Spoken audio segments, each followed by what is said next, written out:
Family, this crossover starts explosively. Just as I became Zhang Luoran, I ran into Jilin and Zhizhong plotting to wipe out the Zhang family to mutate their martial soul. For 6 years, Zhang Luoran practiced hard, and when his martial soul awakened, he was first deemed a waste martial soul, but then his soul power was astonishing, and he unexpectedly manifested dual martial souls, with the Tianqing tongue being incredibly powerful.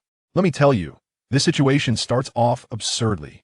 I just crossed over and hadn't figured out the situation when I stumbled upon two schemers discussing a monumental deal. One old man and one young man, whispering away, saying that if they wiped out a branch called Jiang family, their family's Tianqing tongue martial soul would mutate and upgrade, directly matching the blue-silver emperor. Who understands this for the sake of a martial soul mutation, going as far as to wipe out a family? This line of thought is too extreme. The old man is called Jilin, and the young man is called Zhizhong. No, I'm not insulting him, that's really his name. His father named him Zhizhong, which is quite an abstract lead in this regard. They said they had already killed a fool named Jiang Nan and his wife, even slaughtered their child. As a result, their daughter, named Zhihui, awakened her martial soul. Although it mutated, her soul power was only at level 6. Zhizhong immediately became displeased, shouting, "Killing two isn't enough, then let's wipe out the whole family. If we do it, let's do it thoroughly." Good heavens, with 8 soul rings shining, he turned around and went to execute the family extermination KPI. Hearing the perverse laughter in the hallway, I was taken aback. You think that's it? This is just the beginning. The story must start from 6 years ago in our Holy Soul Village. I, Zhang Luoran, a glorious transmigrator, just finished watching Dalu and arrived here, but when I reincarnated, the internet speed might have been a bit slow, arriving a month later than Tang San, so I still have to call him third brother. When I woke up, I was in Holy Soul Village, picked up by the village chief, Old Jack. I asked him about my parents, and his eyes were evasive. It was obvious he was hiding something from me. Not telling? No problem. He'll pry out of you sooner or later. For 6 years, I've been running with weights in the back mountains, carrying heavier stones, eventually chopping down an old tree at Old Jack's doorstep to carry on my back. I have a train. I know how dangerous this world is. Without some real skills, relying on plot foresight, I wouldn't even know how I died. That day, after training, I happened to see Tang San daydreaming at the mountaintop. I went over to say hello. "Hey, third brother," pondering life again. Looking at his little face, I knew his Xiantian Kung Fu was stuck at a bottleneck, worrying about it. He pretended to be casual. "Yeah, just practicing randomly." "Luoran, are you running again?" "Sure." A soul with over 30 years, pretending to be a 6-year-old kid. That's too naive. But I didn't bother to expose him after all. We're all transmigrators, it's not easy for anyone. We chatted for a bit, and he said he had to go back to cook for his dad. Looking at his skinny monkey-like figure, I couldn't help but tease him to eat more. After he left, I carried that few hundred pounds of wood for 3 more laps, exhausted like a dog. All right, time to go home for a meal. Today I must eat Old Jack out if he tries to fool me with slop again. He'll chop his table on the spot.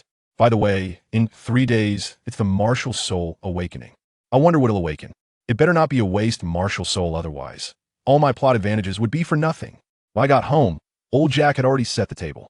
I had just taken a couple of bites when I saw him slowly approaching with his cane, telling me to eat well and not to speak like those people outside.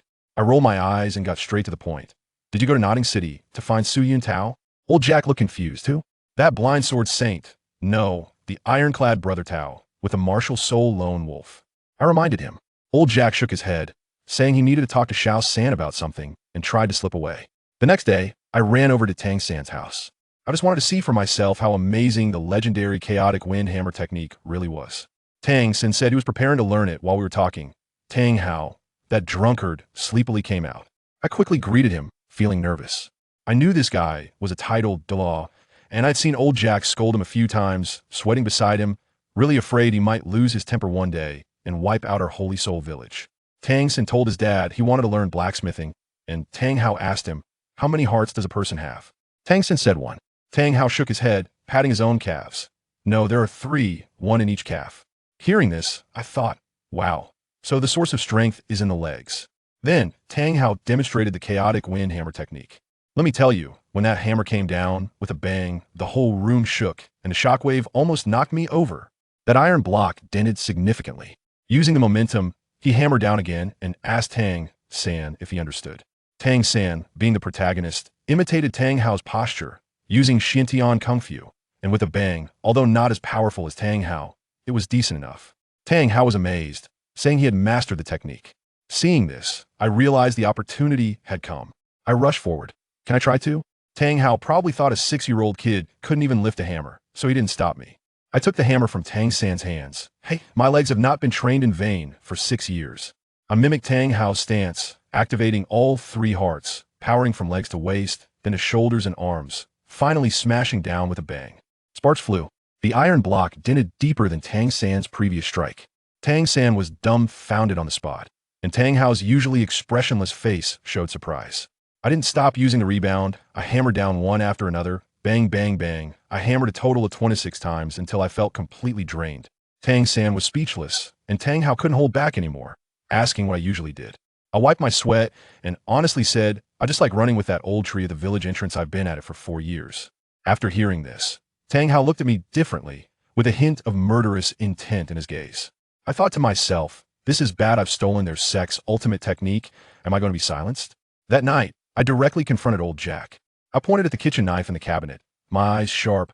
Old Jack, who am I really? You must tell me today. Seeing my demeanor, old Jack finally couldn't hold it anymore, sighed deeply, and began to explain.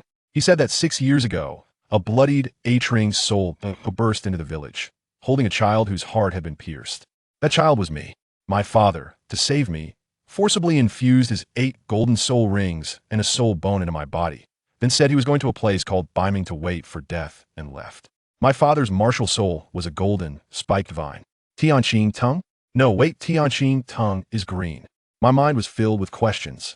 3 days later, it was the martial soul awakening ceremony. When Su Yuntao appeared, he was so narcissistic, embodying the lone wolf with 2 soul rings, feeling invincible. The first few kids had hoes and sickles, and when it was Tang San's turn, a blue silver grass appeared. But I saw clearly he hid a small hammer in his left hand, sparking with electricity, but he forcibly suppressed it. Su Yuntao sighed, saying, alas, another waste martial soul. Then when Tang San tested his soul power, the crystal ball flashed brightly, indicating full innate soul power. Su Yuntao's mindset collapsed, while he sourly claimed the martial soul was useless, and no matter how high the soul power, it didn't matter, while bragging about how he had great potential with level 2 soul power back in the day. I almost laughed out loud. That was the blue silver emperor. What the blind sword saint knew about it. It's my turn now. With a bang, a grayish vine appeared in my hand. Su Yuntao glanced at it and impatiently waved his hand, saying, old tree root, useless martial soul. Next. At that moment, I wanted to shove that vine into his mouth. I asked him to test my soul power, but he was reluctant. As soon as I placed my hand on it, wow, the light was 4 times brighter than Tang San's. The whole room was almost blinded by it. Su Yuntao was completely dumbfounded, mumbling another innate, full soul power. What a pity. I couldn't help but sneer internally. Innate full soul power? Hilarious. I have innate level 40. As long as I have a soul ring, it'll soar to become a soul master. Old Jack came over and gave the 2 work-study student spots to me and Tang San, reassuring me that my injury affected my talent. I just wanted to laugh. This old man is all about providing warmth through companionship, but he can't see anything. As soon as I stepped out of the house, something fell off.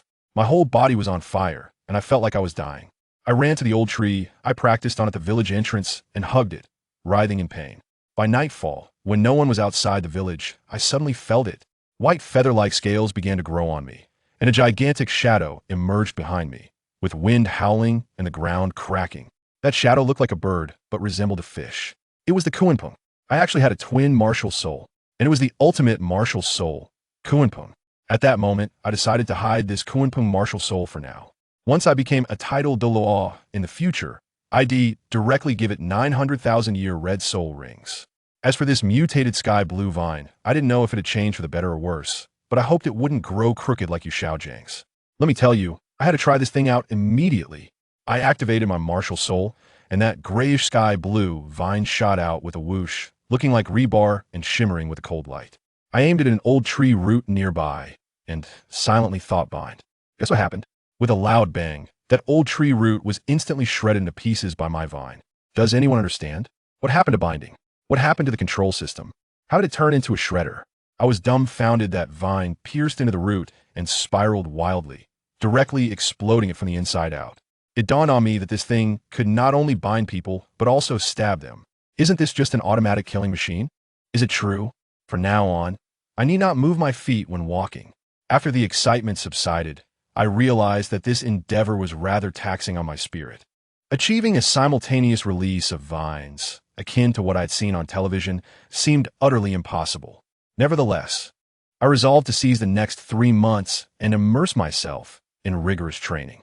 I wrapped several hundred pounds of weight around myself using these steel-like vines and embarked upon my grueling regimen. Remarkably, after awakening my martial soul, my physical prowess surged. Where I once struggled to carry 100 pounds, I now found 300 to be almost weightless. Having trained for a month, I decided to pay a visit to my elder brother, Tang San. Upon knocking on the door, he emerged, sporting a disheveled hairstyle and an apron, exuding an unmistakable scent of rust. A glance inside revealed an oddly shaped metallic contraption on the table. Approaching it, I realized with delight that it was a silent, hidden projectile, an intricate weapon from the Tang sect. My elder brother, noticing my astonishment, explained, "I refer to this as a hidden weapon, specifically the silent sleeve arrow." I thought to myself, I know more than you do, but could I say it? I promptly picked up a nearby hammer. "Brother, I am well-versed in blacksmithing. Let me assist you." I jested, for my unorthodox hammering technique had not been in vain. It was time to put to good use. Thus, for the ensuing month, we became the most formidable blacksmith duo in Shenghun village. Each day, after completing my weighted runs, I joined him in wielding the heavy hammer. To my amusement, Tang San treated me as if I were a thief, allowing me to observe the parts being crafted, but insisting on assembling them alone, working late into the night, never permitting me a glimpse. Very well, I understood the rules of the Tang sect. As diligence begets reward, he ultimately produced 3 finished products. Generously, he handed one to me. "Luo Ran, you have worked hard this past month. Take this for self-defense." I graciously accepted it. After all, this was a hidden weapon from the Tang sect, a means to preserve my life. I immediately strapped it onto my arm. My brother took me up the mountain to teach me its use. With narrowed eyes, he aimed at a drifting leaf and, with a swift motion, launched a silver needle that pierced through the leaf's stem and embedded itself into a large tree behind it. Upon inspecting it, I was astonished to find that the needle had nearly vanished into the tree. Such penetrating power. He referred to it as the bone-piercing needle. Simply extraordinary. With my new toy in hand, my training intensified. I increased the weight from 300 to 500 pounds, sprinting daily in the forest outside the village, which was home to low-level soul beasts, pushing myself to the limit. I must say, after awakening my Kunpeng martial soul, my speed became extraordinarily rapid. Even when Tang San employed his ghost shadow perplexing steps, he could only kick up dust behind me. Before long, the day of enrollment arrived. My brother and I, with our small bundles, awaited Grandfather Jack at the village entrance. Today, the old man radiated joy, his face aglow, for our village had produced 2 soul masters, enough to boast to the elders of the neighboring village for a lifetime. During our journey, Grandfather Jack enlightened us on the rules of the Soul Master Academy, discussing the distinctions between junior, intermediate, and advanced levels, as well as the significance of soul rings. He mentioned that the first soul ring for a human could last a maximum of 100 years, advising us not to be overly ambitious. He would be satisfied if we each obtained 2 white soul rings. I chuckled internally, for if I were to reveal my plan to start with a millennium, the old man might suffer a heart attack from the shock. Upon arriving in Nodding City, the Soul Master Academy was truly grand. Grandfather Jack respectfully presented the proof from the Hall of Spirits to the gatekeeper. The gatekeeper, with an expression of disdain, glanced at it and suddenly erupted in laughter. "Ha ha ha! Blue silver grass? Old tree root? And 2 innate, full soul powers? This is too funny." I felt my temper flare. Grandfather Jack's face turned pale with anger as he explained that this had been sanctioned by a master from the Hall of Spirits. The gatekeeper, however, only grew bolder, mockingly stating, "Saint Soul Village? Old man, if your village can produce a soul zune, I will challenge a 1,000,000-year soul beast." He snatched the proof from Grandfather Jack, taunting him to chase after it like a monkey. Who among my family understand my frustration? I cannot abide such disrespect. Grandfather Jack had raised me for 6 years, and this wretched cur had the audacity to bully him? My mind whirled, a flash of white light coursed through me, and before I knew it, I stood before the insolent gatekeeper, delivering a swift kick to his face. With a thud, he spewed blood, tumbling away like a rag doll. I placed my foot firmly on his face, gazing down coldly. "Who do you think you are? Do you wish to die?" He dared to retort. "You dare strike a member of Notting Academy?" Before he could finish, I exerted pressure, forcing the remainder of his sentence back into his gut. "Who do you think you are? Scum like you are unworthy of guarding the gates. Today, I shall expel you. Your continued existence is a waste of air." Just as I prepared to deliver a final blow, a modestly dressed man with somewhat clouded eyes approached. Grandfather Jack quickly restrained me, fearing I might truly harm the man. This individual picked up the proof from the ground, and upon examining it, his expression shifted dramatically. He returned the document to Grandfather Jack and shot a cold glare at the gatekeeper. "If there is another incident, you're out of here."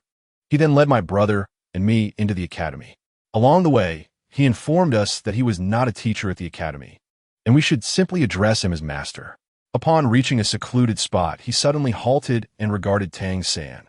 "Your martial soul is blue silvergrass. Yet you possess innate full soul power. I deduce that you have another exceedingly powerful martial soul, do you not?" My brother and I were momentarily dumbfounded. Was this man gifted with insight? After a brief hesitation, Tang San revealed his left hand, showcasing the Haotian hammer. The master's eyes widened in shock, murmuring a surname. "Tang? Could it be?" He then turned his gaze toward me. "Jiang Luo Ran, old tree root, innate full soul power. Release your martial soul. Let me see." Without hesitation, I unleashed the steel-like gray vines. The master grasped them, weighing them in his hands, utterly astonished. "This isn't just old tree root. The elasticity and hardness indicate a mutated martial soul." I demonstrated the shredding ability of my vines, and the master was left speechless, exclaiming that my martial soul was a fusion of control and agility types, with a promising future ahead. He even bestowed upon it a formidable name, Blood Fiend Vine. I thought to myself, this is merely the beginning.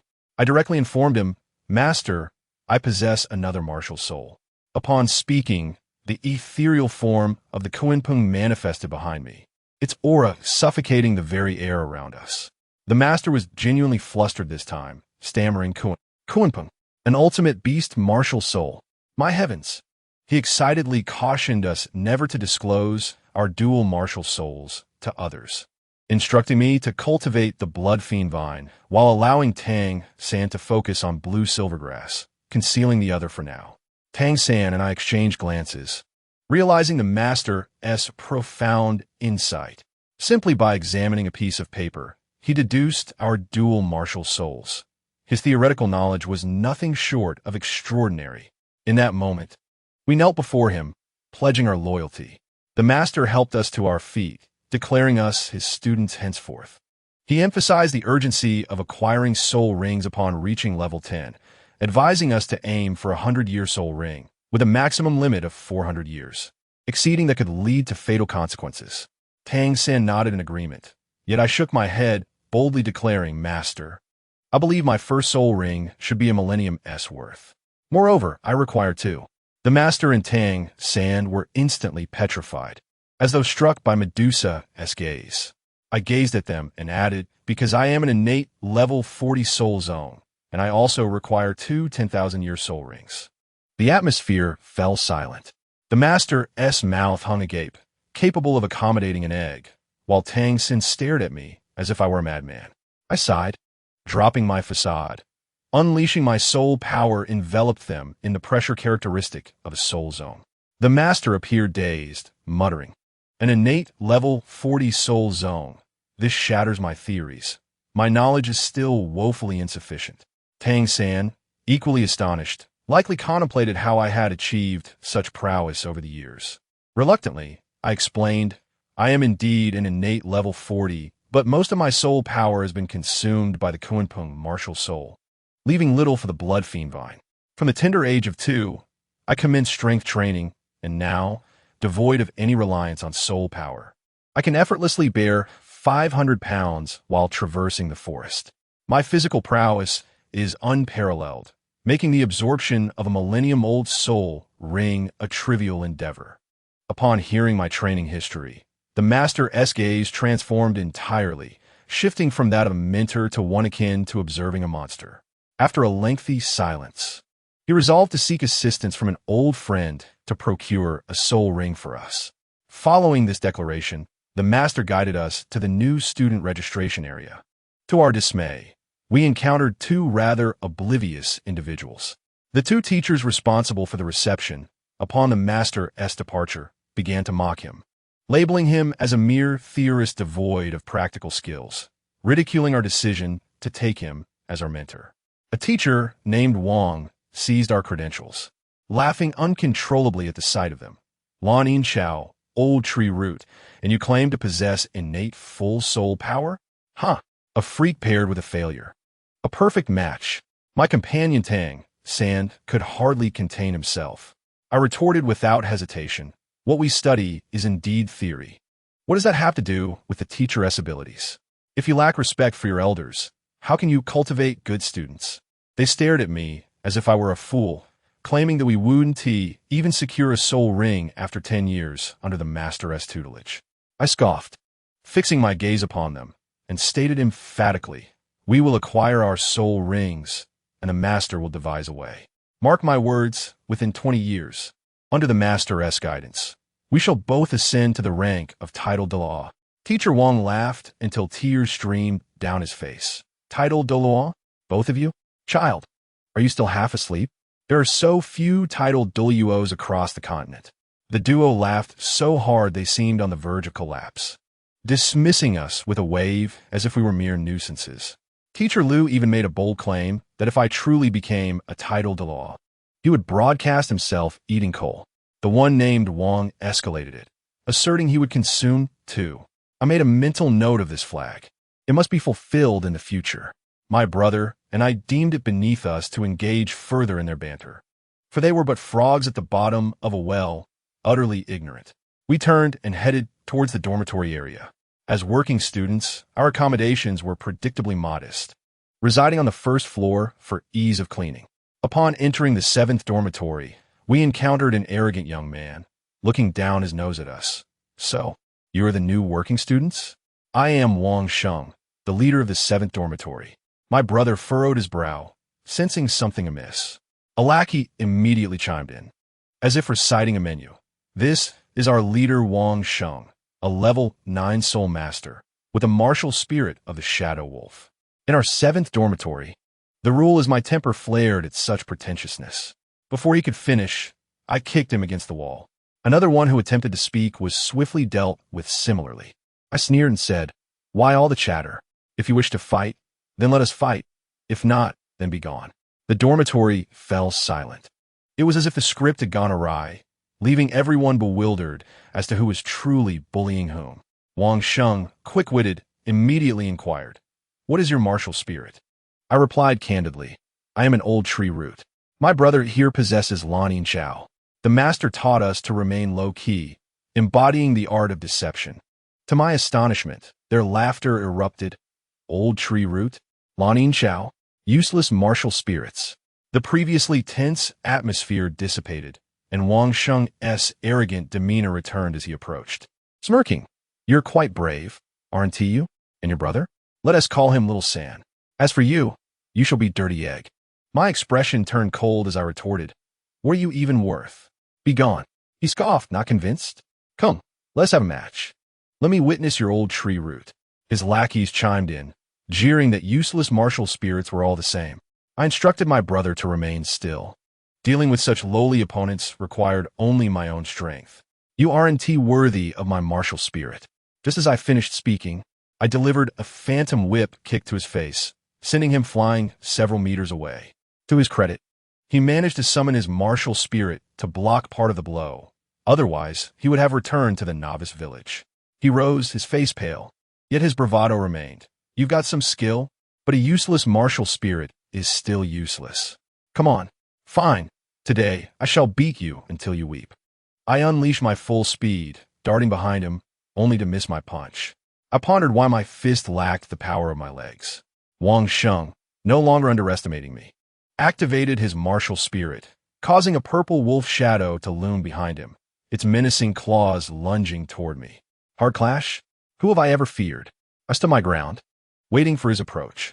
As his claws neared my face, I tightened my belt and swung a punch. The impact was thunderous. His lackey's eyes nearly bulged out. They expected me to be sent flying, yet I, without even activating my martial spirit, suppressed him with sheer force. Wang Sheng was left in shock, convinced he was not hitting flesh, but steel. He staggered back several steps, his entire arm trembling. Stunned, he shouted, "Impossible! You're not using soul power. How could you be stronger than me?" I had no time to explain, delivering another kick straight to his face.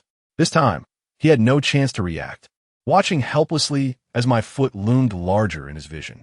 The impact knocked his neck askew, sending him spinning against the wall, and he burst into tears. I shook my leg and coldly inquired, "I haven't even used my full strength yet. Do you wish to continue?" At that moment, he was utterly subdued, rising from the ground and tearfully conceding, "I admit defeat. From now on, you shall be the leader of the 7th dormitory." He went on to explain that working students were often bullied, hence the establishment of this rule. Whoever was the strongest would lead and protect everyone. My brother approached and patted me, requesting I assist them. I raised an eyebrow, reminding him that I preferred not to expose my soul power too much.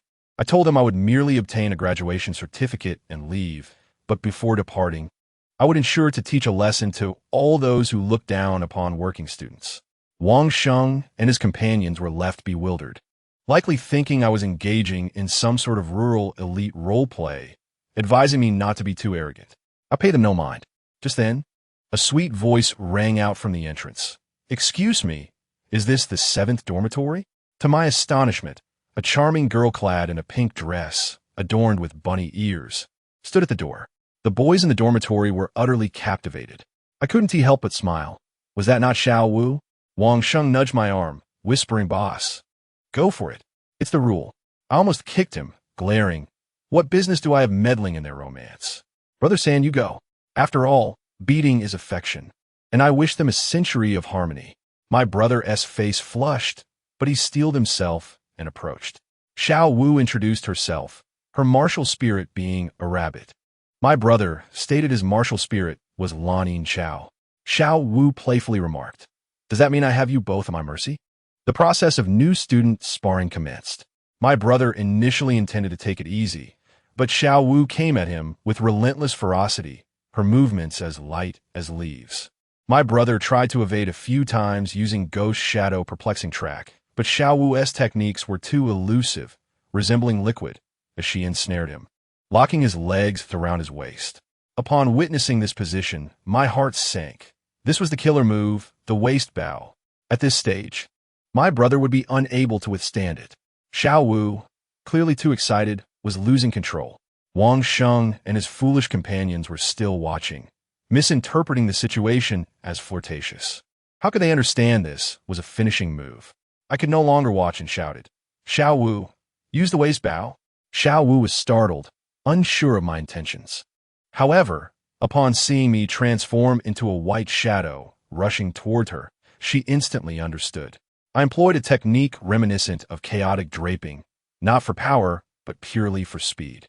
If I unleashed my full strength, Xiao would also be severely harmed. Thus, I restrained my strength to a remarkable 99%, delivering a simple yet effective punch that precisely intercepted her foot as it was about to strike Sanji's back.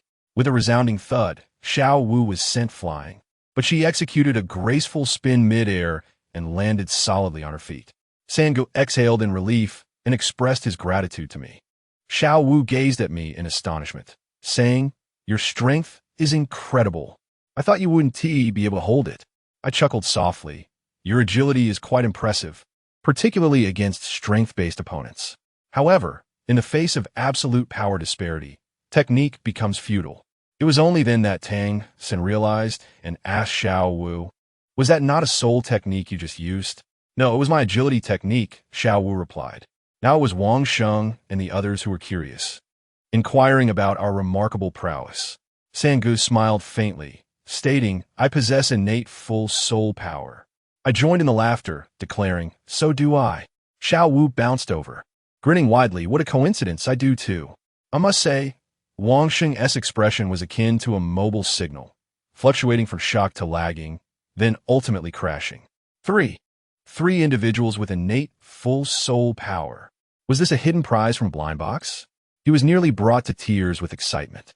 The following day, upon arriving at the teaching building, we were indeed intercepted by several upperclassmen right at the entrance to the first-year classroom. The leader was a boy named Lu Cheng, who possessed the martial soul of a great golden bear and was a level 16 soul master, exuding arrogance as he proclaimed that we, the work-study students, were unworthy to enter the classroom. I stepped forward boldly, questioning, what audacity does a mere bear have to speak so brazenly? Why not all come at me? I fear one of you may not suffice. My words ignited a commotion among the crowd. Two formidable third-year students, Qiao Tianjiao and Lu Fengjing, also level 16, joined Lu Cheng, forming an imposing line with their martial souls unleashed, their presence overwhelming many lower-grade students around them. Lu Cheng assumed he had me cornered and demanded that I kneel and lick his shoes. I revealed my true identity. I am Jiang Luoran from Shenghun Village, 6 years old, with the martial soul of an ancient tree root. The trio was momentarily taken aback before erupting into laughter, their amusement infectious. I had no time for their mockery. I focused on Lu Cheng, who was laughing the hardest, and without any embellishment, I delivered a powerful kick. No one anticipated that I would strike first. Lu Cheng saw only a flash of white light before he was sent flying, his martial soul shattered, 3 ribs broken, and he collapsed unconscious. An eerie silence enveloped the area. I looked contemptuously at the remaining 2, adding, "Oh, by the way, I forgot to mention, I possess innate full soul power. How does that suffice for you 2 gentlemen?" The 2 were visibly shaken, yet they steeled themselves to confront me. Lu Fengjing, a control-type soul master, unleashed several iron chains to bind me tightly.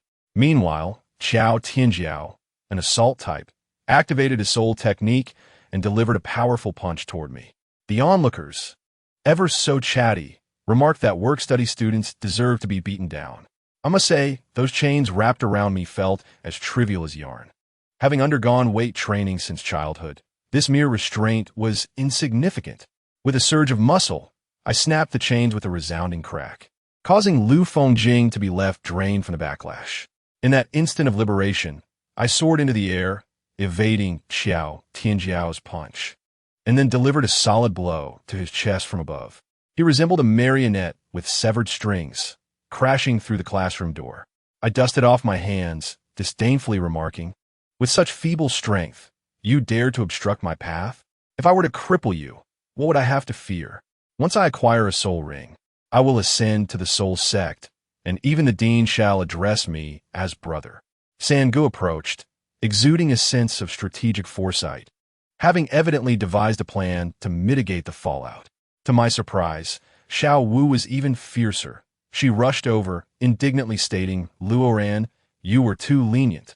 They are utterly detestable, and we have not provoked them." I remarked, "I thought I was being quite ruthless, yet you, little rabbit, are even more ferocious." I hastily explained, "From now on, we shall be like siblings, and I must assert my seniority. Being older, you must call me Range." I turned a point at Tang San, but the words caught in my throat. I nearly revealed too much. I said, "This is Sangu, your future Xiao Wu, ever the extrovert," had already leaped to Tang San's side, linking her arm with his like a child embracing a giant lollipop, sweetness radiating from her. "Great. Then you must protect me." I quickly shot a glance at Sangu, silently questioning if he had felt the stirrings of his protective instincts. Sangu seemed at a loss for words, shaking his head with a wry smile, tacitly acknowledging the situation. He was likely reflecting on the solitary life he had led in his previous existence, now suddenly burdened with 2 dependents, yet he accepted it. Just as we finished our introduction, I turned and stepped back down onto Lu Fengjing's face, declaring, "Look at you. Utterly pathetic. And you call yourself a control-type soul master?" The surrounding students were nearly shattered by my audacity, who understood the plight of work-study students rising to prominence. The usual school bullies. One was carried away, another was nowhere to be found, and one was currently being used as a footrest. Lu Fengjing, however, was not to be underestimated. He stubbornly gasped out, "Don't get too full of yourself. The strongest in our academy is Kai Yao from the 6th grade. You work-study students will never know dignity." Hearing this ignited my fury. I retorted, "Kai Yao? Who is he? I told you to come at me together. Instead, you sent one by one, wasting my time. You worthless fools, you can't even keep up with my footprints." To my amusement, he was so incensed that he spat out a mouthful of blood, likely pondering the dimension of my logic. At that moment, a tall, dark-haired boy in uniform, exuding an air of arrogance, approached with his hands in his pockets, a demeanor that screamed, "The king has returned." "Kai Yao, it's Kai Yao." Murmurs spread among the crowd. I observe him with mild interest, thinking, "Speak of the devil." The self-proclaimed king spoke, "Release him, and I may spare your life." I found it amusing and replied, "You are Kai Yao? What are you posturing for? Come, let's have a fair fight." I not only refused to lift my foot, but proceeded to circle it around Lu Fengjing's face, offering him a thorough imprint massage. Kai Yao remained composed, attempting to recruit me. If he become my underling, I dismissed his words outright, kicking away the trash beneath my foot and propelling myself towards Kai Yao like a cannonball. A brawl ensued. I assure you, the lad had yet to process the situation when my 6-year-old speed overwhelmed him. Before he could react, I landed a punch squarely on his right cheek, sending him airborne, twisting mid-flight, and crashing down in a heap. I approached, towering over him. "Kai Yao, was it? Can you still fight? If not, I might just toss you into the trash bin." "Wait." He scrambled to his feet, touching the imprint on his face, and lost his composure, roaring, "I will make you understand that soul masters command respect." To those who understand, this boy was truly furious. He unleashed his ultimate technique. A golden light enveloped him, a massive tiger's phantom emerging behind him, while a white and yellow soul ring materialized beneath his feet. A formidable level 18 battle soul master. Sangu and Xiao Wu positioned themselves protectively behind me, Sangu discreetly preparing his silent darts, ready to intervene at any moment. Yet I remained unfazed, waving at Kai Yao, saying, "You are not worthy of me unleashing my martial soul." The nearby followers erupted in jeers. "Kai Ge, this work-study student's martial soul is a useless old tree root. He lacks a soul ring and cannot attack. It's not you who is unworthy." Understanding this, Kai Yao sneered, "Then do not blame me for what comes next." Tiger's roar. A golden tiger phantom charged toward me, its intimidating presence undeniable. I took the situation seriously, stepping forward into a stance, channeling the power of my 3 hearts, aligning my waist and legs, and delivering a powerful punch. In that fleeting moment, Sangu retracted his weapons and quietly uttered, "It's already over."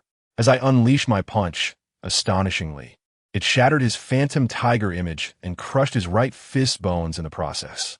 The overwhelming pain rendered him mute, and he collapsed into unconsciousness. Xiao Wu stared in disbelief. Luo ran. "Just how much strength do you possess?" Sangu, however, comprehended the situation with a knowing smile, exclaiming, "I never imagined you could apply the hammer technique to such an extent." I inadvertently blurted out, "Sangu, I lack a hammer martial spirit, so I can only excel with my fists." Yet, I acknowledged that the chaotic storm was, after all, a hammer technique, and utilizing my fists somewhat diminished its essence. Chaotic storm? Sangu immediately seized upon this crucial detail. I was struck with a wave of panic, stammering, "Sangu, listen to me," realizing I was too clumsy with my words to even concoct a lie. The optimal moment for explanation had slipped away. Sanji's mind raced faster than a server, and I was certain he harbored suspicions. Nonetheless, he said nothing, merely chuckling. Luo ran. "Xiao Wu, let us proceed to the classroom." My heart was filled with frustration. As a transmigrator, I should have been in control of the situation, yet today I had been outmaneuvered by Sangu. Upon entering the classroom, Sangu turned to the onlookers outside and coldly stated, "What transpired today was merely a sparring match among the 4 of them, an intense engagement that led to injuries. Does anyone have objections, or have they witnessed something different?" While I remained in a daze, Sangu had already begun to manipulate the audience. Surprisingly, those onlookers, who could have been cast in a drama, eagerly chimed in, No. It was solely the four of them sparring. Yes. They were in a heated rivalry for the next Soul Master Tournament quota. In that instant, enlightenment struck me. Sango was orchestrating a grand scheme, pitting them against one another while we observed from a distance. This way, their families would only create trouble for each other, relieving pressure from the dean, and eventually, no one would remember the incident. Brilliant, truly brilliant. I cannot help but commend Sango. Sango, I am in awe of your intellect. I even surmised that he had been prepared with a silent dart from the very beginning. Sango candidly replied, harming others is preferable to harming oneself. This world is not as idyllic as we might believe. Following this incident, the status of the work-study students within the academy soared. No one dared to bully us any longer. The next day, the master arrived, stating he would take Sango and me to the hunting soul forest.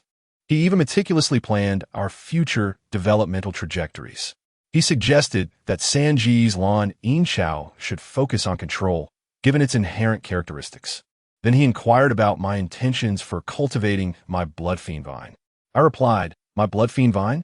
Simple. I aim to make it so robust that it cannot be severed. I shall forego agility and specialize in control.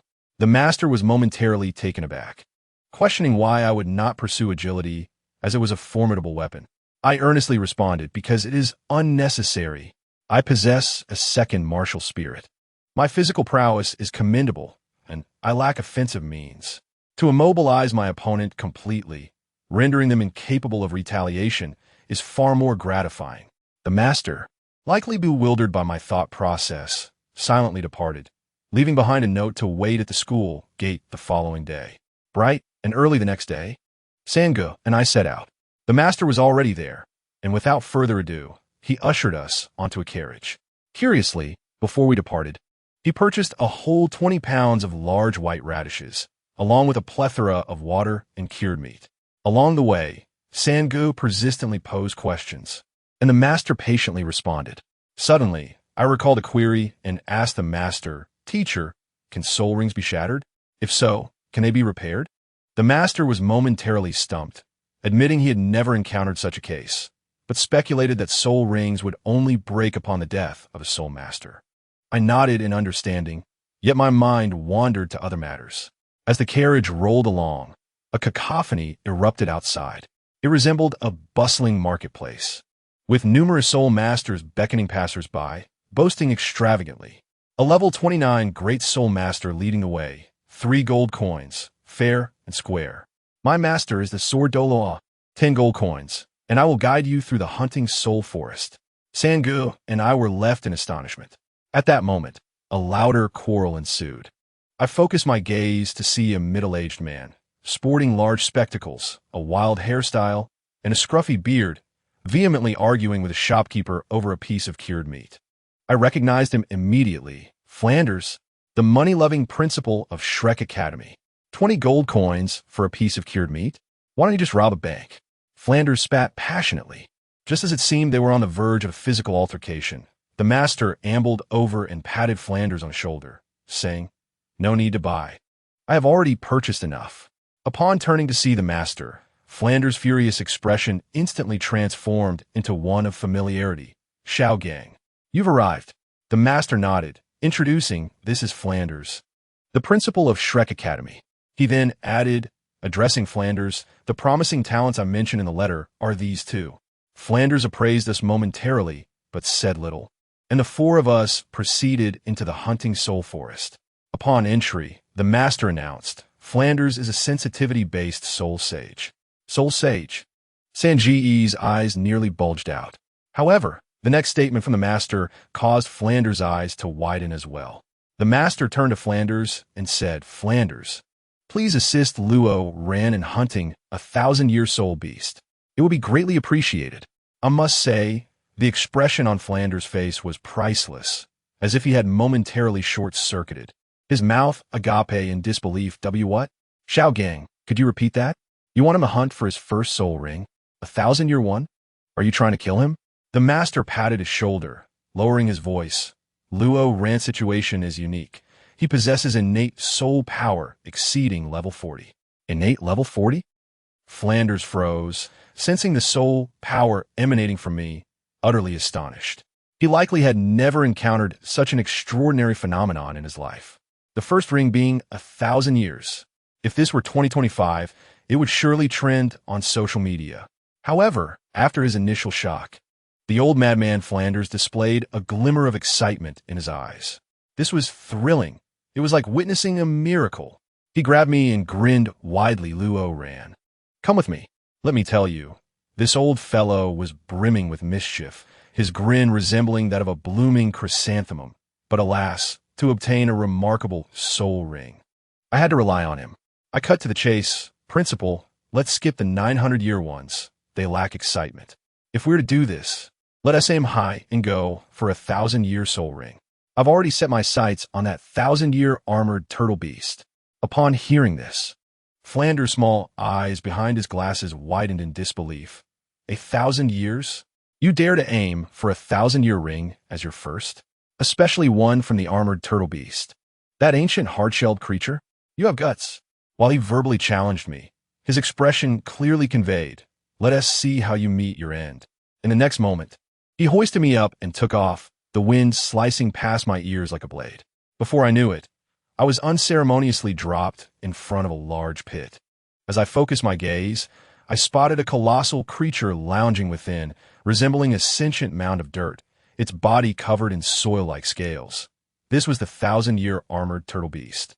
Without hesitation, Flanders activated his martial spirit, summoning 7 soul rings. Yellow, yellow, purple, black, black, black, exuding an overwhelming aura. With a war cry, he charged at the turtle, unleashing a barrage of blows. To my astonishment, the turtle's shell was impervious, akin to being invincible. Even a soul sage's strikes merely echoed with thuds, failing to breach its defenses. Those who understand the struggle know that a soul sage fighting a 1,000-year soul beast felt like a mere massage therapist at work. With Flanders' hands reddening from the effort, causing him to curse, "You wretched turtle, why is your shell so thick?" The turtle, seemingly a docile creature, finally retaliated in frustration, only to be smacked down by Flanders, receiving a barrage of slaps to its face, an utterly one-sided punishment. Once Flanders grew weary, panting heavily, I seized the opportunity. I said to him, "Dean, take a rest. Leave the rest to me." This is not mere bravado. Rather, I am employing the profound psychological principles of our Huaxia culture.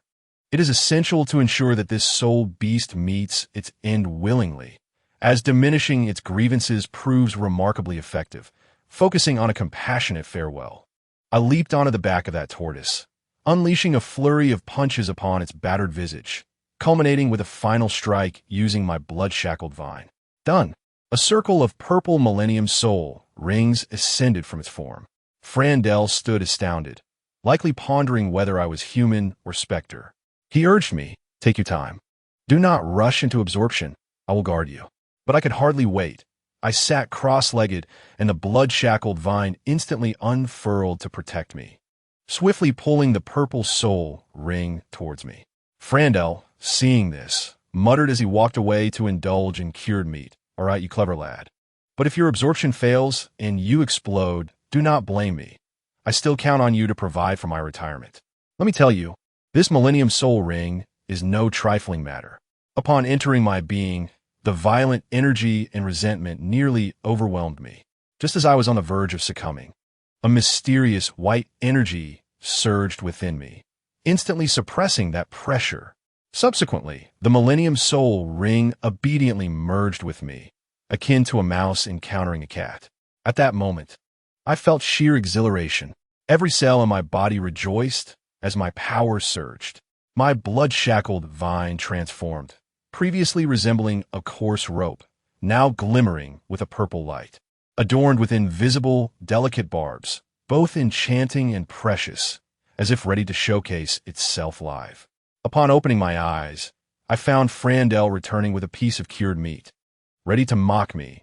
But as he glanced down and saw the purple soul ring rising beneath my feet, the meat fell from his mouth. His eyes widened in disbelief. "Is it truly real?" I smiled faintly at him. "Thank you, Dean, for your support." The old fox immediately approached, a look of curiosity on his face, insistent on uncovering my secret. Could I reveal it? I concocted an excuse about a protective wind to divert him. Then, I proposed a bolder idea. Dean, I believe I can absorb another one. This time, let us pursue a 5,000-year magical ghost tree. Frandel's expression was a spectacle, transitioning from shock to stupor, ultimately transforming into elation. 5,000 years? Are you certain? Good lad, let us go. This old fellow was even more excited than I, leading me deep into the forest. Along the way, I reminded him that the weakness of the magical ghost tree lay in its ghastly face.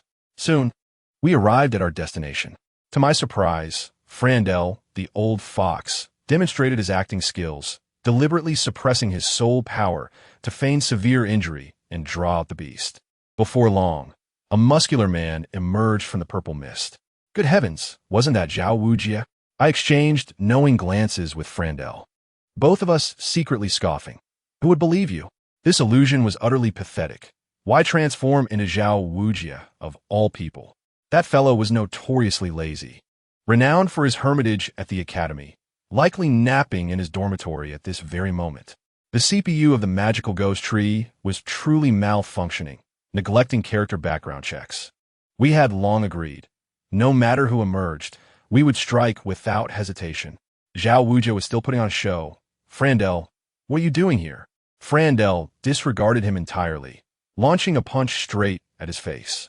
In an instant, I sprang into action, dozens of blood-shackled vines ensnaring him, rendering him a veritable dumpling, even sealing his mouth. Dean, strike quickly. This 5,000-year entity possesses considerable strength, I urged. What followed was a merciless melee. Frandel unleashed a barrage upon that Zhao Wujie's face, raising clouds of dust. Zhao Wujie, battered and bruised, wept and stammered, desperate to speak. Annoyed by his noise, I stuffed dirt into his mouth. Dean, look, he's crying. Such acting almost had me convinced. Frandel intensified his assault. Do not concern yourself with him. The magical ghost tree is most adept at beguiling hearts. It must be exterminated today. Zhao Wujie, seemingly resigned, wore an expression of bewilderment, questioning his identity and existence as he was mercilessly pummeled by two lunatics. Just as we prepared to deliver a fatal blow using a nearby tree, the master and Tang Sen suddenly burst forth, shouting, "Stop! He is the real Zhao Wujie." Frandel, blinded by fury, turned back with a laugh. Ah, so a group has come to deceive me, have they? Even Xiao Gang is in on the act? Impressive craftsmanship. Luoran, today luck is on your side. With 3 in front of me, I can slay them at my leisure. With that, his third soul ring illuminated, and the aura of a soul sage erupted, preparing to unleash his ultimate move. The master turned pale. Have you lost your mind, Frandel? I am Yu Xiaojiang. He is indeed Zhao Wujie. Tang Sen also hurried to clarify. The magical ghost tree can only mimic appearances. It cannot speak, nor can it assume a true human form.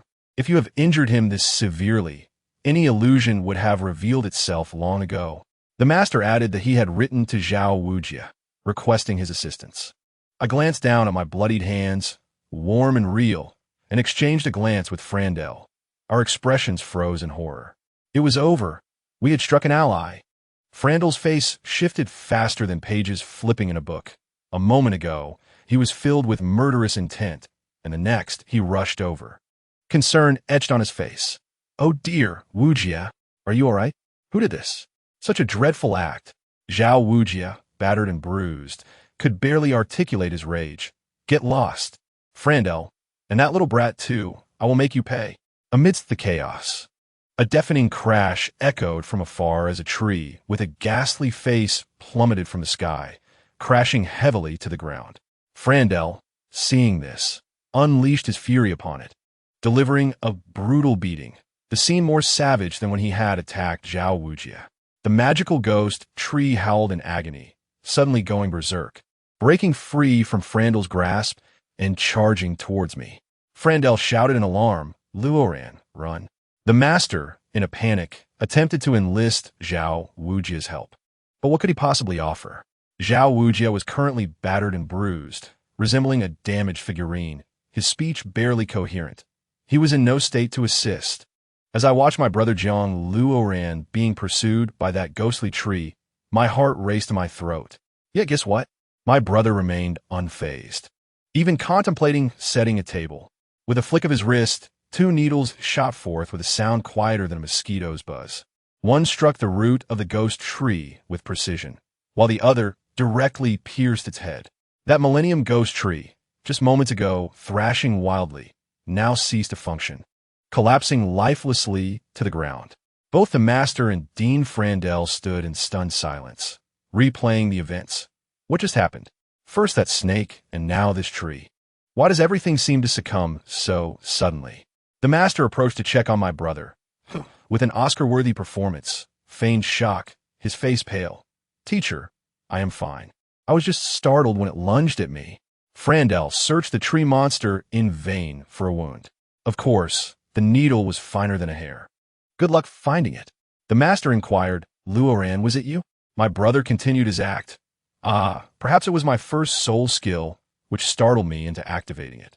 Tang San and I stifled laughter, agreeing that when it came to hidden weapons, we could not divulge a word. Intrigued, the master asked, "Oh, your first soul skill? What is it called? Show me." My brother, unperturbed, promptly demonstrated. He named this technique creating something from nothing. With a flash of his purple millennium soul ring, he pointed at an innocent tree nearby, and with a hum, purple smoke enveloped the area, followed by a crack as countless vines erupted, reducing the tree to sawdust. Who among us understands? That poor tree. The master frowned, remarking, "Is that all? Manipulating from a distance? It seems rather underwhelming."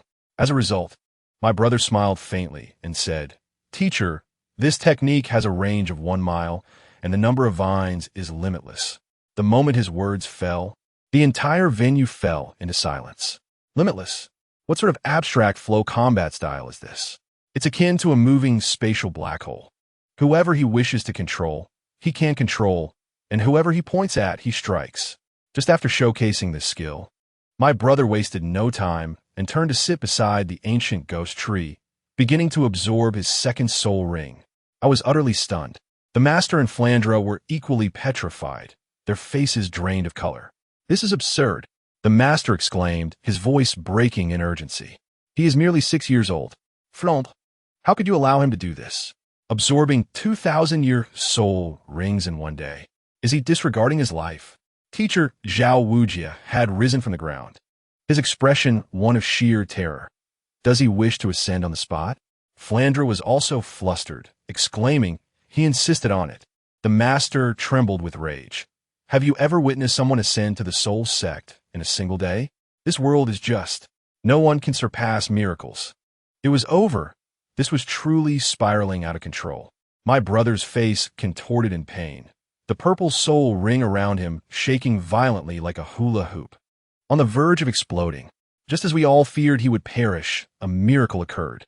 The silhouette of his mysterious father appeared in his consciousness, uttering 2 words, Bei Ming.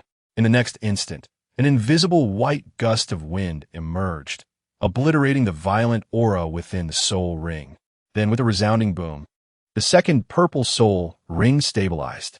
He had succeeded. Goodness, he truly succeeded. The master was left in a daze, murmuring about the nature of that power.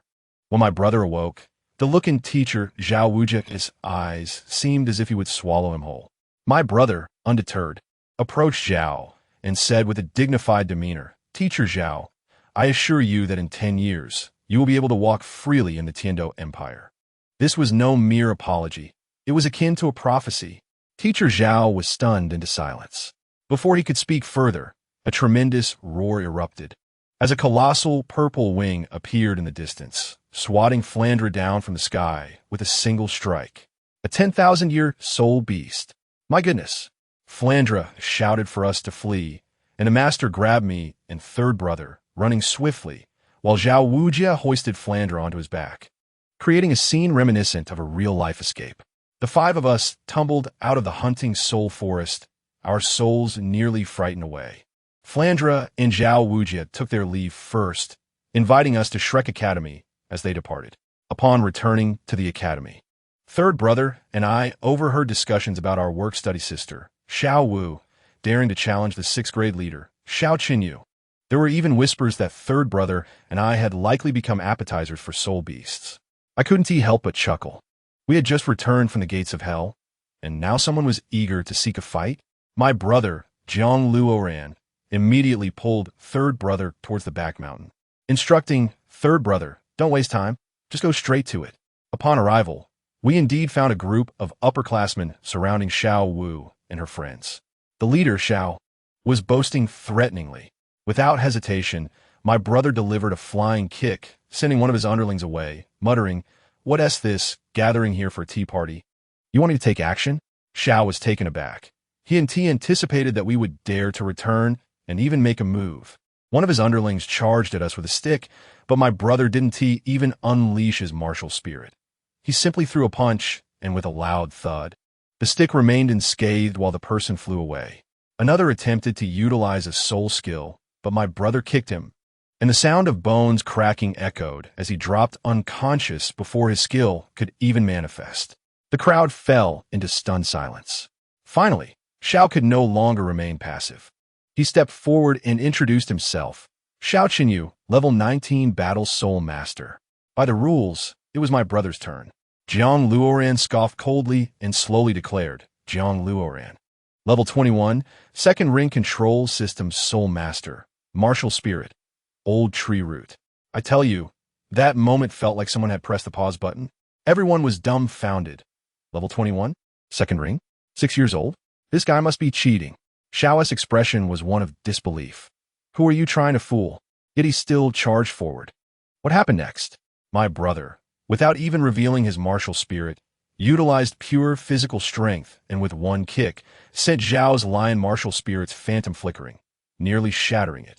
Xiao was now thoroughly panicked. He realized he had bitten off more than he could chew. Yet, with no choice left, he forced himself to unleash a soul skill. Just as he thought he could turn the tide, Tang San made his move as well, revealing a yellow 100-year soul ring and charging into the fray, wreaking havoc among Zhao's underlings. Meanwhile, my brother, having taken the situation seriously, utilized a bit of soul power and struck Xiao's claw with a punch. Boom! A tremendous sound erupted, sending shockwaves that knocked spectators to the ground. As the dust settled, my brother stood firm, unmoved, while the once mighty Xiao flew backward over 10 meters, carving a deep trench in the ground before finally coming to a halt. The fellow staggered to his feet, utterly flabbergasted. I tell you, the look in his eyes as he gazed at my brother was akin to seeing a ghost. That claw he had just unleashed was full of force. Yet it hadn't even left a mark on my brother. Goodness, he was entirely subdued. Xiao Qinyu crawled back to my brother, scrambling to his feet and making a 180 in attitude, exclaiming, I concede. You are now the leader of our nodding academy." He then turned to his underlings and shouted, "Address him as leader." The group was bewildered but complied, bowing obediently. "Greetings, leader." It was a sight to behold. Just a moment ago, tensions were high, and now they were bowing in submission. The speed of transformation was astonishing. Yet my brother dismissed their gestures with a wave of his hand, pointing at Xiao Wu, and with an air of helplessness he said, No. She is my sister. If you're looking for a leader, seek her. She is far more formidable than I." At that moment, I couldn't help but laugh. There was no exaggeration in his words. She was a being of 100,000 years, if she truly got angry. Even a stomp would shake the entire city of Nodding. The crowd was oblivious to this fact, exchanging glances, but still respectfully called out, "Sister Xiao Wu." "Greetings, Sister Xiao Wu." Having settled the crowd, my brother pulled Tang San and prepared to make their exit. They had important matters to attend to. Xiao Wu ran out from the throng, inquiring where they were headed. My brother replied that they had important business and suggested she enjoy herself. Tang San, unwilling to let it go, asked why they weren't bringing Xiao Wu along. My brother knew full well that bringing her to the Wuhuan Temple to claim subsidies would essentially be delivering KPI points to Bibidong. If the Wuhuan Temple discovered their identities as humans, they would merely be regarded as geniuses, while Xiao Wu, she was a walking 100,000-year soul ring. My brother had it all planned out. Should the situation become dire, he would simply take Tang San back to Holy Soul Village, where they had a title Dulua guarding them. Who would fear whom? The two soon arrived at the Wuhuan Branch Hall in Notting City. The grandeur of the architecture was awe-inspiring. Upon seeing them as students from Notting Academy, the two guards at the entrance revealed envious expressions and promptly allowed them entry. Inside, they encountered an old acquaintance, Su Yun Tao, the one who had awakened Tang San's martial spirit. He was accompanied by a rather beautiful female soul master named CC. Upon learning that my brother and Tang San were both 6-year-olds with innate full soul power, her eyes lit up, assuming they were young masters from some prestigious family. However, when asked about their martial spirits, Tang San replied, "Blue silver grass," while my brother indicated himself and said, "Old tree root." You wouldn't believe it. Her expression of delight vanished in an instant, replaced by an unmistakable look of disdain. I couldn't help but chuckle. Little did she know that these two seemingly inferior martial spirits would one day create a significant impact. My brother, uninterested in further conversation, pulled Tang San to find the person in charge, an elder named Matthew Nua. Upon entering, the old man chided them for their impudence. Tang San politely bowed and stated, "We are here to register as soul masters." The elder, skeptical, assumed they were there to awaken their martial spirits. Without a second thought, Tang San activated his martial spirit. A shimmering blue-silver grass was cradled in his hand, and a yellow century-old soul ring burst into brilliance. The old man Matthew's jaw nearly dropped to the ground. Could blue-silver grass absorb soul rings? Was it a 400-year-old one? He hastily inquired about the nature of the soul ring, to which Tang San recounted the master's theory, explaining that plant-type martial souls could indeed absorb animal-type soul rings. Just as the old man was marveling at how well the master had taught his disciple, the real spectacle unfolded. My brother extended his hand, and with a resonant hum, several blood-red vines entwined around his arm, emerging in an instant. Following that, the most explosive scene ensued. 2 blinding purple lights flashed, 2 soul rings, one above the other, both purple. Millennium.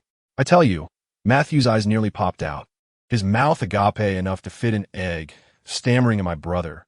"What is the meaning of this? Purple? 2 of them? Both the first and second soul rings are millennium." Unfazed, my brother mirrored Tang San's demeanor, coolly stating, "My master once said that plant-type martial souls can also absorb soul beasts with killing intent." At this moment, Matthew was utterly shattered in his understanding, promptly arranging their official documentation, 1 soul master and 1 great soul master. Once the paperwork was complete, the old man immediately offered his allegiance, promising abundant resources in exchange for joining the Wuhuan Temple. Without a moment's hesitation, my brother declined, fully aware that the Wuhuan Temple was a sinking ship. Boarding it now would be akin to enlisting in the National Army for 49 years. After receiving their subsidies, the two returned to find the master. The master lay in bed, pale, but upon hearing that they not only succeeded, but had also validated his theory at the Wuhuan Temple, he was nearly propelled from his sickbed in excitement. Then Tang San expressed that the academy's lessons were of no use to them, wishing to study with the master in the morning and work in the afternoon. Upon learning they intended to work at a blacksmith shop and mentioning the hammering technique, the master's eyes lit up instantly, urging them to practice diligently and never neglect it. After bidding farewell to the master, my brother took Tang San to the blacksmith shop. The owner, Shi San, initially intended to dismiss the 2 6-year-olds who sought work, but softened upon realizing their impoverished backgrounds, allowing them to start with menial tasks like serving tea. The nearby blacksmiths, upon hearing their claim of being able to forge, erupted in laughter, utterly unconvinced. My brother, known for his practicality, refrained from idle chatter. He directly seized 2 hammers taller than both of them and tossed one to Tang San. Shi San and the other blacksmiths were left dumbfounded. Was this strength genuine? In the next moment, my brother and Tang San exchanged glances and began their work. Bang! Bang! The 2 massive hammers swept through the air, striking the glowing iron with perfect arcs. It was not mere chaos. It was rhythmically captivating, a display of impeccable coordination. This hammering technique was none other than the chaotic storm taught by Tang San's father. Each strike borrowed force from the last, growing faster and more intense. Soon, The blacksmith shop was filled only with the harmonious sound of relentless hammering. By the time they each completed 37 strikes, the veteran blacksmiths were left speechless. Such a large piece of iron had been transformed into a component shape in such a short time. Shursan's mouth hung wide open, murmuring, could this be the long-lost chaotic storm hammering technique? Having finished their work for the afternoon, my brother's true plan was set in motion. He bid farewell to Tang San and headed toward the soul-hunting forest. His second soul skill, Shadow, was practically tailor-made for stealth, capable of creating a clone to stir up trouble. With a strategy of diversion, he conjured an illusion of an ancient tree spirit beast to attract the guard's attention while he stealthily climbed over the wall. However, this time luck was not on his side. Shortly after entering, he encountered a formidable foe, a millennium-old human-faced demon spider. A fierce battle ensued, with my brother unleashing all his soul skills and even using his second soul skill to replicate himself, turning it into a 2v1 situation. After a grueling effort, he managed to severely injure the spider, but he was left utterly drained, his soul power expended, barely able to stand. Just as the human-faced demon spider was about to launch a desperate counterattack, the sky suddenly darkened. I tell you, it truly darkened, as a colossal shadow descended from above. With a single flap of its wings, the once mighty millennium human-faced demon spider was transformed into a shower of green blood, leaving no trace behind. My brother looked up in astonishment. Before him stood an immensely large avian creature, shimmering with purple light, its tail adorned with 5 resplendent feathers. A 50,000-year soul beast, the 9-tailed wind bellbird, the true sovereign of the soul-hunting forest. Terrified, his legs weakened, just as he was preparing to flee. The great bird suddenly transformed into a stunning lady in a purple dress. She gazed at my brother silently, and upon speaking her first words, she left him utterly bewildered. She said, do you not yet know who your parents are? My brother stood there, frozen. Could a 50,000-year soul beast transform into a human form and speak? This script was all wrong. I tell you, not just wrong, it was utterly absurd. Then, her next words plunged him into silence. The lady, or rather, the 50,000-year soul beast, let's call her Fenglinger, approached, scrutinizing him from head to toe. Her gaze so disdainful it felt as though she might toss him into a trash bin. She declared, I am called Fenglinger. Your mother, Yi Bei, is my mistress. I have grown this large solely because you are too small. I feared I might accidentally crush you. Understand? Good gracious, who among you understands this? This girl knew precisely how to derail the conversation. My mind was awash with questions. My mother? Mistress? And what did that condescending look mean? Who was the master and who the servant here? Just as I was about to inquire whether something was amiss in the ecological environment of the soul-hunting forest, she slapped my forehead, exclaiming, how foolish. Of course, I have been waiting for you. How could your mother, so clever, give birth to such a creature as you? It must be your father's fault. I was utterly stunned. Was it now the case that even a maid could be this arrogant? She observed my bewildered expression and sighed. By lineage, you ought to call me sister. I am here waiting for you out of sheer necessity, hoping your Kunpeng martial soul awakens so that you may take me back to Baiming. Now, seeing you in this pitiful state, it seems unlikely. Baiming? This was a lot to take in. I felt as though I had grasped a lifeline, hurriedly approaching her and calling out, Sister Linga, asking her what was happening. She offered little explanation, simply handing me a letter, saying it was from my father, who had already gone to Baiming, given his current state. He was likely to be delayed on the way. I opened the letter, and, good heavens, it was written in such an enigmatic manner, emphasizing the notion that, as a child, I should not inquire further, for asking would yield no answers. The central message was, I have gotten into serious trouble and must go to Baiming to find your mother. I will likely be delayed, so just live well. Such was the simplicity of farewells between men. After reading, I was filled with determination, turning on my heel to leave. I had to go to Baiming. However, Fenglinger grabbed my arm. Do you even know where Baiming is? She asked. That place is not even on the map of Dolua continent. It belongs to another realm altogether. Only upon awakening the Kunpeng can one flap a wing and fly for an entire day to reach it. My jaw nearly dropped. Good heavens, Was this akin to opening a new maritime route? Seeing me regain my composure, Feng Linger leisurely dropped a bombshell. My mother, Yi Bei, is the head of the Kunpeng clan, known as the Baiming King. My father saved her. I was left speechless. My family background was beyond extraordinary. Then she said, "All right, enough of the melancholy. You will train with me here, and when you become formidable, take me back home." The days that followed, I tell you, were akin to entering a mode of hell. By day, I attended classes at the New Oding Academy, learning from the master, and by afternoon, I toiled at the blacksmith shop. Then, I would plunge into the Soul Rift Forest, where Feng Linger treated me as a punching bag. Her training methods were exceptionally abstract. She would have me carry over 600 pounds of tree roots while running marathons, often pushing me to the brink of shock. Meanwhile, she leisurely sipped the nectar I had brought, cheerfully cheering me on. I lost consciousness, and she waited for me for half an hour. Upon waking, she continued to engage in combat. While attacking, she expressed her grievances, remarking on my excessively long wind-up before striking. After the match, she chided me, questioning my ability to follow up on attacks and ridiculing my feints, as if I had no regard for my dignity. I was sent flying by one of her punches, crashing through several trees. Just as I emerged from the river, she shouted, "Continue, continue." I inquired whether soul beasts trained in such a manner, fearing for their own well-being. She replied that soul beasts have long lifespans and that their training often involves lying still. This devilish training regimen was specifically tailored for me. Thus, 6 years swiftly passed. Notting Academy was on break, and Tang San and Xiao Wu had graduated. I had grown from a mere sprout to a stature of 1.70 meters, and the roots on my back had increased from several hundred to over 3,000 pounds. I could now unleash 68 consecutive strikes with the chaotic wind hammer technique and could exchange blows with Feng Linger for at least 2 rounds.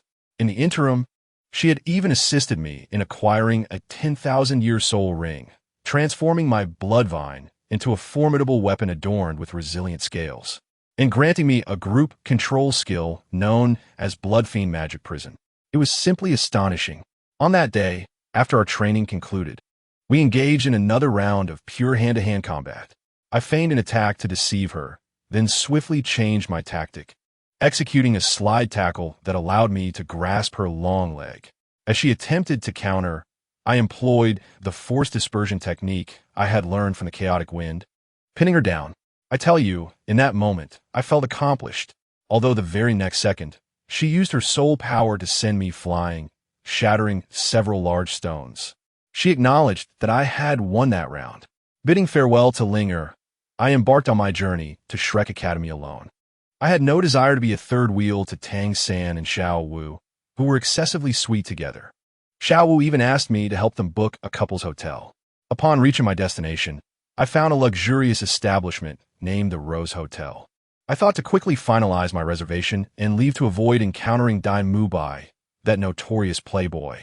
Just as I received the final key, to my surprise, Dai Mubai entered, flanked by companions, and immediately requested my room. The desk clerk even urged me to concede the room. I was infuriated. Concede? That word does not exist in my lexicon.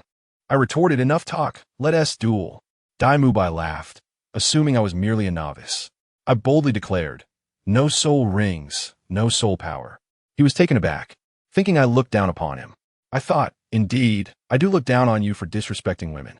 He threw a punch, and I responded by kicking his fist, sending him flying. Unwilling to back down, he activated his second soul skill, the White Tiger's Radiant Light Wave, unleashing a massive energy blast toward me. In a daring move, I tore through that light cannon with my bare hands. Dai Mubai's jaw dropped in disbelief. Ultimately, in a fit of desperation, he unleashed his ultimate move, the third soul skill, White Tiger's Diamond Transformation, doubling his attributes and proclaiming himself to be a level 37 Battle Soul Master. I thought it was time to reveal my true self. Apologies, but I'm a level 43 ring Battle Soul Master with a martial spirit of the old tree root. Dai Mubai's eyes widened, astonished, as if he had seen a ghost. Without granting him time to react, I swiftly assumed the starting stance of the Kunpeng kill. As taught by Feng Linger, though shocked, he charged at me with his White Tiger's Diamond Transformation, enveloped in a golden aura, resembling a small bomb. As our fists collided, the impact was tremendous. It felt as if the entire building trembled, debris cascading down. Dai Mubai was forced back several steps, the high-grade tiles beneath him shattered, and his eyes bulged in disbelief. I, on the other hand, only staggered back 2 steps, maintaining my balance and dusting off my hands. He stood there dumbfounded, as if his worldview had been shattered. He mumbled, "Wait, I activated my white tiger's diamond transformation, yet you did not even use soul power? What is happening?" He began to question his existence, doubting whether he was indeed a genius.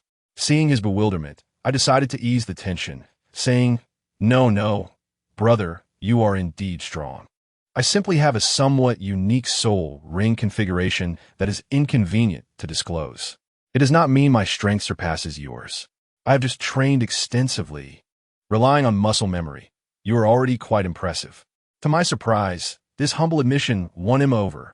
His demeanor shifted from disdain to respect, likely thinking to himself, "This guy won, yet remained so modest. That is true character." He promptly retracted his martial spirit and conceded, "All right, I lost today." With that, the matter was settled. Before departing, he turned back to ask, "Is your martial spirit truly the old tree root?" I nodded, "What of it?"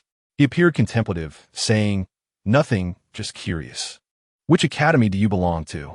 I laughed, recognizing his intent to pry. I replied, "I am without an academy, but do not worry. I am certain we shall meet again." His eyes lit up at this, likely already plotting how to persuade his principal to recruit me. Finally, he cautioned me, stating that some women are unworthy of respect, and advised me not to be soft-hearted. I couldn't help but chuckle, responding, "So, those unworthy of respect can simply be picked up for amusement and discarded when bored?" He had no retort, leaving the twins behind as he departed. Just after he left, the hotel manager and desk clerk hurried out, appearing as if they had seen a ghost, not daring to breathe. They understood Dai Mubai was a level 37 soul master, yet a young man without activated soul rings had bested him. The sight was too surreal for them to comprehend. I waved my hand, "I will cover any losses," and proceed with the room. To my astonishment, the manager bent over, resembling a shrimp. No, young Master Dai has already paid. We have also prepared drinks and company for you." He gestured to a line of beautiful young ladies, their eyes sparkling with anticipation. "Family, who among you would refuse such fortune?" Just as I was overwhelmed, Xiao Wu bounced in, followed closely by Tang San. I promptly handed the key to Tang San. "Third brother, the room is yours. Make yourself comfortable. I shall take my leave." The manager, undeterred, pointed to the row of girls again. I patted Tang San's shoulder, addressing the manager. "This room is for my elder brother. Should there be any matters, please consult him." With that, I swiftly exited, choosing to remain low-key. I could almost envision the shock in the manager's eyes, pondering the caliber of the individual capable of being called elder brother by such a formidable person. Regardless, the mess was left for Tang San to handle, and Xiao would undoubtedly assist. I found a rooftop at the city lord's mansion to lie down, feeling the breeze. Yet my heart felt hollow. Having traversed here with no family or friends, I felt like a drifting leaf. Oh well, no more dwelling on it. Becoming stronger is the undeniable truth. The following day, I set off with Tang San and Xiao Wu, making our way to Shrek Academy. Upon arrival, Xiao Wu exploded with disbelief. "Rangu, are you certain this is Shrek? This dilapidated village is worse than our Shunhun village. Is this the academy the master spoke of, led by a soul sage principal?" I pushed through a thicket of branches, pointing ahead. "Indeed, this is the place." Tang San activated his purple extreme magic eyes and confirmed the presence of individuals. As we approached, we were greeted by a ramshackle wooden shed, where an elderly man in his 60s sat, a sign reading Shrek Academy enrollment hanging above. A long queue stretched behind him, at least 200 individuals, accompanied by their parents. Upon witnessing the scene, I understood the situation. Though the exterior appeared shabby, the essence within was robust. A noblewoman ahead of us wrinkled her nose in disdain. "This is the academy that guarantees graduation leads to becoming a viscount? This is the condition recommended by the Spirit Hall?" Här som mirroret, här relustanje. Surrounding us were murmurs of skepticism, with not a single soul optimistic about this dilapidated establishment. Soon, it was the noblewoman's son's turn. The old man lazily stated, "The enrollment fee is 10 gold soul coins." The father hastily paid. The old man squeezed the child's hand, shaking his head. "You are over the age limit. Depart." "But teacher, my son just celebrated his 13th birthday. Please make an exception." "Rules are rules. No one above 13 is accepted. Leave." The man was furious. "I can leave, but refund my registration fee." The old man did not even lift his eyelids, shouting, "Mu Bai, someone is causing trouble." In a swift motion, Dai Mu Bai leapt down from the tree. His martial soul activated, 3 soul rings shining, the imposing aura of a soul master making the man's face turn pale. Dai Mu Bai coolly declared, "Want your money back? Fine, defeat me." The family had never witnessed such a scene and fled in a flurry. Next, another approached, having paid the fee, and the old man scrutinized him, stating, 12 years old. Age is acceptable. However, we cannot accept you." The child parents panicked, asking why not. "My son possesses a century-old soul ring." Finally, the old man lifted his head, his gaze sharp, because he is merely an ordinary person. "At Shrek, we do not accept ordinary individuals, only monsters." Dai Mu Bai chimed in, outlining the actual criteria. "Listen well. Age must exceed 13. We do not accept. Soul power below level 21. We do not accept. The first soul ring must be a century old. We do not accept." I tell you, once these words were uttered, the crowd erupted. What madness is this? Are we selecting an emperor? A significant portion of parents cursed and left with their children. As the situation threatened to spiral out of control, the old man stood up, suddenly brandishing a dragon-patterned staff. Then came the pivotal moment. 6 soul rings ascended from beneath his feet.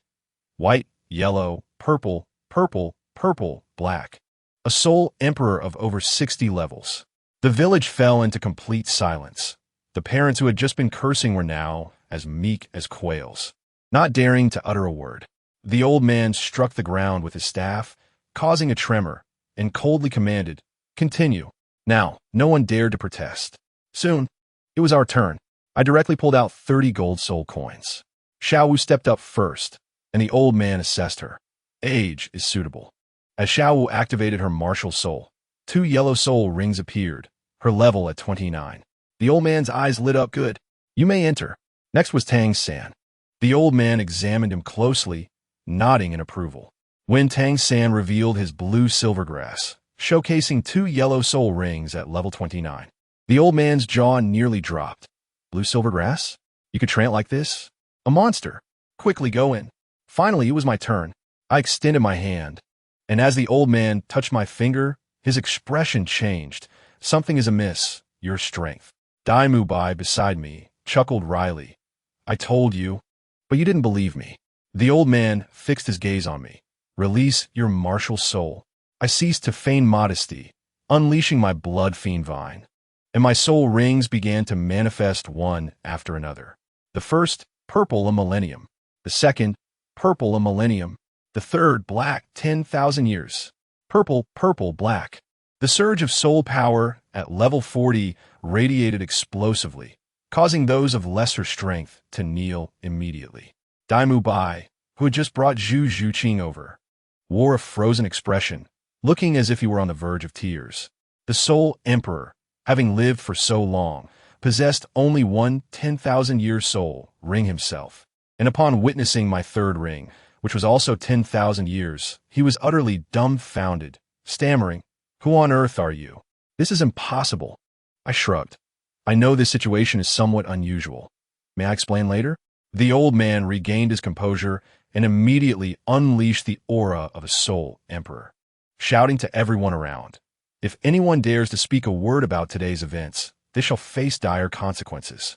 Dai Mu Bai led Zhu Zhuqing and me inside, and the way the girl looked at me was akin to gazing at an alien. I could only smile awkwardly. "I am Jiang Luoran, merely fortunate, just fortunate." Dai Mu Bai shook his head. "You, from the moment we met, have been putting on an act. Who knows how much more you are concealing?" Zhu Zhuqing, however, remained indifferent, simply stating, "I am Zhu Zhuqing." At that moment, a hefty man pushed a cart over, calling out, "Sausages for sale." Oscar's big sausages. My stomach conveniently growled, and I approached. Give me 3. I grabbed them and stuffed them into my mouth. Daimubai attempted to stop me, warning that the sausages were not to be eaten, but it was too late. The 3 were already devoured. I chewed on a sausage, remarking, no worries. I would have to eat eventually. The taste is quite good. Daimubai summoned Tang, San, and the others, informing them that we had exceeded level 25 in soul power, allowing us to skip the 2nd and 3rd rounds and proceed directly to the 4th challenge. The children outside who had failed protested, claiming we were favored. Daimubai promptly tossed the testing crystal, revealing Ning Rongrong at level 26, Zhu Zhuqing at 27, Xiao Wu and Tang San at 29. Finally, the crystal reached my hands. Upon gripping it, there was a cracking sound. The crystal emitted a blinding light, shattering and displaying a number, 40. The entire venue fell silent. The gazes of those children towards us were filled with fear as they cried out, "You are not human. You are insane." I placed a shattered crystal on the table, coolly stating, "Little kids, go home and drink more pork rib soup to grow taller." As we followed Daimubai toward the 4th challenge, he enlightened us about Shrek Academy, mentioning that over 20 years, they had only accepted 42 students, with only 14 graduating and the teachers outnumbering the students. The principal, adhering to the principle of selecting quality over quantity, was financially strapped. Upon arrival, a burly man resembling a bear emerged. I recognized him as Zhao Wujin, the unfortunate soul who had previously been defeated by Feng Linger. He clearly recognized me too, his eyes brimming with resentment as he declared, "I will modify the rules. I will personally assess you 5 in the 4th challenge." Daimubai turned pale, whispering to us, "You are in big trouble. This is teacher Zhao Wujin, the unmoving king, a level 76 assault soul sage." A soul sage? Tang San and Xiao Wu turned ashen. Zhao Wujin planted a stick into the ground. "One incense stick. If any one of you remains standing, you pass." I stepped forward, gathering everyone. This situation was my doing, and I had to bear the responsibility. Time was short, so let us quickly introduce ourselves and prepare for battle.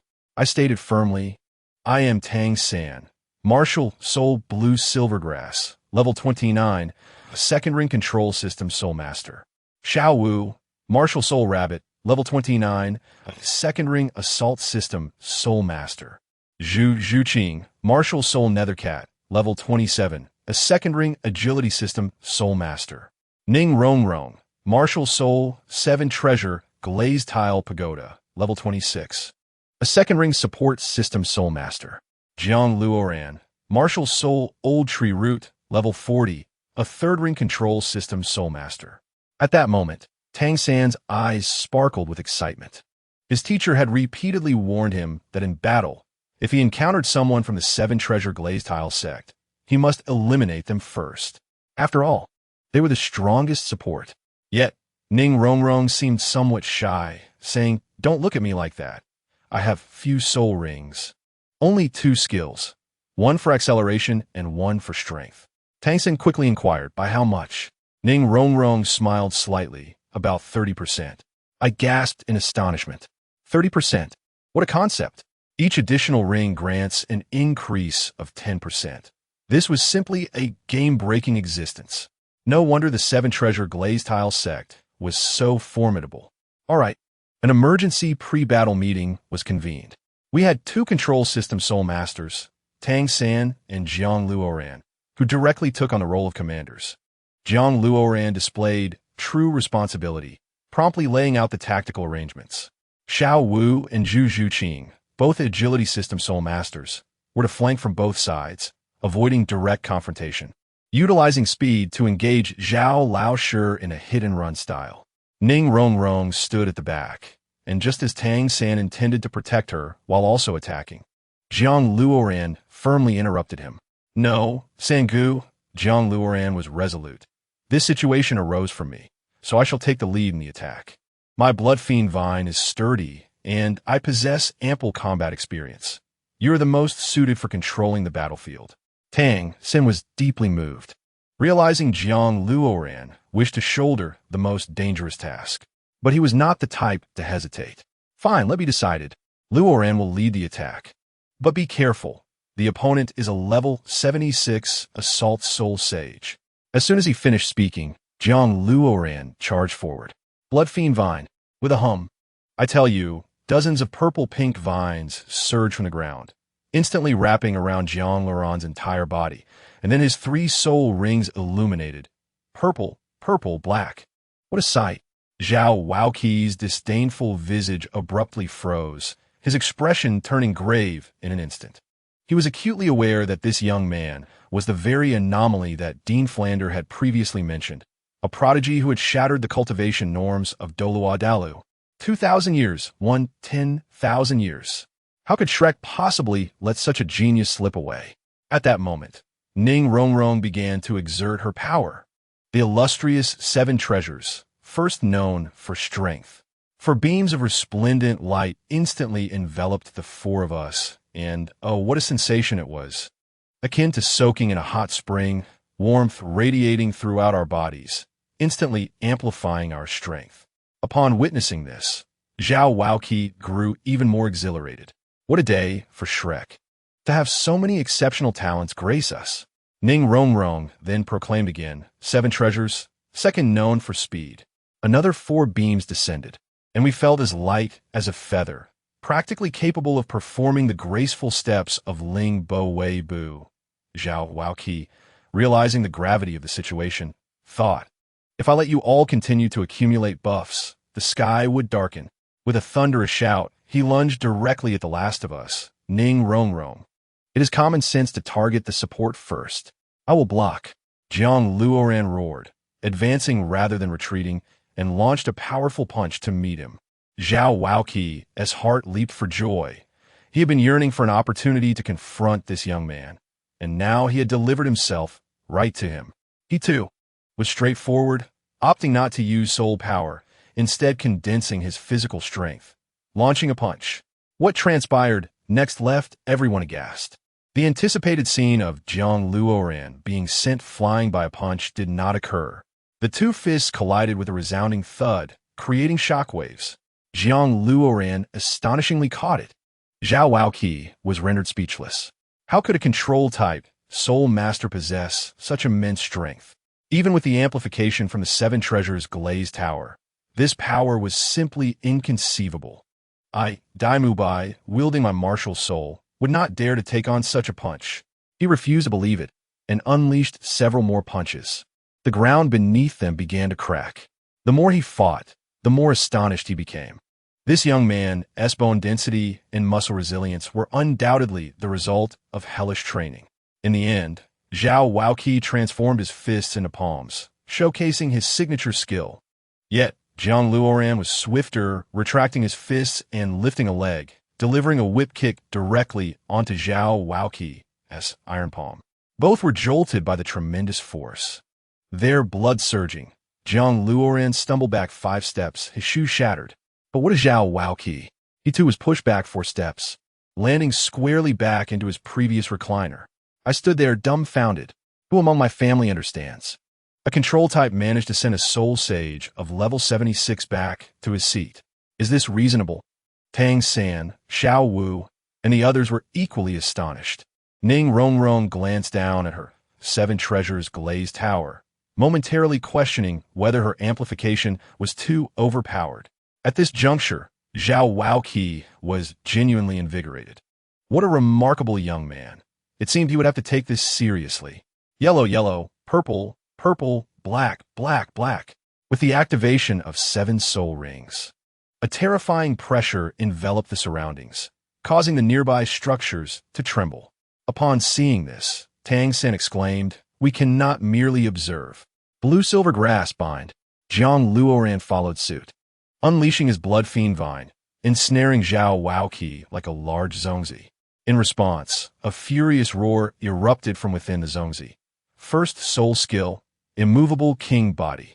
A burst of golden light shattered Tang San's blue-silver grass. Remarkably, Jiang Luoran's blood fiend vine only sustained cracks, remaining intact. Zhao Waoqi was astounded. He had activated his first soul skill, yet could not eliminate this vine. He could only roar in frustration as he tore it apart with his hands. In that instant, Xiao Wu sprang into action. With an aerial dash, her pink heels targeted Zhao Waoqi's face, throat, and temple with a flurry of kicks. Yet Zhao Waoqi seemed unfazed, wearing a look of enjoyment. Had she not eaten? Xiao Wu could not bear such an insult, swiftly maneuvering behind him, her feet locking around his temple, attempting to throw him off. However, Zhao Waoqi's stance was too stable to budge. In this critical moment, it was Tang San who saved the day. A clump of toxic blue-silver grass erupted from the ground, ensnaring Zhao Waoqi's feet, disrupting his balance. The opportunity arose.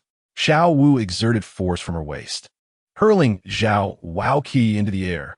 As he soared, still adjusting his posture, Zhang Luoran leaped with ghostly agility, aiming to deliver a punch that would send him crashing back to the ground.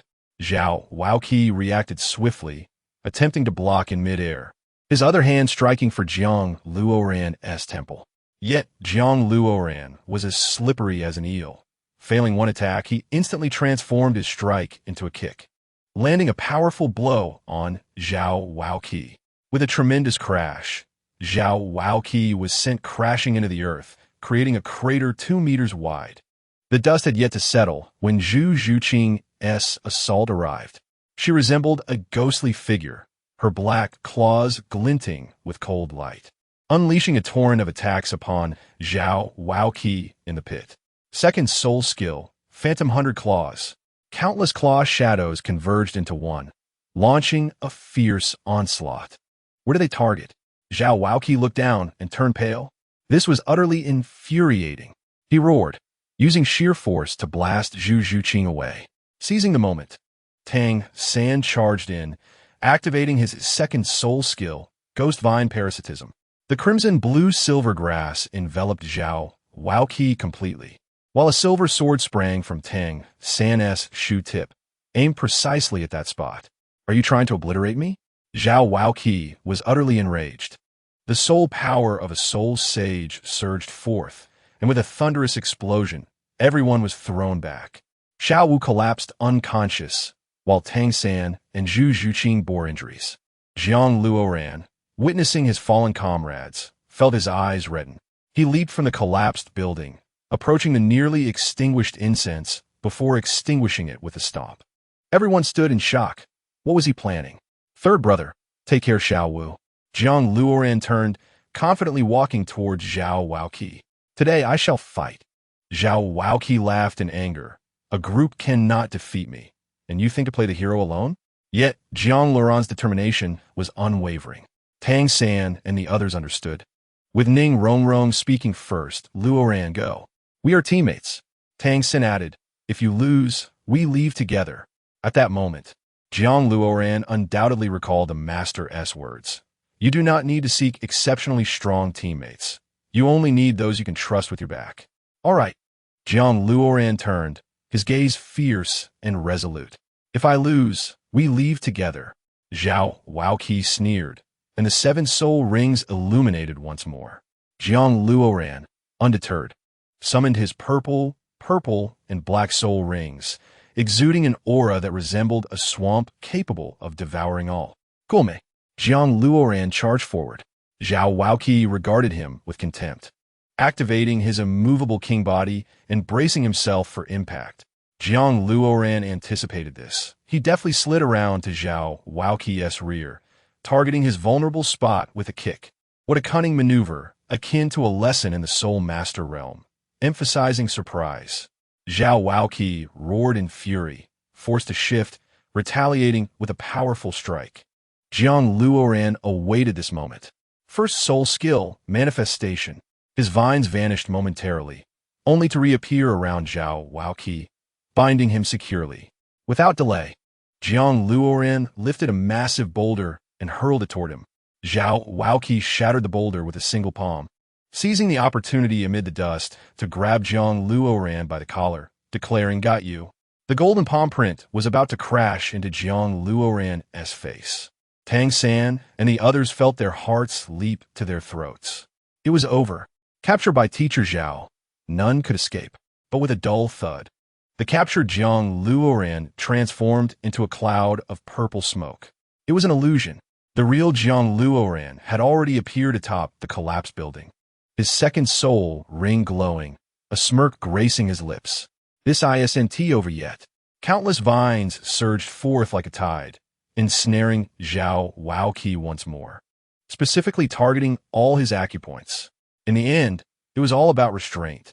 Zhao Wuqi maintained his bravado, but internally recognized that these vines were extraordinarily resilient. Jiang Luoran coldly scoffed, "This is the fusion of my first and second soul skills. Yet this is not my ultimate move." As he spoke, he lifted an entire building and hurled it toward Zhao Wujia's head. Simultaneously, he propelled himself forward with the structure, bellowing, "Kunpeng strike." Zhao Wujia, finally realizing the gravity of the situation, activated his fifth soul skill, gravity compression. The ground beneath him darkened within a radius of several meters, causing all the vines to snap under the immense pressure. He shattered the descending building with a punch, roaring, "No one can move under my gravity compression." However, the building was merely a ruse. Jiang Luoran sought the swirling dust to obscure his true lethal move, his second martial soul. Zhao Wujia's gravitational field was utterly ineffective against him. All his power converged into a single point, transforming into a blinding white light that shattered Zhao Wujia's soul skill with a crack. Caught off guard, Zhao Wujia had no choice but to absorb the impact with his body, staggering backward for dozens of steps, his entire right arm numbed. Jiang Luoran wasted no time, unleashing his second soul skill, Shadowy Presence. Two versions of Jiang Luoran attacked simultaneously, one in front and one behind. Zhao Wujia instinctively struck at the one behind, only to discover it was an illusion. "Indeed, I was just behind you," Jiang Luoran's voice echoed before him. "But what if one could switch places within a second?" Before the words faded, his 10,000-year soul ring illuminated, activating his third soul skill, Blood Fiend Demon Prison. A terrifying pressure descended as a vast array of blood vines rapidly formed a colossal cage, completely sealing Zhao Wujia within. Moments later, a series of dull thuds emerged from the cage as Jiang Luoran relentlessly struck Zhao Wujia's abdomen. Dai Mubai stood in stunned silence. The group control of a 10,000-year soul ring is astonishing. Inside the cage, Zhao Wujia finally grasped the reality. This was no mere control technique. From the very beginning, Jiang Luoran had laid a trap beneath him, a marsh designed to drain his stamina. Every tactic he employed was to lure Zhao Wujia into this final snare. Immovable king body, mighty Vajra palm, gravity compression. Zhao Wujia unleashed all three techniques in unison. Golden light exploding forth, threatening to burst the cage. At that moment, Jiang Luoran delivered a final palm strike, executing a backflip while in midair, proclaiming second soul skill, Shadowy Presence. The next instant, a massive tree root erupted from the ground, striking Zhao Wujia squarely between the legs. With a resounding thud, Zhao Wujia's three soul skills were abruptly interrupted, sending him skyward. Dai Mubai exclaimed, "That's a replicated soul ring." Zhao Wujia felt as though his essence had been drained, leaving him utterly weak. Jiang Luoran descended from the air, coldly explaining, "Who said the Blood Fiend Demon Prison is merely a control technique? It also siphons the stamina of the captive. I have channeled all its effects into draining your energy." As he spoke, he ascended the tree root and delivered a punch to Zhao Wujia's face, igniting a fire. Zhao Wujia's right eye immediately swelled. Jiang Luoran relentlessly continued his assault, delivering several more punches to the same spot. Zhao Wujia was utterly bewildered, forcibly unleashing his soul power to shatter the tree root. But Jiang Luoran had already closed in, executing a joint lock that sent them crashing to the ground, creating a 3-meter-deep crater. Amidst the dust, the sound of flesh meeting flesh echoed as Jiang Luoran sat atop Zhao Wujia, unleashing a barrage of punches like a pile driver. Enough! Enough! Zhao Wujia finally conceded. Jiang Luoran ceased his assault, rising to his feet. At that moment, a drowsy, bearded man approached, holding 2 sausages, and upon seeing Zhao Wujia's battered face, inquired, "Who are you?" Zhao Wujie glared fiercely. Oscar, you are to attend combat class tomorrow. Oscar trembled in fear. Teacher Zhao, I am from the support department.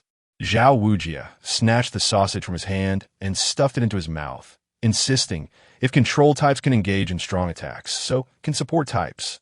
No tardines. With that, he departed without a backward glance. Jiang Luoran also grabbed a sausage, munching it while calling after Zhao Wujie. Teacher Zhao, no matter who calls you tonight, do not go out. The sight of Teacher Zhao's retreating figure was one of hasty retreat. Oscar stood nearby, dumbfounded, muttering, why is everyone so peculiar? Brother, you have no idea. There are far stranger things to come. I told him, after that fierce bout at noon, I fainted from exhaustion. When I finally opened my eyes, lo and behold, Tang Sin was standing beside my bed, gazing at me. He pointed to the table and said, awake? Little Ao left you some sausages. I was so famished that I devoured them without hesitation. Tang San's expression was one of disbelief, as if he had seen a ghost, exclaiming, Luoran, you can actually eat that. He had heard Dai Mubai narrate the illustrious history of those sausages. I waved my hand dismissively, mumbling, what does it matter what the incantation is? It's food, and it replenishes stamina. Who among my family understands? When one is starved to the utmost, I'd be tempted to gnaw on dirt, not just sausages.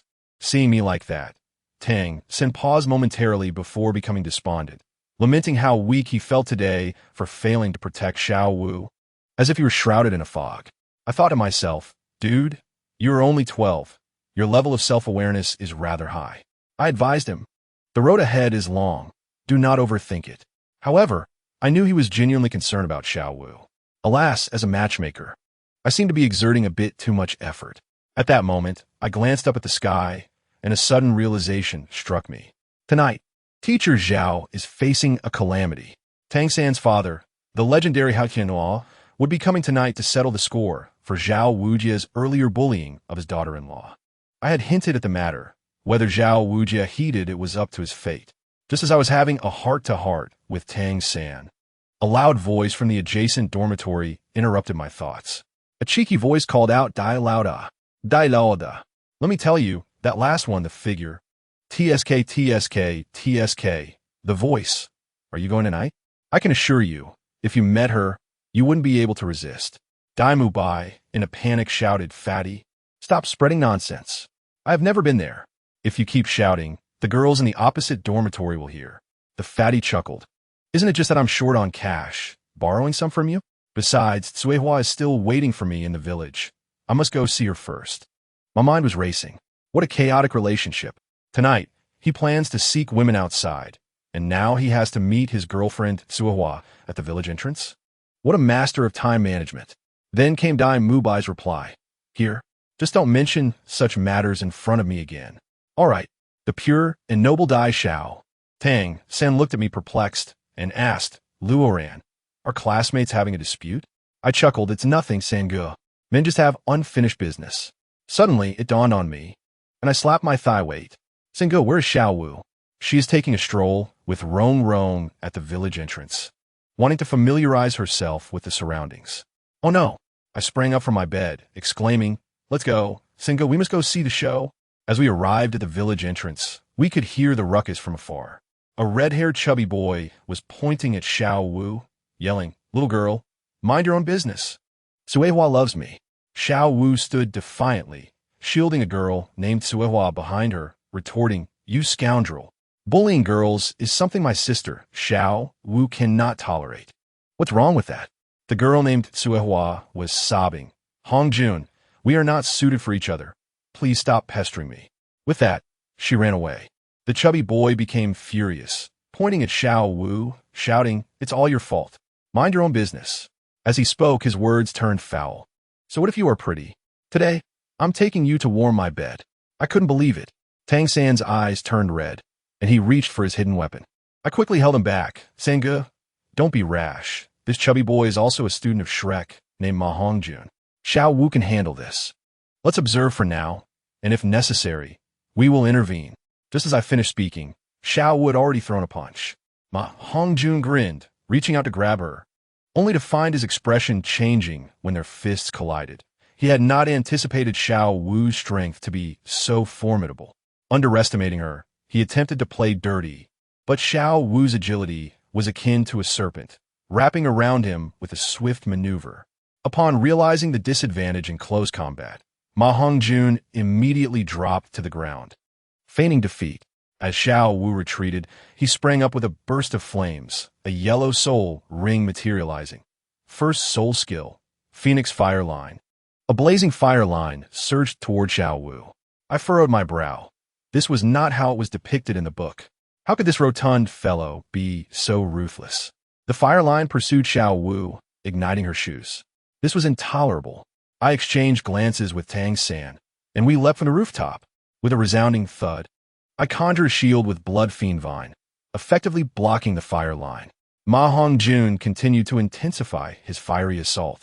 But Tang San had already darted forward with Ghost Shadow Phantom, swiftly appearing before him.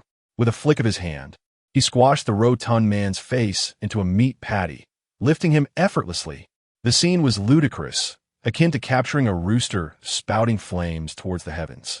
Realizing the gravity of his predicament, Ma Hongjun attempted to flee. Alas, it was too late. I summoned a gust of wind beneath my feet and sent him flying with a kick. Thus commenced our combined assault. Tang San executed a relay punch midair, while I charged forth like a cannonball, delivering another strike to his face. As Tang San seized his neck while I gripped his legs, we slammed him down with the force of a sack being flailed about. By the time we ceased our onslaught, the rotund man was embedded in the ground, frothing at the mouth, utterly unrecognizable even to his mother. Just then, Suehua rushed back in tears, helping Ma Hongjun up as she questioned us. Why have you beaten him so severely? Xiao Wu, bewildered, exclaimed, He was harassing you. We were helping. Dai Mubai arrived, visibly exasperated, and explained, Stop. He is one of us. He told us that this rotund fellow, Ma Hongjun, possesses the evil Fire Phoenix spirit, which has a flaw that renders him particularly uncontrollable regarding desires. The altercations with Suehua stemmed from her inability to tolerate his behavior. Who among us understands such a spirit? Xiao Wu and Ning Rongrong recoiled several steps, regarding Ma Hongjun as if he were some vile creature. Yet, even in his battered state, the rotund man stubbornly declared, I refuse to submit. He was eager to continue the fight. Dai Mubai was unable to restrain him. He activated his second soul skill, Bathing Fire Phoenix, sending a fiery turkey hurtling towards me. I couldn't help but chuckle, sneering as I sidestepped. You are correct. The rules of Shrek are devoid of rules. Why should I endure your attack? Sensing impending trouble, Dai Mubai hurriedly pulled us apart, revealing my credentials. Fatty, cease. This is Jiang Luoran, a level 40 Soul Master, and that is Tang San, a level 29 Great Soul Master. The astonishment in Ma Hongjun's swollen eyes was palpable. Level 40? At just 12 years of age? This was indeed an extraordinary advantage. His defiance evaporated. Suehua formally bid him farewell, leaving him in despair. Dai Mubai, with a mischievous grin, poked his side. Ah, take it easy, Dai Boss. Ma Hongjun yelped, deciding against joining us that night, his anger thoroughly extinguished. Observing their antics, Xiao Wu and Ning Rongrong disdainfully took each other's hands and departed. I was too indifferent to engage with them. Turning to Dai Mubai, Dai Boss, let's return. Remember to lock the door tight tonight. Dai Mubai was perplexed. Why? I fear the sound of wailing at midnight may disturb you. I offered him a mysterious smile. True to my anticipation, in the dead of night, a thunderous roar reverberated throughout Shrek Academy. Zhao Wuji, come out. This was followed by violent banging that resembled the shattering of mountains. I lay in bed, listening to teacher Zhao's anguished cries. Shaking my head in frustration, I warned you not to venture out. You refused to listen, and now you reap the consequences. The next morning, we assembled on the training ground. Zhao Wuji stood in the center, sporting a face more disfigured than Ma Hongjun's, while we struggled to suppress our laughter. Dean Flander arrived, delivering a few welcoming remarks about joining the Monster Academy, before handing the first lesson to Zhao Wuji. The glint in Zhao Wuji's eyes suggested he was about to exact revenge. He commanded Oscar and Ning Rongrong, both support-type students, to run 50 laps around the village until they collapsed. Then, with a sinister gaze, he turned to me. Luoran, you are special. I have prepared a weight of over 1,000 pounds of ironstone just for you. Let the challenge begin. While others had to lift stones weighing merely over 100 pounds, I was burdened with over 1,000. Was this a ploy to embarrass me? However, I merely scoffed, approached the iron stone, hoisted it effortlessly, and sprinted off.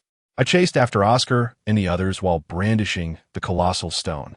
Not only did I intend to train, I aimed to exceed my limits.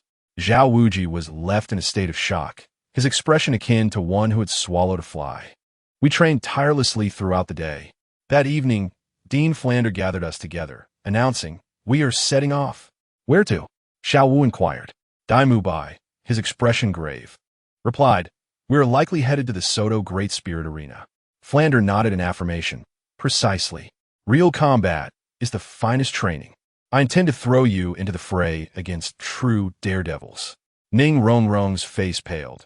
She knew all too well the horrors of that place, where losing an arm or leg was commonplace.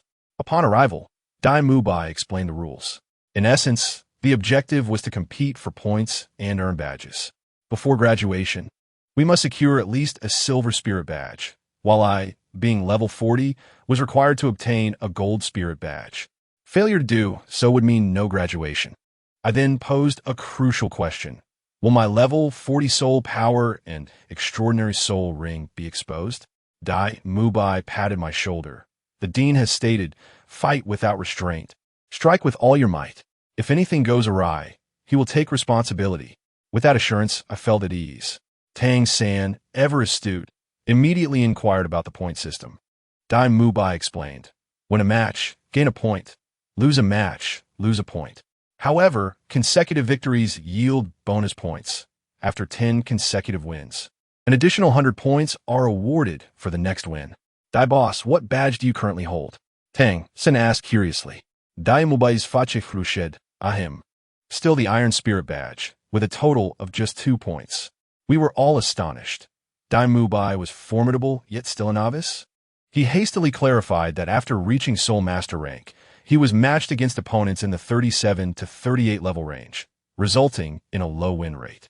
Yet, he suddenly cast a sly glance my way, saying, however, Luoran has struck gold.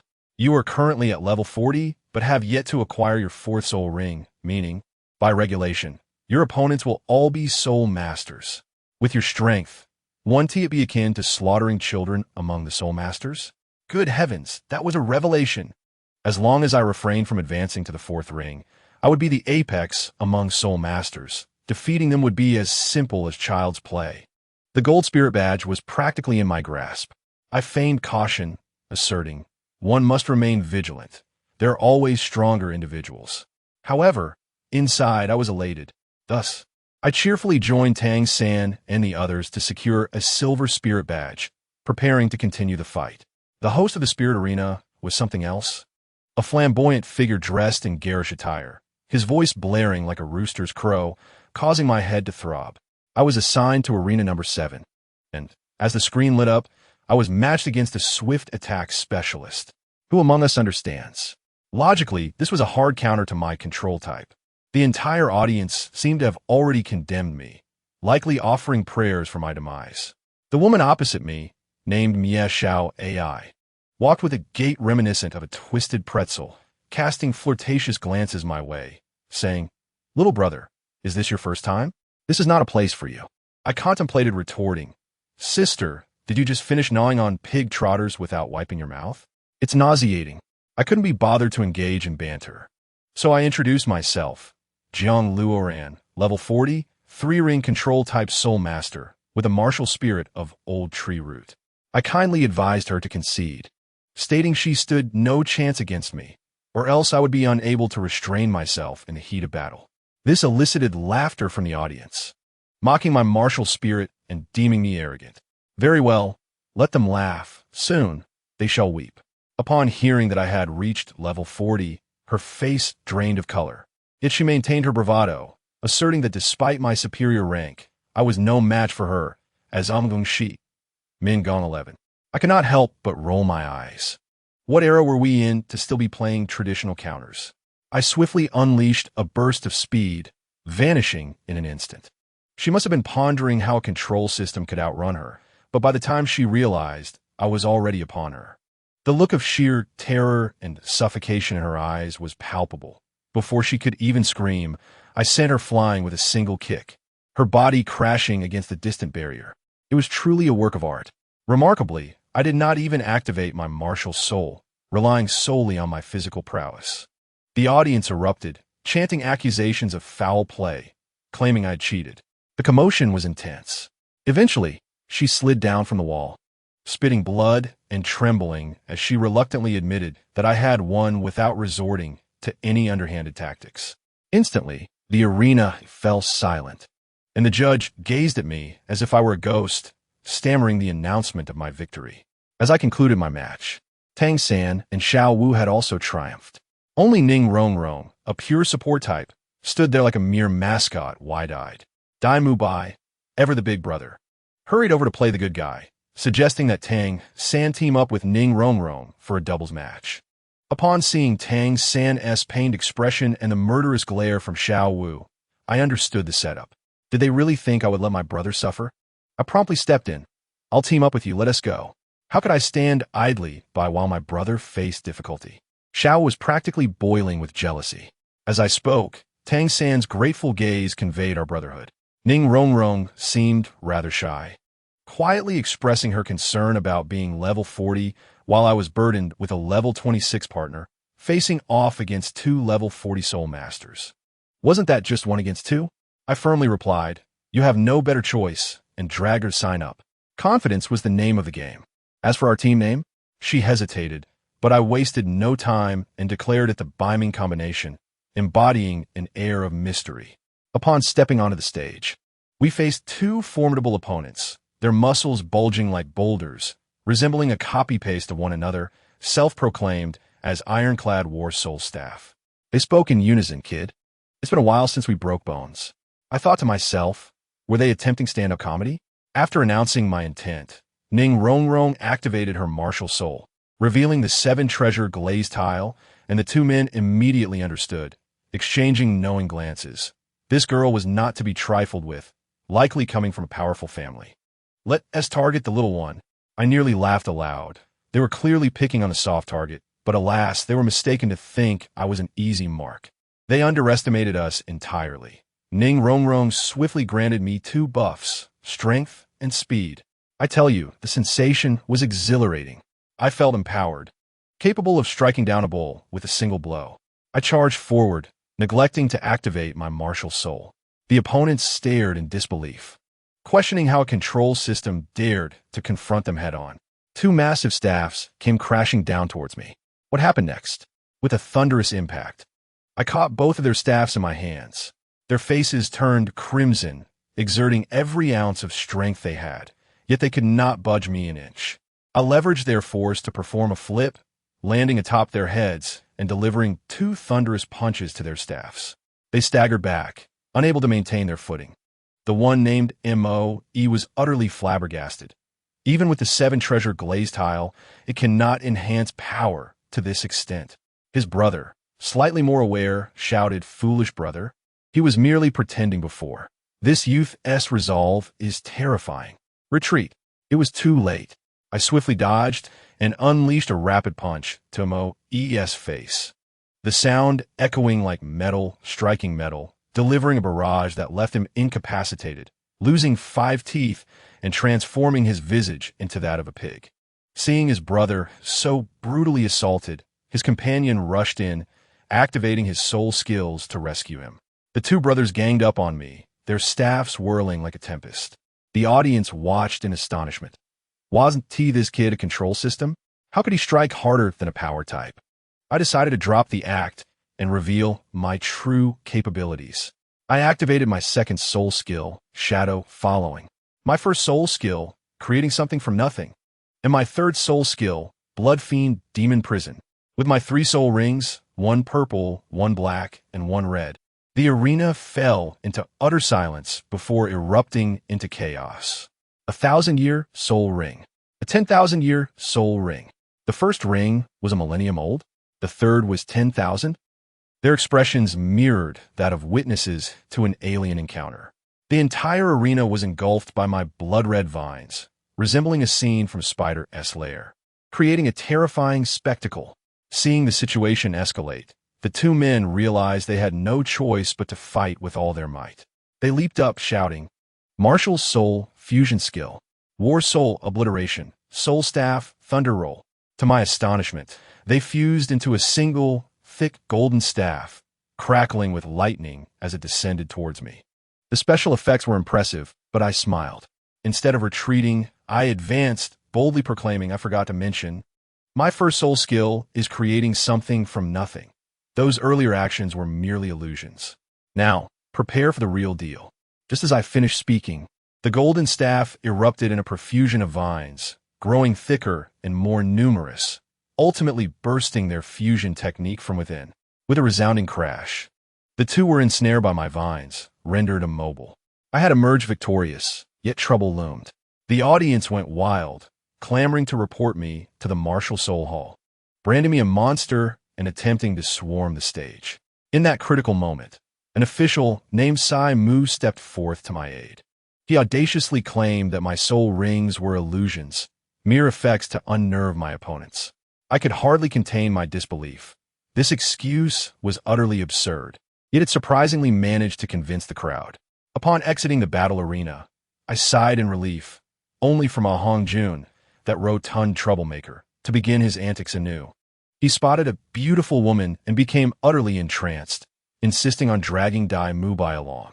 Zhu Zhuqing's expression darkened immediately, her disgust evident as she turned away. Dai Mubai found himself in a predicament akin to a yellow mudslide in his pants. At the academy entrance, Dai Mubai sought an explanation, exclaiming, "Zhuqing, listen to me." But Ning Rongrong, with her noble demeanor, could no longer contain her ire, mockingly stating, "Oh, the fickle-hearted carrot has met his match." This statement ignited a powder keg. Dai Mubai erupted, his soul power flaring as he pointed at Ning Rongrong, ready to unleash his fury. Tang San and I exchanged glances. This could not stand. In unison, we locked his right fist and restrained his left wrist, swiftly subduing him. Ning Rongrong, equally formidable, boldly called upon the dean, "Flander, I command you to stop."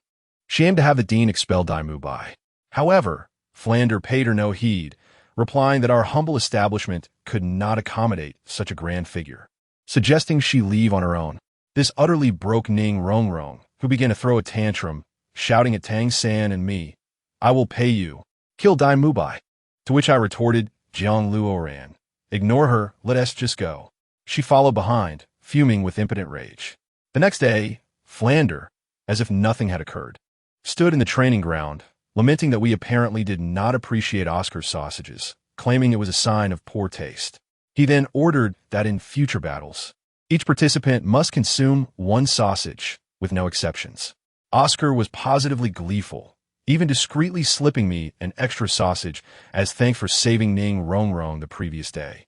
I held 2 roasted sausages, tears welling up as I shoved them into my mouth. I must tell you, this delicacy, once consumed, truly possesses a remarkable essence.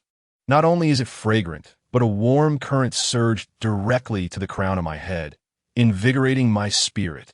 My goodness, the Oscar sausage is nothing short of a universal power bank, replenishing energy and dispelling negative debuffs. That rascal Flinder watched us as if we were consuming poison, launching into ridicule. What are you being so dramatic about? On the battlefield, you must swallow not only sausages, but also mice and flies. Hurry up, eat. Ning Rongrong, fierce as ever and seemingly irritated, seized a sausage and stuffed it in her mouth with such fervor that it appeared she was gnawing on Oscar's flesh, prompting a shiver down Oscar's spine. Observing this, everyone else thought, well, let's eat. Flinder, satisfied, nodded and commenced his usual lecture. Remember, Shrek Academy only accepts monsters, not waste. We do not engage in trivial theoretical classes. What we need is practical experience to extract your utmost limits. From this day forth, you are the Shrek 7 monsters, and you must entrust your backs to one another like family. No sooner had he uttered these words than the old man vanished, leaving Zhao Wujie to lead us to our business. Little AO, impressive. Have you reached level 30? Upon hearing that we were to hunt soul rings for Oscar, Dai Mubai's eyes lit up, and he slapped little AO on the back. Xiao Wu, equally curious, inquired, "How did you level up so quickly?" Little AO, I could not resist revealing the secret. Because he possesses innate full soul power. Did you hear? A food system with innate full soul power. At this revelation, the room fell silent. Lady Ning Rongrong's jaw nearly dropped. She, a prodigy of the 7-treasure glazed tile school, had awakened with only level 9 soul power. Relentlessly praised by her father. Yet here we had an innate full soul power food system? How could anyone comprehend this? It was akin to pulling a hidden limited SSR from a gacha pool, one that bestowed team-wide benefits. With that expression, I suspected she was already contemplating her existence, questioning whether she had come merely to make up the numbers. In the afternoon, Zhao Wujie arrived, sporting a face that resembled a pig's head, his eyes glowering as if he were about to devour us.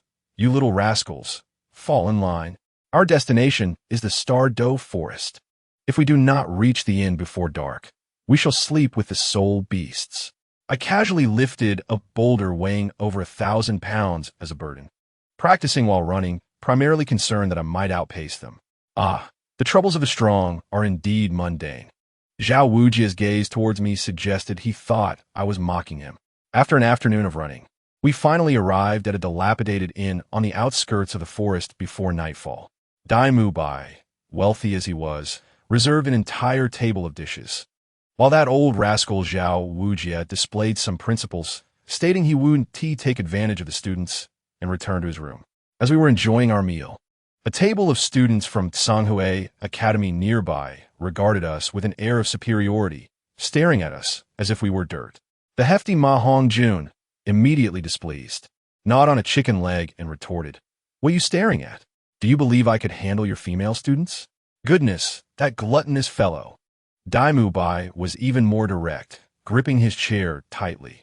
The dean said, "A soul master who does not stir trouble is not a good soul master." Luo ran. "Xiao-san, are we going to do this?" Before we could respond, Xiao Wu dashed forward, delivering a flurry of punches and kicks that sent the opposing weaklings flying. The patrons of the restaurant, witnessing a soul master brawl, quickly scattered, though they did not venture far, remaining to spectate. At that moment, a figure resembling a teacher approached, adjusting his glasses, wearing an expression of smug superiority. Who dares to act so recklessly, even against our Tsanghue Academy? State your names. The hefty one pointed to himself with bravado. Shrek Academy. Ever heard of it? The teacher pondered. Shrek? Never heard of it. Is it a second-rate academy? Indeed, with the Spirit Hall's strict regulations, not everyone can establish an academy as excellent as ours at Tsanghue. I was perplexed by his expression of invincibility. What audacity fueled his confidence? Dai Mubai, hands on his hips, fired back. So ignorant. Do you really consider yourself impressive? The teacher, named Yi Zhiqiu, was infuriated by Dai Mubai's words. You little brat, who has never seen the world, I shall show you today. Xiangui embody. I must say, when he manifested his martial spirit, I couldn't contain my laughter. 5 soul rings, 1 white, 2 yellow, 2 purple, belonging to a level 53 soul king. Indeed impressive. Yet his form, limbs having shrunk considerably, resembled an old man cosplaying as a ninja turtle, attempting to strike a disdainful pose. The contrast was so amusing it was the highlight of my year, causing my stomach to ache from laughter. The hefty one quipped, "Uncle, at your age? Reaching this level must have been quite a challenge." Age? The remaining 7 of us couldn't hold back our laughter. Oscar, the boldest among us, approached and patted a shell, producing a resonant sound. "Uncle, stop fooling around. Being a person is not easy." Yi Zhiqiu's face turned green, with a surge of soul power. He pushed little AO away, roaring, seeking death. "Today, I shall give you a lesson in society." Before he could finish, I swiftly scooped up a handful of dirt and stuffed it into his mouth. Why waste words? Let us get to it. Evil Eye White Tiger embody. Dai Mubai was the first to charge in, landing a punch squarely on his face. Xiao Wu followed suit, leaping to stomp on his head. We 8 against 1. It was a chaotic flurry of fists upon the teacher. Yi Zhiqiu, a tough old turtle, withdrew into his shell to endure it, though the dirt in his mouth turned his face crimson. The hefty one was having the time of his life. You've got dirt in your mouth, and yet you still act domineering? The old turtle, exasperated by our relentless assault, unleashed his soul power, pushing us back and charging out the door. If you have the ability, come out and fight. Brothers, unleash your martial spirits and take him down. I grabbed the bloodthirsty vine and chased after him, with 7 shadows following closely behind. As our 8th soul rings illuminated, Yi Zhiqiu was instantly dumbfounded. Over 30 levels? Each of you is over 30 levels. His expression mirrored that of someone who had seen a ghost. I paid no mind to his shock. The bloodthirsty vine wrapped around his neck, and I landed a punch. Don't be too arrogant. Yi Zhiqiu's shell erupted with ice, sneering. Come at me together. I struck his shell, only to chip away a piece of ice. My goodness, it was remarkably sturdy. Realizing I had retreated, he promptly activated his soul skills. First soul skill, Xian Gui, protects the body. Third soul skill, Xian Shui, surges. Shell, ice, mist, 3 layers of defense. Immediately, a wave of cold air enveloped Dai, Mubai, and me, freezing us into ice statues. Fatty, Tang San reacted the quickest, using blue silvergrass to bind Yi Zhiqiu. Got it. Ma Hongjun unleashed a torrent of phoenix fire, the flames adhering to his shell, burning brightly. Dai Mubai and I simultaneously shattered our icy prisons and burst forth, while Zhu Zhuqing executed her phantom stab and Xiao Wu launched a surprise attack. Our coordination was seamless. Yi Zhiqiu, disoriented from the barrage, spun in the air like a top. Dai Mubai awaited below, unleashing a white tiger's fierce light wave that sent him crashing to the ground with a resounding thud, creating a fissure in the earth, his shell perfectly embedded in the cracked ground. A match made in heaven. Wait. Yi Zhiqiu, defeated, called out, "Bring your teacher out." Oscar, lounging on the ground, lazily replied, "Our teacher said, if you can fight, don't reason. If he comes, you will only fare worse than now." Fine. I will deal with you first, then your teacher. Yi Zhiqiu, in a fit of rage, unleashed his ultimate move. 5th soul skill, Winter is coming. The surrounding air instantly became frigid. I had a sudden inspiration. Third brother, bind him. Fatty, unleash your ultimate move. Let us give him a taste of the fiery cold. Today, we shall feast on grilled turtle. Tang San's blue silver grass and my bloodthirsty vine ensnared him like a zongzi, while Fatty, gathering all his strength, unleashed Phoenix Fire Line and Flaming Phoenix, both soul skills converging upon him. In an instant, the overwhelming inferno engulfed him. The scene was sizzling, and even his own icy demeanor melted into boiling water, bubbling within his shell. Yi Zhiqiu screamed inside, likely on the verge of being scalded. It was time. I exchanged a glance with Tang San. Third brother, cover me. With a bit of my legs, I shot out like a cannonball. Harnessing this momentum, I concentrated all my soul power into my right fist and struck down fiercely at the turtle shell, which was both red-hot and brittle from the cold. Crack! A crisp sound echoed as Yi Zhiqiu's once proud shell shattered. He spat out a mouthful of blood, his face a mask of disbelief. How could this be? My shell. I withdrew my fist and smirked. Do you understand the physics of thermal expansion and contraction, my friend? First, roast it with fire, then freeze it with your own ice. Repeat this process, and even the hardest iron will become brittle. Upon hearing this, Yi Zhiqiu was left in a stupor, eventually thanking me before leading his timid students away in defeat. The following morning, we formally entered the Xingdou Great Forest. Zhao Wuji had declared that he would not intervene unless we encountered a 10,000-year soul beast. We cleared obstacles along the way, and Tang San, in his benevolent spirit, insisted we spare the 10-year soul beasts. I thought it made sense. We were here to level up, not to slaughter the young, as indiscriminate killing would surely attract trouble. After several hours of trekking, we paused for a break when suddenly a sound of breaking air reached us. All personnel stand guard. Zhao Wujia was on high alert. Zhu Zhuqing swiftly climbed to the treetops and reported, "There's a flying snake approaching, crowned with red and with a fan-like tail. moving at great speed. Zhao Wujia chuckled. A Fengwei Jigwatch. Little Ao, you're in for some luck. Tang San activated his purple extreme magic eyes and added, it's about 7 meters long and 1,300 years old. Just right for little Ao. All right, you two control-type souls, quickly discuss strategy. Zhao Wujia urged. I decisively announced, this creature is fast.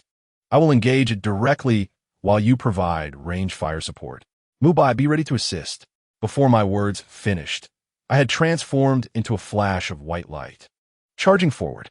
With a resounding thud, I passed the snake, missing my punch, nearly ensnared by its tail. This old beast was no slouch, engaging in a tit-for-tat. I retaliated fiercely, shattering half its skull with a punch, but the snake's tail ensnared me tightly. Utilizing my second soul skill, I summoned the roots of an ancient tree. Hundreds of trunks rising from the ground to bind the creature. White Tiger's radiant wave. Dai Mubai's light sphere followed closely, exploding and tearing its flesh. Seizing the opportunity, I broke free and collaborated with Tang San, employing Blood Devil Vines and Blue Silvergrass for dual control, pinning it firmly to the ground. Little Ao, go. Claim your prize.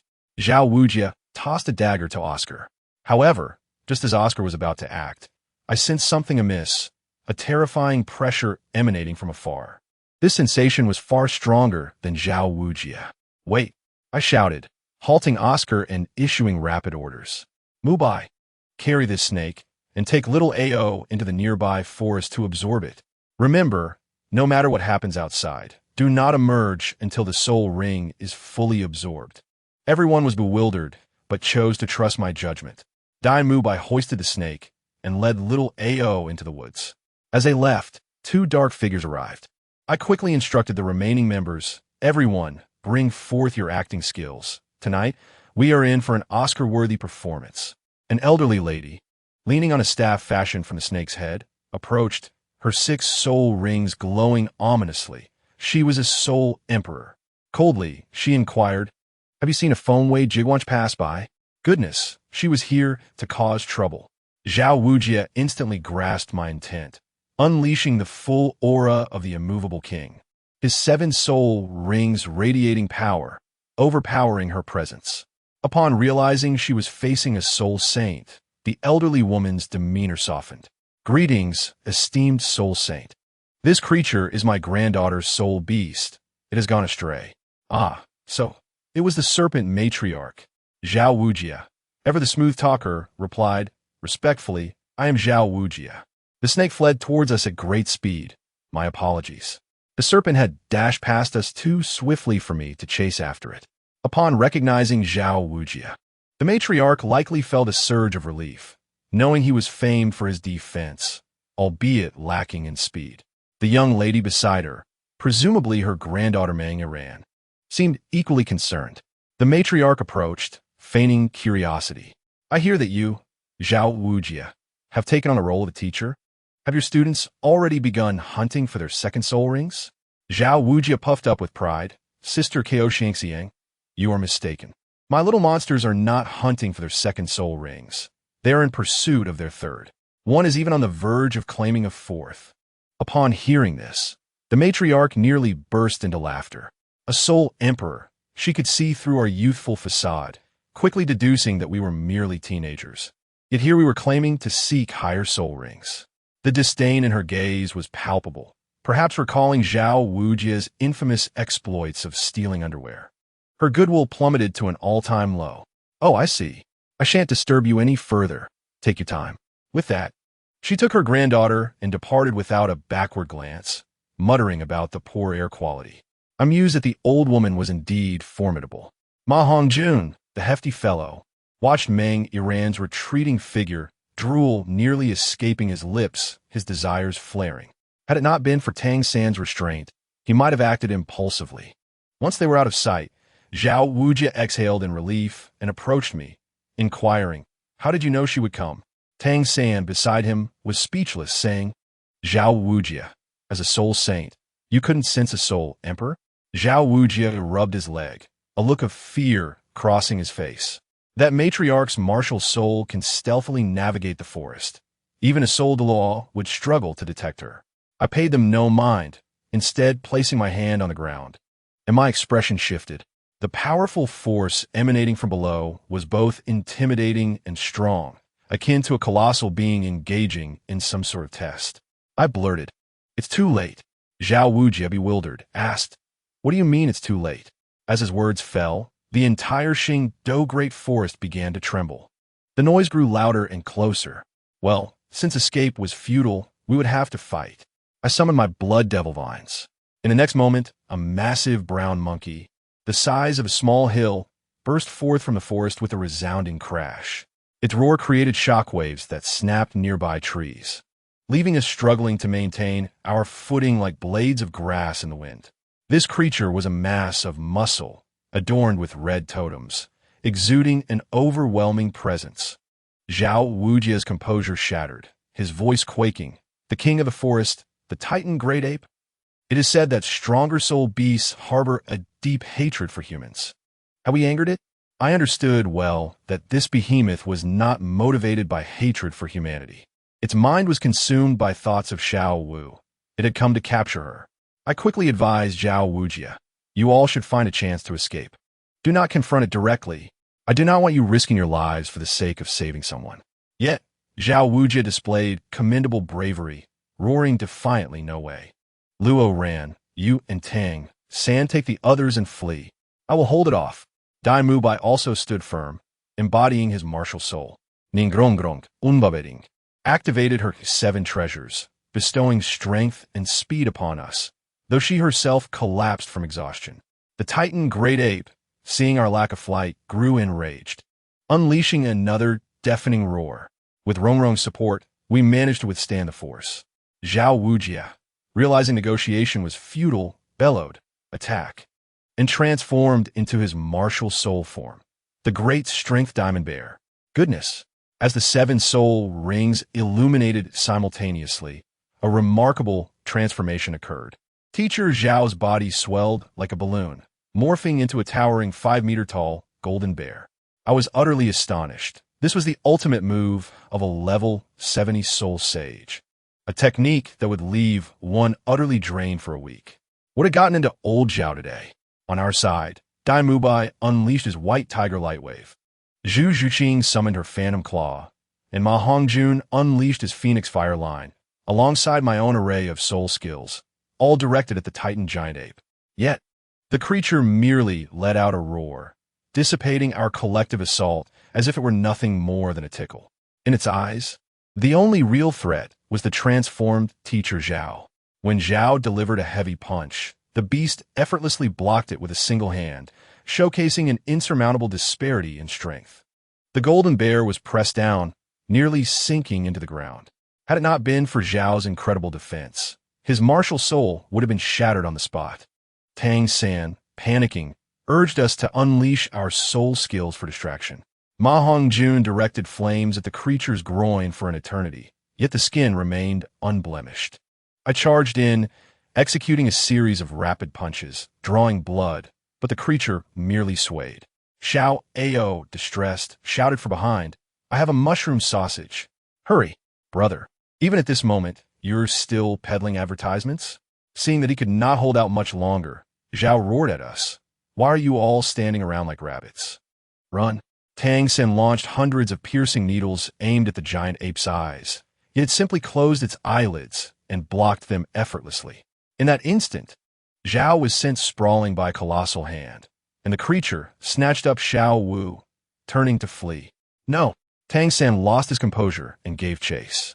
But lo and behold, a streak of white light zipped past, far quicker than him. It was I, Jiang Luoran. I unleashed my ultimate move, Kunpeng Kill, and closed the distance to the giant ape. The hulking beast retaliated with a punch, and I felt a jolt in my leg as if struck by lightning, and I was sent flying, disappearing from sight. When I regained consciousness, I found myself hanging from a tree branch. Miraculously, I was alive. Just before losing consciousness, I recalled glimpsing those 8 mysterious golden soul rings. Enough pondering. I jumped down, covered in blood and dirt, my clothes tattered like rags, and made my way to the riverbank to wash up. As I discarded my shredded clothing, I noticed a set of garments on the shore, silver-trimmed, a fabric of silver gray, clearly of high quality. Curiosity got the better of me, and I reached out to touch the material, which felt as luxurious as a chocolate truffle. Suddenly, with a splash, a stunning beauty emerged from the water. My friends, who can comprehend the scene of this water nymph? Her hair clung to her face, radiating allure. She immediately berated me. "You scoundrel," caught in the act of touching my clothes. I panicked, stepping back, thinking, how can I take a bath without someone popping up? I must not compromise my virtue. I hastily explained, I had no idea anyone was underwater. "I'm not interested in you. Please don't misunderstand." Upon closer inspection, I realized, wait, isn't that Hulaina? Upon hearing her name, her interest piqued further. "You know my name? So you are here for me." With that, she exuded her soul power, drying off and donning her clothes, before lunging at me with a raised hand. We exchanged a flurry of punches. She staggered back, astonished by my unexpected strength, clearly not anticipating that someone who appeared to be of a lower level than hers could possess such power. Unyielding, she retaliated with a kick. But leg techniques are my forte, and I countered with a swift kick of my own, sending her back. Now, truly incensed, she activated her 4 soul rings, radiating red light, preparing to use her charm skill. I was well aware of her intentions and quickly shut my eyes, grabbing 2 leaves from the ground to plug my ears, inwardly cursing her audacity. When she realized her charm had no effect, she was taken aback. Seizing the opportunity, I delivered a hook punch aimed at her head. Quick-witted, she retaliated with a kick aimed at my lower body. "Were you taught that by Ma Hongjun?" I swiftly withdrew. Seeing that she could not overpower me, she halted and asked if I was a disciple of the 3 sects. I coolly replied, nameless, without sect, without faction, without identity.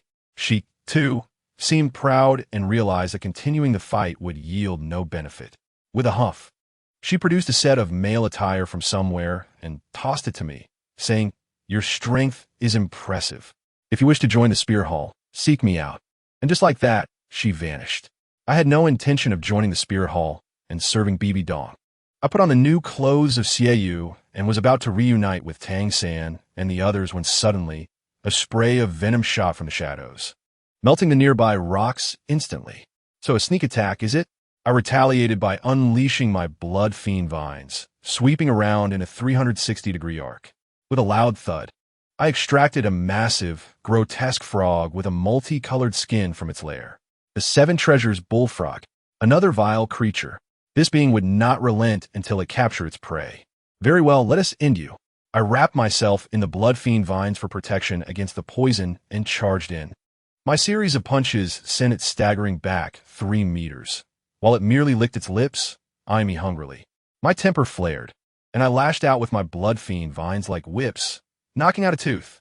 Enraged, it opened its maw to pounce, and I quickly employed my first soul skill, creating something from nothing, causing the blood fiend vines to grow wildly in its mouth. It bit through the vines with its venom, preparing to roar, but I countered with a swift lash across its face, flipping it onto the ground. Its long tongue lashed out to ensnare me, but I seized it and used a sharp stone to sever its tongue. Green blood gushed everywhere. Now utterly deranged, it charged at me. I activated my Kunpeng kill, the white energy swirling around me, sending it flying several dozen meters away. Then came the raw, primal brawl, our fists colliding in a fierce exchange of blows. Ultimately, I summoned my second soul skill, Shadow Following, conjuring a 400-year-old tree root to bind it tightly. Now as a living target, I unleashed the full force of my 3 hearts, delivering relentless punches, each blow building upon the last. 30 punches were insufficient, so I continued to 100. By the 95th punch, the force was overwhelming. With one final strike, I shattered both its heart and the tree root behind it. After the battle concluded, I discovered a moon blade lying on the ground. Was this not Xiaoyu's weapon? Following the traces, I found that the frog's food hole contained a person. Xiaoyu himself? He was tightly bound, witnessing my slaughter of the bullfrog, his expression akin to that of a ghost, likely reeling from the sight of my twin martial souls and my unconventional soul ring configuration, leading to a collapse of his worldview. I pulled him free, contemplating whether to silence him permanently. However, I decided against it. If the spirit hall pursued the matter, it would be too troublesome. In an instant, this aloof figure transformed, grabbing my hand and insisting on introducing me to his sister, wanting to become family. The speed of this transformation was beyond comprehension. I shoved the blade back into his hands, urging him to leave swiftly. Upon hearing my refusal to join the spirit hall, his demeanor turned icy. You don't wish to join the spirit hall? So, not joining means you're my enemy? I was incensed and confronted him directly. I just saved your life, and now you threaten me? Let me clarify. I'm not afraid of the spirit hall. I simply do not wish to stir up trouble at this moment.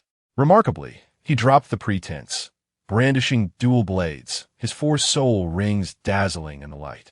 And with a fierce shout of full moon, he charged at me. His self-created soul skill unleashed a scarlet mist, reeking of murderous intent, quite intimidating indeed. I thought to myself, is this all? With a sudden thrust of my foot, I propelled myself into the air like a cannonball, my knees striking precisely against his twin blades. In an instant, I neutralized all his force and, with a powerful motion, slammed him down onto the ground. The impact resonated like thunder, causing the earth to crack beneath us, and he lay there, gasping and spitting blood. I placed my foot upon him, looking down with disdain, and remarked, I forgot to mention, my strength lies in my legs. That earlier confrontation with the bullfrog was merely an exercise in honing my fist technique. He writhed in pain beneath my foot, struggling to articulate his thoughts, while still attempting to entice me with grand promises of a bright future within the Wuhan Hall. Just as I contemplated ending his misery, an ominous aura of murderous intent locked onto me, overwhelming in its intensity, as if a mere finger could crush me. The first name that sprang to my mind was Gue Do Luo. Without hesitation, I bolted away, transforming into a streak of white light, vanishing in an instant. In the following moment, a massive black spectral hand erupted from the ground, and had I hesitated even a fraction longer, I would have been reduced to mere pulp. I sprinted for several miles before daring to halt. Later, I learned that Gue Do Luo, accompanied by Hulai Na, arrived at the scene. To my surprise, this rogue, Xiu, displayed a modicum of decency by not disclosing the fact that my first spirit ring was a millennium old. Instead, he subtly inquired whether Gue Do Luo had encountered such a person before. Gue Do Luo brusquely dismissed the notion, just as I had escaped peril. Who should I encounter but Zhao Wuji and his companions, cornered by two elderly figures, none other than the Dragon Duke and the Snake Matron. Observing the old man preparing to strike, I leapt into his tempestuous winds without a second thought, dispersing them with a powerful kick. With all four limbs firmly planted on the ground, I stood tall and coldly inquired, "What do you intend to do?" Upon seeing me, Dai Mubai and the others were as astonished as if they had come upon long-lost kin. Zhao Wuji, ever direct, clutched his chest, blood still staining his lips, and bluntly asked, "You're not dead?" What could I say? I merely waved my hand dismissively. I was delayed by some matters. "Now, allow me to handle this." Zhao Laosher urged me to flee, but I firmly grasped his arm. Let me enlighten these old fools about the significance of my background. I pointed to Dai Mubai, the prince of the Xing Luo Empire, then to Ning Rongrong, the little princess of the Seven Treasures Glazed Tile School, and finally to Tang San, whose father held the title of Do Luo. I boldly declared, try to lay a finger on any of us, and I assure you, your entire clan will pay the price. The old man trembled with rage. His granddaughter, Meng Iran, brimming with defiance, charged at me with her serpent staff. In a swift motion, I sent her staff flying and utilized my spirit power to send her staggering back. With that single blow, a hushed silence enveloped the crowd. This was the essence of overwhelming strength, a beauty unto itself. Seizing the moment, I tore my shirt, revealing 5 dark claw marks on my chest, still oozing blood. Behold, these are the marks of Gue Do Luo's assault. This is merely a glancing blow from his energy waves. Had I faced him directly, I would have perished. The old specter is nearby, rampaging and slaughtering. If I create a disturbance, he may come for all of us. I proceeded to bombard them with logic. Firstly, you dare not kill us. Our backgrounds are too formidable. Secondly, your granddaughter cannot possibly absorb the Millennium Man-Faced Demon Spider. Surely you trust the Master's theories? I gestured toward Tang San, who bore the 24-bridge Mingyue Knight, a testament to our apprenticeship under the Master. The two elders wavered, even considering the prospect of inviting us to join their ranks. Zhao Wuji leaned closer to Dragon Duke, whispering a few words that seemed to brighten the old man's eyes. Yet, they were not wholly placated and resumed their threats. I laid my cards on the table, unleashing my spirit power and adopting a stance of defiance. Ah, you refuse to agree? Then let us gamble. I'll summon Gue Do Luo, and we shall face him together. The two elders, recognizing my madness, promptly withdrew, dragging their granddaughter away in defeat. Once they departed, Zhao Laoshi hastily instructed Xiao San to absorb the spirit ring.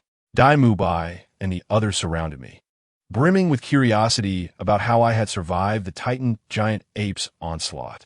What could I say? I shrugged. Perhaps I was just too weak.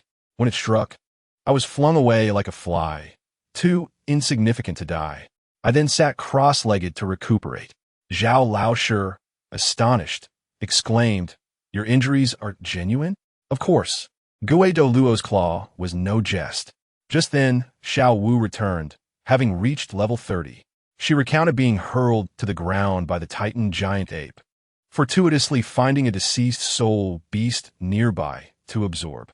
Zhao Laoshi nearly dropped his jaw, utterly stunned by our extraordinary feats. As my wounds healed, Tang San finished his absorption as well. Suddenly, with a crack, 8 purple-black spider legs erupted from his back. Ma Hongjun let out a terrified yelp, and I quickly pulled him to his feet, urging, "Don't scream. That's an external spirit bone." Tang San still weak. I carried him on my back as we hastily retreated to the academy. Upon our return, guess who awaited us? The Master, Yu Xiaojiang. Flander promptly transferred command of all faculty to him. Just as we settled in, we were summoned to the training grounds. The Master wasted no time, declaring from now on, breakfast, lunch, and dinner must be consumed early, for training shall commence. I will impart deeper knowledge to you all. For today, rest.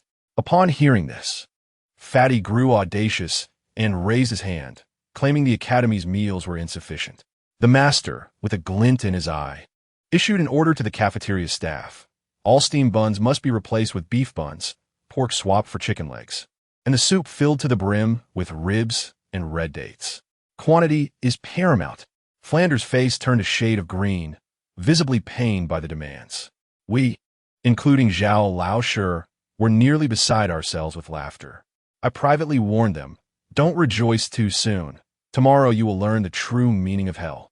I silently plotted to find an opportunity to sneak out and enlist Fengling's help in acquiring my 4th spirit ring. This time, I aimed to charge straight into the spirit hall. The following morning, the Master called my name, pairing me against Dai Mubai, restricting me to using my 1st spirit skill only once, and forbidding the use of my 2nd and 3rd. I thought, all right then. Dai Mubai activated his white tiger form, his protective shield, and his diamond transformation, only to find that when we exchanged blows, his fists turned red from the force of our clash, unable to withstand my might. Observing this, the Master called out, "Ma Hongjun, you're up." Fatty unleashed a torrent of phoenix fire. I countered with my 1st spirit skill, Blood Devil Vine, wrapping one hand around the vines to absorb his flames while using my other hand to push Dai Mubai back relentlessly. Unwilling to concede, Dai Mubai unleashed a white tiger-esque radiant light wave, a massive energy sphere hurtling toward me. I used my left hand as a Blood Devil Vine shield against Fatty's flames while my right hand crushed his energy orb with bare hands. Family, I barehandedly shattered his light wave. At that moment, the Master commanded, "Tang San, you're next." Tang San unleashed his blue silvergrass, but my speed was too swift for him to catch me. He attempted to ensnare me with webs, but I evaded all his traps. I closed in on him, delivering a punch that met his Xuanyu hand. Just then, the Master issued the order, "All of you, swarm Jiang Luoran." What a ridiculous situation. Zhu Zhuqing's ghostly claws, Xiao Wu's instantaneous waist bow, and Ning Rongrong's 7 treasures glazed tile tower all converged upon me, unleashing their ultimate attacks. Xiao Wu flung me into the air with her waist bow, surrounded by a kaleidoscope of spirit abilities, akin to a fireworks display, all aimed directly at me. In that moment, I was infuriated, disregarding the rules. I unleashed my third spirit skill, Blood Devil's Prison. Blood-red cages erupted from the ground, though not all were ensnared. I bought myself precious time. I steadied myself mid-air, and the purple spirit rings around my waist exploded with brilliant light, causing a cacophony of wailing winds to envelop the training ground. Let me tell you, this wind heralded the arrival of my fourth spirit skill. In an instant, I manifested the ability to bind the overconfident white tiger, Dai Mu Bai, into a massive Zhongzi. You consider yourself an offensive powerhouse? In the face of my control skills, you are merely a moving target. I launched a punch, sending him flying across the arena. One down. Next, that fellow with the phoenix martial soul, Ma Hongjun, must perish. This guy's flames are far too detrimental to me. He must be the first to be eliminated. Upon seeing Dai Mu Bai ascend, that brat turned and fled. I was incensed and immediately pursued him. Tang San, that rascal, is truly despicable. He saw my opportunity and unleashed his control techniques. The control crane and capture dragon along with the Xianyu hand, rushing in with his pile of worthless blue-silver grass to clash with me head-on. With a resounding boom, I felt my entire arm go numb, and I was forced back several steps. Before I could regain my footing, his third spirit skill, spider web binding, ensnared me. Countless strands of blue-silver grass wrapped around me as if guided by GPS, binding me tightly and inducing paralysis the more I struggled. The tighter it became. My friends, who understands this? It was akin to an ancient version of water torture, capable of choking one to death. My mind raced. Since brute force wouldn't suffice, I decided to counter magic with magic. Gritting through the excruciating pain, I dragged myself through the dense blue-silver grass and plunged headfirst into the fiery inferno that Ma Hongjun had unleashed. With a sizzling sound, the blue-silver grass burned away, but my clothes were also singed, leaving my body in searing agony. It was worth it. I leaped from the flames, my cloak's power having stacked to the 95th layer. They would be unable to withstand this force. Just as I prepared to charge at Tang San, Oscar, resembling a delivery boy, shouted, "I've got a mushroom sausage," and flung 5 sausages into the air. Good heavens, the Shrek 7 monsters soared into action like the Avengers assembling. 5 of them combining their might to deliver a punch from above. I crossed my arms to shield my face and braced for impact. Boom! I was sent crashing into the ground like a kite with its string cut, tasting the dirt. Coughing, I rose from the earth, spitting out a mouthful of soil. Feeling utterly frustrated, I never imagined a day would come when I would be knocked down. The master, seeing the situation, hurriedly called for a halt. Only then did Tang San and the others disperse, surrounding me as if I were an extraterrestrial. The master approached to assist me up and inquired, "Luo Ran, why did you not adhere to the rules?" At that moment, my body ached all over, and with a weak voice, I replied, "Are there rules on the battlefield? Winning is all that matters. The enemy disregards martial ethics. Why should I play the saint?" Upon hearing this, the master actually smiled, a smile more unsettling than tears. He proclaimed, "Excellent. This is the demeanor a monster should possess." He then initiated a public reprimand. His words were rapid fire like a Gatling gun. "Dai Mu Bai, a strong attack type, cannot hold your ground. What use are you? Ma Hongjun, your flames nearly caused more harm than good. Are you an undercover agent sent by the enemy? Tang San, you are a commander, not sleepwalking. Your reactions are slower than my grandmother's." He spared none, leaving them unable to lift their heads. After the reprimand, he escalated the intensity.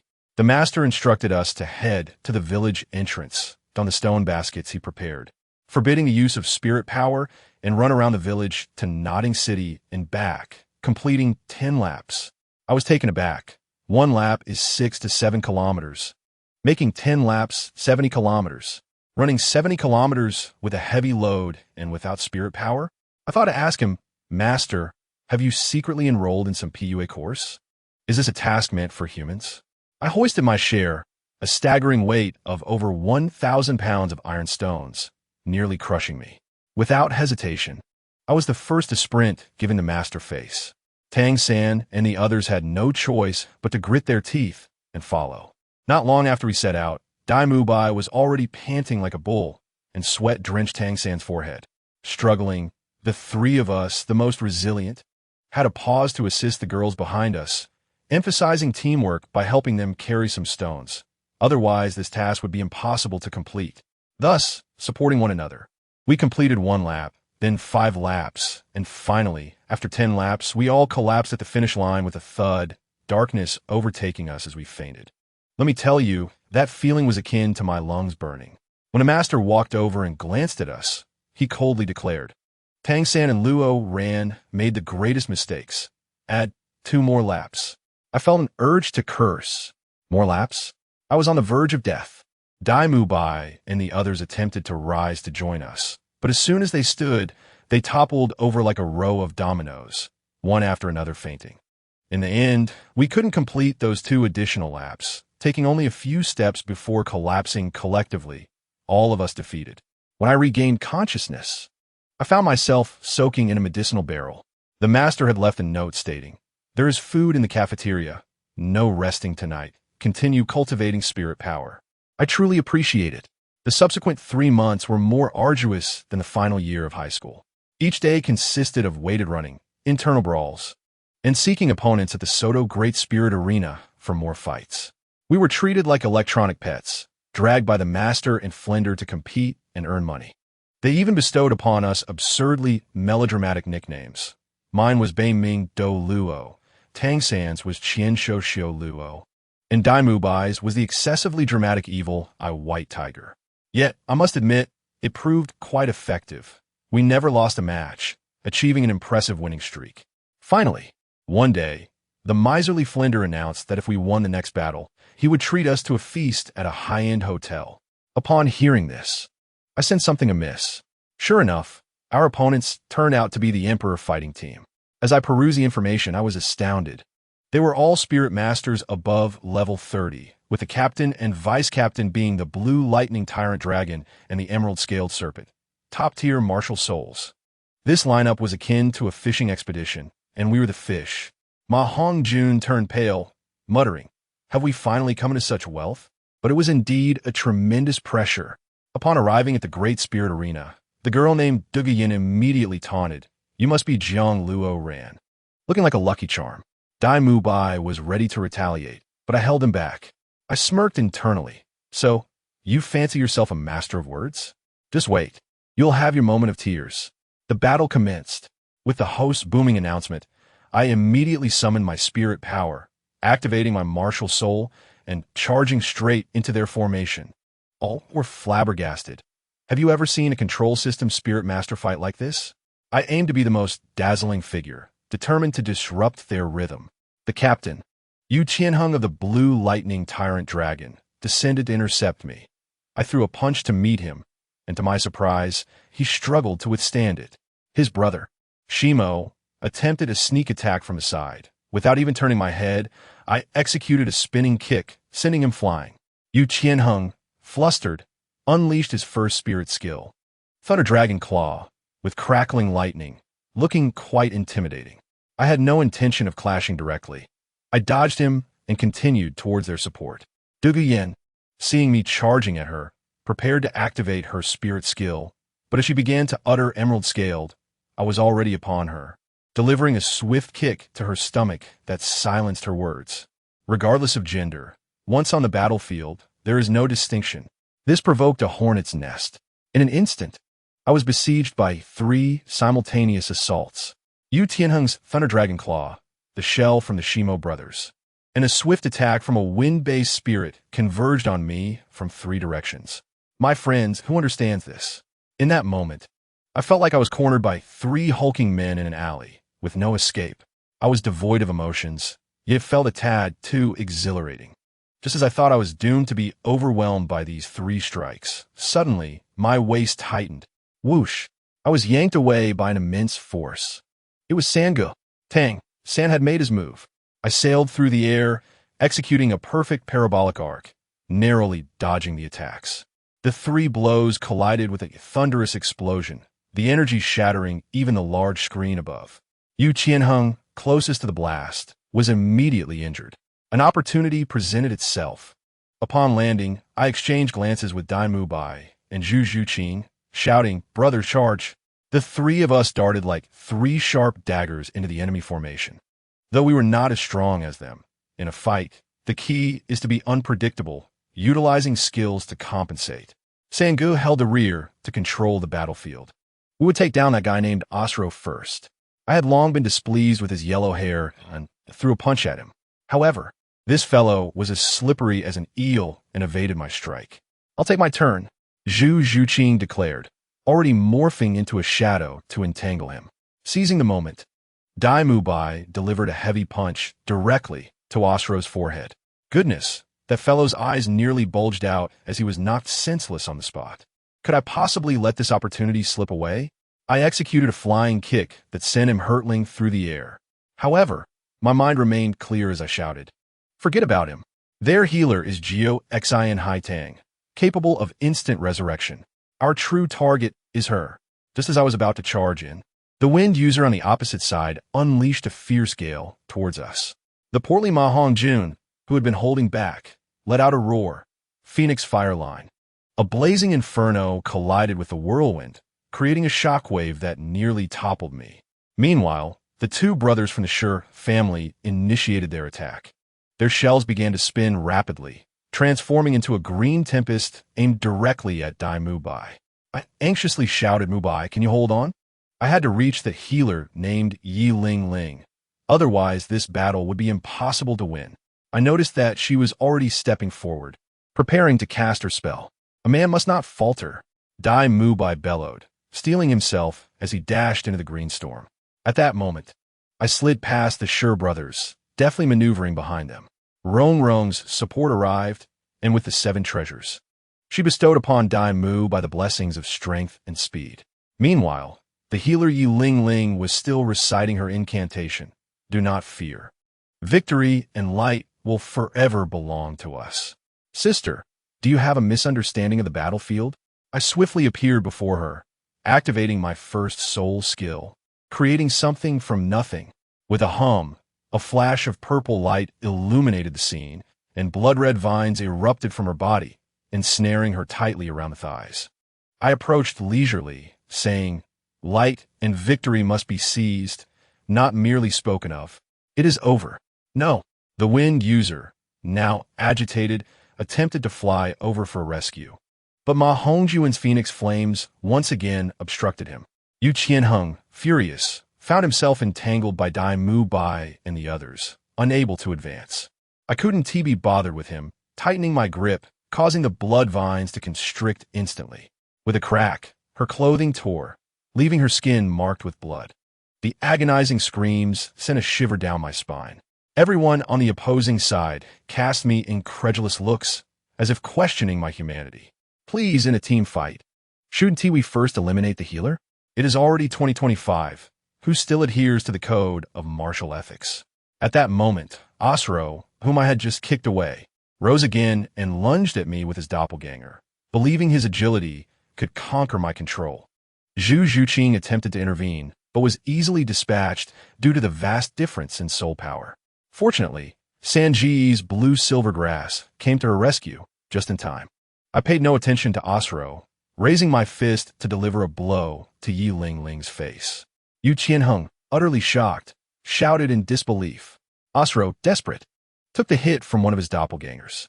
Rong Rong's support arrived again, and 2 beams of light enveloped me, filling me with vigor. Compared to my speed, I scoffed, my figure vanishing as I appeared directly behind Osro. What is there to fear? Cloak fist. Pow! Osro reacted, but it was futile. My strike sent him crashing backward, his heels colliding with the edge of the arena, nearly disqualifying him. There was no time to waste. I withdrew my fist and pivoted, delivering a powerful blow to Yi Ling Ling's abdomen. She coughed up blood, her eyes wide in disbelief, and in her final moments, she attempted to call out for Geo Xian Haitang heal, but she was already sent tumbling off the stage. Yet it was too late. Her last utterance miraculously restored her entire team to full health. I was taken aback, They all sprang back to life, eyes ablaze with fury, intent on devouring me whole. Yu Qianheng was the first to erupt. Jiang Luoran, you seek death. Asro echoed, go down, and charge me once more. I retorted with a taunt. Your healer is gone. This is merely your last revelry. I pivoted and unleashed a cloak fist that obliterated one of his doppelgangers, then followed up with a kick that sent him sprawling. Chaos erupted. Yu Qianheng crackled with lightning, a tempest of fury. Du Guyan, the serpent woman, grew anxious, declaring, Bai Lin, Shi Huang poison. A cloud of toxic mist billowed toward me. Goodness, the enmity I had drawn made me the center of attention. Tang San, equally impressed by my audacity, tossed several medicinal wine bags, calling out to the portly one. Understanding the cue, he pinned the wind user to the ground and unleashed a plume of phoenix flames upon the bags. With a resounding explosion, the mist dissipated instantly. You think you can outmaneuver Tang, sect with poison? Sister, you are still too inexperienced. Meanwhile, Dai Mu Bai and Zhu Zhuqing could no longer withstand the pressure. They exchanged glances and summoned forth purple light, charging at each other. Yu Qianheng, realizing the urgency, shouted, Are they merging their martial souls? Quick, stop them. Did my sister, Xiao Wu, not exist? A pink figure suddenly appeared. Xiao Wu. She had been waiting in stealth. In an instant, she materialized beside Yu Qianheng, delivering a powerful kick that sent him crashing down from midair.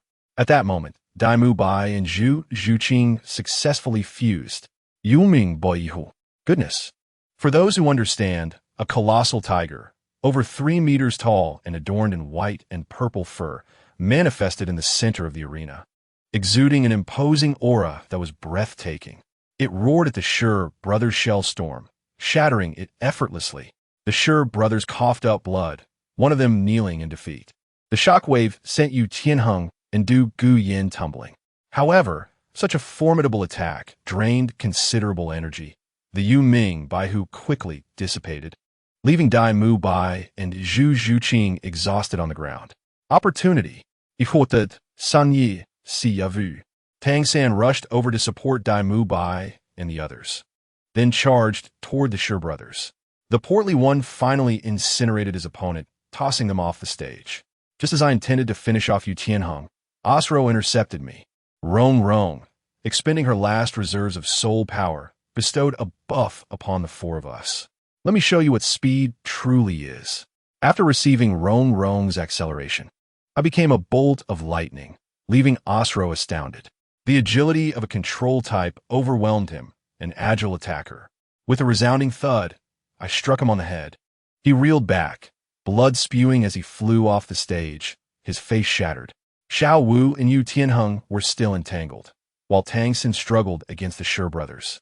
I immediately rushed to assist. Sangu, let us kick these 2 shells off the stage. Tang San ensnared one with his blue silvergrass, and I launched a punch, only to find it rebounding against the shell. Still, another rushed in to save his brother. I unleashed my ultimate move, first soul skill, creating something from nothing. A flash of purple light ensnared the airborne Shi Mo, binding him in blood vines and sending him plummeting, screaming in agony. Is being encased in a shell truly so impressive? I wrapped my right fist in blood vines and delivered a cloak fist to the other Shi Mo's shell. Crack! The shell shattered. Aim for below. We exchanged glances with Sangu. He immediately bound the Shi Mo's legs with blue silvergrass and yanked upward, hoisting him into the air. Don't blame me for being rude. I summoned a 3-meter-long blood vine and struck mercilessly at his unprotected lower half. The sound was heart-wrenching. We swung him like a kite, targeting the Shi Mo, who had just broken free, sending them crashing together. Boom! The brothers collided, and I followed up with dozens of blood vines, sending both of them off the stage together. Now, only Du Guyan and a nearly depleted Yu Qianheng remained on the opposing side. My soul power was dwindling as well, and I could only retreat with Xiao Wu. Sangu, it's your turn. Tang Xin stepped forward, and with a swish, 8 purple-black spider legs extended from his back. Ba Zhu Mao Gu. Yu Qianheng stared in disbelief, mistaking it for a mutated martial soul. What followed was Tang San's personal showcase. The ZGMO Tong discerned the opponent's movements, while the ghostly figure swiftly closed the distance. The Lan Yin Chao ensnared the adversary, and the Xian Yu Shou effectively blocked the attack. With a deft maneuver, the control technique, Kong He Qing Long, pulled the foe in, and the Baju Miao pierced through Yu Tianheng's body with a soft thud. The sequence of actions flowed seamlessly, and Yu Tianheng gazed down at the poison seeping from his chest, his face a mask of disbelief. Before he could concede defeat, Tang San aimed to eliminate De Vienne, prompting Yu Tianheng to muster his last ounce of strength to declare, "We concede." The battle concluded, and Shrek emerged victorious. The referee stood in stunned silence for a moment before announcing the result. Tang San assisted Yu Tianheng in extracting the venom, collapsing in fatigue against me afterward. Upon returning to the resting area, Flinder, with an almost childlike glee, nearly split his face with a grin, having profited handsomely from our victory. With a grand gesture, he declared a 7-day holiday for us and promised a feast that evening. During dinner, the leader of the Huangdo team, Qin Ming, made an appearance, revealing himself as a senior from Shrek Academy. Flinder and the master engaged in a heated argument over our upcoming training location, nearly coming to blows, which was quite amusing. The next morning, while they indulged in a leisurely slumber, I was far from idle. I stealthily slipped out, first visiting the Wuhuan Temple to collect this month's gold soul coins, then returning to Shenghan Village to leave 40 gold coins for Grandpa Jack, before hastily plunging into the Hunt Soul Forest. Upon my return, I was determined to undergo a transformation. As I steadied myself deep within the forest, a purple shadow zipped past my face, nearly decapitating me. I executed a backflip to evade it, only to find that the purple energy could curve, heading straight for my chest. I had no choice but to meet it head-on with my fists. The impact sent me flying, and I plummeted into the river. "Sister Ling, are you serious?" I emerged from the water, drenched. Perched on a tree branch, Feng Linger maintained her ethereal demeanor, calmly stating, "Let's see if you've made any progress." "It seems you haven't improved much." I managed a bitter smile, replying, "What can I do when you strike me with soul power?" I returned to hunt for my 4th soul ring, and perhaps I could even secure the 5th. She shook her head. "The soul beasts here are unworthy of you. We should venture to Xingdo to Sunlan." With that, she shimmered and transformed into a colossal 6-tailed Feng Ling bird. "Come on, I'll take you." "You're too slow." I climbed onto her back, apprehensive. "Aren't there 2 overlords in that area?" "Oh, those 2? They're old acquaintances. We've fought before," she replied nonchalantly. I was taken aback. "What kind of divine proclamation is that?" I quickly asked, "What should I choose for my 4th soul ring?" As she soared through the sky, her voice echoed back, "The Di Xuan Yomeng." I understood her intent to enable my martial spirit's materialization. Although the chances were slim, it was beneficial for you. Forget about that swamp creature. It lacks the strength. I was stunned. The Di Xuan Yomeng was notoriously difficult to kill, known for its overwhelming defense. I had previously inquired with the master, and he had mentioned the low probability of its materialization. Then let us aim for the 5th soul ring, or perhaps the 6th combined with materialization abilities, she asserted with unassailable confidence. "Isn't that a bit ambitious? You want to leap to the 5th soul ring in one go." "The 5th soul ring is just fine. You'll have plenty of time to level up later. Don't be too stubborn." I considered her words and, with renewed enthusiasm, followed Sister Linger into a ochre-hued cave. I must say, the place was pitch dark, and I felt a pang of nervousness inquiring, "Sister, can we really find the Di Xuan Yomeng here?" To my surprise, she leapt into the cave, casually remarking, "We're already here. Stand back." I hurriedly leaned over the cave entrance, shouting, "Sister Linger, just a 20,000-year one is fine. That's more than enough. My 3rd soul ring is only 10,000 years. And jumping straight to 20,000 is already pushing my limits." Just as my words faded, an earth-shattering explosion ensued. The scene was nothing short of spectacular. The entire cave erupted, and purple light instantly illuminated the surroundings for miles, akin to the detonation of a soul-power nuclear bomb. Without needing to look, I knew it was a 6,000-year elite being dispatched to deal with a mere 20,000-year creature, a classic case of dimensional suppression. With a resounding roar, A massive Shui was blasted from the depths, crashing before me. I focused intently, and there it was, a towering figure over 3 meters high, tattered and broken. Its horns shattered, and its maw still stuffed with half-eaten rabbit. My mind reeled. It hadn't even finished its meal before being obliterated. I stood there dumbfounded, my pupils shaking. Sister Linga, did it just die?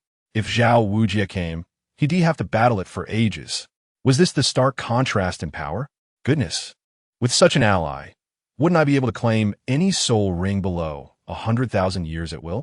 Sister Linger's figure descended gracefully, casting a cold glance at me. For a 20,000-year creature, do you expect me to use soul skills? Hurry up and absorb it. Let us see if you can reach level 50 in one go. A jolt of apprehension coursed through me. How did she know I could reach level 50? I had kept that ambition under wraps. Even Flender hadn't seen through it. Without further thought, I approached the Nyomang's throat and squeezed. A sharp snap, sending it on its final journey. With a resonating hum, a gleaming black 10,000-year soul ring floated forth. I quickly seated myself, activating my martial spirit. The purple-pink blood fiend vine shot out, latching onto the black soul ring and drawing it towards me. As soon as it enveloped me, BAM, a tremendous force propelled me backward, and I coughed up a mouthful of black blood, howling in pain. I thought I was doomed. Yet guess what? Although the soul ring's energy was volatile, this impact miraculously expelled the internal injuries I had accumulated over the past few months. What a stroke of fortune, brothers. I quickly steadied my mind as the white barrier energy instinctively protected me, erupting with a thunderous force. The energy was so overpowering that it scorched the earth, reducing the Nyomang's carcass to mere fragments. The tumultuous energy of the soul ring was instantly subdued, yielding to the might of my barrier. With a resounding thud, purple, violet, and black rings materialized. My original 3 soul rings shimmered before the 4th black soul ring settled firmly in place. Successful fusion. I barely had time to rejoice before feeling an explosive surge of soul power within me. Levels 41, 43, 46, 48, 49, 50. I leaped from a soul master at level 40 straight to a soul king at level 50. I couldn't believe it. Had anyone ever leveled up this quickly in the Dolawa continent? In just 7 days, I had gone from soul master to soul king. If the master and Flender found out, their jaws would drop. As I opened my eyes, Sister Linger inquired, "What is your soul skill?" I raised my hand, and a blood vine, thicker than before, burst forth, adorned with armored patterns. Not only was it sturdier, but it was also fire-resistant. My 4th soul skill is called Qian Shui Bailian. I exclaimed excitedly, clenching my fist. Its effect allowed me to materialize my martial spirit, compressing it into any form. As long as my soul power sufficed, I could transform endlessly. Moreover, as long as I maintained my form, there would be 0 consumption. I felt invigorated, filled with a desire for battle. I could absorb the 5th soul ring now. Sister Linger nodded. Her tone is neutral as discussing the weather. The next one is a 50,000-year soul beast, the Dark Lord, the Gui, 2 Yuming Yuan. I was taken aback. Sister, are you serious? Just as I stepped up from 20,000, you want to tackle 50,000? That's quite a leap. It could strain me. She led me into a dimly lit grove, and I admired her familiarity with the terrain. Sister, you know this place like the back of your hand, as if it were your backyard. Without looking back, she replied, having lived here for 10,000 years, how could I not be familiar? Besides, this area is too small. You could see the end in one glance. I was left dumbfounded. This was one of the 3 great forests of the Dolawa continent, the Soldo Forest. And she called it small? Is your hometown, Biming, calculated in light years? As we were conversing, an eerie wailing suddenly erupted around us. The sound hoarse, as if countless vengeful spirits were howling, sending chills down my spine. I immediately summoned my 4 soul rings and warned, "Sister Linger, be cautious." To my surprise, she leaped onto a tree branch, crossing her legs as if watching a performance, declaring, "You can fight your way through. But I want to intervene until you are on the brink of death." What a trial this was to arrive so suddenly. I had just leveled up and was eager to unleash my pent-up energy. Let them witness the power of my chaotic tempest. Fourth soul skill, Qian Shui Bailian. With a hum, a purplish-pink light surged forth, instantly draining half of my soul power, coalescing into a massive purple hammer over a meter long. Though the cost was immense, the sensation and weight felt exhilarating. I charged into the depths of darkness, disregarding any demons or monsters, aiming to crush them all. A 1,000-year-old malevolent black tiger lunged at me, but instead of retreating, I surged forward, swinging my hammer in a chaotic tempest. Bam!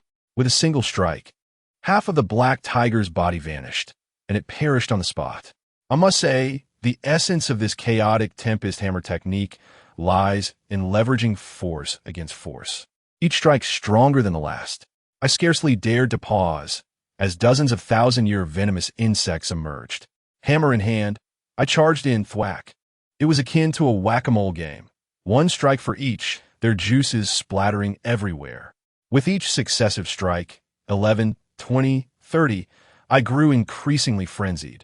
The power within the hammer compounding exponentially.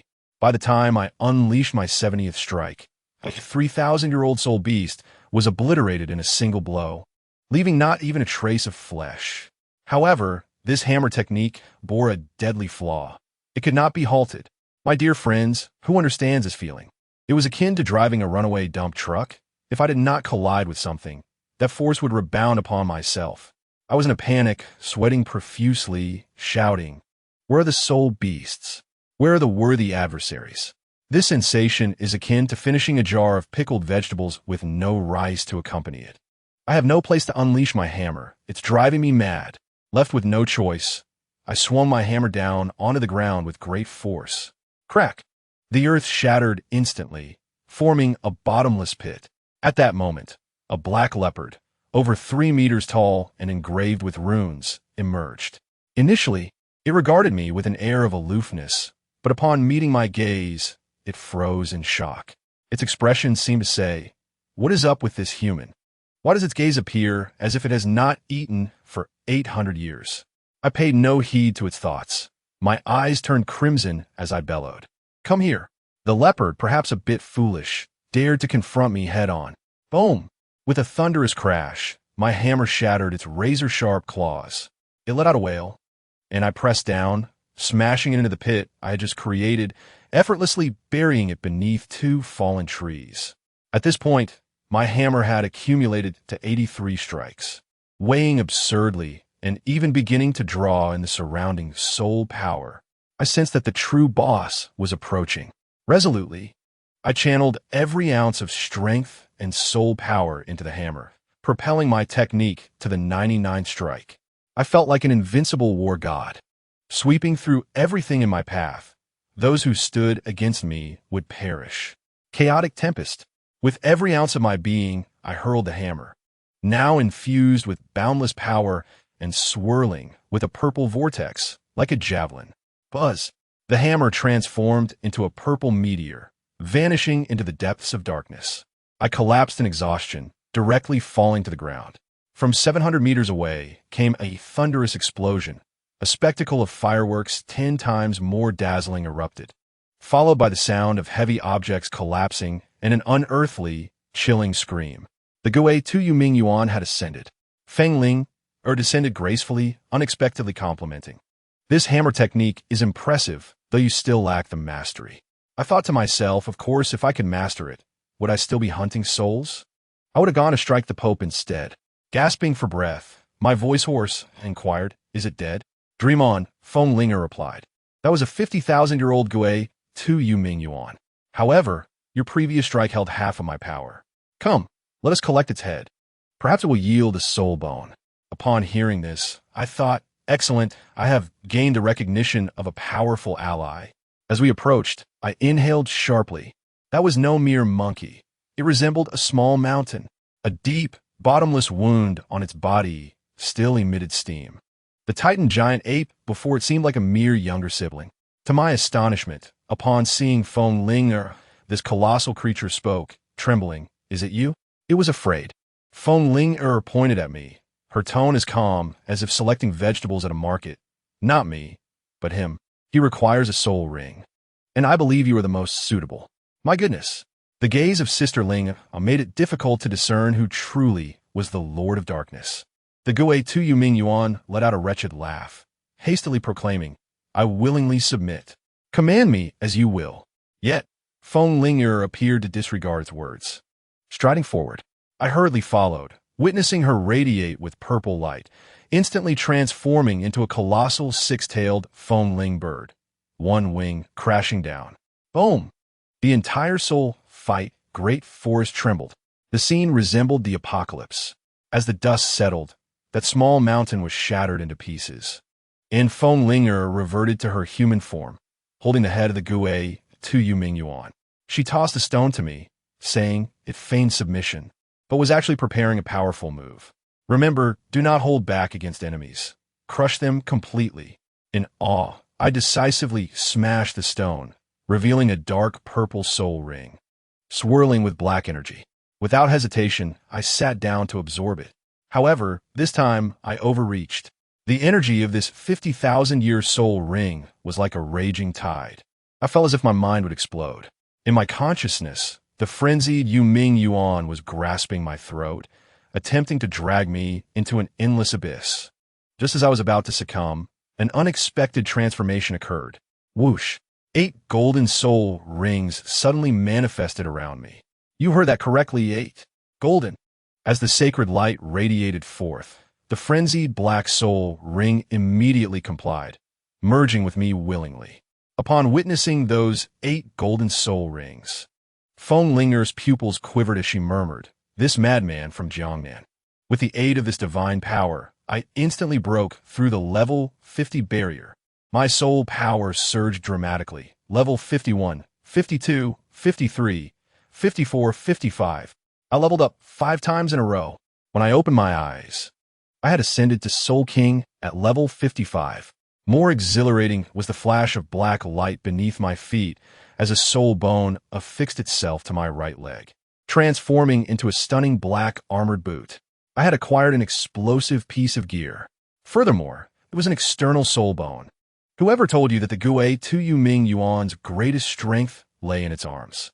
Feng Ling'er explained that it willingly submitted in the end, and this soul bone was specifically tailored for you, according to your physique.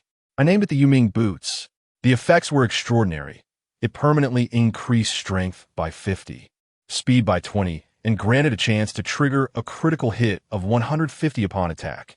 My 5th soul skill was equally impressive, named Hellish Battle Armor. It could provide defense and agility buffs to allies while imposing weight and pressure debuffs on enemies. Truly a trifecta of control, support, and escape. This harvest was monumental. Feng Ling'er told me I need not return to the Soul Hunting Forest, but could directly come to the Soul Fight Great Forest to find her. I pondered, isn't this place the territory of the Tianqing, Niumeng, and Titan giant ape? Just as I was contemplating this, the ground suddenly erupted with a thunderous roar, and the Titan giant ape, Ming, truly charged out from the woods.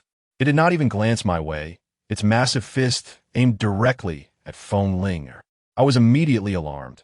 Should a fight break out, I would undoubtedly side with Sister Ling. With a shout, my 5 purple-black soul rings illuminated simultaneously, the Yuming boots instantly adorning my legs, and the full force of a level 55 Soul King surged forth, the entire being transformed into a radiant white light, faster than a flash of lightning, and with a single kick, I struck against the Titan Great Ape's fist, which was harder than stone. The critical strike effect of the Yuming boots was instantly activated. With this kick, I must say it felt as though the very heavens had been ignited, and the air around us twisted. With a resounding bang, that colossal creature, known as the Titan Great Ape, was sent staggering back, crushing a vast expanse of ground beneath its feet. Remarkably, its arms trembled in response. I felt a wave of trepidation wash over me, for this was indeed a formidable beast in the realm of soul beasts. However, after delivering that kick, my confidence soared despite the numbness creeping into my leg. The gaze of the great ape upon me was akin to that of an alien, and with a furious roar, it charged at me once more. Just as I prepared to deliver another kick, Feng Ling'er intervened, transforming back into her 6-tailed Feng Ling bird form, and right before the great azure bowl, She struck the Titan great ape with a tremendous slap. Who understands the gravity of this? That great ape, weighing several hundred tons, was sent flying like a fragile kite, crashing into a small mountain with a thunderous impact. I was left dumbfounded. Was that truly just a single slap? What astounding power was this? We were both 6,000-year-old soul beasts. How could she be so overwhelmingly powerful? The disparity was utterly ludicrous. The great ape, rising to its feet, seemed to feel its pride wounded and let out a furious roar, charging at us once more. At that moment, the azure bull python in the lake spoke, its voice booming like thunder. Enough, Erming. The human has shown mercy. Why do you persist? It then turned its gaze to Fengling. You're back? Fenglinger transformed into her human form and casually reclined against a willow tree, pointing at me. This is her child. My presence here indicates that we are not far from home. I stood awkwardly beside them, feeling as if I could dig a hole with my toes. What was happening? Were they convening a family meeting? The azure bull python fixed its gaze upon me and sighed. Once you return with the Kunpeng martial spirit, I fear it shall unleash a storm of bloodshed. Fenglinger, however, appeared unconcerned. It's fine. He possesses the Kunpeng's secret treasure. He will carve a bloody path without issue. She gestured towards the great ape. If you wish to spar, practice with him. With that, the great azure bull submerged itself into the water, leaving me stunned. Did she truly want me to engage in a sparring match with the Titan great ape? What followed was a true lesson in mortal suffering. Bang, bang, bang. I had lost count of how many times Erming had sent me flying like a ball. I was grateful for the Yoming boots. Without them, my legs would have been shattered by now. Throughout this ordeal, I oscillated between being battered and fleeing for my life, enduring a harrowing experience. Had it not been for its restraint, I would have been 6 feet under by now.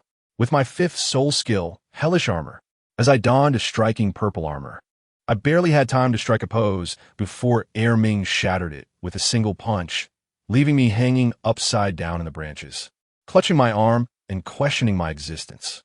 Where were the promised love and peace? This world showed no mercy.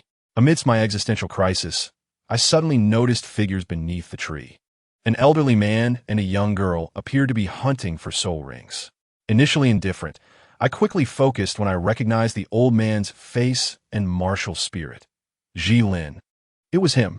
My mutated Tianqing Vine martial spirit's breakthrough point was undoubtedly connected to him. I hastily concealed my presence, hiding in the tree to observe. The girl, cold and striking with her long green hair, was about to reveal something astonishing. As she activated her soul rings, yellow, purple, and more, she unleashed a blood sea thorn technique that annihilated a 1,000-year-old soul beast. Her martial spirit, a gray Tianqing vine, mirrored my own upon awakening. It was confirmed. My martial spirit was indeed linked to theirs. Should I rush down to capture them and interrogate them? No, the old man was an 83rd level soldier. I would be foolish to attempt that. Fenglinger and the others would surely not assist me. Otherwise, they would have informed me earlier. Fortune favors the bold. I would act. If I couldn't defeat them, I would call for help, banking on Erming's inevitable intervention. Yoming boots, hellish armor, forged through trials. I was instantly armed to the teeth, my face obscured, wielding my colossal hammer, the aura of the Kunpeng martial spirit erupting behind me. Ready. I first lifted a massive stone and hurled it at the girl, seeking to distract her. Who goes there? Jilin was evidently furious. Seizing the opportunity, I bellowed, Raging Wind. I unleashed my ultimate move, the Raging Wind hammer technique, empowered by the Kunpeng martial spirit, aiming directly for his head. A mere soul king. Courting death, Jilin, upon seeing my full armor, mocked me for hiding my face. But what happened next? His green Tianqing vine effortlessly deflected my tremendous blow. Realizing the dire situation, I abandoned my hammer and fled. Good heavens, the power of a soul de law was like a flood, utterly overwhelming. Thinking to escape? Jilin clenched his hand, and 3 vines shot toward me like lightning. Clad in hellish armor and Yoming boots, I soared away, transforming into a streak of white light, spinning around to deliver a flying kick straight to his forehead. What speed? Jilin was taken aback. He had likely never encountered a Soul King who could move so swiftly. I smirked internally, thinking I could move even faster. He hastily raised his Tianqing vine to block. But with a resounding crash, I shattered the vine with a single kick. However, I too was propelled backward, crashing through dozens of trees. Impossible. How could a mere Soul King withstand my killing move? Jilin increasingly sensed something was amiss. I steel myself, so be it. I unleash my soul power, revealing my soul rings. Purple, purple, black, black, black. As the 5 rings emerged, Jilin's eyes widened in disbelief, bloodshot with astonishment. The girl beside him, just having absorbed her soul ring, was equally stunned, her icy demeanor shattered. Who had ever seen a first ring of 1,000 years followed by those of 10,000? This was a direct challenge to their worldview. Who are you? Jilin charged toward me. First soul skill, creation for nothing. I pointed at him, and he was instantly ensnared by hundreds of bloodthorn vines. Yet, as a soul Doloa, with a thunderous roar, he broke free from the restraints. Seeing the dire situation, I panicked and attempted to flee. I quickly unleashed my 2nd, 3rd, and 5th soul skills, shadow following, bloodthirsty demon prison, with even the roots of ancient trees emerging to assist in binding him. This combination would likely ensnare a soul emperor, but against Jilin, it was still insufficient. Seizing the moment, I executed a backflip, leaping 100 meters away. Boom! Jilin exploded with rage, shattering all bindings and pursuing me atop the Tianqing vine. His overwhelming presence causing sweat to bead on my brow. I had exhausted all my skills, and he effortlessly neutralized them. There was no choice left. I had to unleash my ultimate move. 2nd martial spirit. Kunpeng slaughter. I pivoted sharply, transforming into a streak of white light, charging back toward Jilin. I didn't wish to reveal my 2nd martial spirit, but I was driven to the edge. A deafening cry resonated through the forest as a massive half-fish. Half-bird phantom erupted behind me, wings stretching for hundreds of meters, the white aura surging like a tsunami. The 2nd martial spirit, Jilin, was utterly frenzied, clasping his hands together as waves of Tianqing vines surged toward me. The collision of green and white light was explosive. I felt the power of the Kunpeng martial spirit exceed all expectations. This was merely the raw soul power. If coupled with the soul rings, it was unimaginable. Yet, just as my confidence surged, Jilin's black soul ring ignited. Countless Tianqing vines coalesced into a swirling green vortex, piercing through my defenses. I coughed up a mouthful of blood, my hellish armor shattering. The Kunpeng martial spirit dissipated as I crashed heavily to the ground, my vision darkening. My soul power completely exhausted. I was determined to see what he truly was. Jilin descended with his granddaughter. Gritting my teeth, I lifted my right foot, clad in Yuming boots, and mustered the last vestiges of my strength to kick toward his neck. Still daring to resist? With a tremor of his soul power, he sent me flying, crashing into a tree. His granddaughter, Ji Hui, leapt forward, tearing off my mask. Then, she froze in place, petrified. A child? Jilin rushed over, equally bewildered. A teenager, is he a soul king? Or a monstrous soul king endowed with twin martial souls and soul rings of 2,000 or even 30,000 years? Such talent is something I have never witnessed in my entire life. Who are you? Why did you attack us? Jilin glared at me with icy eyes. I remained expressionless, my silent sleeve arrow aimed directly at him. Seizing the moment, I released a penetrating needle, intending to inflict pain even if it did not kill him. With a whoosh, the silver needle transformed into a white flash, hurtling towards his head. Still not compliant, Jilin surprisingly raised his hand to block. Consequently, the needle pierced through his palm, pinning it to his collar. Grandfather, Ji Hui gasped, his pupils dilating in shock. Jilin, glancing at his bleeding hand. Seize my throat, what is this thing? Coughing, I responded, you will eventually learn who I am. I felt as though I was suffocating, mustering all my strength to shout. Ming, if not now, then when? As soon as my words fell, the forest began to tremble violently, thudding with each beat. Ming descended from the heavens, landing beside us with such force that the ground cracked.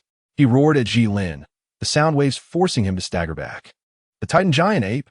Ji-Lin's expression shifted drastically. He loosened his grip, throwing me to the ground as he bellowed, "Run." He unleashed his 8th soul skill, the heavenly web, ensnaring Ming, then fled with his granddaughter without a backward glance. The Titan giant ape broke free from the vines and let out a roar in the direction of their escape, but did not pursue. I leaned against my chest, wiping the blood from the corner of my mouth, feeling a surge of dread. The Soul de Law was too formidable. Even with my trump cards, I was still thoroughly defeated. It seems I must refrain from recklessness and focus on developing my abilities. After regaining my composure, I realized that my soul power would take at least a day to replenish. If I could not handle the elder, could I not deal with the younger? Since Ji-Lin proved to be a formidable opponent, I would target his granddaughter instead. If my memory serves me right, Ji-Lin's territory lies adjacent to the Tian-Do Royal Academy. I departed the forest and entered Swoto City, planning to hire a carriage to the capital of the Zyrways kingdom. With my soul power depleted, I could not run any longer. I first sought a hotel to feast, for I was not short on funds at the moment. Approaching the counter, I inquired, "Hello, what is the cost for the fastest carriage to the capital of Zyrways?" The clerk regarded me as a mere child, her indifference apparent. "The fastest option is a shared carriage, costing 10 gold soul coins per person. Time is of the essence."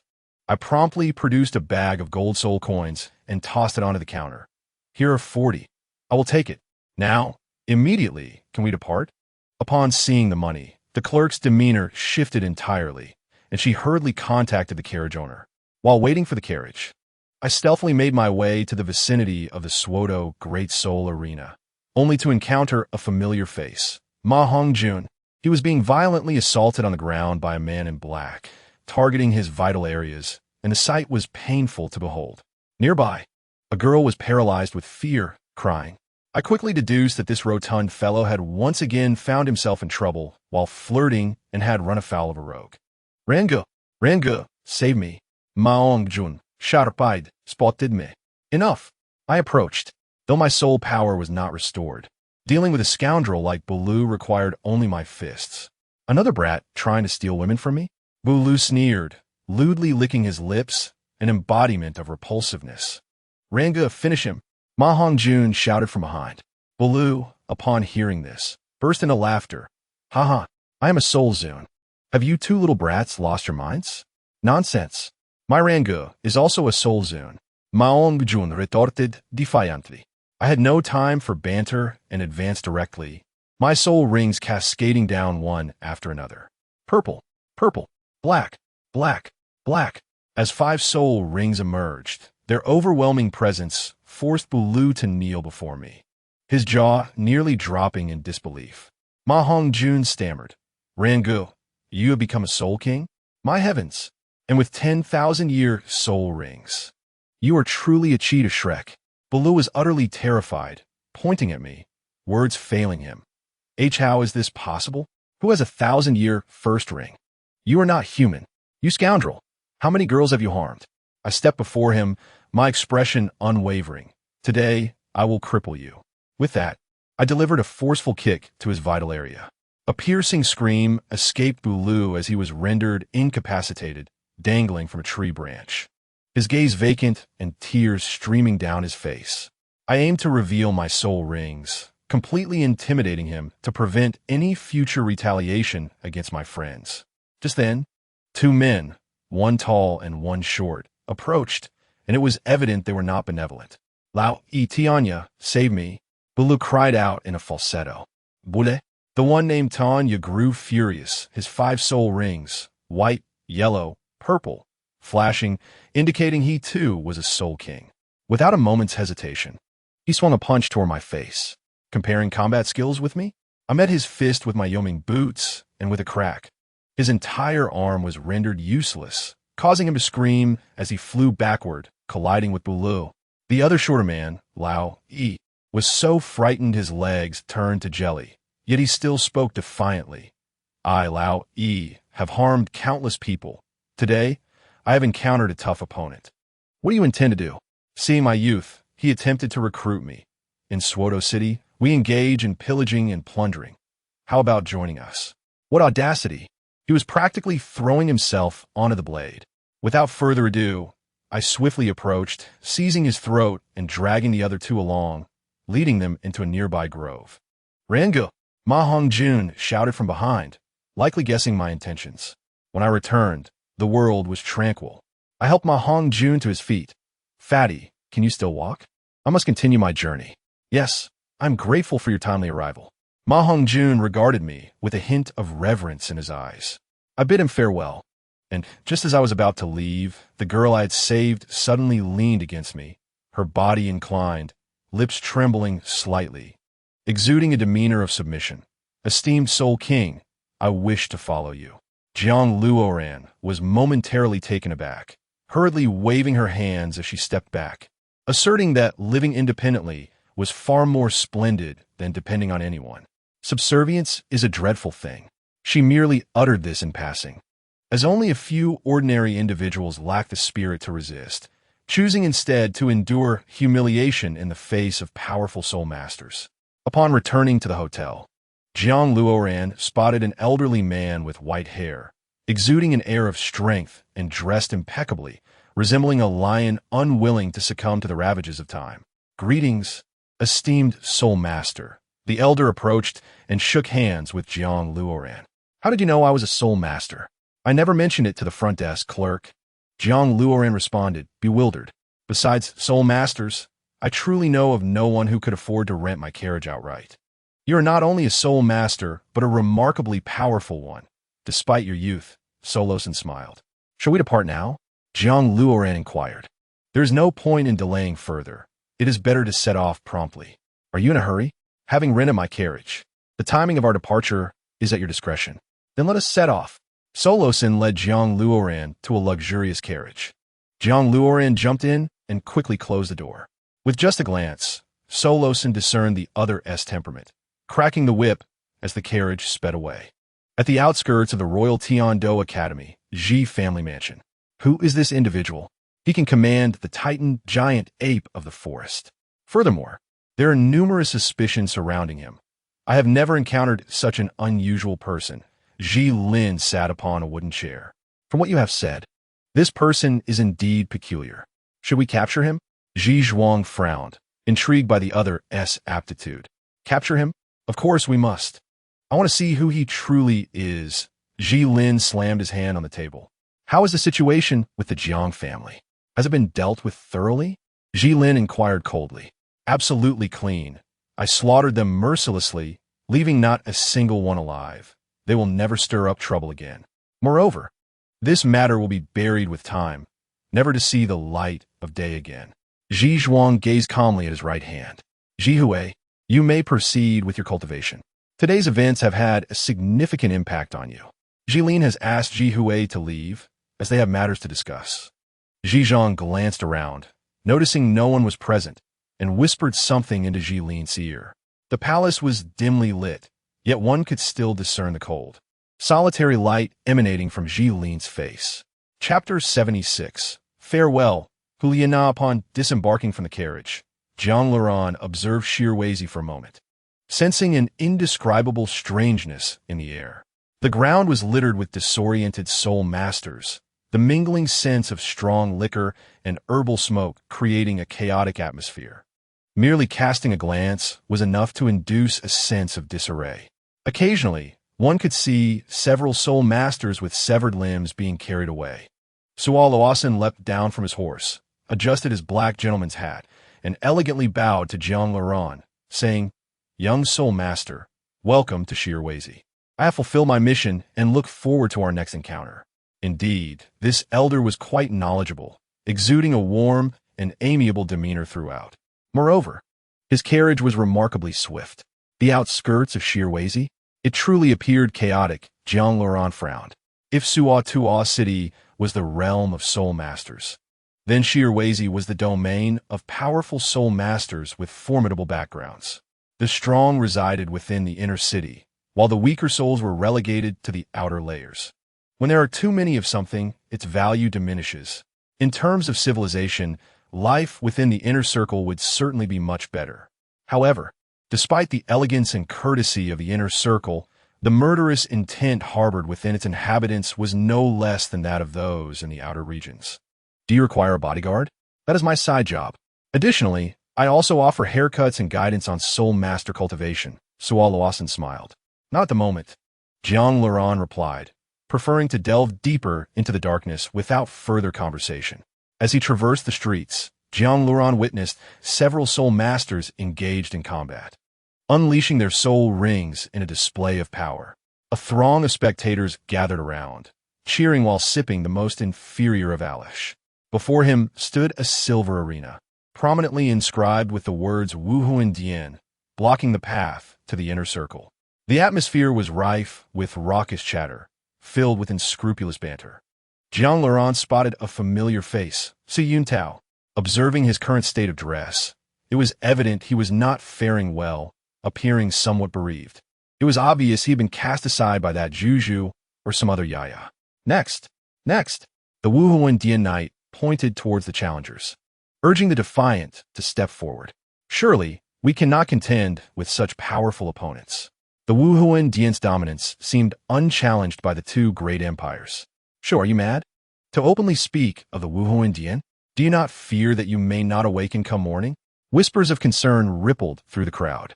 Who could possibly defeat this girl? I have heard she is an elite from the Wuhuan Dian, here to hone her skills and elevate her prestige. The next generation of the Pope?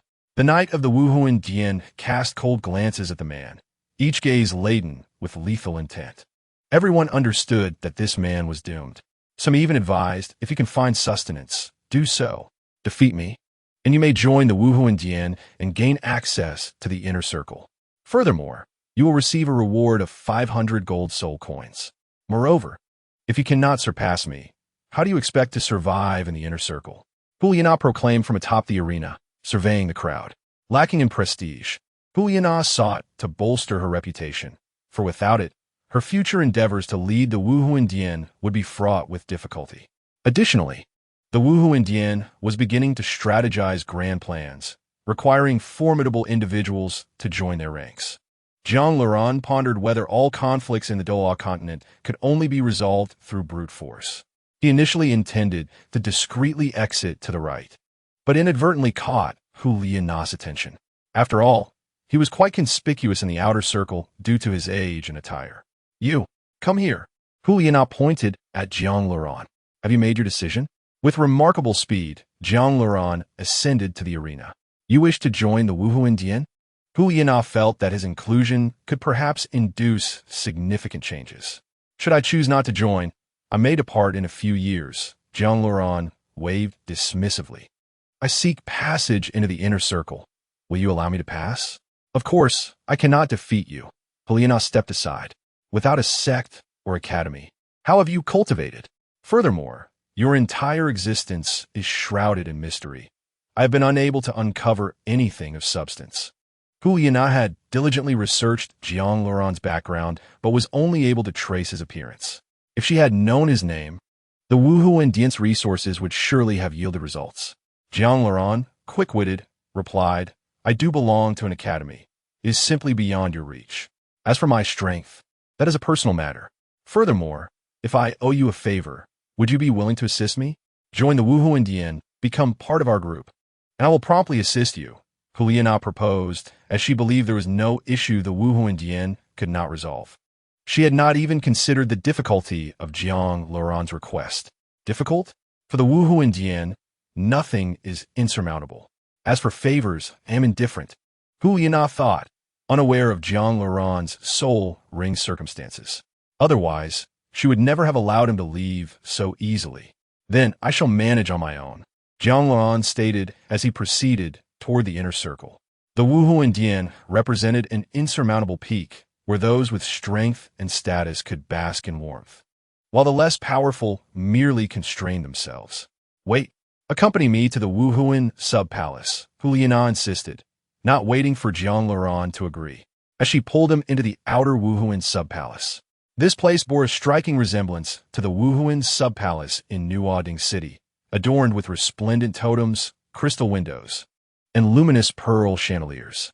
Amidst the chaos of the outer circle, such a clean and orderly space was a rarity. Every soul master harbored a fear of the Wuhu Indian. Any troublemaker seldom survived beyond dawn. Jiang Laurent casually seated himself in an ivory chair, retrieving a ceramic cup from the low table and pouring himself a drink. "You have been here before?" Hu Yinan noted Jiang Laurent's ease as he surveyed the furnishings. "Isn't it similar to the Wuhuan sub-palace? I am a soul master. After all, I receive a stipend monthly, so I have become accustomed to it," Jiang Laurent sighed. "Since you receive our Wuhu Indian's funds each month and bear our emblem, why not humbly join the Wuhu Indian?" Hu Yinan retorted coldly. Jiang Laurent nearly spat out his drink. Her words were undeniably valid, leaving him no room for rebuttal. If that were the case, Tang San had also received funds and ultimately decimated them. Although the Wuhu Indian had indeed touched upon Tang San's sore spot, the contrast was quite apparent. For Jiang Laurent, the two great empires and the Wuhu Indian were similar. Within the two empires, political negotiations were rife with corruption and bloodshed. All a game of cunning. Dai Mubai had also been forced into action. The Wuhu Indian was primarily burdened by Qian Xuanji's overwhelming dominance, bolstered by Qian Daoliu. Removing Qian Xuanji left only Bibi Dong, and the Wuhu Indian still appeared to follow a certain order. This also explains why the combined might of the two great empires pales in comparison to the Wuhuan temple. Ultimately, it all rests upon Tang San alone. One could assert that without Tang San, the Wuhuan temple would have triumphed. Regarding the ambition to dominate the Dolua continent, Jiang Luoran remains indifferent, not comprehending their ultimate intentions post-conquest. In Chapter 77, Tang San's disciple, one cannot articulate this matter so simply. The Wuhuan temple offers assistance, and I am merely one among countless others. If I refuse their aid, do you think they would cease their operations? Jiang Luoran expressed with earnestness. In light of this, it seems quite reasonable. May I inquire, why do you hesitate to join the Wuhuan temple? Hulaina persistently pursued the topic. Jiang Luoran replied, Wuhuan temple, Wuhuan temple. Has this girl been brainwashed? She cannot speak of anything else. I am Jiang Luoran. Please assist me in uncovering all that pertains to my existence. Furthermore, the Wuhuan temple is stifling.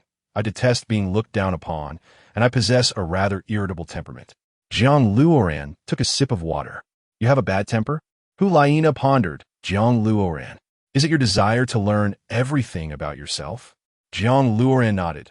From a moment of my birth, I have existed in a shroud of mystery. Thus, when you ask me who I truly am, I remain in the dark. Now, I must enlist your help to discover my identity. So, it is. Hulaina maintained her frigid demeanor, akin to unyielding ice.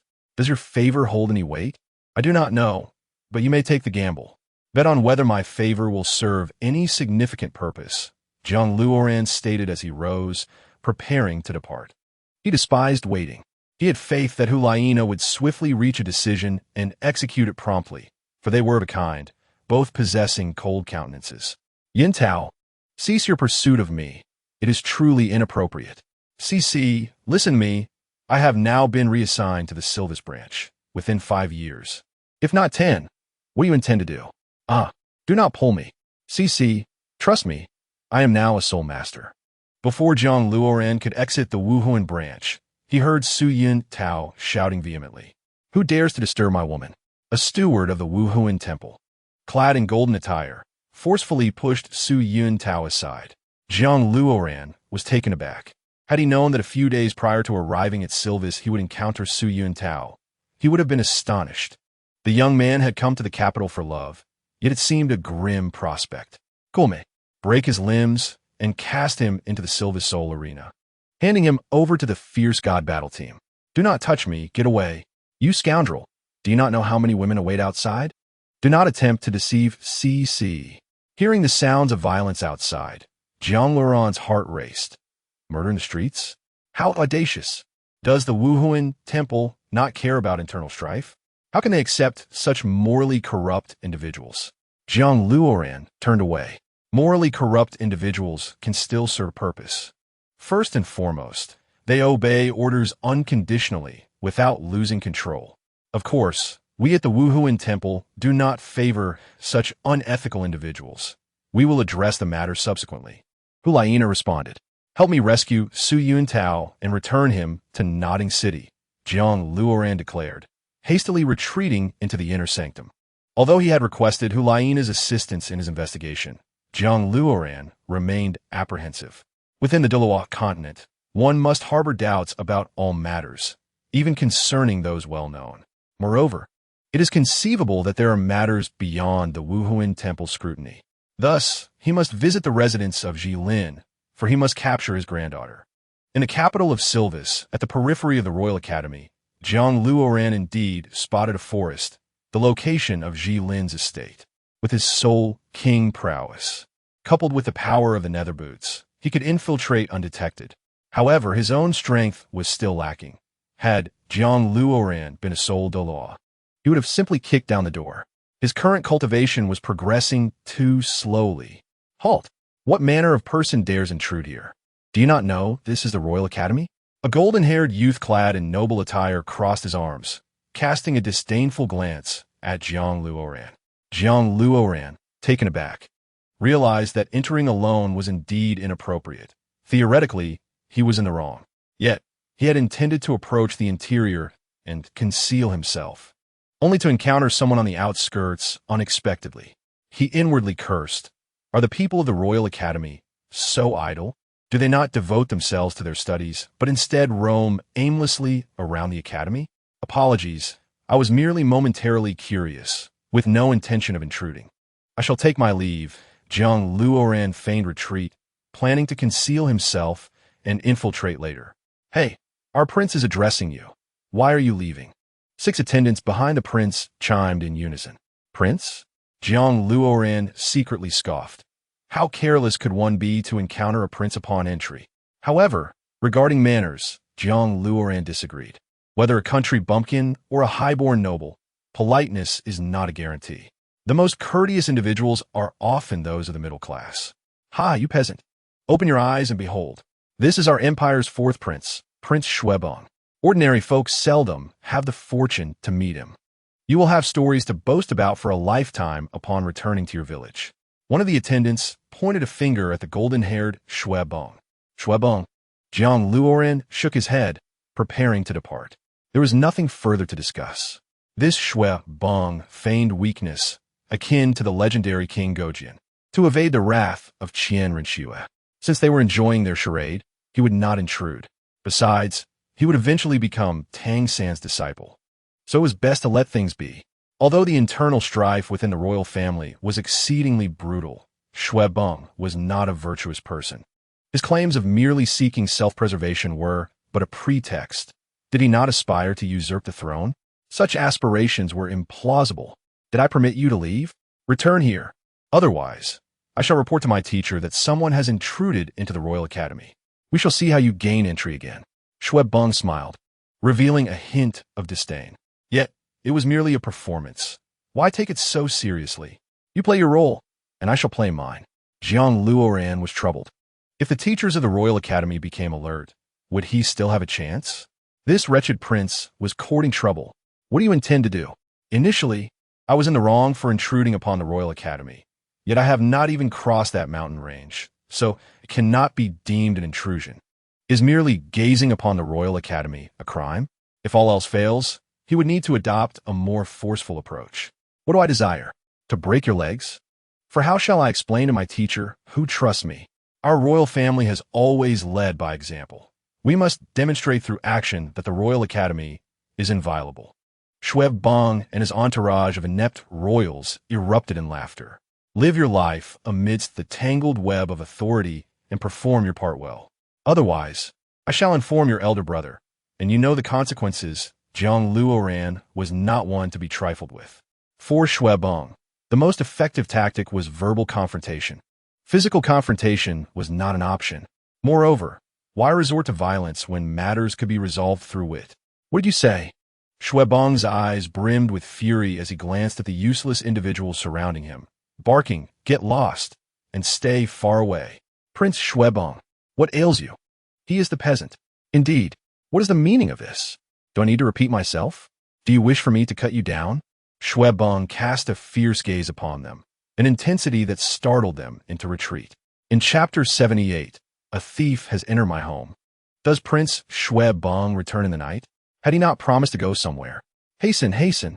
The reason for the avalanche's dramatic convergence lies in the knowledge possessed by only two individuals, Dugabo and his uncle, Prince Shueshing. Jiang Luoran is inextricably linked to both of them. In the face of such gravity, he cannot afford to act frivolously. Reprimanding these nobles is merely the beginning. Even executing them is an option. My sincerest apologies, my brother. Let us sit and discuss. The avalanche led Jiang Luoran into the stone pavilion. You need not worry. I shall not engage in the power games of the royal family. I will not assist you, nor will I aid Xue Qinghe, Jiang Luoran stated. He had not anticipated such a significant change in the other party.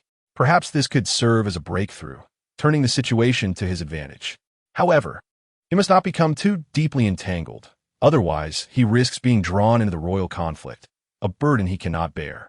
It is essential to recognize that even with an avalanche, a title de law like Dugubo must tread carefully. In noble battles, the strength of title Duluos is paramount. The side with more such warriors invariably prevails. My brother, are you not a subordinate of Dugu or my uncle? The avalanche was taken aback. However, the assurance of non-involvement in the struggle allowed him to lower his guard slightly. No, you may even disregard my presence entirely. But should you force my hand or seek to entrap me, I assure you, I possess the means to render you utterly ruinous, Jiang Luoran declared with clarity. Your temperament, cultivated over many years, coupled with your noble status, cannot endure such indignity. Yet, he forcibly restrained himself.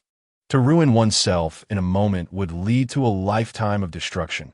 Rest assured, as long as you do not target me, I will not become a source of trouble. Conversely, should you align with me, I could even facilitate your endeavors. The avalanche began to entertain thoughts of alliance. Although uncertain of Jiang Luoran's true capabilities, his demeanor suggested he was no ordinary individual. Which commoner would dare threaten and intimidate him? No need for that. In seeking convenience, I would also relinquish certain things. Moreover, our valuations do not align. I am simply too costly, Jiang Luoran replied, departing swiftly towards the Jilin mansion. The avalanche was taken aback by Jiang Luoran's sudden departure. Unconcerned, Jiang Luoran abhorred such scheming. Regardless, in 6 years, Jiang Luoran would become a title de law. While divinity may be a distant prospect, it is hardly unattainable. By then, Tang Sen might have ascended to godhood as well. Two deities guarding the empire for the avalanche? A rather delightful thought. What could the other party truly offer him? Merely some mundane possessions. War is war. It is of no concern to me. I am in haste to reach Baiming. Jiang Luoran concealed himself within the forest of the Royal Academy, observing a mansion over 100 meters away. Though lacking any sign to identify its owner, Jiang Luoran recognized it as the Jilin mansion, for the azure vines were unmistakable. It was undoubtedly a family member engaged in cultivation. Holding his breath, dispelling murderous intent, sealing his lips, he channeled his soul power, donned the hellish armor, and prepared for what lay ahead. One must understand, this mansion likely housed at least one soul de law. A brazen intrusion would certainly attract attention. Thus, before entering, Jiang Luoran resolved to prepare thoroughly for any eventualities, including traps, to facilitate his escape should he be discovered. Pressing against the ground, he activated his first soul skill, creation from nothing, followed by the third soul skill, blood fiend demon prison, the fourth soul skill, tempered to perfection, and the fifth soul skill, hellish armor. For soul rings shimmered simultaneously, swirling from top to bottom, transforming into streams of energy that seeped into the earth. The second soul skill, shadow following, summoned ancient tree roots, awaiting his command. After completing this, Jiang Luoran took a deep breath, allowing his heart to slow and his body to relax. With the wind at his back, Jiang Luoran sprinted, striving to blend his presence with the air. In the blink of an eye, he reached the base of the Jilin mansion, surveying the area for any sign of life before vaulting over the high walls and rushing towards the inner sanctum. The one accompanying Jilin to hunt soul beasts must be his direct granddaughter. If that is the case, her usual residence would undoubtedly be within the inner sanctum. The questions he sought answers to could only be addressed by those within, making it imperative to capture her. Sike, have you noticed anything unusual about the Patriarch and Lord Ji Zhuang in recent days? I am uncertain, Ji Qiong replied. They seem to remain hidden within the palace, neglecting to instruct us on our cultivation. Ji Ke, even someone as astute as you cannot deduce the cause. Could it be that our performance has displeased the Patriarch? Oh dear, Jiang Luoran paid them little heed. The outer perimeter was rife with such chattering. The interior walls of the Jilin mansion were a maze of intersecting paths, shrouded in verdant foliage, devoid of flowers, merely lush green vines. The convoluted obstacles rendered the place akin to a labyrinth, reminiscent of the 8 trigrams formations Jiang Luoran had traversed on Earth. Setting aside the reasoning behind Jilin's architectural choices, Jiang Luoran devised a more straightforward approach, scaling walls. No matter how convoluted the maze, one could always leap over. While ordinary individuals might struggle to jump 3 meters high, Jiang Luoran could easily accomplish it. He moved like a wraith, tightening every cell in his body. Gliding along the walls, Jiang Luoran lost count of how many walls he had vaulted. As he approached a lake, he spotted Ji Hui clad in green. The grand hall at the center stood with its doors barred, the curtains drawn, creating an oppressive atmosphere. Azure Vine, annihilate. Ji Hui sensed Jiang Luoran's presence and immediately unleashed her soul skill. With a crash, dozens of gray azure vines surged forth, each adorned with sharp thorns, aiming to pierce Jiang Luoran. Alarmed, he quickly realized that his left foot had stepped upon a gray azure vine. Thus, the opponent had detected him. Without evasion, Jiang Luoran, clad in hellish armor, raised his right hand to confront the azure vines. With a hum, the gray vines shattered, dispersing into a flurry of gray particles. Despite a significant disparity in soul power, Jiang Luoran's strength easily overwhelmed her. Is it you? Ji Hui recognized Jiang Luoran in his hellish armor. What are you planning? You will soon find out, Jiang Luoran replied, lunging forward and seizing her, sprinting towards the exit. In an instant, Ji Hui felt herself hoisted into the air. What? Ji Zhuang bellowed, bursting from the palace. Thief!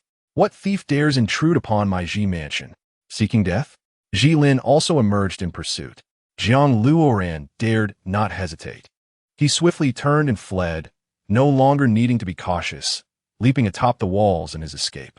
A thief has entered my home. Seize him. Chapter 79. Who has stolen my granddaughter? Behind him, a cacophony of shouts erupted, but Jiang Luoran paid them no mind, racing towards freedom at the utmost speed.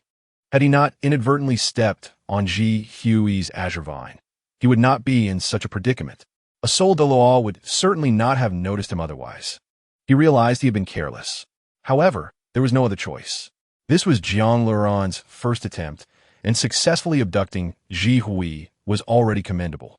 The entire Ji residence echoed with Jilin's roar as numerous individuals rushed out to thwart Jiang Luoran. Who dares to trespass in my Ji residence? Are you seeking death? Ji Ke charged forward, 2 soul rings shimmering upon him, a 23rd level control system soul master with a martial soul. Jiang Luoran aimed a direct kick at his face, sending Ji Ke flying into the back mountain, visibly shattering several ancient tree roots upon impact. One strike, and the enemy was vanquished. In such dire circumstances, Jiang Luoran paid no mind to the rules of Dolua Dalu. He would confront anyone who came at him.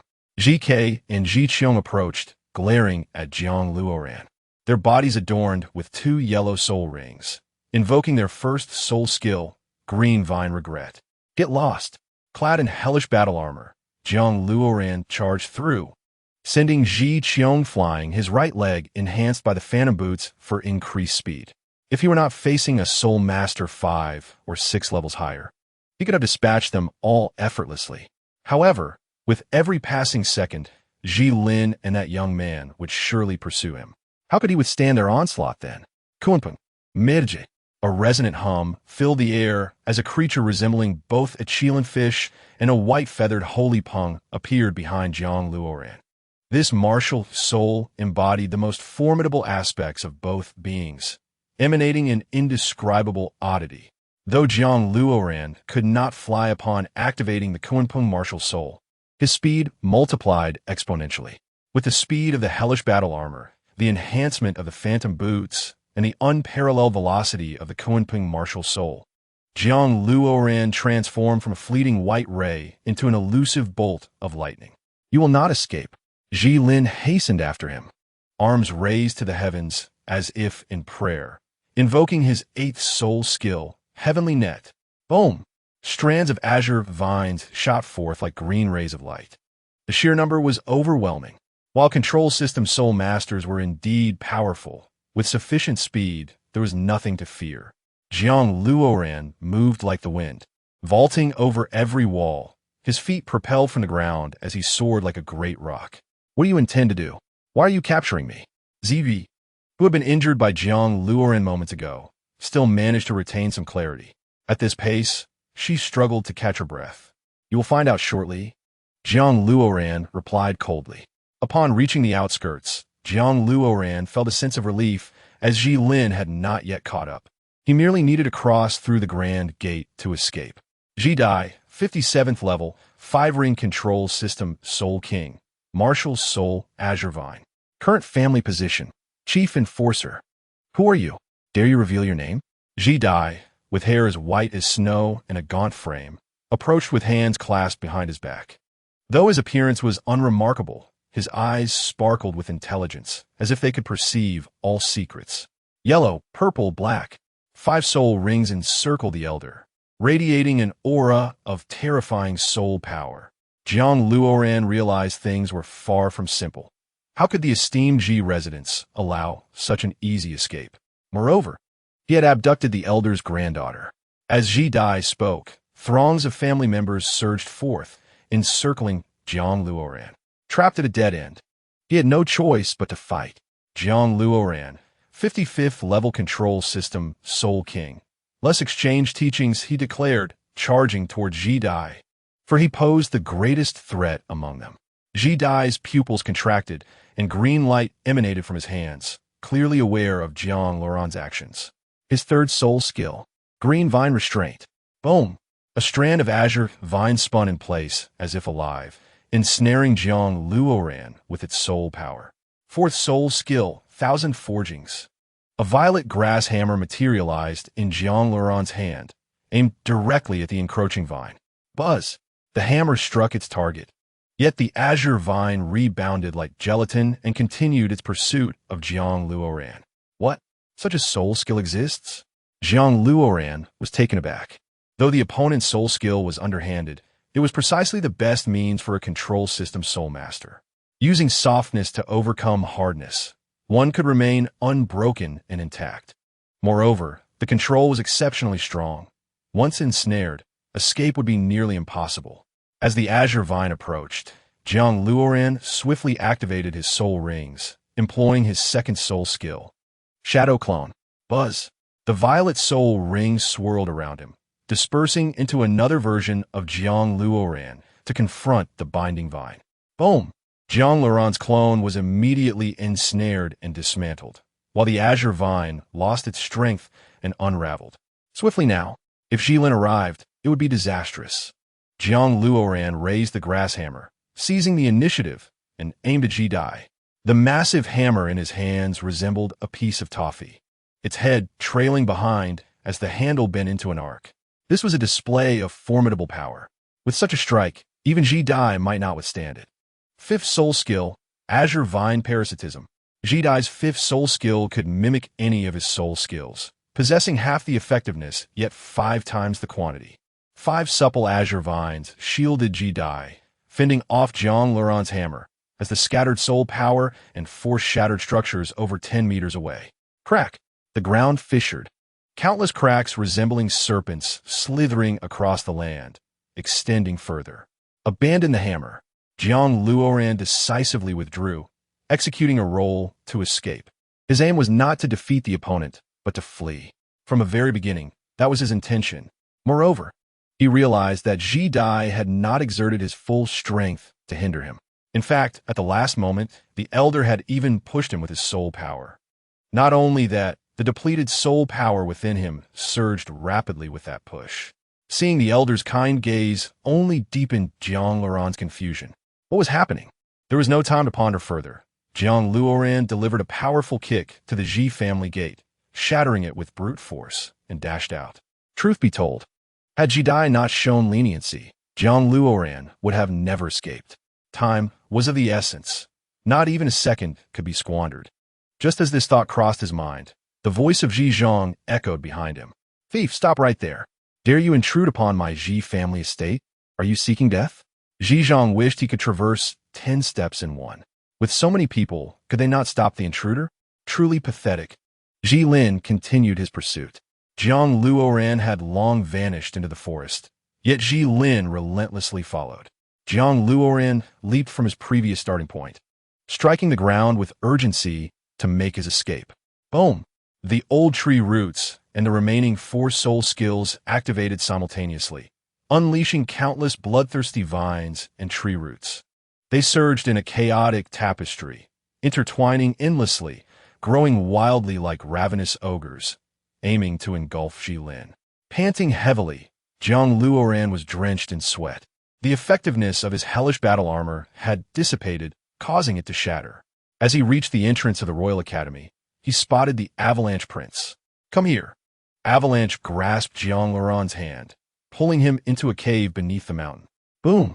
Ji Lin tore through all the bloodthirsty vines, his hair disheveled as he bellowed to the heavens, demanding to know who had stolen his granddaughter.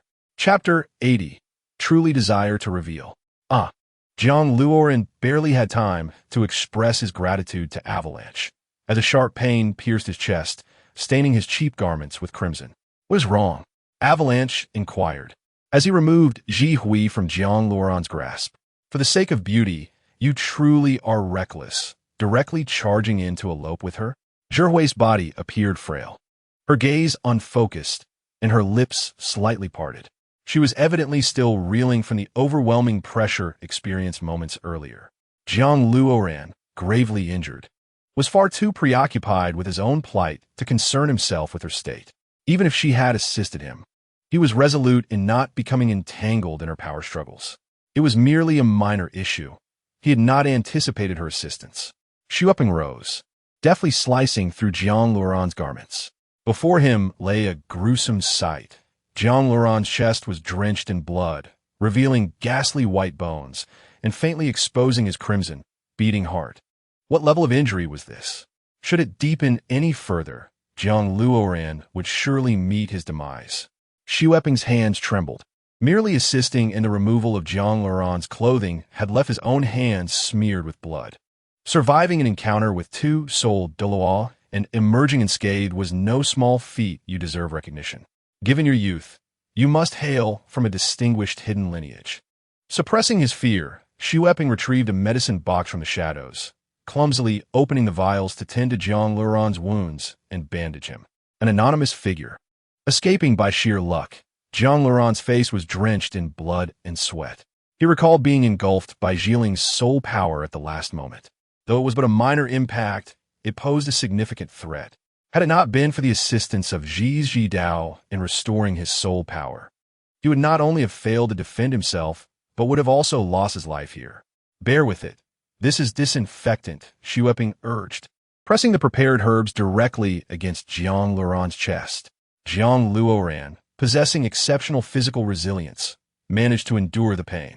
Zhi Hui stirred from her stupor, gazing blankly at the writhing Jiang Luoran, unaccustomed to speech and unfazed by the blood. Xu Yuping, a prince, was clumsy, having inadvertently injured Jiang Luoran's heart multiple times, and was now drenched in sweat. Strangely, Zhi Hui, undeterred by the blood-soaked bandages, began to tend to Jiang Luoran's wounds with an adept touch. Seeing someone take over, Xu Yuping collapsed onto the ground, breathing heavily. It was comforting to have a reliable woman by his side. Their bond appeared strong. Both Jiang Luoran and Zhi Hui wore unexpectedly cold expressions, offering no explanations, their demeanor chilling to the bone. How is there a tunnel here? And where did the medicine box originate? Jiang Luoran directed his gaze toward Xu Eping. Xu Eping paused for a moment, then self-deprecatingly smiled. The Royal Academy's rules are indeed stringent. It is inconvenient for us to venture out in the dark. This tunnel was excavated upon my orders. As for the medicine box, it originally contained that type of medicine, he said, blushing and hesitating to continue. Zhe Hui's hands abruptly ceased their movement, her pupils shifting, yet she said nothing and continued to bandage Jiang Luoran. Was this the extent of their charade? Jiang Luoran was at a loss for words. He was witnessing a master performance. What is the pinnacle of acting? It is to portray a role so convincingly that one begins to believe in their own deceit. Yet, at the moment of achieving their goal, their true thoughts surge forth like a tidal wave. Natural acting is the highest form of mastery. Xu Eping glanced anxiously at Zhe Hui. Shu, we must not divulge too much. She won't reveal anything, will she? If I were to perish, I would certainly take you with me. What secrets could a dying man possibly divulge? Jiang Luoran surged to his feet, seizing Zhe Hui by the neck and pinning her against the wall. What are you doing? Are you two having a quarrel? She just tended to your wounds, and now you seek to kill her? How ruthless can you be? Xu Eping retreated, fearing Jiang Luoran might turn on him as well. Years of indulgence had led Xu Eping to develop an inexplicable sentiment towards beautiful women. Jiang Luoran paid no heed to him, directing a fierce glare at Zhe Hui, inquiring, "Why is your martial soul a gray Tianqing vine?" Having gone to great lengths to bring her here, he felt compelled to extract some answers. Otherwise, his injuries would have been in vain. Is there something wrong with being born this way?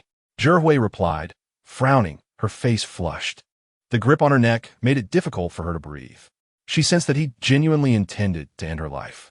Did he possess greater ruthlessness than she? I'm not merely asking about that.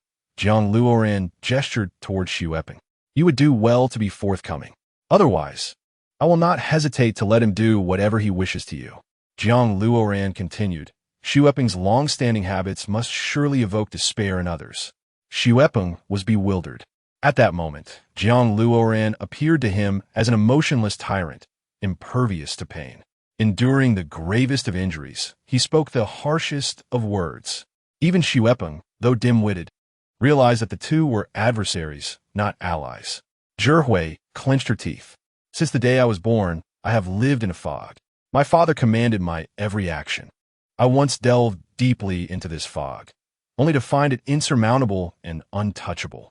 All I know is that my mutated martial soul was derived from a family. That family possesses the same Tianqing vine. As for the rest, I cannot answer you. Even if you were to make my life a living hell, I would still have nothing more to say. Jiang Luoran momentarily lost focus, his right arm slackening as he stepped back. From another family? And that family's martial soul is also the Tianqing vine? Was that all? After risking his life to extract her, he could only glean such scant information? Jiang Luoran quickly organized his thoughts, realizing two paths lay before him. He could either trust Hulaina and await the spirit hall to uncover the truth, or he could strengthen himself and personally confront the Ji family to compel them to speak. Zhe Hui had not lied. He understood she had indeed lived in obscurity. She was acutely aware that no matter how fiercely she resisted, escape from his grasp was impossible. This was futile and exceedingly unwise. Then I shall have no choice but to kill you. Jiang Luoran unleashed his 55th level of soul power, the overwhelming force tearing open the wound on his chest. Yet, he continued to regard Zhe Hui with a cold demeanor, seemingly impervious to pain. Kill. Here, she is the granddaughter of Jilin. Do you not fear a worldwide manhunt? Xu Eping grasped Jiang Luoran's robust arm. This is madness. How desperate for love can one be? To speak of killing so casually, heedless of the consequences. Do you feel pity for her? I can hold off for a moment. As a token of gratitude for your earlier assistance, Jiang Luoran mused, contemplating that if Xu Eping consented, he would sever ties with him in the future, for his character had already been compromised, making deepening their relationship unwise. Not a shred of trust remained. Naturally, Jiang Luoran had no intention of forming a close bond with Xu Eping. He merely considered the possibility of subtle negotiations for mutual benefit.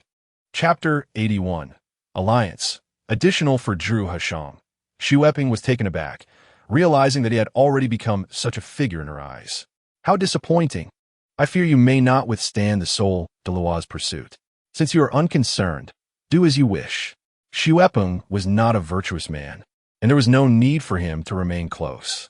Jiang Luoran transformed his palm into a fist, steadily increasing his soul power, aiming a strike at Zhe Hui's head. Wait! Zhe Hui bit her crimson lip, her pupils widening. No one is unafraid of death, especially a woman with hope. She was a prodigy, potentially on the verge of reaching the pinnacle of this world. She cannot accept such a senseless demise. Last words? Or perhaps to buy time? Such tactics are futile with me. Jiang Luoran, indifferent and composed as if he had taken countless lives, remained unperturbed. No, I can assist you in uncovering what you desire to know. Ji Hui's pulse quickened, her anxiety palpable. You need my help. You wish to barter your life in this manner? Jiang Luoran indeed felt a flicker of interest. Ji Hui could prove to be the most advantageous leverage in this affair. Yet could she be trusted? How could one forsake their own family and elders to aid a mere outsider? It seemed utterly implausible. Ji Hui, however, was aware of his thoughts. You need not worry. Even I am eager to learn about this matter. Now, she merely represented an additional ally in their collaboration. Why? Are you not the granddaughter of Jilin? Jiang Luoran was taken aback by the stark contrast Ji Hui presented. Everyone harbors unspoken burdens. However, the notion of kin betraying kin was foreign to Jiang Luoran. Was this girl even more ruthless than he? I have my reasons. You must trust that I stand with you on this path towards truth, Ji Hui stated as she wiped the blood from her mouth. I cannot trust you. How could I possibly believe you? Yet, Jiang Luoran found himself beginning to trust her, for his right arm had retracted and his soul power had dissipated. He expressed this to gauge her sincerity. You could easily kill me without a second thought. Do you not wish to gamble for the sake of the truth? Moreover, with your cultivation potential, you will only grow stronger, surpassing even Jilin in due time. Should I deceive you, I would willingly accept your wrath. Zhi Duclared. Jiang Luoran, level 55, a 5-ring control system soul master, with the martial spirit blood devil vine. This is my information. I hope it proves useful to you. Jiang Luoran provided his name for her scrutiny. What is the matter with your soul rings? Are they genuine? Ji Hui inquired, her gaze fixed on Jiang Luoran's eyes. There is no need for deceit. They are real, but I cannot disclose the reasons, Jiang Luoran replied, reclining against the stone wall while pressing on his wounds. I am Ji Hui, level 32, a 3-ring control system soul master, with a martial spirit sky blue vine. Ji Hui lowered her head, the two close enough to sense each other's breaths. To ease your doubts, I can share one thing. Jilin is not my grandfather. I do not consider myself a traitor, nor do I feel guilt. This girl, despite being of the same age, had already reached level 30. Her formidable prowess rivaled that of several from Shrek Academy. She was undoubtedly a prodigy. Who would have imagined that the Ji family concealed such a potential asset? This was a scheme for the future, to seize a grand opportunity. Jilin was indeed skilled. You are not his granddaughter. You may leave now, Jiang Luoran commanded, channeling his soul power to tend to his wounds. Farewell. Ji Hui stood, first assessing her surroundings before cautiously departing. Xuebong said nothing further and did not inquire about Jiang Luoran's secrets. Curiosity could be perilous. He only sought to survive amidst the power struggles. A day and a night passed, and Jiang Luoran's soul power increased steadily. This confirmed his need for a substantial amount of soul power to heal. Fortunately, his physical constitution was robust, and with the synergy of his soul power, his injuries began to mend gradually. This was the most severe injury he had ever sustained, and he had nearly lost his life. Reflecting on the previous encounter with Ji Dai, he prepared to change his bandages when Xuebong entered, regarding him coldly. This time, there will be no gentle girl to assist you. Bear the pain. How troublesome. Jiang Luoran braced himself as Xuebong tore off the bandages. He discovered that Jiang Luoran's wounds had already begun to fuse. What a remarkable phenomenon. Just yesterday, he had been on the verge of death with shattered bones. And today, he was healing?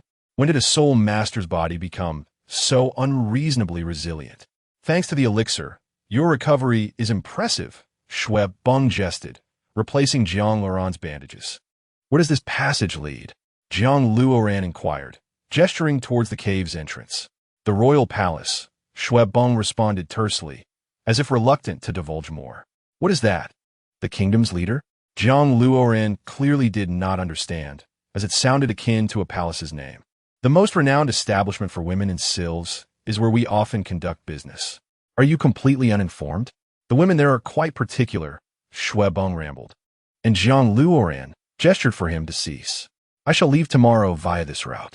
This passage leads directly to the back door of the royal palace, a location specifically designated by Yi Qing for us. If needed, you may use my name. If not, simply depart. Shui Beng held the medicine box and exited, no longer glancing back at Jiang Luoran. Considering the timeline, Shrek's vacation was nearing its end. With his current level, he wondered if Flanders would promote him to graduation, for there was little left to teach him. Yet, entering the Royal Academy was out of the question. Once Shui Beng took to the stage, it would be uncontrollable. The outcome was well known. All of Shrek's members would be expelled. Perhaps it was for the best, as they could then attend Lamba Academy. His situation was unique, and he was currently pursuing the truth. The next steps would depend on Flanders' guidance. Retracing his steps was not feasible, given his injuries. Encountering members of the Ji family could lead to his demise. Thus, he must traverse the path Shui Beng had excavated. After a night, Jiang Luoran's injuries had significantly improved. However, dull aches persisted, and complete recovery was impossible. Such a feat was not achievable. Healing from such injuries would take at least 100 days. Stretching his limbs, Jiang Luoran ventured deeper into the cave. Initially, the passage grew darker, as if it led to an endless abyss. Eventually, a beam of white light illuminated Jiang Luoran's face. He recognized that he had arrived. With a leap, Jiang Luoran sprang forth from the cave's mouth, only to be taken aback by the scene before him. This was not the opportune moment. Moreover, had Shui Beng not mentioned the rear courtyard? How had he ended up in a room? Chapter 82, The Madman. This place was resplendent, with walls adorned with golden single-leaf roses and lavish red carpets, while curtains made of silk billowed in the breeze. It appeared both vast and opulent. Upon regaining his composure, Jiang Luoran chose to leave quietly. Young man, you're a friend of His Highness Shui Beng, are you not? I've been waiting for quite some time. Jiang Luoran ignored her and strode out, with his destination set on the Sylves Grand Soul Arena. Within the entirety of Doloa continent, it was the most disreputable and lawless arena. It was there that he could encounter the Shrek faculty and students. Moreover, Jiang Luoran was eager to eliminate the ferocity of the evil spirit team. Had Shrek and the others not felt fear and aversion due to their previous defeat? They refrained from acting, yet he would do so in their stead. Defeating 7 Soul Emperors posed no challenge for Jiang Luoran. After departing the inner circle of Sylves, Jiang Luoran sensed he was being followed. He had tried several times to test and conceal himself, yet he could not pinpoint the follower's location. If it were Hulai Na, she would have revealed herself long ago, without the need to dance around with Jiang Luoran. Ji Hui is also not a possibility. Her soul power is not that high. The reason the opponent could evade my search and schemes must be due to a higher realm than mine. However, the fact that I can perceive them indicates that they are not significantly beyond my level. Perhaps they are also a Ming Han Wan. In a moment of uncertainty, Jiang Luoran ceased to engage with them and stepped into the interior of the Zyreway's Great Soul Arena. The air was thick with a stench of corruption. Most soul masters clutched mugs of ale, hurling curses at the battle platform resembling an iron cage. The oppressive grayness weighed heavily upon the spirit. In the distance, the referee's shrill voice echoed. Fierce God, they have once again annihilated their opponents. Indeed, annihilation implies lethal force. They kill openly yet stand tall like warriors, arms raised high. The entire spectator area erupted in fervor, with cheers and shouts filling the air. Jiang Luoran approached the front desk, where a man in black was polishing gleaming soul coins with a handkerchief. I wish to participate in the soul battle, Jiang Luoran stated. Placing 20 gold soul coins on the table, his expression impassive as he regarded the man. The man shifted his gaze from the coins to Jiang Luoran, then glanced behind him, only to find nobody present. A one-on-one soul battle registration requires merely 5 gold soul coins. Although the Zyreway's Great Soul Arena is known for its lax regulations, the front desk adheres strictly to its own rules. They never dare to overcharge, as the owner fears offending too many soul masters. If the arena's rules were found to be breached, the repercussions would be catastrophic. The front desk clerk was well aware of this. The man surveyed the surroundings, a greedy smile creeping across his face. This young man appeared to be quite affluent. Since you've already brought out 20 gold soul coins, how about considering a little extra tip of 15? I can arrange for you a weaker opponent, ensuring you a smooth victory. Oh, a weaker opponent? Jiang Luoran's arms crossed over his chest. The clerk, sensing an opportunity, said, "Let me show you something." He retrieved a thick volume of battle records from beneath the counter. Jiang Luoran leaned in to read. Yi Ling, level 20, second ring support type, Soul Master. Maso Sao, Ie Gao. Once had both arms severed by the Fierce God Battle Team, now disabled. Xian Yuan Nanchong, level 26, second ring assault type, Soul Master. Martial Soul, Xian Yuan Sword. Severely injured by the Fierce God Battle Team, nearly dead. Now disabled. Ouyang Xiao, level 31, third ring agility type, Soul Master. Martial Soul, Swift Wind Bird, legs severed by the Fierce God Battle Team. The more he read, the more horrified he became. The maimed individuals were predominantly victims of the Fierce God Battle Team. If one were to claim they were devoid of feelings, this group, the Fierce God Battle Team, was indeed more malicious than demons. Initially, Jiang Luoran was unaware of these matters, but upon uncovering the truth, a blazing fire ignited within him. These individuals had already been crippled, some even on the brink of death. Why would they still step onto the battle platform? Jiang Luoran inquired. Since they're already broken, they hold no value. If they do not participate in soul battles to earn some money, how will they support their families and themselves?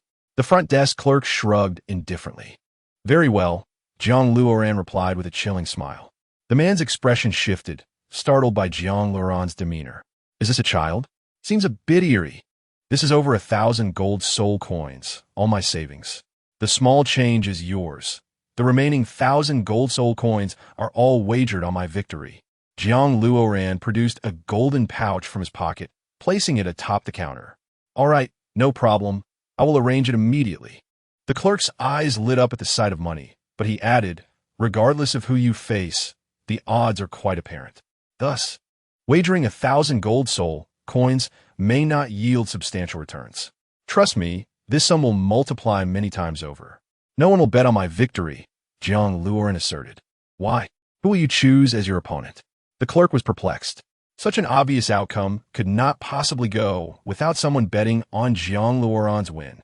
I wish to select them. Jiang Luoran pressed his hand down on the words, Fierce God Battle Team. I have given you the money. Arrange for my participation immediately. I need them as my next opponent, and I shall face them.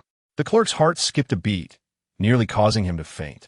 The gold soul coins slipped from his grasp and fell to the ground. You wish to fight the Fierce God Battle Team? Indeed. What about your teammates? I shall face the Fierce God Battle Team alone. I do not need teammates. Are you mad? The clerk almost burst into laughter. This was the most outrageous and ludicrous statement he had ever heard. 1v7, and against the notoriously ruthless Fierce God Battle Team. This youth must have lost his mind. I will wait in the preparation area, Jiang Luoran said, offering no further words as he departed. The clerk, unconcerned for Jiang Luoran's fate, had no reason to deny him participation now that the gold coins had been paid. Behind him, the clerk shouted, a lunatic wanting to die, what a show-off. I'll arrange it for you, and let's see how you fare. Also, you were right. No one will bet on your victory, not even me. Anyone who does so is just as insane as you. On the battle screen. Next match, Fierce God Battle Team vs Jiang Luoran. One person. Unprecedented and unheard of. In the history of the Zyreway's Great Soul Arena, this marks the first instance of a single individual battling against a team of 7. This is a challenge. A blatant targeting. Moreover, Jiang Luoran is merely a boy in his teens. When the members of the Fierce God Battle Team learned of this, they became incensed. each one restless and agitated. Upon hearing the news, the arena surged like a tsunami as everyone rushed to place their bets, with the stakes for the Fierce God battle team reaching unprecedented heights. This was a frenzied duel. A continuous stream of spectators flocked to witness this match. Even before the contest commenced, cheers erupted. Chapter 83. The Cruel and Gentle 1v7. 1v7. I tell you, young master is here today solely to watch the match. The Fierce God battle team is bound to win. However, with so many bets, diluting 1,000 gold soul coins amongst the crowd, I fear I may not earn even a single copper soul coin. 1,000 gold soul coins? Who wagered that? Which youth? The Zyreway's Great Soul Arena would never permit a 1v7. Such a battle is fundamentally unfair. It is precisely because this is Zyreway's that a 1v7 is allowed. Yet, who knows how this boy intends to fight? After all, he faces 7 fearsome opponents. I'm already in a frenzy. Could this youth be a master? Perhaps a descendant of a prominent family, strategizing meticulously? The age is marked. Jiang Luoran is 17. At such a young age, how formidable can he truly be? To my knowledge, the esteemed blue electric Tyrannosaurus family, Su Qianheng, at 20, is merely a level 40 soul venerable. He can be deemed a contemporary genius. Even such a prodigy cannot single-handedly battle the Fierce God battle team, let alone Jiang Luoran. What could have spurred him to undertake such a challenge against the Fierce God? The captain of the Fierce God battle team slammed his fist onto the table, exclaiming, "How arrogant! Who does he think he is? Tear him apart. We must destroy him." It seems this time, blood will be spilled. The members of the Fierce God battle team exchanged glances, baring their sharp, menacing teeth. Jiang Luoran approached the dilapidated Duhan platform, calmly opening the iron cage to step inside. This would be the final battle of the day, and the referee descended from the heavens, placing a hand on Jiang Luoran's shoulder. Everyone knew that our esteemed Jiang Luoran would challenge an entire team of ferocious warriors. The audience's gaze turned toward him, filled mostly with mocking jeers. Next, let's invite the Ferocious God team. The referee gestured toward the opposite side, signaling the iron cage to open. 7 imposing men, their bodies rippling with muscle, entered the arena, unleashing roars akin to wild beasts. It felt less like a fight against men and more like a confrontation with soul beasts. As the referee prepared to speak, Jiang Luoran snatched the microphone from his hand, questioning, "Is this the Ferocious God team? They appear to be nothing more than overgrown, muscle-bound brutes. How many families have they tormented and humiliated? Those soul masters who have faced injustice continue to suffer in hardship. Today, Jiang Luoran intended to avenge them, not only with words of scorn, but also with utter disdain." The referee was taken aback, expecting Jiang Luoran to be terrified, never imagining he would insult the Ferocious God team. This young man, was he unaware of the fear that awaited him? Deciding not to engage with such a madman, the referee took flight. The members of the Ferocious God team were on the verge of self-detonation, their soul rings shimmering ominously. The entire Duhan platform erupted with chaos. "You're all too weak. Utterly uninteresting," Jiang Luoran proclaimed to the host. "Is this truly the pinnacle of the Zyreway Grand Duhan Arena?" In the spectator area, gasps echoed. "My goodness. This is the first time I've seen such a brazen youth." The Ferocious God team stood ready in the ring. His demise was inevitable. What was happening? Why was this youth so composed? It was utterly bizarre.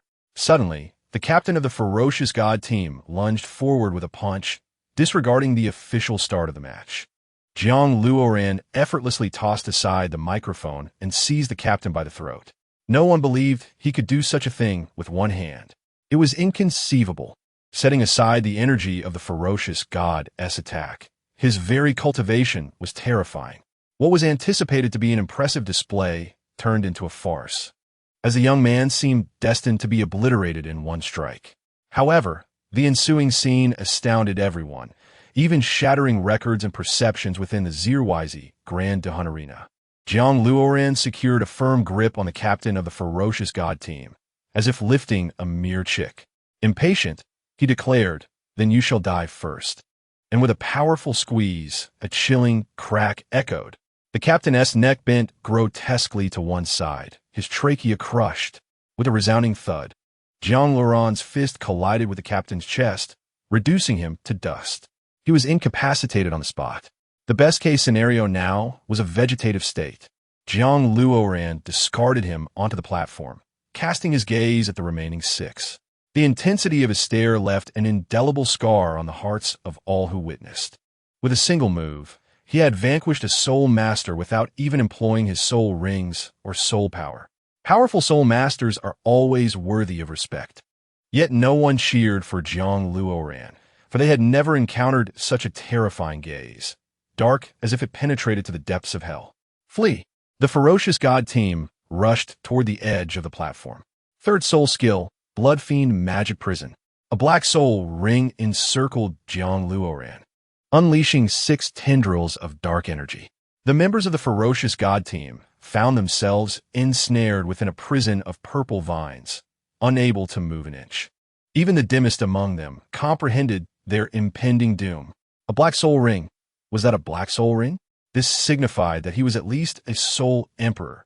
It was unfathomable. How could someone so young possess such power? Unless witnessed firsthand, no one would dare believe it. Ignoring their despair, Jean Laurent appeared before the six like a ghost. Bang! Bang! Bang! 6 rapid strikes landed on their dantians. In the face of such overwhelming force, they were rendered voiceless. Utterly pitiful. The 6 prisons exploded simultaneously, the 6 men collapsing to the ground, leaving only one sound. The ferocious god team was completely incapacitated. Those present gaped in shock, their mouths agape, as if they could fit 2 eggs inside. No one had anticipated the ferocious god team's annihilation in such a manner. Did they need to be killed? Jean Laurent glanced at the dazed referee in the sky. Jean Laurent wins. The referee rushed outside to report to his superiors. Before Jean Laurent could reach the front desk, a man was already on the ground, pleading, "My lord, please forgive my previous disrespect. I was blind to your greatness. Where's my payment?" Jean Laurent replied, "It is all here. When you incapacitated the captain of the ferocious god team, I calculated your due compensation." The man retrieved a golden ticket from the counter, saying, "For your convenience, I have specially issued you a gold card in the name of this Dahan arena. Here are 300,000 gold soul coins, valid throughout the entire Delois continent. I managed to gather 30,000 for you, even though it was originally only 20-something thousand." He eagerly presented it to Jean Laurent. "Ha ha ha." A plump man approached, exclaiming, "I knew it. I knew Jean Laurent would win. Where's my money?" Jean Laurent recognized the man in the suit. "My lord, he is the second and the last person to wager on your victory," the front desk attendant stated. "You must be Jean Laurent. It is an honor to meet you." The suited man exclaimed warmly as he shook Jean Laurent's hand. "Perfect timing," Jean Laurent said, turning to the front desk. "Please hand me the previous roster." The attendant, unsure of Jean Laurent's intentions, but wary of offending someone of such high rank, promptly complied. "Follow me, and you will earn money," Jean Laurent said, taking the roster and gold ticket, handing them to the man in the suit. "You are a shrewd individual. According to this roster, distribute the gold coins. It must not be too much or too little." The suited man was taken aback, having never encountered someone like Jean Laurent before. "Are you certain you want to donate 300,000 gold coins? And we hardly know each other. How can you trust me so easily?" "You can execute this task far better than I could, and I trust you will," Jean Laurent replied, waving his hand as he departed. Chapter 84. Borrowing a Corpse to Return to Life. Inside Zirwizi, Lamba Academy, Jean Laurent could no longer follow Shrek and the others to the Royal Academy, as that would inevitably lead to an encounter with Gilling. It was also unrealistic to dissuade Flandre from going, given that he had no evidence. Thus, he would have to wait at Lamba Academy. The master valued discretion, and there was no need for him to disclose his status as the master's disciple. Nor was it necessary to forge connections with Lou Erlong. After an initial assessment, he realized that upon meeting Flandre, he would likely be granted immediate graduation. At that point, he would have no reason to remain there. Jean Laurent had already resolved to travel far and wide, striving for self-improvement. His second goal was to become a title Doluo of level 93 or higher within 6 years. The first destination is none other than the City of Slaughter. However, unlike Tang San and Hulaina, I lack the formidable backing to intimidate the local bosses. Yet, my current strength surpasses theirs by leaps and bounds. Upon entering, I shall maintain a low profile and gradually ascend the ranks. As Jiang Luoran pondered these thoughts, a flash of lightning struck from behind, hitting him squarely on the back of his head. An ambush? A public ambush. Even Jiang Luoran was taken aback by the audacity of an attack on him. The lightning surged forth, morphing into a thick and menacing serpent, aimed directly at his head. "You dare!" A booming voice resonated, sounding like that of an elder, as a brilliant green light emerged, intercepting the lightning entirely. The wooden sculpture of thunder. The green radiance intensified, transforming the opponent's lightning into its own energy. Wood, too, can summon thunder. The visible intertwining of green light and lightning surged forth, reminiscent of a colossal force smashing against mountains and seas, scattering the lightning serpent. The lightning serpent disintegrated, and a young man fell out, collapsing to the ground and spewing blood. As the green light dissipated, Ji Dai emerged, kneeling before Jiang Luoran. "Old servant, I was once under the Jiang household, paying my respects to the young master." The contrast was striking. Jiang Luoran gathered his thoughts. "If I am not mistaken, this elder has been following me since I left the Royal Academy." With just 2 sentences, Jiang Luoran discerned the truth. This was indeed a member of his own family. As for the details, they could wait. "Please rise, elder. We shall discuss our matters later." Jiang Luoran helped Ji Dai to his feet, gesturing towards the bloodied young man. "Who is he?" "This man is the Lord of the Night in the ZYZ Grand Soul Arena. Young master, you have defeated his fearsome god squad, and he has come seeking revenge," Ji Dai replied indignantly. "So that is how it is." Jiang Luoran nodded, realizing that the aura of malice he sensed along the way stemmed from this man. He is the Lord of the Night? That means he is the source of evil. If I were to eliminate him, the perimeter of ZYZ would at least see a reduction in wickedness. Leave these matters to me, young master. There is no need for you to dirty your hands. Ji Dai's purple soul rings flickered into view. A vine of heavenly blue wrapped around the young man's body, tightening its grip until the sound of breaking bones echoed. The young man's pupils widened as he struggled feebly. "I cannot die." The heavenly blue vine grew increasingly assertive, submerging him like a swamp, constricting his body into a meaty strip.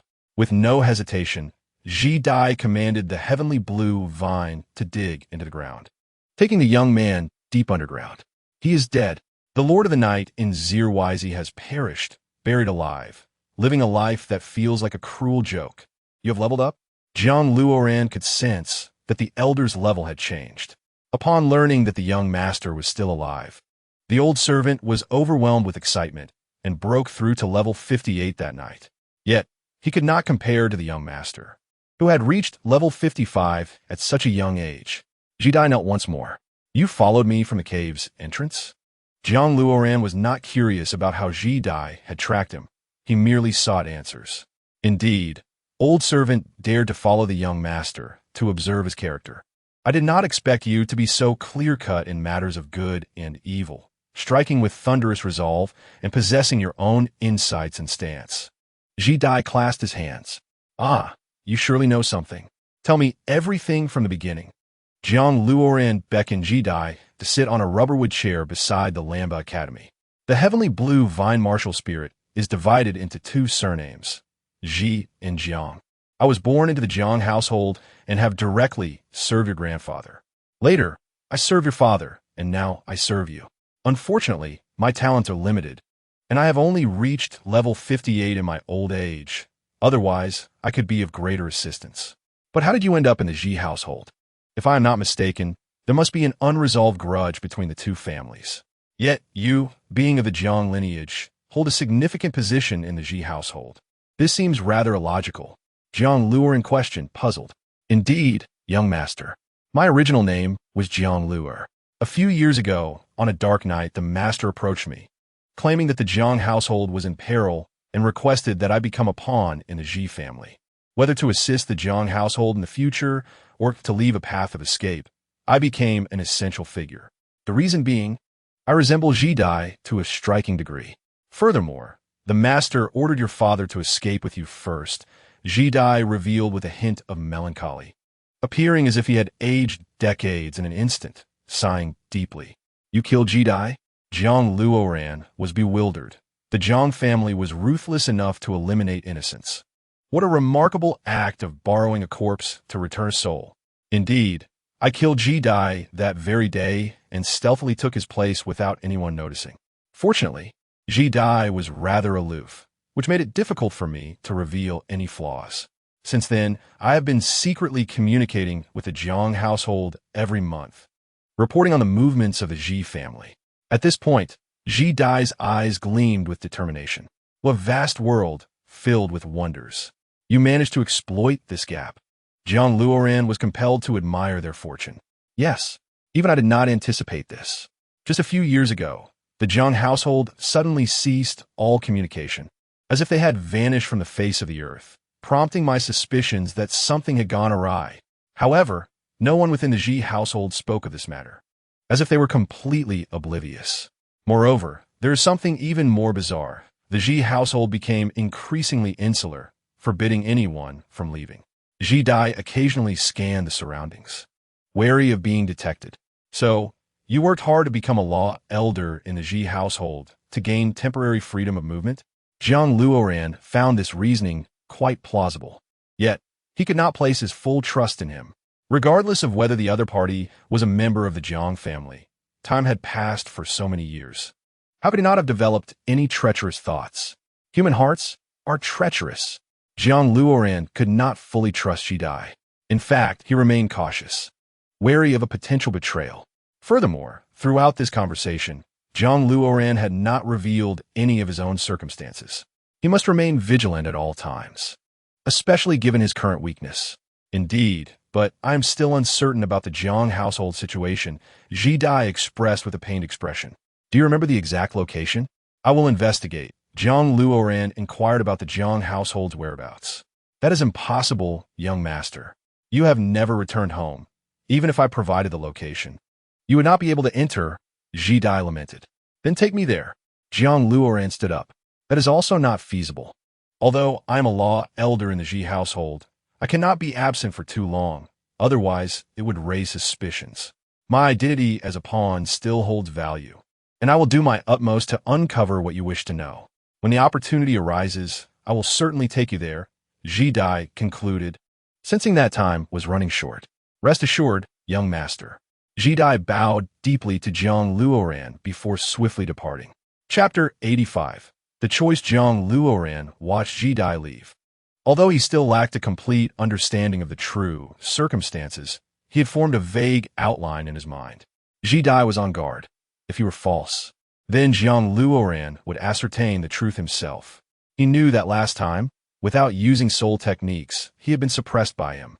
However, with soul techniques, Jiang Luoran was confident he could kill the opponent. Besides, he still possessed the silent sleeve arrow. As for the last time the other party aided his escape, it could also be a ploy to reel him in with a long line. Alternatively, Ji Dai might be maneuvering for his own benefit, intending to ensnare both the Ji and Jiang households. Perhaps he was overthinking it. Jiang Luoran rubbed his head.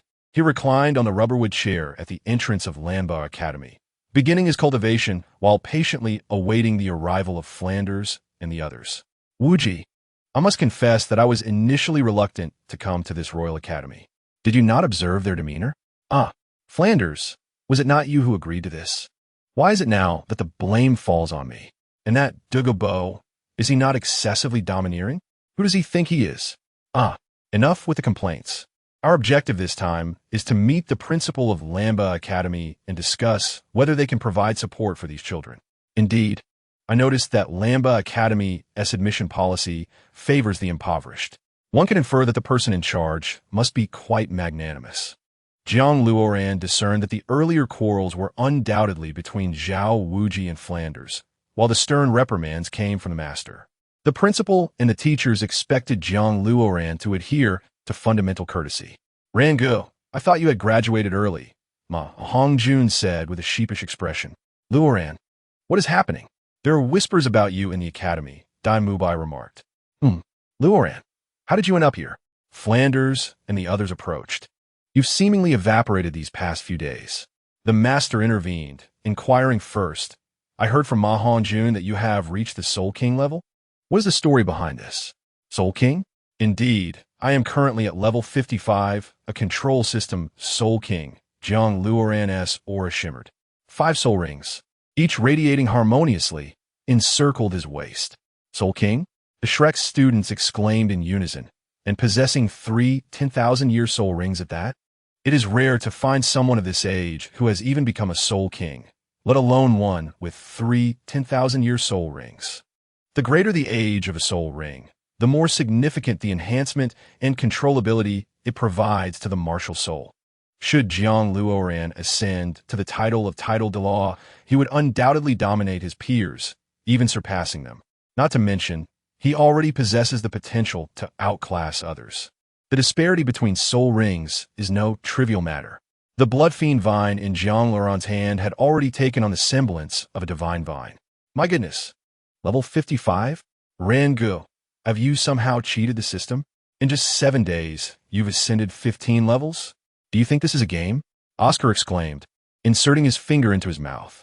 Honestly, if I had Jiang Luoran's current qualifications, I would rush to the 7 Treasures Glazed Tile School to seek a union. The envy is overwhelming. No one can resist the exhilaration of leveling up. How is this possible? I have never heard of someone like Rangu, Zhu Zhuqing remarked. Her gaze fixated on Jiang Luoran's 5 soul rings. Even she felt the surreal nature of it. Is it because you were stuck at level 40 for too long? Is that why you jumped 15 levels? The master surveyed the surroundings. Quickly conceal your soul rings. We cannot let others discover them. Jiang Luoran dissipated his soul power and soul rings, stating, My 5th soul ring is from a ghost-headed nether ape. Its overwhelming soul power assisted me in reaching level 55. Ghost-headed nether ape? Which one from the depths of darkness? Flanders asked, recalling the countless forests they had traversed in their golden triangle years. How did you manage to slay it? The master frowned. That beast is over 50,000 years old. And what of your 4th soul ring? Who aided you in that hunt? It was my sister who helped me hunt them. Jiang Luoran replied truthfully, but refrained from disclosing that she was a soul beast. Your sister? The master and Flanders exchanged glances. To vanquish a top-tier soul beast of over 50,000 years, one would need to be at least a soul de law on the verge of becoming a title de law. This lad has connections? It seems that those who come to Shrek do indeed possess some background. The two refrained from probing deeper, unwilling to unearth every story of these 8 small prodigies. Junior, your future path is immeasurable. Qin Ming approached, patting Jiang Luoran on the shoulder. You are the first ultimate prodigy in our academy's history to break the shackles of being a monster. Upon hearing this, laughter erupted among the crowd. Jiang Luoran could only manage a wry smile. All right, let us not dawdle. Tonight I will pay for a celebration in honor of Luoran. Flanders stroked his beard. Without needing to be told, Jiang Luoran understood the underlying thoughts in his mind. He was likely contemplating how to profit from Jiang Luoran, or perhaps to promote the academy. Principal, you mentioned that reaching level 40 allows for graduation. Is there still a need for me to remain at the academy? Jiang Luoran inquired. Flanders cast a resigned look at the master. Indeed, there is no longer a need for Luoran's stay here, the master acknowledged, pondering. But do you not wish to participate in the Continental Advanced Soul Master Competition? Would it not be somewhat unfair for me to compete in such a manner? Jiang Luoran was acutely aware of the implications. Even now, he could defeat everyone within the golden generation of the Spirit Hall single-handedly. The disparity was simply too vast, rendering any semblance of proportionality non-existent. What is there to fear? If it is unfair, so be it. You meet the age requirement. What can they say? They can only blame themselves for not training diligently. Luoran, although your strength was not solely crafted by Shrek, it embodies the efforts of Shrek's teachers and students. Do you not wish to fight for the academy? Flanders, unusually, began to espouse philosophical notions. Indeed, we cannot claim your achievements as our own. However, the Advanced Soul Master Competition is the stage for you to shine. Think carefully, Luoran. Many aspire to participate. Moreover, the Dolua continent has never been fair. If they desire fairness, they must be as powerful as you to have the right to demand it, the master asserted with newfound resolve. Junior, I regret missing the Advanced Soul Master Competition. It is a lifelong lament. Qin Ming's eyes were clear, indicating his sincerity. Luoran, the decision to stay or leave rests with you. The seven from Shrek smiled in encouragement. To participate in the Advanced Soul Master Competition with a qualification of level 55, Jiang Luoran contemplated, recognizing that practical battle experience would greatly enhance his learning. He considered the possibility of engaging in combat with various soul masters before venturing to the City of Slaughter. This might indeed increase his chances of survival.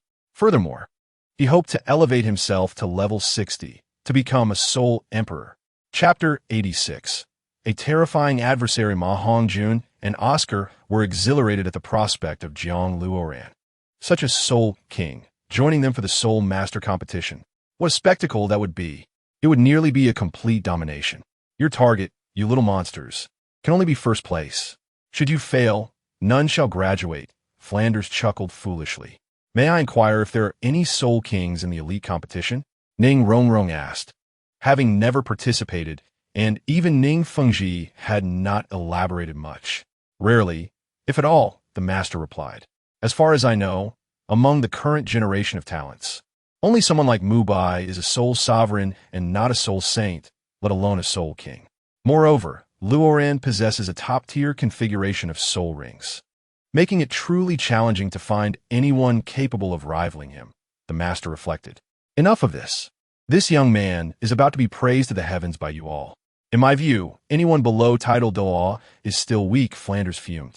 Teacher, does our academy have the qualifications to participate? Tang Sen inquired. Flander found himself in a quandary. Fear not, for as your teachers, we shall undoubtedly provide a solution. This is not a matter for you to fret over. Indeed, I assure you, you shall participate in the Soul Master Competition. The master's gaze was resolute, exuding an expression of unwavering conviction. This Lamba Academy is truly commendable. Teaching here would be a significant improvement over previous experiences, Zhao Wujia remarked with a glimmer of aspiration. Flander felt a surge of uncontainable ire as he directed his gaze toward Zhao Wujia. During this period, Luoran need not engage in training. Pursue your cultivation in your own manner, the master said, patting Jiang Luoran's shoulder. Indeed, upon completion of the Soul Master Competition, I shall promptly issue your graduation certificates. Flander beckoned, urging them to enter swiftly and ascertain if they would be welcomed. Jiang Luoran rejoined the group, offering a slight smile to everyone. Luoran, what brings you here to await us? What a coincidence! Dai Mubai expressed with an enigmatic expression. Lamba Academy only admits students from impoverished backgrounds. Thus, the likelihood of encountering you here is significantly higher, Jiang Luoran shrugged. Truly deserving of being a control-type soul master. Such meticulous reasoning, Oscar remarked with a rueful smile. From now on, I shall unconditionally obey the commands of third brother and Luoran, Ma Hongjun declared, his belly protruding, remnants of past injuries still visible on his face. Fatty, such words cannot be uttered, Tang Sen interjected. On the battlefield, it is indeed essential to heed the orders of the control-type soul master. However, adaptability is paramount. We function as a collective, and only by maintaining a unified intention can we unleash greater power. Moreover, we are living beings, not machines. To suppress one's individuality on the battlefield would render the endeavor meaningless. Furthermore, a control-type soul master cannot perfectly allocate tasks among the remaining 6, necessitating teamwork. Jiang Luoran displayed a countenance of helplessness. Though we are a team, there will come a day when we must confront formidable adversaries alone. At that juncture, whose command shall we heed? Tang Sen concluded. In combat, each individual's self-awareness and mastery must coalesce to form synergy and rapport. The members of Shrek are not naive.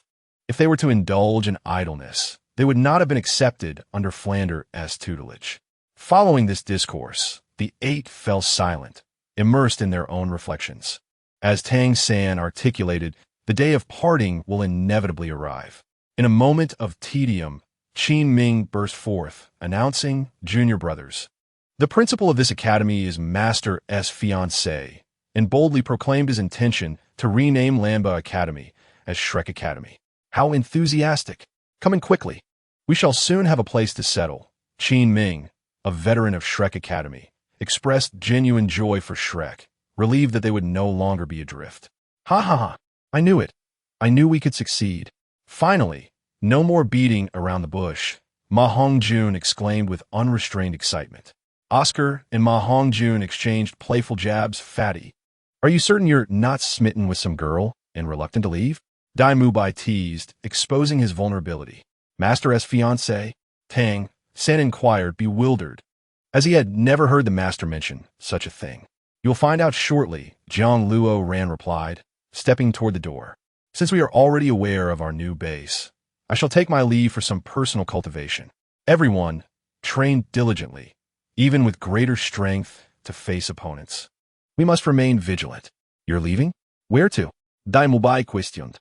"There are matters that should have been resolved long ago, which remain unaddressed, and I must see to them. Moreover, the master has stated that I need not participate in any upcoming training. I shall return in time for the competition.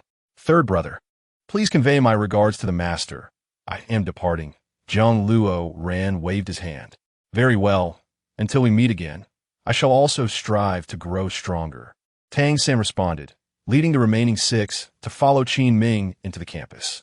As Jiang Luo Ran prepared to enter the Wuhuan Hall, he suddenly sensed a surge of overwhelming and tumultuous blue lightning approaching. This suffocating sensation could only emanate from one type of martial spirit, blue lightning Tyrannosaurus. Without a moment to contemplate, Jiang Luo Ran, recalling his previous experience, swiftly dove to evade the oncoming blue lightning strike. Indeed, their lightning would not curve, but could only be released in a straight line. The lightning sliced through the sky, shattering the clouds high above. One could only imagine the might of such a blow. The sheer force of this attack could only be exhibited by a soul sage, with a determination not to falter. Jiang Luo Ran summoned his armor and battle boots, merging them with his being. A resounding crack of thunder echoed. Jiang Luo Ran had yet to turn and identify his opponent. As the lightning surged again, Jiang Luo Ran leaped, transforming into a dragon-like form. This time, it was not for assaulting the enemy, but rather for evading an attack. He soared into the air as the thick blue-white lightning crackled beneath him. Even so, he felt a searing heat and pain across his chest. Without needing to think, he knew he had at least lost a layer of skin. The lightning missed Jiang Luo Ran, instead striking the walls of the Wuhuan Hall. With a resounding crash, the wall crumbled inward by 3 meters, reduced to rubble from top to bottom, leaving a massive crater in the ground. Jiang Luo Ran, filled with dread, realized that his opponent had held back during the first strike. However, this second strike bore the strength of at least a soul daw. "I have never offended the Blue Lightning Tyrannosaurus clan. Why must you attack me so ruthlessly?" Jiang Luo Ran somersaulted in the air, landing upon the shattered bricks. To be honest, if Jiang Luo Ran had not fortuitously known the Blue Lightning Tyrannosaurus's weak point, he would have likely perished with the first strike. Under such an intense assault, even he would have been reduced to a pile of ash. Moreover, the audacity to shatter the walls of the Wuhuan Hall indicated that the individual's status within the Blue Lightning Tyrannosaurus clan was undoubtedly extraordinary. Turning to face the assailant, Jiang Luo Ran resolved that, even in death, he would understand the truth of his demise. Upon seeing the face of his attacker, Jiang Luo Ran was left utterly stunned. Chapter 87. A dragon can only be a dragon. The individual before him had white hair, yet bore no signs of aging, still retaining traces of youthful vigor. He was of imposing stature, clad in a blue-patterned noble robe, and his keen eyes now revealed a hint of confusion. Jiang Luo Ran gasped in astonishment. "Who is this? I have never encountered such a person." The visage and aura exuded an oppressive sensation. Very impressive. Your speed is remarkable. How did you evade my attack? The elder inquired. And who are you? Why did you ambush me?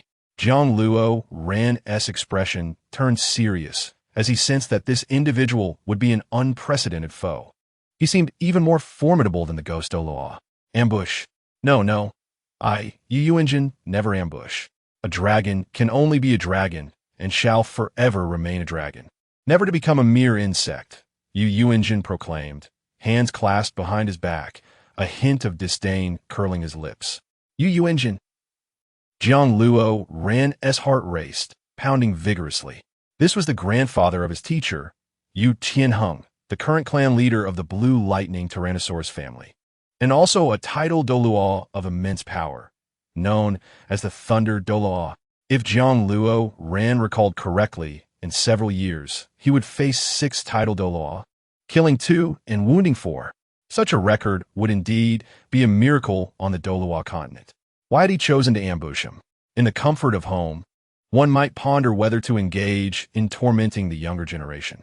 Furthermore, if such a formidable being were to seek their own demise, would one be able to escape? Currently, one's pride in their speed seems insufficient. After all, the opponent is none other than Lan Dianba Wang Long, possessing remarkable speed as a martial spirit. What to do? Jiang Luoran, in a state of acute anxiety, began to perspire, feeling a surge of restlessness throughout his body. Before he could react, Yu Yuanjin's colossal hand reached out. Interwoven with lightning and flames, upon closer inspection, it resembled a dragon's claw.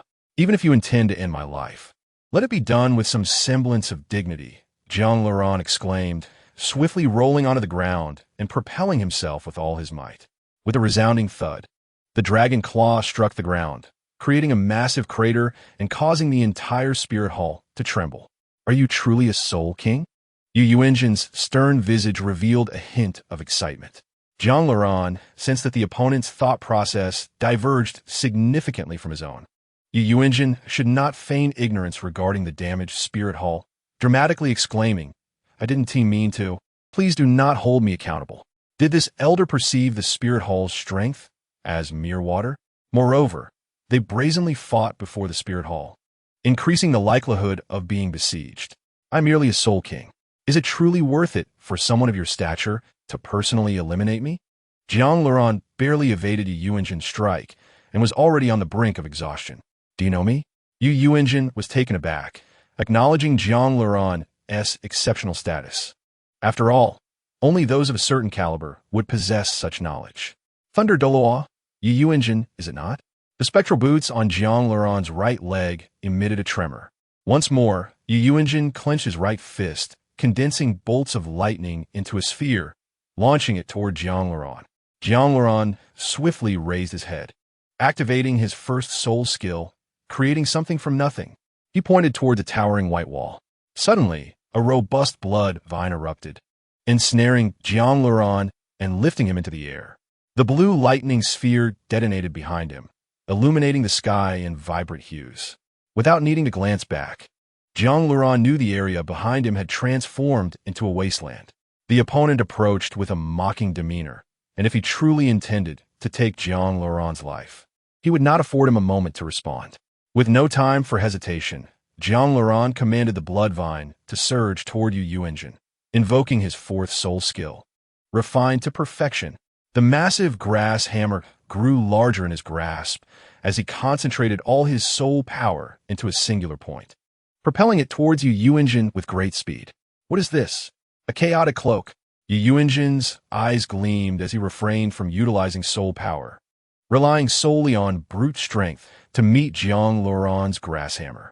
The resulting impact unleashed a surge of purple light, engulfing Yu Yuanjin entirely. The ground cracked 3 meters outward from Jiang Luoran's position. With widened pupils, Yu Yuanjin took 2 steps back, fixating on Jiang Luoran. Is this the enhancement granted by a 10,000-year soul ring? Quite substantial indeed. Jiang Luoran raised the grass hammer, relentlessly pursuing Yu Yuanjin, determined not to let him escape. Now, he could only create a spectacle, hoping Hu Yana would take notice. Only if Yu Yuanjin engaged with the spirit hall would Jiang Luoran have a chance to flee. With a resounding thud, When Jiang Luran struck Yu Yuanjin with the grass hammer, he realized it had transformed into a mere grass stick, the hammerhead having fallen aside. Oof.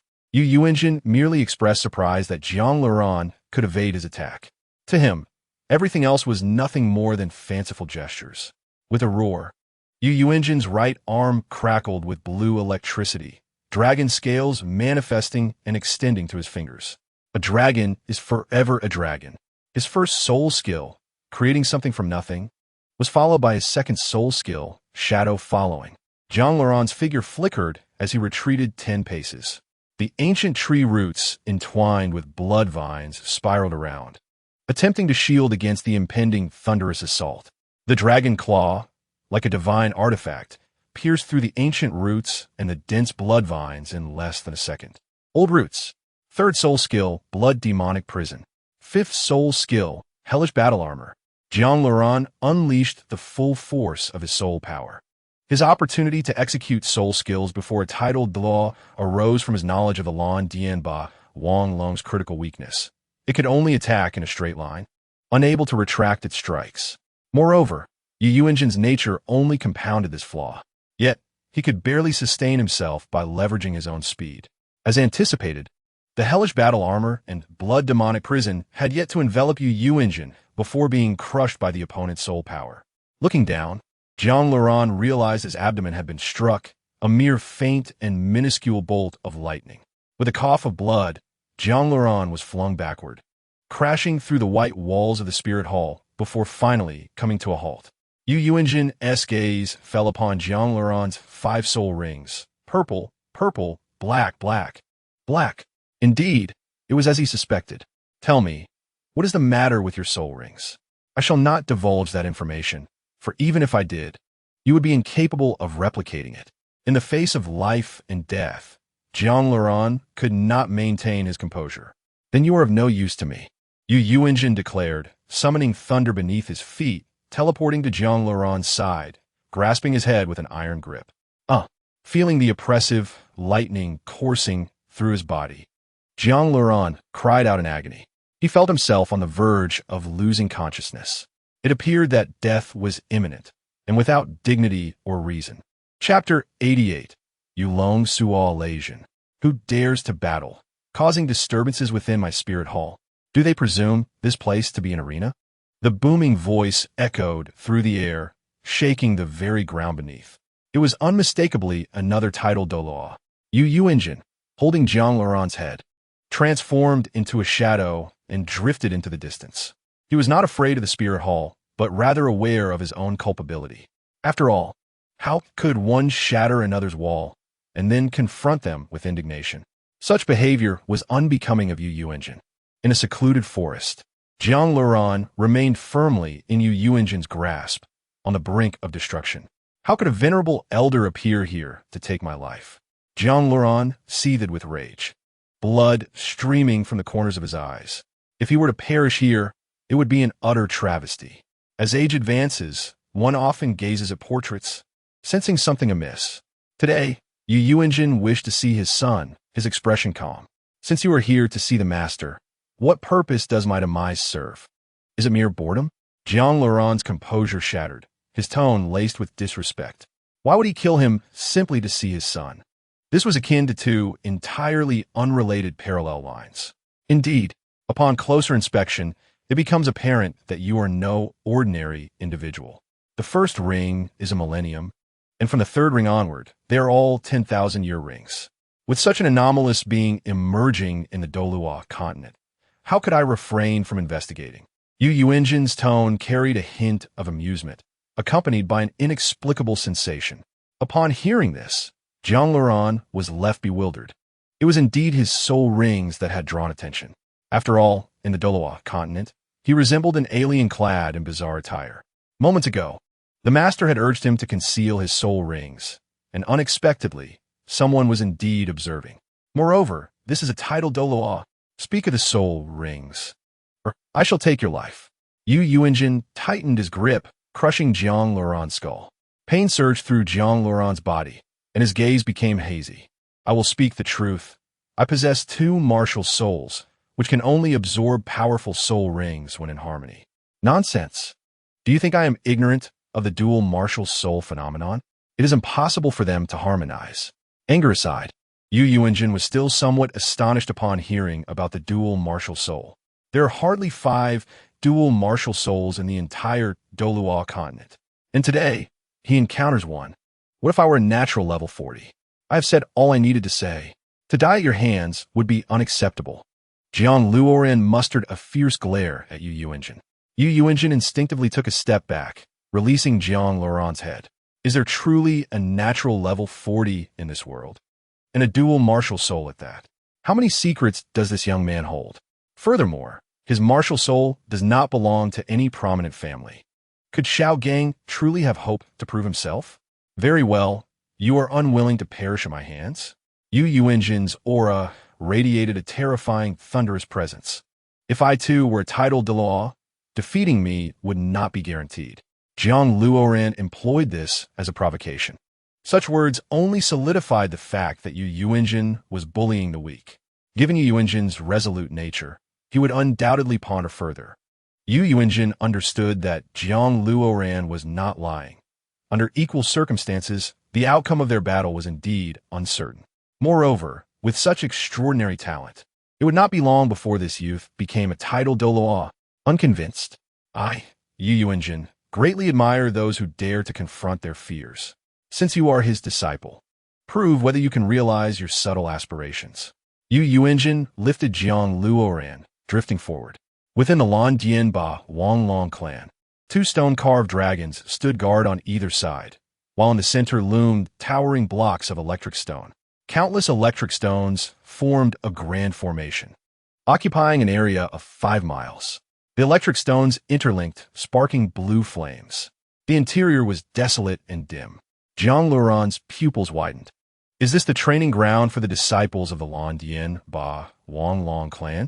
This is the Yu Long Suo Lei formation of my clan. I grant you 1 month to emerge from here and evade 5 strikes of my full strength. Then I shall let you go. If after a month you have not escaped, regardless of whether you are dead or alive, I will personally end your life, Yu Yuanjin said, his gaze brooking no dissent. Why should I heed your command?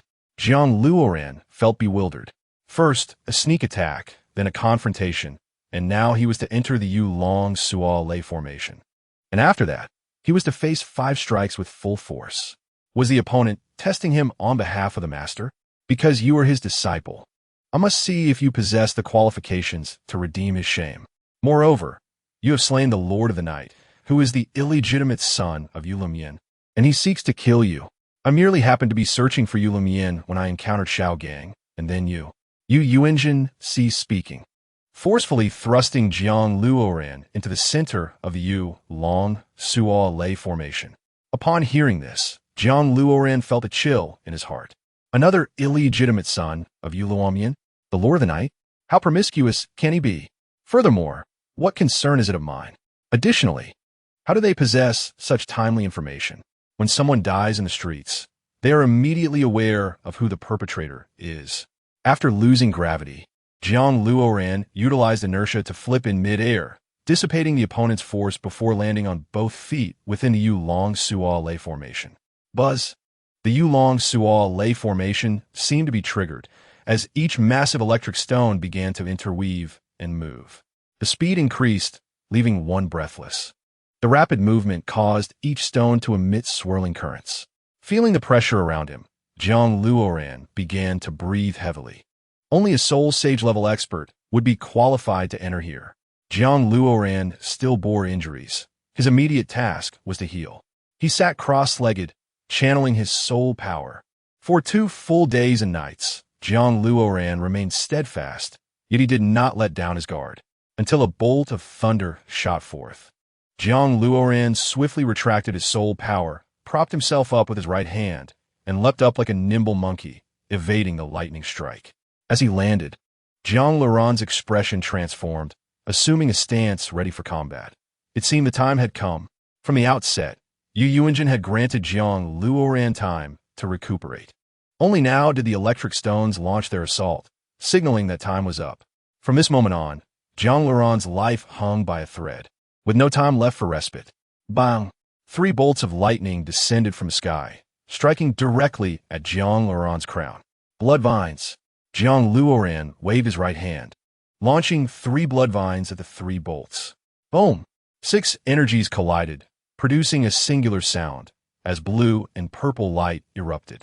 Ultimately, all dissipated into nothingness. Jiang Luoran was thrown back by the residual force, rolling 3 meters on the ground before regaining his footing. Thunder was indeed the mightiest form of attack, even against vines. It unleashed a tempestuous force.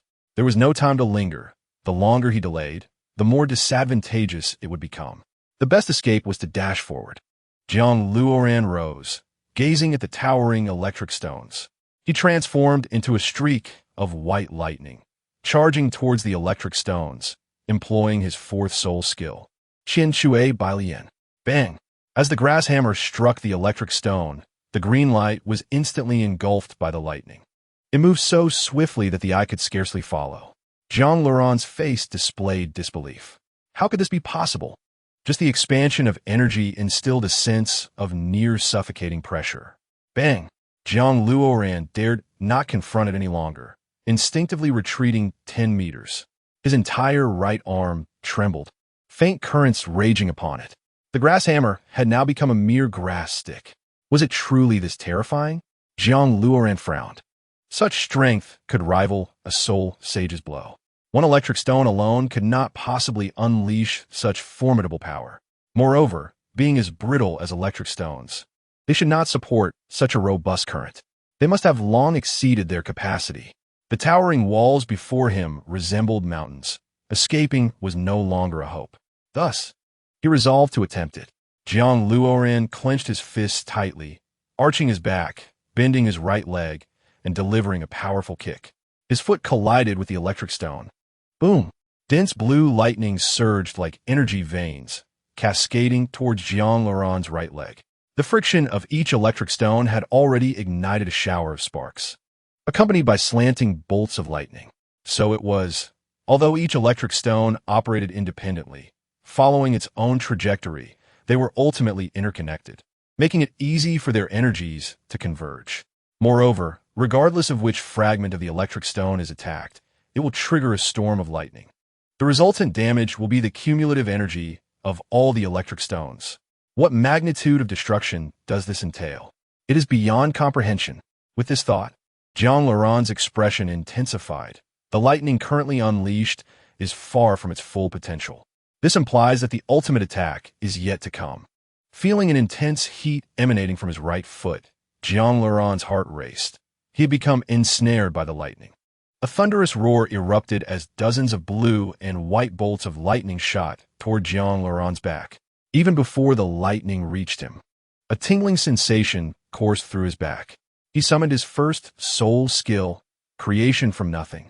A purple soul ring appeared as Jiang Luoran unleashed a multitude of bloodthirsty vines from his back. The bloodthirsty vines, akin to leaves adrift in a storm, were obliterated by the lightning, snapping under the relentless assault. Armed with a grass staff, Jiang Luoran struck the electric stone with force, leveraging gravity to extract his right leg. Initially, Yu Yuanjin had warned Jiang Luoran that brute force would not suffice to escape this place. Only speed could provide a means of escape. Speed is the singular solution to flee from here. As the electric stones intersected, gaps would form, revealing the most vulnerable defenses amidst the electric sparks. Understanding this secret, Jiang Luoran did not land, but instead charged toward the gap.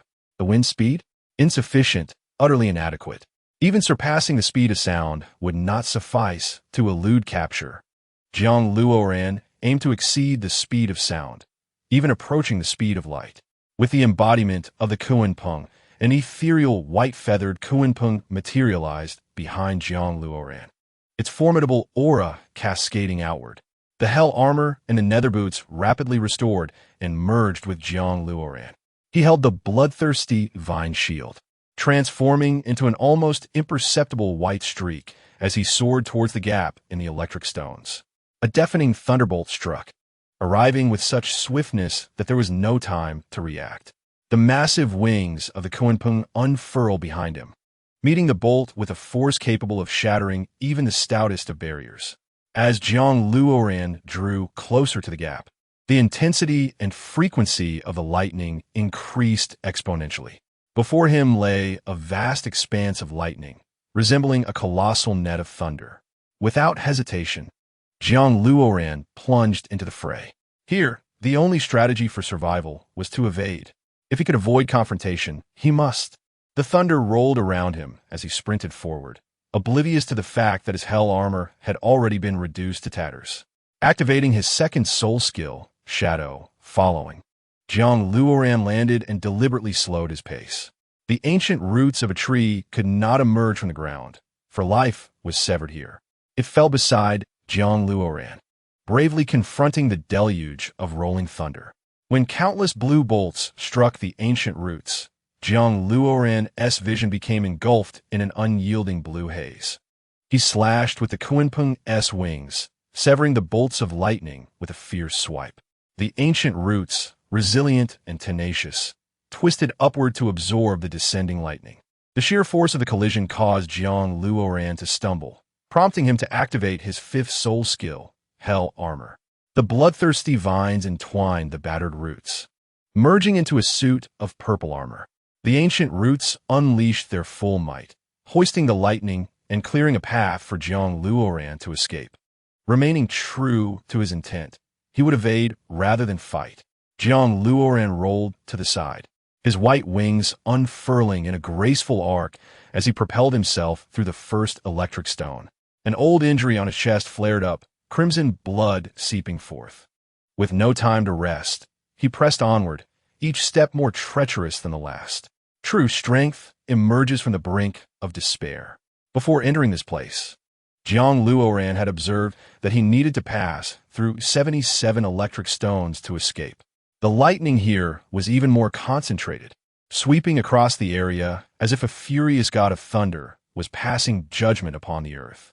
After a brief moment of contemplation, Jiang Luoran was struck by a powerful bolt, collapsing to the ground and coughing up blood. Yu Yuanjin's harshness was undeniable, casting him into an arena where only a soul sage could survive. Did he truly need such grueling training to prove himself worthy? Feeling the pressure mount, retreat was not an option. Jiang Luoran rose from the ground and entered the next area. A chilling roar echoed around him. Soul beasts? Were there soul beasts here? Jiang Luoran advanced cautiously, his senses heightened, activating his fourth soul skill, tempered by trials. The grass hammer materialized in midair, and he grasped it firmly.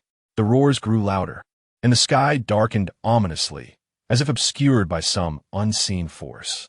A colossal bolt of thunder, as thick as a stone pillar, surged toward Jiang Luoran from behind.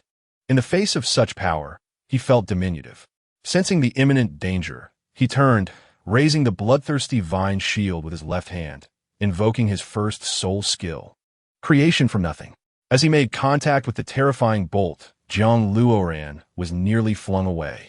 In truth, the nether boots and hell armor could no longer withstand such might, crumbling into fragments. Looking down, he saw a deep trench carved into the ground by his foot. This force was meant to kill him. Raising his gaze, he beheld a massive dragon head composed of pure lightning, continuously unleashing bolts of thunder. This was not a soul beast. What could it be? Could it be the guardian deity of the blue electric Tyrannosaurus family? Impossible. Jiang Luoran immediately dismissed this thought. If a guardian deity had appeared, he would have been obliterated in an instant. Fleeing, Jiang Luoran discarded the bloodthirsty vine shield and flapped his white feathered wing, evading the dragon's assault. The ground to his right shattered under the impact as Jiang Luoran advanced against the lightning, raising the grass hammer and striking at the dragon head with a powerful blow. With a resounding crash, the hammer sliced through the dragon's body, severing its whiskers. Yet, in an instant, the dragon head swiftly regenerated. Composed entirely of lightning, it bore no life. Jiang Luoran landed, his face a mask of disbelief. Was someone controlling it? Thunderous roars pursued him from behind, leaving Jiang Luoran no time to rest. Abandoning the notion of slaying the Thunder Dragon, he focused on traversing the electric stone array, where the dragon would ultimately self-destruct. A thunderous claw descended, and Jiang Luoran wielded the grass hammer, cutting through the fierce wind. The collision left him momentarily dazed, but he managed to hold on. Activating his third soul skill, Bloodthirsty Demon Prison, a black soul ring enveloped him, and the bloodthirsty vines wove into a cage, ensnaring the dragon's head. Since the Thunder Dragon refused to yield and pursued him relentlessly, Jiang Luoran summoned the fierce spirit within him. Raging storm, he shouted, leaping onto the bloodthirsty vines, charging toward the dragon head. With fervent strikes, Jiang Luoran's grass hammer shattered the dragon's claws, and his soul power surged, hinting at a breakthrough. 51, 52, 56. Feeling the uncontrollable power emanating from the grass hammer, Jiang Luoran's entire being became restless. The hammer in his right hand grew heavier, increasingly evoking a surreal sensation. Jiang Luoran even believed that he could shatter this electric stone formation with a single strike. 60. Beads of sweat cascaded down Jiang Luoran's body, and his eyes were suffused with crimson veins. With a mighty swing, he brought the grass hammer down upon the head of the Thunder Dragon. He remained vigilant, knowing that the Thunder Dragon could regenerate.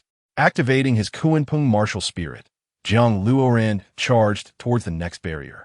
During his assault on the Thunder Dragon, he had navigated through numerous electric stone zones.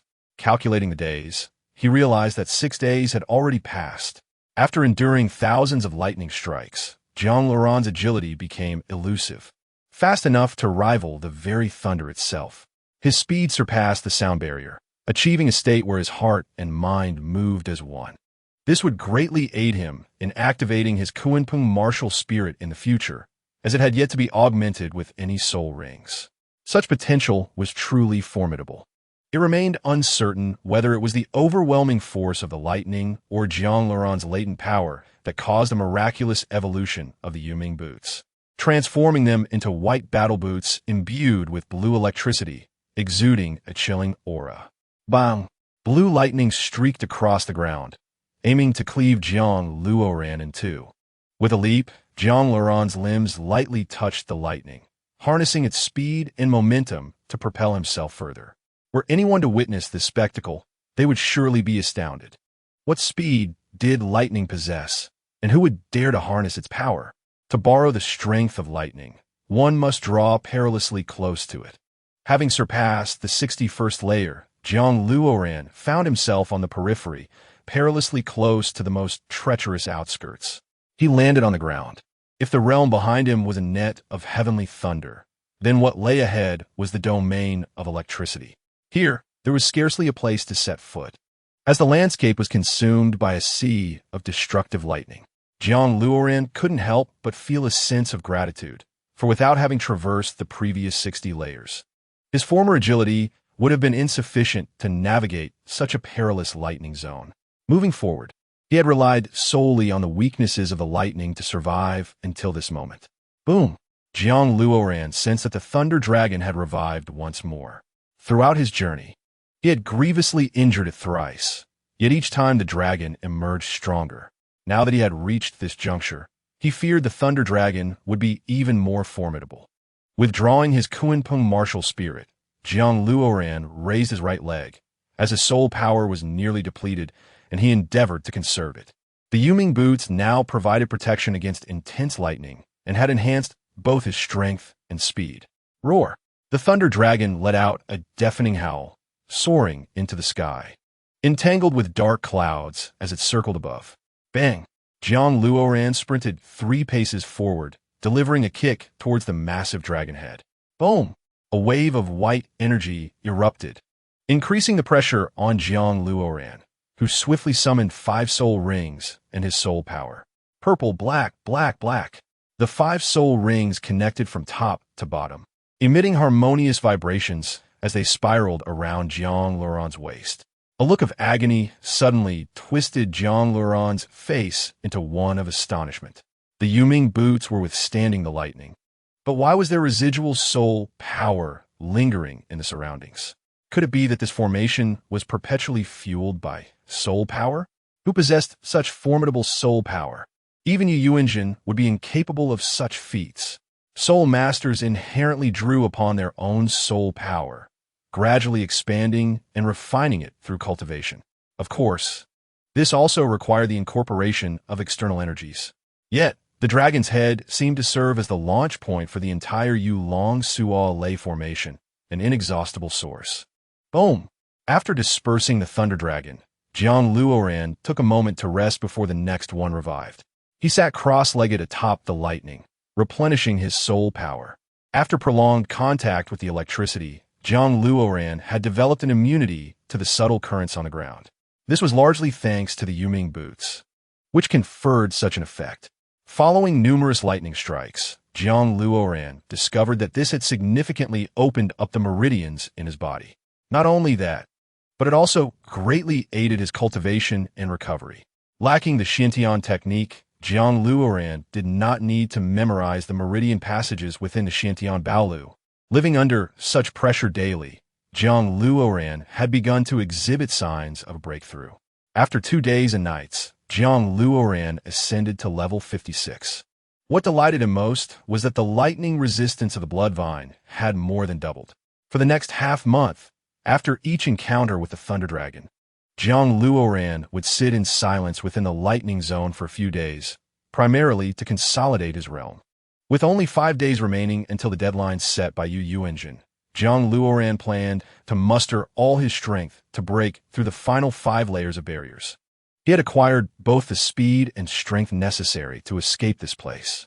Should the deadline arrive, it would surely provoke Yu Engine to seek his life, which would be a grave injustice. Once I escape, I shall evade your attacks 5 times, Jiang Luoran declared confidently as he gazed towards the clouds. He dashed forward, his form becoming increasingly agile with each passing moment. Ahead, dark clouds gathered ominously, quickening the beat of his heart. 5th soul skill, Hell Battle Armor. Clad in the Hell Battle Armor, Jiang Luoran withstood the electric currents and shattered the blue lightning ahead, escaping from the Yulong Suo Lei formation. It was nighttime, and the cool evening breeze sent a shiver down Jiang Luoran's spine. He was still somewhat unaccustomed to the outside world. The sensation of having escaped was undeniably pleasurable. Within the Yulong Suo Lei formation, the constant rumble of thunder had left his ears ringing. Dare to harm my son, Jiang Luoran, prepare to die, Yu Luomian bellowed. Having awaited this moment with bated breath, charging towards Jiang Luoran wielding lightning. After enduring days of rigorous training, Jiang Luoran had developed a keen sense of danger. Instinctively, he grasped the grass hammer, meeting the opponent's attack head-on. Boom! The clash of their powers stirred the air, causing the surrounding trees to be uprooted. Yu Luomian's pupils dilated. Although he had not unleashed his full strength, this was not something a Soul King could withstand. Moreover, he had initiated a surprise attack. Yet Jiang Luoran reacted with uncanny awareness, launching a counterattack in an instant. And how precise it was. On the first day of February, the chapter was set to be released, and the QQ group number is 914635455. Initially, I intended to convey this within the chapter, but for some reason, it did not display properly, so I must share it here. Discussions are underway for the February 1st release, and we are solidifying this plan. For those wishing to continue reading, please support Dawn on QQ Reading. Readers elsewhere, please subscribe to the book on QQ Reading. I do not seek rewards, merely the support of legitimate subscriptions, which is crucial for Dawn. Salute. Seeking subscriptions. Chapter 91. The Unmatched Adversary. Jiang Luoran was livid, as the opponent had unexpectedly struck him when he was in a good mood. Yu Luomian, that scoundrel, was unfaithful outside, yet now sought vengeance for his dead child, and it was clearly an act of self-defense. Your son committed murder first. Why blame me? Jiang Luoran sensed the opponent's soul power surging and realized he was on the verge of collapse. You have actually emerged? The specter of Yu Engine appeared, striking down both their attacks with a single palm. Jiang Luoran staggered backward, his fists clenched tightly. If these two individuals desire his demise, he is undoubtedly doomed. If all else fails, he shall attempt to merge with the surroundings and obliterate this place. He has slain Shepi and pointed a finger at Jiang Luoran. his furious gaze directed towards Yu Engine. How can a man of dubious character be worthy of entering my Lan Dian Ba Wang Long clan? Those who commit unjust deeds are destined to perish. Such individuals are nothing but detritus. Is all you're doing indulging in frivolities outside? With one Shepi perished, there are others remaining. It is evident that Yu Engine intends to assist Jiang Luoran in eliminating them. Even Jiang Luoran, despite his simplicity, comprehends this. Yu Engine holds the highest regard for Yu Shaojiang. As his disciple, he has the opportunity to prove himself. If he emerges from the Yu Long Suo Lei formation, it signifies his worthiness of support. On Yu Lomian's side, Yu Engine will naturally suppress any opposition. As for Yu Shepi, he is likely the lord of the Dark Night. Father, why do you side with outsiders? Yu Luomian gasped in disbelief. It is not siding with outsiders, but rather upholding the spirit within. A dragon is forever a dragon. And Yu Engine radiated with electric energy. The surrounding air grew turbulent and oppressive. Yu Luomian stared in astonishment at Jiang Luoran, snorted coldly, and exited. To emerge from within proves that I have not erred in my judgment. Your second martial soul possesses the attributes of an agile attack. Yu Engine did not dissipate his soul power. Under the guidance of my esteemed predecessors, my agility has advanced, and my speed far exceeds that of the past. Jiang Luoran stood resolute, unperturbed by the pressure from his opponent. 5 strikes. Yu Engine formed his hands into blue electric dragon claws, striking towards Jiang Luoran from 2 different angles. Sensing the approaching claws, Jiang Luoran silently acknowledged their swiftness. He floated like a fallen autumn leaf in midair, surrounded by violet light. The hell battle armor and the nether boots manifested upon him in nearly 0.5 seconds. In an instant, he was in sync with Jiang Luoran. Entering a state of combat, Jiang Luoran positioned himself between the 2 dragon claws. If observed through the perspective of the Ziji Mojing, one could discern that the electric currents were merely a hair's breadth away from Jiang Luoran. I have evaded such attacks countless times. Jiang Luoran bellowed, his eyes emanating a chilling light, invoking his 4th soul skill, Qian Shui Bai Lian. A soldier who does not aspire to become a general is not a good soldier. Merely surviving 5 strikes is not enough for Jiang Luoran. He refuses to be anyone's target. He would not engage in trivial pursuits. Still wishing to resist? Yu Engine's entire being radiated blue electricity, deeming it impossible for Jiang Luoran to breach his defenses. Second soul skill, Ru Ing Sui Xing. Jiang Luoran flicked his left hand while swinging a hammer with his right, aiming for the crown of Yu Engine. The purple soul ring sank into the ground, and a root of an ancient tree over 1,500 years old erupted from the earth. It sprouted directly beneath Yu Engine's feet, interrupting his release of soul power. Control? Yu Engine momentarily felt disoriented. Yet, as a title de law, he steadied himself with a forceful step of his left foot. Bang! The hammer struck Yu Engine's crown. Yet the opponent's defenses were remarkably high, as if he felt no pain whatsoever. In that moment, Jiang Luoran realized that before a title de law, he was akin to a newborn child. It seems you harbor resentment towards me. As the blue electricity surrounding Yu Engine surged forth, sending Jiang Luoran flying. I do not dare, esteemed elder. I am grateful for your assistance in perfecting my agility. Jiang Luoran spoke truthfully. Had it not been for the training of these past few days, he would not have comprehended the extent to which his speed could improve. Speed is his lifeline. The faster he is, the safer he becomes. One more strike, and I shall engage seriously. Despite Yu Engine's seemingly ruthless exterior, he still contemplated holding back. To emerge from the Yu Long Suo Lei formation, and in the guise of Soul King at that, this aptitude has already garnered Yu Engine's acknowledgement. Moreover, this young man is merely in his teens, with ample time ahead for cultivation. There is a high chance he could become a title Doloa, with Xiaojiang by his side. He is considerably safer. As for his character, it remains to be seen and requires further observation. A mere 5 strikes of pressure will suffice. Yet when it comes to the moment of death, he must absolutely hold back.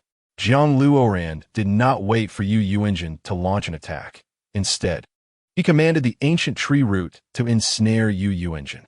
First soul skill Wu Zhong Shengyu. Jiang Luoran clapped his hands against the ground, and the purple light sank into the earth. Yu Engine's surroundings were ensnared by the blood fiend vines, and the ancient tree root engulfed him. Crack! The ferocious blue lightning erupted like a sudden tornado, shredding the ancient tree root and blood fiend vines apart. This soul skill is utterly ineffective against me. You ought to consider how to evade the subsequent 4 strikes. Yu Engine's gaze was laced with contempt. The soul power suppression of a tidal Doluo? Jiang Luoran knelt on one knee, feeling as though his organs were being crushed. This oppressive force felt akin to a mountain bearing down on his shoulders, rendering him breathless. Bang! Centered around Yu Engine, the ferocious winds and lightning coalesced into a formidable shockwave, sweeping outward 3 meters, obliterating all in its path. Without needing to be told, Jiang Luoran understood that Yu Engine had held back.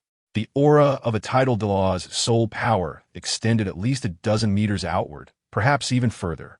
Furthermore, the soul power released was far from full strength. Had it been unleashed in its entirety, he would have been obliterated at the first moment, reduced to a puddle of blood. Gulme. Jiang Luoran advanced rather than retreating, even as his held battle armor shattered. He understood that in the presence of lightning, there was no need to evade within 100 meters, for the speeds were nearly equal. Thus, hiding was unnecessary. Adaptability was the key to survival. The terrifying lightning sphere exaggeratedly expanded, ultimately reaching a diameter of over 10 meters, skimming the debris as it moved towards Jiang Luoran. Witnessing Yu Engine's attack, Jiang Luoran felt a surge of trepidation. No wonder they say tidal Doluos possess the ability to obliterate the heavens and the earth. This attack is indeed outrageous. Kunpeng manifest. The white-feathered Kunpeng appeared behind Jiang Luoran, and with a powerful leap, he soared upward. First soul skill, Wu Zhong Shengyu. An ancient tree root swiftly emerged from beneath Jiang Luoran, propelling him skyward, surpassing the terrifying lightning sphere. All of this transpired in an instant. Yu Engine remained unfazed, crossing his arms and forming a hand sign, intensifying the pressure of his soul power. Feeling the tidal wave of soul power from his opponent, Jiang Luoran spat a mouthful of blood midair. The sudden increase in pressure was unbearable. The key was that his opponent was a tidal Doluo. Although he had not unleashed his full strength, he did not even employ 70% of his power, and his attacks were rather lackadaisical, never pursuing. As Jiang Luoran descended, he was grazed by the lightning sphere upon his shoulder, and he gritted his teeth against the pain, gasping for breath upon the ground. The opponent's attacks were essentially an all-encompassing assault. He could only choose to evade at the most precarious angles. What? From Jiang Luoran's eyes, one could see flickers of thunder dragons awakening, their bodies enveloped in blue electricity. They swiftly transformed into 9 blue dragons, growing ever larger until they surged skyward. Chapter 93. Life and Death. The 9 thunder dragons coiled around Yu Engine, and their mere presence pressed Jiang Luoran into the earth. A black soul ring encircled Yu Engine's waist, within which appeared the shadow of the dragon ancestor, breaking the heavens' dragon roar. Yu Engine seemed to activate his full potential in an instant.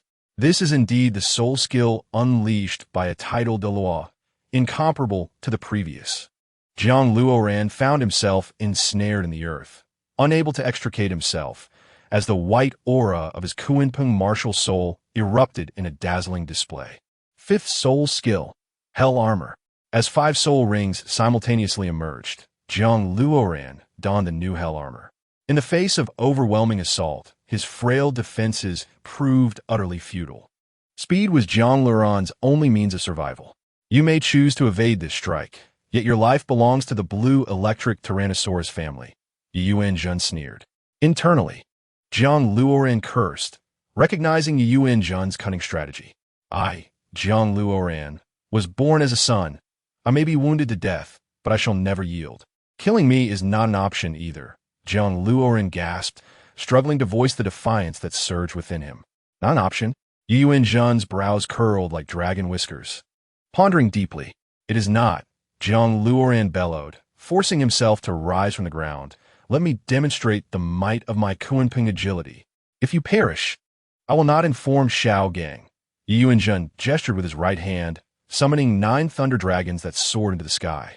They were colossal, and Jiang Luoran could barely perceive them through the overwhelming blue light, resembling a mere cluster of dragon scales. One could only imagine the magnitude of such a dragon. And there are not just 1, but 9. However, Jiang Luoran remained unperturbed. Immense power did not equate to insurmountable odds. In the face of such force, he felt akin to an ant, while the dragons loomed like 9 towering trees. As long as the ant was not crushed by the trees, it could survive. To Jiang Luoran, these 9 dragons were equivalent to a single dragon. With a thunderous impact, bolstered by the Kunpeng martial soul, Jiang Luoran leapt several meters into the air, actively seeking an angle to evade. The closer he drew to the thunder dragons, the greater the pressure he felt, causing his bones to crack under the strain. Arrogant, Yuanzhen shouted. Even a titled law would not dare to face my soul skill head-on. Yet you wish to charge into it? Yuanzhen resolved to withdraw, just as he was about to deliver a fatal blow to Jiang Luoran. Is this child not a madman, lacking affection? Bang! The hell armor and the nether boots shattered simultaneously, no longer able to shield Jiang Luoran from harm. His flesh bore cracks, blood streaming down his body. Approaching. At that moment, the 9 dragons descended with a tempestuous roar, emitting a thunderous sound. Both entities moved with unparalleled speed, completing their actions in the span of mere seconds. All soul power to the hell armor. The black soul rings manifested, cascading downward from Jiang Luoran's head. As the rings enveloped him, a layer of resplendent purple armor adorned his form. The hell armor, fueled by all his soul power, reached its peak defensive capabilities. Jiang Luoran felt his energy depleting.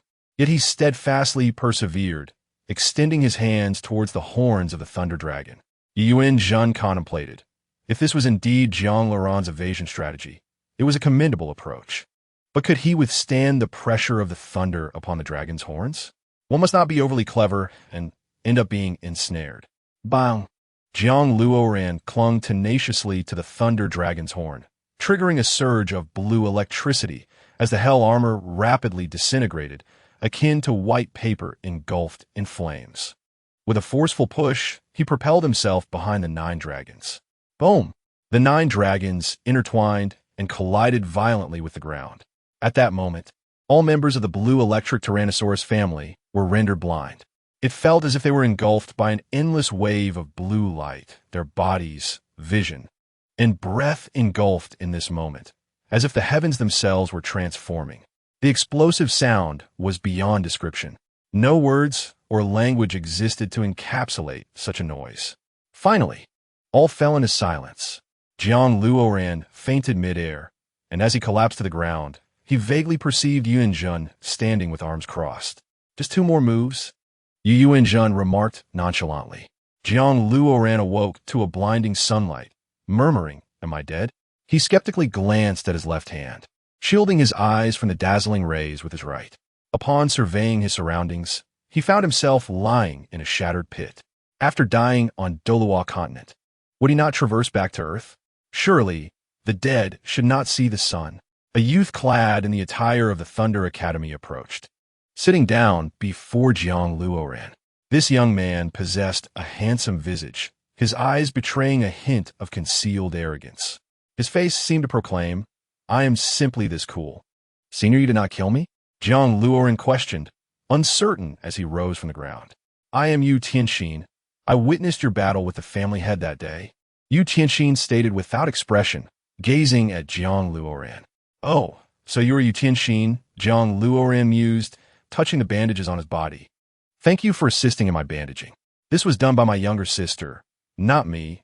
Yu Tianxin waved dismissively, showing disinterest. "Rather, I greatly admire you. How about a duel?" Jiang Luoran refrained from responding, pondering why, if he was not dead, he was not provided with a bed. Forced to lie in a pit of rubble? Setting aside the question of why Yuanzhen spared him, why was there no decent accommodation arranged for him after he fainted?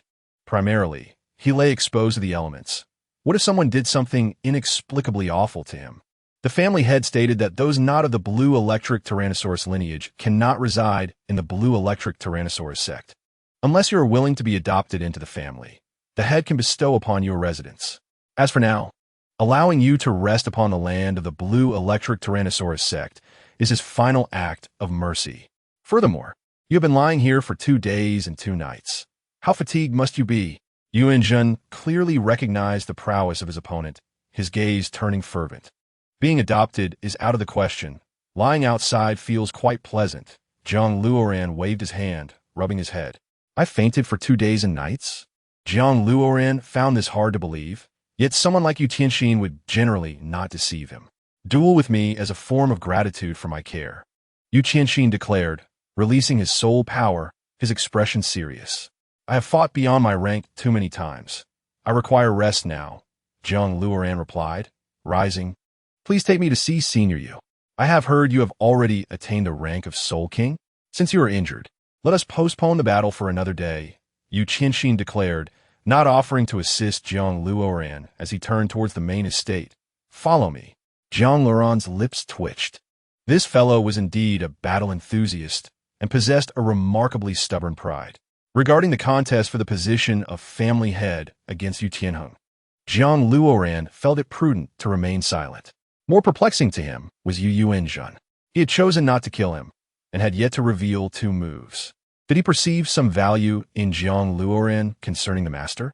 These veteran-titled Dulyuos enjoyed toying with the lives of the younger generation, proclaiming death while hesitating strike. Chapter 94. The Prelude to a Storm. The main estate was neither extravagant nor dilapidated. Its defining feature was its vastness. It was exceedingly large.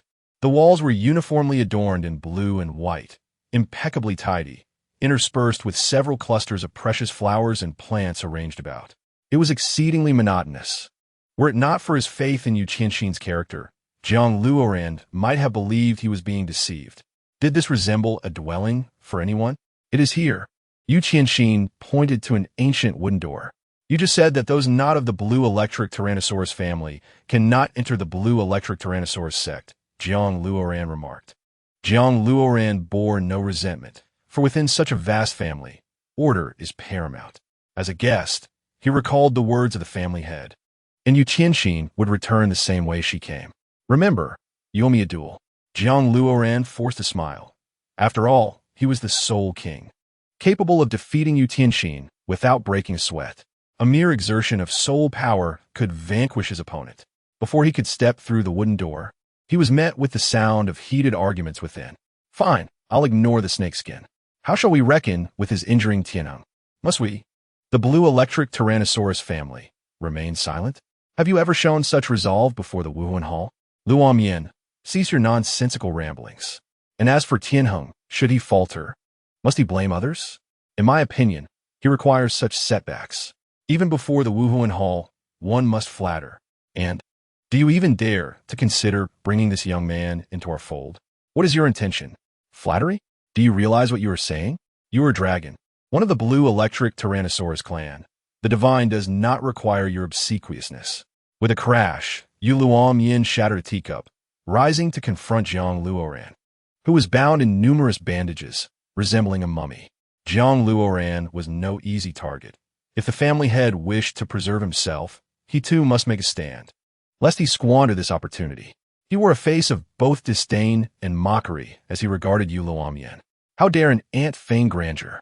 Live well for a few more days. Yu Luomian waved his hand and departed in anger.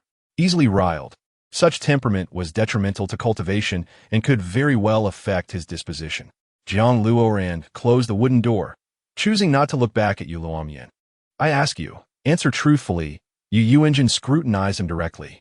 Consider this your compensation for not killing me.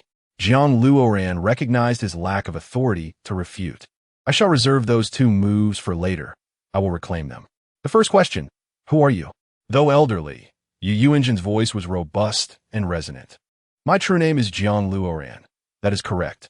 As for my lineage, it seems to be linked to the Tang Kingdom family.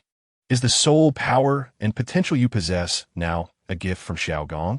Not entirely, but 30% is due to the master's influence. I also have a senior brother named Tong San, nurtured by the master. Rest assured, the master's teachings are grounded in substantial principles and logic. Jiang Luoran perceived Yu Yuanjin's thoughts. Indeed, a glimmer of satisfaction crossed the elder's face. Excellent. I appreciate his character. Alas, his martial soul. Do not worry, senior. All is destined. When the time is right, everything will fall into place. Jiang Luoran detested the elder's sighs, yet he could not fault the man. There was no use lamenting the past. It would be wiser to ponder solutions. Things will fall into place. Yu Yuanjin mused while stroking his beard. Why did you go to the Wuhuan Hall that day? Are you secretly affiliated with them? Not at all. I am not beholden to anyone. I went to the Wuhuan Hall to seek their saintess and inquire about certain matters. I did not anticipate your sudden intervention. Jiang Luoran winced at the pain in his back. The world is becoming increasingly turbulent. The Wuhuan Hall may be brewing an unprecedented storm, Yu Yuanjin remarked. Casting his gaze out the window, Jiang Luoran was taken aback by the elder's forthrightness, speaking without reservation about such significant matters. He recalled Ning Fengzhi's words, indicating that the top 3 sects must unite to weather this calamity. Thus, it was not surprising that Yu Yuanjin was aware of this. Perhaps they had long conspired on how to confront their adversary. They labored to prepare defenses against foes, unaware that when the Wuhuan Hall struck, it would be cataclysmic. Are you not surprised? Yu Yuanjin queried, noticing Jiang Luoran deep in thought, his expression betraying no emotion. I do not see how my surprise would be of any consequence. Nor do I know what I should do, Jiang Luoran replied with a wry smile. Tong San grew strong to protect Xiaowu. Ma Hongjuan became powerful to showcase his fire phoenix. Dai Mubai needed strength for his family. All the while, Jiang Luoran has sought strength solely for self-preservation. I share this to urge you to safeguard Xiaogong. Should the situation grow dire, I will dispatch someone to ensure your safe departure. Yu Yuanjin gestured for Jiang Luoran to leave. Jiang Luoran smiled wryly. The Wuhuan Hall strikes with thunderous might, deploying several tidal deluos. You likely had no time to send for aid, and were swiftly encircled. Upon stepping outside, Jiang Luoran suggested, perhaps you should take precautions. For the harmonious blend of softness and strength is the path to victory. My humble wisdom does not merit comparison to yours. I merely sought to offer a word of caution. He had spoken.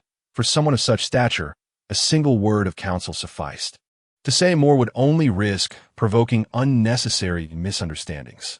Yu Yuanjin remained ever unchanged, resolute in his disregard for others' advice. You may stay in the training grounds of the estate for these few days. It is highly beneficial for your cultivation, Yu Yuanjin stated. Thank you. Jiang Luoran hurriedly departed. For the opportunity to enter the blue electric Tyrannosaurus training grounds was exceedingly rare. For now, his priority was to restore his health and rejuvenate his soul power. You have emerged? Yu Qianxin remarked impatiently.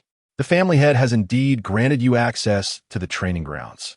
Indeed, how did you know? Jiang Luoran queried, puzzled. The family head said that if you did not emerge, he would have killed you. If you did, he would take you directly to the training grounds. Yu Qianxin responded candidly. Then please lead the way. Jiang Luoran acquiesced, somewhat resigned.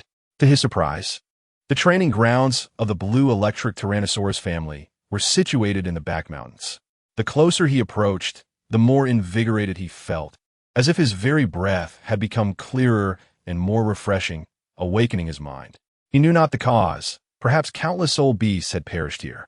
First soul skill, Thunder Spear. A youth dashed forth, surrounded by yellow soul rings, brandishing a blue electric spear aimed at Jiang Luoran. How dare you enter the blue electric Tyrannosaurus sect? Do you wish to perish? Yoming boots, Jiang Luoran's movements were ghostly, and he showcased no significant power before Yu Yuanjin. Yet, he was not to be underestimated. Boom! The white Yoming boots encased his right foot, shattering the thunder spear effortlessly, without resistance. He propelled the force towards the youth's chest. Puffed. The youth spat blood, his insides churning violently. He collapsed, nearly losing consciousness. Who are you? Are you attempting a coup with such a surprise attack? Jiang Luoran declared with righteous indignation. I was personally instructed by the family head to come to the training grounds. To obstruct me is to obstruct the family head. Yu Tianxin glanced at the soul bone beneath Jiang Luoran's feet. Is that a soul guide? Its power is formidable. This individual's strength is indeed extraordinary. She then turned her gaze to the fallen youth, her expression one of disdain.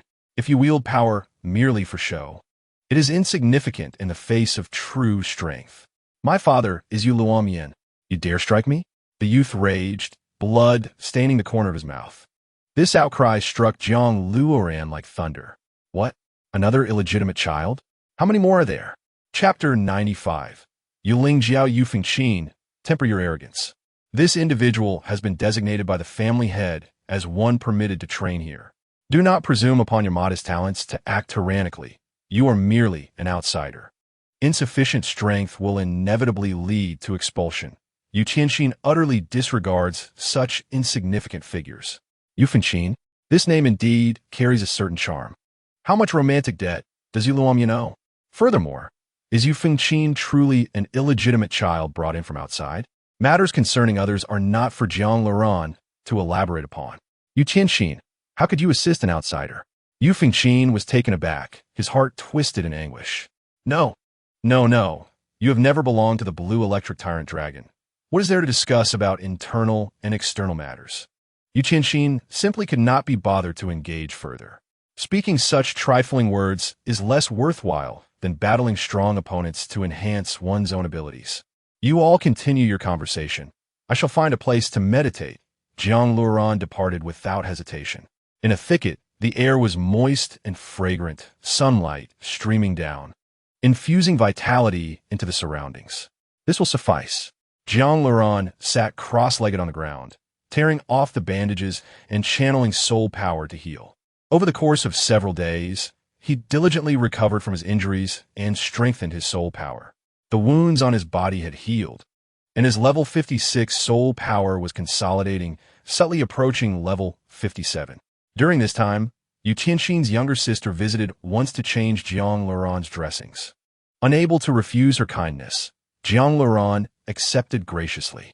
He learned that this younger sister was named Yuling Jiao, who appeared fierce yet was actually gentle and considerate. In the Blue Electric Tyrant sect, the master holds supreme authority. Jiang Luoran's ability to evade 3 of the opponent's strikes had already stirred some youthful spirits. Engaging in battles beyond his level repeatedly, he had no time to recuperate. This time, Jiang Luoran vowed to fully heal before he would emerge. After half a month, Jiang Luoran was brimming with vitality. His agility was remarkable. The Kunpeng body technique was enigmatic, allowing Jiang Luoran to appear and disappear without a trace. His current speed rivaled that of a Soul Emperor of over level 60. Luoran, Yuling Jiao approached with a food basket, a bright smile illuminating her face, as though she had tasted honey. To be honest, at Jiang Luoran's level, whether he dined or not was merely a matter of savoring flavors. However, he could not refuse her hospitality. Have you considered the matter we discussed? Are you inclined to participate? Yuling Jiao urged Jiang Luoran. I apologize, but it is inconvenient for me. I simply wish to cultivate in peace. Jiang Luoran firmly declined. This refusal was not a first. He had done so previously as well. Nonetheless, Yuling Jiao insisted he ponder the decision before responding. Luoran, have you truly thought it through? Forming a team to eliminate the members of the evil spirit sect involves many scions of powerful families. If you miss this opportunity, it will be hard to find another. This chance was given to you by the master, Yuling Jiao said, her demeanor radiating righteousness, akin to Athena, the goddess of justice. Was Jiang Luoran idle? Had the evil spirit sect summoned him? Why should he rush to confront them? Absurd. Let the scions of the prominent families handle it. World peace was best left to them. Moreover, Yu Yuanjin clearly harbored intentions of marrying Jiang Luoran into their family. As for Yuling Jiao, she was entangled with him under the pretense of hunting the evil spirit sect. Was she truly there to confront the evil spirit sect? She was clearly coveting him. Disgusting. Seeing Jiang Luoran remain unmoved, she implored, Brother Luoran, your prowess is exceptional. Without you, I fear falling into the hands of the evil spirit sect. Where there is turmoil, there are high-level soul masters, I am afraid. Jiang Luoran's expression was inscribed with indifference. If you are afraid of death, then do not go. I am not pushing you. Having sensed a breakthrough was imminent, he wished to remain there a while longer. Ling Jiao, you should seek someone else. I think Yu Fengqin would suffice. I would feel assured with him protecting you, Jiang Luoran stated as he picked up his chopsticks to eat. Upon hearing this, Yu Lingjiao seemed to relent, finding further pursuit pointless lest she become bothersome. If that is the case, then so be it. I shall stay to accompany you. The collaborators for this endeavor also include the Spirit Hall. Just thinking about it sends chills down my spine, as they all wear grim expressions. The Spirit Hall? You mean they are participating as well? Jiang Luoran's interest was piqued. Indeed, they claim to elevate the Spirit Hall's renown and enhance the prestige of their young prodigies. Such arrogance is simply irksome, Yu Lingjiao remarked. Will Hulaina be attending? Who? Hulaina? The saintess of the Spirit Hall, one of the Golden Generation. Oh, her name is Hulaina? It is said this event has been arranged specifically for her, so she will undoubtedly be present. I see. Ahem. It's not that I cannot attend. Considering your safety, and after much deliberation, I have decided to go. Yu Lingjiao interjected. Something is amiss. There is definitely something amiss here. You are still injured. It is not suitable for you to go out. You should recuperate here.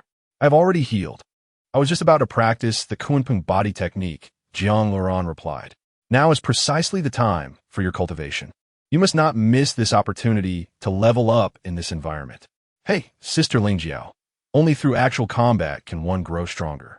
Continuous cultivation leads to becoming merely a decorative vase. Our teachers and the principal have always taught us this. Actually, it is not necessary. I can go alone, and Yu Fengqin can protect me. Sister Lingjiao, do not deceive yourself any longer. Yu Fengqin is merely a 20-something level great soul master. How could he protect you? Yu Lingjiao thought, this person is quite ruthless. Hundreds of words swirled in her mind, unsure of what to say. When do we depart? Jiang Luoran's eyes brightened. Seeing this turn of events, Yu Lingjiao felt helpless once more. He had clearly stated his intentions, and she could not continue to be vague. The day after tomorrow at dawn. Then I shall wait for you at your door. Jiang Luoran smiled sincerely. Jiang Luoran lacked the privilege to enter the main residence, so he could only wait outside. Yu Lingjiao's chopsticks snapped in her grip, and her beautiful face contorted into a smile more sorrowful than tears. How infuriating! Previously, he would hardly spare a glance, yet now he is so enthusiastic. It is utterly heartbreaking.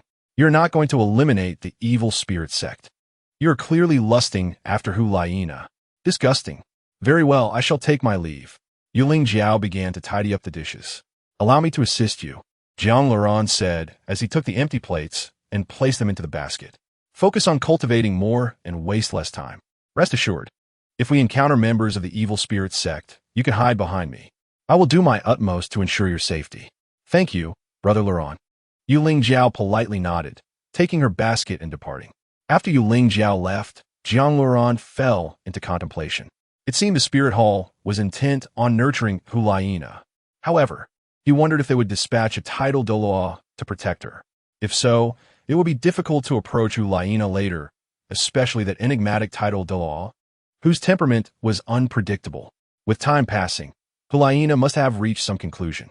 After reflecting on everything, Jiang Luoran calmed his mind and resumed his cultivation. Since time was of the essence, he would prepare diligently. First, he aimed to advance to level 57. Soul power manifested, swirling around Jiang Luoran, emanating layers of energy. Chapter 96, The Valley of Death. Boom! The soul power dissipated as Jiang Luoran adjusted his breathing, assessing his current state. Level 57. He had successfully leveled up. After an hour of refining the Kunpeng body technique, Jiang Luoran faced the early morning sun, supporting his weight with push-ups against a massive stone. At that moment, he felt his peak condition returning. It was time to set forth. Jiang Luoran leaped gracefully, landing several meters away, gliding with the wind towards the main estate. To an onlooker, it might have appeared as though Jiang Luoran was soaring rather than simply jumping. I am determined to go, Lingjiao. I shall protect you. No need. Fengqin, it would be better for you to stay at home. I have already found someone else. A great family can send a maximum of 4, so I cannot fathom why I was not included. Furthermore, I spoke with my father yesterday, and he verbally agreed. The mere mention of father caused Yu Lingjiao to shudder involuntarily. Little sister, Tianheng will not return. He is representing the Royal Academy. Just right for people. Yu Qianxin approached. What do you mean just right for four? There are clearly only 3 of us here. Brother, are you implying? Yu Lingjiao glanced at Yu Fengqin. She believed her elder brother was not particularly familiar with Yu Fengqin, so why assist him now? Precisely, let him join us. Yu Qianxin did not even glance at Yu Fengqin. What Yu Qianxin desired was simply someone to protect Yu Lingjiao in times of peril. Moreover, Yu Fengqin was, thus far, the most suitable and talented candidate, as her martial soul was the blue electric Xuanwu, primarily defensive in nature.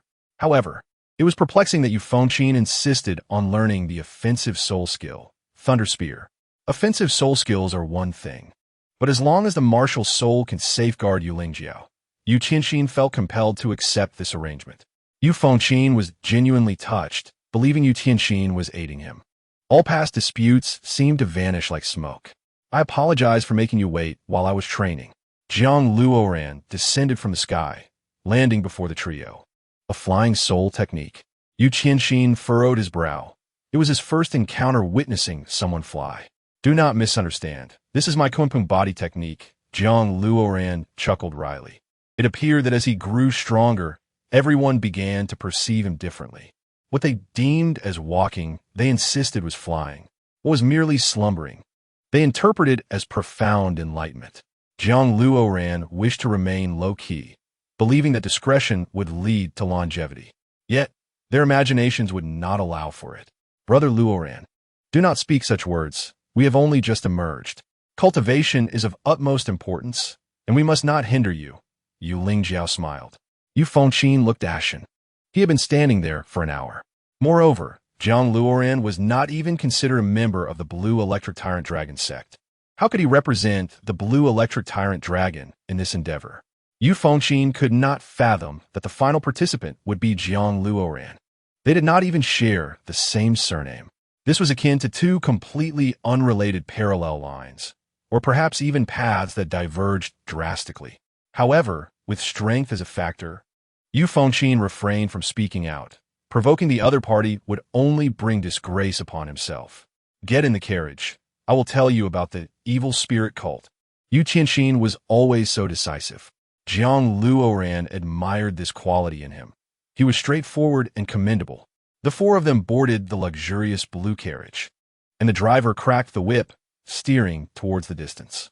After passing through the scrutiny of the Spirit Hall and the 7 Treasures glazed tile school, it was confirmed that the evil spirit cult resided within the Death Valley.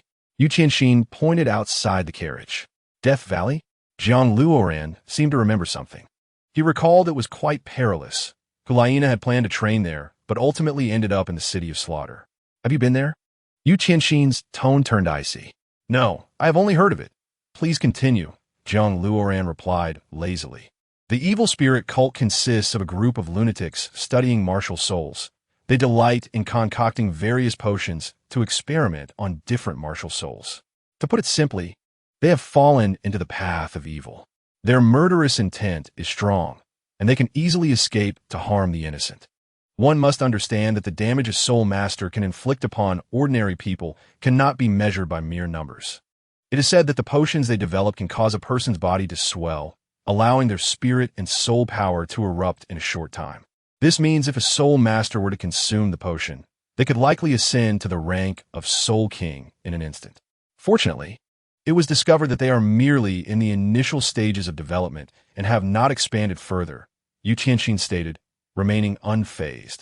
To become a Soul King directly? That completely contradicts the path of a soul master. Yu Lingjiao trembled slightly. It is only temporary.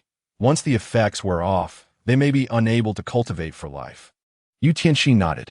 Upon hearing that consuming the potion could lead to becoming a Soul King, Yu Fengqin's eyes sparkled with eagerness. However, upon learning of the consequences of being unable to cultivate afterward, his enthusiasm instantly waned. Jiang Luoran pondered. Indeed, relying on underhanded methods to gain power is not sustainable. Uphold the principle.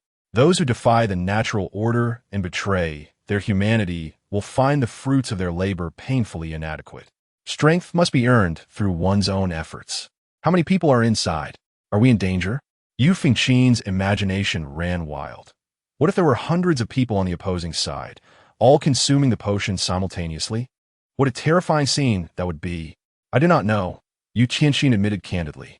You do not know? A terrifying organization like this, and you know nothing, yet you expect me to walk into death? Yu Fengqin was bewildered. Brother Yu, do not speak carelessly. You are the one who insisted on coming along. A man must be decisive. Zhang Luoran feigned a look of helplessness. Clearly, Yu Fengqin was being unreasonable. They had not even reached a moment of danger, and he was already faltering.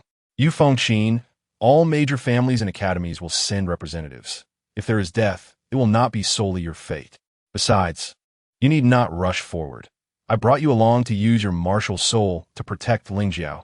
Yu Qianxin deemed it necessary to clarify. In truth, he also had ulterior motives. By participating in this battle, he could gain prestige to vie for the position of family head against Yu Qianheng. I do not need protection. I will charge into battle alongside Luoran. Yu Lingjiao directed her gaze at Yu Qianxin. I can assert clearly that we do not know the true strength of our opponents. However, since the Spirit Hall has sent their saintess for this trial, it indicates that the evil spirit cult members will not be overly strong. At most, they will possess the strength of a Soul King. Of course, some families may send elders to deal with extraordinary circumstances. Now, we four must know each other well. Allow me to introduce myself. Yu Qianxin, level 34, 4 rings, a powerful attack-type Battle Soul Master, Martial Soul Blue Electric Tyrant Dragon. Yu Lingjiao, level 29, 2 rings, a powerful attack-type Battle Soul Master, Martial Soul Blue Electric Tyrant Dragon. Yu Fengqin, level 29, 2 rings, a support-type Weapon Soul Master, Martial Soul Blue Electric Xuanwu. Now that we are in this situation, Zhang Luoran had no reason to remain humble. They all recognized their own strength.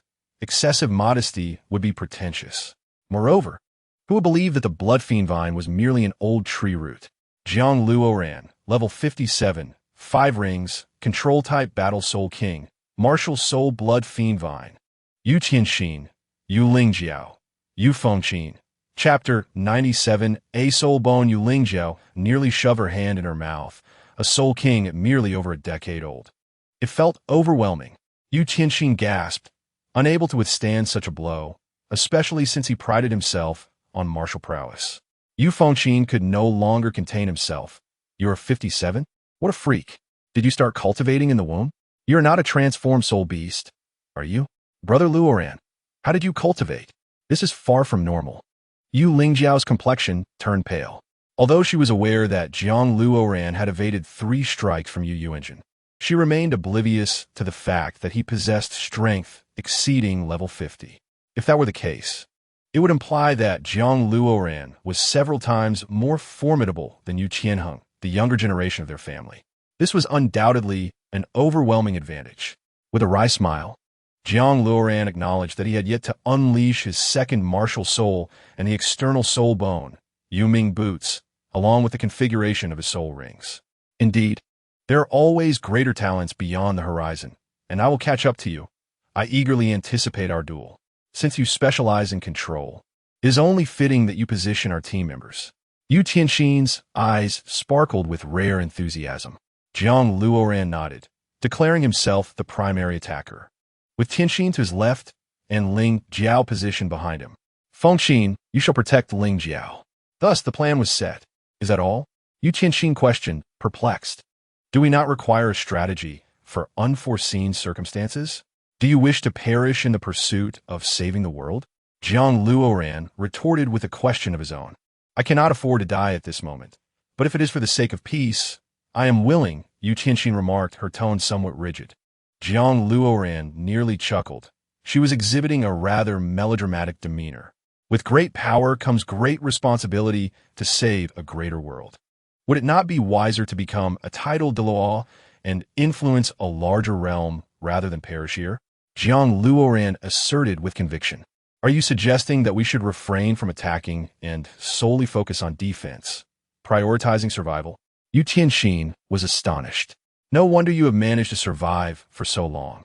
Yet, Yu Qianxin preferred to be competitive and was not one to shy away from challenges.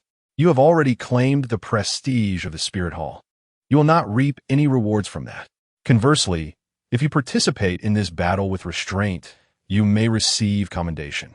Of course, it ultimately depended on whether she agreed or not, and Zhang Luoran chose to refrain from further commentary.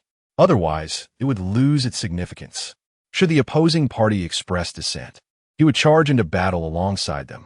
However, at that point, the casualties among the Blue Lightning Tyrant Dragon sect would be beyond his control. Additionally, his initial intent was not to annihilate the evil spirit cult, but to seek Hulayina. For Yu Lingjiao, the distinction between fighting and not fighting was negligible, so she remained non-committal. Yu Fengqin was more than eager for this arrangement, even suggesting to retreat further. Very well, we shall observe for now. However, if the front line cannot withstand the pressure, I will undoubtedly intervene. Yu Qianxin's thoughts wrestled for quite some time. After a bumpy journey, night had fallen. Yu Lingjiao had fallen asleep against Yu Qianxin, while Yu Fengqin dozed with her head resting on Jiang Luoran's feet. Halt! The Spirit Hall is executing a mission. You must not trespass. An elder produced a Spirit Hall, token emblazoned with a blue lightning dragon. Please enter. We have prepared 2 tents for you. Yu Qianxin was the first to disembark, followed closely by Jiang Luoran and the others. The elder would only oversee their arrival and would not accompany them further. This had always been the custom of the Blue Lightning Tyrant Dragon family. Unless absolutely necessary, elders would not intervene on behalf of juniors. Guided by the Sergeant Major, they arrived between the 2 tents, each marked with the insignia of the Blue Lightning Dragon. Lingjiao will have 1 tent. The 3 of us will share the other. Jiang Luoran gestured dismissively. Just 2 tents set up here. What's there to ponder? Why are the 4 of you dawdling at the entrance? I am fearful. What if members of the evil spirit cult attack? Yu Lingjiao spoke softly. Qianxin, shall I? Jiang Luoran had not finished speaking. Indeed, while this area is under the responsibility of the Spirit Hall, dangers may still arise. Since I am tasked with protecting Lingjiao, allow me to take that role. You all should rest well. Yu Fengqin's expression was exceedingly earnest, giving the impression of a selfless hero. You all handle it. I shall take my leave to rest. Jiang Luoran said as he headed towards the male tent. Were not the members of the Blue Lightning Tyrant Dragon sect known for their decisiveness and resilience? Why complicate a simple act of sleeping? In truth, Jiang Luoran was far from tired. He intended to seek Hulayina that very night. Yet before doing so, he needed to wait for the others to fall asleep. After a brief moment, Yu Fengqin entered, lying beside Jiang Luoran with a hint of frustration. As the night grew quiet, Jiang Luoran had just taken a short nap when Yu Fengqin, oblivious, fell into a deep slumber. Earlier, when Yu Fengqin had entered, Jiang Luoran had felt a surge of excitement. Had it been Yu Qianxin who entered, he would have found it difficult to depart. One must understand that this individual was quite stern and might harbor lingering thoughts about Jiang Luoran. With a swift motion, Jiang Luoran activated his Kunpeng martial soul, vanishing like a white arc from the bed. The surroundings were lush and green, and the imposing walls across from him appeared newly constructed. Beyond those walls lay the Death Canyon, which you would see tomorrow. The financial backing of the Spirit Hall was quite formidable. Jiang Luoran lowered his head and made his way toward the main tent of the Spirit Hall. Ahead, a youth clad in the white attire of the Spirit Hall moved with steady and agile strides. Although his face was not visible, Jiang Luoran could clearly discern his profile. Xie? Upon noticing Xie moving deeper into the encampment, Jiang Luoran followed suit. Encountering Xie would lead him to the Spirit Hall's tents and, ultimately, to Hulayina. As expected, Jiang Luoran arrived at the tent area of the Spirit Hall. However, upon glancing around, he was confronted with an overwhelming number of white tents, leaving him perplexed as to how to proceed. What if luck was not on his side, and he inadvertently lifted the flap of the tent belonging to Zhu Dolaw, who might be sleeping nude? The very thought left Jiang Luoran nearly speechless. You have arrived? A sultry voice echoed. I have already scouted their location, but approaching will require a battle, Xie murmured. Come inside. Jiang Luoran followed Xie and soon found himself face to face with Hulayina. It seemed that fortune was smiling upon him. He truly owed a debt of gratitude to Xiaoyu. Jiang Luoren stealthily approached and crouched outside Hulaina's tent, only to be taken aback upon peering inside. Is that Bibi Dong? Good heavens! The radiant aura emanating from her was blinding, nearly causing Jiang Luoren to falter. His heart raced. After all, this was the Pope, undoubtedly emerging for Hulaina's sake. He quickly steadied his heartbeat to avoid detection by someone of Bibidong's stature. Had he not utilized the enhanced Kunpeng movement technique, he surely would have been detected.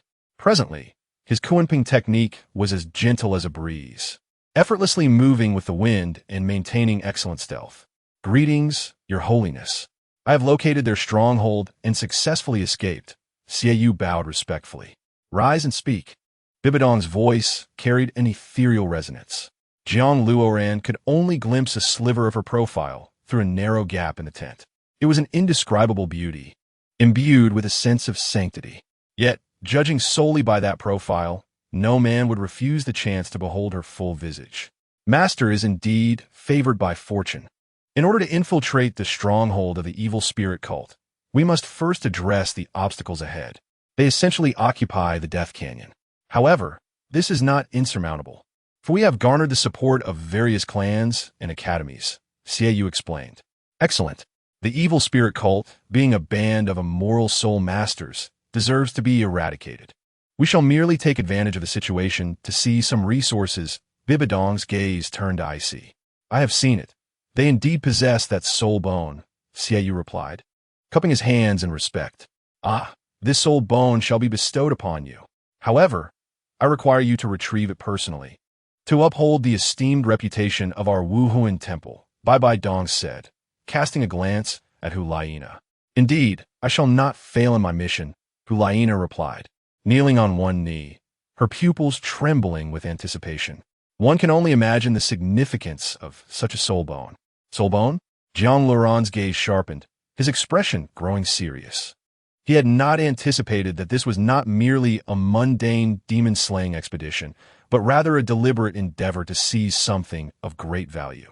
The Wuhuan Temple was evidently placing considerable emphasis on Hulaina's development. A palpable aura of menace enveloped the air. Bai Dong frowned. Menace? Xiaoyu and Hulaina exchanged glances. Who is outside? Chapter 98, A Stirring Spectacle. The presence of various clans and academies served solely to validate Hulaina's prowess. Once Hulaina personally vanquished the demons and claimed the soul bone, how many prodigies would be left in the shadows? If one's mindset is shattered, what ambition could they possibly retain? Perhaps they would forever be unable to hold their head high before Hulaina. Jiang Luoren could hardly argue against such a notion. If the emperor of the Tiando Empire were currently in power, he would likely compel his son to follow suit. Outside the tent, Jiang Luoren's slight discomposure did not escape Bai Dong's notice. This illustrates the formidable nature of a title de law. The Kunpeng technique was executed with unparalleled finesse, as if he were on the verge of summoning the Kunpeng spirit itself. Xiaoyu charged from the tent, leaping into the air with blades in hand, cleaving across towards Jiang Luoren. Simultaneously, two arcs of crimson moonlight descended upon him, aimed directly at his neck. Utilizing his first soul skill, creating something from nothing, Jiang Luoren remained undeterred, a violet soul ring manifesting on his right hand as he aimed backward. Suddenly, 6 blood vines appear midair, shattering the enchanting red blade aura and hurtling towards Xiaoyu. Break! Xiaoyu bellowed, his moon blade radiating a fierce red light as he swung at the 6 damaged blood vines. With a resounding thud, his strike met the blood vines, leaving Xiaoyu momentarily taken aback, forcing him to retreat to avoid being ensnared. Unbreakable? How bizarre! As a soul master, he found it inconceivable that his full-force strike could not sever such vines. The vines continued their assault, and Xiaoyu evaded while engaging in combat. Observing Xiaoyu's predicament, Jiang Luoren relaxed slightly, though he dared not pause. He understood that Bai Dong, as the Pope, held a position far above all, and would not take action simply due to a minor soul master's fleeting aura of menace. Thus, he had no need to fear an attack from her. Spirit, manifest! Who? Jiang Luoren scanned the surroundings, finding it perplexing that as a Soul King, he could not sense the presence of his opponent. Hulaina, appeared before Jiang Luoran, her eyes shimmering with a seductive red glow. Given the nature of her attack, which involved the Nine Tails and charm, it was necessary for her to lock eyes with Jiang Luoran. As their gazes met, he inadvertently fell prey to her allure. He had not anticipated that she would be Hulaina. Now, he felt a tingling sensation coursing through his body, his heartbeat quickening, an overwhelming desire surging within him. "Why are you here?" Hulaina retracted her charm, inquiring with bewilderment. Realizing it was Jiang Luoran, she was taken aback. For her earlier impressions, it suggested that his strength was unfathomable, clearly surpassing her own. Thus, she had employed all her abilities right from the outset, activating all 4 of her soul skills. I am ensnared. Jiang Luoran gasped, crouching down to catch his breath. "Had you sought to slay me just now, I would have surely perished. Are you here to find me?" Even Hulaina, despite her simplicity, grasped the situation. "Of course, come with me quickly." Jiang Luoran seized Hulaina's hand, preparing to flee towards the Death Canyon. How audacious for someone to intrude upon the territory of our Wuhuan temple. Bibi Donk's voice, though not loud, resonated powerfully, echoing throughout the entirety of the Death Canyon. Had Bai Dong known that Jiang Luoran intended to abduct her Sanus, would she have laughed in fury? "You must leave quickly. We can discuss this later," Hulaina insisted, kicking Jiang Luoran away and turning to rush towards Xiaoyu. "Oh," Jiang Luoran sighed, feeling that their brief encounter had been a missed opportunity for dialogue. Xiaoyu and Hulaina expanded their 9 tails, collaborating to combat the 6 blood vines. "What sorcery is this?" Xiaoyu exclaimed.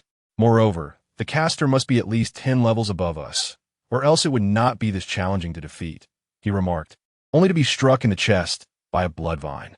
With a whoosh, a petal from a chrysanthemum arrived, slicing through all the blood vines. "Did you see that person just now?"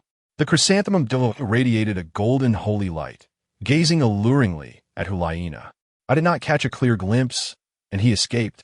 Hulaina hesitated, pondering if he could be affiliated with the evil spirit sect. "I shall pursue him," the chrysanthemum declared, preparing to depart. "Elder, if you startle the snake in the grass, it could tarnish the reputation of our Wuhuan temple," Hulaina interjected just in time. If the chrysanthemum pursued Jiang Luoran, there would be no chance for him to survive, even if he possessed 10 lives. "Do you know the identity of that individual?" The chrysanthemum inquired sharply. The voice from the Wuhuan temple tent resonated. "Such matters do not warrant investigation. He is merely a trifling character. Let him be." Jiang Luoran executed the Kunpeng technique, drifting within the territory of the Tianshui Academy. Had Hulaina not intervened, the chrysanthemum would have certainly had the opportunity to pursue Jiang Luoran and strike him down on the spot. First, he trespassed into the Jifu, then the Blue Lightning Tyrant Dragon Clan, and now the Wuhuan Temple. Jiang Luoran had no desire to court death, yet his lineage did not afford him the luxury. As he caught his breath, Jiang Luoran glimpsed Shui Binger in an exaggerated sleeping posture. Indeed, youth was a time of promise, and her potential was commendable. He adjusted her blanket with the blood vines. Jiang Luoran then turned and leaped away, swiftly returning to the territory of the Blue Lightning Tyrant Dragon Clan. "Yu Fengqin, what are you doing? If you continue like this, I shall summon someone," Yu Lingjiao shouted. She had intended to find Jiang Luoran to spend time together, only to provoke Yu Fengqin. "Lingjiao, you know I have feelings for you. This is my only chance," Yu Fengqin declared boldly, even adjusting her hairstyle. Yu Lingjiao was taken aback, momentarily stunned. "You beast, we share the same roots and surname you. We are both from the Blue Lightning Tyrant Dragon Clan, yet you dare to. I regarded you as a brother. You are utterly insane." If Yu Lingjiao could overpower Yu Fengqin, she would surely strangle her. "No, I shall strangle this beast. How can you think this way? I have never considered you as a sister. I am an illegitimate child of my father, and I do not count as one of the Blue Lightning Tyrant Dragon Clan," Yu Fengqin declared with righteous indignation. Yu Lingjiao was left speechless, retreating in exasperation, laughing in disbelief. The other party was simply unreasonable, claiming to belong to the Blue Lightning Tyrant Dragon clan when it suited her, yet discarding it when it did not. Earlier, she had puzzled over why Yu Fengqin constantly clung to her, wearing a knowing expression. Given their blood relation as siblings, she had thought little of it. Who would have guessed that the other party harbored such base thoughts? Get away from me. I find you disgusting. Yu Lingjiao raised her hand to strike at Yu Fengqin.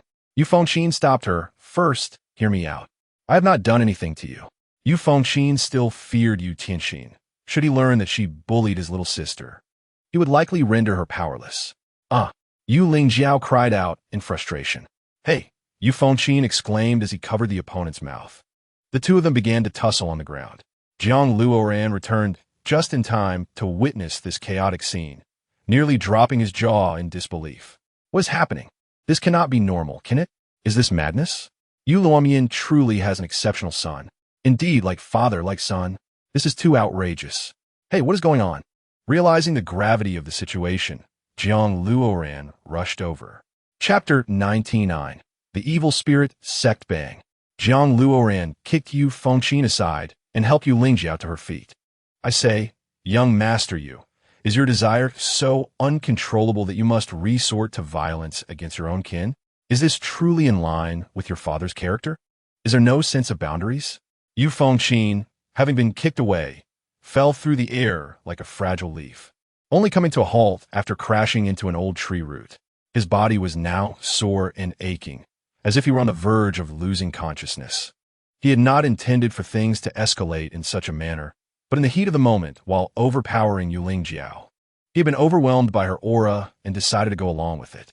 Little did he know, Jiang Luoran's arrival was ill-timed. Coughing up blood, Yu Fengqin sat up, clutching his waist, looking as though he were on the brink of death. In such a situation, Jiang Luoran felt that one well-placed comment would suffice. There was no need for excessive words that might tarnish Yu Lingjiao's reputation. Saying nothing would seem somewhat unjust, yet just the right phrase would suffice. Yu Lingjiao clung tightly to Jiang Luoran's coarse sleeve, explaining everything that had just transpired. She feared that Jiang Luoran might think she had willingly participated, and should that misunderstanding take root, he might consider her to be a woman of ill repute. That would be an unbearable blow to Yu Lingjiao. Understanding the circumstances, Jiang Luoran shook his head with a bitter smile. This situation was partly Yu Fengqin's fault. Professing his affection for Yu Lingjiao was one thing, but resorting to violence was entirely another. He could have simply retreated to his tent. After all, Yu Lingjiao was not likely to chase after him, shouting. How foolish could one be? Luoran, I truly had no idea he was such a beast. Do you believe me? Yu Lingjiao began to weep. Yes, I believe you. Jiang Luoran replied with exasperation. What does it matter if I believe you? You must believe in yourself and not deceive your own heart. Furthermore, given Yu Lingjiao's nature, she likely would not be very reckless. Fengqin, are you all right? If not, I will carry you back. Do not stir trouble again, Jiang Luoran said coldly. After all, the opponent was merely a scoundrel with limited courage. One could treat him like a child. Such occurrences were rare, and once this incident passed, perhaps they would not meet again. Humph, Jiang Luoran. I will remember this kick, Yu Fengqin retorted weakly, as though someone had a grip on his throat. He staggered back into the tent, casting a fierce glance at Jiang Luoran. I shall retire for the night as well. You should get some rest too. Jiang Luoran said disinterestedly. You dare to sleep beside him after that? Aren't you afraid of being stabbed in the dark? Yu Lingjiao hesitated, fearful that Yu Fengqin might harbor similar thoughts towards Jiang Luoran. What else can I do? A girl should not jump to conclusions. Shall we take a stroll outside? It should be night now. What is there to see? The moonlight is beautiful. I saw a lake on my way here. Let's go there. What is so appealing about a lake? It is far more comfortable to sleep. Are you made of wood? Must I beg you? I am truly exhausted, Jiang Luoran replied, lacking energy. I do not care, Yu Lingjiao insisted, pulling Jiang Luoran along. The moonlight was bright, and the lake shimmered gently. Several owls perched on the trees, observing Jiang Luoran and Yu Lingjiao seated by the lakeside. This scene reminded Jiang Luoran of the moments when Xiao Wu and Tang San were on their dates. What is it like to battle against the Tidal Doloa? Yu Lingjiao suddenly asked. Huh? Tidal Doloa? Jiang Luoran was taken aback, his eyes twitching. What kind of sensation? It feels as if one is on the brink of death. Does that count as a sensation? Do you think tidal dolor is a joke? The damage is overwhelming, capable of overturning the very heavens and earth. I am fortunate to have survived through numerous fortunate circumstances, being shielded by others. Otherwise, I would have perished long ago. If you wish to experience the sensation, then you should try for yourself. You must experience it yourself, or even become a tidal dolor. Jiang Luoran said with a faint smile. I will definitely become a tidal dolor, without a doubt. Yu Lingjiao expressed her strong desire for power. If that is your wish, then heed my advice. Do not return home this time. Go out and seek trials on your own. You should bring your brother along too. You are for the Lan Dian Ba Wang sect. You possess your own stubbornness. No one needs to bow to you, not even the sun and moon. Jiang Luoran aimed to leave Yu Yuanjin with a glimmer of hope. It was uncertain whether Yu Yuanjin would come to terms with that thought. Lan Dian Ba Wang. Yu Lingjiao manifested a vividly lifelike blue thunder dragon in her hand, letting out a series of roars. The next morning, the bells of the spirit hall rang out. It is time to set out. A group stood in the square, gazing up at the platform. After a brief moment, Hu Laina and Zhu Huaguan emerged, taking their position atop the platform. As expected, Bai Bai Dong remained concealed this time, attending solely for Hu Laina's sake and thus refraining from appearing in public. It is well known that the evil spirit sect is utterly devoid of conscience, tarnishing the reputation of soul masters. They are indeed defying the natural order. They have developed a potion named Dora, which can instantaneously elevate a person's soul power by 15 levels. This violates the laws of nature. Should we not eradicate them? As Ulaina began, her soul power surged forth, exuding a chilling aura. Kill! Kill! Kill! Jiang Luoran had initially thought that no one would pay heed to the spirit hall, that no one would support Hulaina, yet to his astonishment, all sects and academies erupted in fervor. The cries for blood reverberated throughout the air.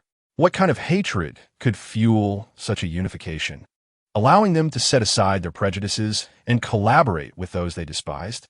Jiang Luoran, of course, was oblivious to the higher-up sentiments.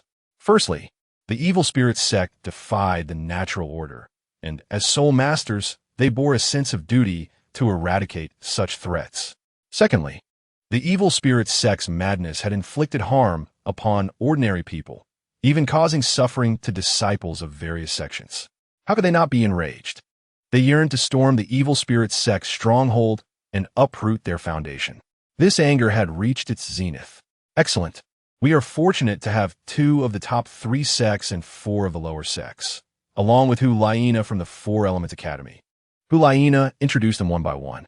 As one of the top 3 sects, the Lan Dianba Wang sect naturally took the foremost position, closest to the high platform. Spotting Jiang Luoran, Hulaina was momentarily taken aback, nearly losing her balance on the platform. Many gazes were cast toward the Lan Dianba Wang sect, filled with admiration. For all knew the prowess of the Lan Dianba Wang. With their presence, the path ahead is assured. Jiang Luoran's heart felt heavy, as their group intended to take it easy. With all eyes upon them, they felt a twinge of embarrassment. The exact location of the evil spirit cult had already been determined, a cave to the right of the Death Gorge, where Xiaoyu had arrived.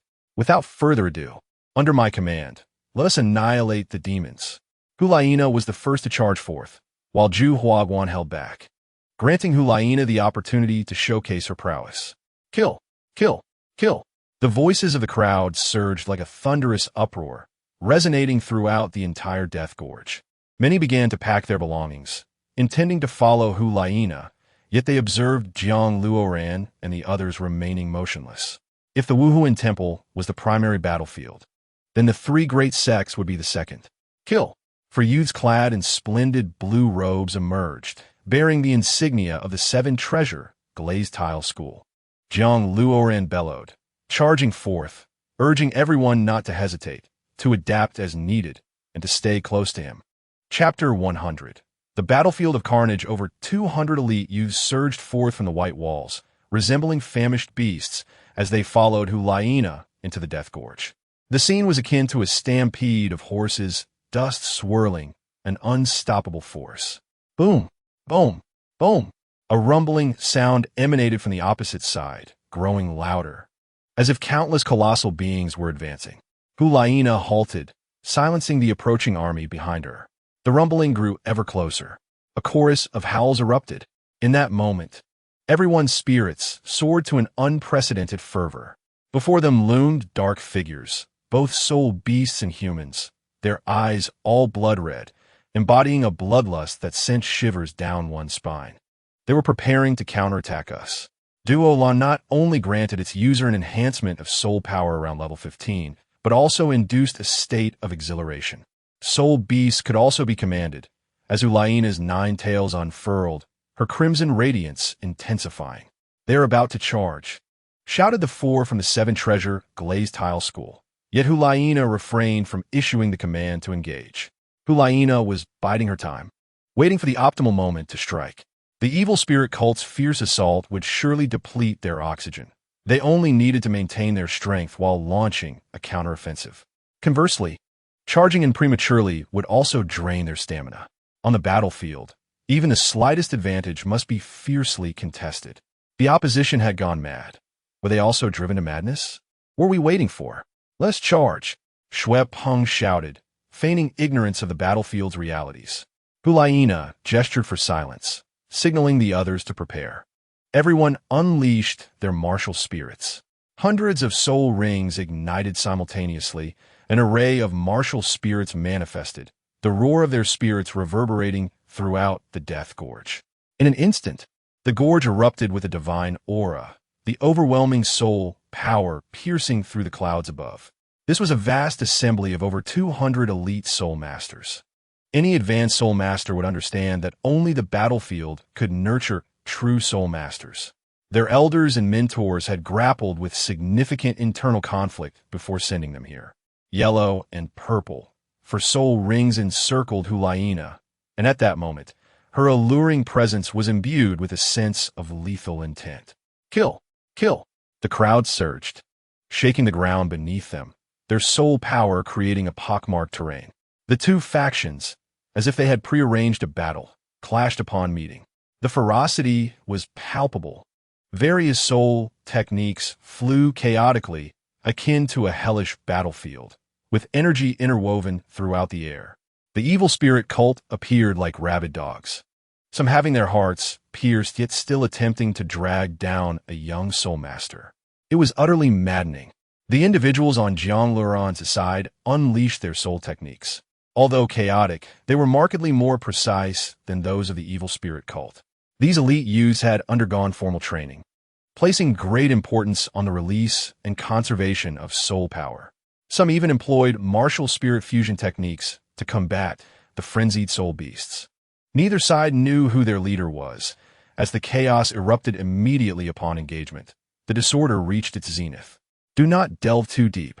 Maintain coordination with your teammates to avoid being isolated. Hold the rear, they are faltering. Hulaina alone charged into the enemy ranks. She moved like a spectral wraith, claiming lives wherever she passed, blood splattering 3 feet around her. Upon seeing Hulaina's gaze, the evil spirit cult seemed to be ensnared, their raised axes coming to an abrupt halt. "Follow me," Xiaoyu exclaimed, leaping 3 meters high, slashing with her crimson blade to clear a path for the others and support Hulaina. Everyone surged forward, their fighting spirit rekindled. Yu Fengqin, already injured, found it challenging to adapt to such chaos and activated her martial spirit for self-protection. Yu Qianxin remained composed, having dispatched several evil spirit masters attempting to assault Yu Lingjiao. Her hands stained with blood. Jiang Luoran, as the main force, led their small squad, standing resolutely in the heart of the battlefield. During this time, Jiang Luoran had also slain 3 frenzied soul beasts and 5 evil spirit masters. First soul technique, Thunder Dragon descends. The yellow soul ring encircled Yu Lingjiao. Behind her, a fearsome thunder dragon materialized, spewing thunder orbs that obliterated a soul master attempting to charge. Jiang Luoran marveled. Truly, the blue lightning tyrant dragon could annihilate foes 3 ranks lower with a mere flick of its power. Protect the surrounding soul masters, but be mindful of your own soul power, Jiang Luoran whispered. Qianxin, clear the path. The 4th soul technique, Blue lightning, divine dragon rush. Yu Qianxin, still youthful, was momentarily unnerved by the sight of so many corpses. Astonishing dragon roars shattered the sky as Yu Qianxin's blue lightning dragon obliterated 3 soul beasts into mere pulp. The aftershocks of the battle also claimed 3 evil spirit masters. Fengqin, you ought to withdraw. With your current strength, I cannot guarantee your survival, Jiang Luoran stated candidly. Even if Yu Fengqin accompanied them, she would merely activate her martial spirit for self-defense, unable to protect even Yu Lingjiao. Her presence was nearly superfluous. The conflict between them and the enemy was not one of deep-seated enmity. If she wished to leave, she could do so freely. Yu Fengqin's purpose for joining was solely to protect Yu Lingjiao. With the situation having escalated, there was no need for her to fight fiercely.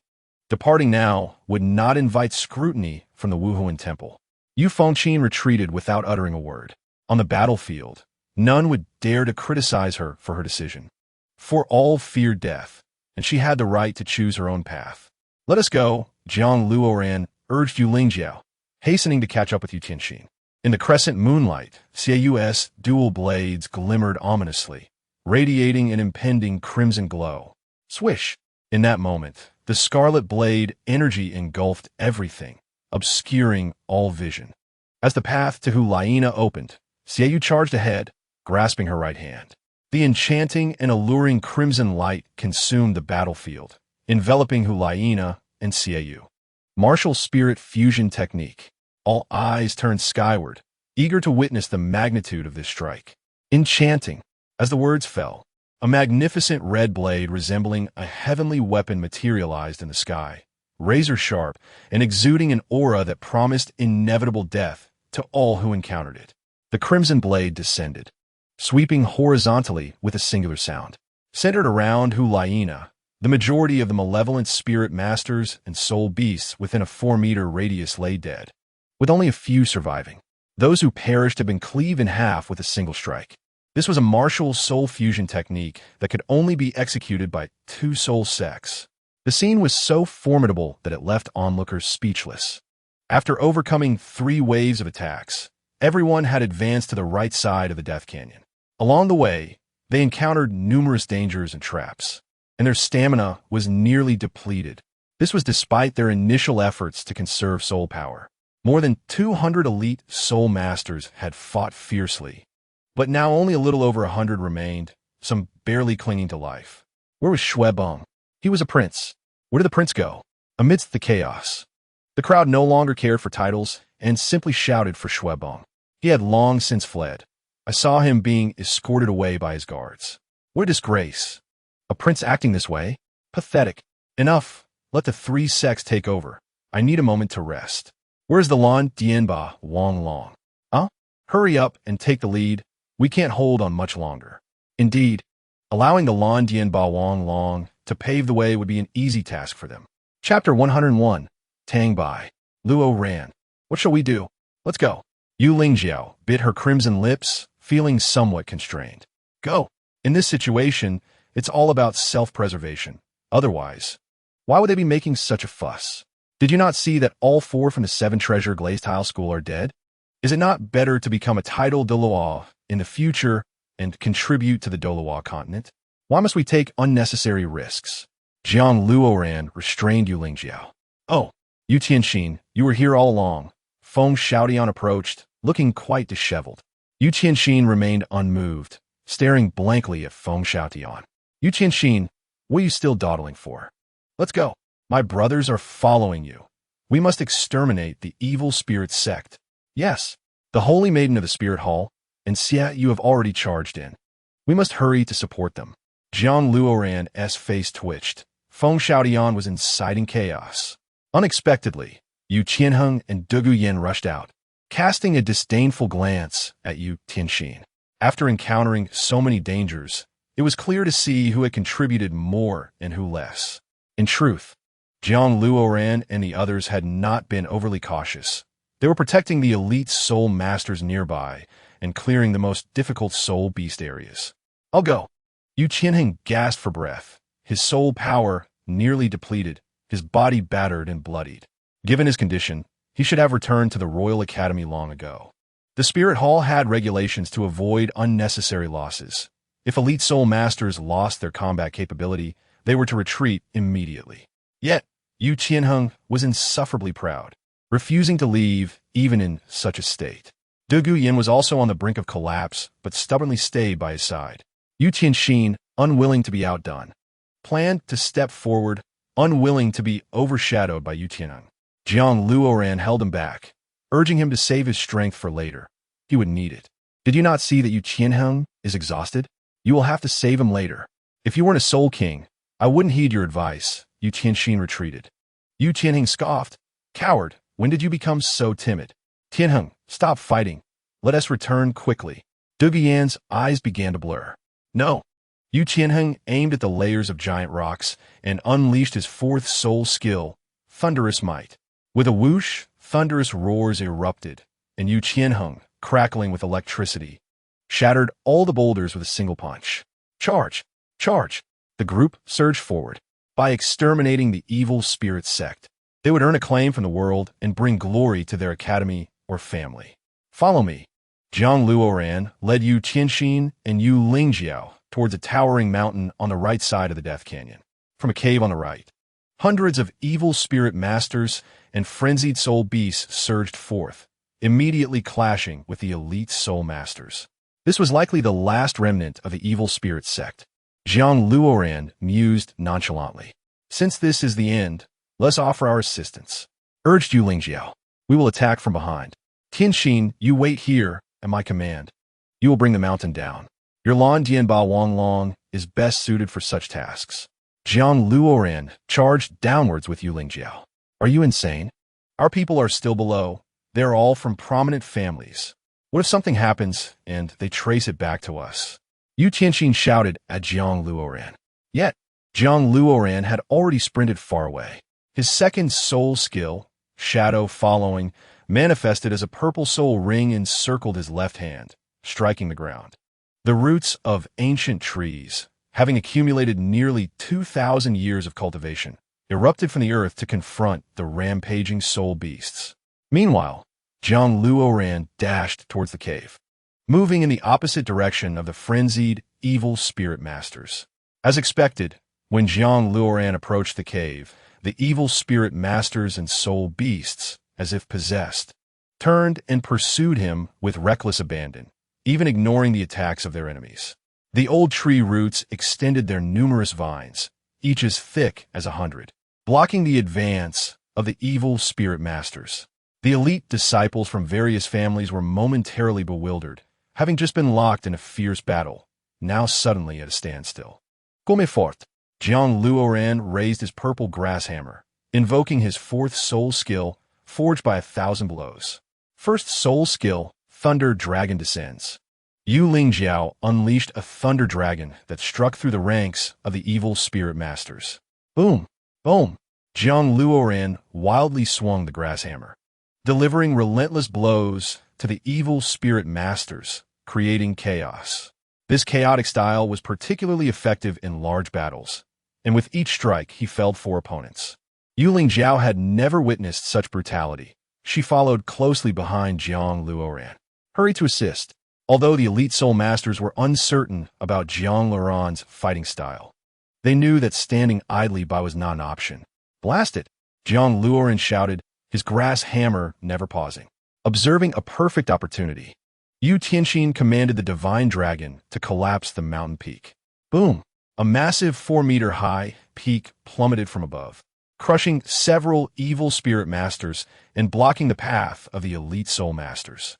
Jiang Luoran smirked. This was precisely what he desired, allowing Hulaina ample time to secure that soul bone. In exchange, he sought the intelligence he craved. Chaos! Jiang Luoran's soul power surged to level 57, wielding the grass hammer with ferocity as he cut through the fray. Brother, I'm here to help. A youth clad in white sword in, his martial soul a white sparrow. With a storm of fury, the youth's arms flared like wings, striking at the now-mad throngs of soul beasts. Jiang Luoran was taken aback. Who are you? You come and call me brother right away. Who are you? Lingjiao, do not release your soul skills. Conserve your soul power and stay behind me. Jiang Luoran commanded as he swung the large hammer. Roar! From this team emerged a 4,000-year-old emerald bat. This bat was highly venomous. A single droplet of its saliva could dissolve stone and sever gold, emanating an irresistible emerald hue. The emerald bat was undoubtedly the most formidable soul beast present. Jiang Luoran instructed Yu Lingjiao to cling to him, then charged through the surrounding soul beasts towards the emerald bat. The agile movements of Kunpeng were ethereal. Despite carrying Yu Lingjiao on his back, Jiang Luoran was undeterred in his speed. Had he flown? Yu Lingjiao's pupils widened.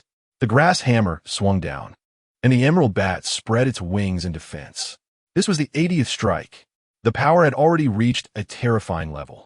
Bang! The emerald bat could hardly withstand Jiang Luoran's blow, tumbling and rolling several times. The evil spirit masters shouted fiercely, "Kill him! Everyone advance!" The surrounding soul beasts surged forward, intent on surrounding and eliminating Jiang Luoran. The blue electric dragon swiftly approached. Yu Qianxin had already been in awe of Jiang Luoran's combat prowess. Now that he found himself in peril, he naturally rushed to his aid. Boom! The divine dragon descended, annihilating all the soul beasts and humans standing in Jiang Luoran's way. Yu Qianxin landed, his hands crackling with lightning, standing back to back with Jiang Luoran.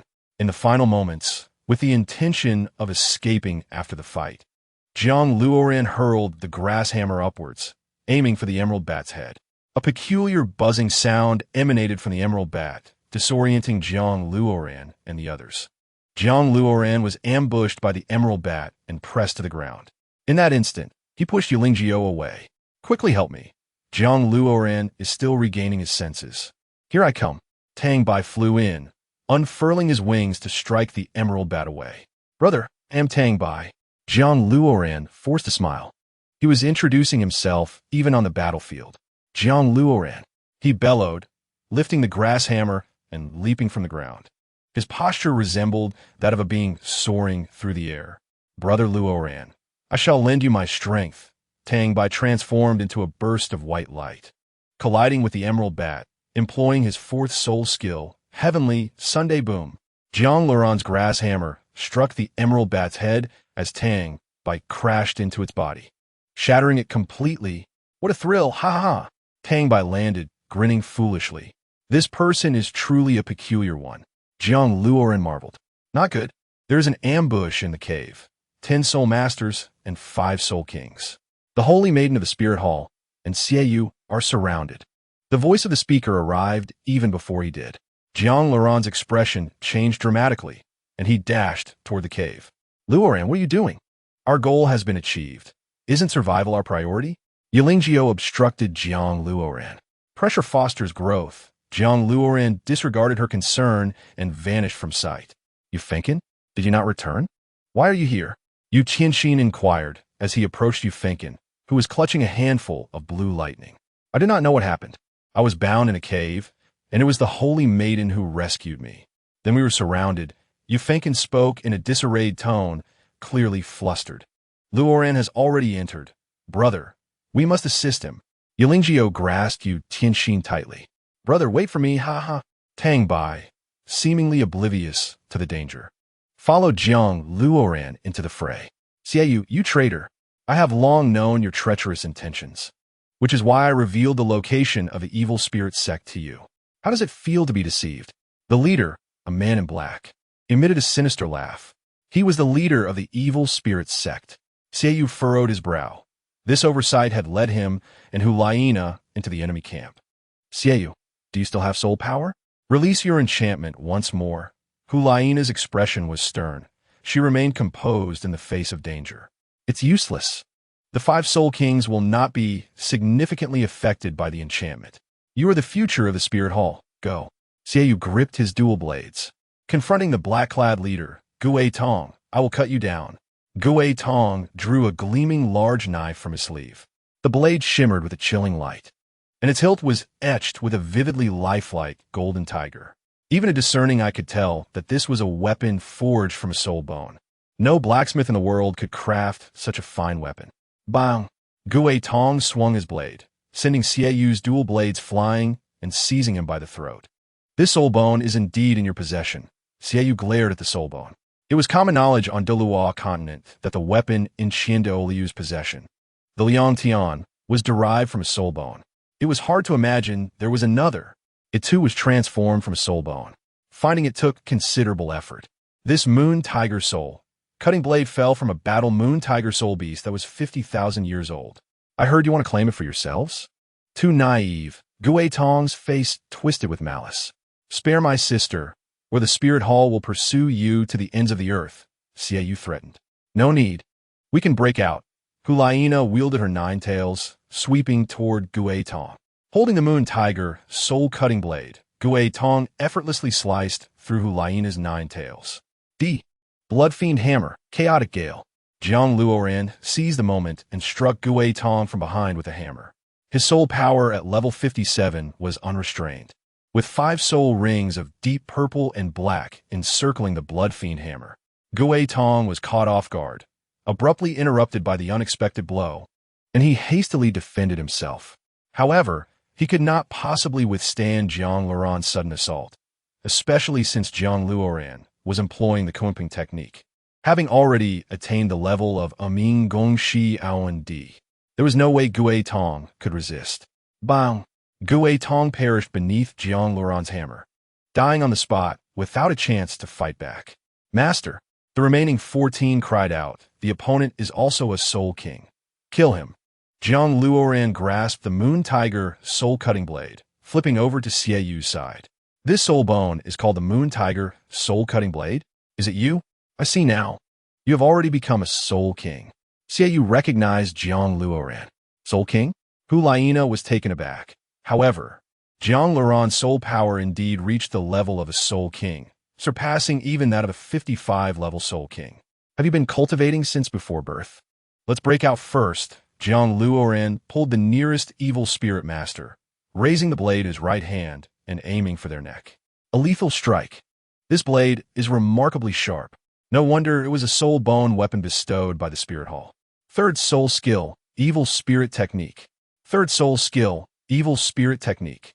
Fourth soul skill, evil spirit technique. Observing the surrounding evil spirit masters unleashing their soul skills, Jiang Luoran and Hulaina stood back to back with Xieyou. Everyone has identical soul skills? What nonsense! Jiang Luoran recalled the master's teachings.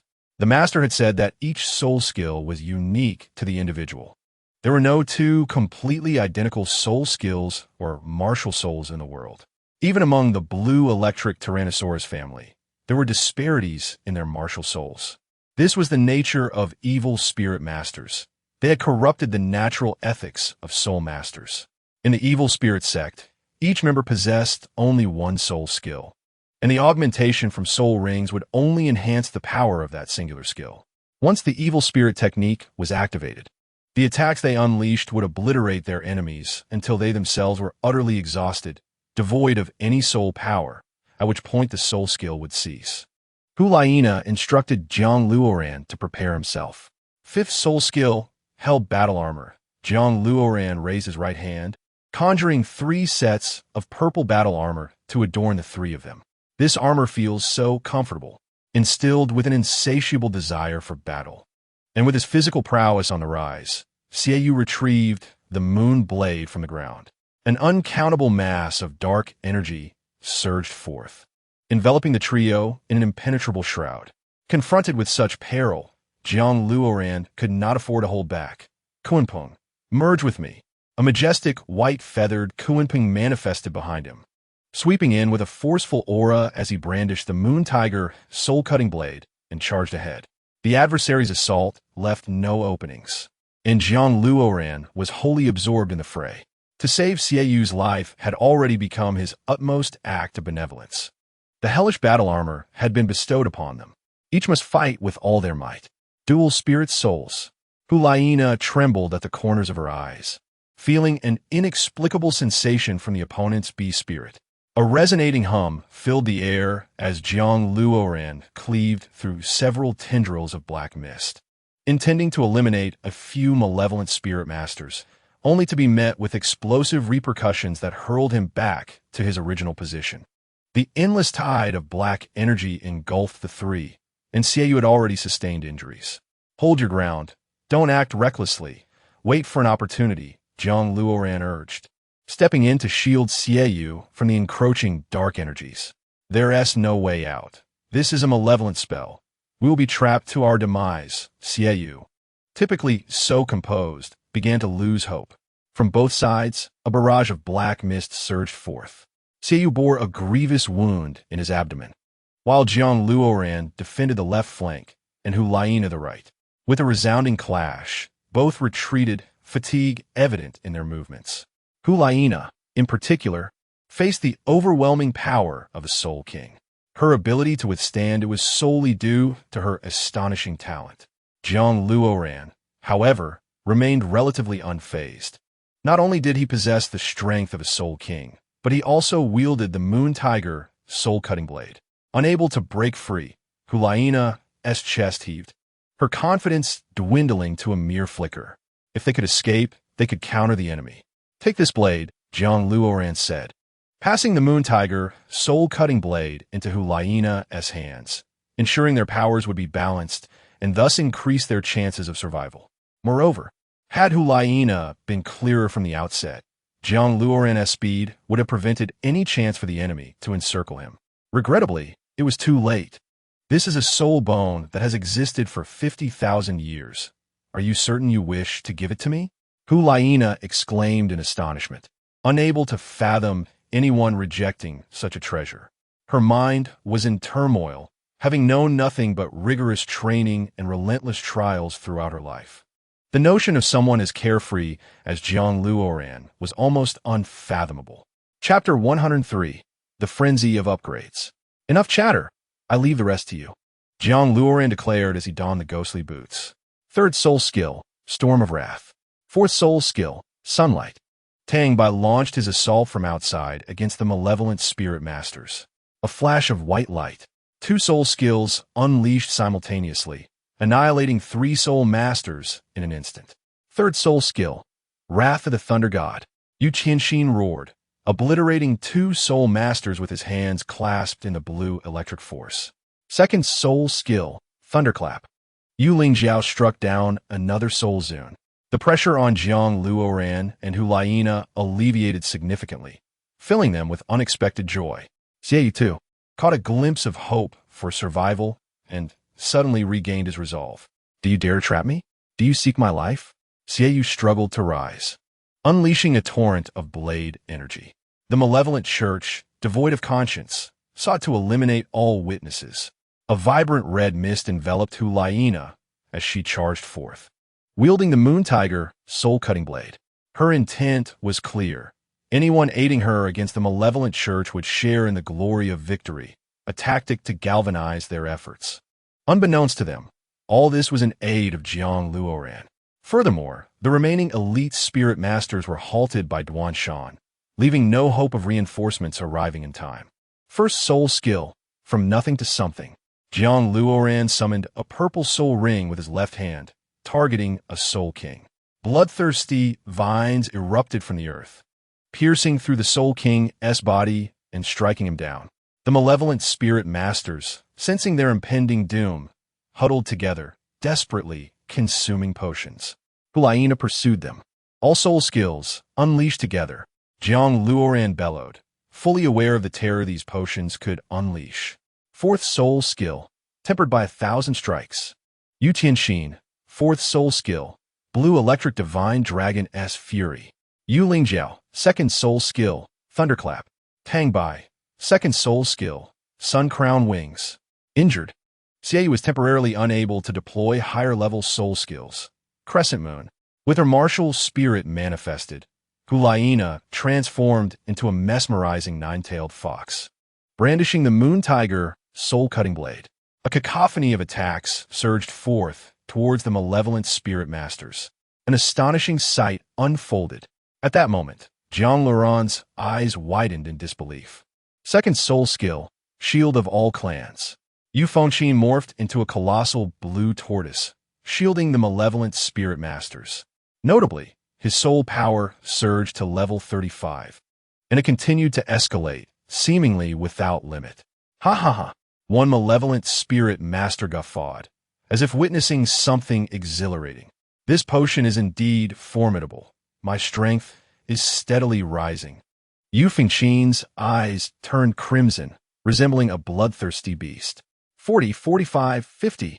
He continued to ascend, akin to a flood breaking through a dam, unstoppable.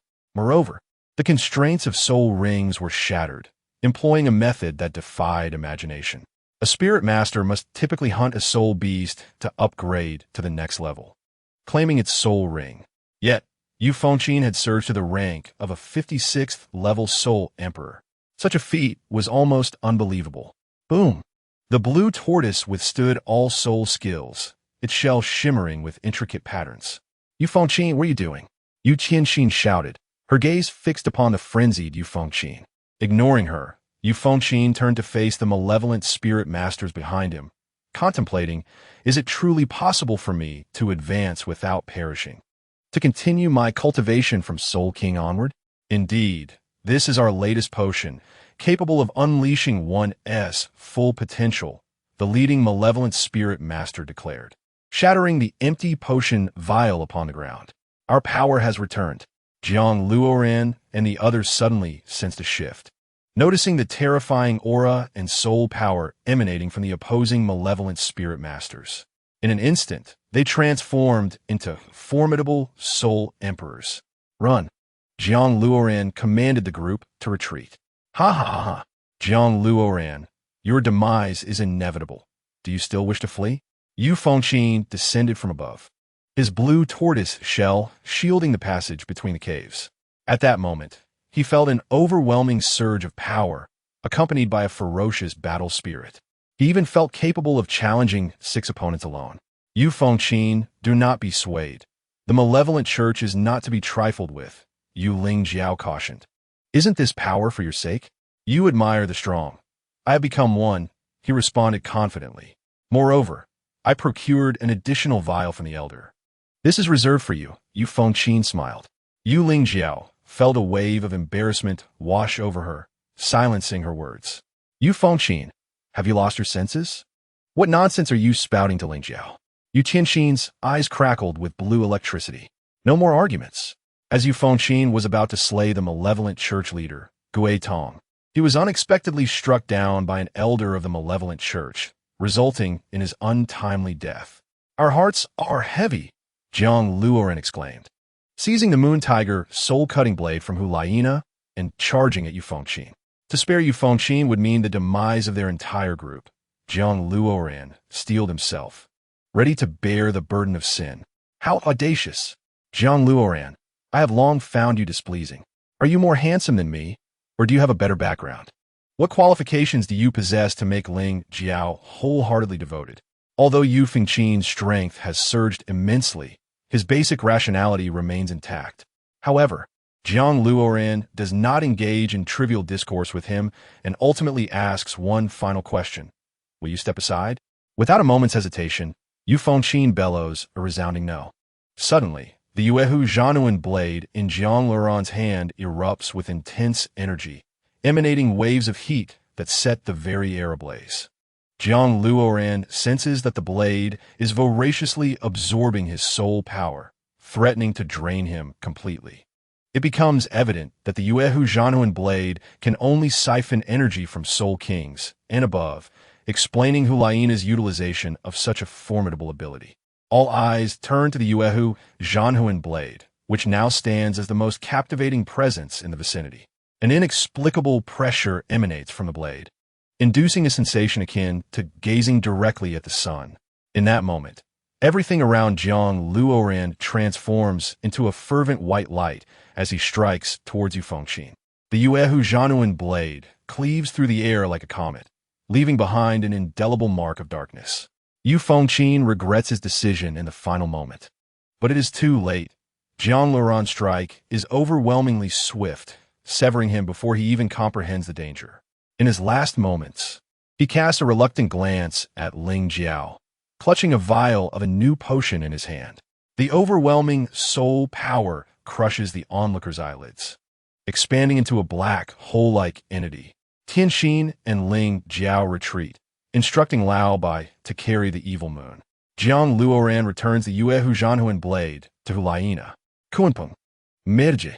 Jiang Luoran shuts his eyes tightly, his hair transforming into a pristine, ethereal white.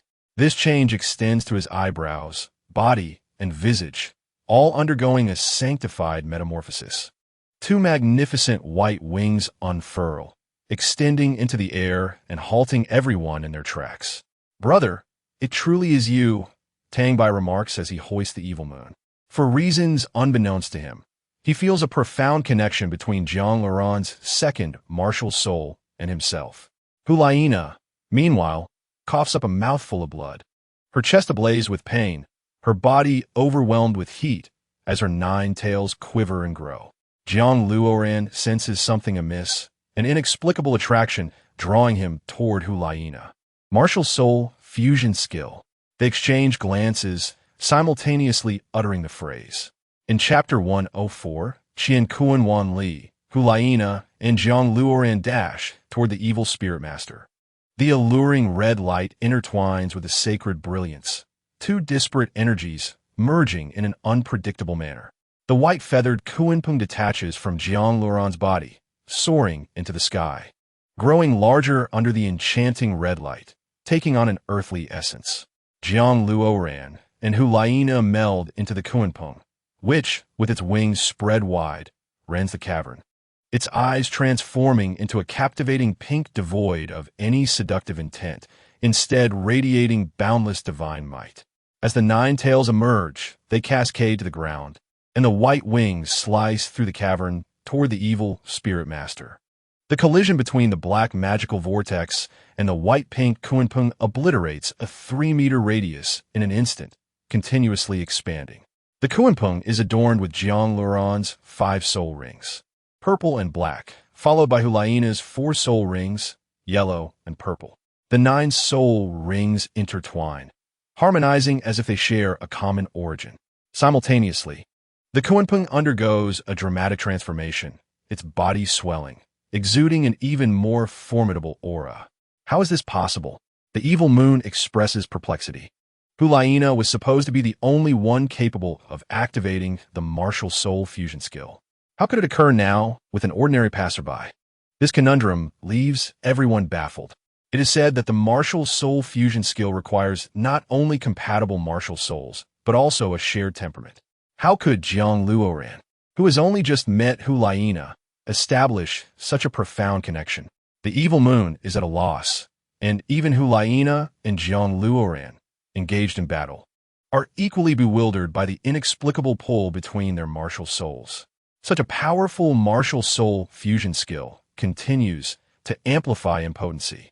I have dedicated my life to studying martial souls, but I cannot articulate what kind of soul beast this is, Yu Lingzhao observes, overwhelmed. The mountain in the distance erupts, revealing Yu Qianheng's pale, cold face, beads of sweat glistening on his brow. Upon the mountain's collapse, Yu Qianheng collapses to the ground, appearing lifeless. Du Guyan, witnessing Yu Qianheng's fall, feels as if a heavy weight has been lifted and promptly faints. Elite soul masters rush in, discovering a scene of carnage, with corpses strewn about. The cave in ruins and soul power surging wildly. Where is the evil spirit master? Where is the holy maiden? Feng Xiaodian scans the surroundings. Who sealed the path just now? I nearly lost my life. The gathered soul masters erupt into chaos. The holy maiden is locked in a final bloodied battle against the remnants of the evil spirit sect, and the evil moon points toward a colossal Kunpeng in the distance. What is that? A soul beast? 1,000,000 years old? Why is it so massive? Jiang Luoran and Hulaina fight against the encroaching darkness. This is the evil spirit technique, a universal method of the evil spirit sect. Its greatest advantage lies in its ability to amalgamate countless powers into one. The Kunpeng begins to dissipate, and the black hole vanishes abruptly. Jiang Luoran supports Hulaina, wielding the Yue Zhanhuan blade, dispatching 3 nearly defeated evil spirit masters before pausing. In this battle, the evil spirit sect is utterly annihilated. Are you still all right? Jiang Luoran gently nudges Hulaina. Despite her insistence that she is fine, Jiang Luoran is acutely aware of her dazed state. How did you absorb your soul rings? Hu Laina, on the brink of unconsciousness, persists in her inquiry. It's innate. Don't dwell on it, Jiang Luoran advises, urging her to relinquish such thoughts. If Hu Laina were to attempt to replicate his abilities and meet with disaster, he would have no recourse for regret. Then I shan't pry further, Hu Laina replies, clutching her chest. What is the name of your second martial soul? Kunpeng. Jiang Luoran responds, recognizing Hu Laina's bewildered expression as an indication of her unfamiliarity. Indeed, she has never heard of it, but based on its manifestations, it appears to be an extraordinary beast martial soul, exceedingly powerful. Hu Laina acknowledges this strength, realizing that Jiang Luoran has not bestowed a single soul ring upon the Kunpeng. The Kunpeng, unenhanced by any soul rings, exhibits such immense power, prompting deep reflection. This blade is yours. After all, you cannot return empty-handed, Jiang Luoran insists, handing the weapon to Hu Laina. Very well, we shall wield it together, exchanging it when necessary. Hu Laina responds, not one to hesitate. Moreover, she genuinely requires the blade to fulfill her obligations. Do not mention it. Having already employed the martial soul fusion skill, I no longer regard you as an outsider. Jiang Luoran gestures generously. He does not intend to trivialize Hu Laina, but rather acknowledges their shared alignment of intentions. If they are indeed in harmony, the most fundamental promise is that neither would betray the other. It is as if they have become the closest of friends. Although on the continent of Doloa, most individuals capable of executing the martial soul fusion technique eventually become married couples, and the likelihood of such unions is quite high. Jiang Luoran would not voice his thoughts so soon. Hu Laina's face flushed, clearly misunderstanding Jiang Luoran's intentions. This matter requires further observation. What should we name our martial soul fusion technique? Jiang Luoran pondered, mistakenly believing that Hu Laina's mention of observation referred to the earlier task he had entrusted her with regarding his lineage. It seemed he had arrived in vain, as she had yet to uncover any answers. More observation was necessary. That indeed poses a challenge. As for the name of the martial soul fusion technique, how about Qian Kuan Wanli?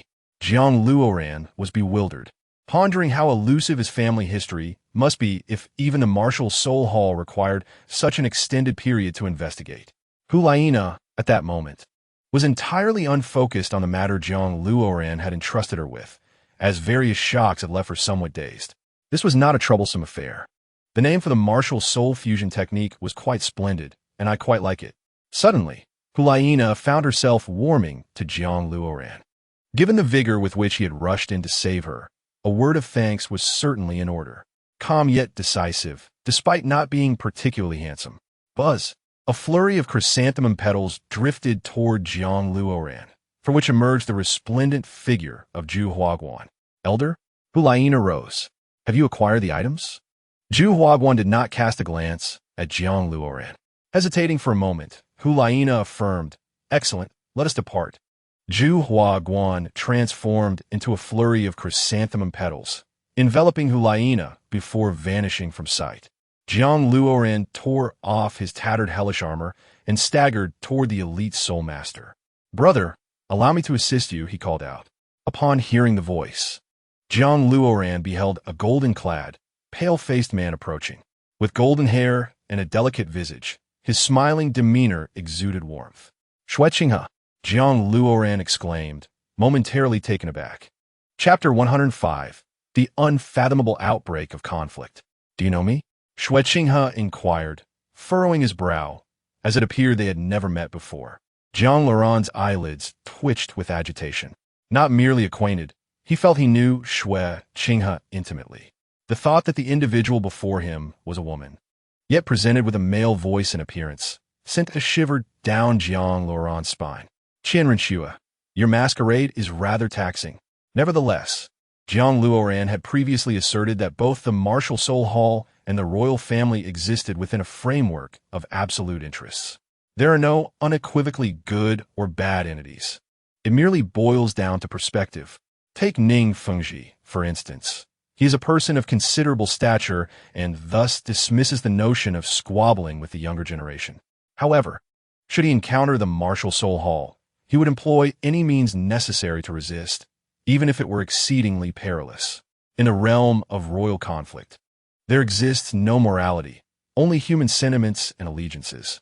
Therefore, Qian Rinxue chose not to expose her true identity, allowing the chaos to unfold as it may.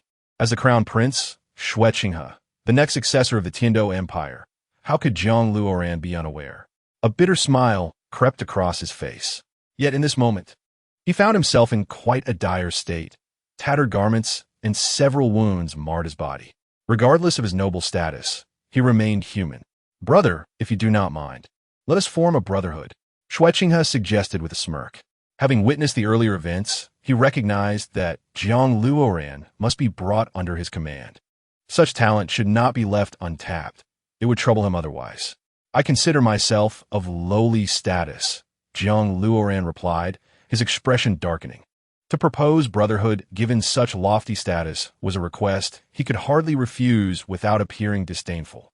There is no choice then, he thought, responding with forced firmness. He had little interest in Qian Rinxue, yet the notion of forming such a bond seemed absurd.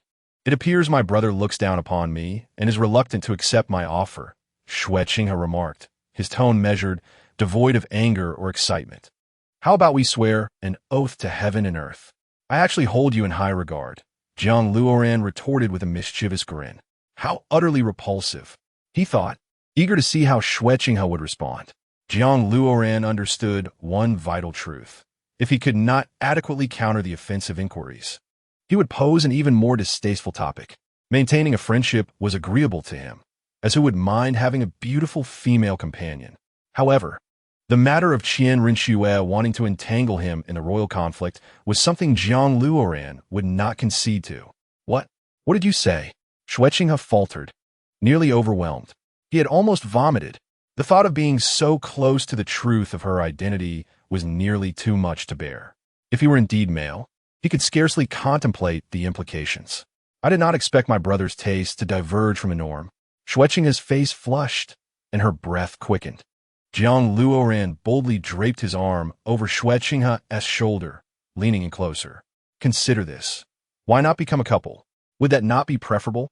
It was fortunate Zhang Luoran was aware of her true identity as a woman. Otherwise, he might have lost his composure as well. This was an encounter between two performers. Upon sensing Zhang Luoran's invasive gaze, Xue Qinghe stepped back, narrowly avoiding a kiss. "What is wrong with being my brother? When I ascend to power, I shall bestow upon you the title of Imperial Mentor. Second only to me, your status will be elevated, revered as supreme," Xue Qinghe declared, her hands clasped behind her back, already channeling her soul power. This Zhang Luoran must be captured, and if not, he must be eliminated while he is gravely injured. This was the mundane view of the world. Why should one concern themselves with societal ranks? As a soul king, Zhang Luoran, even in a weakened state, could sense the soul power gathering within Xue Qinghe. Preposterous! If Zhang Luoran were an ordinary soul king, he would have perished countless times by now. This soul king could even rival a soul emperor, especially in terms of speed, which is nothing short of supernatural. "Are you implying you have greater ambitions?" Xue Qinghe inquired, her brow furrowed. "I shall not partake in your power struggles. Save your breath," Zhang Luoran waved dismissively. "Then I shall have no choice but to prevent you from joining other factions," Xue Qinghe replied, summoning a sphere of golden light and directing it toward Zhang Luoran. "Are you unable to contain yourself?" Zhang Luoran transformed into a fleeting shadow, evading the golden sphere and arriving before Xue Qinghe in an instant. How swift, Xue Qinghe thought, hardly able to comprehend Zhang Luoran's rapid approach.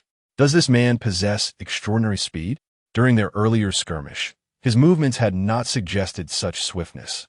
This speed would likely surpass even a soul emperor. Was he a speed-type soul master? There was no time for further contemplation. Xue Qinghe understood one thing. She must engage Zhang Luoran with all her might, leaving nothing to chance. Even in his injured state, he was not someone she could afford to underestimate. Yet, The thought of Jiang Laurent's flamboyant demeanor, coupled with such formidable strength, left her feeling quite unsettled. "D!" Xue Qinghe cried, wielding a golden sword of light and striking toward the crown of Jiang Laurent's head. "Even the soul sect seeks to take my life? Perhaps you should train a while longer." Jiang Luoran leapt, channeling his soul power to kick Xue Qinghe away. The disparity is stark. Even if Jiang Luoran were injured, she could not be compared to Xue Qinghe. As Xue Qinghe fell to the ground, spitting out a mouthful of fresh blood, she cast a reluctant glance at Jiang Luoran. "Qianren Xue, if I were to unleash my martial soul, a mere vine could obliterate you. I have made myself quite clear. I have no desire to become embroiled in the power struggle." Jiang Luoran remained composed and unruffled. "What'd you call me?" Xue Qinghe's expression turned incredulous, as if she had just heard the most terrifying ghost story in existence. "Qianren Xue, since you have chosen to kill me, I shall no longer beat around the bush." Jiang Luoran had no intention of ending Qianren Xue's life. This act of murder would undoubtedly implicate many. Could she withstand the pursuit of the Tiando Empire and the Spirit Hall? "Regardless of how you discovered my identity, your demise is imminent." Xue Qinghe radiated golden light. Boom! The golden light erupted, and two broad, sturdy angelic wings burst forth, revealing the stunning visage of a female angel. Qianren Xue. She unveiled her true form to battle Jiang Luoran. "Prepare to perish." Second soul skill, Void Wings. The wings on Qianren Xue trembled, and the golden light surged forth, akin to a golden war god descending. "Futile. You cannot kill me. I have no desire to provoke you. If you are wise, you will leave." Jiang Luoran feigned indifference. First soul skill, Angel Assault. Qianren Xue raised her angelic sword, and two yellow soul rings materialized around her. Whoosh! Qianren Xue transformed into a stream of sharp golden light, seemingly intent on cleaving Jiang Luoran in two. Bloodthorn. Jiang Luoran seized a purple-pink bloodthorn vine and lashed it toward the golden light. Boom! Chapter 106. Complete defeat. Boom! A resounding sound echoed. The golden light instantly dissipated, leaving behind trails of golden brilliance upon the ground. Qianren Xue, unable to counter in a single move, plummeted from the sky. It was only due to the additional state of her second soul skill, Void Wings, that she remained unscathed. After just one strike, Qianren Xue's worldview was shattered. How powerful was her opponent? It was utterly astonishing. Whoosh, whoosh, whoosh. Three beams of sword light shot forth, unerringly aimed at Jiang Laurent's head. First soul skill, Creation from Nothing. A purple soul ring emerged from Jiang Laurent's fingertip, releasing a stream of purple gas. Suddenly, bloodthorn vines sprouted from the three beams of sword light, growing thicker and ultimately shattering them. With a flap of her wings, Qianren Xue teleported in front of Jiang Luoran. She resembled an avenging angel, gripping her sword with both hands, preparing to thrust down with great force. Whoosh! Jiang Luoran, as if propelled by oil, vanished and reappeared behind Qianren Xue. This was without Jiang Luoran employing his soul bones or armor. Otherwise, he could have slain Qianren Xue in mere seconds. Qianren Xue's pupils trembled. Although she was on guard and aware of her opponent's extraordinary speed, she had not anticipated it to be so extreme. Qianren Xue's hands clearly did not exert their full strength as she swung her sword towards Jiang Luoran. Jiang Luoran, with astonishing speed, used his soul power to deflect the sword's edge, pinching the blade with two fingers and driving Qianren Xue back into the ground. All these actions transpired within 5 seconds, swift enough to conceal their intricacies. Such speed? Such speed? Are you even human? Even if Qianren Xue were to take her own life, she would remain oblivious to the existence of someone like Jiang Luoran, a person who has undergone rigorous training. Jiang Luoran mused. In truth, he felt a sense of urgency. Should Qianren Xue not retreat? Having been bested to such a degree, must they continue fighting? Would he really need to pin her down and deliver a barrage of strikes to her abdomen? That would be exceedingly unseemly and entirely unnecessary. Very well, you have triumphed. Although Qianren Xue still possessed trump cards, what could they accomplish? Perhaps she would be struck down by Jiang Luoran before she could even unleash them. Indeed, as Jiang Luoran lowered his guard, Qianren Shui was merely a sword's distance away. Whoosh! The golden long sword swept toward him, aiming to sever Jiang Luoran's legs. Yuming boots. Jiang Luoran stood his ground, allowing Qianren Shui's golden sword to strike. Boom! The golden sword met the Yuming boots and shattered instantly, scattering like a pile of crushed gold on the ground. If I do not teach you a lesson, you will not rest easy. Jiang Luoran detested underhanded tactics. He delivered a kick to Qianren Shui's abdomen.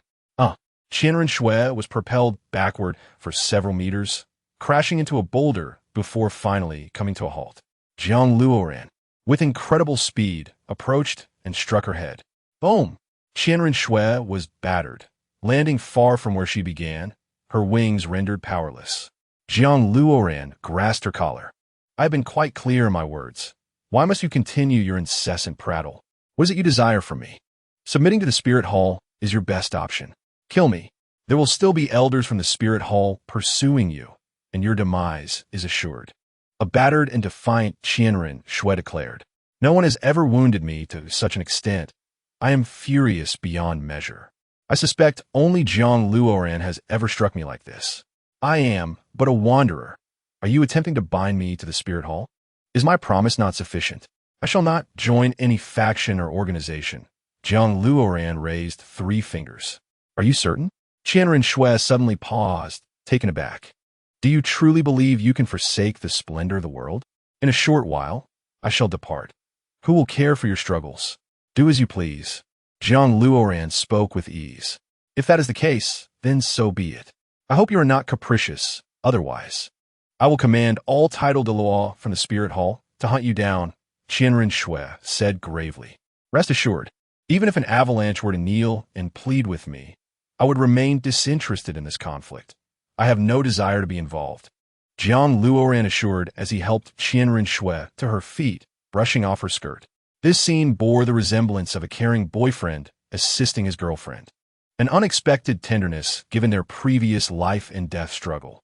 Qianren Shui felt it inappropriate.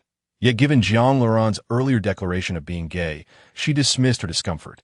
How did you learn that the Spirit Hall will confront the 2 great empires? Qianren Shui wiped the blood from her brow. At this juncture, Jiang Luoran need not speak. Qianren Shui could surmise that he was fully aware of everything. Moreover, Jiang Luoran had not concealed anything. You need not concern yourself with these matters. I can offer you a suggestion, Jiang Luoran smiled. What suggestion? Qianren Shui was bewildered. It would be wise for the crown prince to ascend to emperor sooner rather than later, lest he be plagued by prolonged nightmares. Jiang Luoran smiled. With these words, he risked breaching his own principles. Indeed, Qianren Shui was left in utter shock, nodding repeatedly. I will ask one last time. Do you truly not consider joining the Spirit Hall? Should you wish, I could teach you, a man of considerable talent. Jiang Luoran had been smiling, but upon hearing Qianren Shui's words and noticing her shy glance at him, a sudden fire ignited within him, and his expression darkened. Leave. Qianren Shui did not linger.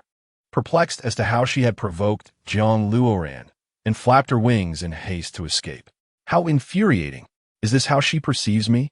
Jiang Luoran seethed, regretting that he had held back earlier. I have been observing for quite some time. Come out. Jiang Luoran had long sensed the presence of an observer, one with considerable strength. Brother, I saw you were in a rendezvous earlier and did not wish to intrude. Tang Bai approached with a smile. Are you also from the Wuhuan Temple? Jiang Luoran inquired. Indeed, Tang Bai replied with a gentle smile. You have quite a unique taste.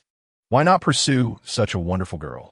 Enough of this nonsense. If you want to leave, then hurry up, Jiang Luoran said impatiently. Tang Bai's overly familiar demeanor was quite irksome to him, as if everything were laid bare. You seem to be an astute individual. Why is your temper so poor? It affects your cultivation. Tang Bai summoned his martial soul and soared into the sky. Take care of yourself. If you encounter trouble, you may seek me at the Wuhuan Temple. My name is Tang Bai. As Tang Bai flew away, Jiang Luoran said nothing and headed towards a group of elite soul masters. It must be said that the Wuhuan Temple was currently exceedingly cautious. They were at the most critical juncture of their preparations, and no unexpected events could be tolerated. Little did they know, their greatest threat was Tang San. The thought of this made Jiang Luoran's head throb. Regarding the death of Yu Fengqin, Jiang Luoran still felt a twinge of guilt, for she was merely an innocent child. Moreover, her talents were commendable. If she were to grow, she could very well become the next Yu Tianheng. Chapter 107. The First Clash in the Death Canyon, a restricted area of the Wuhuan Temple. Salus approached in his elderly shoes. I wish you success in eliminating the demonic foes. The Wuhuan Temple will report this to the royal family, your academies, and your clans. Everyone will remember your honor. The crowd was initially buoyed by the first half of his statement, but the latter half cast a pall of sorrow. Some elite members of the academy had even been completely annihilated, while others had met gruesome fates. Although they had prepared themselves mentally for this, the reality was still difficult to bear. Some had already fled, including the leading figure, Prince Xuebong. Everyone witnessed that Xuebong was taken away by a group of knights clad in golden armor. Counting them, there must have been an entire battalion. The crowd murmured in dismay. No wonder he was merely a prince and not the crown prince. With such a temperament, who would dare entrust him with significant power? Xue Qinghe, however, charged ahead, and the knights could not be stopped. The group lavishly praised him, claiming the future of the empire was not too bleak. The first strike was undoubtedly attributed to our Wuhuan Temple's saintess, Hulaina. However, she is gravely injured and requires rest, so she cannot be here, Salus said, a smile gracing his lips. This statement rendered everyone speechless, as there was no room for rebuttal. Hulaina and Xie had plunged into the cave, and they were still engaged in battling the second wave of evil spirit masters. Moreover, the final confrontation was entrusted to them. These individuals had only dealt with 3 waves of enemies, while the truly dangerous foes had all been handled by Hulaina and Xie. Yet, some felt relieved, as had they participated, their lives would have been in jeopardy. The second person was Jiang Luoran from the Blue Lightning Tyrant Dragon clan. Salus smiled. The Pope had previously instructed that this individual must be integrated into the Wuhuan Temple. It must be done. From the Blue Lightning Tyrant Dragon clan. How could his surname be Jiang? Haha. Has he married in? Quite absurd. Having never heard of such a character capable of being the second in command, one could hardly consider him an ordinary person. Jiang Luoran smiled awkwardly. He cared little for titles and merely wished to conclude matters swiftly. Such hollow names could be played with, but if one took them seriously, they would achieve nothing. Let them drift away like the wind. What irked him was that Salus claimed a second-class merit could yield 10,000 gold soul coins, along with the privilege of entering the Wuhuan Temple at will. In essence, this was a backdoor opened for Jiang Luoran. Should he wish to enter, the Wuhuan Temple would invest greatly in his development. Reluctantly, Jiang Luoran had to step forward to receive the award. Salus shook hands with Jiang Luoran, exclaiming, "This young brother possesses extraordinary talent and a striking appearance. He is clearly a gifted individual. No wonder he could perform the martial soul fusion technique with our saintess." In Salus's eyes, the ability to execute the martial soul fusion technique indicated a deep connection between the martial soul and one's character. This meant that Jiang Luoran would undoubtedly remain in the Wuhuan Temple due to Hulaina. With the martial soul fusion technique involved, these two could not be separated. Jiang Luoran was somewhat taken aback. "Your Excellency, the bishop is overly generous. I still require further honing and am far from being qualified." Modesty. Salus, the elder, naturally appreciated those who bowed before him. Moreover, he found joy in the prospect of a man potentially accompanying the saintess for a lifetime. This mood was undeniably delightful. Very well. Let us proceed to the Wuhuan Temple to meet the Pope. Salus grasped Jiang Luoran's hand tightly, not willing to let go. "I fear that is not feasible. I have already decided to cultivate alone. I wish to venture far and wide for trials, solely to grow stronger, unwilling to be confined to mere victories," Jiang Luoran declared with fervor. "Enter the Wuhuan Temple?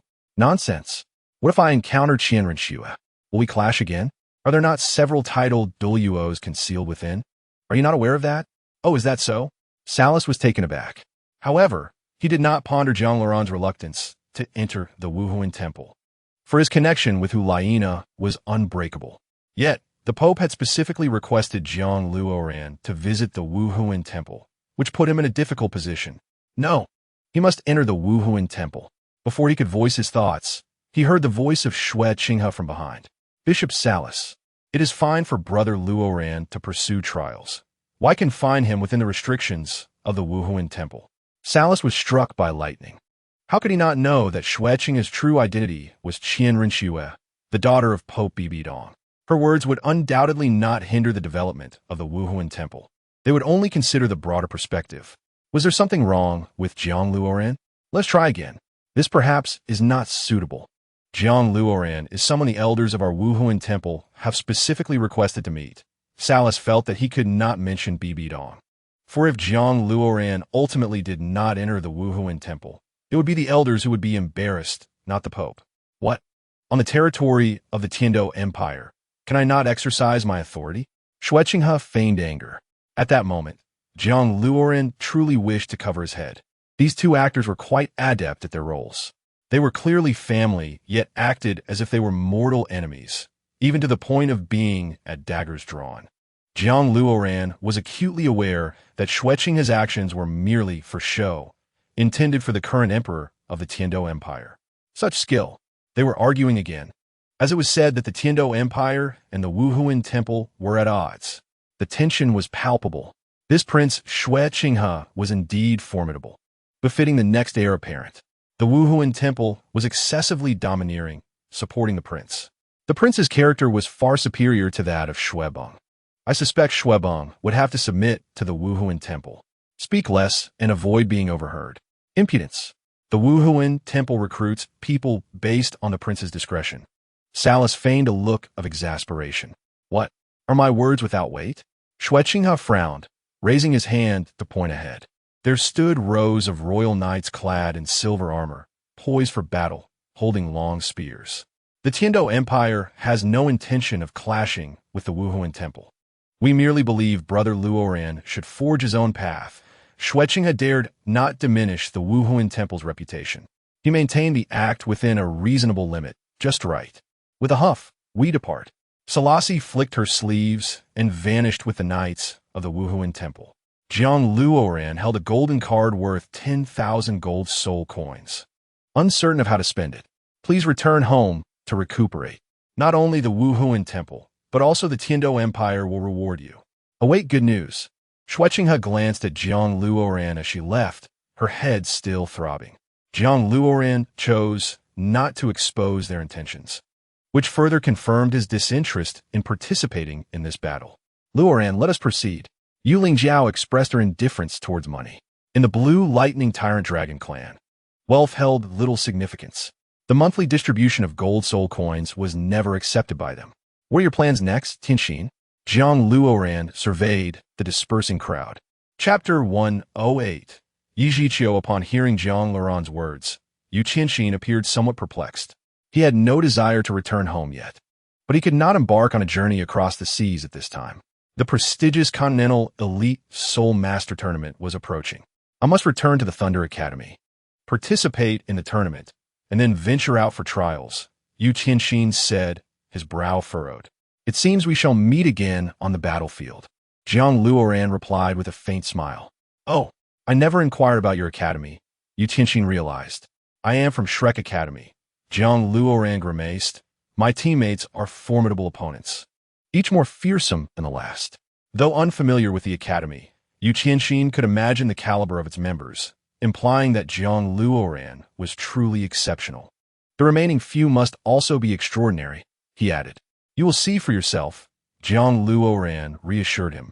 As Yu Tianxin had managed to escape the massacre of the Blue Lightning Tyrant Dragon clan by the Wuhuan Temple and thus remained alive. Lingjiao, we must depart. Our discussions have concluded, Yu Tianxin stated, wishing not to linger any longer. Luoran mentioned I could temporarily accompany him, and he will assist me in acquiring my third soul ring. Yu Lingjiao waved at Yu Tianxin. Ensure her safe return. Yu Tianxin acknowledged Jiang Luoran's strength. Very well. Your teammates have come to find you. Jiang Luoran pointed to the group clad in Thunder Academy uniforms. Congratulations. Congratulations. A mocking voice rang out from behind, prompting Zhang Luoran to glance back. Before him stood 7 students from Tsanghui Academy, their youthful faces betraying their immaturity. "Let us leave," Zhang Luoran urged, tugging at Yu Lingjiao, for he felt it unbefitting to engage in banter with these younger students. "Why are you leaving? Weren't you quite arrogant last time? Are you afraid upon seeing the 7 of us today? Ha ha ha ha. So you are one to bully the weak," the students from Tsanghui Academy shouted. These 7 were undoubtedly those who had accompanied Yi Zhiqiu previously. Seeing Zhang Luoran alone and having won the coveted second prize, they could not help but feel envious. With this thought, they united to settle old scores and new grievances. First soul skill. Yu Lingjiao, incensed, could not tolerate the insolence of these underlings. "Get down here." Yi Zhiqiu stormed over, striking one of the students on the head. "Huh? Yi Zhiqiu?"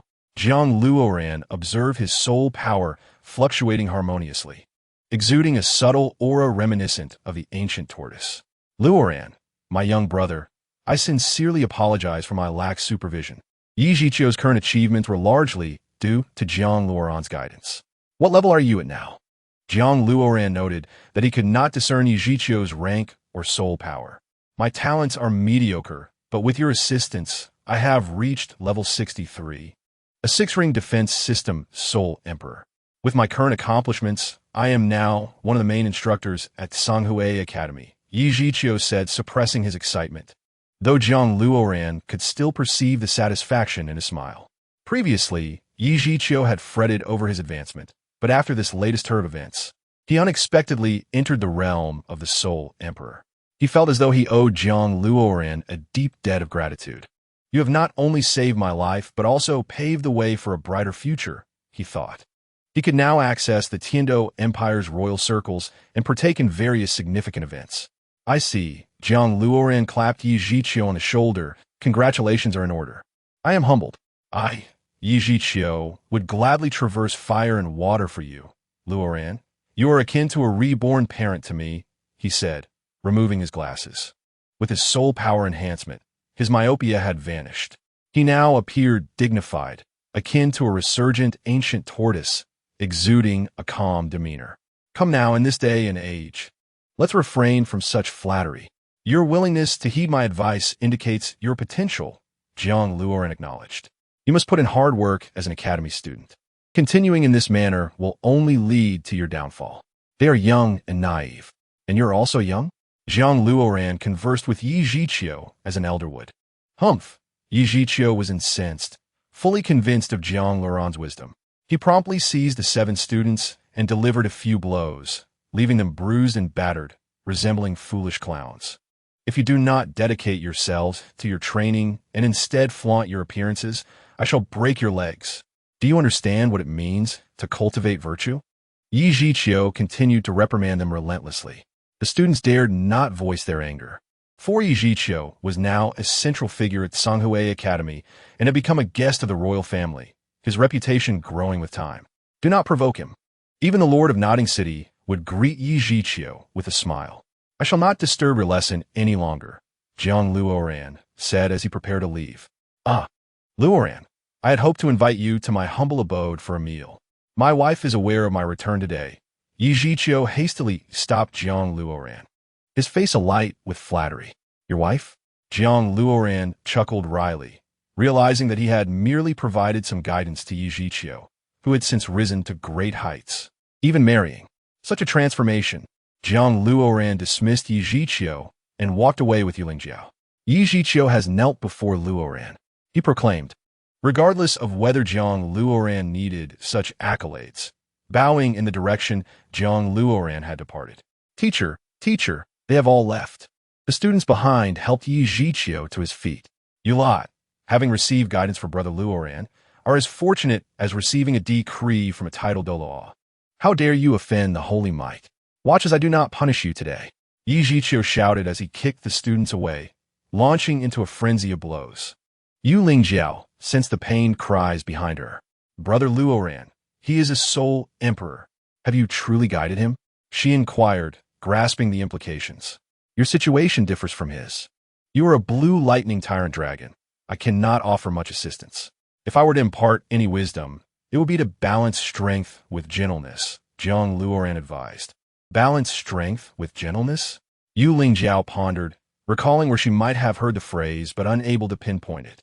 Let us head to the Soul Do Forest to assist you in acquiring your third soul ring, Jiang Luoran suggested, intending to travel on foot and engage in trials along the way. He also sought to elevate his own rank to the Soul Emperor level, as his opponents were exceedingly formidable. It was not merely the title de Loi he feared. Even the Soul de Loi Jiling could easily overwhelm him. Jiang Luoran sensed that through this trial, he might have the opportunity to reach the Soul Emperor realm. If all else fails, one can cultivate in the Hundada Senlin, engaging in relentless battles day and night, which is bound to present an opportunity for a breakthrough. Thus, one might soar to unprecedented heights and ascend to the rank of Hundi.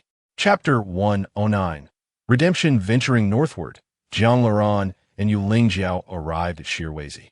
Still some distance from the Hundada Senlin, they decided to dine first, then head to the auction house to procure a soul-guiding device.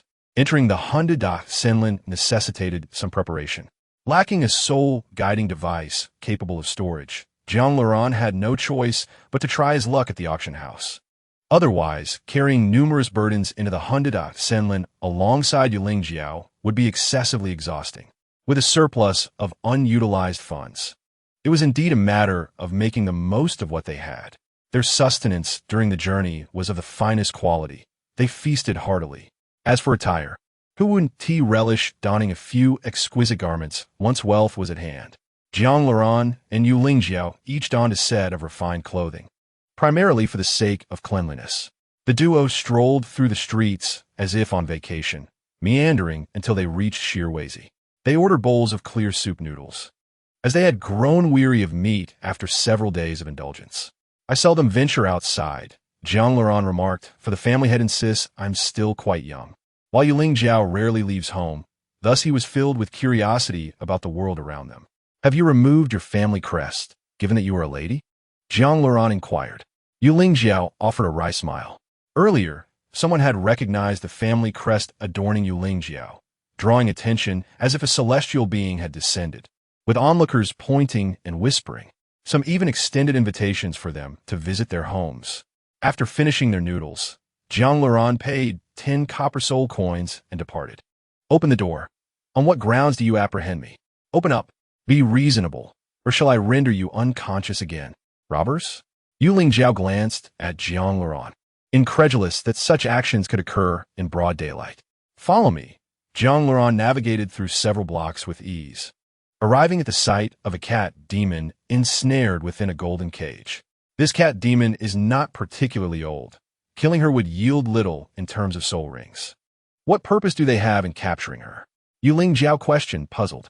That is not for you to ponder.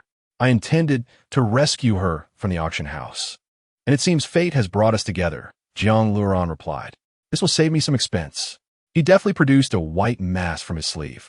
I have never seen you wear that mask before, Yu Lingjiao exclaimed, excitement bubbling within her. Jiang Luoran's actions indicated he was indeed planning a heist. Robbing in broad daylight alongside Jiang Luoran filled her with a thrilling sensation. In truth, I possess another title, known as Baiming de Law, Jiang Luoran proclaimed, tearing off a corner of his garment to conceal Yu Lingjiao's face. Baiming de Law? Yu Lingjiao gasped in astonishment. Who would dare to self-proclaim such a title without having reached level 90? Stepping forth with a calm demeanor, Jiang Luoran approached with the intent to commandeer. If force is required, then remain stationary. Do not move. We are soul kings, he warned, noting that Yu Lingjiao was likely experiencing this for the first time, her words becoming jumbled and even stammering. Quickly surrender your money, as well as your armor. Yes, even your undergarments. Upon returning, do not disclose to anyone that it was we who seized you. Just claim ignorance. Jiang Luoran's expression darkened as he hastily covered Yu Lingjiao's mouth. This hardly resembled a robbery. It appeared more akin to lunacy. Soul King? This must be a farce. Do not be deceived. Would a Soul King stoop to such desperation? Esteemed guests, there is merely a cat demon in this carriage, not something of great value. I doubt you would covet it. The leading guard remarked, clearly assuming Zhang Luoran and Yu Lingjiao were a couple, suggesting the cat demon would not be of use to them.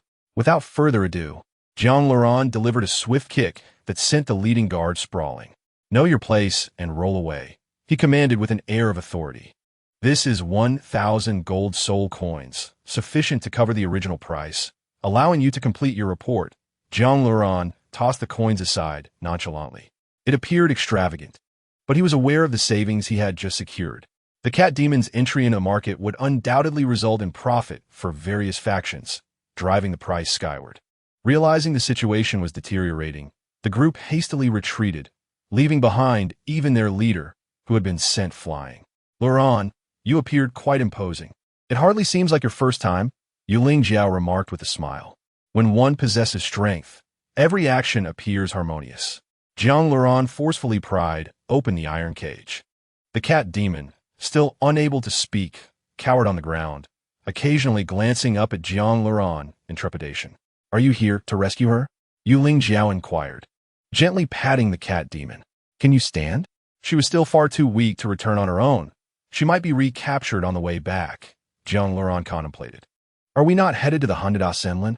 We might as well take her with us," Yu Lingjiao suggested, pulling the cat demon along. "Very well," Zhang Luoran nodded. Addressing the cat demon, "We shall escort you back. For now, accompany us." The two were uncertain of the cat demon's thoughts. Yet she remained quiet and followed Zhang Luoran with a serene demeanor. "Luoran, what does the emblem on this carriage signify?" Yu Lingjiao inquired, though she was unfamiliar with its meaning. However, she understood the rules of the Dolo Dalu, unless one held a noble status or was deemed indispensable. Who would dare claim a personal crest? It was indeed the emblem of the Shirweizi auction house. Zhang Luoran waved dismissively.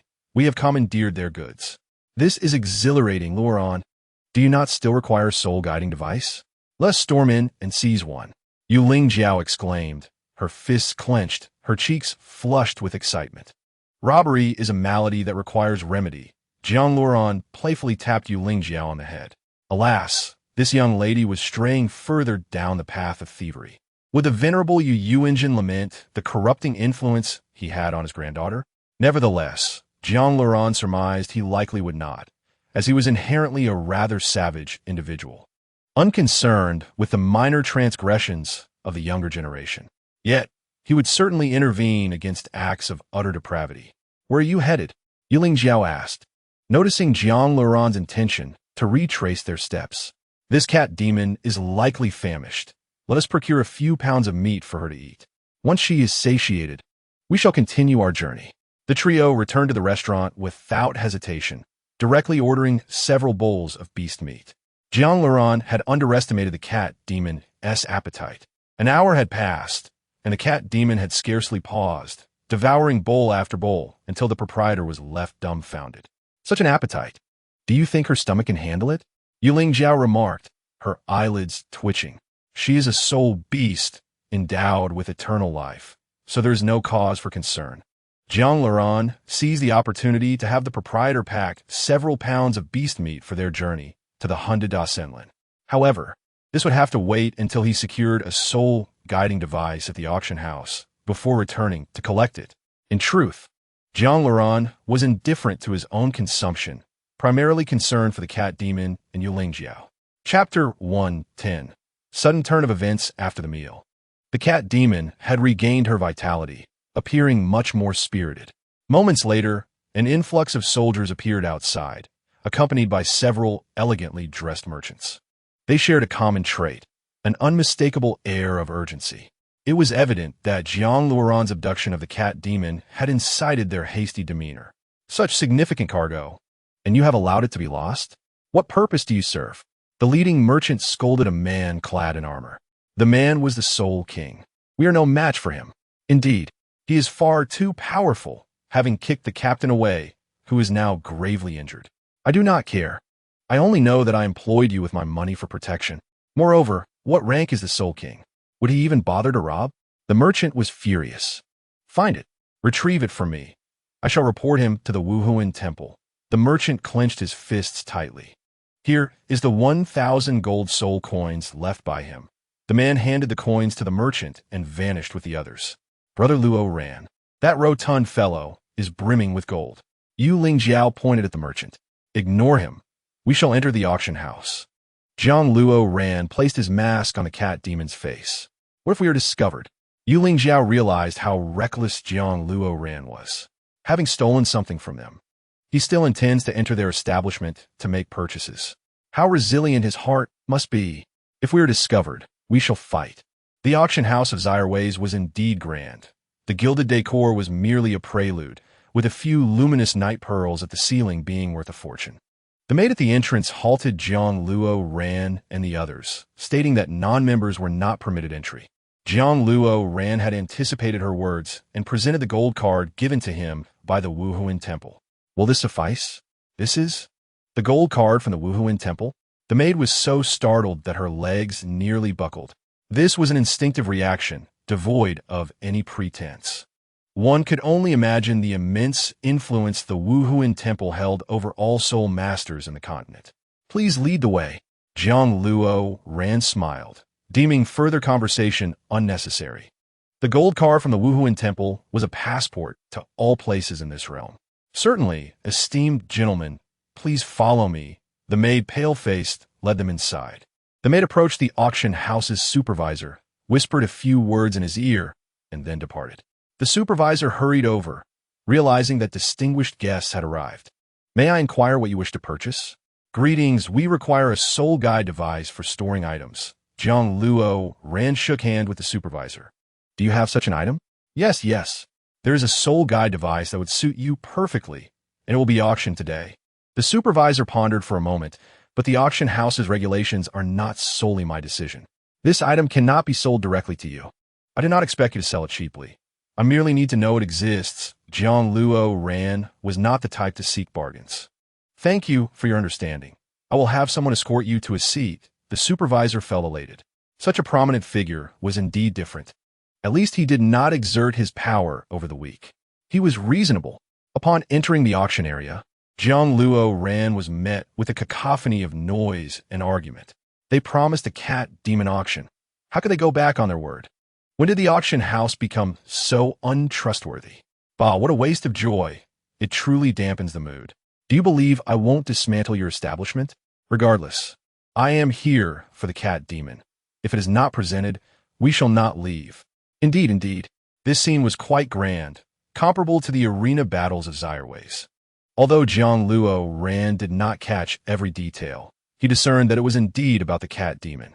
No wonder the merchant was so flustered. They must have been driven to desperation.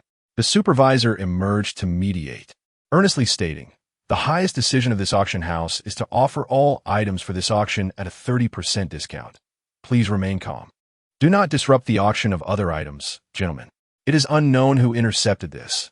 Ning Fengji cast a subtle glance at Jian Shenxin, hoping it was not some irredeemable individual. With so many lives lost in Diluadalu, the sect master could not attend to every matter. Why trouble oneself with such affairs? Jian Shenxin remained expressionless. Uncle Jian speaks the truth. I have been overly sentimental. Ning Fengji continued to grip his staff. Uncle Ning, what brings you here? Yu Lingjiao spotted Ning Fengji and Jian Shenxin. Lingjiao? Ning Fengji's gaze swept over, observing Jiang Luo Ran and the cat demon. He was aware that members of the Blue Lightning Tyrant Dragon clan typically did not venture out. Moreover, associating with strangers, one could imagine that the identities of these two individuals were anything but ordinary. Their strength certainly warranted the attention of the Blue Lightning Tyrant Dragon clan, for they were no ordinary figures. It is Lingjiao. You usually do not venture out, do you? Jian Shenxin smiled. Jian Shenxin remained cautious. Should Jiang Luo Ran turn out to be an outlaw, he would be prepared to strike. I accompanied Brother Luo Ran for training and did not expect to encounter you here. Yu Lingjiao bowed respectfully. Greetings, young brother. My name is Ning Fengji. I am Lingjiao's uncle. I appreciate your assistance. Ning Fengji shook hands with Jiang Luo Ran. Sect Master Ning is too formal. Lingjiao is my friend. I will naturally look after her well, Jiang Luo Ran replied. It has been several days since I last saw your grandfather. Is he well? Ning Fengji inquired about Yu Engine. Did you leave home together? If Yu Lingjiao had claimed to have met Zhang Luoran by chance, Ning Fengji would undoubtedly have acted swiftly to control Zhang Luoran. He is well, though he seems somewhat troubled, Lingjiao stated. My brother and I were tasked with eradicating the evil spirit cult, Yu Lingjiao added. Oh, I have heard that the Blue Lightning Tyrant Dragon Clan has been awarded second-class merit for this eradication, and the key figure is an outsider. Young brother, that would be Zhang Luoran, wouldn't it? Ning Fengji regarded Zhang Luoran with admiration. The evil spirit cult is deeply sinful. I cannot coexist with them. Zhang Luoran expressed a visage of indignation. It is infuriating. My seven treasure glazed tile school has not a single survivor. Humph. Jian Qinshin's face turned red with anger. Uncle Jian, do not be angry. Entering such a place is akin to walking on a tightrope. We had anticipated such an outcome. Ning Fengji was rather philosophical. Moreover, the Seven Treasure Glazed Tile School did not dispatch its most formidable soul masters. Battle soul masters are the weakest for the Seven Treasure Glazed Tile School. If the Seven Treasure Glazed Tile School had sent someone like Ning Rongrong, that would have been a serious commitment. For one must recognize that a soul master wielding the Seven Treasure Glazed Tile Pagoda on the battlefield is an unparalleled advantage. Ning Fengji would not dare, nor would he wish to. Chapter 111. The Astute Monthly Ticket Rewards, Handshake. Fengji, you speak the truth. We send our disciples out to experience life and death. Now that they have been annihilated, who can we blame? Jian Qinshin revealed a pensive expression. Zhang Luoran's cheeks twitched. Jian Qinshin was speaking grandly. If Ning Rongrong were to perish on the battlefield, he would likely rush to the evil spirit cult to dig up graves. Then he would unleash a barrage upon the ground. If he went mad, who could say? There's a saying, it is not the most important thing that causes no heartache. Young brother Luoran, if it is convenient, could you inform me of the fates of a few disciples within the sect? Ning Fengji's expression was calm. He was clearly a person of great vision. Otherwise, why would even Tang Hao say that Ning Fengji is a prodigy of a century? If not for the suppression of his rank by the Seven Treasure Glazed Tile Pagoda, he would likely be a titled Doloa by now. Perhaps, if Ning Fengji were to become a titled Doloa, he would also be one who covets Doloa Dalu, who does not harbor ambitions of swallowing the heavens and spitting out the earth. Several senior brothers of the Seven Treasure Glazed Tile School fought valiantly, shedding blood on the front lines. It could be said that the reasons for clearing the enemy's path are partly due to them. Zhang Luoran did not lie. Once the battle commenced, several men from the Qi Bao Luli sect charged forward like wild horses, displaying a level of desperation akin to that of a grieving soul. Initially, Zhang Luoran was taken aback. Did the members of the Qi Bao Luli sect possess the intellect of Ning Fengji?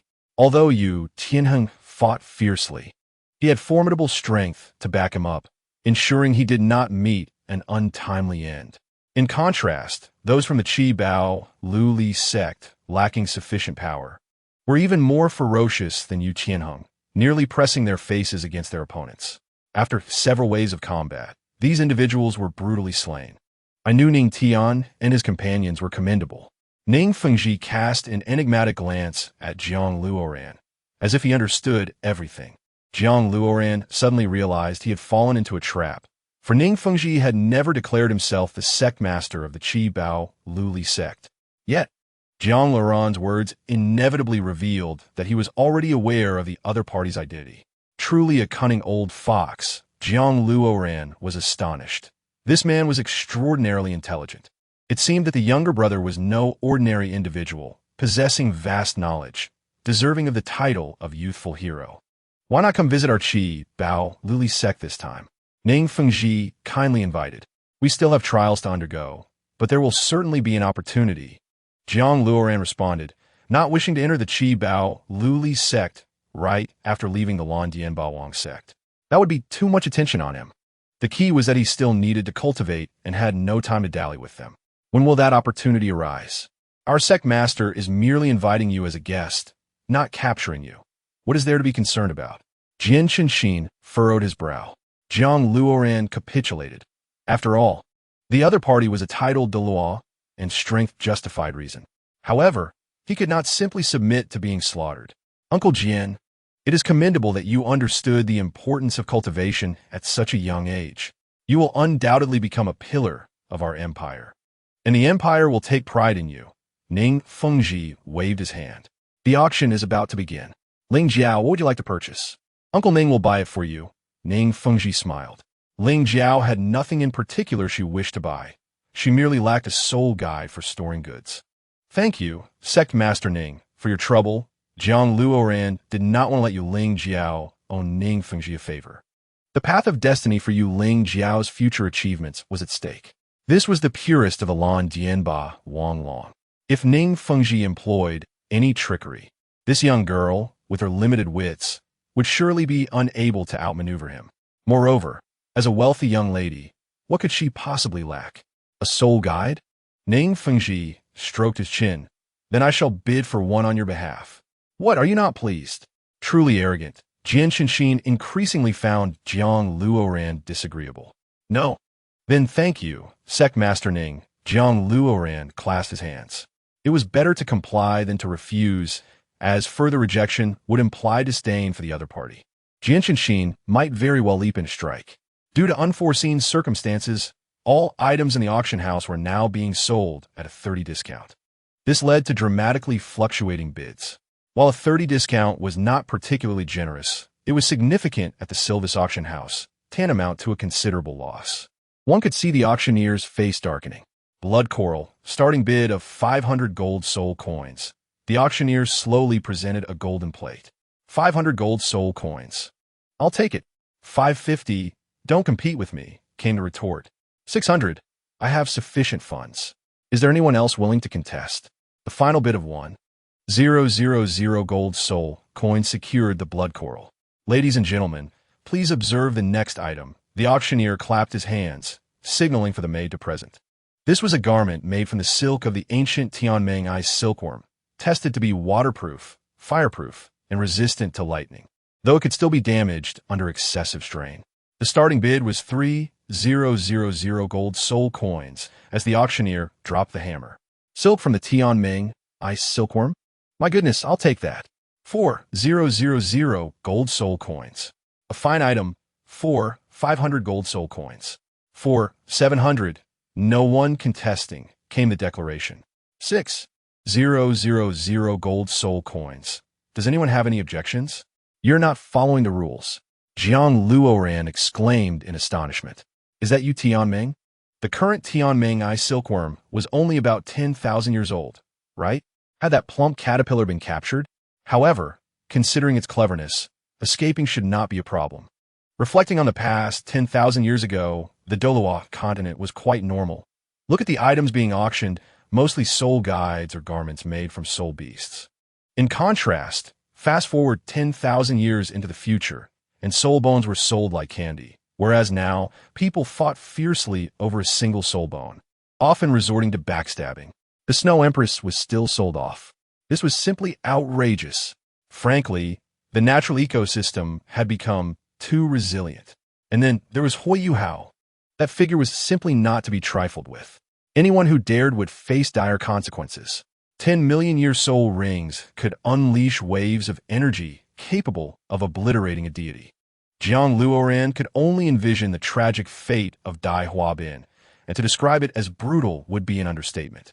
At this point, the garment made from the Tianmeng ice silkworm silk had been auctioned off for 10,000 gold soul coins.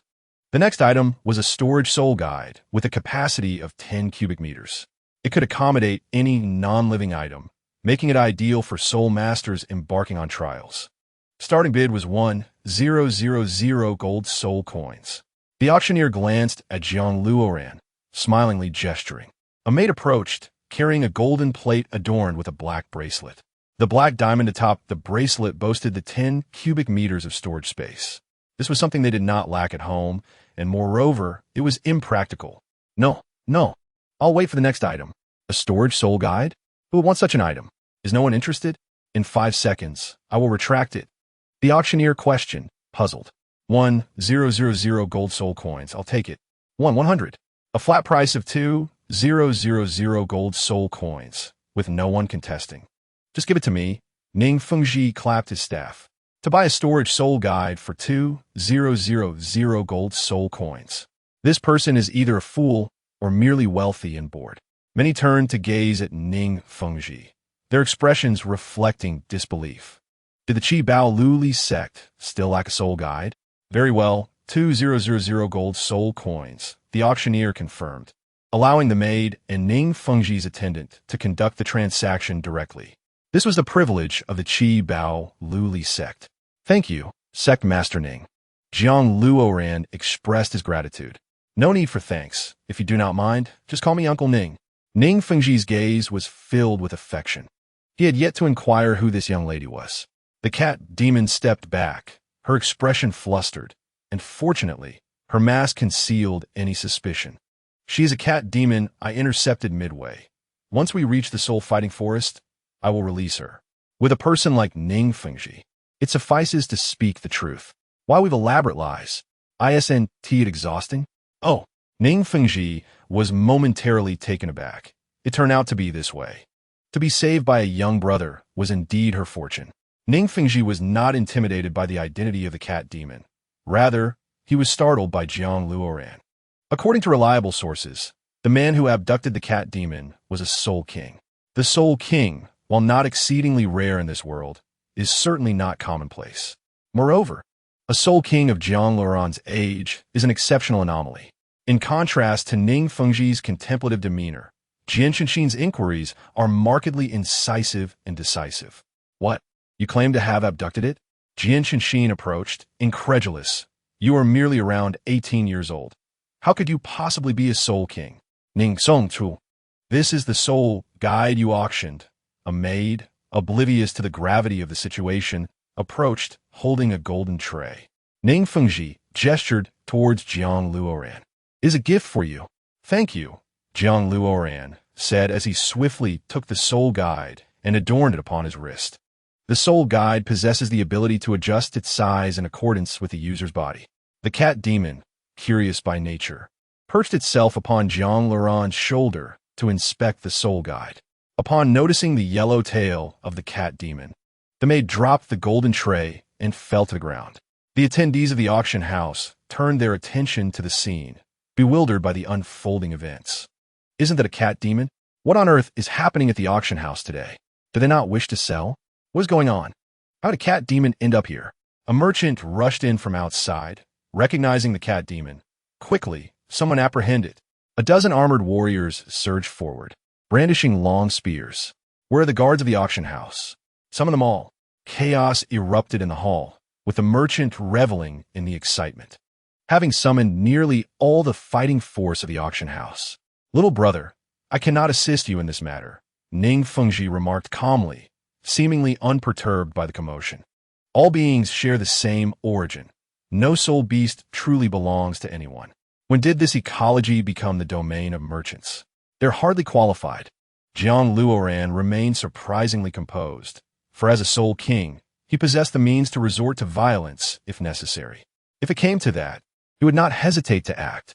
The earlier sum of 1,000 gold soul coins was merely compensation for the merchant's attempt to capture the cat demon. But now Jiang Luoran felt compelled to restore balance.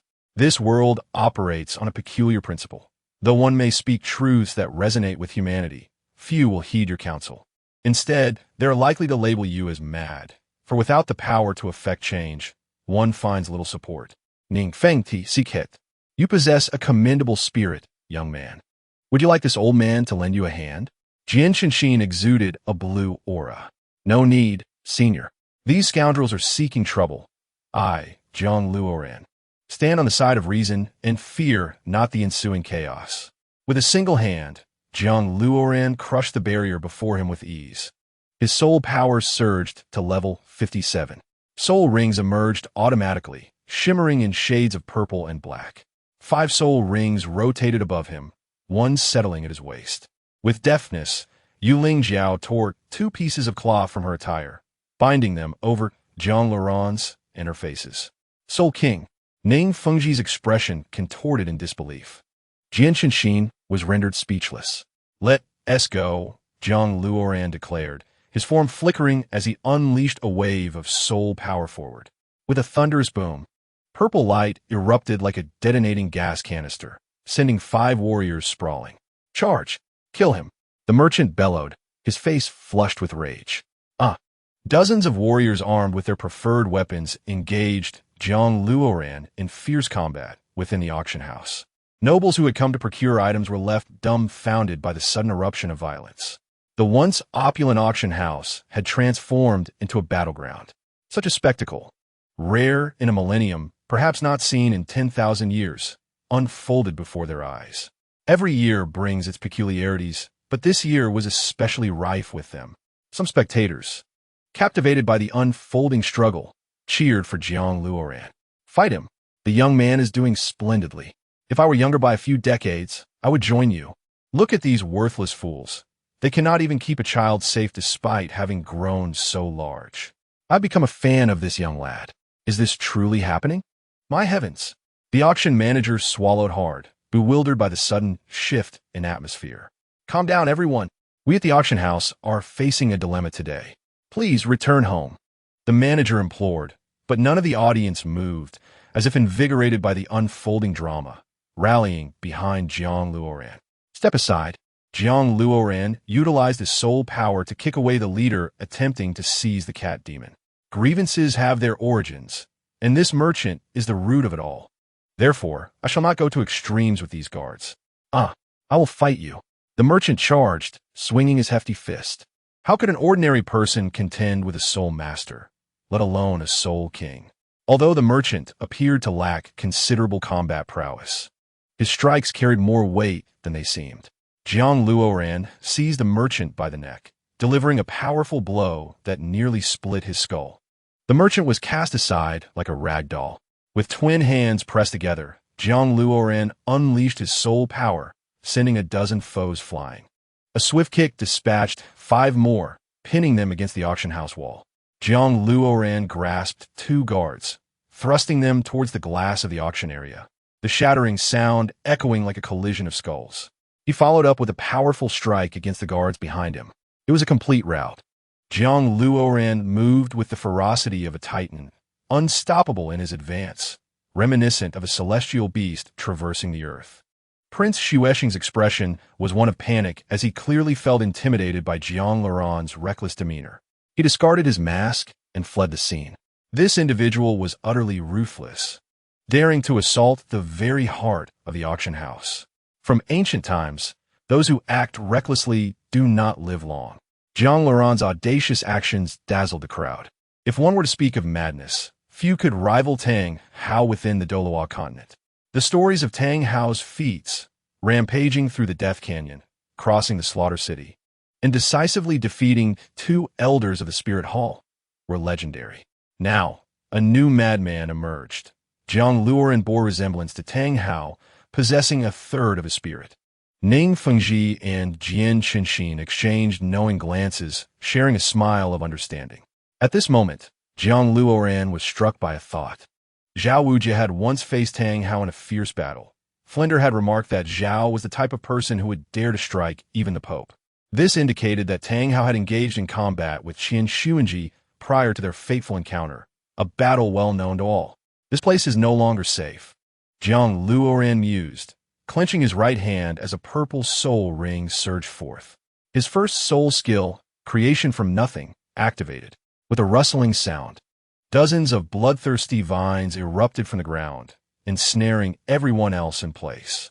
Though Jiang Luoran was fierce, he was not bloodthirsty. Killing them would serve him no benefit. Activating his 4th soul skill, refined through repeated trials, Jiang Luoran swung his right hand, the black soul ring along his arm morphing into a purple hammer. Without a doubt, the merchant had sealed the entrance upon entering. Jiang Luoran had no choice but to break through with sheer force. Open, Jiang Luoran commanded, wielding the hammer with intent. Swinging it through the air, relying solely on raw power without drawing upon his soul energy. Before them, the heavy golden door and the ground swiftly split apart like mere paper, revealing a blinding white light that illuminated Jiang Luoran. Hurry! Jiang Luoran urged the cat demon and Yu Lingjiao as they dashed into the distance. The trio retrieved the beast meat prepared by the restaurant owner before continuing northward towards Nuad Ding City.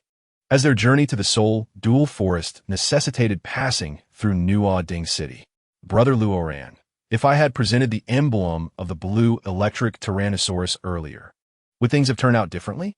Yu Lingjiao, distracted by Jiang Luoran's battle prowess, had completely forgotten about this matter.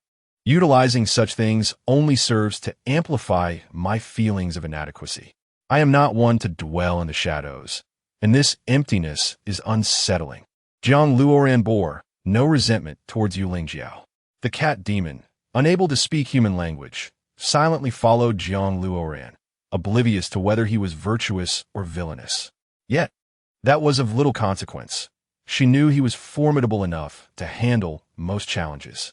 Brother Luoran, you appear unscathed, as vigorous as ever, Shui Peng remarked, approaching with a relaxed demeanor. Who are you? Jiang Luoran ignored him, steering the two women away. Shui Peng, behaving like a child, clearly was not someone Jiang Luoran wished to engage. Playing word games? There's no time for frivolities. Shui Peng's expression darkened as he hastily pursued. I even treated your injuries. How dare you pretend not to know me? Believe it or not, if I report you now, countless armored warriors will swarm to confront you. They won't match my speed. Jiang Luoran replied, exuding a sense of solitude, and they may not even be able to best me. Indeed, in terms of swiftness, Jiang Luoran had never been defeated. Have you changed women again? I thought you were unloved. Shui Peng scrutinized them. Strange, just from the two women, one can sense they are extraordinary. Could this be the law of desire? The less one wishes for something, the more likely they are to possess it. The more one desires, the more elusive it becomes. Just address me by my name, Your Highness, but do not casually refer to me as brother, Jiang Luoran warned. What if I cannot restrain myself? Shui Peng replied nonchalantly. Then I shall sew your mouth shut, or if necessary, sever it, Jiang Luoran retorted, finding Shui Peng's brazen behavior distasteful. While such audacity could be seen as a tactic, being excessively troublesome was unwarranted and could only be deemed offensive. Shui Peng found himself momentarily at a loss for words. He was still the ruthless character who dared to threaten even a prince. The more frustrating aspect was his inability to retort, for he was unsure how to counter Jiang Luoran's claims. Upon reflection, it seemed he had been the one projecting his insecurities onto Jiang Luoran. Nonetheless, an indescribable sentiment lingered within him, a sense that Jiang Luoran was of utmost significance, continually drawing him closer to him. Perhaps he was simply afflicted by a deep-seated yearning for validation, an undesirable habit. Speak quickly. What do you want from me? Jiang Luoran grew impatient, especially since a throng pursued them, and time was of the essence. However, Shui Peng would undoubtedly not betray his own interests, for he understood his value. Engaging in enmity or attempting to curry favor with the auction house, Shui Peng would undoubtedly choose the latter. I have been searching for you alongside Ji Hui these past few days. To my surprise, during this outing with my uncle, I witnessed your remarkable feats, Shui Peng remarked, relishing the chaos. Is this truly your kingdom? How can you still smile amidst my disruptions? Jiang Luoran was astonished. You wouldn't be getting too immersed in your role, would you? It remains uncertain what lies ahead. I hold little hope for the throne, merely wishing to live peacefully. Moreover, they are merely stationed on my empire's territory. Should one family fall, others will take their place. We are not lacking in wealth, Shui Peng stated. Take me to see Ji Hui. Now, Jiang Luoran surveyed the surroundings. We should first exit Silvis to avoid confusion. Shui Peng led the way. No need. Let us go directly to Ji Hui, Jiang Luoran insisted. You are quite ruthless. I have never encountered someone so untamed, Shui Peng mused. Brother Luoran, where are we headed? Yu Lingjiao, unable to comprehend their conversation, felt apprehensive as the path grew darker. The cat demon echoed her concerns, her steps faltering in trepidation. Fear not. I merely wish to meet a friend and exchange a few words before we resume our journey to the Seoul Dual Forest, Jiang Luoran reassured, adjusting his mask. Under Shui Peng's guidance, the four arrived at a dark alley. Shui Peng skillfully opened the innermost door. Gumin, are your chosen locations always so dimly lit? Jiang Luoran remarked, feeling as though he were engaging in thievery. However, considering Xue Peng had brought him here, scrutinizing might be somewhat impolite. After all, he was a prince. If he chose to abandon Jiang Luoran, it would be understandable, given their transactional relationship. Yet, it was evident that this would be Xue Peng's final act of assistance. For Jiang Luoran had provided him with none of the coveted rewards he sought, creating an imbalance in their power dynamics.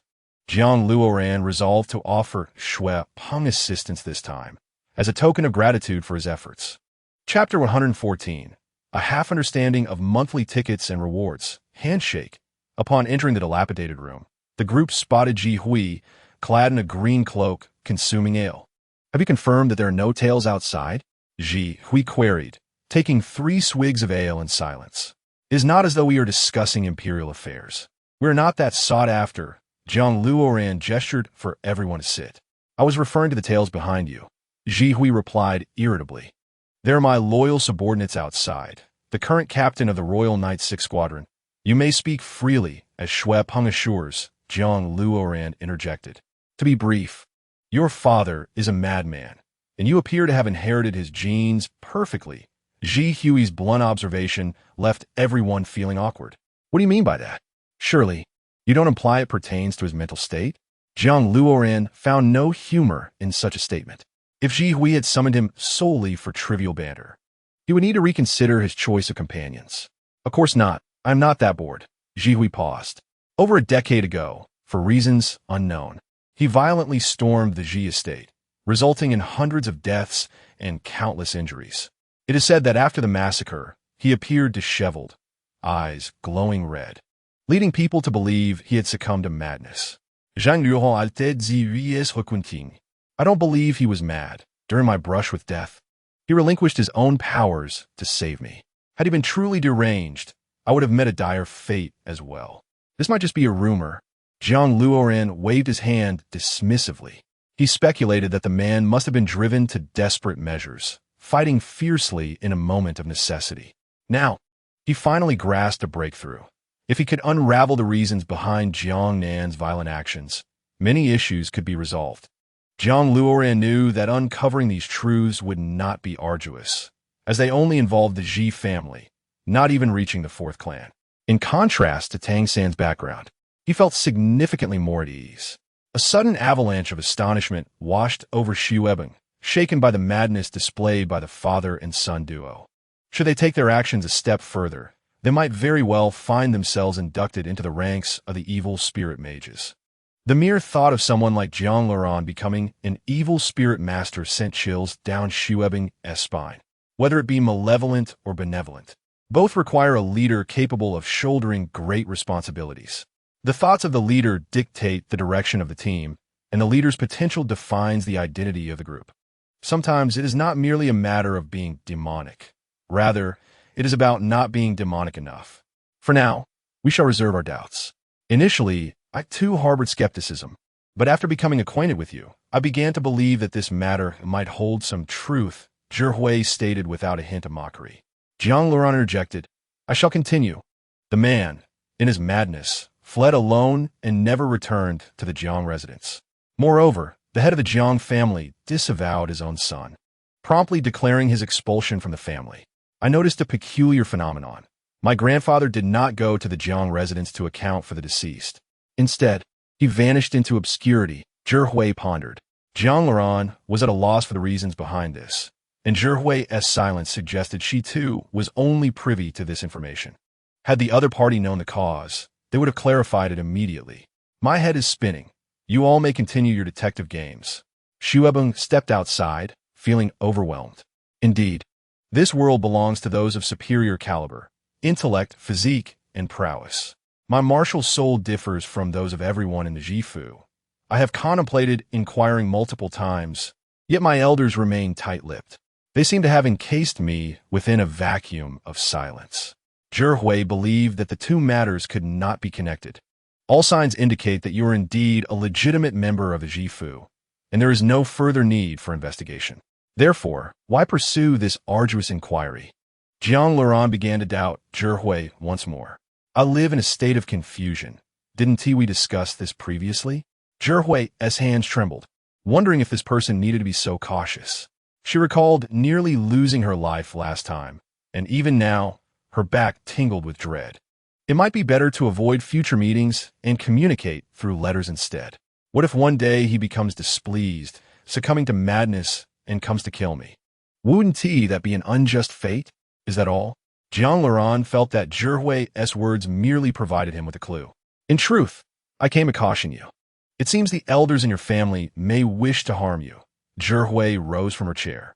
Currently, my agility has reached a small level of mastery. Should I encounter your elders again, escaping would be difficult. I can also share that my martial soul, before acquiring soul rings, was identical to yours. Only after millennia of soul rings did my martial soul undergo a transformation. Jiang Luran's intent was unmistakable. So that is the case. It appears that a millennium of soul rings truly makes a significant difference, even altering the quality of your martial soul. Zhihui remarked enviously. Jiang Luran was speechless. This was not merely a millennium of soul rings, but 3. Having found a breakthrough, I believe the matter can be resolved swiftly, Zhihui declared confidently. If it can be resolved quickly, you wouldn't have lived so long without knowing your own identity. Keep an eye on someone for me. His name is Ji Dai, Jiang Luran whispered. The enforcement chief of the Jifu? Does he pose any problems?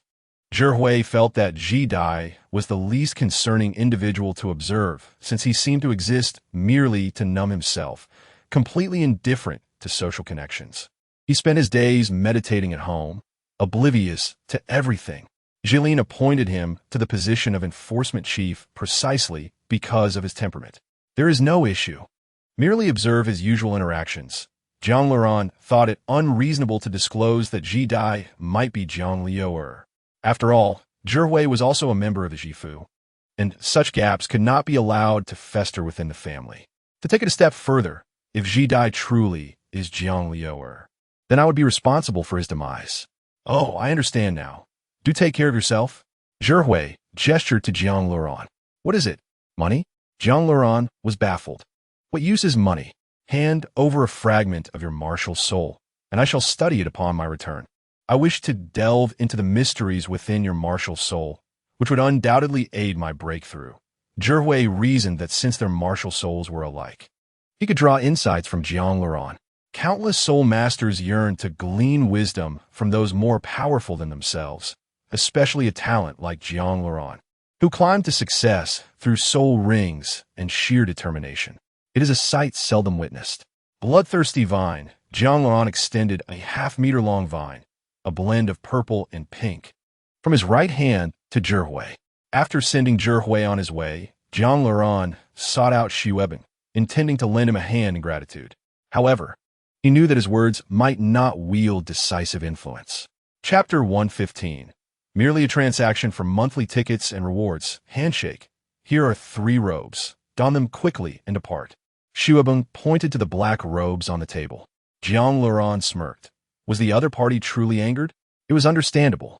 Who would feel comfortable with a prince bearing down on a mere commoner? It felt akin to a child yearning for candy before an adult, who steadfastly refuses to purchase any. Your Highness Xuebing, should you wish to live with greater assurance, I suggest you cultivate a rapport with someone named Tong San. Jiang Luran patted Xuebing's shoulder. Tong San? Who is he? A soul Doloa? Xuebing queried, bombarding him with questions. No, he is a promising individual. Currently a student at Shalake Academy, Jiang Luran replied. A student? Shalake? Xuebing recalled, I did have an encounter with such an academy, but was beaten by a blonde man.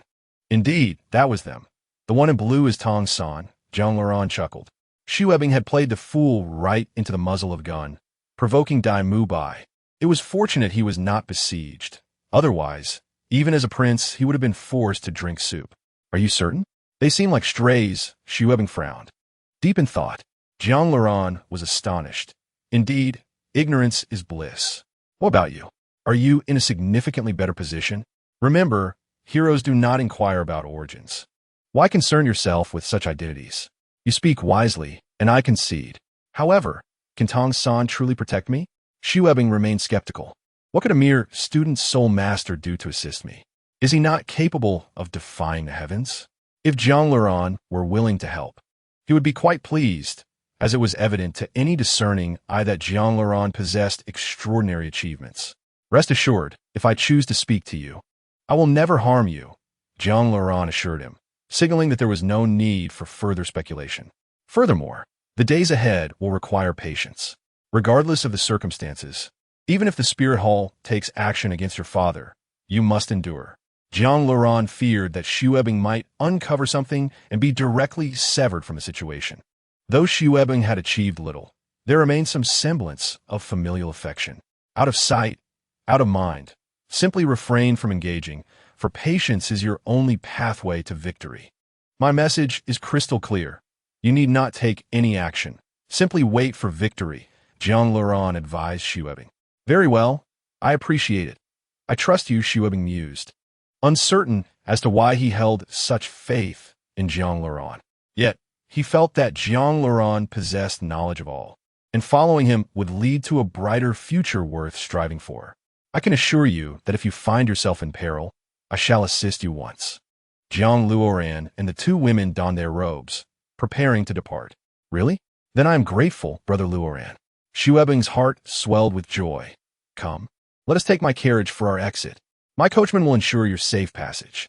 This is merely a transaction of interests, a form of recompense for my assistance. I reiterate, I shall not interfere in the power struggles. Jiang Luoran and the three women boarded the carriage, which conveniently spared them the hassle of renting one. Furthermore, as Xuebing's carriage was not subject to scrutiny, they could travel unhindered. Wherever you wish to go, I shall take you there, Xuebing instructed the middle-aged coachman. You may depart now. Jiang Luoran waved his hand in farewell. Yu Lingjiao maintained a stoic silence throughout, aware that in such circumstances, remaining taciturn was the wisest approach. Overall, Jiang Luoran and she were essentially strangers to each other, a clear divide existing between them due to his insufficient strength and qualifications. Though the cat demon initially fell out of place, a dozen cups of ale soon rendered it more settled. Following Jiang Luoran's directives, the coachman cracked the whip and urged the horses toward Notting City. After such a prolonged ordeal, Jiang Luoran felt fatigued and, gazing at the blurred scenery, succumbed to slumber. Yu Lingjiao, observing Jiang Luoran, too felt drowsy and leaned against the cat demon, drifting off to sleep. The cat demon, brimming with energy, continued to consume Jiang Luoran's roasted meat, seemingly insatiable. By afternoon, the coachman had entered Notting City, awakening Jiang Luoran and the others. Upon disembarking, they urged the coachman to depart swiftly, lest they attract unwanted attention. Arriving in Notting City felt akin to returning home, as they were well acquainted with the territory. However, it was getting late, making haste to the Soul Fight Forest seem overly rushed and unnecessary. Seizing the opportunity, Jiang Luoran treated the two women to a simple meal, and then they strolled about. At the Wuhuan Branch Hall in Notting City, Yin Tao, do not go there again. Is this not enough? You cannot change anything. Matthew No sees Su Yin Tao at the entrance. It is indeed my lack of strength that is at fault. I must grow stronger and enter the Soul Fight Forest to cultivate. Su Yin Tao's eyes gleamed crimson, his hair disheveled. It is too late for regrets. What are you doing? What is meant to be will be, and what is not meant to be will not happen. Matthew No struggled to hold back the fervent youth. As an elderly man, he found it challenging to restrain such an impassioned young man, nearly straining his frail body. I refuse to accept this. Someone, old Su Juntao, Jiang Luoran recalled seeing Su Yuntao upon his arrival in Silvis.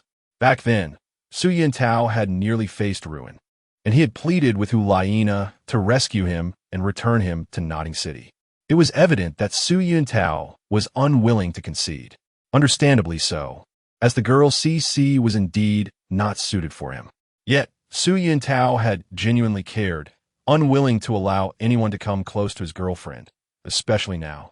Jiang Luoran swiftly appeared beside Matthew No and, with a single strike, rendered Su Yuntao unconscious. It was uncertain whether this was a blessing or a curse. The trials Su Yuntao faced were undeniably harsh.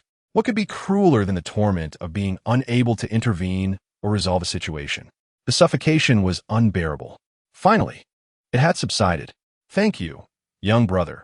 Matthew No could not contain himself and collapsed onto the ground. Matthew No, do you not remember me? I am Jiang Luoran, the boy who comes monthly to collect gold soul coins. Jiang Luoran smiled. Gratitude and reciprocity were essential. Matthew No had previously invited Jiang Luoran and Tang San to dine. Having noticed they were both working students and wanted to lend a hand. Oh, so it is Luoran. Where is Xiao San? Did he not return with you? Matthew No perked up instantly. No, Brother San is training. He is quite busy, Jiang Luoran replied candidly. Oh, I see. You have brought your girlfriend back this time. Are you planning to settle in Notting City? Matthew No glanced at the two women, uncertain which one was Jiang Luoran's girlfriend. However, they both seemed quite admirable. Matthew No, let me help you up. Yu Lingjiao offered her assistance. The cat demon weakly chimed in, though it was unclear what it was trying to convey. They are not my girlfriends. These two are my very good friends. Moreover, I have come to enter the Soul Fight Forest, not to stay here, Jiang Luoran stated as he lifted Su Yun Tao onto his back. The Soul Fight Forest? You are too young. You cannot venture to such a place without an adult to accompany you. I just stopped someone from heading there, and now you wish to go as well. Matthew No felt his composure slipping. Am I to live or die in your presence? Chapter 116. Farewell, Su Yun Tao. Matthew No, do not be agitated. I am now a Soul King and can ensure my own safety, Jiang Luoran hurriedly explained. Otherwise, given Matthew No's temperament, he would undoubtedly cling to Jiang Luoran. A Soul King? You are not deceiving me, are you? Matthew No expressed disbelief, unable to fathom that a mere teenager could be a Soul King. Who would believe such a claim? Only a madman would. Jiang Luoran raised his hand, releasing his level 57 soul power toward the iron column beside the Wuhuan branch hall. With a resounding crash, the massive iron column crumpled as if crushed by an unparalleled force, instantly collapsing into a twisted heap. A Soul King above level 50? Matthew No's eyes widened. Though he had not reached that level himself, he had spent a lifetime testing other soul power, and he could roughly gauge Jiang Luoran's level simply by observation. I believe you. Luoran, your future is boundless.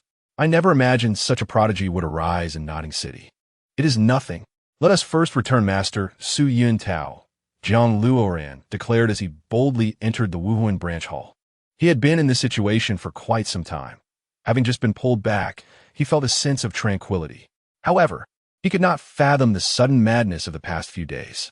Thankfully, he had fortuitously encountered Jiang Luoran. Otherwise, the consequences would have been dire. It's all that girl named CC's fault, Matthew No muttered as he pushed open Su Yun Tao's room. Jiang Luoran placed Su Yun Tao on the bed, grappling with the emotional turmoil that rendered him unable to confront the issue. Luoran, do not concern yourself with this. Allow me to handle it, Matthew No suggested after contemplation. I will report this matter to the Wuhuan Hall. I will plead on your behalf.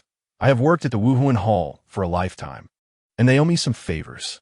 Indeed, that is a good plan, Jiang Luoran nodded, recognizing it as a viable course of action. Such matters were not ones anyone wished to encounter, yet Su Yun Tao had fortuitously stumbled into them. At this point, discussing it was futile. He had already advised against it. Matthew No descended the stairs. You shall stay until tomorrow. I will arrange for meals to be brought. Jiang Luoran intended to decline, stating they had already eaten, but Matthew No insisted they should not be too reserved.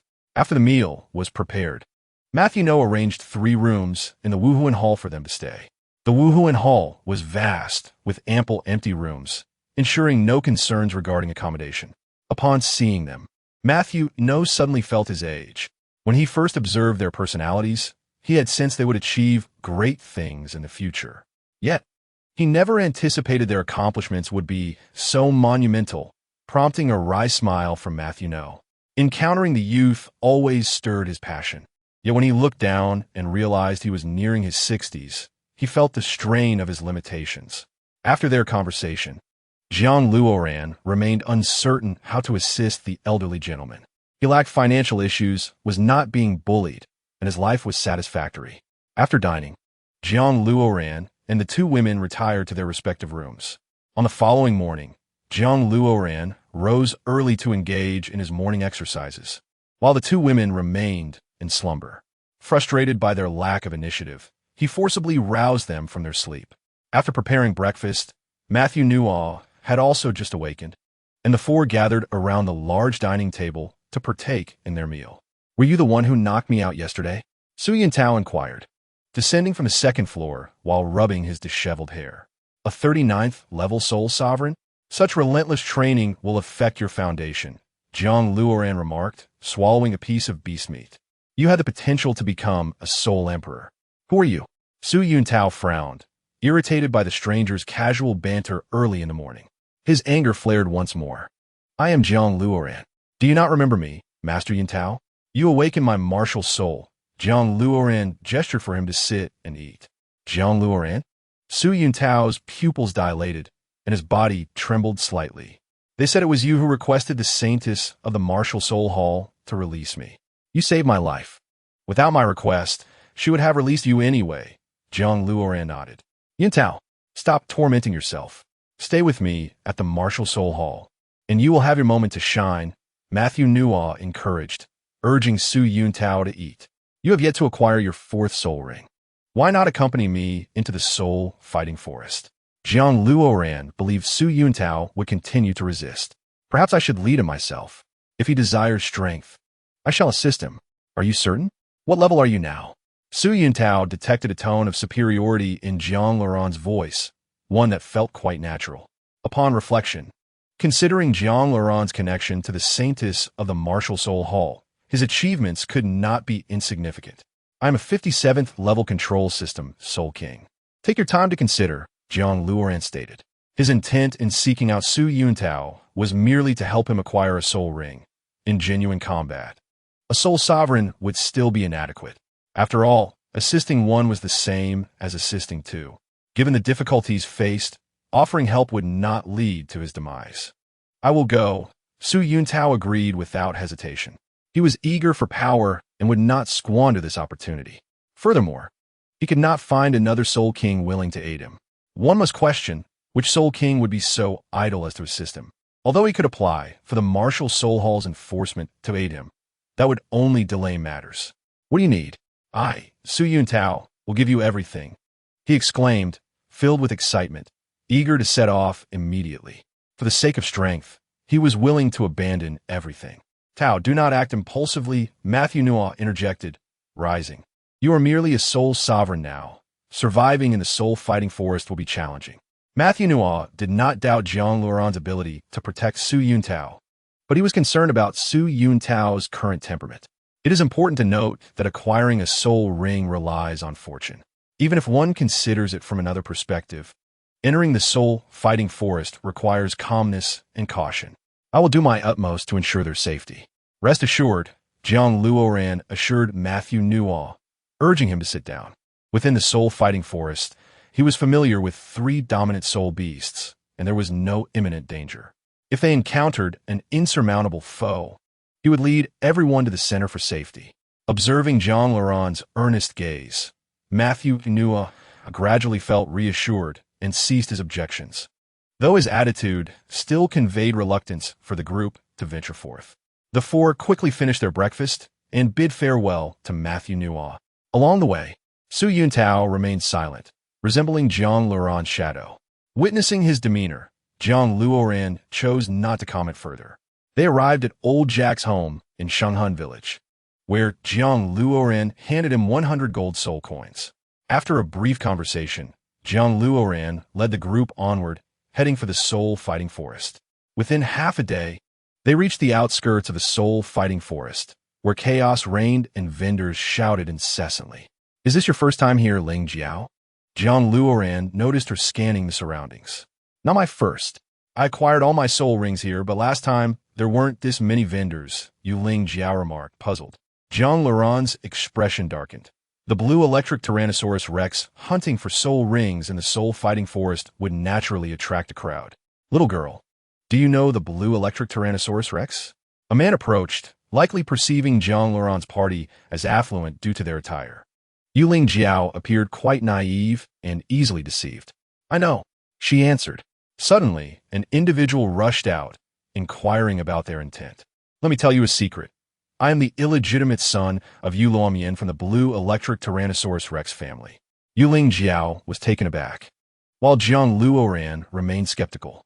I now carry the bloodline of the blue electric Tyrannosaurus rex family and feel compelled to embark on a grand venture. Allow me to guard you as you enter the soul-fighting forest to hunt for soul rings. Just 10 gold soul coins, the man declared, forming a cross with his arms. Blue electric Tyrannosaurus rex? Su Yuntao trembled. You are from the blue electric Tyrannosaurus rex family? Jiang Luoran pulled Su Yuntao away, realizing that those desperate to gain strength could also lose their wits. One could surmise that an individual claiming to be from the blue electric Tyrannosaurus rex family would not demean themselves by soliciting 10 gold coins. Even the other illegitimate child of Yu Luomian, known as the Lord of the Night, had dominated the soul arena of Sylvis. If this person were indeed from the blue electric Tyrannosaurus rex family and reduced to seeking such trivial employment, it would suggest their achievements were far from commendable. Bordering on ineptitude, the dense forest before them was lush and vibrant, with a brisk dawn breeze sweeping through, revealing nothing but a sea of green. One could scarcely capture the essence of such a vast wilderness. Su Yuntao, you shall stand to my left. Ling Jiao, you will be to my right. And Cat Demon, you will follow behind. The formation must not falter. Jiang Luoran, despite having ventured here numerous times, could not afford to relax. It is vital for a person to remain humble. Arrogance invites peril. Caution is always prudent. As they entered the outer reaches of the soul-fighting forest, they encountered soul beasts that were either 10 or 100 years old. Upon nearing a 1,000-year soul beast, Jiang Luoran halted. You may leave now. Only here can you grow in peace. The cat demon was perplexed by Jiang Luoran's sudden turn and his cryptic words. The other three looked at the cat demon, signaling that she was free to depart. We will always remember you. Hurry and leave. Yuling Jiao felt an unexpected sense of reluctance. Perhaps their journey had fostered a dependency on the cat demon. The cat demon, bewildered, scratched her head in confusion, her expression innocent. Jiang Luoran covered his face, then gestured using sign language, pointing at the cat demon and then toward a thicket to the right. The cat demon seemed to understand, her eyes glistening with unshed tears. Do not dwell on it. Soul beasts have eternal lifespans. There is nothing for you to regret. Our encounter is merely a fleeting moment in your million-year cultivation journey. I wish for you to become a million-year soul beast and live well, Jiang Luoran said, patting the cat demon's shoulder. Although uncertain if she comprehended, she would understand these words when she became a 100,000-year soul beast, provided she did not forget. The cat demon leaped gracefully, transforming into a streak of blue light before vanishing from sight, feeling slightly vexed. Now we must face the 1,000-year soul beasts. Jiang Luoran clenched his fists. Yuling Jiao felt a twinge of regret, contemplating the possibility of taking in the cat demon. However, the other party can only grow better in a promising place like Hundada Senlin. Is this what friendship is? Su Yuntao felt he had experienced the great ups and downs of life. Adjusting his state, since he had entered Hundada Senlin, there was no need to be weak. The fourth soul skill, Qian Shui by Lian, Jiang Luoran's right arm sword, and the black soul ring slid down his arm, transforming into a purple hammer. Su Yuntao, a level 39 assault-type soul master with a martial spirit Dulong, felt his eyes turn purple and a massive purple evil wolf appeared behind him.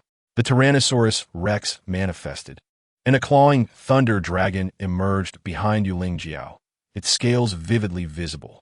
This was a pure blue electric Tyrannosaurus Rex, unmistakably a member of the direct lineage. Are you a member of the blue electric Tyrannosaurus family? Su Yuntao gazed in astonishment at Yuling Jiao. As long as you know the roots, that's enough. We must set off. Jiang Luoran cannot afford to waste time here. What use is surprise? Surviving is the true path. The trio advanced for more than half an hour, encountering only a Millennium Soul Beast, after which no other soul beasts appeared. It felt as if the area had been cleared. However, the more desolate it became, the more cautious Jiang Luoran grew. Do you feel that? Su Yuntao scanned the surroundings, sensing something approaching. Observing the area carefully, Jiang Luoran prepared to unleash his strongest soul skill at the first sign of danger, tightly gripping the purple hammer. Fifth soul skill, held battle armor. The black soul ring released 3 streams of green energy, enveloping the 3 of them in a layer of robust, yet lightweight purple armor. Heavens, what soul skill is this? Su Yuntao exclaimed, suddenly feeling an overwhelming surge of strength, a warm sensation spreading throughout his body. A long black centipede, measuring over 10 meters in length and 2 meters in width, rushed toward them without making a sound, targeting the weakest, Yuling Jiao. A 5,000-year black pearl centipede? Jiang Luoran immediately recognized its age, realizing it was courting death. With the strength of a level 57 soul king unleashed, Jiang Luoran pulled Yuling Jiao aside and swung the purple hammer forward. The air seemed to be sucked away. With a resounding crash, the head of the black pearl centipede was struck, losing its balance and rolling on the ground before crashing into several boulders, finally coming to a stop. First soul skill, Thunder Dragon descends. Yuling Jiao spread his arms, summoning a yellow soul ring. A colossal thunder dragon spiraled out, engulfed in a tempest of rage, its roar echoing like thunder reverberating through the air. One could see arcs of lightning swirling within the dragon's mouth. Following Yuling Jiao's command, the thunder dragon dove toward the centipede. In the next second, the surroundings transformed into a continuous cascade of blue. The black pearl centipede, clearly injured, Penti anticipated that it could be harmed so severely by just 2 strikes. It began to show signs of retreat. Not dead yet, Jiang Luoran executed a swift maneuver, leaping 3 meters into the air, gripping the purple hammer tightly for a downward strike. Bang! The black pearl centipede, unable to evade, could only brace itself as a dark leather shield emanating a dim glow appeared before its head. The purple hammer in Jiang Luoran's hands shattered the centipede's defense and struck directly at its head. The ground felt hollow as a 3-meter dent formed, deepening with each passing moment. Jiang Luoran intended to deliver a finishing blow, but suddenly realized that this soul beast was a perfect opportunity for Su Yuntao, prompting him to hold back. The head of the black pearl centipede was crushed, visibly releasing toxins in an instant. It was preparing to unleash its final strike. Second soul skill, Shadow Follow. Jiang Luoran raised a purple soul ring with his left hand and struck the ground. Old tree roots erupted from the earth, blocking the trio and containing all the toxins outside. A pungent odor wafted through the air as the toxins corroded the old roots like fireballs.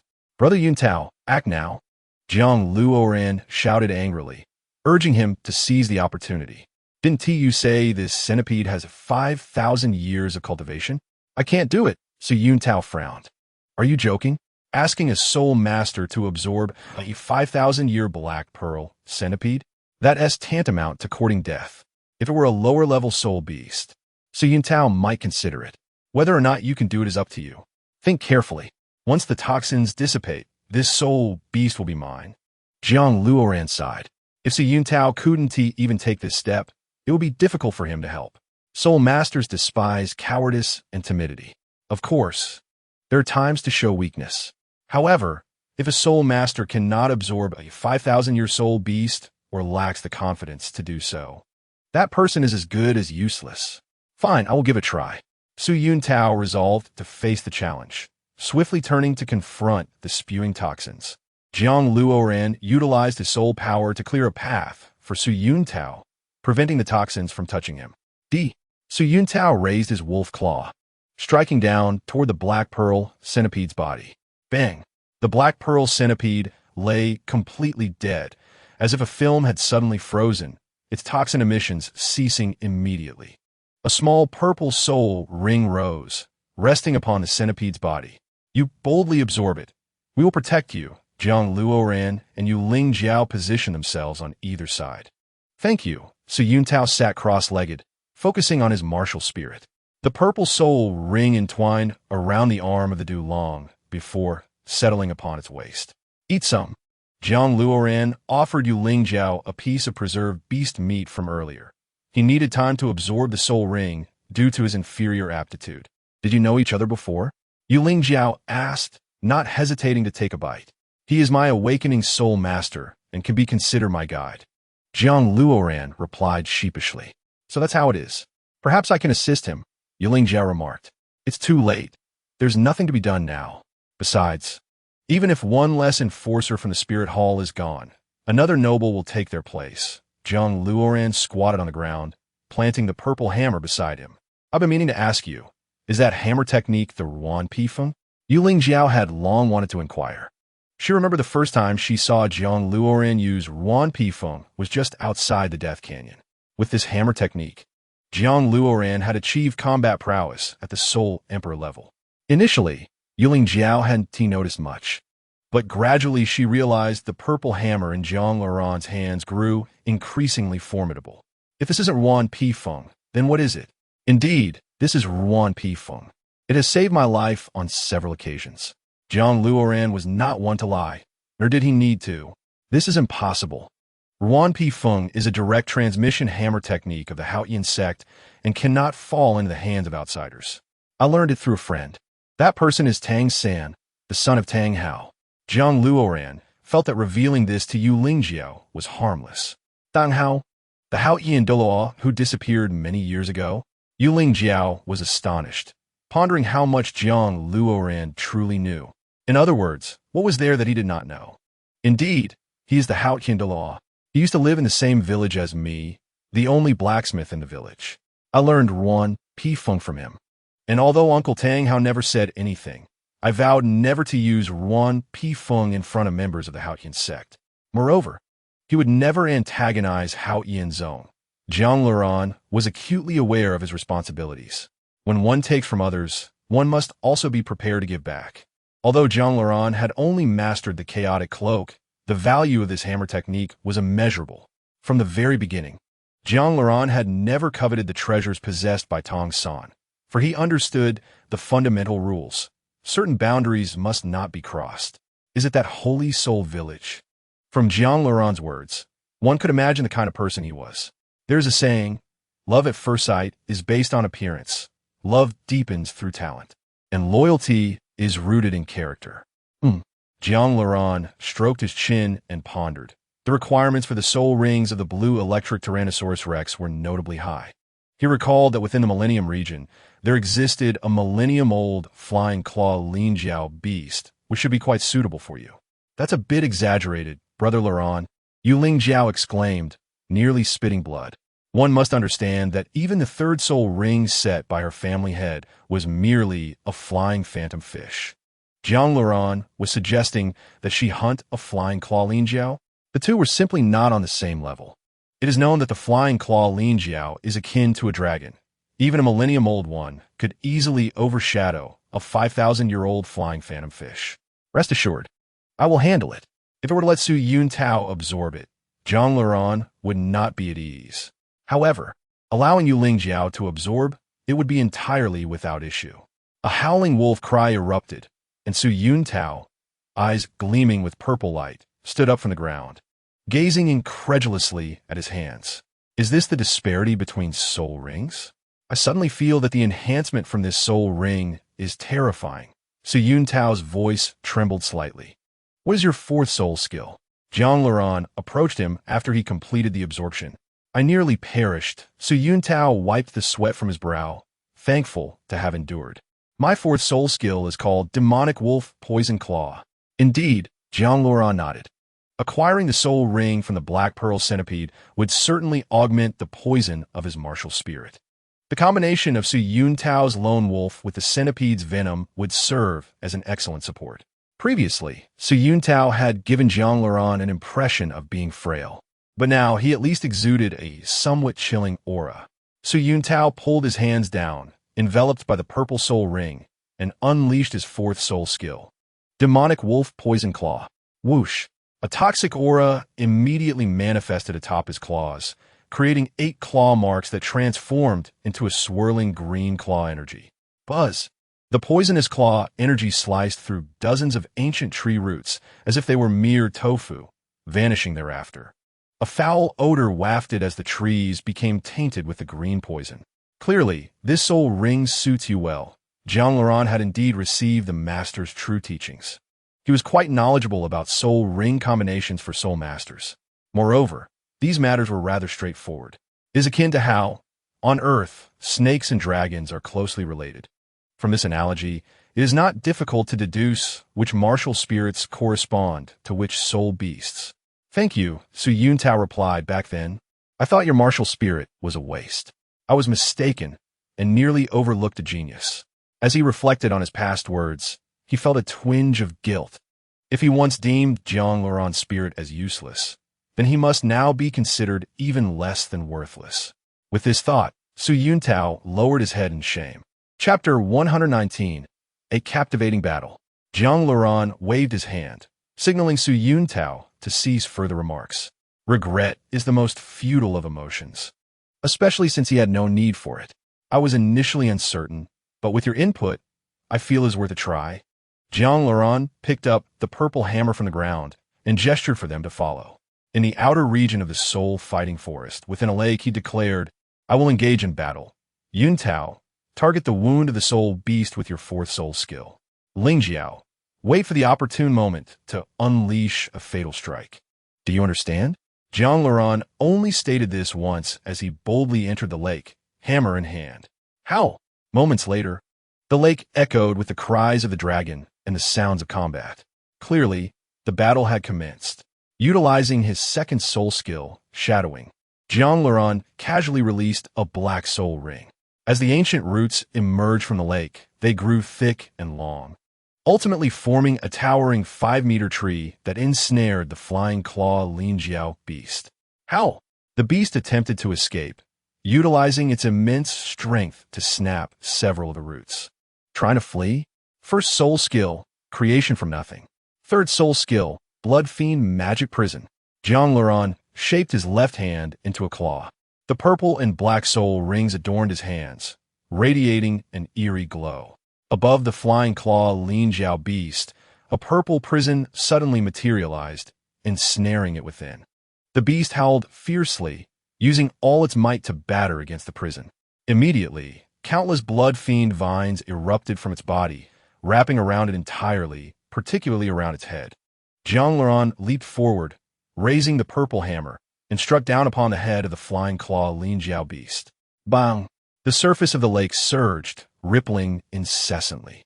The beast was gravely injured, sinking beneath the water, unable to rise. Activating his fourth soul skill, Thousand Hammers, Jiang Luran's fingertips shimmered with a black soul ring. This soul ring emanated a chilling black light, drawing the blood fiend vines binding the beast towards it. Locking it in place, Jiang Luran's fingers curled slightly, and the black soul ring responded as if it had received a command, releasing beams of black light. The blood fiend vines on the flying claw Lingjiao beast transformed into a solid form, akin to a suit of armor enveloping its body. Now it could scarcely move. Jiang Luran understood that this was far from sufficient. The vitality of a dragon is exceptionally robust. Even though it appeared incapacitated, should it unleash its potential, it would still be a formidable foe. As he invoked Chaotic Cloak, Jiang Luran's soul power surged, and purple light radiated from his pupils, exuding a chilling aura. In that moment, he resembled a loaded sniper rifle, the explosive energy emanating from him palpable even at 100 meters distance. This sensation was akin to the primal fear we instinctively feel toward a tiger, suddenly rising from the ground to pounce. Sensing Jiang Luran's murderous intent, the flying claw Lingjiao beast trembled, its body enveloped in black mist. Then came the resounding crash. The sound echoed like a hammer striking steel. Bang! The flying claw Lingjiao beast severed all the blood fiend vines, transforming into a colossal dragon-like creature. Its scales unfurled, and its head grew larger, resembling that of a dragon, particularly with its horns that mirrored those of a true dragon. With a flick of its black tail, the lake was stirred violently, akin to being caught in a hail of gunfire. The 2,000-year-old flying claw Lingjiao beast astonished Jiang Luran. In truth, while the identification of ordinary soul beasts is straightforward, one can only ascertain the age of a creature like the flying claw Lingjiao beast when it is compelled to reveal its full capabilities. The master's records on such beasts are scarce. Jiang Luran, combining knowledge from Earth and this realm, gained a deeper understanding of this soul beast. How? The flying claw Linjiao beast initiated its own assault, propelling itself upward through the water before diving down from the sky. Bang! Now unleashing his full soul power. Zhang Luoran's entire being radiated purple energy, not just his pupils. If Zhang Luoran earlier resembled a loaded sniper rifle, he now embodied a ready-to-launch Scud missile. This was a cataclysmic aura. Bang! In a fierce encounter, the purple hammer collided with the dragon's head, creating a streak of fire. Zhang Luoran swiftly retreated, wielding the hammer in his left hand, executing the Kunpeng body technique, and darting downward in a flash. This technique, utilizing momentum and speed to amplify power, was one Zhang Luoran never grew weary of. Bang! The white light sliced through the dragon's horn, catching it off guard as if struck by lightning, causing it to stagger backward. Howl! The flying claw dragon beast let out a long roar, as if a dark flame was about to erupt from its mouth. Zhang Luoran was uncertain of the creature's intentions, for it transcended his comprehension. Suddenly, a black flame surged forth, aimed directly at Zhang Luoran. The sheer force of the jet was akin to a super high-pressure water gun. It is known that bullets become lethal through speed, and similarly, this strike from the flying claw dragon beast was far from simple. Clad in hellish battle armor, Zhang Luoran remained cautious. With hands gripping the hammer, he concentrated all his strength and soul power into the purple hammer. The 5 soul rings emerged like the keys of a pianist, resonating with a deafening sound. The two surging energies finally collided. To be precise, both sides had prepared in merely 3 seconds. This was a battle ignited in an instant. Boom! The black fire surged against the purple light, evidently thwarted. Zhang Luoran felt a chill of fear. Fortunately, this flying claw dragon beast was not of great age, allowing him to withstand the onslaught. Had it been a 3,000-year-old beast, he would have had to flee. The purple hammer in Zhang Luoran's grasp was being worn down, and he was propelled upwards as if caught in a forceful tempest. It was merely a passive reaction. Without the support of soul power, the purple hammer might have dissipated like a leaf at the moment of impact. Feeling the fiery strands emerging around him, Zhang Luoran's entire being was scorched by the searing heat. This flame was akin to the extreme essence of fire. With both hands straining, the 5 soul rings encircling his waist clattered, flowing into his hands. His strength surged abruptly, more than doubling. The 5 soul rings whirled around his hands like frenzied piano keys. Bang! Zhang Luoran charged down like an immovable boulder against the black flames, his right hand gripping the hammer's head and his left grasping the hammer's tail. With a powerful tug, the black flame line tore apart like severed cloth, scattering black flames throughout the sky. The flying claw dragon beast was alarmed and ascended into the clouds. Its one lethal strike failed to vanquish Zhang Luoran, rendering any further attempts futile. Why linger? Attack! Zhang Luoran surged forward, breaking through the lake's surface and soaring upwards. In Chapter 120, Farewell to Chiluo Yu Jingxiang, unbeknownst to them, Su Yuntao and Yu Lingjiao were already captivated by Zhang Luoran's magnificent battle. Merely a soul king, yet capable of achieving such a combat state. They were utterly enthralled. The 4th soul skill, Demon Wolf Venom Claw, unleashed a lone wolf behind Su Yuntao, radiating violet light as a purple soul ring encircled its 10 fingers. Whoosh! The combined claw marks swiftly grazed Zhang Luoran's side, striking the wound of the flying claw dragon beast. Bloodvine! Zhang Luoran summoned a bloodvine and bound it to the purple hammer. With a swift motion, he swung the hammer, creating a 360-degree arc with the grass hammer, crashing down onto the dragon beast's head. Howl! The dragon, now weary, was inadvertently struck down into the lake. In a whirlwind of chaos, Zhang Luoran hovered like a deity of war, lifting his hammer high. The visible surge of purple soul power and bloodvine continuously flowed into the purple hammer. The hammer, as large as a cart, descended, completely submerging the dragon beast's upper body. 1st soul skill, Thunder Dragon descends. 2nd soul skill, Thunderclap.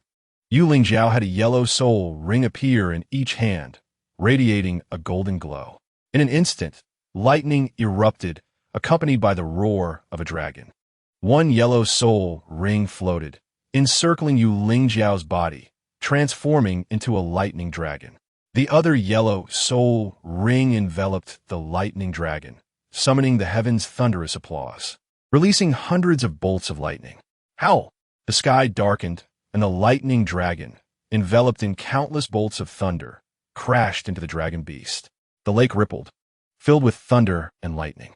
Jiang Luoran leaped swiftly to avoid the onslaught.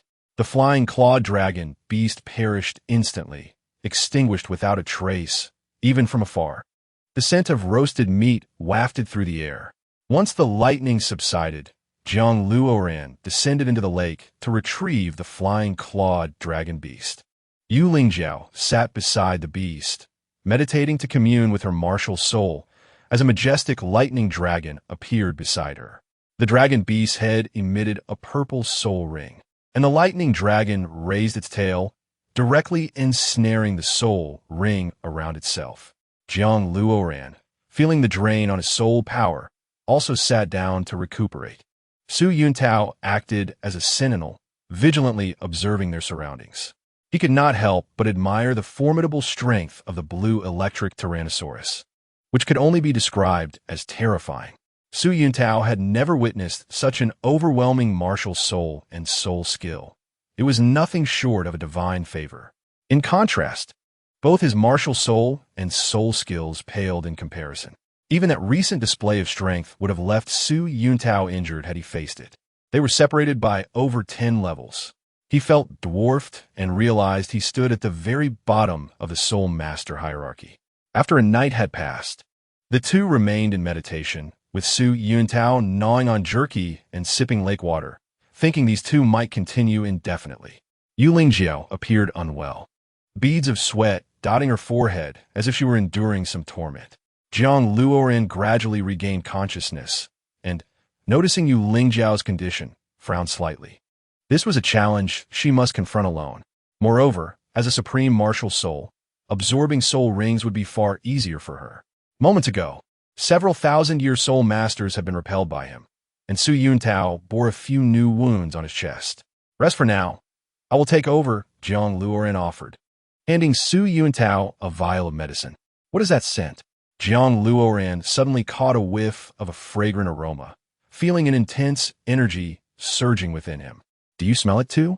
Su Yuntao scanned the vicinity, puzzled. Following the scent, Jiang Luoran approached the deceased flying clawed dragon beast. With fingers aglow in purple light, he summoned a blood vine, slicing open the beast's abdomen. This is Qilua Yu Jingxiang. Jiang Luoran gasped, nearly collapsing to the ground. To encounter a Qilua Yu Jingxiang in the soul-fighting great forest was a perilous notion. It would surely incite a frenzy among the soul beasts. It was manageable for those under 4,000 years, but if they were older and in greater numbers, Jiang Luoran would be utterly defenseless. Furthermore, with Yu Lingjiao present, escape was not an option. The dragon beast had clearly just consumed the Qilua Yu Jingxiang and had not yet digested it before meeting its demise. How could such a celestial herb, as it decayed, allow the fragrance to escape as the body of the Jiaolong gradually rotted? From this moment forth, this place shall become a perilous zone. Qilua Yu Jingxiang? What on earth is that? Su Yuntao sensed that something was amiss, for it was rare to witness Jiang Luoran losing composure. It must be that he had encountered a problem that he could hardly resolve himself. A cacophony of howls and roars erupted as countless soul beasts charged forth, frantically vying for mates. Jiang Luoran intended to swiftly eliminate them, but time was not on his side. Brother Yuntao, if you wish to leave, I shall not stop you, Jiang Luoran declared, leaping in front of the Yuling Jiaolong. Rest assured, I will not flee, Su Yuntao responded, arms wide open. Lone wolf, possess me. A purple lone wolf manifested, adorned with 4 soul rings of yellow and purple. Emitting a chilling howl, it was time to go all out. Unleashing all his soul power, Jiang Luoran's left, I transformed to white, and his right, I to purple. Kunpeng, possess me. The blood vines erupted forth, coiling around Jiang Luoran like constricting serpents. The white-winged Kunpeng descended from the heavens, landing behind him. The onslaught of beasts arrived in an instant, overwhelming and disorienting. With his second soul skill, as shadow follows, Jiang Luoran dashed toward the tide of beasts. Old tree roots burst forth from the ground, devouring several soul beasts like a carnivorous flower. Before Jiang Luoran could complete his third soul skill, he was struck by a 1,000-year-old unicorn, sending him flying. Fourth soul skill, Demonic Wolf's Poison Claw. I shall fight you all. Su Yuntao charged forward, unleashing claw strikes with no regard for restraint. He knew all too well that none of his soul skills could inflict significant damage upon these ancient soul beasts. If he overused the fourth soul skill, it would also lead to soul power depletion. But what choice did he have? Who knew why these soul beasts were driven to madness? Jiang Luoran flipped mid-air, gathering his strength, and swiftly brought his hands together. First soul skill, creation from nothing. The purple soul ring rubbed against the air, sinking into the ground. The surging blood vines erupted wildly, in tandem with the old tree roots, ensnaring a large number of soul beasts. The scene grew increasingly chaotic as the soul beasts became uncontrollable. Fifth soul skill, hellish battle armor. Jiang Luoran raised his right hand, dragging the black soul ring, releasing 3 beams of purple light. Excluding himself, the other 2 beams fell upon Su Yuntao and the old tree roots. There was no time to conserve soul power. Facing such a tide of beasts, even with their utmost effort, they could not hold out for long. Then let it come. Jiang Luoran, too, succumbed to madness. With no viable strategy, he pressed forward resolutely. The black soul ring dragged his arm, morphing into a massive purple hammer. With a thud, Jiang Luoran swept through the multitude of soul beasts, feeling the weight of the impact as it struck countless creatures. The purple hammer could only barely repel the beasts before him, and its power was diluted. This infuriated the soul beasts, who converged upon Jiang Luoran. The old tree roots and hellish battle armor were on the verge of breaking, emitting distress sounds. Su Yuntao could hardly withstand the assault, plunging once more into the lake. It was a desperate gamble. He hoped that by the time his soul power was exhausted, the Yuling Jiaolong would have completed its absorption. Jiang Luoran sensed that the Yuling Jiaolong was nearing completion. The white wings behind him flapped wildly, and the purple hammer in his hand swung like a tornado, not daring to pause for even a moment. Regardless of whether Jiang Luoran could endure, the sheer number of soul beasts was beyond control, with many slipping through the cracks. Their ultimate aim was the Chilua Yu Jingxiang, not to engage in a futile confrontation with Jiang Luoran. I shall hold them off. Su Yuntao, refusing to rest, climbed out of the water to block the straggling soul beasts. His 4 soul rings soared into action, as if compelled by a death wish. At that moment, Su Yuntao wished he could confront them directly with his soul rings, for the density of the soul beasts before him was overwhelming. Retreat! Jiang Luoran flapped his wings, driving back the surrounding soul beasts. Up until now, neither had slain a single soul beast. Rather, their numbers continued to swell. Jiang Luoran employed the Kunpeng's agility, finding an opening, and shot forth like a streak of light, grasping the Chilua Yu Jingxiang. This was Jiang Luoran's last resort, to take the Chilua Yu Jingxiang away from the Yuling Jiaolong, diverting all the soul beasts. This would at least ensure that the Yuling Jiaolong could safely absorb the soul rings.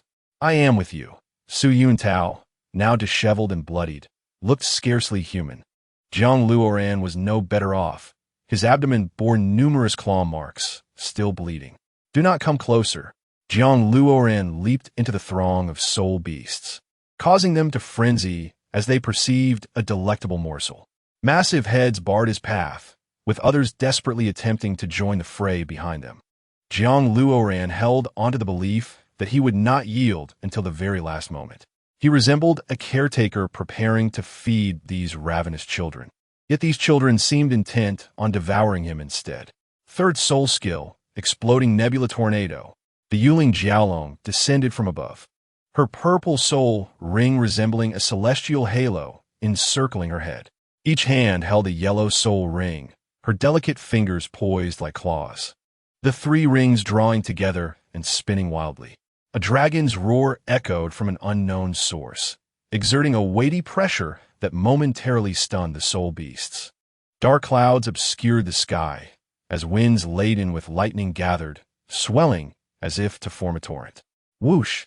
The sky was left with nothing but rain and an uncountable fury of lightning in the storm. The Yuling Jiaolong landed beside Jiang Luoran, and with her, as the epicenter. The tornado of storm grew exaggeratedly large, unleashing all its energy. Boom!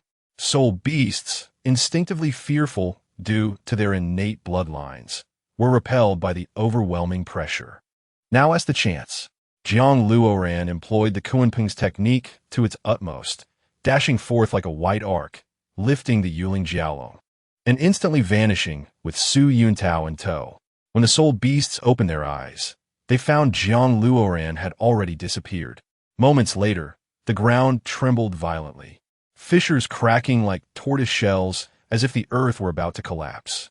In the heart of the Soul Dove Forest's central lake, Jiang Luoran halted, placing the two on the ground. "How are you?" The Yuling Jiaolong activated her soul guide, retrieving a potion to tend to Jiang Luoran's wounds. Now, even if the Chiluoyu Jingxiang were placed here, they would not dare pursue, for Jiang Luoran and the Tianqin Yopeng were only a hair's breadth apart. The Yuling Jiaolong treated their wounds, binding them with bandages, exhausted as she sat on the ground. After enduring the immense pressure and the previous battle with the Jiaolong, Jiang Luoran felt a breakthrough in his soul power. After a day and a night, Jiang Luoran rose from the ground, having reached level 58, with his injuries significantly healed. This was all thanks to the essence of the Chiluoyu Jingxiang, which facilitated such smooth progress. The Yuling Jiaolong, both mentally and physically rejuvenated, gazed in wonder at the flower. As for Su Yuntao, his injuries had miraculously healed, and he too showed signs of a potential breakthrough. We shall share this flower, for Jiang Luoran despises procrastination. Sharing is the most equitable approach. Moreover, he never contemplated monopolizing this flower, as it is unnecessary. "No need, you eat it," urged Yuling Jiao decisively, acknowledging that Jiang Luoran had procured the soul rings for them.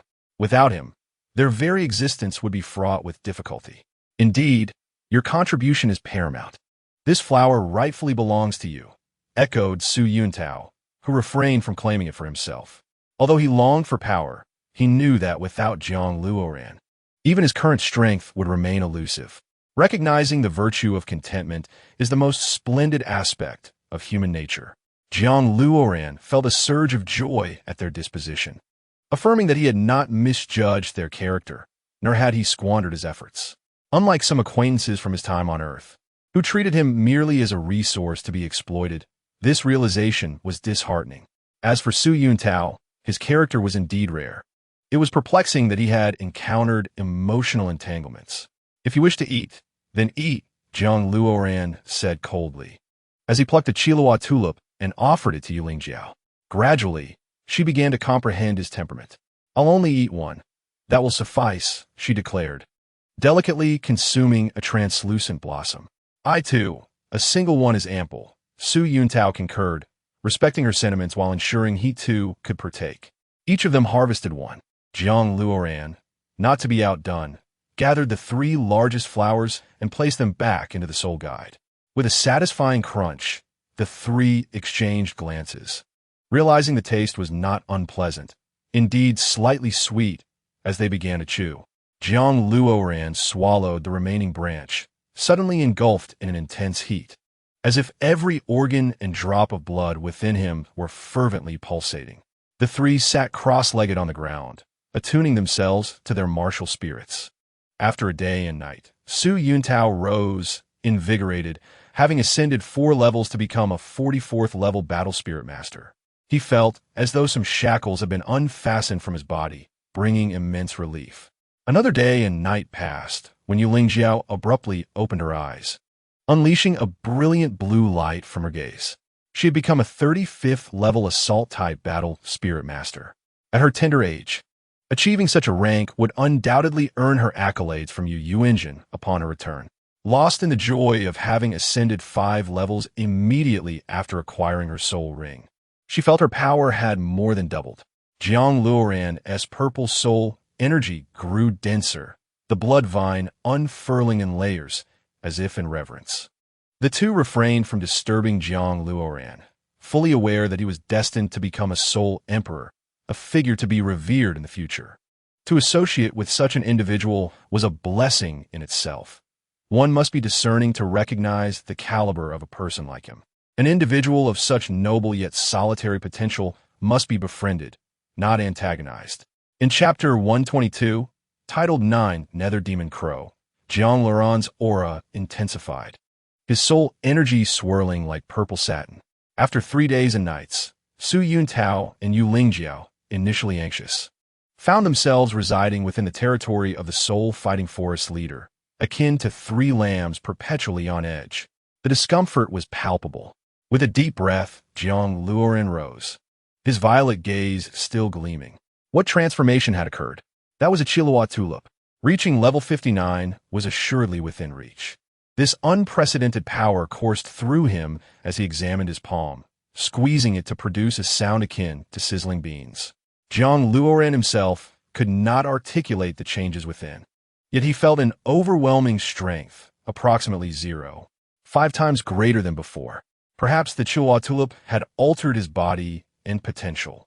Or perhaps he had undergone a complete rejuvenation. How do you feel?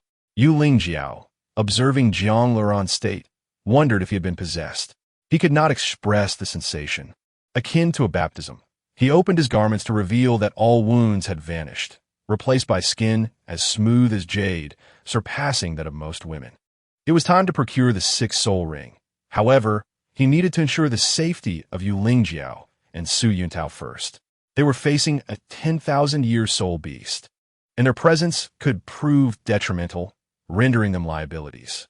Follow me, Jiang Luoran instructed as they entered the depths of the central lake. The two trusted his words, convinced he would not lead them astray. If he wished them harm, he would have acted long ago. Nevertheless, entering the domain of the soul-fighting forest leader instilled an inexplicable trepidation. The 3 lambs ventured forth, waving their hands and saying, "Hello, have you eaten?" Boom, boom, boom. A thunderous roar erupted, dust swirling as if a vast army were charging forth. Yet, everyone understood it was not an army, but a colossal soul beast.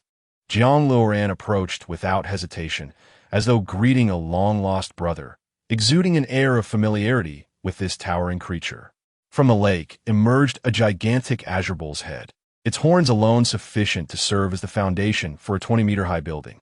Instinctively, Yu Lingjiao activated her martial spirit, summoning a vivid thunder dragon adorned with dragon scales.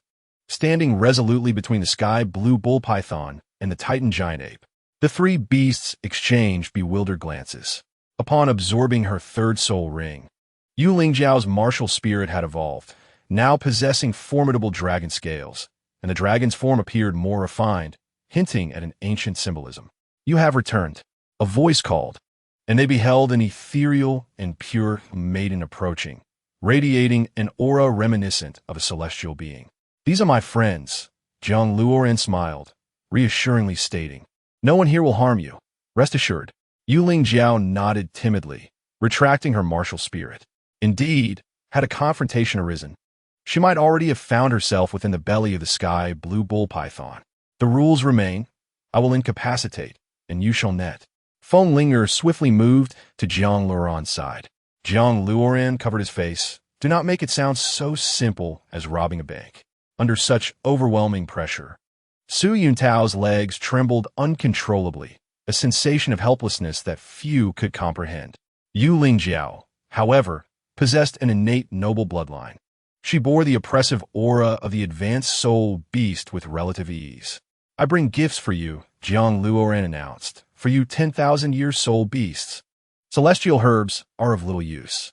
From his soul guide, he produced 3 identical tulip flowers, distributing 1 to each, sufficient for them to savor the essence. The flowers floated toward them, merging into their forms.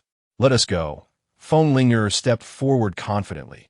For her, no environment would hinder her absorption of the flowers. "My friends," Jiang Luoran remarked with a wry smile, "they will safely await your arrival." The sky blue bull python extended its massive tail from the lake, offering a tuft of grass to Yu Lingjiao and Su Yuntao. Then I can rest easy.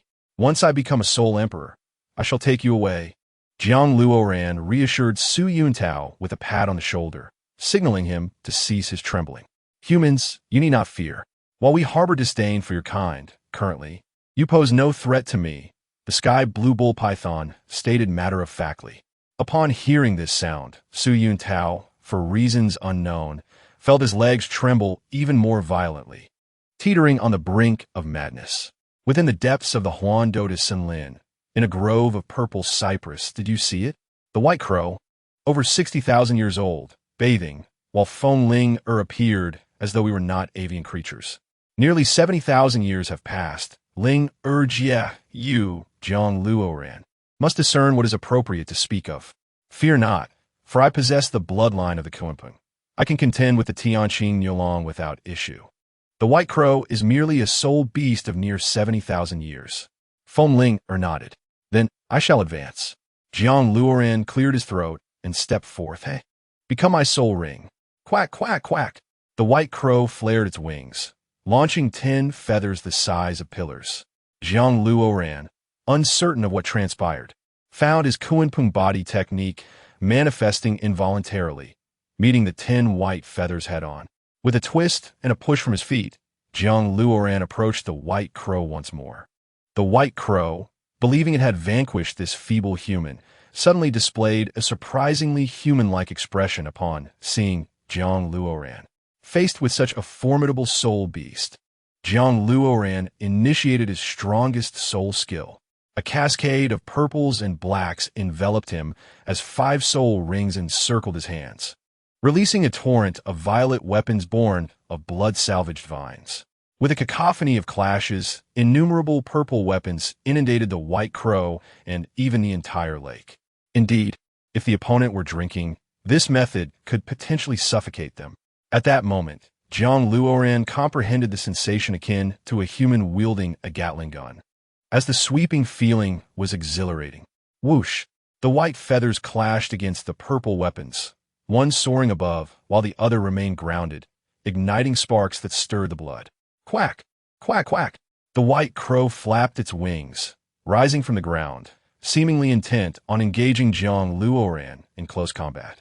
With a swift motion, Jiang Luoran drew from the 5 soul rings, producing a massive hammer 3 meters long and 6 meters wide. To contend with a formidable foe, one must wield an equally formidable weapon. Jiang Luoran offered the white crow no chance to ascend, striking its head with a resounding blow that drove it into the earth. With a flick of his left hand, the 5 soul rings floated back to him, targeting the ground for a devastating bombardment. The ground reverberated with the sound of metal colliding against metal. Jiang Luoran knew without a doubt that the opponent had activated some form of soul skill. Before him, the sleek, radiant white crow charged towards his attack, its left wing poised to deliver a powerful slash. The pristine wings glimmered as if crafted from futuristic stainless steel. Jiang Luoran stood firm, rapidly descending from the heights, activating his first soul skill, creating something from nothing, followed by his third soul skill, blood-salvaged demon prison. Dozens of blood-salvaged vines erupted from the earth, intertwining like chains and cages, seeking to ensnare the white crow. As a soul beast of over 60,000 years, the white crow exuded formidable power, radiating a white luminescence. In an instant, it expanded, resembling an inflated balloon.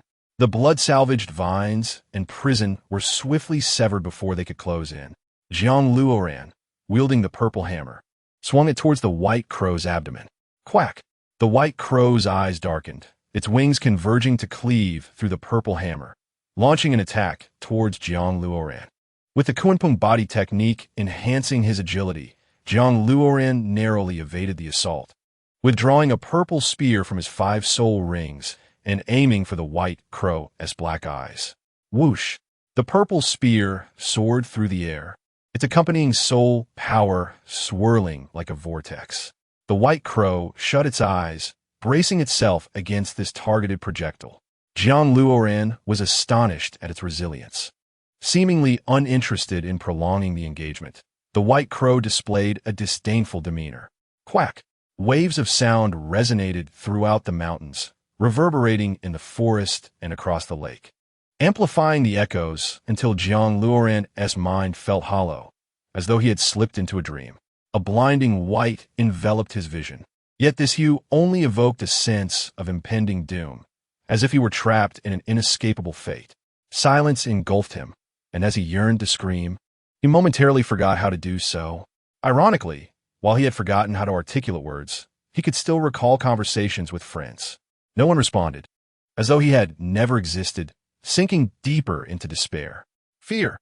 Indeed, it was fear, and Jiang Luoran was astonished, for he had seldom experienced such trepidation. Hey, don't be foolish, Feng Ling smiled, gently patting Jiang Luoran's right shoulder. His gaze sharpened, and the white light dissipated instantly. With a deep breath, he emerged from the depths, gasping for air, drenched in cold sweat. This hunt for soul beasts shall be alongside me. Allow me to teach you what true combat entails. Feng Ling advanced into the sound waves, brandishing a purple feather as if it were an insulator against the sonic assault. For reasons unknown, Jiang Luoran suddenly found himself immune to the sound waves, following Feng Ling's lead with his hammer in hand. Upon Zaiting Feng Lingya. The white crow was overtaken by a profound sense of danger. With a swiftness like the wind, Feng Ling struck down the white crow, forcing it to the ground. Jiang Luoran activated his 5 soul rings, unleashing a barrage of violet weaponry. Leave no room for mercy. Eliminate it directly. In an instant, Feng Lingyavan is hit, sweeping horizontally towards the white crow's head. The white crow, in a frenzy, flapped its wings and ascended into the sky. Jiang Luoran crossed his arms, the 5 soul rings swirling around him. His eyes radiated violet light, and his soul power reached a boiling point, as if an endless tide were about to surge forth. The white crow dispelled the sound waves and, with a powerful flap, charged towards Jiang Luoran amid the deluge of weapons, seeking to eliminate the weakest first. Yiming Boots. The 5th soul skill, Hellish Battle Armor. Jiang Luoran immediately donned his armor, advancing rather than retreating. Boom! The white light shattered like glass, propelling Jiang Luoran backward. With the Kunpeng's essence enveloping him, a white-feathered Kunpeng manifested behind Jiang Luoran, stabilizing his form. A dramatic purple light descended, overshadowing the sky, enveloping the forest entirely. To Jiang Luoran's eyes, it resembled a vast purple aura cascading from the heavens. Boom! The white crow, caught off guard, received a direct hit to its head, the shockwave brushing against Jiang Luoran's face. Isn't it supposed to be a bit fiercer? Why else are you holding back? Feng Ling approached Jiang Luoran, who observed her serene expression, as if conveying, we are merely engaged in a playful game. In comparison, Jiang Luoran found soul masters of the soul Dua caliber to be exceedingly amiable, as they would at least contend with the white crow for a time.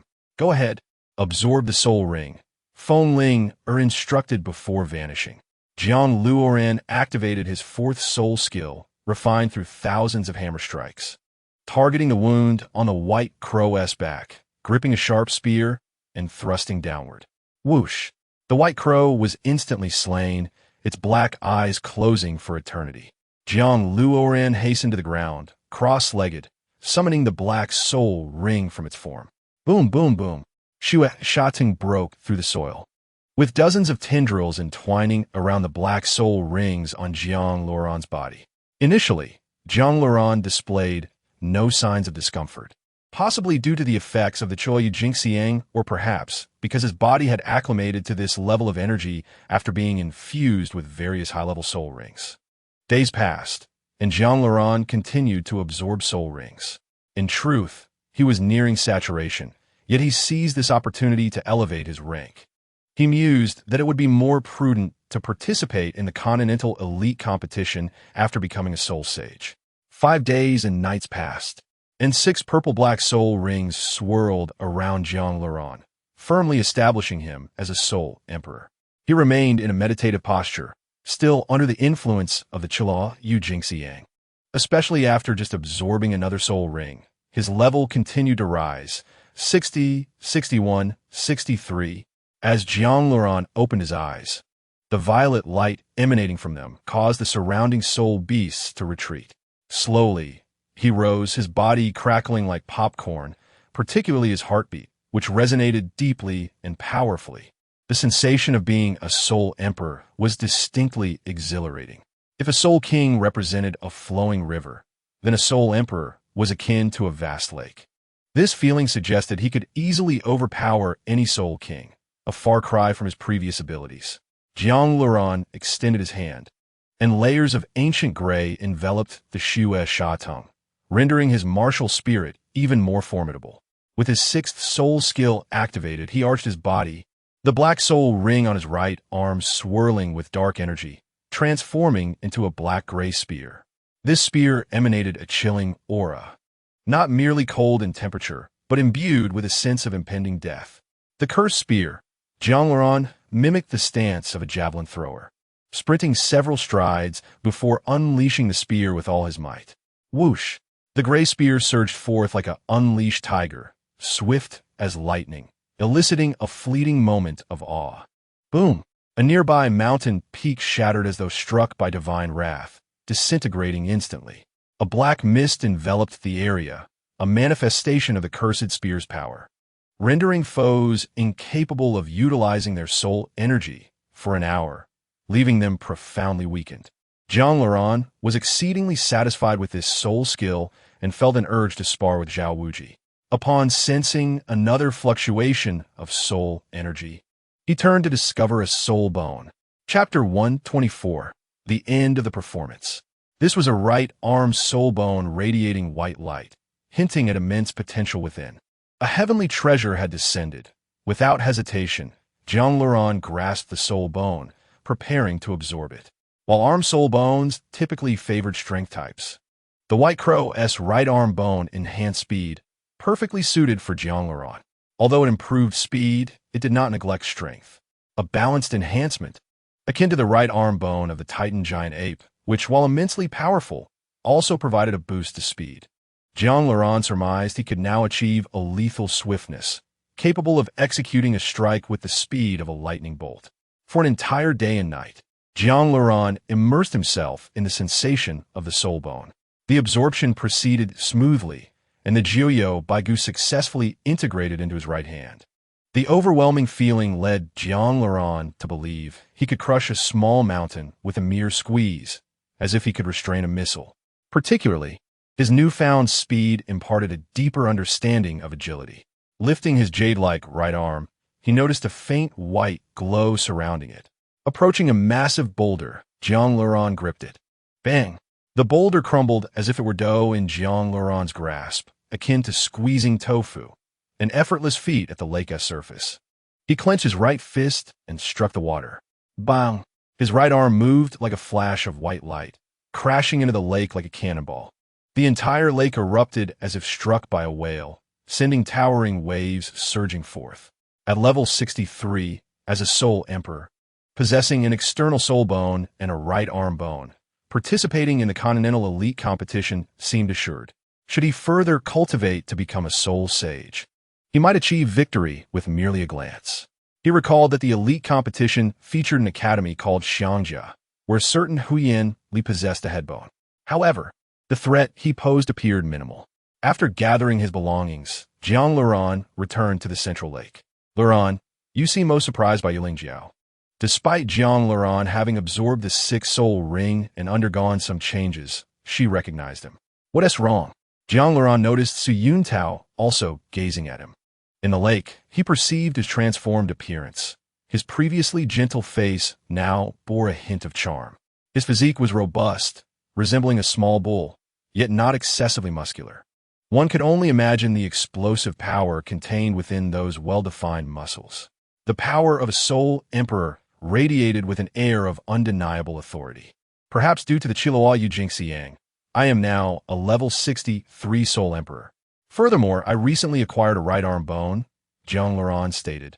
His right hand clenching as white, iron-like claws manifested before the onlookers. Your talent leaves me in awe, Su Yuntao sighed, finally understanding the essence of genius. This is a level of achievement only attainable through madness. Yuling Jiao recalled her earlier persistence with Jiang Luran, her face flushing with embarrassment. The gap was now insurmountable. This is nothing. With effort, you too can grow stronger. My strength stems from the necessity to strive for certain goals. Jiang Luran retracted his soul energy and soul bone. Mindful that they were on the territory of the Tianqing Nyomong, they resembled individuals gathering around a fire to consume beef while the bull demon king observed from behind. Still laughing heartily. I find barbecued meat to be superior, he remarked. Let's depart. Jiang Luran led the two away. Goodbye. The Tianqing Nyomong submerged back into the water. What are your plans, Yin Tao? Jiang Luran inquired. I wish to follow you. Would that be acceptable? Su Yun Tao replied. His motivation was not merely the prospect of a bright future with Jiang Luran, but rather the recognition of his character amidst the challenges of the Dolua continent. Beyond that, he was uncertain what to do next. You wish to accompany me? Jiang Luran pondered, accustomed to solitude. Perhaps it would be better to join forces. Yuling Jiao interjected eagerly. No, you are too young. It is imperative you remain with your brother for your safety. Jiang Luran firmly declined, insisting that Yuling Jiao must be sent to Leitang Academy. How about this, Yin Tao? You should return to Naoding City to cultivate, and if you need assistance, you may come find me. I still have classes at the academy, and I cannot take anyone else with me. Is it not better to adventure together? Why must it be so difficult? Yuling Jiao lamented. There will be ample opportunities for you to emerge in the future, Jiang Luran assured, swiftly leading both companions as they dashed toward the forest's edge. After becoming a Soul Emperor, Jiang Luran's speed and agility had reached an unparalleled level, rivaling that of a Soul Sage in rapid assault. Upon arriving in Naoding City, Su Yuntao waved farewell, fully aware that he could not assist Jiang Luoran in any significant way. After a journey by car, he returned to the Thunder Academy of Zyrways. What? You still intend to compete in the elite tournament? Exclaimed Yuling Jiao, her exaggerated expression resembling that of someone who had seen a ghost. Well, it's a way to contribute to the academy, Jiang Luoran replied nonchalantly. Isn't age not a factor anymore? The thought of a Soul Emperor participating in the elite tournament was unfathomable to Yuling Jiao. It felt akin to the formidable Yu engine descending from the heavens. A smirk playing on his lips as he challenged a group of Soul Duos, declaring, "Come at me. Contribute." Such a contribution was monumental enough to guarantee victory. Jiang Luoran was fully aware that his current strength could indeed tackle any problem. Yet there remained the obstacle of Judo Luo along the way. Attaining the rank of Soul Sage was the most prudent course of action. Then make sure to perform well. If you encounter my brother, go easy on him. Yuling Jiao offered her blessings. I will be cautious. Tianqin is also my friend, Jiang Luoran replied with a bitter smile. Although he spoke lightly, he knew that once the academy's instructors learned of his condition, they would not permit him to engage directly in battle. Instead, they would likely reserve him for the finale or to address any perilous situations that might arise. Jiang Luoran refrained from uttering any sentimental words, decisively waving goodbye as he stated, I shall take my leave. They were all acutely aware, especially Jiang Luoran, that this might be their final farewell. In your quest for strength, I wish you a swift ascension to the rank of Title de Law. Yuling Jiao could only express this sentiment. As Jiang Luoran appeared like a statue amidst a garden of flowers, the beautiful blossoms falling upon him akin to a wasteful fate. With no further words of parting, Jiang Luoran vanished, reminiscent of a scoundrel fleeing after having taken advantage of a situation. Zyrways, Shrek Academy. The former Blue Tyrant Academy had now been renamed Shrek Academy. Soul Emperor echoed the original Shrek teachers and students in unison within the classroom. Why not have a teacher battle? Let Rangu spar with their instructor for some extra face, Ma Hongjun suggested with a mischievous grin. Cut it out, fatty. Such things have never occurred in history. Dai Mubai frowned. There hasn't been a Rangu situation either. Ma Hongjun exclaimed, raising his voice. Indeed, this was a process of overwhelming dominance. Their victory this time could reach 100%, Tang San mused, stroking his chin. If there were any anatomical experts on Dolua continent, Jiang Luoran felt certain they would first fix their gaze upon him. We are not merely aiming for the championship. We cannot allow Luoran to simply bulldoze his way through. The instructors reasoned. The children should compete, and Luoran will be saved for the finale. If necessary, we can let him participate, Yu Xiaojiang suggested thoughtfully. Jiang Luoran had already surmised this outcome. They had previously spoken of bringing glory to the academy, yet now it seemed it would merely be a training exercise. It was evident that with assurances in place, they could afford to play. Yes, let us proceed as Xiaojiang suggests. Flandre concurred with a nod. Luoran, do you feel any discomfort in your body, or has anything adverse occurred with your martial soul? Yu Xiaojiang felt a lingering unease. Jiang Luoran, feeling a wave of embarrassment, quickly denied any issues. Moreover, he refrained from divulging the matter of the soul bone, deeming it unnecessary. In the current context of Dolua continent, soul bones were considered more valuable than life itself, and to avoid complications, Jiang Luoran chose silence.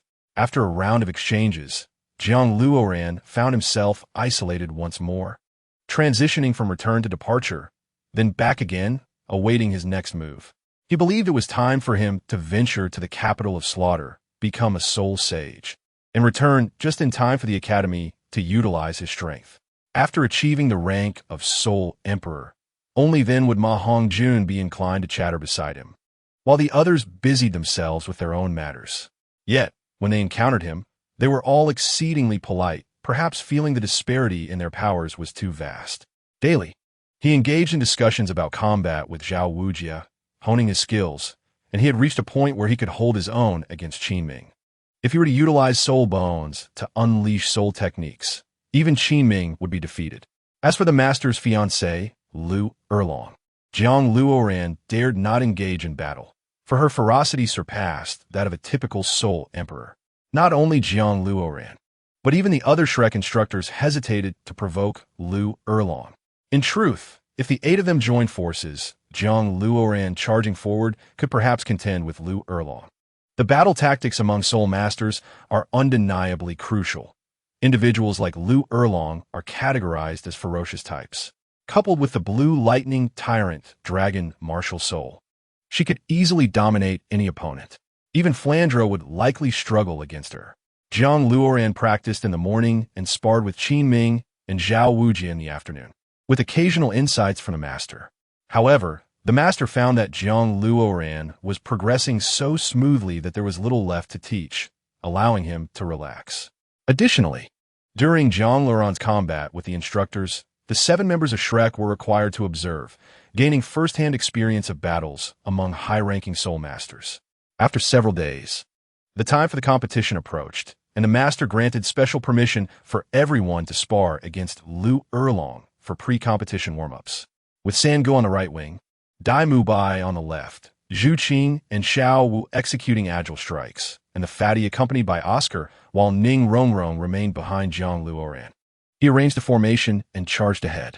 It was obvious that if he did not advance, who else could withstand Lu Erlong's initial blow? With a thunderous crash, the Soul Emperor's soul power erupted like a sun ascending to its zenith. Jiang Luoran was hesitant to reveal his right arm's soul bone, but could he afford to hold back against a soul saint of Lu Erlong's caliber? To do so would be tantamount to courting death. His right arm radiated a gentle white light as a claw adorned with scales and feathers began to manifest. Only Lu Erlong could perceive it, yet she remained unperturbed. What did a soul bone matter when she could obliterate him with a single punch? With a resounding shout, Lu Erlong rolled up her sleeves and launched a direct punch at Jiang Luoran. The collision of white soul power and blue lightning generated a shockwave that reverberated through the surroundings, with the potential to uproot trees. Jiang Luoran's pupils dilated. Even with his soul bone, he found it hard to withstand the magnitude of Lu Erlong's might. It was not pain. After acquiring the right arm bone, the sensation of pain had largely dissipated, even when he single-handedly grasped Qin Ming's soul technique. It was merely a struggle as he was pushed back by Lu Erlong's sheer force. It was difficult to fathom how someone with such a slender waist and long legs could possess such immense strength, rivaling that of 10 rampaging bulls. Jiang Luoran staggered backward, appearing somewhat disheveled. First soul technique, blue-silver grass binding. Fourth soul technique, blue-silver prison. Tang San interjected from the side, unleashing 2 soul rings of yellow and black. As a control-type soul master, it was essential to monitor the battlefield's dynamics and seize the opportunity to tilt the scales in their favor. A black prison emerged beneath Lu Erlong's feet, entwined by countless black blue-silver grasses, each as thick as a python. Third soul technique, Phoenix Wing Sky. Ma Hongjun leaped into the air, sprouting 2 wings from his back, directing flames towards Lu Erlong. Fourth soul technique, White Tiger Meteor Shower.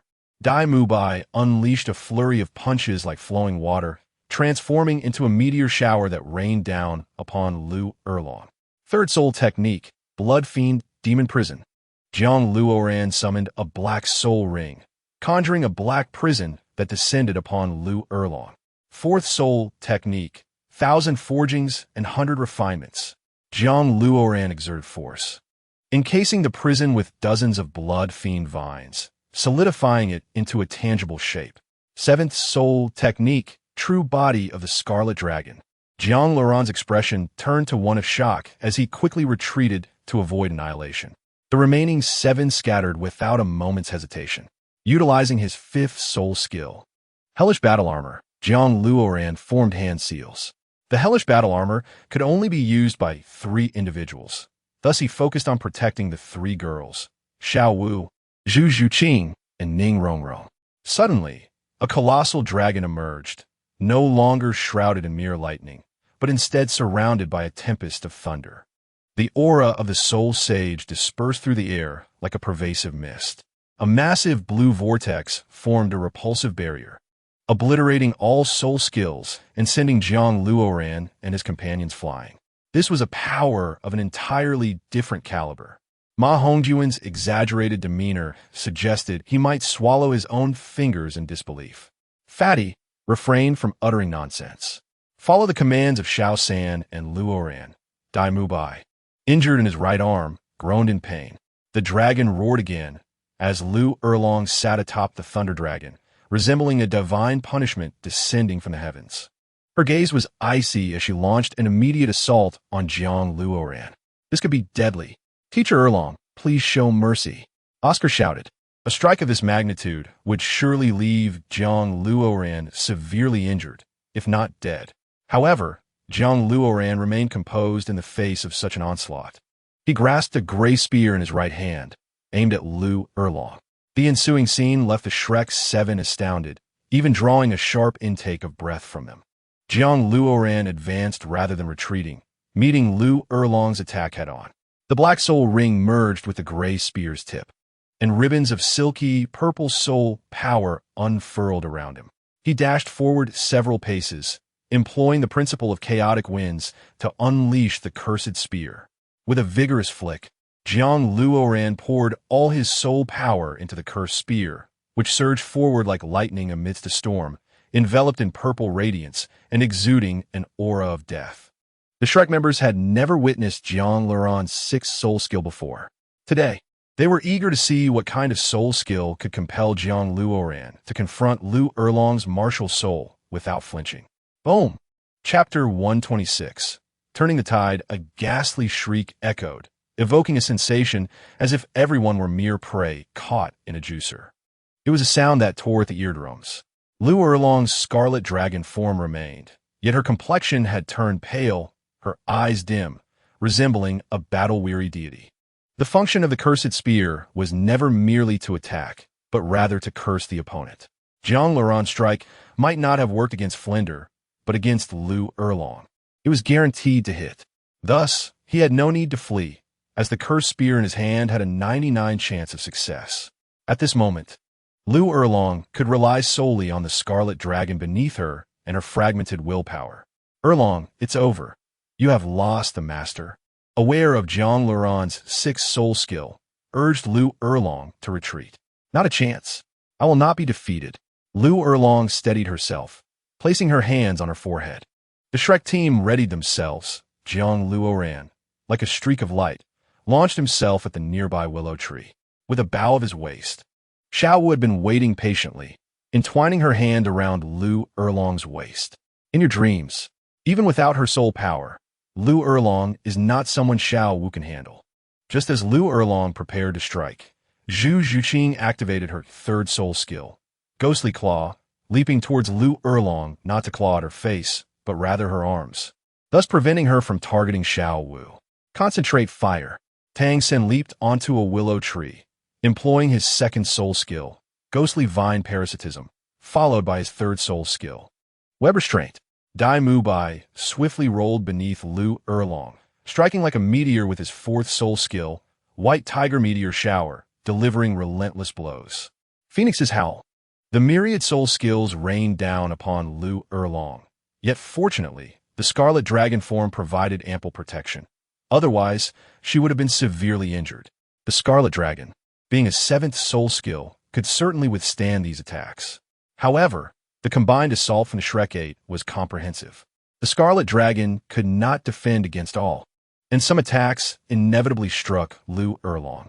Moreover, while they could engage in practical combat, they must not injure Lu Erlong, out of respect for the master. Observing the dense barrage of attacks, Jiang Luoran gestured with his right hand, summoning numerous blood fiend vines that erupted from the ground, pulling Lu Erlong back to Yu Xiaojiang's side.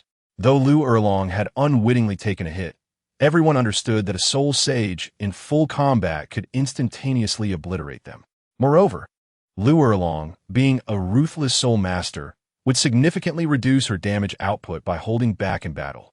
Nevertheless, with their current coordination and formation, they would not have difficulty dealing with a Zhao Wujia who fought without restraint. Come at me again.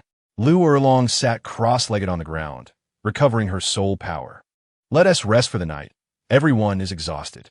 The master, rarely offering support, assisted Lu Erlong as they headed towards the teacher's dormitory. You younger students should rest early. Qin Ming also departed quickly. Suddenly, a soul skill was unleashed, radiating a potent aura of death.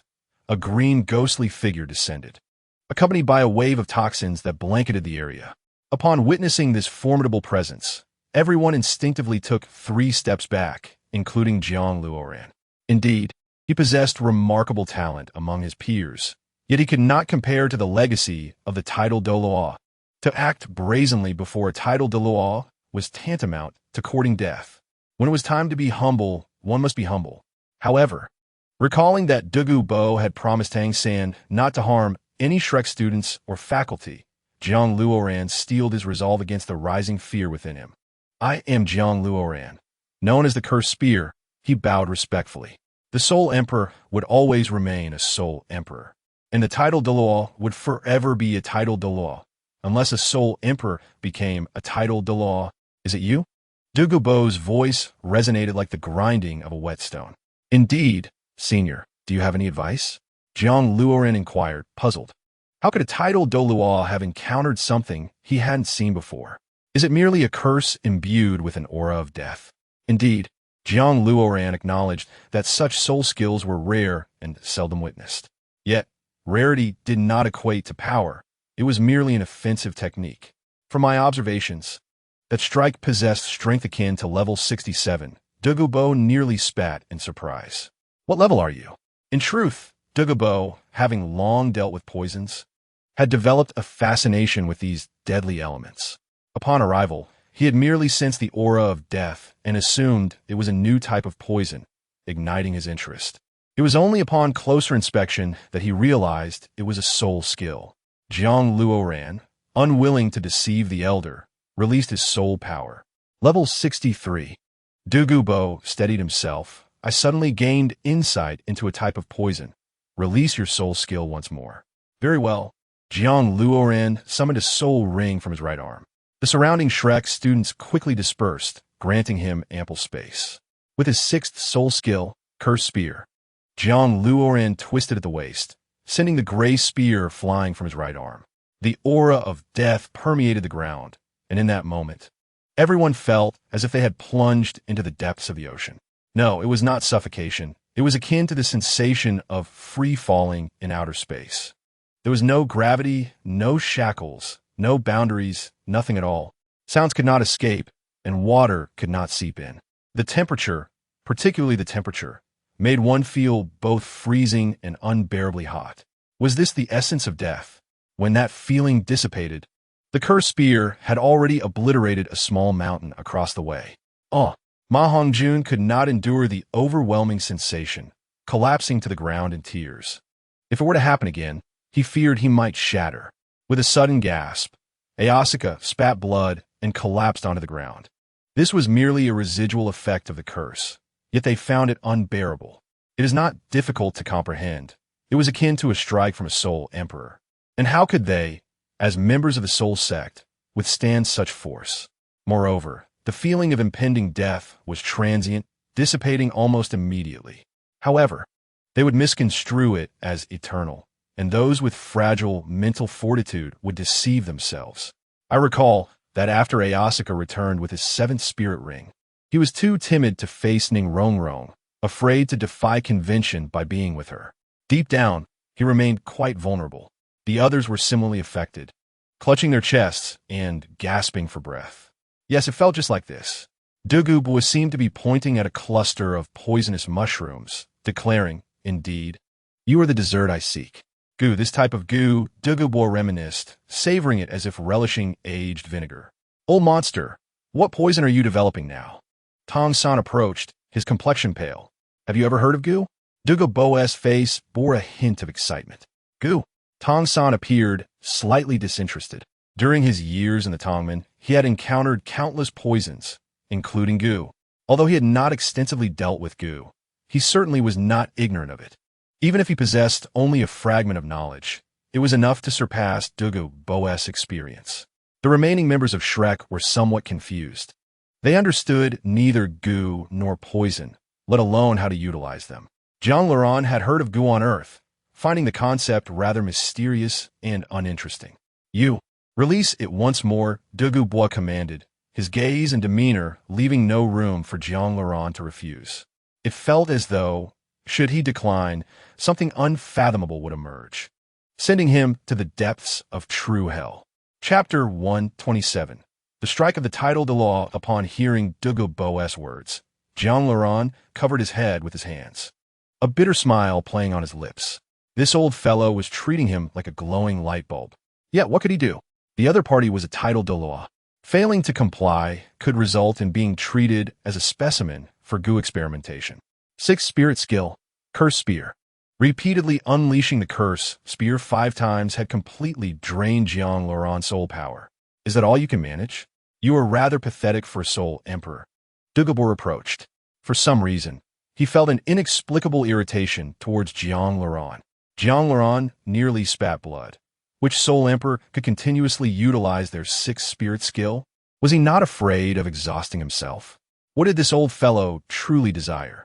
Following the initial experiment, the members of Shrek had come to understand the terrifying nature of that spear and retreated in haste. Only Tong-san remained nearby. "Senior, do you believe this is sufficient?" Jean Laurent struggled to his feet. In truth, Dugubwa had not crossed Jean Laurent's bottom line. He was merely allowing him to experience the sensation of death. Should he truly breach that line, further action could always follow. "Barely adequate. Hurry up and cultivate. I shall return to find you." Dugubwa acknowledged that Jean Laurent was now nearly incapable of further release. Why push so hastily, as if he were seeking trouble? "Old monster, I believe that is enough.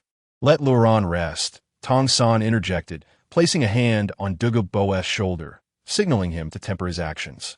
"Fear not, he will not perish. This is ultimately beneficial for him. A 19-year-old soul emperor should not be bullied, for soon enough, he will be beyond reach," Dugubwa remarked with a hint of jest. As a title de law, his insight was astute. Upon hearing this, Tong-san fell silent, realizing that had this been in the Tongmen, Jean Laurent would likely have been subjected to dissection. "Ah, it is you rascals!" Duguyen stormed in. "Grandfather, are you truly here as an advisor?" "Yin Yen." Dugubwa's heart swelled with joy upon seeing her, and he immediately embraced her. "Is it really you?" Tong-san exclaimed in disbelief. What an ironic twist of fate that Duguyen had found her way here. Moreover, were the guards stationed outside blind to their presence? "So, you are the students here?" Duguyen's anger remained unabated, her eyes blazing with fury, especially upon seeing Jean Laurent, who had mercilessly struck her in the Soto Great Spirit Arena. He had also dealt a brutal blow to Ye Lingling, exhibiting a cruelty that was simply unconscionable. Such a person clearly had no girlfriend. He likely surrounded himself with nothing but the abnormal. With this thought in mind, Duguyen yearned to flay Jiang Laurent alive and leave his corpse to rot in a den of poison. Do you know each other? Oh, splendid. I was just about to introduce him to you, Tong San began, but Duguyen interrupted. He is the one who severely injured me last time, particularly that venomous-eyed Jiang Laurent. Duguyen had already summoned her soul power. Venomous? Jiang Laurent had seen his reflection on the lake's surface and found himself devoid of any venomous traits, only purity. My teammates, several of whom he has left crippled, are not human. Duguyen regarded Jiang Laurent as if he were a monster. Cough. Our academy is renowned for its monstrosities, Tong San injected humorlessly. This one mainly speaks of cultivation. He is quite clear on that. When it comes to emotions, he is even less adept than Jiang Laurent. Very well. They are equally matched. Dugu Bo's eyes glimmered with a greenish hue reminiscent of a venomous serpent. Yin Yin, how do you wish to deal with him? I want to duel him, Duguyen declared without hesitation. Over the years, she had diligently trained and perfected her poisons, confident in her ability to vanquish Jiang Laurent. What? A duel? Indeed. Is there a problem? Does Jiang Laurent dare to accept my challenge? You are far too mismatched. Return with me to my room. Dugub took hold of Duguyen's hand, leading her away. Old monster, do take a rest. Tong San approached Jiang Laurent. Why can't I duel him? I can surely defeat him. To Duguyen, Yu Qianheng is the strongest of the younger generation. How much stronger can he be? Moreover, the Shrek members are still quite young. Their strengths are not particularly high. He is a soul emperor. Do not speak of defeating him. You might not even manage to approach him. You would be utterly suppressed by his soul power, reduced to a puddle of blood in an instant. Dugu Bo spoke slowly. What nonsense! A soul emperor is not to be trifled with. Duguyen's heart raced with fear. Had Dugu Bo ever deceived her? The answer was no. Not once throughout her life. A soul emperor? Even if you faced off against him in the Soto Great Spirit Arena, you would have suffered injury due to your lack of strength, yet it would not warrant such brutality. Your feelings are irrelevant. Should my granddaughter be subjected to cruelty, I will intervene. Dugu Bo's soul power surged ominously. A 91st level tidal Doloa, like a poisonous mist, green gas coalesced into a hand, descending towards Jiang Laurent. Dugu Bo then departed with Duguyen, indifferent to Jiang Laurent's fate. This was merely a typical strike from a tidal Doloa, should Jiang Laurent prove incapable of withstanding it. So be it.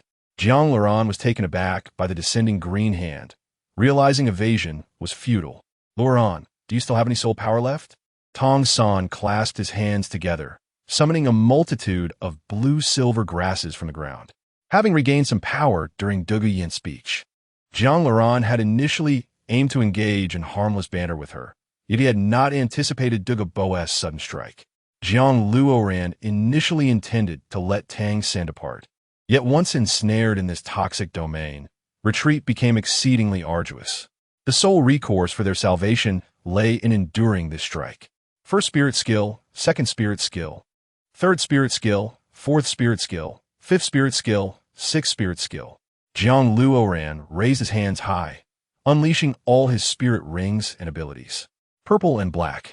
6 spirit rings whirled violently around him, their countless glimmers colliding with the poisonous palm. First spirit skill, second spirit skill, third spirit skill, fourth spirit skill. Tang San exerted himself as well. He could not abandon Jiang Luoran in peril, for he was not that kind of person. Boom! The toxic palm was thwarted by 2 forces of energy. Yet, it was evident to the naked eye that these energies were on the verge of shattering upon meeting the toxic palm. This was dire. Jiang Luoran had overestimated his strength, failing to anticipate the ferocity of a simple strike from a tidal Doloa. With the 8 spider lances, Tang San extended 8 purple-black spider legs upward. The spectral boots and the 9 nether bones manifested from Jiang Luoran, exuding an eerie aura. The Kunpeng S embodiment could be considered Jiang Laurent's final resort. Both had exhausted their hidden cards, with Tang San even resorting to hidden weapons aimed at the upper division. Boom! The toxic palm descended, shattering the ground beneath. releasing a torrent of poisonous smoke. Chapter 128. The Substitute Members' Monthly Vote. Jiang Luoran collapsed onto the ground, gasping for breath, having narrowly escaped death. Tang San lay unconscious beside him, peacefully slumbering, akin to a child rescued from drowning. Facing a title Deluo like Dugabo, whose casual strike wreaked havoc, Jiang Luoran found it nearly unbearable. In comparison to his spar with Yu Yuanjin, a gap remained. Yu Yuanjin was a blue lightning tyrant dragon, and his strength surpassed Dugabo's by an unknown margin. Yet, even so, Dugabo's strike held unmatched power. Additionally, Jiang Luoran was now a spirit emperor, whereas previously he had been a spirit king. Thus, it could be inferred that Dugabo had exerted at least 70% of his strength with that blow, if not more. Fortune favored him. Thanks to Tang San's summoning of the 8 spider lances, the toxic assault was mitigated. Otherwise, even if he had managed to block it, he would have been rendered helpless by the poison.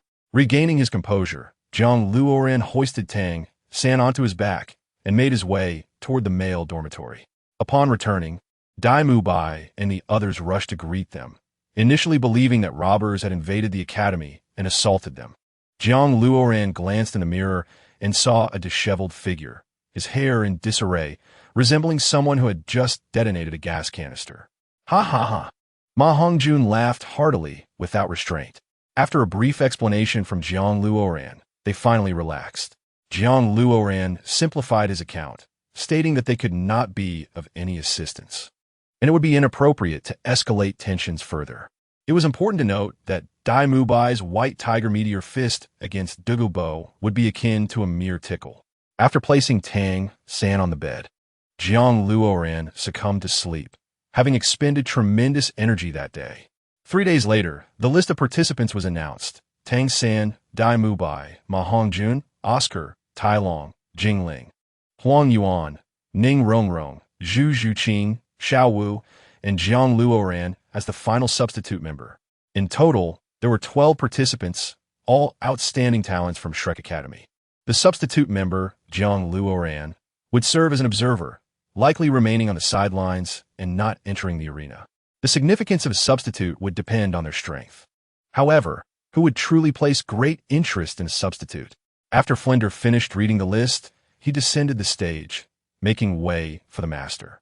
The Continental Advanced Elite Spirit Master Competition welcomed only the strongest participants. Moreover, entering this competition was the aspiration of every spirit master. Reputation, status, resources, and strength could all be attained here. The young hero.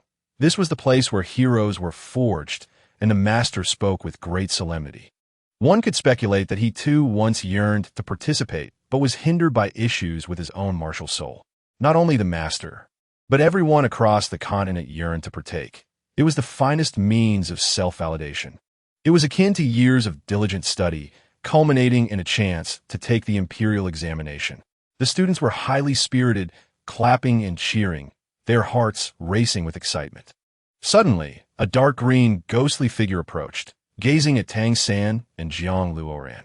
Dugabo dispersed the ghostly figure and brought forth Duguyen. Little monster, I must go send my granddaughter off. May we meet again by chance. The old monster, tread carefully. Tang San's eyes reflected a sense of reluctance. Farewell, senior. Jiang Luoran nodded. Jiang Luoran was courteous to the other party because after enduring that strike, he had suddenly felt a channel in his meridians open, flooding his body with boundless energy. Within that toxic palm lay herbs that aided cultivation, enabling Jiang Luoran to ascend to the rank of a spirit emperor at level 64. Are you also a participant, or merely a substitute?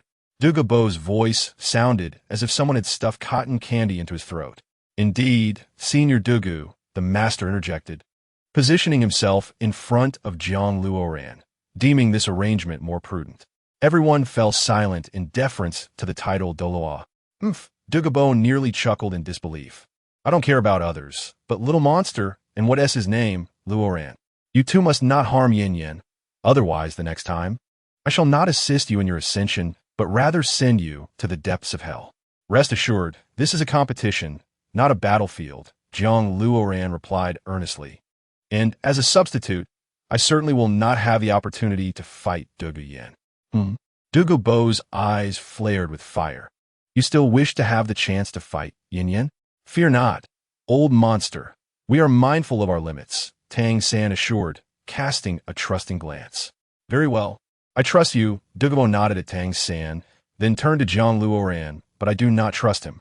With no further exchange, Dugu Bo led Dugu Yin away, who regarded Jiang Luoran with evident curiosity. This man indeed possessed formidable capabilities, yet his prowess seemed overly comprehensive. It was likely he did not even have a girlfriend. No, the estimation could be dismissed.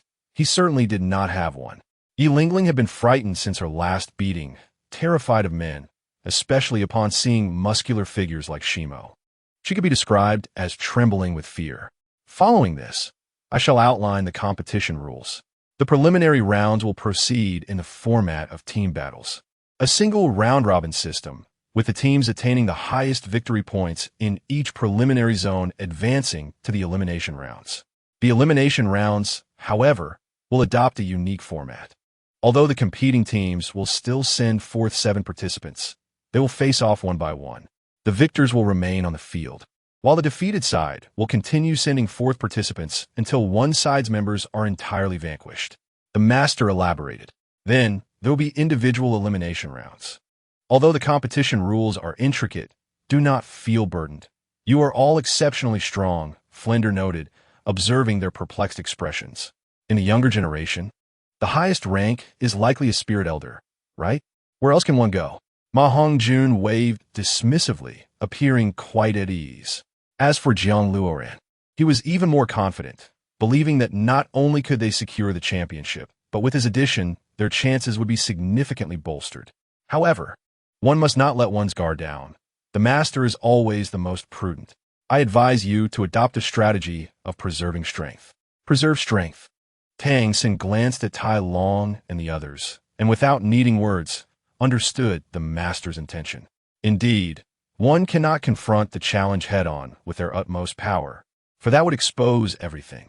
Although this is a grand competition, one must still employ certain tactics. After a moment of contemplation, the master instructed Luo, Ran, and Xiao San to make arrangements. You are all control-type soul masters, so communicate with one another. All right, Jiang Luo, Ran readily agreed.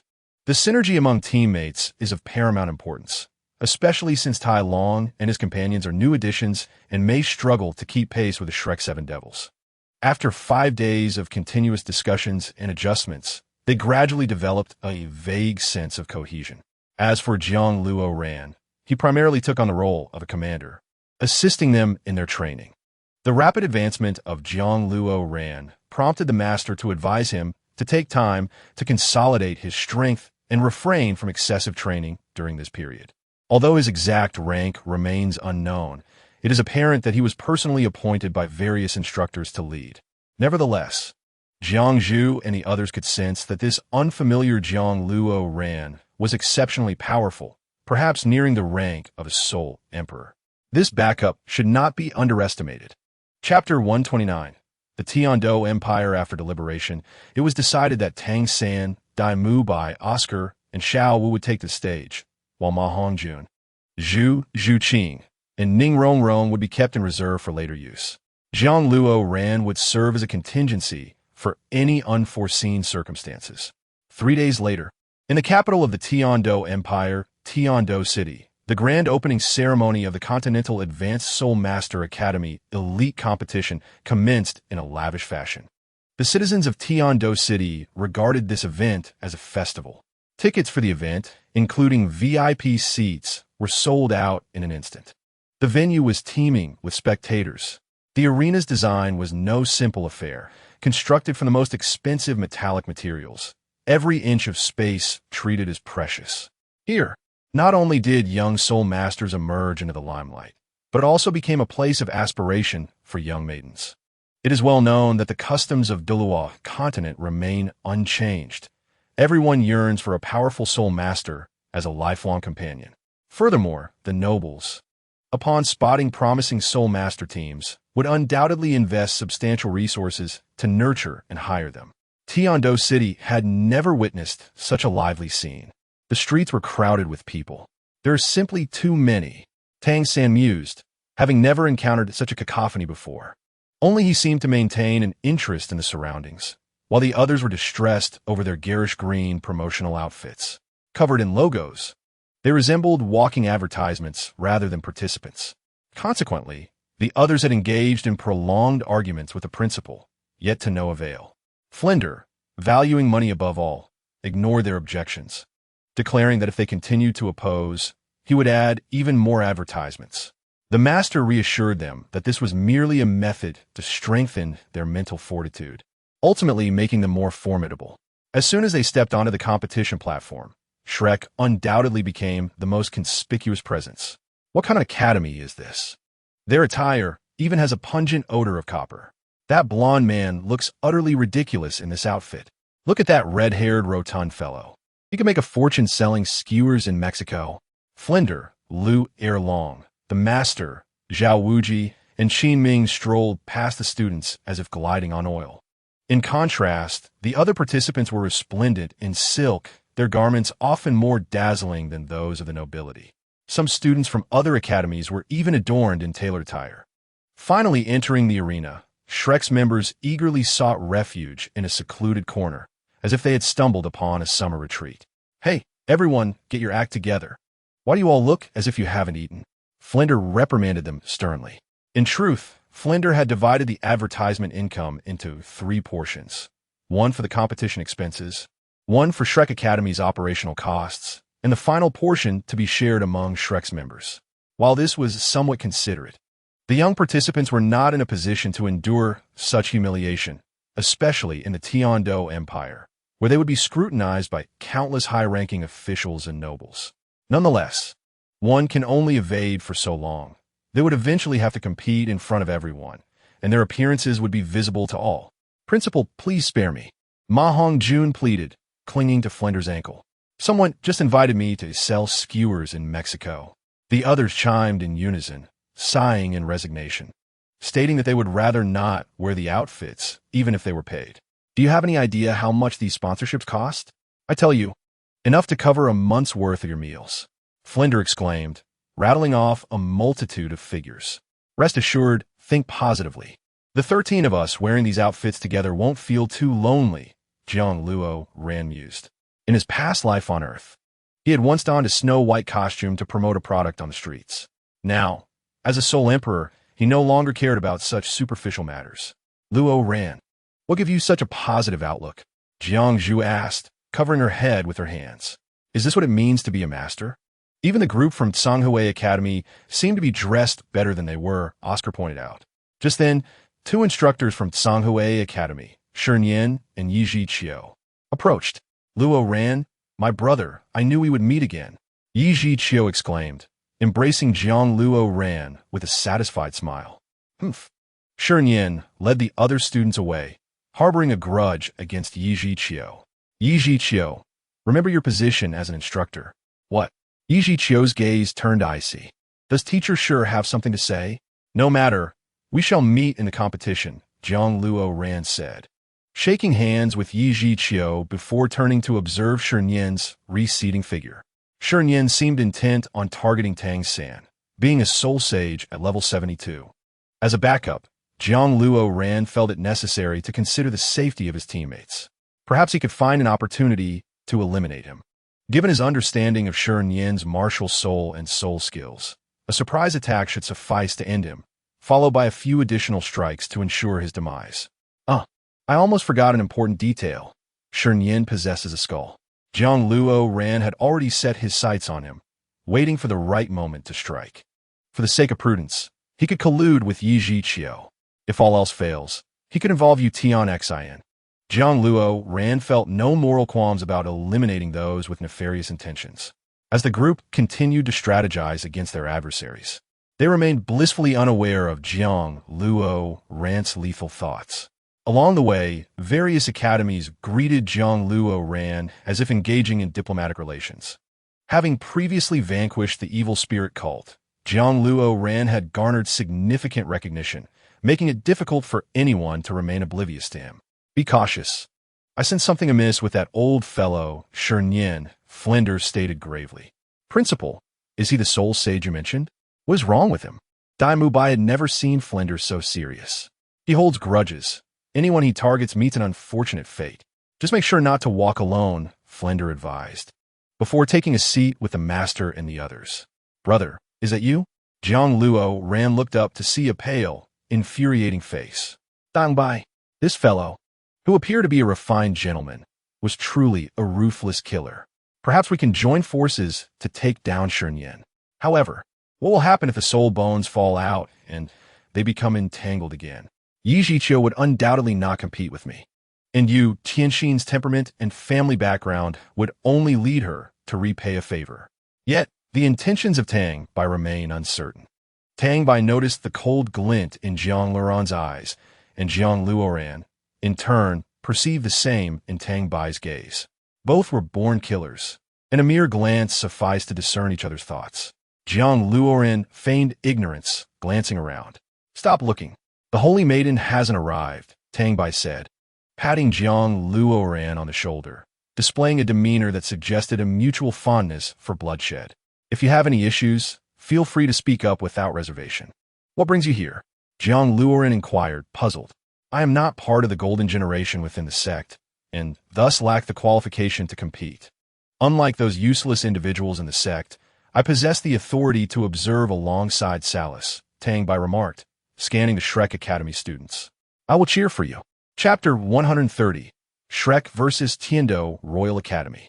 Thank you, Jiang Luoran replied, resolute in his decision not to collaborate with this killer unless absolutely necessary.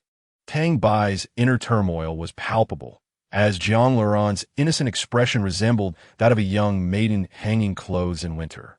Without further words, they shook hands and parted ways. Suddenly, the 3 viewing platforms filled with spectators. In the center sat His Majesty the Emperor, with Ning Fengji on the right and Salus on the left. Young Soul Masters, you are the pride of the Empire. I hope you will fully unleash your potential. For the glory of the Empire, let your brilliance shine, the Emperor proclaimed solemnly. Undoubtedly, the Emperor was the most eager to strengthen the Empire's power. No one understood the ambitions of the Wuhuan Temple better than he did.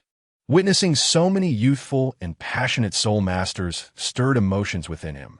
I hope you will bring glory to the Empire, and in turn, the Empire will be honored by you, Ning Fengji applauded, wearing a benevolent expression. Salus merely nodded in acknowledgement. In the first round of the preliminaries, Sanghui Academy faced Zixing Academy. In the first round, Oakland Academy clashed with the Flame Radiance Academy.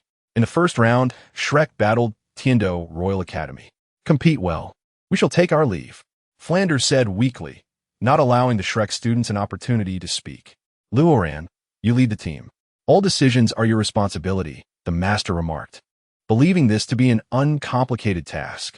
Against Tiando Royal Academy, had it not been for concerns over the Empire's reputation, Shrek could have easily dispatched 3 individuals to defeat them. Their objective this time was the championship. Who would want to compete with Tiando Royal Academy? This match was merely a warm-up for them, as Qin Ming strolled away leisurely as if heading for a beach vacation. With the teachers gone and responsibilities placed upon him, Jiang Luoran felt he was merely doing their bidding. Following the original instructions, aside from Ma Hongjun, Ning Rongrong, and Zhu Zhuqing, who were to be kept hidden, he would select from the rest. Jiang Luoran sat in the teacher's area, observing the situation below. This is utterly meaningless. Let's say a good deal with them, Oscar commented. Seated comfortably, we still require a proper procedure. Let's bring all the support-type soul masters to better conceal our strength, Tang San suggested, indicating the inclusion of all support types. This clearly demonstrated their disdain for competing against Tiando Royal Academy. They concluded the numbers. Oscar, Jiang Zhu, Jingling, Dai Mubai, Xiao Wu, Tang San, and Tai Long. Had Xiao Wu not consumed the Heartbreak Red, becoming a soul sovereign, she would have also been a primary candidate for concealment. We must finish the battle within a minute, ascend the stage, unleash our martial souls, and then exit the stage, Tang San instructed as the group gathered. Indeed, the master had diligently trained them, unlocking their potential. This was akin to cultivating crops without any pesticides, relying solely on meticulous care, hoping to fetch a good price and shine brightly, surpassing all others. How could they stoop to compare themselves with such poorly crafted opponents? The master had no desire to even observe this match. No, you only need half a minute, Jiang Luoran gestured. I am suddenly looking forward to seeing their expressions when they behold your soul rings. All right, let's go. Tang San led the way, with the group following him into the competition arena. The emperor discerned the awkwardness within, perceiving this as a battle devoid of real conflict. Even if Tiando Royal Academy were incompetent, they should not struggle against the offspring of a second-tier academy. Ning Fengji appeared invigorated, seemingly indifferent to the attire of those before him. Suddenly, he noticed Jiang Luoran, clad in the Shrek uniform, casually sipping water at a table. Hello. Jiang Luoran politely waved at Ning Fengji, sitting upright. So, you're also from Shrek. No wonder you are all so exceptional. Ning Fengji returned the gesture. The opening round was indeed lackluster, Salas remarked, pursing his lips. Ha ha ha. Is wearing such attire akin to begging? Shweb Bung guffawed, and the surrounding nobles joined in laughter. Fools! Attempting to win this match through performance will yield no success. Their laughter echoed as they beheld Tang San and the others, unable to contain themselves. Most of the flowers were showered upon Tiando Royal Academy, while Shrek appeared bleak, akin to frozen earth in winter. However, they paid little mind to such trivialities. What mattered was continuous victory. Both teams are now prepared. Let the soul battle commence. The chief referee signaled the start. Kulme, let them witness what true strength looks like. Shwebong's 7 noble companions unleashed their martial souls and soul rings, all being 3-ringed great soul masters. Shwebong crossed his arms, sporting a contemptuous smile. As Dai Mubai activated his martial soul, the white tiger, he spread his arms wide, and 4 soul rings descended simultaneously, spinning so rapidly it seemed he might take flight. Bang! Bang! Bang! The 7 from Shrek activated their soul rings, with only Xiao Wu being a 3-ringed soul master. The rest were soul sovereigns with 4 rings. The most dazzling of all was Tang San, whose 4th soul ring was astonishingly 10,000 years old. This revelation elicited an anxious reaction. The emperor naturally noticed the black soul ring, blinking in disbelief and looking again. Salas had never seen a black 4th soul ring and couldn't help but stare. Only Ning Fengji understood the difficulty behind it. Absorbing a 10,000-year soul ring with a gap of 5,000 years required extraordinary willpower. This individual must be courted. He could be an excellent match for Ning Rongrong, Ning Fengji thought, involuntarily glancing at Jiang Luoran, aware that he too was a madman. A madness so profound it concealed depth. The last time, Jiang Luoran departed with 2,000-year soul rings and 3 10,000-year rings, not even affording Ning Fengji time to converse. That purple hammer had shattered the Silvis auction house like a curtain being drawn aside. This matter must be investigated to ascertain its veracity. Ning Fengji maintained his composure, for his rationality dictated that this was improbable. Furthermore, there was a strong possibility that the opponent's soul rings were illusory. Regardless, this matter was grave and necessitated thorough investigation. Oh, Shwebong's eyes nearly popped out at the moment when Tang San and his companions activated their martial souls. The expressions on the faces of Shwebong and his group morphed rapidly, reminiscent of individuals exploring a haunted house. Had surrender been an option at that moment, they would have eagerly taken it. Yet, inexplicably, an insidious energy coursed through their bodies, filling their mouths like honey. Charge! Shouted Tai Long, the first to leap forward. The disparity in strength was so vast that it was challenging to take the fight seriously. With a single punch, Tai Long sent them all flying.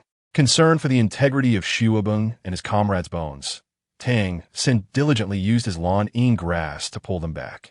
Dai Mubai leapt into action, not even bothering to summon his martial soul, and struck with his hands.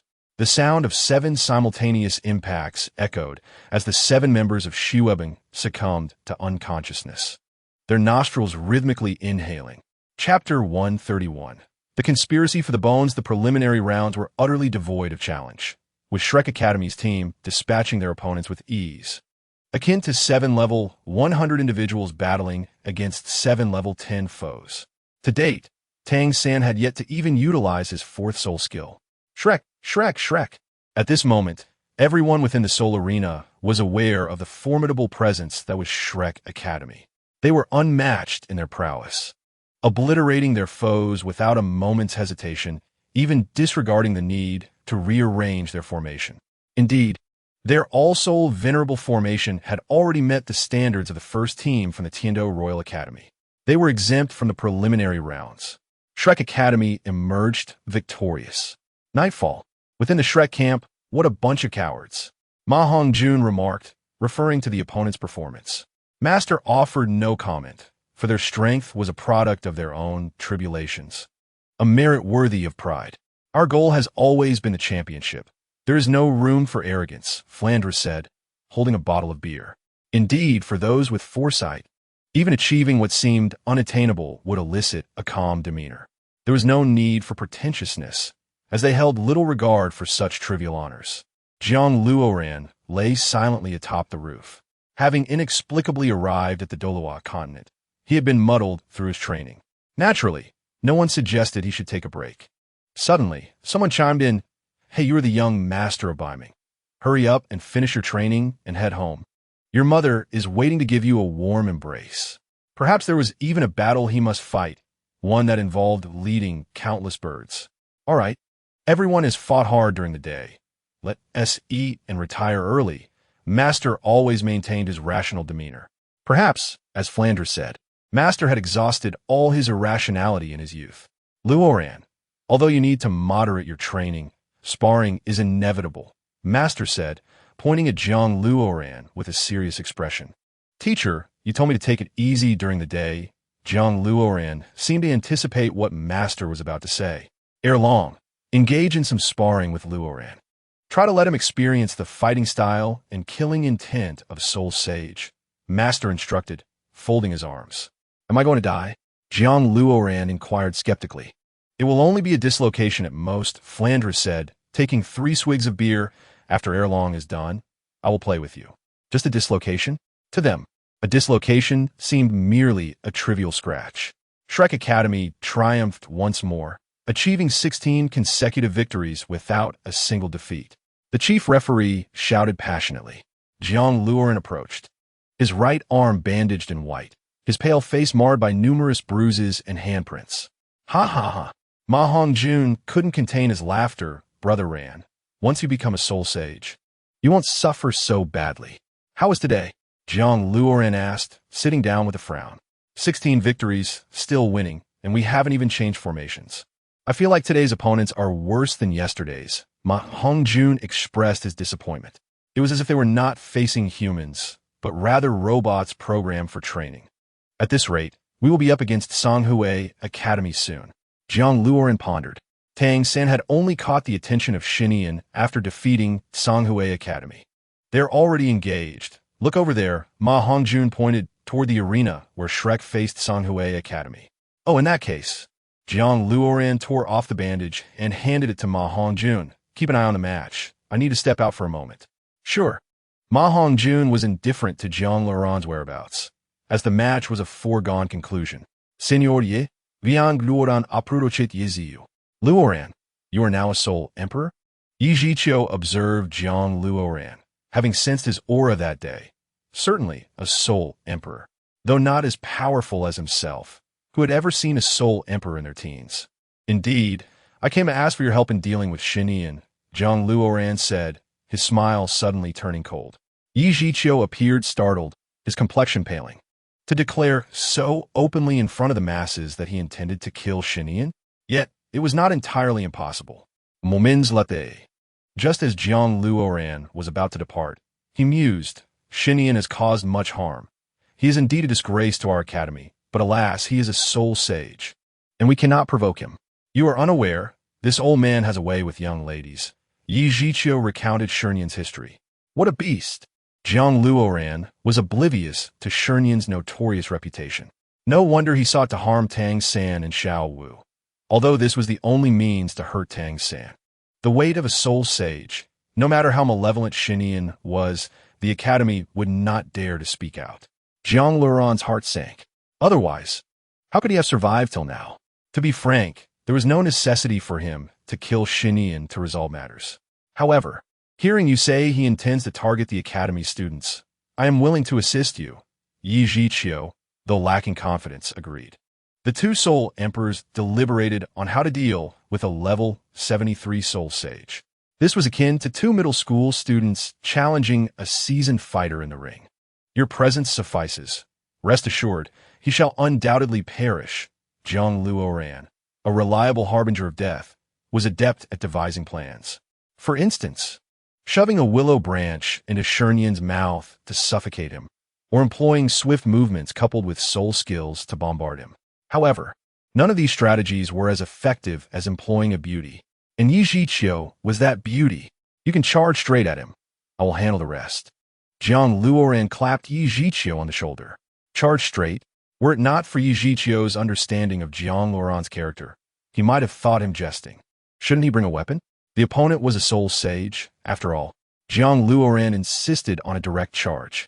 Shouldn't I carry an exceptionally powerful soul guide?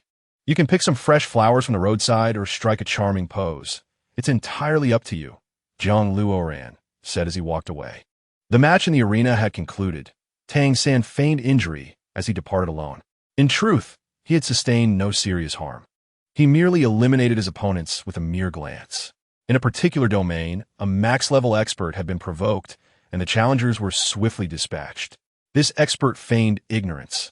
Wearing an innocent expression, everyone wished to slap him a few times with their slippers. However, the rest of Shrek's team had indeed suffered real injuries. Qinming was there to receive them. Yi Zihu. Standing on the streets of Tiando City, Shernyan beheld Yi Zhiqiu. Shernyan, pray tell what brings you here? Yi Zhiqiu's demeanor was tense, his martial soul and soul ring summoned. I am a principal teacher of Songhui Academy. Is it necessary for me to report to you? Shernyan waved dismissively. You are merely the most ineffectual among the principal teachers. Understanding he could not best his opponent, Yi Zhiqiu resolved to strike first. Whoosh. Chapter 132, Betrayal Leading to Death. Before Shernyan could turn, he was struck by Jiang Luoran's cursed spear. With a piercing scream, Shernyan felt the weapon pierce his chest, his right arm shattered by Jiang Luoran's blow. How dare you conspire against me?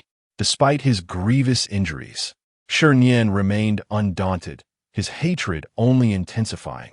After all, he was a soul sage, facing merely two soul emperors. Dispatching them would require little effort. Prepare to meet your end. Yi Zhiqiu, once doubtful of Jiang Luoran, now felt emboldened by their collaboration. Is that all you can muster? Shernyan raised his right hand in defiance. Where have my martial soul and soul rings gone? Panic flickered in his eyes, akin to an old man deceived.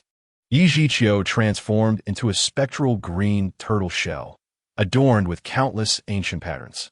A thunderous impact followed as Shernyan was launched backward, crashing into a large tree and choking on dust. Had he not held back, he would have expelled the congealed blood and shattered flesh from his chest. This cannot be happening. My martial soul. Never had he encountered such a scenario, more surreal than his nightmarish visions. Is it you? Shernyan frowned at Jiang Luoran. My sixth soul skill, Curse Spear, allows me to control an opponent for an hour within level 5 and 20 minutes within level 10. As a level 64 Soul Emperor, I can command you for 5 minutes. With a menacing gesture, Jiang Luoran summoned the spectral bones of the 9 netherworlds. There was no need for restraint. To eliminate Shernyan, a direct approach was essential. If he unleashes a dream, we are all doomed. Preposterous. I am a soul sage. How could I be dispatched by such ludicrous reasoning? Shernyan clenched his fists, yet he could not summon his soul rings. Longyao Zhuxiao. Yu Qianxin stood atop a willow tree, raising his hands to unleash a barrage upon Shernyan. Like a lifeless dog, Shernyan rolled helplessly, his visage grotesque as black blood spilled from his mouth. Was this premeditated? Trembling, he realized that had he not been a soul sage, another might have perished under such relentless assault. Yi Zhiqiu, are you truly an ally of theirs, conspiring against me? Shernyan, in his fury, spat defiantly. How dare you presume to challenge me? Yi Zhiqiu's hand, cloaked in the turtle shell, struck Shi Nian's face with a resounding crack. At that moment, Shi Nian's once proud countenance was rendered grotesque. I will not yield. Shi Nian focused on Jiang Luoran, leaping forward with a raised fist. Kunpeng manifest! Jiang Luoran's closed eyes fluttered open, emitting blinding white light, akin to a soul beast awakening. A colossal pair of white wings expanded, moving at remarkable speed, reminiscent of a giant hand unveiling the world's curtain, akin to the dawn dispersing the night. In that instant, Shi Nian's battered eyes burst, feeling an agonizing heat on one side while the other sank into the earth. It was not a battle. Shi Nian felt akin to a demolition expert caught in a minefield, obliterated by Jiang Luoran and his allies. As the 5 minutes elapsed, Shi Nian's soul power and rings returned, yet in his current state, the essence of a soul sage was nearly depleted. The body of a soul master is merely a vessel for soul power. With his body reduced to fragments, what soul power remained? He refused to surrender. He still had beautiful students to torment, and his demise was not to be. Dreams, indeed, he may be useless, yet he was still a soul sage, a creator of dreams.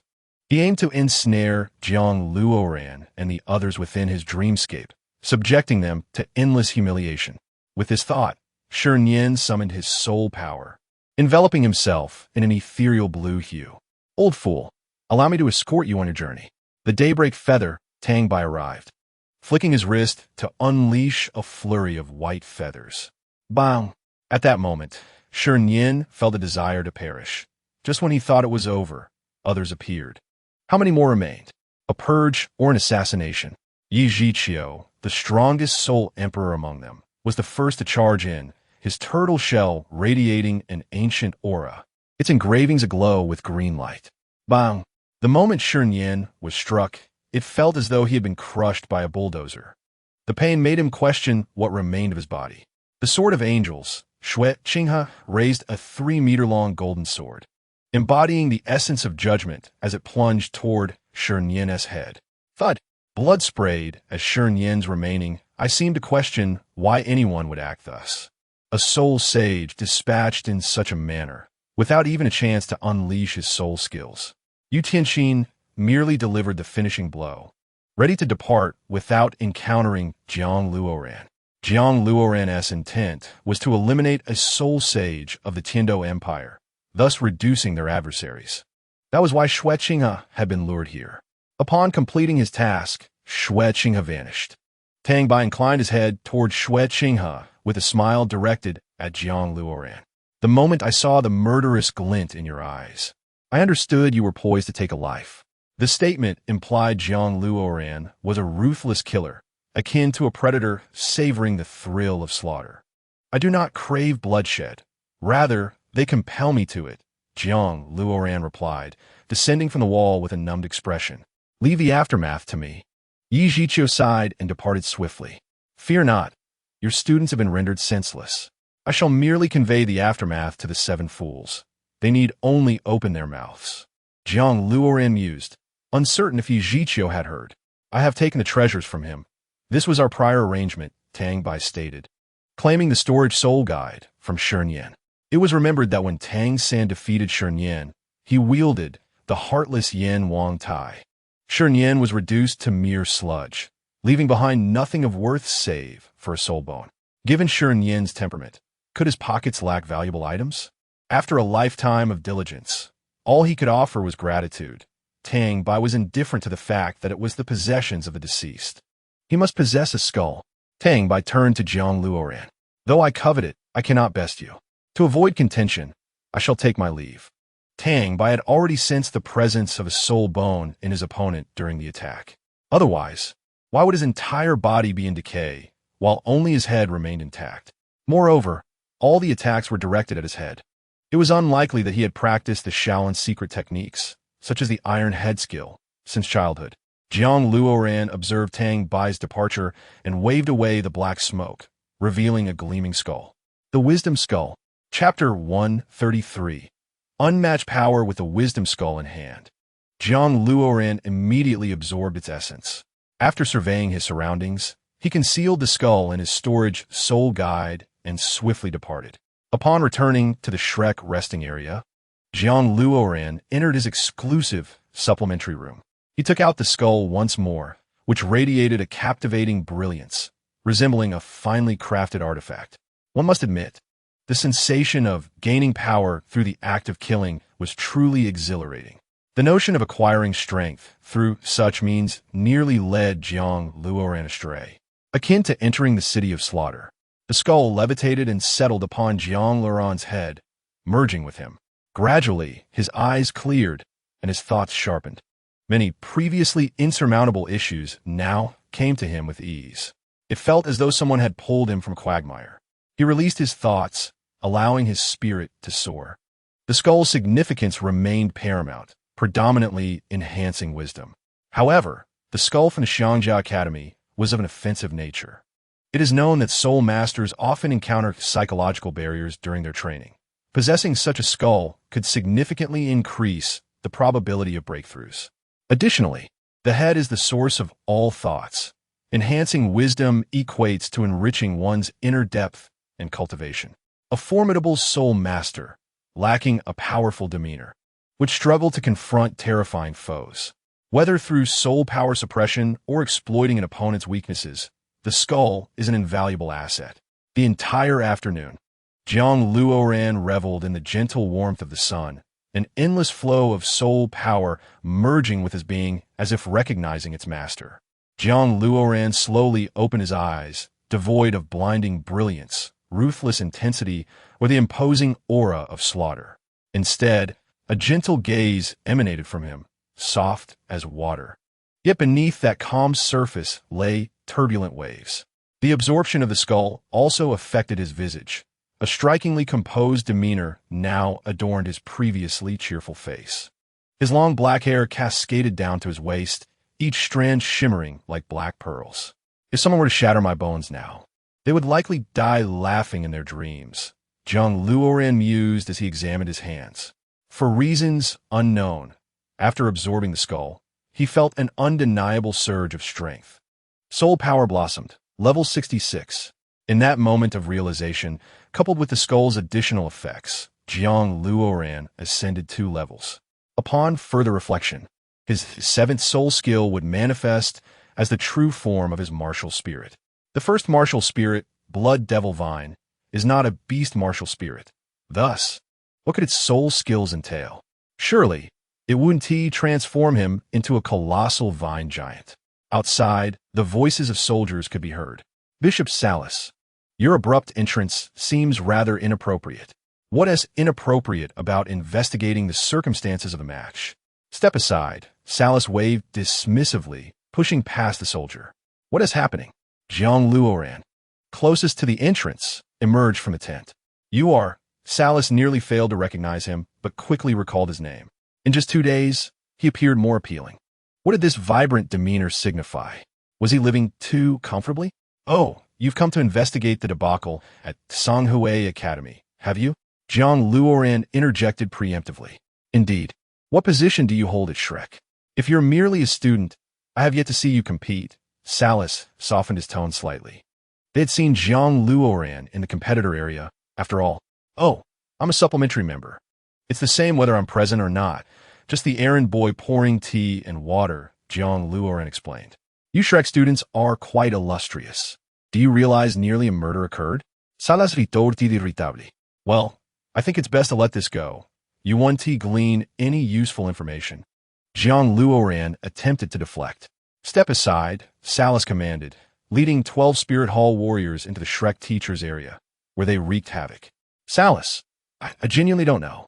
Flander's voice echoed from afar, filled with lament, akin to someone who had lost their virtue. You don't know? I came here specifically to hear you say that. Salas slammed his cup onto the table. You must provide me with an explanation today. Otherwise, the Spirit Hall will have the authority to expel you. I established this academy with great effort to ensure that the children we nurture shine brightly, particularly in terms of morality, which should be taught by our beloved mentors. They are like a flock of innocent lambs. Do you understand? Innocent lambs. How could they harbor the intent to harm such trash? Flander gestured indignantly toward Songhui Academy. I am here to hear your explanation, not to discuss founding an academy. If that's the case, then I shall revoke your qualification for the competition, Salas interjected coldly. Teachers, you're looking for me? Tang Sin staggered into the room, clearly fatigued, as Qin Ming rushed to support him. Thank you, senior. I've truly exhausted myself. Tang Sin replied, his lips pale. This was due to him having sealed a crucial point, resulting in substantial energy depletion. Tang San, I ask you, what did you witness on the arena? Why did you leave them incapacitated? Salas Ingwayev. Little San, do tell us what those useless beings did to you on the arena. Be sure to speak truthfully. Flander emphasized the term useless with intensity. Indeed, the students of Songhui Academy are seen as the pinnacle of uselessness in Flander's eyes. They lack strength and possess corrupt character, yet they dare not confront those more powerful than themselves. The most pathetic part is that they resort to external forces in battle. Oh, very well. Those useless individuals. No, the students of Songhui Academy immediately unleash something akin to poisonous gas grenades. You all saw it. The arena was enveloped in smoke. I nearly suffocated and struggled to breathe. Tang Sin recounted, trying to remember, only to find that everything faded away. Faded away? Are you suggesting they incapacitated themselves? Salas's tone darkened. For him, the state of Songhui was inconsequential. What mattered was eliminating the unpredictable factor that was Shrek. Imbeciles? They're all incapacitated? Tang Sin expressed confusion. Appearing innocent. Yes, they resorted to self-harm. I, Flander, have lived for decades and have never encountered such cruelty. Flander lamented like a wistful elder. Nonsense. I am announcing that Shrek is disqualified for the offense of malicious intent to kill. Salas rose to his feet. Jiang Luoran began to comprehend how the spirit hall might fall. One was a hard-headed Qian Xuanji, and the other an obstinate Master Salas. Their methods were excessively ruthless. Did they truly need to be so rigid? Would it not be better to forge friendships? After all, if they were not targeting Shrek Academy, they might have been able to engage both empires in battle. This conflict primarily arose because Shrek students were obstructing their path. Firstly, if Qian Xuanji had not taken an interest in Tang San's mother. Incorrect. Let us correct it. Observing Tang San's mother's 100,000-year soul ring. Tang Hao bears no animosity towards the Wuhuan temple. He is merely idling, seeking out a confrontation with Qian Xuanji at the Wuhuan Sacred Hall. Furthermore, Tang Hao is not truly mad. He is merely overly passionate. Such incompetence. The corruption is astounding. To conduct affairs in such a manner is indeed remarkable. Had the pure-hearted Bibi Dong been in charge from the beginning, the scenario would have undoubtedly been vastly different.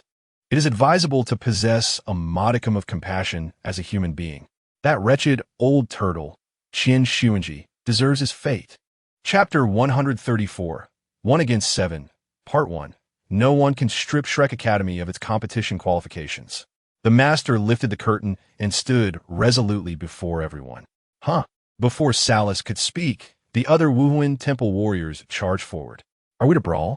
We are not afraid. Jiang Luoran unleashed his level 66 soul power, halting all warriors in their tracks.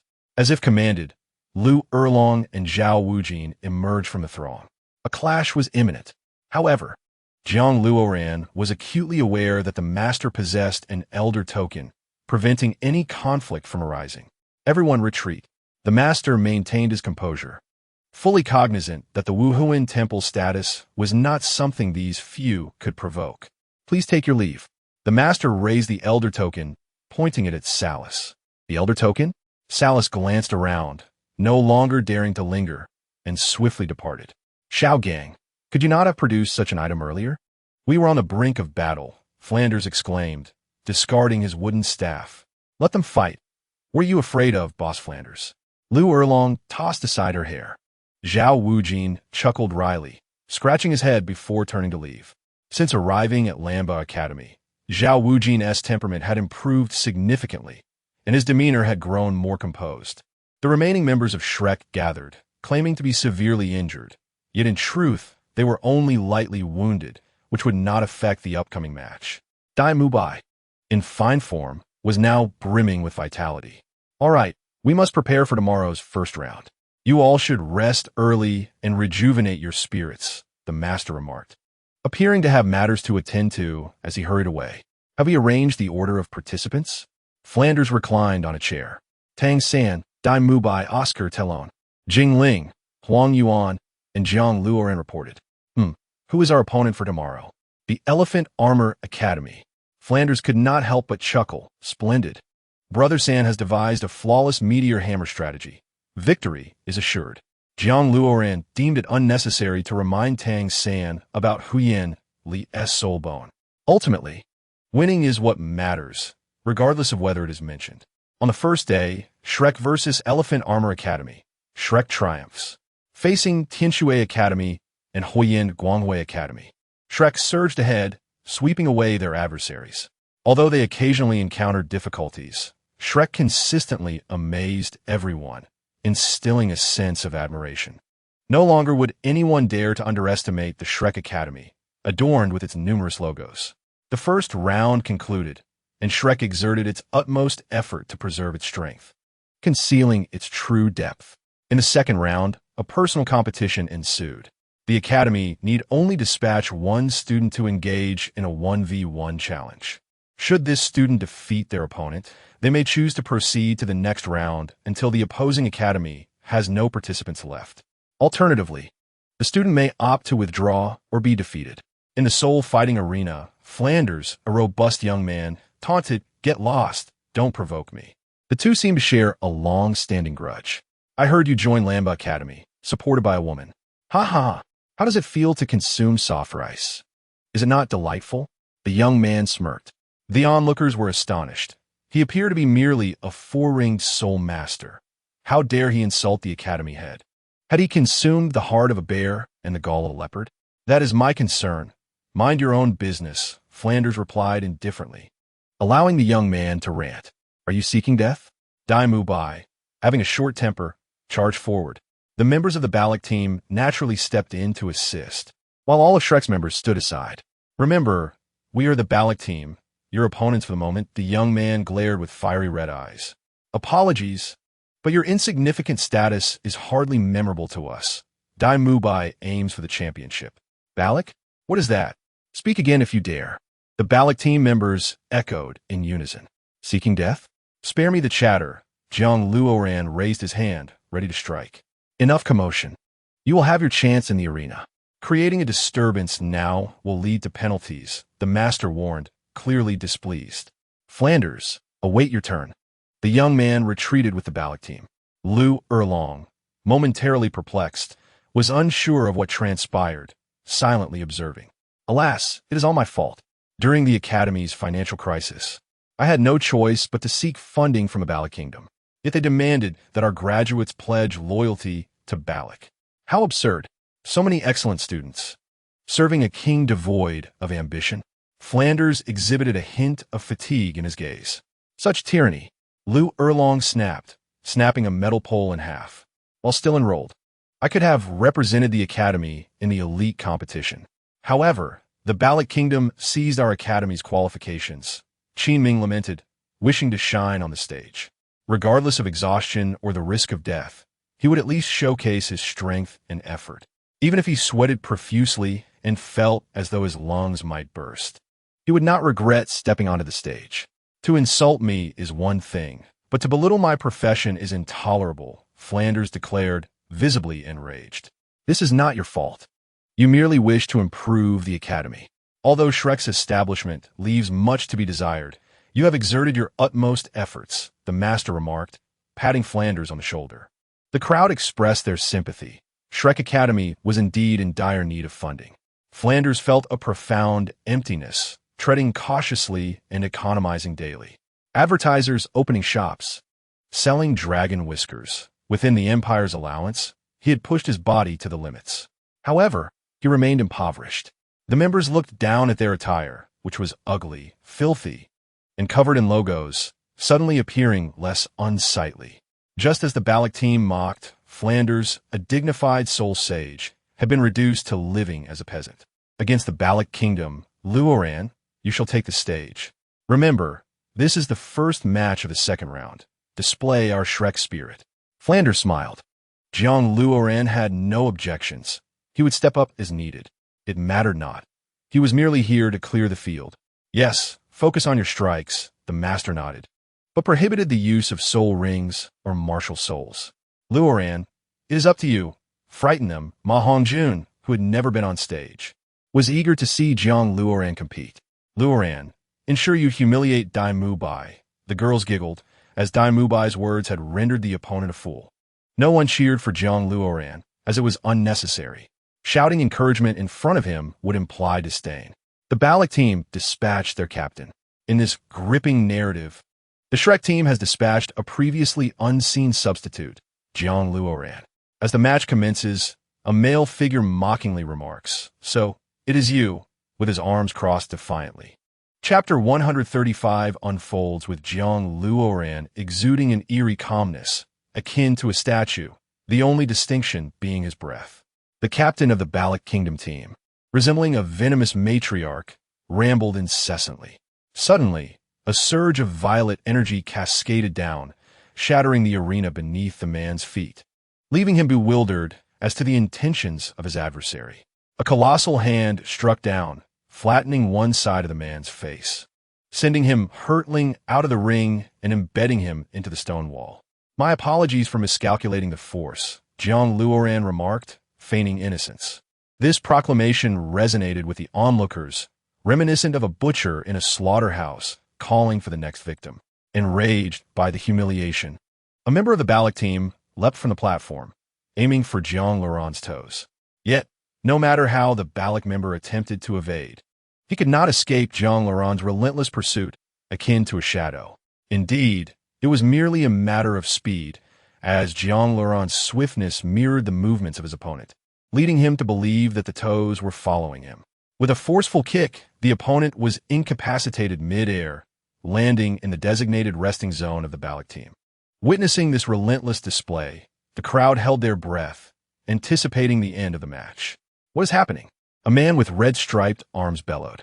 Laughter erupted from Ma Hongjun, who leaned against a white wall, exclaiming, "Look at their dazed expressions." Oscar joined the mirth, both pointing and laughing. Not only the Balak team, but also the other 4 elemental academies were left in bewilderment. This battle was peculiarly perplexing, as if one were struck and could never ascertain the assailant's location. Do not fret, they are merely pretenders. You activated your martial spirit and soul rings outside the arena, someone advised. Another Balak member stepped forward, activating his 2 yellow and 2 purple rings, causing a blazing flower to bloom. 4th soul skill. Suddenly, a dark crimson haze enveloped the spectators, and when they reopened their eyes, a fractured pattern adorned the arena. This was not merely a singular mark. The entire stage was intricately etched, as if crafted by a master artisan. In the center of the arena, Jiang Luoran extended his hand, delivering a resounding slap to the face of the Balak member. Noticing the astonished gazes of the crowd, he flung the opponent away once more. To adhere to the competition's rules and avoid scorn for his arrogance, Jiang Luoran suppressed the urge to deliver a scathing retort. He contemplated that there was no need for excessive dominance. Defeating the adversary while remaining understated would suffice. After all, if the opponent was weak, who could be blamed? As the Shrek resting area erupted in jubilant cheers, they were the only ones still capable of laughter. The master, however, found little amusement and departed, instructing Flender to prepare a more exquisite evening meal.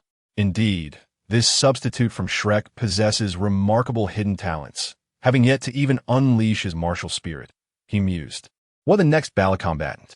The head referee lamented, regretting his words that seemed to imply the futility of the Balak team. Their opponent, Jiang Luoran, had not even activated his martial spirit or soul rings. What is the meaning of this? This battle is peculiar. There were whispers of either a formidable power surpassing them by 10 levels or foul play. 10 levels? What a jest. The current prodigy, Yu Tianheng, is merely at level 45. How could a substitute surpass us by 10 levels? Soul ancestor? No, they must be at least 10 levels above us or more. There could be no doubt they are cheating. The Balak team was in disarray, with injured members being carried away by medical personnel. They had encountered a mysterious and formidable opponent. Do you not find this terrifying? One questioned. What do you mean? I do not comprehend, replied another, pondering the enigmatic figure who concealed his true nature in shadows while projecting an image of radiance. Suddenly delving into philosophy has left me somewhat shaken, someone remarked. May I inquire where my opponent is? Do you wish to continue? Jiang Luoran waited patiently, nearly convinced they would forfeit. How dare you?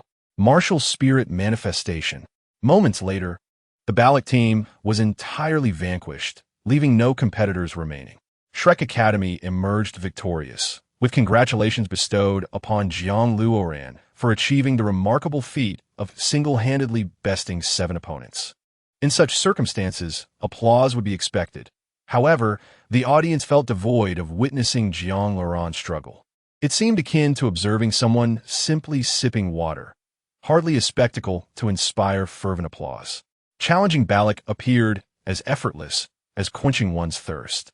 Indeed, who would fervently applaud someone merely drinking a glass of water? He is a student, Ning Fengji interjected, rising to approach Xue Qinghe. The emperor of the empire nodded in agreement, recognizing the potential in Jiang Luoran should he choose to serve the empire. Salus remained silent, acknowledging Jiang Luoran's capability to execute a martial spirit fusion technique alongside Hulaina. After all, he was from the martial soul hall. There was no need for haste. Luoran, you should have struck harder at the end. He ought to have been incapacitated, Ma Hongjun said, delivering harsh words with an endearing demeanor. It was difficult to fathom how he could utter such fierce declarations with such nonchalance. To speak the harshest words while embodying a comical demeanor. To truly assert oneself, the academy must grow stronger. Merely defeating these children would not resolve anything. We must instill fear in the Balak kingdom, making them tremble. Jiang Luoran spoke with casual indifference, unwilling to dwell on the Balak team. Let us depart. Enjoy a splendid meal tonight, and anticipate your match tomorrow. This afternoon, Luoran has paved the way for you. Seize the opportunity to instill fear in the other academies and defeat them one by one, Flender expressed, filled with hope and anticipation. He could not help but reflect on the beauty of youth. The tension within him gradually dissipated, and for some inexplicable reason, he suddenly craved ale. The Shrek 7 surrounded Jiang Luoran, while Talon and the others displayed expressions of confusion. Like the other academies, they felt an inexplicable trepidation towards Jiang Luoran. Who among them could confront a soul master without activating their martial spirit? Surely, he must be a soul ancestor. Contemplating the implications. If Jiang Luoran were indeed a formidable soul ancestor, what chance did the other academies stand? Surrender seemed the only option. They fervently hoped he was not as fearsome as he appeared, lest chills run down their spines. A person who is not quite human may be labeled as such. Yet intrinsically, they are human, partaking in the simple necessities of life like eating and drinking. It is merely a transformation of thought. Chapter 136. Conversation in the Shrek Rest Area. Luoran, this is for you, Tang San said, presenting Mu Jue Hun Duo Ming Dan to Jiang Luoran. Observing the incredulous expression on Jiang Luoran's face, Tang San elaborated, this is a type of weapon. When faced with danger, you can throw it to safeguard your life. Jiang Luoran, having revealed himself, was not merely overlooked but was on someone's radar.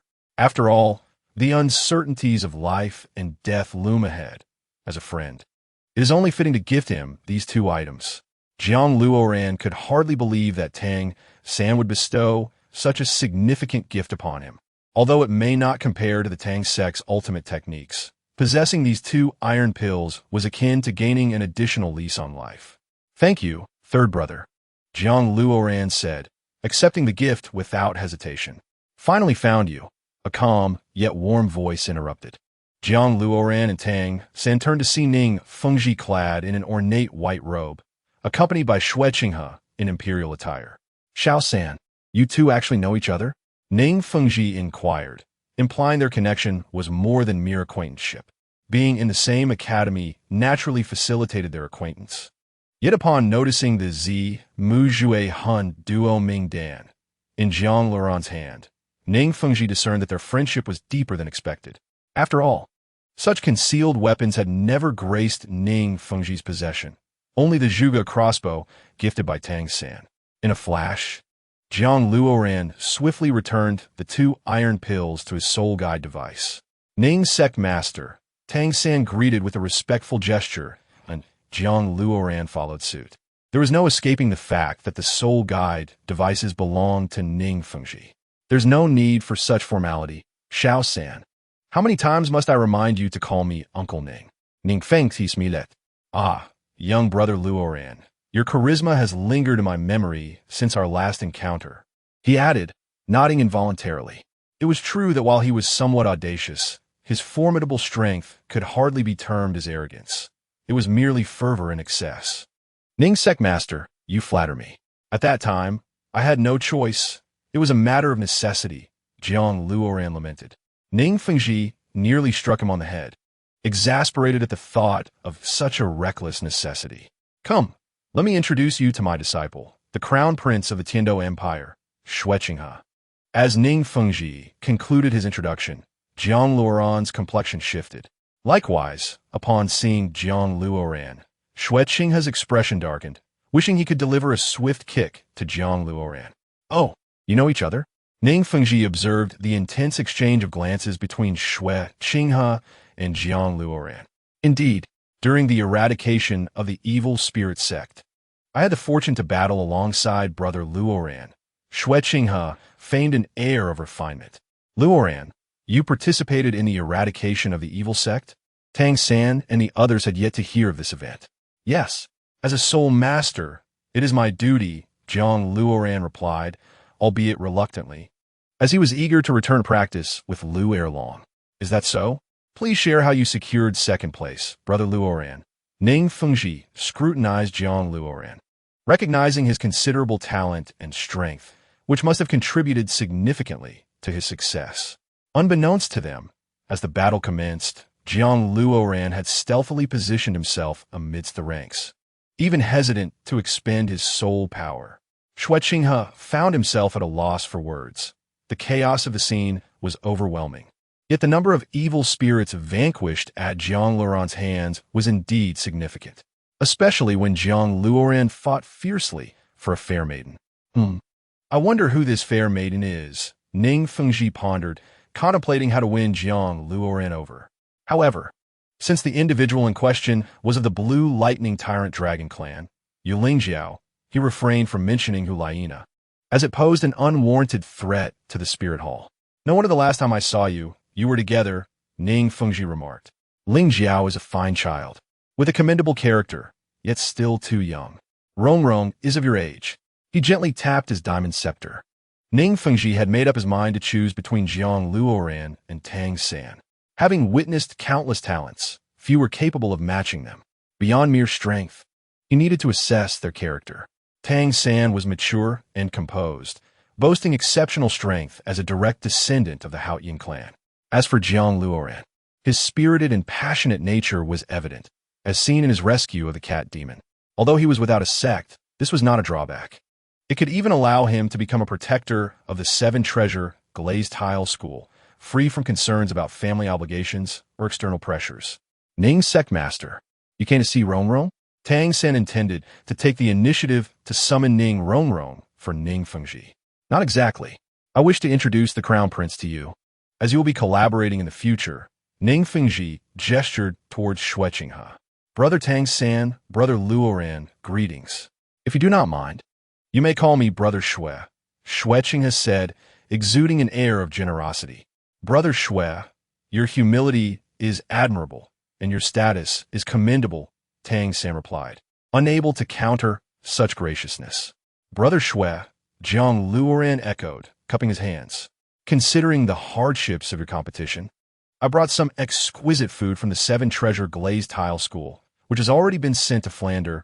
Ning Fengji indicated ahead, suggesting they converse as they walked. I wonder what Brother Tang San thinks about this grand tournament, Xue Qinghe inquired, taking on a big brother role. It is an honor to participate, and I will compete earnestly, Tang San replied succinctly.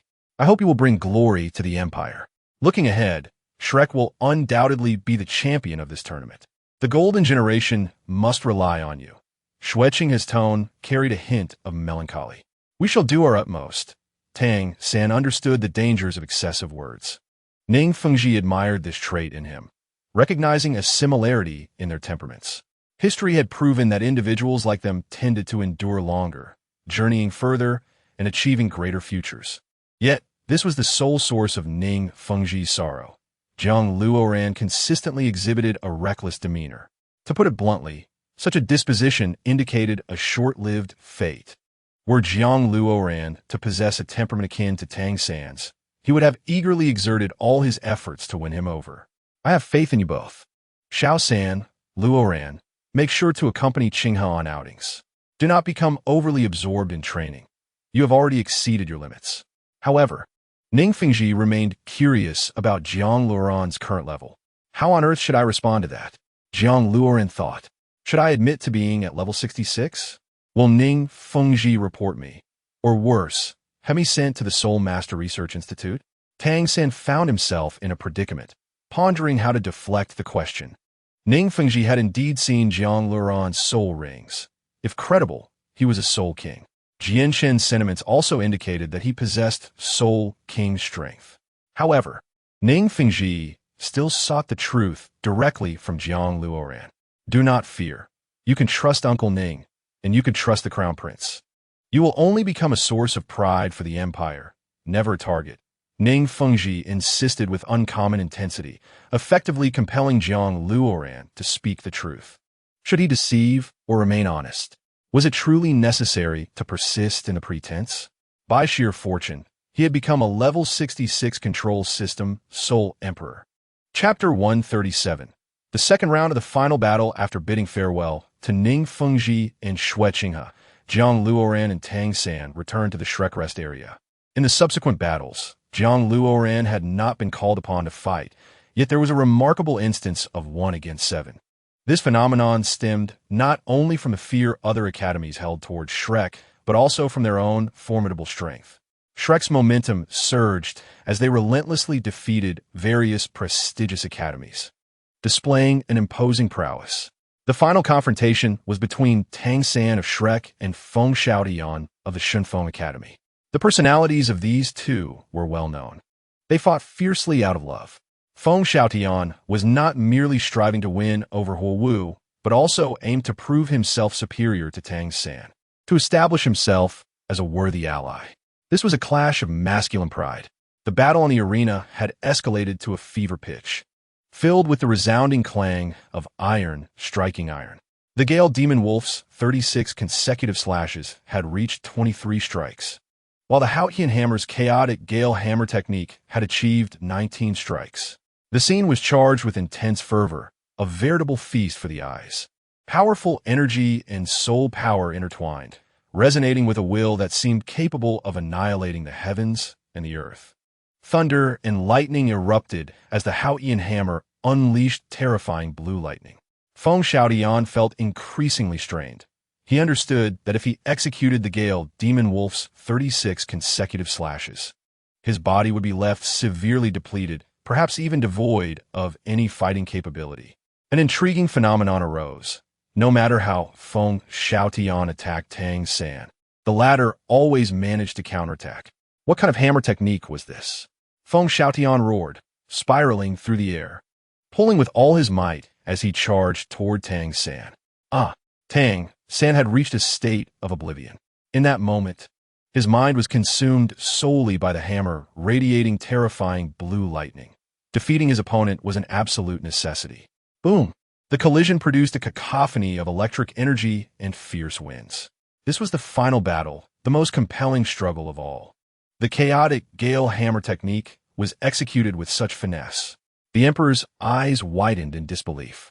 Your Majesty, Tang San is the son of Haotian Luo and a direct descendant of the Haotian sect, Ning Fengji remarked with a beaming smile. My heavens, he is the son of Haotian Luo. The Emperor was once again taken aback, his expression shifting to one of realization. As if he had just perceived the fiery temperament shared by Tang San and Tang Hao, Salus beckoned a knight over and whispered to him. This is the Haotian hammer. He possesses dual martial souls. One blue-silver grass is already formidable, and he possesses another ultimate weapon martial soul. What kind of academy is Shrek? It feels as if there are hidden dragons and crouching tigers, concealing countless wonders. Looking down at the arena, the two combatants seemed consumed by their fury. I won't hold back today, Tang San, Feng Xiaotian declared, merging his wings into one and descending from the heavens. I will see this through to the end. Tang San nearly ground out through clenched teeth, his consciousness teetering on the brink of collapse. Bang! With the final strike, Feng Xiaotian collapsed to the ground, utterly spent. Tang San had also sustained considerable losses, drenched in cold sweat, with blood staining his shoulder. The referee contemplated whether to halt the battle, as the two seemed locked in a fight to the death. Dual martial souls, Feng Xiaotian forced out those 4 words, gazing at the Haotian hammer in Tang San's grasp. Indeed, the hammer bore the illustrious name of Haotian, such a powerful and resounding name. Yet Tang San spoke of it with such weariness. Very well. With pride in my heart, I cannot allow myself to lose this battle, even if it means resorting to underhanded tactics. After all, on the battlefield, who does not employ a few tricks? Whoosh! Feng Xiaotian broke his wind wings, shooting straight toward Tang San. This was his last resort, the chaotic gale technique in play. Tang San raised his hammer, desperately seizing a wind wing resembling a whirlwind, using the principle of leveraging force to fling it away. The remaining wind wing struck him unexpectedly, cutting into his left chest and leaving a trail of blood on the back wall. Xiao San, Flinder intended to advise against overexertion, but what good would that do? Tang San had already defended against 2 of his opponent's attacks. The master clenched his fists tightly, his brow furrowed. He was more anxious than anyone else. For Tang San absolutely could not falter.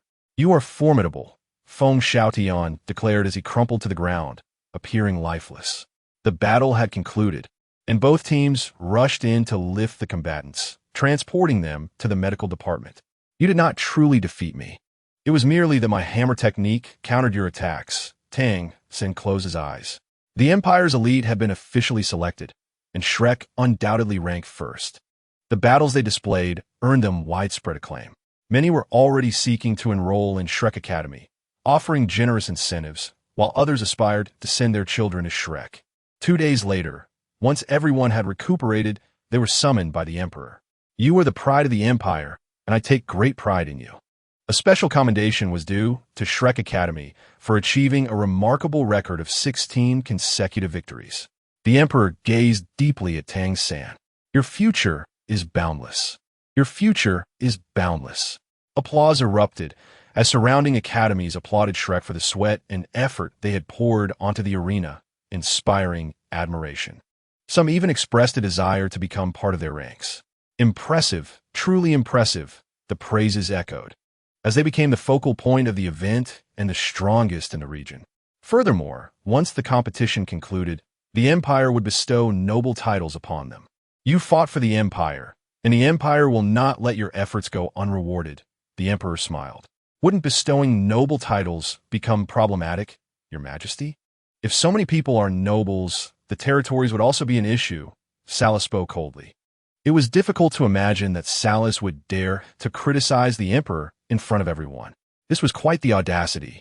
The Emperor was the paramount figure of the Tiando Empire, standing above all others. To openly declare that he was in the wrong was a bold move. Had Salas not been an elder of the Spirit Hall, he might have been deemed a madman and traitor, deserving execution.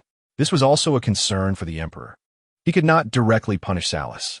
The wrath of the Spirit Hall was a burden he dared not bear. One must remember that the Spirit Hall publicly possessed 4 title Doloa, and even the formidable Qingdao, Lu, was still present.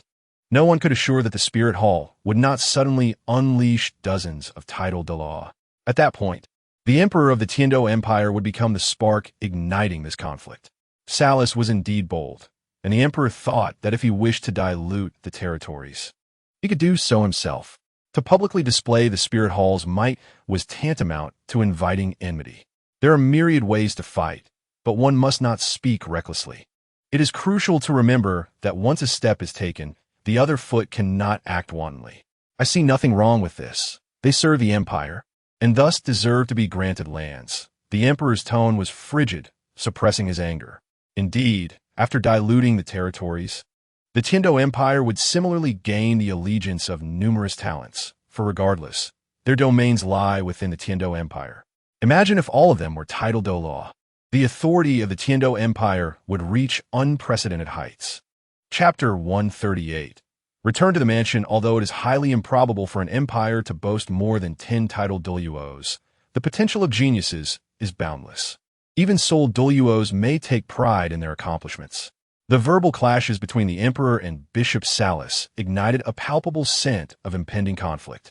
Everyone was aware of the tense relationship between the Wuhuan Temple and the empire, yet few comprehended the extent of this tension. It was evident that the atmosphere was charged with the prospect of war. Bishop Salas, tempering his anger, suggested prioritizing the welfare of the students. Ning Fengji sought to mediate, aligning himself with the emperor's stance. Tomorrow morning, all distinguished academies would gather at the Wuhuan Sacred Hall for the final competition. Remember the identity inscribed behind you as representatives of the Tiando Empire. Additionally, the empire is generously offering a free 10,000-year soul ring to the outstanding victors. A significant investment from the emperor. What is most vital in Dolua continent? It is none other than soul rings and soul bones, with their ages holding paramount importance. The empire's willingness to bestow a 10,000-year soul ring is indeed an unprecedented gesture. What? Salas gasped. Flander, accompanied by others, departed to prepare for the events of the following day. What is happening? The quarrel erupted suddenly. Oscar frequently glanced back. The two great empires have always had a strained relationship with the Wuhuan Temple, whose formidable power makes such tension unavoidable. Deming remarked with a somber tone. Is the empire attempting to expand its territory at the expense of others? Tangsen furrowed his brow. Or perhaps the Wuhuan Temple has pushed them to the brink. Forcing their hand, Deming lamented. No one can predict what the future holds. Deming's statement prompted deep contemplation. Enough. The matters of the empire are beyond your influence. Focus on your training. Regardless of what transpires in the future, I hope you unite to ensure your safety, Flander stated, appearing aged. Flander, do you truly believe it is possible? Zhao Wujing hesitated. In this world, who can say for certain? Flander sighed wistfully. Where is Xiao Gang? Lu Erlong chided. Xiao Gang should have returned first, Flander replied, looking alarmed like a startled rabbit. Nonsense. He was not here earlier. How could he have gone back? Where could he have gone? Lu Erlong frowned. A woman's intuition is sharp, especially for someone like Lu Erlong. Coughing lightly, he asked her to take this letter, which Flander handed to Lu Erlong. What? He still intends to seek her out? After all these years, what could he possibly want with her? Rekindling old flames? Lu Erlong crushed the letter in her hand. Do not act impulsively. The children are still here. You should trust him, Flander urged. Trust in what? To the Wuhuan Sacred Hall? Observing the situation, Zhao Wujing decisively led Tang San and the others away, returning first to Shrek Academy. The faculty and students of Shrek Academy had already heard the news of their triumphant return and rushed out to greet them. Young master, Ji Dai shouted at the entrance, his gaze darting around as if on high alert. The expected has finally arrived, Jiang Luoran said, excitement evident in her demeanor. Ji Dai approached Jiang Luoran, revealing that all senior members of the Jilin family had gone to the Wuhuan Sacred Hall to witness the final battle. Seizing this opportunity, let us depart swiftly. His anxious expression did not seem to indicate deceit. Jiang Luoran hesitated momentarily before hastily finding Tang San. Brother San, you do not need to wait for me tomorrow for the competition, Jiang Luoran announced. Why, Luoran? Do you not wish to participate? Tang San's anxiety surged. This sudden change left him unprepared. That is not the case. I will arrive shortly. Do you trust me? Jiang Luoran asked earnestly. I trust you, Tang San replied, unsure why he felt compelled to say so, but he did. The sooner you go, the sooner you return. Do you need assistance? No. Simply relay the message to the other teachers for me, Jiang Luoran said quickly before leaving with Jilin. Within the Shrek Academy dining hall, everyone was celebrating. seeking to alleviate the spirits of the Shrek 7 in anticipation of tomorrow's competition. What? He left. He still plans to compete, right? He will arrive shortly, correct? Is there something urgent? Did something go awry? He mentioned he did not need help. Tang Xin nodded, acknowledging that like each of them, everyone had their own matters and identities. They need not impose too much. When he truly needs us, he will reach out. Indeed, he has always been enigmatic. They endeavored to suppress their inner inquiries as Flander engaged in conversation with several teachers. Do you think it could be a girlfriend?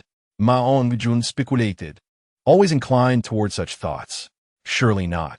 Given his character, even if the other party were to shed their clothing, he would likely attribute it to them merely feeling warm. Tang San assessed with precision. Jiang Luoran, unaware of how far she had followed Ji Dai, knew only that they were still in Tiando City. Jiang Luoran moved with an ethereal grace, seizing Ji Dai's arm as if they were a carriage traversing the land. Ji Dai pointed the way, and Jiang Luoran promptly followed. From the city to the wilderness, they eventually arrived at a lush forest, advancing deeper for an unknown duration, both remaining vigilant. Are you certain this is the right place? Along the way, Jiang Luoran noted the uncertainty in Ji Dai's eyes, as if questioning their whereabouts. Young master, it should be correct, trust me. Even if I have not returned in decades, I would not forget the location of the Jiang residence, Ji Dai assured fervently. Jiang Luoran remained skeptical, yet a sense of familiarity washed over him. Would there still be someone at home? Would anyone be there? Arriving beneath a waterfall, Ji Dai exclaimed with joy, affirming they had not gone astray. He led Jiang Luoran through the cascading waters. The surroundings were dim, reminiscent of a place long forgotten, with the scent of rust pervading the air, moss clinging to the stone walls. Wait, the scent of rust? How could there be a metallic odor within a waterfall? Young master, this is the mechanism to enter the Jiang residence. It requires the blood of a clan member to activate, Ji Dai stated, emerging from the waterfall after observing for a moment before returning. It is fine now. I'm certain there is no one following us. Ji Dai cut his palm and pressed it against the rusty iron, declaring they would soon see their kin. Jiang Luoran hesitated to disrupt Ji Dai's excitement, though he sensed something amiss. Moreover, it was not merely the scent of rust. There lingered a metallic tang, reminiscent of dried blood. Boom! The world before them darkened momentarily before bursting into light, a vibrant green illuminating the space as the stone door swung open. Quickly now, let us proceed, Ji Dai urged, pulling Jiang Luoran into the radiant glow. It felt as if the path ahead was endless, yet imbued with an air of profound mystery. Jiang Luoran allowed himself to be led, having come to this place for a reason, eager to uncover the truth. Beyond the white light lay a scene of desolation. Withered grass lay strewn about, and remnants of corpses littered the ground, with dried blood staining the earth a deep reddish-brown hue.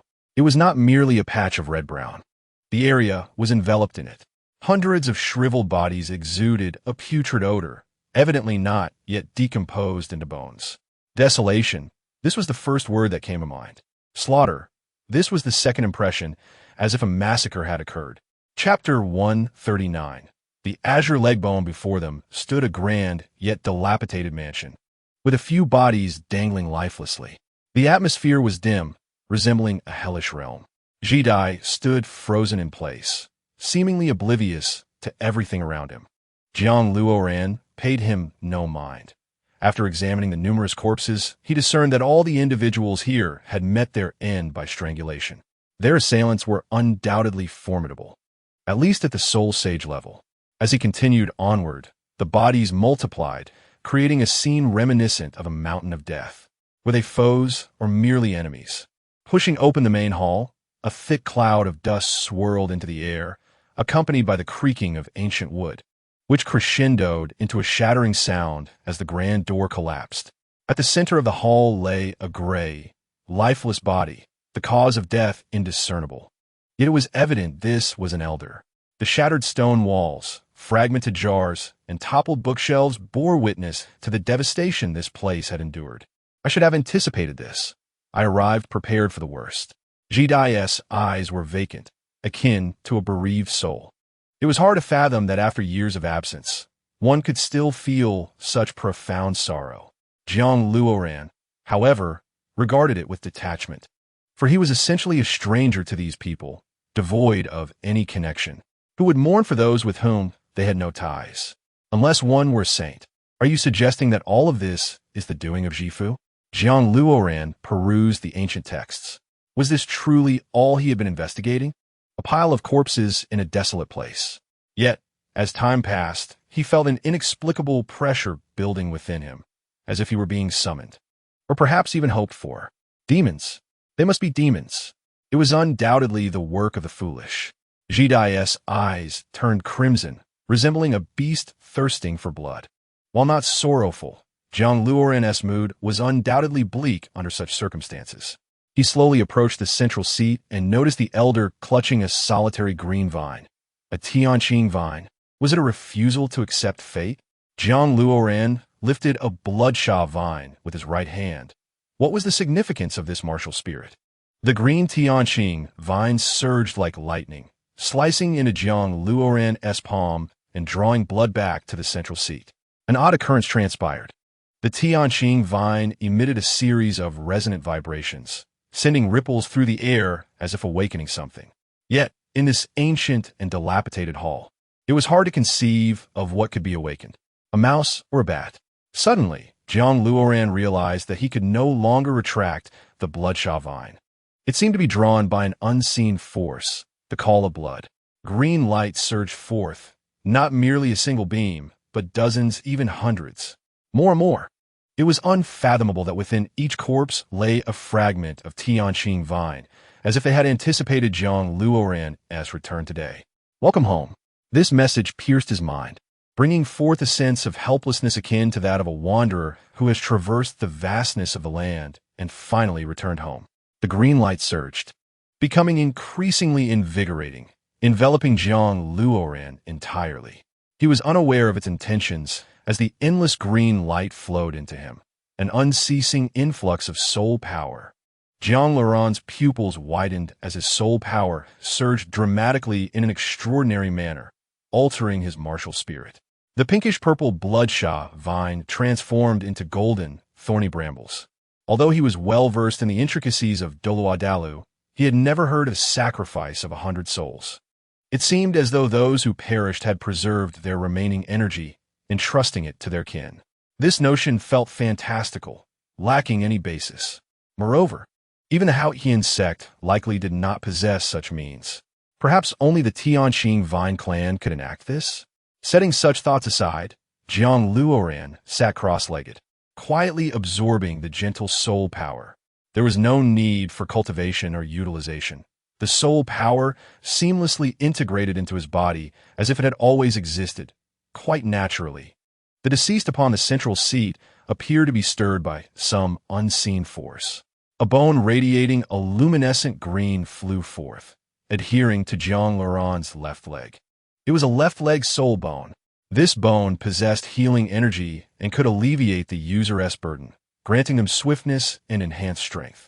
While it may not align with Jiang Luoran's reliance on speed, it compensated for his vulnerabilities. For once injured, he would find himself in dire straits, and this soul bone's healing properties would provide a safeguard. 68, 69. The fusion of the soul bone was complete. The green energy continued to permeate Jiang Luoran's body, clearing his pathways, limbs, and bones until it ultimately dissolved into nothingness. Could this be a gift from his family? Observing his palm, Jiang Luoran realized his strength had surged anew. It could even be said he had reached a terrifying pinnacle. At level 69, not only did he possess 4 soul bones, but also soul rings of exceptional longevity. Furthermore, with the bloodshot vine having mutated into golden brambles, its damage and control had reached the zenith of the control category. The left leg bone, named Tianqing, was a healing leg bone, a gentle presence that required little effort for absorption. Young master, this is the family's trust in you. You are now the sole hope of the clan, Jidai observed as he knelt, his gaze sharp as a blade. Receiving such inexplicable gifts felt surreal, akin to acquiring treasures beyond measure. Jiang Luoran helped Jidai to his feet. He now understood why he could remain so composed in the face of a mountain of corpses and why fear did not consume him. For even a stranger, upon witnessing such death, would likely be terrified. It was the skull. The wisdom skull upon his head allowed Jiang Luoran to perceive reality clearly. Anger would yield no results. But rational observation was paramount. With such overwhelming murderous intent permeating the air, without the skull, he might have succumbed to madness. It was no wonder that Tang San and Hu Liena managed to navigate the city of slaughter. Thanks to the skull's influence, they were spared from losing their humanity. This underscores the skull's significance. Should Jiang Luoran perish now, he would undoubtedly leave behind a treasure trove. For soul bones, combined with a fully mutated martial spirit, he felt confident in facing Lu Erlong. This was the enhancement provided by the soul bones and the advantage of the soul ring's longevity. I believe this is the family head. There can be no mistake. Ji Dai observed Jiang Luoran's gaze fixed upon the elder in the central seat. Could it be my grandfather? The immense shock of realization coursed through Jiang Luoran, his entire being radiating with brilliance. The energy from the four soul bones propelled him to an unparalleled zenith. This vendetta must be avenged. I, Jiang Luer, have no need to return to Jifu. Ji Dai's expression hardened, his eyes glinting like a blade. Ji Dai, accompany me for revenge. Let us annihilate them, Jiang Luoran declared with calm disdain. Though the skull tempered his rage, it did not suppress his murderous intent. The mere aura of bloodlust emanating from Jiang Luoran sent chills down Ji Dai's spine. When they first met, Jiang Luoran had possessed the strength of a mere child. Now, Ji Dai could only look up to him. This energy was dense, akin to the vast ocean, unfathomable. From henceforth, there would be no more Jifu Ji Dai, only Jiang Luer. With a determined bite of his white teeth, he seemed poised to exact a bloody revenge. Chapter 140. The 9 Nether Dragon Elephant to slay those of Jifu. One must possess strength. Though Jiang Luoran now stood as a rare master, he was still not a match for a Soul Doloa. The gap remained significant. However, the unceasing energy from the sacrifices had yet to dissipate, and Jiang Luoran felt that upon becoming a Soul Sage, he could ascend even further. Indeed, the pursuit of the Soul Ring and the attainment of the title of Soul Sage leads directly towards the Wuhuan Temple. Along the way, assistance may be rendered to Shrek Academy. With the acquisition of the skull, Jiang Luoran's analysis becomes exceedingly lucid, weighing the pros and cons with clarity. Time is of the essence, as Shrek Academy will face a threat from Juhua Pass in the afternoon, necessitating prompt action. Jiang Luer, fixated on Jiang Luoran, is determined not to let them languish outside. Of course, Jiang Luoran's current strength is no longer comparable to his past prowess. With a mere gesture, the golden, blood-sucking vines burrow into the earth, unearthing a cavity ample enough for a person to enter. Ji Dai employs the Tianqing vines to pull their kin into the grave, interring even the dilapidated relics. Jiang Luoran seals the entrance with a decisive motion, for they are of his family, and moreover, he has received gifts. Jiang Luoran kneels before the tomb and bows 3 times before rising to depart. Jiang Luer wipes away a tear and follows Jiang Luoran. Kunpeng manifest. Jiang Luoran's eyes emanate a swirling white mist as a colossal white-feathered Kunpeng materializes behind him. Indeed, this is my second martial spirit. Observing Jiang Luer's puzzled expression, Jiang Luoran contemplates revenge. Mere reckless effort is insufficient. If I can acquire the 7th Soul Ring and attain the rank of Soul Sage, that would be true vengeance. Presently, I activate the Kunpeng martial spirit, and my speed may even surpass the speed of sound, perhaps even faster. You must hold on tightly. Do not let go. Very well, young master. Your aptitude fills the family with pride, and Jiang Luer perceives a glimmer of hope. Such formidable strength is indeed a gift from the family. The notion of honor is irrelevant. Jiang Luoran abhors flattery. What difference does it make? The objective is the Stardow Forest. This is also a calculated decision, as they are in Tiando City, in close proximity to the Stardow Forest. Should they proceed to the Soul Fighting Forest, time would become exceedingly tight. Furthermore, in his current state, seeking Feng Linger's assistance in hunting for a soul ring would seem rather futile. for soul bones, a fully awakened, mutated martial spirit. An extraordinary configuration of soul rings, the chaotic cloak-hammer method, and dual martial spirits. Given these circumstances, does he still need to seek help in obtaining a soul ring? If such assistance is required, then the quest for vengeance is merely a fanciful thought. The ultimate goal is a soul beast over 60,000 years old within the Stardew Forest. No matter how formidable, Zhang Luoran cannot hope to match it. His sixth soul ring stems from a 70,000-year-old soul beast. Thus, the seventh should surpass that. However, once the 70,000-year mark is reached, high-level soul beasts become exceedingly rare. Even if encountered, defeating them is another matter entirely. The coveted red soul ring is elusive, and a 100,000-year soul beast is no simple feat after careful consideration. Zhang Luoran decides that the next target for hunting is a Joyo dragon elephant, a power-type soul beast known to soul masters. It is comparable to the Titan giant ape, with only minor differences. Zhang Luoran has effectively targeted a soul beast of that caliber. Naturally, the disparity remains significant. Before acquiring the sixth soul ring, he would never have dared to contemplate hunting such a soul beast. Yet now, post the sixth soul ring, Zhang Luoran feels he possesses a 60% chance of success in slaying it. Even if unsuccessful, he can make a getaway. Combat and the battlefield do not merely hinge on overwhelming strength. They also rely on seizing opportunities. Absolute dead points and decisive moments can reveal flaws in even the mightiest adversaries. Just a single flaw can lead to the enemy's collapse. Indeed, the sixth soul skill, Cursed Spear, is the opportunity Zhang Luoran seizes. After deliberation, he has only 10 seconds. Within this time frame, the Joyo dragon elephant will be incapable of employing any skills against him. Zhang Luoran had previously read about the position of the Joyo dragon elephant. He plunges into the depths of the Stardew Forest, arriving at a mountainous region, oddly characterized by red soil. You wait outside to avoid injury, Zhang Luoran instructs. Recognizing that Zhang Luo would not be of much assistance, and thus prefers him to remain outside. Young master, this is the interior of the Stardew Forest.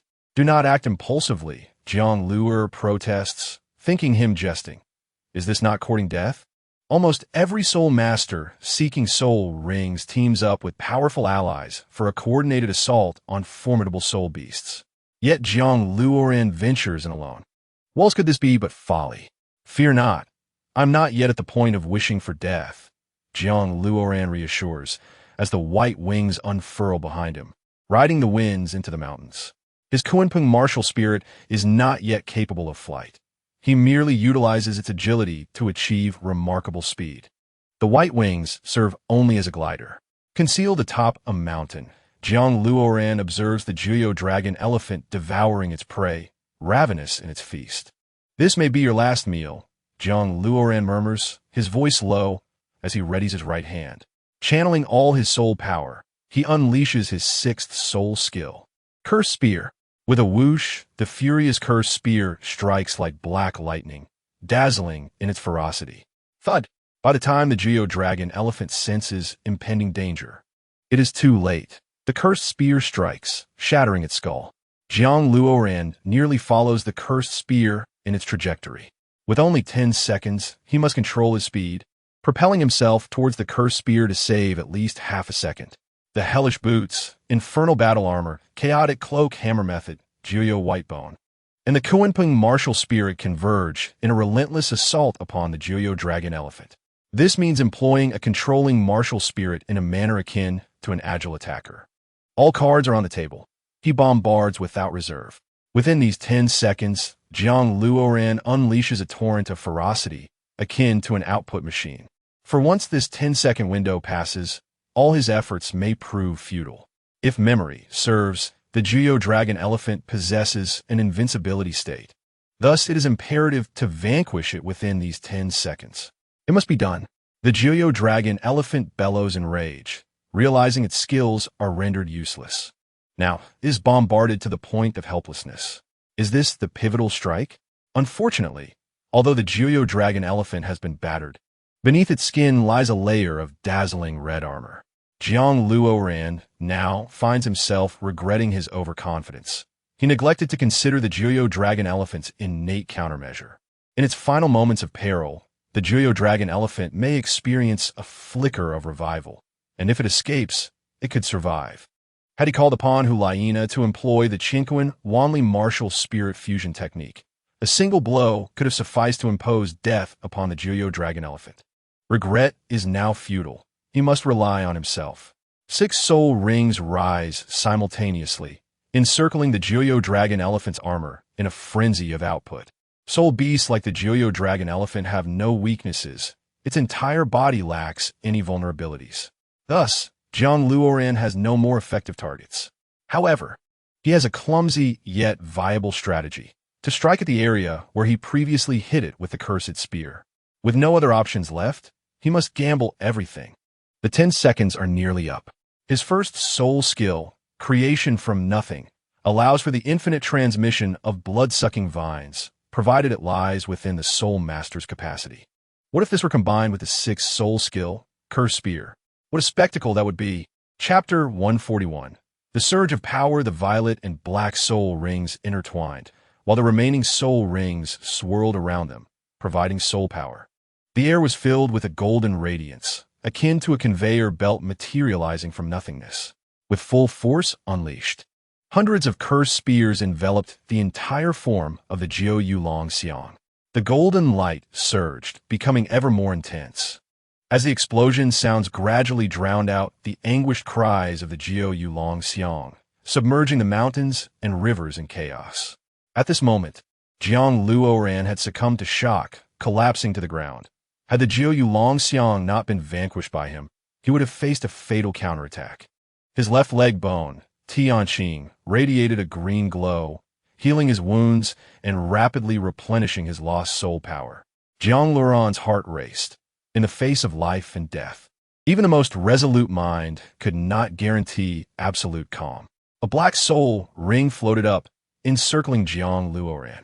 In a mere 10 seconds, he had slain a 60,000-year soul beast, an unprecedented feat. The golden blood vine, resembling a carnivorous flower, ensnared the black soul ring. Jiang Luoran sat cross-legged, focusing on his martial spirit. With the added benefits of the Tianqing leg bone, he need not worry about the energy costs associated with absorbing the soul ring. Moreover, having absorbed a myriad of soul rings, Jiang Luoran's body had long acclimated to the absorption of advanced soul rings, coupled with his second martial spirit. Although his 6th soul ring was of 70,000 years, the essence of the 60,000-year Jiu Yulong Xiang was not to be underestimated. With all preparations in place, Jiang Luoran commenced the absorption of the soul ring. However, right from the outset, he could sense the formidable pressure emanating from the Jiu Yulong Xiang. If the pressure from Baiya felt like a bone-chilling wind that chilled the soul, then the pressure from the Long Xiang was akin to the explosive fury of TNT, an unwavering will and capability to obliterate everything in its path. The Tianqing leg bone moderated the energy flowing into Jiang Luoran's body, alleviating his burden and enhancing his physique. The Jiu Yulong Xiang's assault on Jiang Luoran's was met with the wisdom of his head bone. Should it attempt to harm his body, he had 3 other soul bones to defend against it, with Tianqing supporting his soul power, even if faced with a fully mutated martial spirit. The blood vine would prove formidable against the Jiu Yulong Xiang. Additionally, the Kunpeng martial spirit emerged, swiftly siphoning energy from the Jiu Yulong Xiang.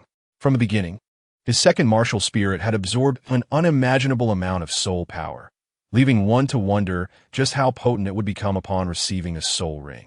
The black soul ring was drained, now revolving slowly around Jiang Luoran's waist. The remaining 6 soul rings appeared, intersecting with the 7th, producing a resonant sound. Soul Sage. At level 74, a control system Soul Sage. He ascended to this level thanks to the energy contribution of the Jiu Yulong Xiang and the residual energy from the sacrifice. It was also due to the support of his other soul bones and martial spirits that he managed to mitigate the damage inflicted by the Jiu Yulong Xiang. A glimmering scale caught the sunlight, reflecting into Jiang Luoran's eyes. He frowned, wielding the golden spear conjured from his 4th soul ring.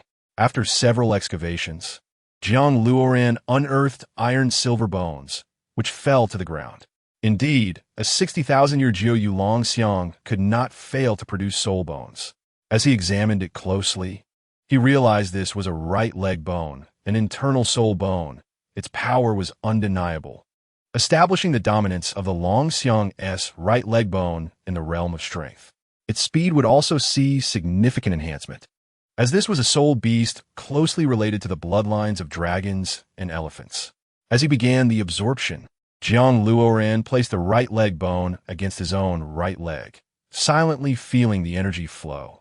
With the soul rings of the Long Xiang now absorbed, the absorption of the soul bone posed no difficulty. His strength surged once more, reaching a stage of transcendence. Jiang Luoran felt an illusion of invincibility, as though he could challenge a soul dolaw. Indeed, given such extraordinary conditions, it was impossible for him not to surpass levels. A single soul bone represented a chasm. With 5 soul bones now integrated into his being, any soul master who beheld him would be filled with fervent admiration.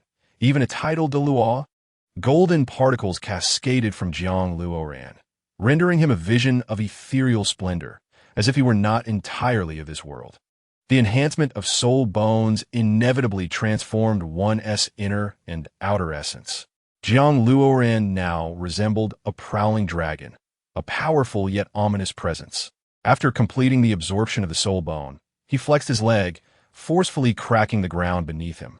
With the augmentation from 2 leg bones and the support of an external leg bone, alongside the application of the Kunpeng movement technique, Jiang Luoran could hardly fathom the speed he could achieve. He might even surpass a soul dolaw, reaching the velocity of a tidal dolaw. Regardless, Jiang Luoran knew one thing. With all these enhancements, when he activated his Kunpeng martial spirit, he would undoubtedly attain the speed of a tidal dolaw. This overwhelming sensation enveloped Jiang Luoran as he reveled in the power of authority. He had truly become a formidable being. With a mere desire, he could storm into the Ji mansion, and no one could thwart him. This intoxicating sensation compelled Jiang Luoran to yearn for another confrontation with Yu Engine. The right leg bone was named Long Xiang Tian, and upon completion of its absorption, Jiang Luoran discovered it possessed an activation skill known as Fei Shui. This skill required the soul master to sacrifice blood, infusing it into the Long Xiang Tian bone. In simple terms, the amount of blood sacrificed dictated the magnitude of the power unleashed.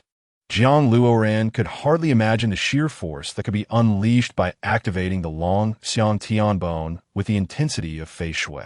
It could even rival a tidal dolaw, the 7th soul ring, Shui Tang Zhen Shun.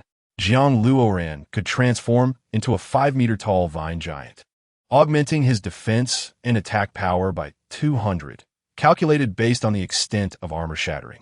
This meant that even if the vine armor surrounding Jiang Luoran were to break, it would not affect him directly, while he still retained an additional 200 in defense. Although he could not utilize his previous soul rings indefinitely like Zhao Wujin, Jiang Luoran's soul skill was nothing short of unparalleled. The flow of strength was ceaseless, and he felt monstrous in nature. Slaying a soul dolaw was no longer a daunting task for him. With a tremor, Jiang Luoran appeared behind Jiang Luer. "What are you doing, young master?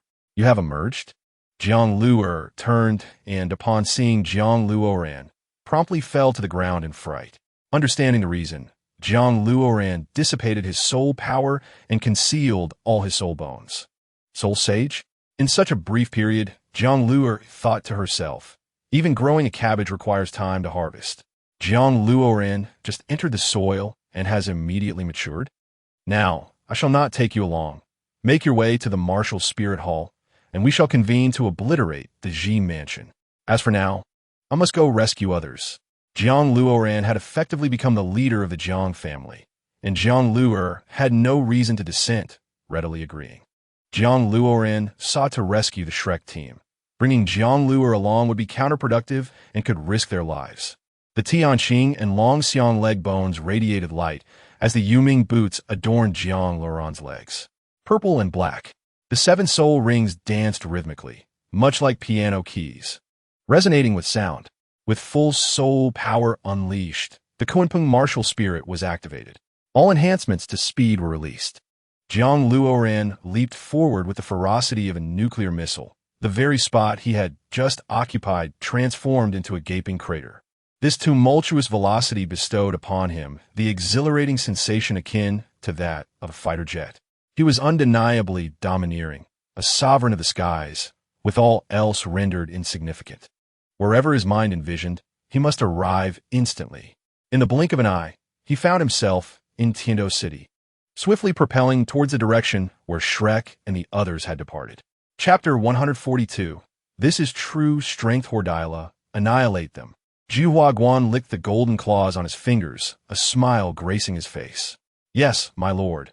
Hordyla activated his Dapeng martial soul, soaring towards Tang San with lethal intent. Fortunately, Luoran was absent. Otherwise, all 8 of us from Shrek would have perished. Dai Mubai coughed blood, his complexion pale.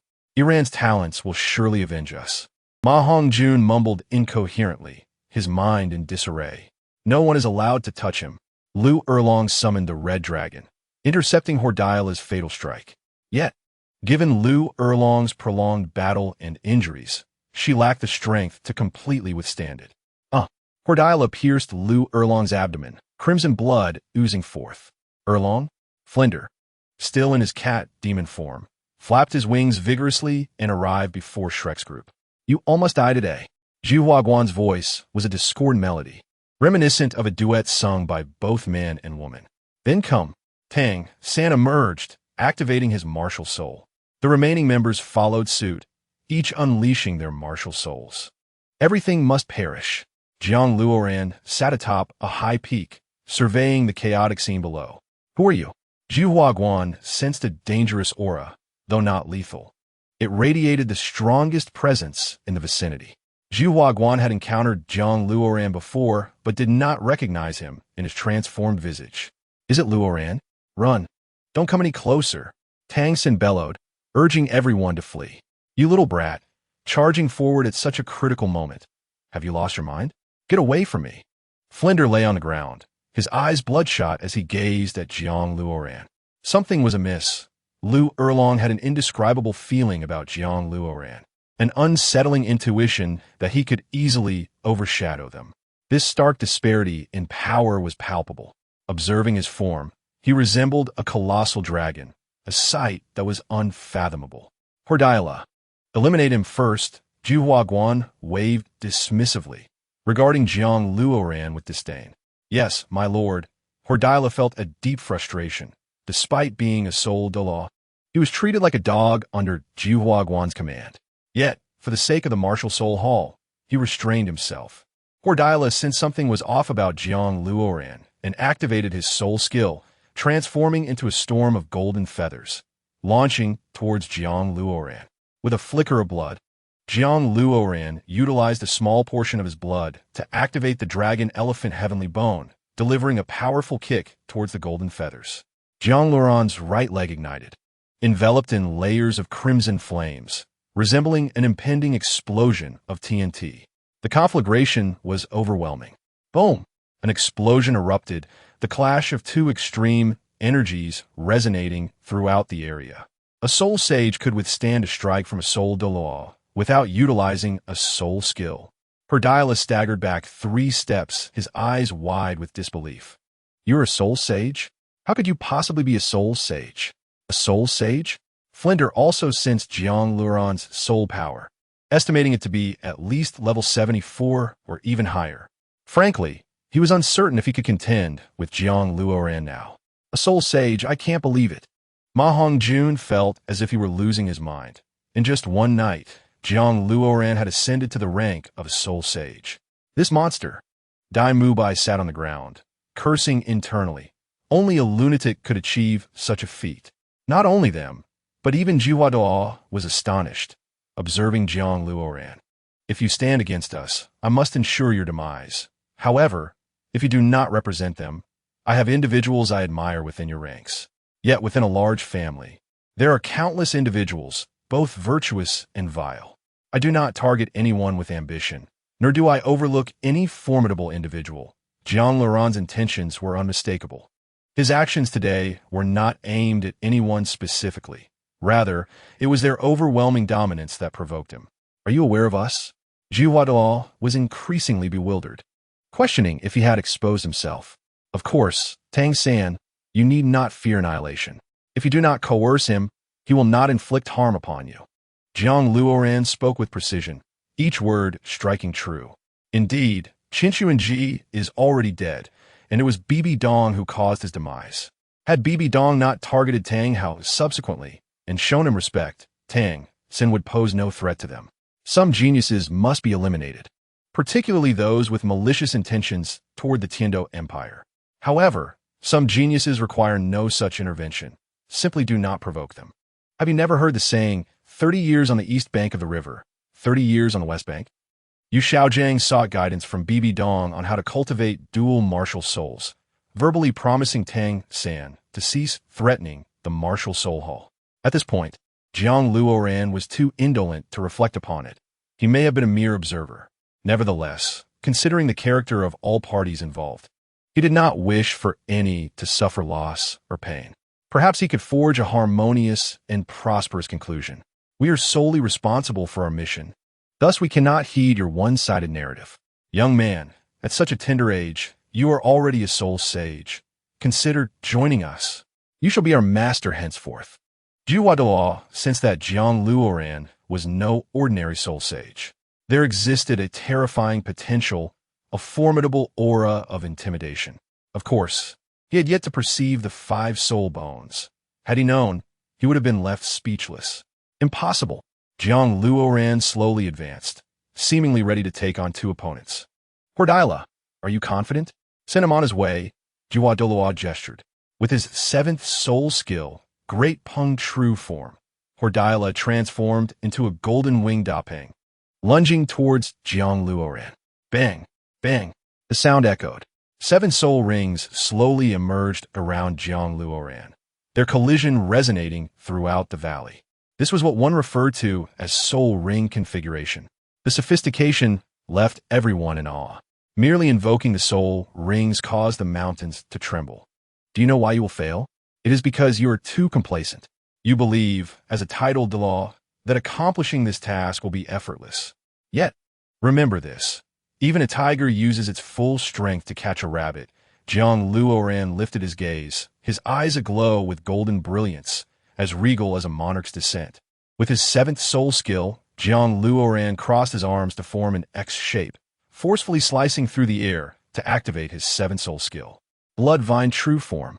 Jiang Luoran's body rapidly swelled, countless golden blood vines spiraling around him, rising majestically. This was the fusion of a giant and a plant. Ultimately, Jiang Luoran transformed into a 5-meter-tall plant humanoid, the surrounding soul power surging to an unimaginable degree. This was Jiang Luoran's first experience with a true form of his martial soul, guided by the soul ring of the 9 nether dragon elephant. The sensation of wielding absolute power was akin to knowing that with a single punch, mountains and seas would boil and the heavens would pale. Was this the essence of strength? Before the feeble soul masters, they appeared as fragile as ants upon the ground. He raised his fist, striking down towards Cordelia's golden Dapeng, the trajectory of the air itself shifting in response to Jiang Luoran's formidable punch. The heat wave has enveloped the ground, where its terrifying presence is palpable to all. With a resounding crash, the clash of golden light reverberates, akin to the sound of a blacksmith forging molten metal. Chapter 143, The Frenzied Battle. The golden winged Dapeng is forced to retreat, coughing up blood as it struggles to regain its senses, having been momentarily dazed by the onslaught. Can such an attack be wielded by a mere soul sage? It could be deemed an extraordinary soul sage indeed. Could it be the disparity in the age of the soul rings that has granted him the ability to transcend levels? Zhu Huaduo furrows his brow, pondering the implications. However, such prowess may also imply that his physical form cannot withstand the true essence of the golden Dapeng. The remaining possibilities might hinge upon the soul bones. Zhu Huaduo's eyes gleam with a hint of greed, for it is known that even titled Duos would kneel in reverence upon encountering a soul bone, as it is the soul means left for them to enhance their strength. In the hierarchy of titled Duos, an increase in power equates to an increase in influence. No wonder Zhu Huadoa's gaze is fixated upon Jiang Luoran, whose body radiates a crimson glow, revealing the nurturing effects of the soul bone. Merely suppressing with soul rings would only inflict injuries upon Hua Erdiara, as Jiang Luoran lacks the extensive combat experience of a soul Doloa. Jiang Luoran's objective is to swiftly vanquish his opponent. Otherwise, with Zhu Huadoloa's assistance, he would find it impossible to extricate himself. All cards are laid bare. A towering plant giant suddenly manifests, exuding an aura of insurmountable energy. It is hard to fathom the existence of such a being. 5 soul bones, all configured with superior soul rings. Is this not an exaggeration? Even Flanders is secretly astonished, having been unaware of such a formidable presence within Shrek. I must be dreaming. Ma Hongjun clings to Dai Mubai, realizing that he has been concealing his true strength all along. Is this truly his real power? Tang Sin wipes the blood from the corner of his mouth. The Kunpeng manifests. 100-meter wings sprout from the back of the plant giant, cascading downwards, emanating a white, fierce energy. In that moment, the golden plant giant transforms into a kaleidoscope of colors, the light of the soul bones, the hues of the soul rings, and the surging soul power. This is akin to a transformer from the Dolua continent. 4th soul skill, Thousand Forged Strikes. 6th soul skill, Curse Spear. The towering plant giant grips a golden spear in its left hand and a golden mace in its right. Fully unleashed, this energy fluctuation surpasses what a soul Dolua can contend with. 5 soul bones, a dual martial soul, along with peculiar soul rings. I now recall who you are. Zhu Huadoloa exclaims, a manic grin spreading across his face. To think, the Dolua continent harbors such madness. Ordiara, retreat at once. My lord, I cannot move. Ordiara is overwhelmed by the pressure of the opponent's golden gaze, involuntarily bracing for the impending attack. With a thunderous impact, the 100-meter golden mace slices through the golden-winged Dapeng, as if Jiang Luoran wielded a sword rather than a hammer. The golden spear in his left hand, measuring 5 meters in length, is more than sufficient to pierce through Ordiara's entire being. Yet, Jiang Luoran refrains from striking. The colossal golden plant giant bellows a thunderous proclamation. I do not wish to kill you, but do not test my patience. The 5-meter-tall golden giant effortlessly swats Ordiara aside, turning its gaze toward Zhu Huadoloa. What is the meaning of this? Are you not capable of utilizing a martial soul fusion technique with her? We are family. Zhu Huadoloa is astonished by Jiang Luoran's current achievements. It is fair to say that Jiang Luoran embodies treasures in human form. No, this is an entirely different matter. I shall attempt to work alongside her. But you are different, the golden plant giant declares, raising its spear to point at Zhu Huadoloa. Zhu Huadoloa struggles to comprehend the situation. If you intend to protect your target, then let us test our mettle. Truth be told, Zhu Huadoloa feels exhilarated, having never battled alongside someone possessing 5 soul bones. It promises to be quite the thrill. With soul power fully unleashed, Jiang Luoran gestures with both hands, allowing energies of green, red, white, purple, gold, and black to permeate the surroundings. At level 74, a soul sage's might is unleashed in its entirety, manifesting the true form of his martial soul. This is the culmination of Jiang Luoran's essence. He prepares to engage Zhu Huadoloa in combat in this very state. I am on the verge of boiling over, Zhu Huadoloa exclaims, raising a lotus resembling the Buddha's wrath. A resounding crash echoes as the golden spear thrusts into the golden lotus, halting just short of penetration, creating a tense stalemate. The violent clash above stirs the ground, sending ripples through the atmosphere. Ah, is this the power of the soul bones? Zhu Huadoloa laughs heartily, reveling in the sensation. Jiang Luoran smirks disdainfully, his gaze cold. Observing Zhu Huadoloa as one might observe a jester, it is widely known that the chaotic gale is a technique that operates through the simultaneous functioning of 3 hearts. resulting in a relentless hammering technique. With the augmentation of the soul bones, Jiang Luoran's legs and right arm are empowered, in addition to an external soul bone attached to his right leg. Now, as Jiang Luoran employs the chaotic gale, its potency may exceed mere multiples. It could very well amplify 100-fold. The golden mace continues to expand, transforming into a 5-meter-long colossal hammer, its size ever increasing. This massive hammer, coupled with all enhancements, is further driven by the 7th soul skill, Bloodvine True Form. Such terrifying might could shred anything to pieces, potentially obliterating a soul de law in an instant. Have you ever witnessed the chaotic gale wielded by a 5-meter giant? Jiang Luoran laughs uproariously. Behold the tempestuous world. 7 soul rings soar from the waist of the golden plant giant to its right arm, augmenting the power of the chaotic gale. Facing a title de law, especially one of level 93, Jiang Luoran must unleash his full potential. Indeed, as the plant giant raises the hammer, it conjures a furious whirlwind, drawing the entirety of the mountain range into its wake. Power. Only power can encapsulate the essence of this battle. They seem to wield the very forces of nature in their clash. The sounds of combat echo, as if from the heavens, growing increasingly intense, leading one to believe that divine beings are locked in conflict. In truth, it is not far from reality. The battles of tidal duos resemble celestial skirmishes, albeit against a soul sage. How peculiar it sounds. The swirling sandstorm obscures the view for all below, rendering the events outside indistinguishable, leaving only the sound of imminent forging to be heard. A bellowing roar erupts from the plant giant, reminiscent of a beast, as this tempestuous sea of sand seems poised to consume all. How powerful! How extraordinarily formidable! Zhu Huadoa's chest heaves with excitement. Among soul sages, I would deem you the strongest.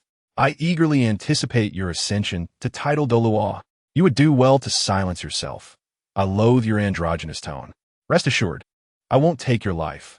I intend to show her due respect, the plant giant proclaims, wildly swinging the 7-meter golden hammer. It is hard to fathom how such a colossal entity can wield the hammer so effortlessly, akin to a normal human brandishing a building in combat. It is a visual spectacle beyond compare. The golden hammer shatters golden flowers, relentlessly advancing toward Zhu Huadoa. The chaotic gale, indeed, grows ever more potent. And Zhu Huadoa senses the pressure mounting, compelling him to retaliate. 7th soul skill, Martial Soul True Form. The chrysanthemum Doloa transformed into a colossal golden lotus, continuously expanding until it released countless petals towards the body of the plant man. The plant man went mad, an unparalleled aura of royalty radiating around him. Jiang Luoran understood that this was the soul ring of the 9 nether dragon elephant, combined with the terrifying energy emitted by the plant man. The 9 nether dragon elephant, a soul beast of unmatched existence, naturally brought with it an aura of immense pressure. What a lunatic! The golden lotus of the chrysanthemum Doloa spun faster and faster. Storm, storm, storm, unleash your wrath. The plant man swung his 8-meter golden hammer, shattering the golden chrysanthemum petals with each blow. The golden hammer, under the plant man's wielding, radiated a brilliant golden light. Chapter 144. The battle concludes. Boom! The clash of metal reverberated with an eerie yet enchanting echo. The members of Shrek hoped that this sound would never fade away, for no matter how powerful a soul sage might be, they could not rival a title Daw. As the echoes dissipated, it might herald Jiang Luoran's downfall. At that moment, they too would undoubtedly perish. He was the strongest student since the establishment of the academy. And Flinder sank his hands deep into the ground, preparing to mourn. Ma Hongjun wanted to suggest that fleeing now would be futile, with Jiang Luoran entangled with that title Doloa in the heavens. However, seeing everyone's despondency and their resolve to live or die with Jiang Luoran, he abandoned the thought of voicing such words. In truth, he contemplated escaping first and seeking revenge for Jiang Luoran once they grew stronger, not as a cowardly retreat. After 55 strikes, the golden light surrounding the plant man mingled with the storm as he raised his colossal hammer and delivered a powerful blow, severing all the chrysanthemum petals. Tang San unleashed the purple extreme demon eye, capturing the entire battlefield. Perhaps they were unaware of a certain hammer technique in this world, known as the chaotic wind. As long as one has enough time to execute it and rapidly accumulate strikes, its power can grow exponentially. The might of the attack is limited only by the Soul Master's own capacity, leading to infinite possibilities without a ceiling. The Shrek teachers and students were somewhat bewildered, but individuals with vast experience, like Lu Erlong and Flinder, could comprehend Tang San's words. Indeed, if Jiang Luoran employed the chaotic wind hammer technique, he could contend with the title Doloa. However, it was utterly impossible for him to defeat one. The gap is the gap. Some things cannot be swiftly closed. Moreover, it seemed that the chrysanthemum Doloa had not exerted his full strength. Jiang Luoran's current exertion could not be sustained for much longer. Gome, gome. Ha ha ha. The gale, the gale. The true form of the chrysanthemum though radiated golden light, resembling a celestial serrated edge aimed at the plant man's head. Jiang Luoran could not keep up with this madman any longer, yet he charged forward, forcing Jiang Luoran to brace himself. The golden hammer collided with the golden lotus. Whoosh! In an instant, the hammer was swiftly cleaved apart and dissipated. The enormous plant man could not withstand such force, being pushed back repeatedly, leaving deep furrows in the ground with his massive feet. The fallen petals are intentional, yet the flowing water is indifferent. Chrysanthemum leisurely recited poetry. The plant man raised the cursed spear and aimed it at the golden chrysanthemum, firing with fervor. Sizzle! The swift cursed spear sliced through the air, producing a sound akin to grinding iron, embedding itself within the chrysanthemum. Bang! The golden chrysanthemum shook. Although it lost some power, it was not pushed back. Boom! The golden hammer shattered into dozens of pieces, its body cleaved apart by the true form of the chrysanthemum. The level of this cutting was such that it seemed indestructible. It would be challenging for any material in this world to withstand the blade of the chrysanthemum. Jiang Luoran did not anticipate the opponent's ability to launch an attack. He had underestimated the battle style of a title Doloa. All soul rings converged as the plant man clasped his hands together, directing 7 soul rings towards the true form of the chrysanthemum. Countless massive weapons erupted from the soul rings, splattering against the chrysanthemum and forcing it back. Jiang Luoran was acutely aware that it was not his soul skill that had repelled the opponent. The chrysanthemum Doloa had chosen to withdraw. The plant man retracted his hands, and the 7 soul rings dispersed, each settling onto his palms or ankles. It was not that Jiang Luoran did not wish to seize the opportunity to attack the chrysanthemum Doloa. Rather, he lacked the strength to do so. His left leg bone, Tianqing, was currently healing and restoring him. In the presence of such a powerful adversary, retaining even a fraction of strength meant having more avenues for retreat. The chrysanthemum Doloa dispersed his martial spirit, clapping his hands above and below, proclaiming, "Good, good, good. As the consort of the saintess, you are indeed worthy." Puffed. The plant man knelt on one knee, blood spilling from his mouth. The wound from earlier was poisonous. However, Tianqing could neutralize the toxin, so there was no need for concern. What Jiang Luoran needed now was time. The plant man halted, and the storm immediately subsided, for he was the orchestrator of this tempest. Do not strike. Take the iron shield and flee. He cannot catch you. Though Tang San was unaware of Jiang Luoran's true speed, he believed that escaping combined with the iron shield's obstruction would suffice. Indeed, if Jiang Luoran chose to flee now, even the chrysanthemum Doloa would be unable to pursue him. As long as you begin now and do not target Shrek Academy, your future paths will be smoother. Jiang Luoran was certain this was his final counsel. I came here for a mission, the chrysanthemum Doloa remarked, adjusting his golden hair. Come with me. Our master will be delighted to see you. Then let us see. I shall fight with all my might and see if I can contend with you. The plant man rose, a red glow enveloping his right leg bone, growing ever more intense. Blood flight. This was Jiang Luoran's last trump card. He did not even know how strong it truly was, as this soul bone had only recently been affixed to him and was not yet fully mastered. The ability of the soul bone? The chrysanthemum Doloa gazed enviously at it.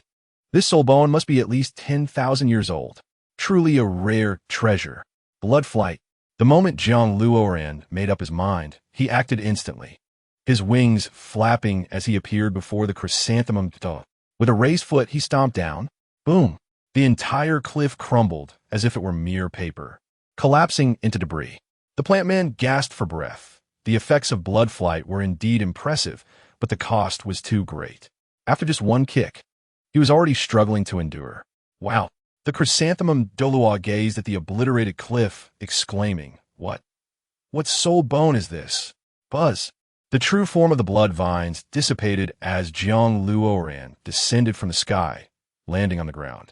Though he had the protection of his martial spirit, his body was riddled with wounds, blood staining him, particularly on his chest, where his heart had nearly been pierced. You should understand that the reason I have not killed you outright is that you may yet become one of us. A person like you, alongside the Saintess, could undoubtedly reign supreme, with nothing left to obstruct you. Why? Must we continue to fight? To be honest, the chrysanthemum Doloa was growing anxious. Killing Jiang Luoran would be a coveted act. It was too tempting. He nearly succumbed to the urge to slay Jiang Luoran. This was a veritable mountain of gold walking among mortals. Who could resist the temptation to eliminate him? However, the opponent might be a member of the Spirit Hall, and the chrysanthemum Doloa did not wish to see the Spirit Hall abandon such a genius. With his inclusion, the Spirit Hall would remain secure during his lifetime. This individual might even reach the level of a legendary title Doloa like Qian Daolu, or perhaps even higher. Chrysanthemum Doloa, you are far too dismissive of Shrek. Green toxic gas surged forth, directly assaulting the chrysanthemum Doloa. Old fool, when did Shrek become yours?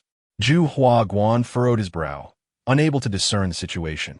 I have always been an advisor to Shrek, and those who wish to harm Shrek will have to face the consequences. Dugabo stood tall, shielding everyone behind him. Do you not know the fate of those who oppose me? You cannot afford to provoke us. Zhu Huaguan clenched his right fist tightly and struck. Afraid? If you are afraid, then do not come. Dugabo, in a fit of frenzy, retaliated with a punch.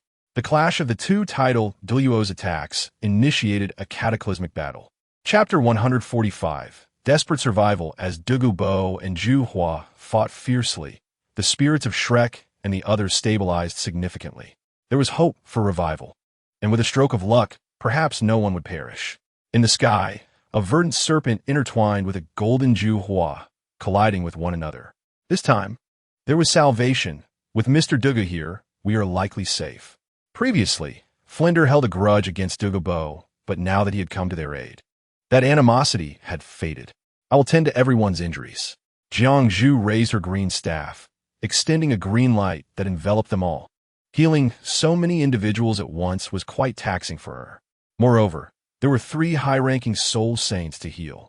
In the initial moments of treatment, Jiang Zhu's soul power was significantly drained, and a wave of weakness swiftly washed over her. Jiang Luoran, refusing to be careless, seized the opportunity to utilize Tianqing to quickly recover his strength. Soon, the ghost of all would arrive. Oscar and Ning Rongrong had not engaged in battle from the onset. Thus, they were naturally exempt from this predicament. The Jiobao Yuli Tower could only enhance combat capability and state, but could not aid in recovery. Oscar tirelessly summoned sausages to feed the gravely injured Lu Erlong and Flinder. Listen to me. You must hurry to the Wuhuan Temple to prevent any unforeseen mishaps with the old monster. Tang, send Urge Dai Mubai and the others to leave. It is impossible. If we leave together. Zhu Zhuqing's tone was resolute. Indeed, we are not afraid. Xiao Wu squatted down to begin restoring her soul power. Assist me in regaining my soul power. It will aid Senior Dugu. Jiang Luoran consumed the sausages handed to him by Oscar. Old fellow, you cannot do this. Zhu Hua Doloa shouted frantically, pressing Dugubo into a corner. Although the poison within Dugubo had dissipated considerably, improving his condition, the disparity in their ranks remained insurmountable. Zhu Huaguan, do not be so arrogant. Seventh Soul Skill by Lin Shi Zhun Shun. The green serpent in the sky instantly transformed into a massive green python adorned with thick scales, fearsome and menacing. Buzz, buzz, buzz. Shadows surged forth, and the mere aura instilled a chilling dread. This oppressive presence unmistakably belonged to a title de law. Ghostly shadows appeared, devoid of martial spirits. He has arrived. Jiang Luoran ceased his recovery, alertly scanning his surroundings. How outrageous! To annihilate us at Shrek, they have dispatched 2 title Doluos. Flinder frowned and rose to his feet. The best course of action now is to eliminate them one by one. While Ghost de Law is absent, we should ascend and unleash our might against Zhu Huadoa. Then, let Senior Dugu disengage to confront Ghost de Law. Jiang Luoran spoke rapidly, already leaping into the sky. Qilong Zhenshun, Mao Ingzhenshun, Shuet Tung Zhenshun. The 3 soul saints stood in the sky, forming an encirclement around Dugu Bo, as if deities had descended. However, Zhu Huadoa remained unfazed. Soul saints are mere trifles to a title de law. Naturally, with the exception of Jiang Luoran, the extraordinary output machine. As long as the 3 of them timed their actions well, they could create opportunities for Dugu Bo to strike back, simultaneously attacking to create opportunities for Senior Dugu. Jiang Luoran declared, unleashing all his soul power upon Zhu Huadoa. Lu Erlong and Flinder also launched their unreserved assaults on Zhu Huadoa. Yuhu go on. Meet your demise. Dugu Bo charged forth like a bolt of lightning, his left hand aimed directly at Zhu Huadoa's neck. Buzz, buzz. A skeleton loomed in the sky, sweeping its hand to disperse Dugu Bo's lethal strike and conjuring 3 ghostly figures to intercept Jiang Luoran and the others' attacks. Dugu Bo could not conceal his terror. How could he contend with 2 title Doluos? Was he destined to perish today as well? Are you here to hasten the task? It is nearly complete. Yuhu Adolu replied impaciently. Let us deal with this together. We cannot delay any longer. Ghost de Loa's voice was hoarse. Leave Ghost de Loa to us, the plant man bellowed, activating his second martial soul and all his soul bones, launching himself at Ghost de Loa. To be honest, Jiang Luoran had not regained much soul power. He was left with only a quarter of his total. Lu Erlong and Flinder shared a similarly bleak outlook, their remaining soul power inferior to Jiang Luoran's. Bang, bang, bang. Jiang Luoran, seemingly driven mad, raised his golden spear and attacked Ghost de Law with a fervor that was almost frenzied, refusing to grant any chance of retaliation. Jiang Luoran held Ghost de Law at bay, while Lu Erlong and Flinder provided soul power support. Their coordination appeared somewhat awkward, yet it represented their greatest fighting force at present. Old monster, you must leave. Your assistance has already made you our benefactor. Tang Sen urged Dugu Bo to flee swiftly. I have had enough of this. If I must, I will descend into hell with this creature. Dugu Bo clenched his fists tightly. There remained a grudge to settle. Ninth Soul Skill by Lin Shihuangdu. Dugu Bo unleashed his ultimate move, revealing all his trump cards.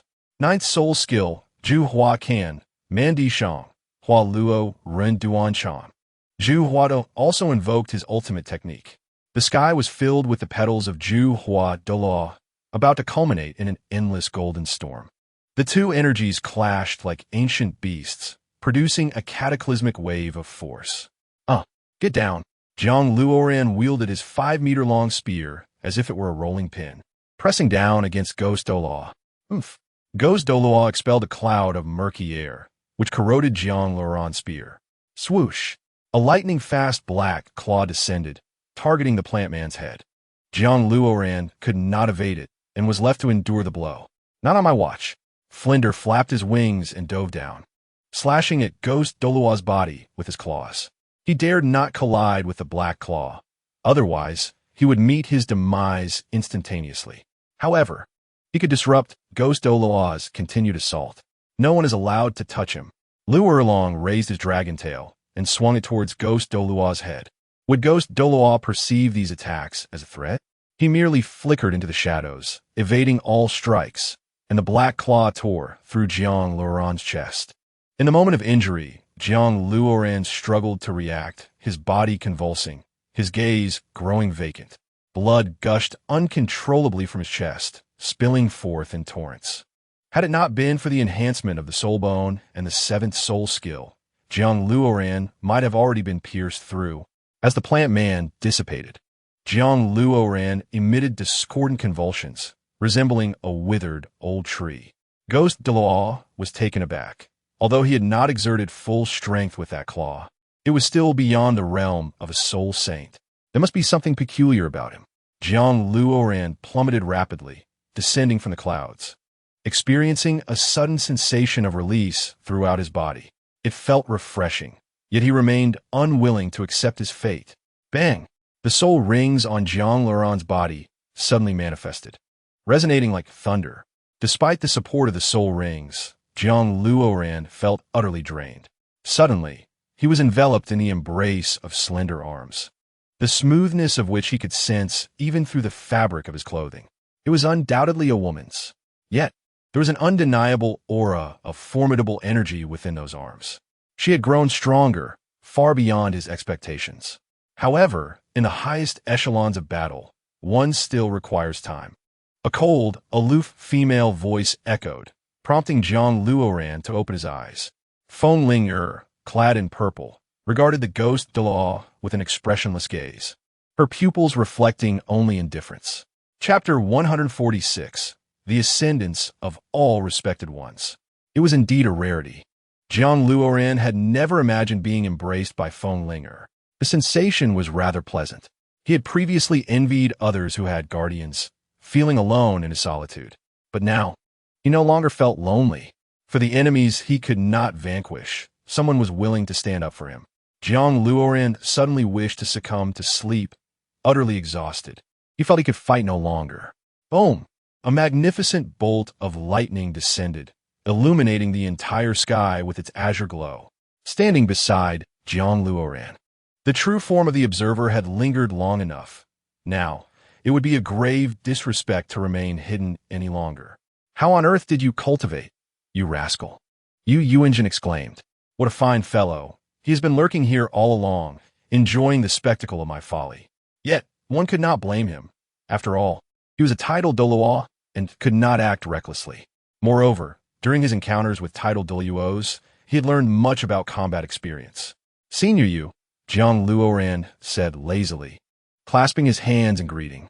Yu Yuanjin recognized Feng Ling as an extraordinary soul beast, and seeing their current posture, he comprehended everything. It turned out she had long possessed a beloved. No wonder she refrained from mingling with Yu Lingjiao. Nevertheless, what a unique taste. A love-hate relationship that transcended races. Truly, he could be considered a person of unparalleled renown throughout the ages. A low, intermittent rumble echoed as a figure advanced with an air of arrogance. Unmistakably a person of boundless audacity. He held a hammer in his right hand, resting it upon his shoulder as he strode forth. Dan Hao? Goodness. Moments ago, he was outnumbered, and now his combat prowess had surged dramatically, a qualitative leap. So, all these divine beings had merely been observing from the shadows? They certainly had a knack for raising one's heartbeat, let alone all joining the fray. Just Yu Yuanjin alone could contend with two titled Doluos. Not only him, but these three who had arrived could single-handedly take on all of the opposition. Above the clouds stood Tang Hao, Yu Yuanjin, and the elegantly attired Feng Ling. Dugabo was still engaged in combat with the chrysanthemum Doloa. Flinder and Lu Erlong had plummeted to the ground, severely wounded. Yet, the ghost Doloa could scarcely advance any further, for the oppressive aura of these three divine beings threatened to crush even him, a titled Doloa. From beneath the clouds, the Shrek team could only watch anxiously, unable to discern the situation above. Tang Hao, like a lion awakened, raised the Haotian hammer and struck at the ghost Doloa.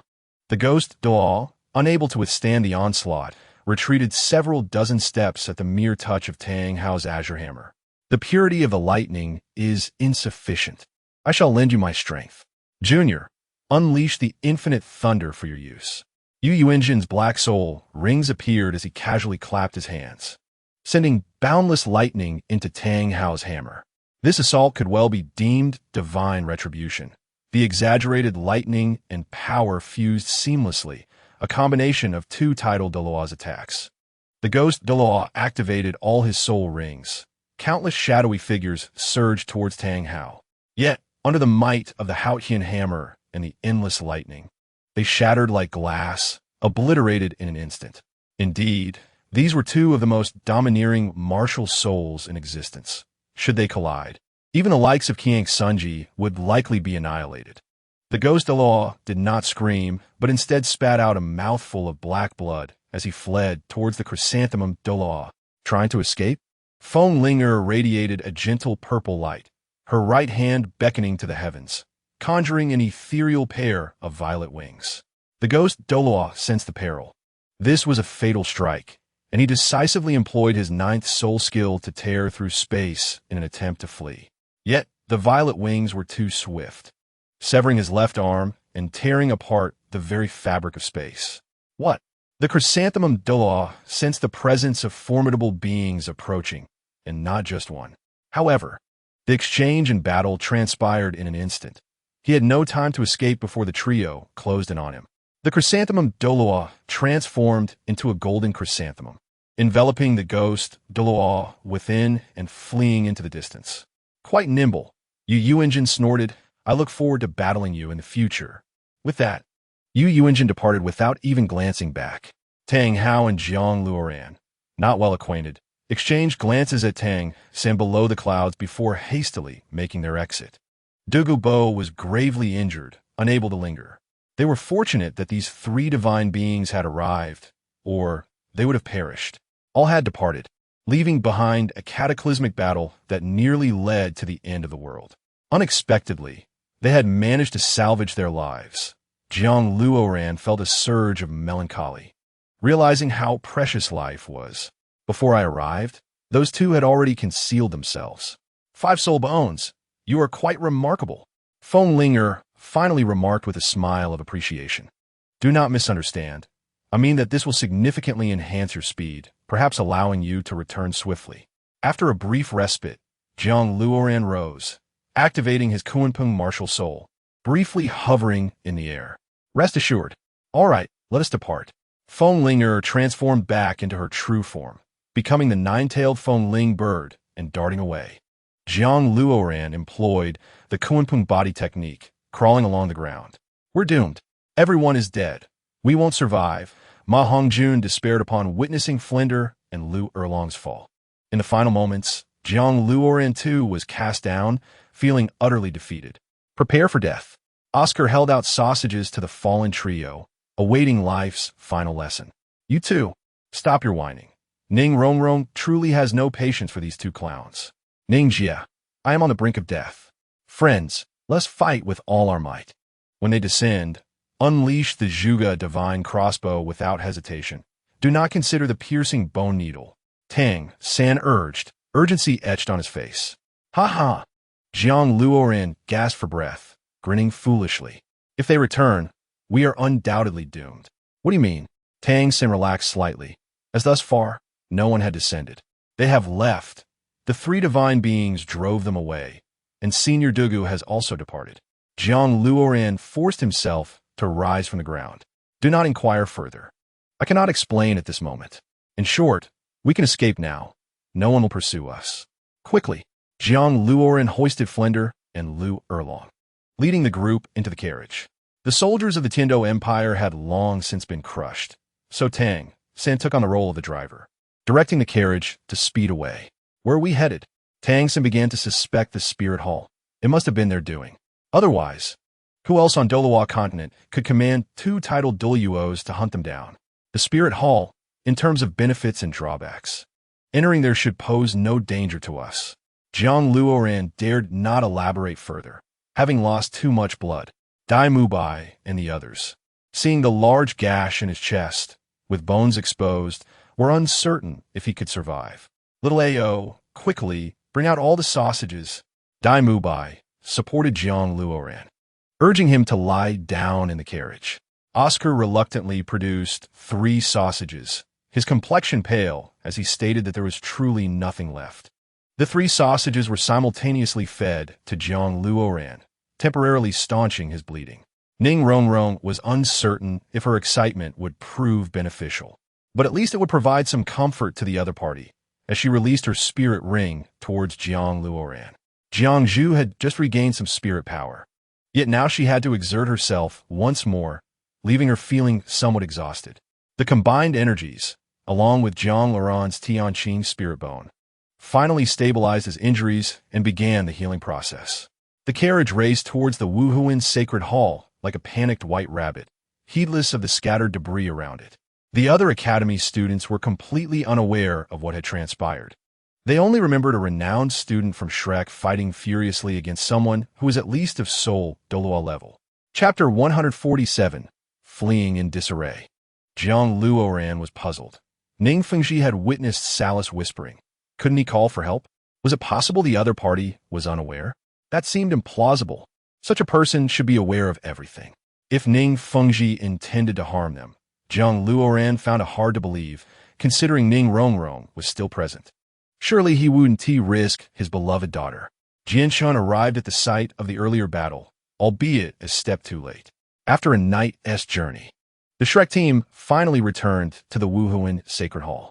Under the leadership of the Sergeant Major, they arrived at the designated tent area for Shrek. Thank you for your hard work. This is the resting area prepared for you by the Empire. The Sergeant Major bowed deeply, urging them to bring glory to the Empire. We will, Flander replied, his face pale, but still returning the gesture. Rest now.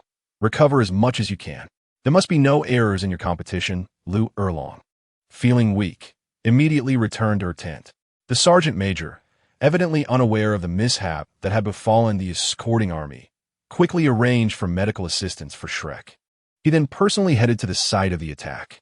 Jiang Luoran was placed on a bed by Dai Mu Bai, and the medical team rushed in, pushing him into the emergency room. It was hard to fathom how terrifying the battles between spirit masters could be, with blood and flesh scattered everywhere. A chilling scent of blood permeating the air. After a flurry of activity, Jiang Luoran was wrapped up like a mummy, medicines poured into him as if they were free. Regardless, Jiang Luoran's life had been preserved, granting him the opportunity for recovery. Looking up, he saw the rest of Shrek similarly bound in bandages, all suffering from severe injuries. Jiang Luoran felt helpless. This was truly a disgrace to be beaten to such a state. Just look at them. They appeared as if they had just returned from a battlefield. Especially Flander, who looked as though his mouth were about to be sewn shut. Lu Erlong had lost a dragon scale and was gravely injured, though primarily suffering from internal injuries. Where had Qin Ming gone? Relying on memory, Jiang Luoran recalled Qin Ming leading a group of spirit masters away. Hopefully, he and team at his end. Otherwise, Jiang Luoran would feel deeply guilty. As the others slept soundly, Jiang Luoran, possessing a wise spirit bone, was not overly fatigued but found it difficult to sleep. He walked directly to his room, lying down alone on the bed, gasping for breath. In the past, running hundreds of miles had left him winded, yet now, after merely taking a few steps, he was already panting. It was evident that his body still had a long way to go before recovery. Young master, what has happened to you? Jiang Luo stealthily leaped into the Shrek area. Although Jiang Luoran was bound in bandages, Jiang Luo, as a soul king, possessed the skill to recognize him despite the bindings. Jiang Luo? Upon seeing him, Jiang Luoran regretted not bringing him along to assist Qin Ming in confronting the black-clad figures. At least it would have provided a substantial safeguard. What is the matter? I'm going to kill him, Jiang Luo declared, his anger palpable, seemingly intent on taking a life. Calm down, as spirit masters. We must be aware of the possibility of injury. After all, I'm still alive, Jiang Luoran sighed, first explaining the location of the Jifu members. Such severe injuries. Young master Jiang Luo hesitated, noticing the resolute look in Jiang Luoran's eyes. My false identity makes it easy to locate the Jifu and confirm their whereabouts. At any time, I can seek vengeance. Jiang Luo's eyes turned blood red at the mention of revenge. Do not let your anger consume you. There is a solution. They are already on the brink of death, so do not let your fury escalate. Jiang Luoran coughed lightly. I recall that there are 2 soul Doloa within. They have pursued me. Are there any other details? Jiang Luoran could not charge in blindly without knowledge. If he were besieged by 3 Sol de Lo, it would be utterly absurd. Moreover, Jiang Luoran could currently only contend with 1 Sol de Luo, and that required him to be in peak condition. Thus, he could not afford any mistakes. The head of the Ji family is Ji Lin, and his son is Ji Zhang, both of whom are of Sol de Luo level. I suspect they are the instigators, as their members rarely leave the Jifu since my arrival, Jiang Luer stated firmly. Are you certain? I am certain. It appeared Jiang Luoran's deductions were correct. Those who had killed members of the Jiang family wielded a singular spirit, leaving no traces of a two-army conflict. This meant that the assailant was a relentless killer, attacking anyone in sight. It was either Ji Zhang or Ji Lin, the masterminds behind the chaos. I do not care why they wish to kill my kin. They must perish within 10 days. Jiang Luoran, with his wise spirit bone, viewed everything with clarity. All right, I have noted that. Jiang Luer bowed in acknowledgement. Moreover, tell me, what is the condition of the Jifu members? Are they devoid of conscience? Jiang Luoran's eyes gleamed with golden light. Most of the Jifu members possess cognitive deficiencies and are largely imbeciles. They are completely unaware of the upper echelons matters. Under Ji Hui's leadership, they have engaged in numerous greening projects. Jiang Luer nodded. In that case, grievances have a source and debts have a master. I shall take the lives of the 2 heads of the Jifu, Jiang Luoran declared through gritted teeth. Yes, Jiang Luer agreed reluctantly. In 10 days after my recovery, I shall ascend upon the Ji family. Should anyone intervene, they will meet the same fate. In the meantime, you must arrange for isolation, separating these 2 Sol de Luo. Is there a way? Jiang Luoran fixed his gaze on Jiang Luer. It seemed that his true identity would soon be revealed, which could facilitate their separation. After some contemplation, Jiang Luoran concluded, though I do not wish to harm the innocent, I shall not spare any wicked souls. Following the battle, you and Ji Hui will take control of the Jifu. Those with ill intentions must be eliminated. Jiang Luer had already devised a plan for the layout. After Jiang Luer departed, Jiang Luoran propped himself up in bed, channeling his spirit power to heal himself. The Tianqing bone in his left leg proved invaluable at this moment, hastening Jiang Luoran's recovery. Indeed, without the Tianqing spirit bone, Jiang Luoran might have met an untimely end. After a day and night of recuperation, the white sheets were stained a deep red, marred by unremoved congealed blood. Should this blood remain within Jiang Luoran's body, it could easily hinder his cultivation and potential. The agony of reassembling bones was nearly unbearable, yet the wise spirit bone alleviated much of the pressure and subtly blocked his pain receptors. Gradually, his injuries improved as time continued to pass. It is said that recovering from a significant injury takes 100 days, and given the severity of Jiang Luoran's condition, it is indeed an exaggeration. Returning to his prime state would undoubtedly require a month. However, the opportunity is fleeting, and if missed, it is unlikely to present itself again.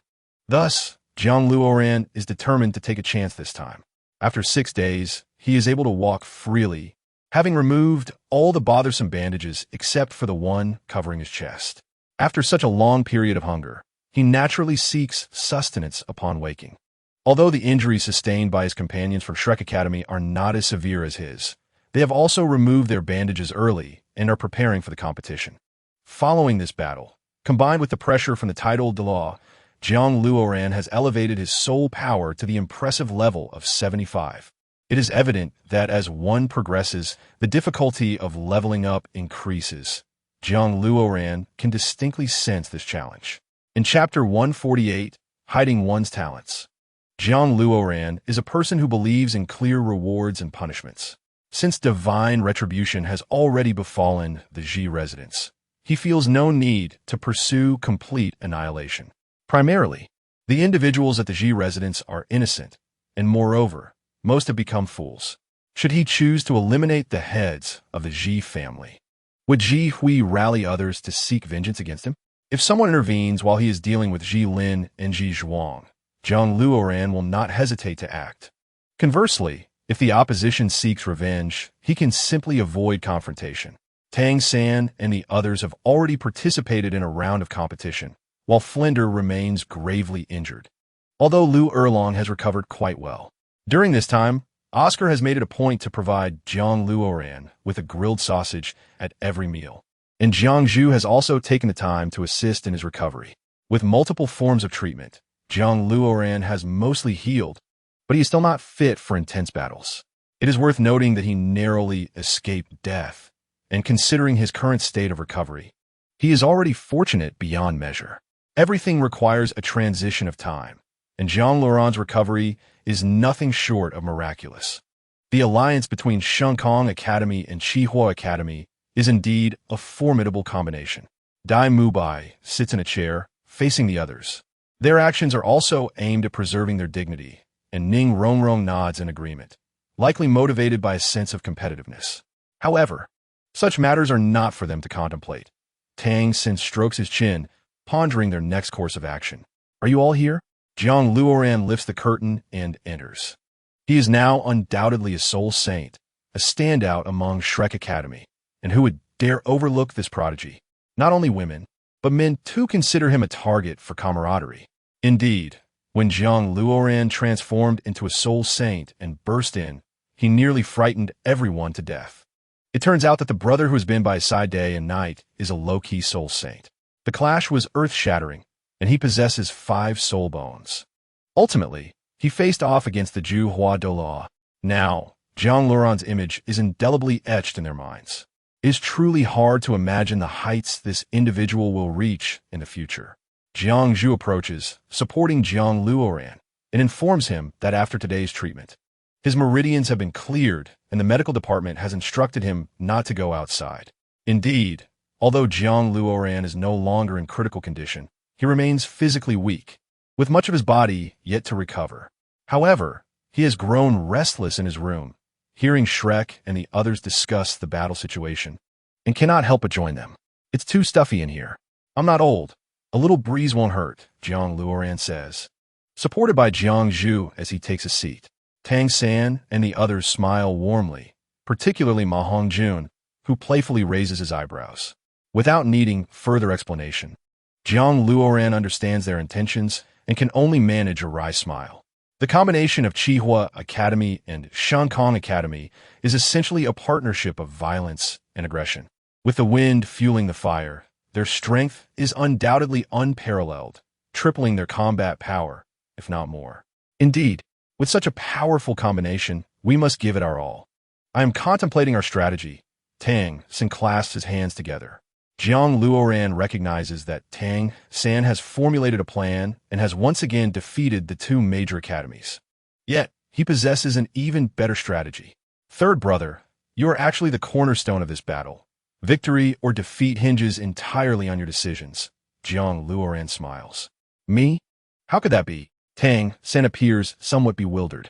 Look, the 2 elemental academies must have gone through rigorous selection before determining their participants. Feng Xiaotian, I need not elaborate. He will undoubtedly experience psychological fluctuations upon seeing you. As for Huo Wu, she is particularly fond of you. Jiang Luoran pauses, noticing Xiao Wu is about to twist Tang San's waist. Never mind. Tang San winces in pain, his face reflecting discomfort. Please continue. All right. These 2 are the strongest here, and you happen to be the one most likely to lead them to ruin, Jiang Luoran states plainly. Moreover, all present are elites. Even if he speaks indirectly, they will comprehend. What should we do? We can't have third brother strip off his clothes, can we? Ma Hongjun exclaims in a panic. How can that be? Xiao Wu stands up. You all have ill intentions. Xiao Wu, don't be hasty. I haven't finished speaking, Jiang Luoran replies, exasperated. Third brother, you should charge in at the start. Feng Xiaotian and Huo Wu will undoubtedly pursue you, believing you to be Shrek's strongest. By defeating you, the rest will likely falter. Charge in at the start. Luoran, your strategy is quite aggressive, but it may only suit you. Ning Rongrong was bested by this violent approach, Tang San counters. Indeed, everyone is aware of Jiang Luoran's ferocity. He has faced off against Tidal Delaw. Now, as a soul saint, it is hard to ascertain where his limits lie. Don't worry, we have plenty of team members. We would let third brother take risks. Dai Mubai and Ma Hongjun reassure him. Third brother, Be cautious when battling the two. Their combined damage could even lead to devastating effects, Jiang Luoran warns, identifying Tang San as the most vulnerable. I will be careful. When necessary, I shall use the 8 spider lances, Tang San reflects. Then what shall we do? Xiao Wu is puzzled. With 4 sent out, what about the other 3? Just playing mahjong? The reason for leaving you all free is to play a crucial role, Jiang Luoran explains. Third brother will initiate with the blue-silver prison, obstructing all opponents' movements. Then, the plan commences. The remaining 3 will flank the opponent from behind, forming a pincer attack, overwhelming them with soul skills. We aim to eliminate Feng Xiaotian and Huo Wu in a single blow, by using their own strength against them.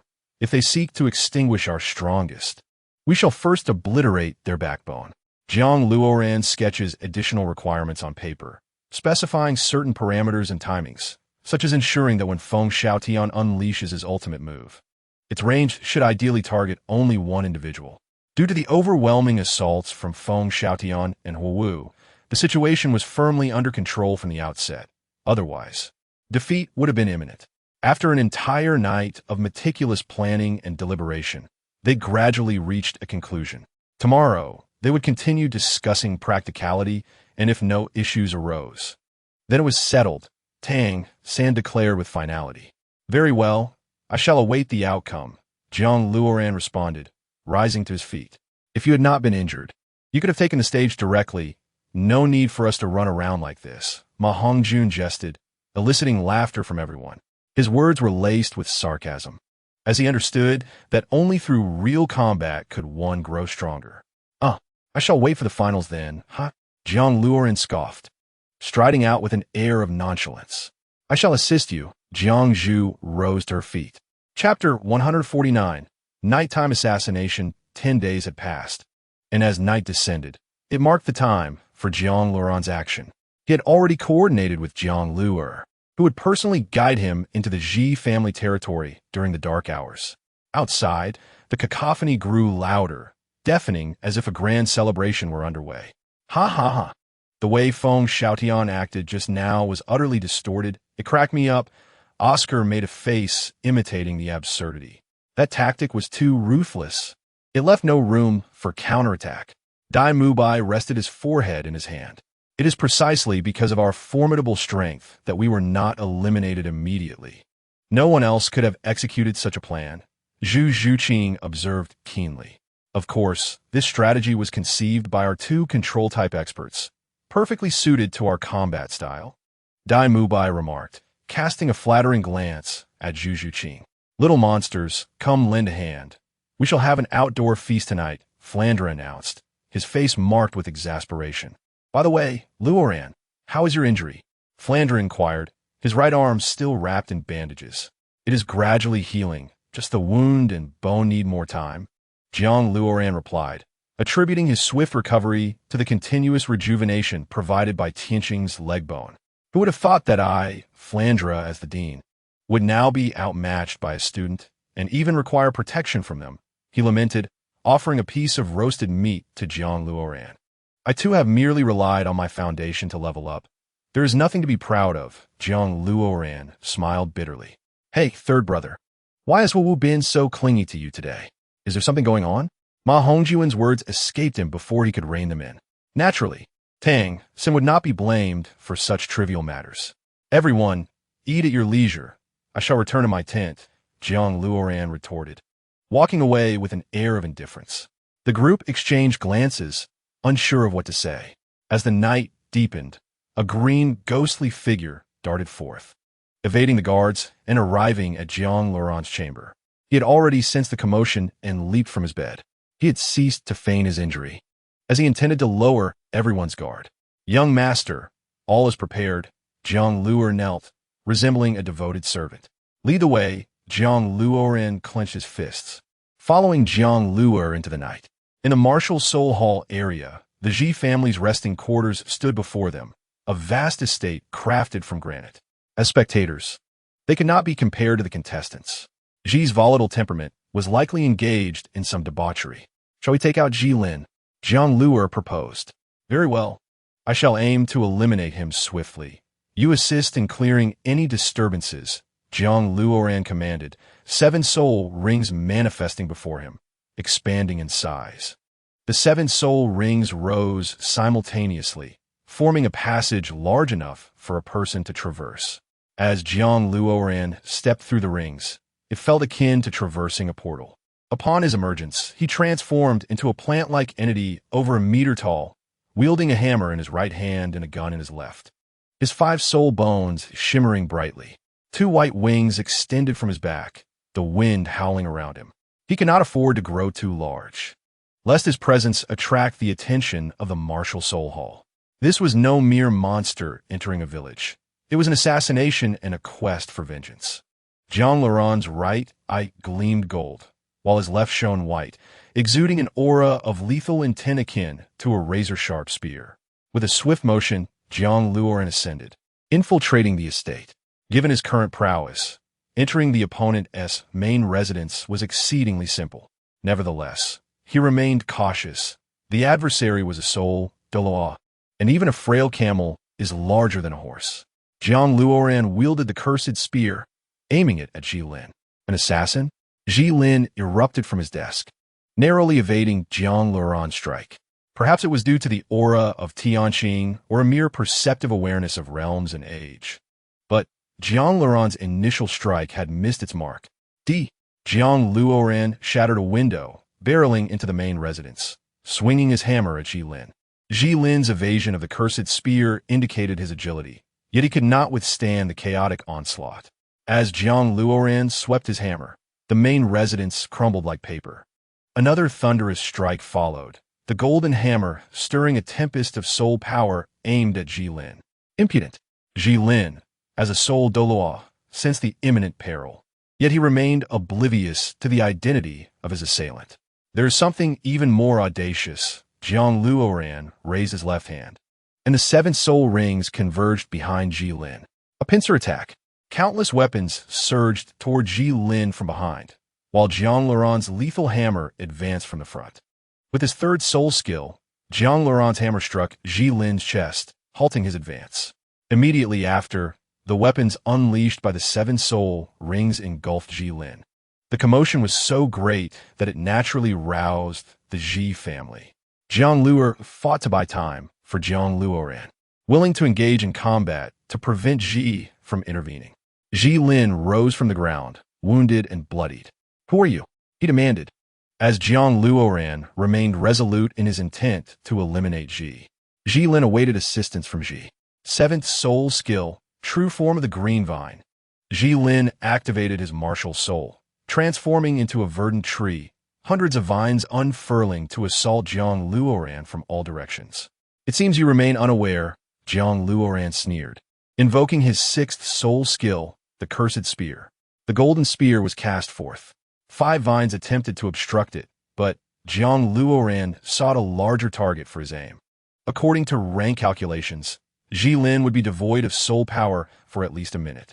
In that minute, Jiang Luoran would unleash his most formidable moves. Sensing the encroaching specter of death, Jilin panicked, bewildered as to why he could muster no strength. The plant-like entity gripped the golden hammer tightly, the combined force of the 5 soul bones cleaving toward the green tree. Boom!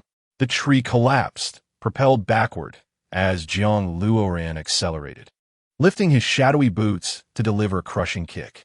The tree recoiled, and Jilin fell from its midst. The force of that kick rivaled that of an explosive. Blood for blood, Jiang Luoran's left hand plunged into the soul ring, drawing forth a massive axe. "Wait, who exactly are you?" "We have no grievances," Jilin stammered, panic evident in his demeanor. He felt that Jiang Luoran was indeed a soul sage, yet he could not fend off his relentless assault. A false soul sage? No grievances? "Tell me, do you know the Jiang family?" Jiang Luoran's tone turned icy as he scoffed. "You are?" "Impossible. He was killed by Ji himself." Jilin's pupils dilated in horror, as if he had seen a ghost. "Indeed, through a synthesis of various insights, I have unraveled many truths, merely awaiting confirmation." Jiang Luoran stepped firmly upon Jilin's head. Jilin beheld the soul rings adorning Jiang Luoran, realizing it had always been him. "So, it is you," he gasped, the revelation illuminating the darkness. Descend into hell. The eighth soul skill, Tian Luo Di Wang. How could Ji Lin tolerate being killed by Jiang Luo Ran? The eighth soul skill was his final reliance. As one ages, it is best not to stir up trouble. Jiang Luo Ran summoned ancient tree roots that were over 10,000 years old to charge at Tian Luo Di Wang. Now these tree roots, enhanced by Jiang Luo Ran's increased cultivation, had indeed become over 10,000 years old. This equated to Jiang Luo Ran possessing a permanent 10,000-year-soul beast at his command. Boom! The clash of golden light and verdant radiance resounded, causing the main mansion to tremble and ultimately collapse. "You have no chance left," the plant man bellowed, gripping the hammer handle and charging into Tian Luo Di Wang, striking Ji Lin directly.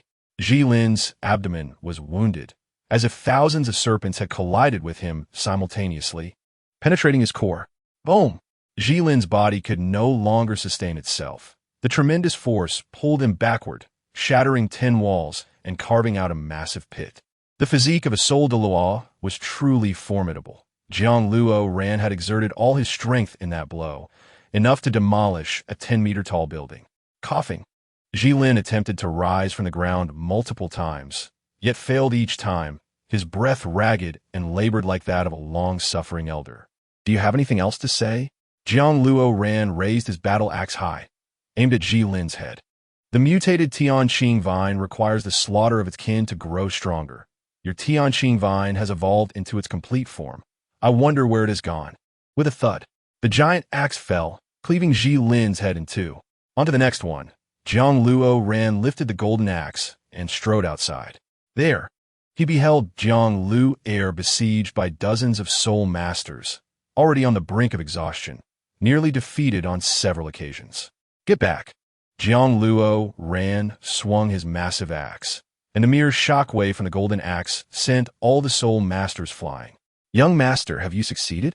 Jiang Liu Air, Blutit, had heard the commotion of battle behind him, but was unaware of the outcome, for this was a clash between a soul sage and a soul de law. "Take me to Ji Zhuang," Jiang Luo Ran commanded, just as a rush of green light surged toward him, fierce and bloodied. "He has arrived." And Jiang Lu Air braced himself for death. "It was you who annihilated the Jiang residents." Jiang Luo Ran summoned his soul ring, once again manifesting his martial soul's true form. Ji Zhuang initially stood in shock. The mutated Tianqing vine. "It cannot be. I killed you with my own hands." "I will ask you once more, did you destroy the Jiang residents?" Jiang Luo Ran secured his golden axe and hammer behind him, drawing 2 cursed spears from his soul ring. A mere soul sage dares to act with impunity, believing oneself invincible. Ji Zhuang's principle was to act rather than speak whenever possible. If that is the case, then only violence will suffice. Jiang Luo Ran activated his Kunpeng identity, his white wings flapping instantaneously, appearing before Ji Zhuang, thrusting his dual guns. Swift and precise, Ji Zhuang drew a Tianqing vine to shield his face, averting fatal injury. "It was I who killed them, all of them. What can you do about it?" "Let me tell you, vengeance also requires discourse." Ji Zhuang suddenly sensed something amiss with Jiang Luo Ran. His strength was akin to that of a raging bull. No, even more potent. Moreover, it continued to escalate. Logically, he should possess greater strength, yet he found himself being overpowered. The second soul skill, as shadow follows shadow. Beside Jiang Luo Ran, a 10,000-year-old tree root erupted from the ground, striking at Ji Zhuang's entire body. The third soul skill, Blood Fiend Devil Prison. Jiang Luo Ran's left-hand spear tip glimmered, the black soul ring emitting golden light, crafting a cage that ensnared Ji Zhuang within. The first soul skill, From Nothingness to Existence. Countless golden thorns ensnared Ji Zhuang's entire body and reinforced the golden prison. The fifth soul skill, Tempered 1,000 times. Jiang Luo Ran's right-hand spear tip pressed firmly.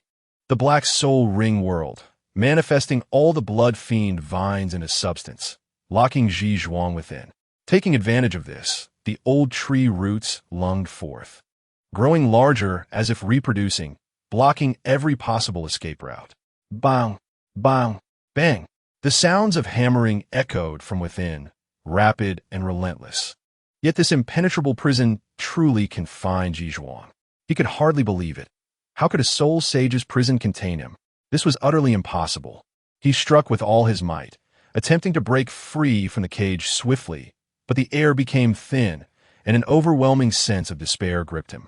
It was terrifying. If he remained here, he would surely go mad. Jiang Luo Ran approached, embedding the cursed spears into the ground to ensure Zhizhuang would suffocate himself. As expected, the aura of death intensified, driving Zhizhuang to the brink of madness. He felt as though he were sinking into deep waters or perhaps into an empty abyss. This aura of death gradually eroded his body and mind, causing him to plummet endlessly into oblivion. Had he not been a soul Delaw, he would have likely perished by now. The third soul skill, Qing Tung Tusher Formation. Relying on sheer willpower, Zhizhuang unleashed his soul skill upon the prison, though effective. The results were far from optimistic. The fourth soul skill, Tian Tung Chong Yin Shao. The seventh soul skill, Qing Tung Zhen Shun. The eighth soul skill.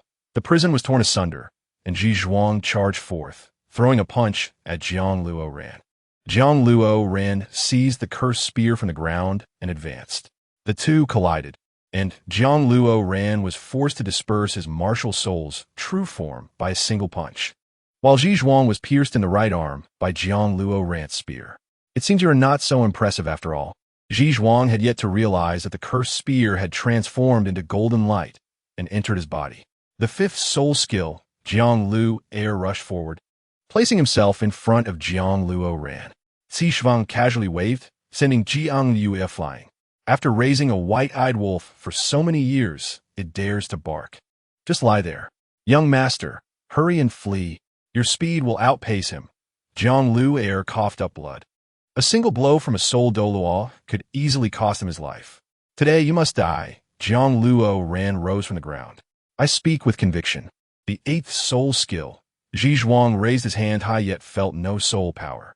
The eighth soul skill. The eighth soul skill? Let me introduce you to the sixth soul skill, Cursed Spear, which can affect a soul master's soul power.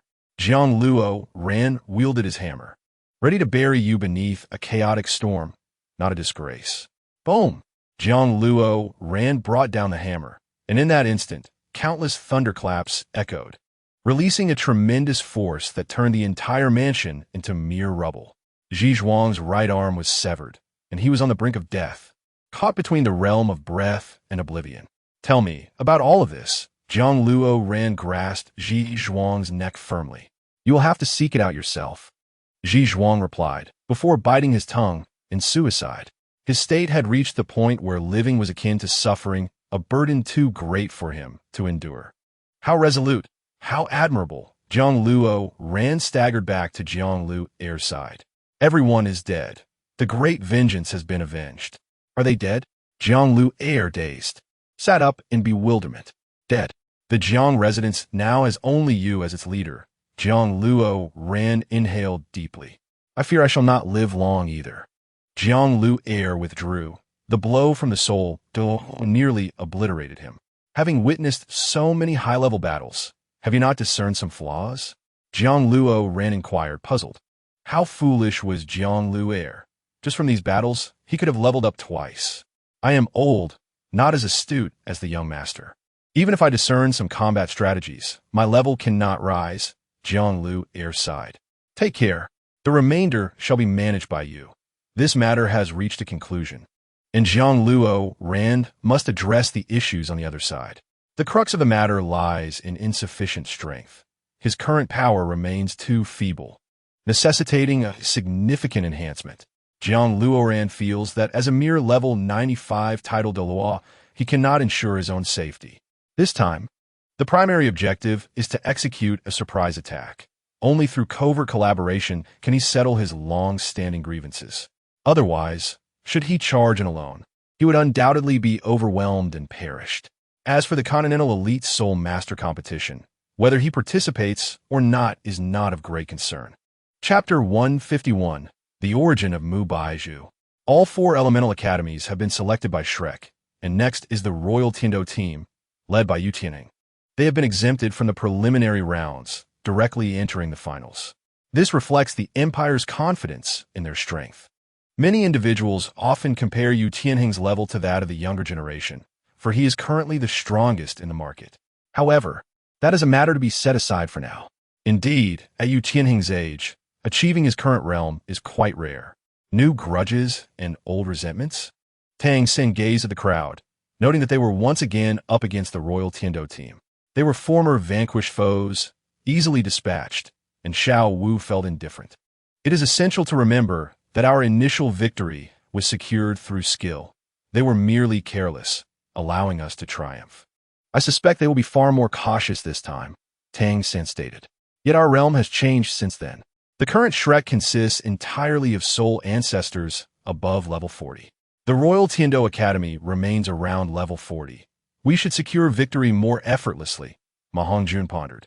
The last time we won solely on technique, but now we are evenly matched. Can we not prevail? What third brother intends to imply is that our newfound strength may ironically hinder our chances of victory, Jiang Luoran observed, noting their bewildered expressions. It is crucial to understand that to break steel, one only requires a single thread of hemp. Last time we were akin to that thread. However, wielding steel rebar makes it exceedingly difficult to sever steel. Even the smallest of individuals can overcome the mightiest, provided they wield their resources wisely. Yet now, we find ourselves unable to do so. Evaluating from various perspectives, this match will undoubtedly be brutal, Jiang Luoran nodded. Tang Xin concurred, affirming the need for a comprehensive approach. For instance, in terms of personnel arrangement, we cannot deploy everyone. Additionally, there is the issue of mindset. Our arrogance has grown since we have never tasted defeat. Furthermore, tactical considerations arise. We lack the ability to devise superior strategies in such a short time. Numerous other factors come into play. In contrast, the Royal Tiando Academy must have crafted meticulous plans and superior combat methodologies. This round will either end in a stalemate or allow them to wash away their previous shame. With a man like you, Tianheng among them, Jiang Luoran added, complimenting Tang Xin. Is it truly that severe? Oscar remained puzzled. Can the disparity be so vast, given that we are both at level 40? Indeed, it is that dire. The Tiando Royal Academy is no pushover. They are also a source of pride for the Empire. Otherwise, how could they wield such power? Tang Xin's tone was grave. Third young master, it is dreadful. A horde of lunatics from the Spirit Hall has annihilated the Tiando Royal Academy.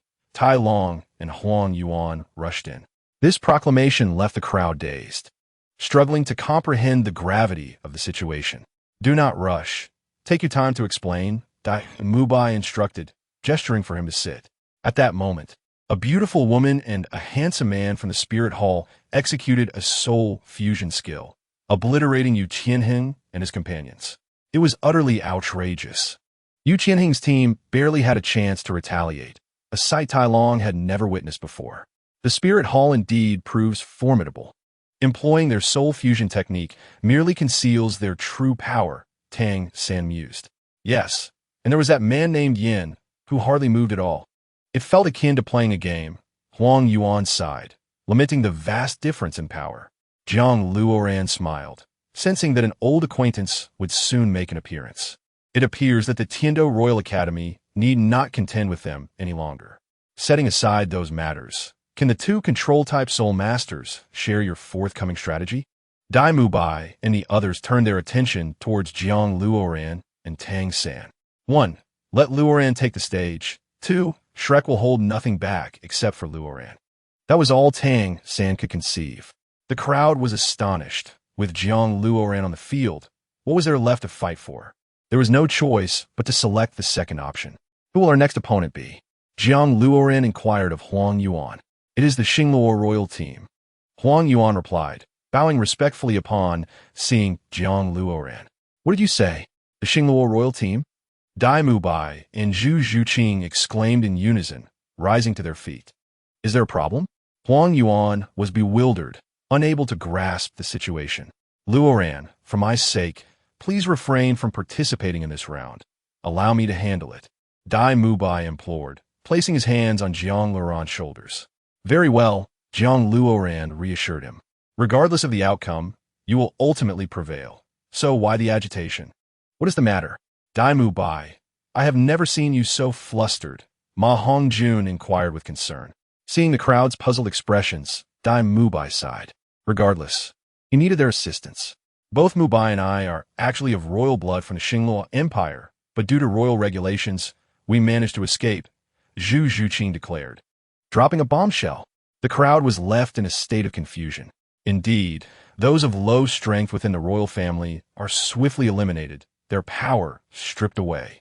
I am a prince of the Xinluo Empire. Dai Mu Bai spoke of his illustrious title with no trace of arrogance, only a hint of melancholy. Royal regulations? How could they force you to flee? Dai Mu Bai.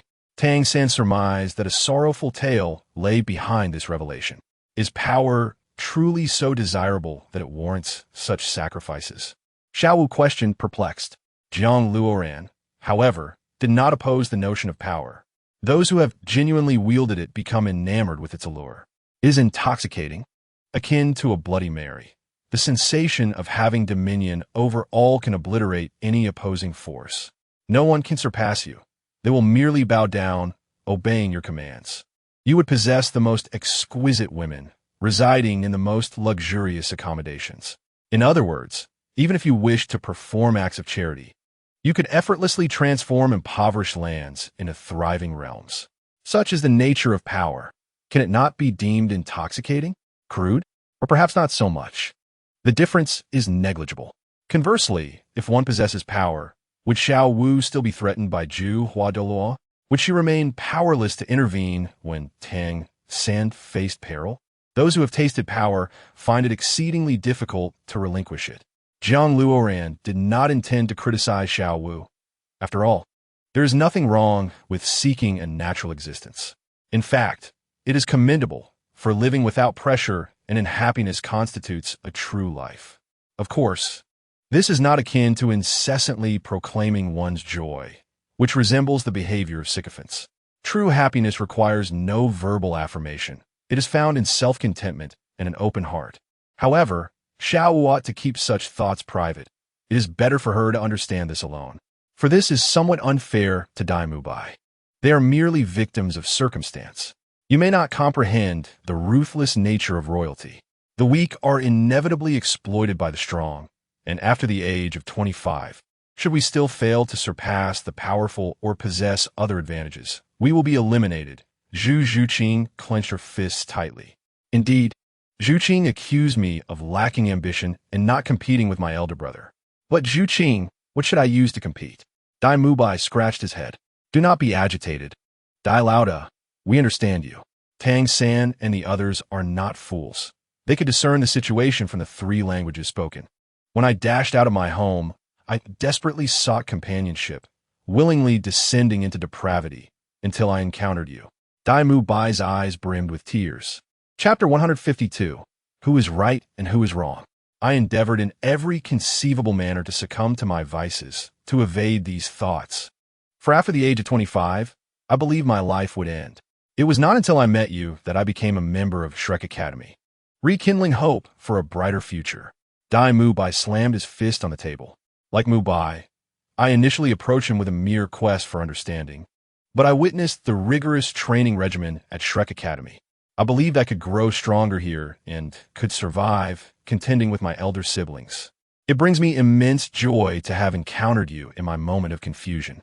Zhu Zhuqing appeared to be holding back, harboring a request, hoping that Luo Ran could acquiesce. You see, we are all classmates. I will safeguard your lives. Jiang Luo Ran understood that their plea was fundamentally a matter of martial prowess, as he himself was a formidable killer. Nothing more than that. However, should Jiang Luo Ran be drawn into the power struggles of the Xing Luo Empire, he would not consent. He only guaranteed the safety of Dai Mu Bai and Zhu Zhuqing. I recognize that Brother Luo Ran has grand aspirations that extend far beyond Doloa continent. Yet, I beseech you to save Mu Bai in his time of peril. Zhu Qing would willingly face death, offering boundless treasures for your use, as she resolved with determination. If it truly comes to the last moment, when she pleads with Jiang Luo Ran, she might find no one to answer her call. It is better to implore now. Zhu Qing, you need not concern yourself with my safety. Luo ran. Only in times of crisis can you save Zhu Qing. Thank you, brother. Dai Bai would never allow Zhu Qing to plead on his behalf. That would be exceedingly ungrateful. Do you take me for what? A transaction house or an assassin? If such circumstances arose, I could assure your safety. Do not express gratitude. You're not the type to utter such words. Even assuming the most extreme scenario.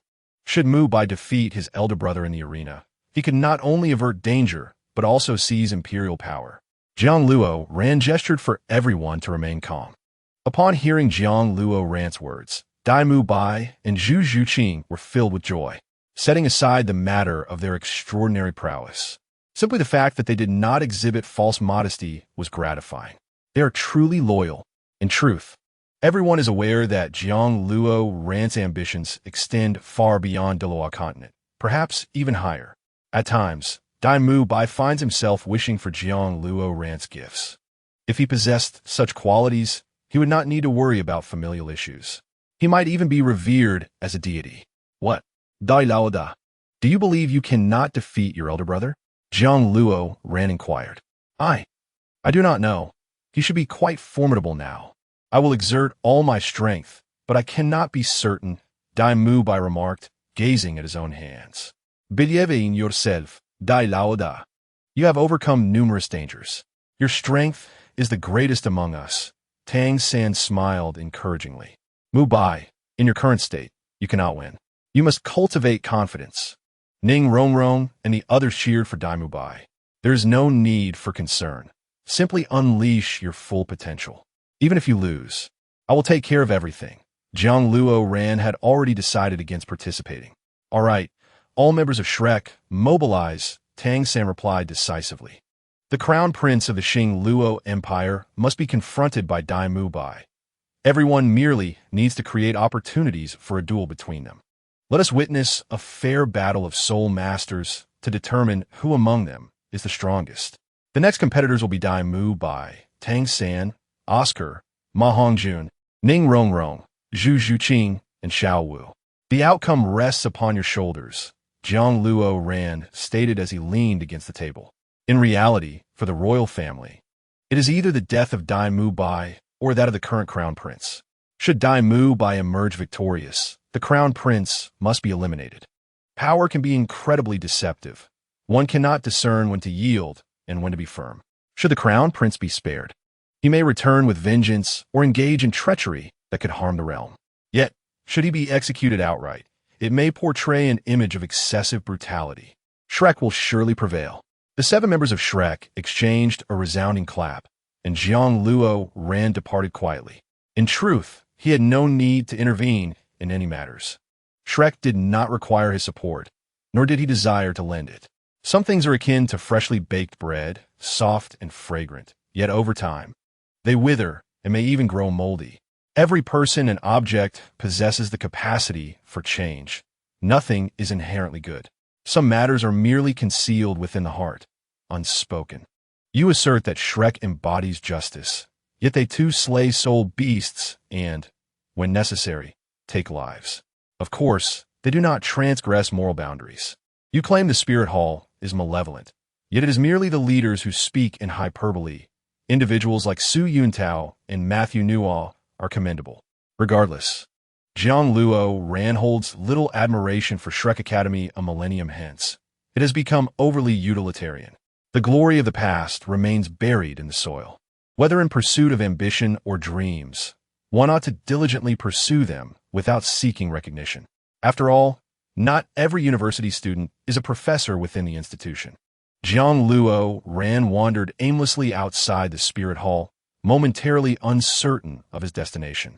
There was no need to witness the competition. He already knew the outcome. Greetings, esteemed soul sage. Are you contemplating why you are so powerful? A teasing voice came from behind him. Jiang Luo Ran turned, slightly surprised, and smiled, almost forgetting that this was her territory. In my eyes, you are transparent. All your information is available within the Spirit Hall. My masters are currently handling matters. Hulaina shrugged. What? Do you intend to eliminate me?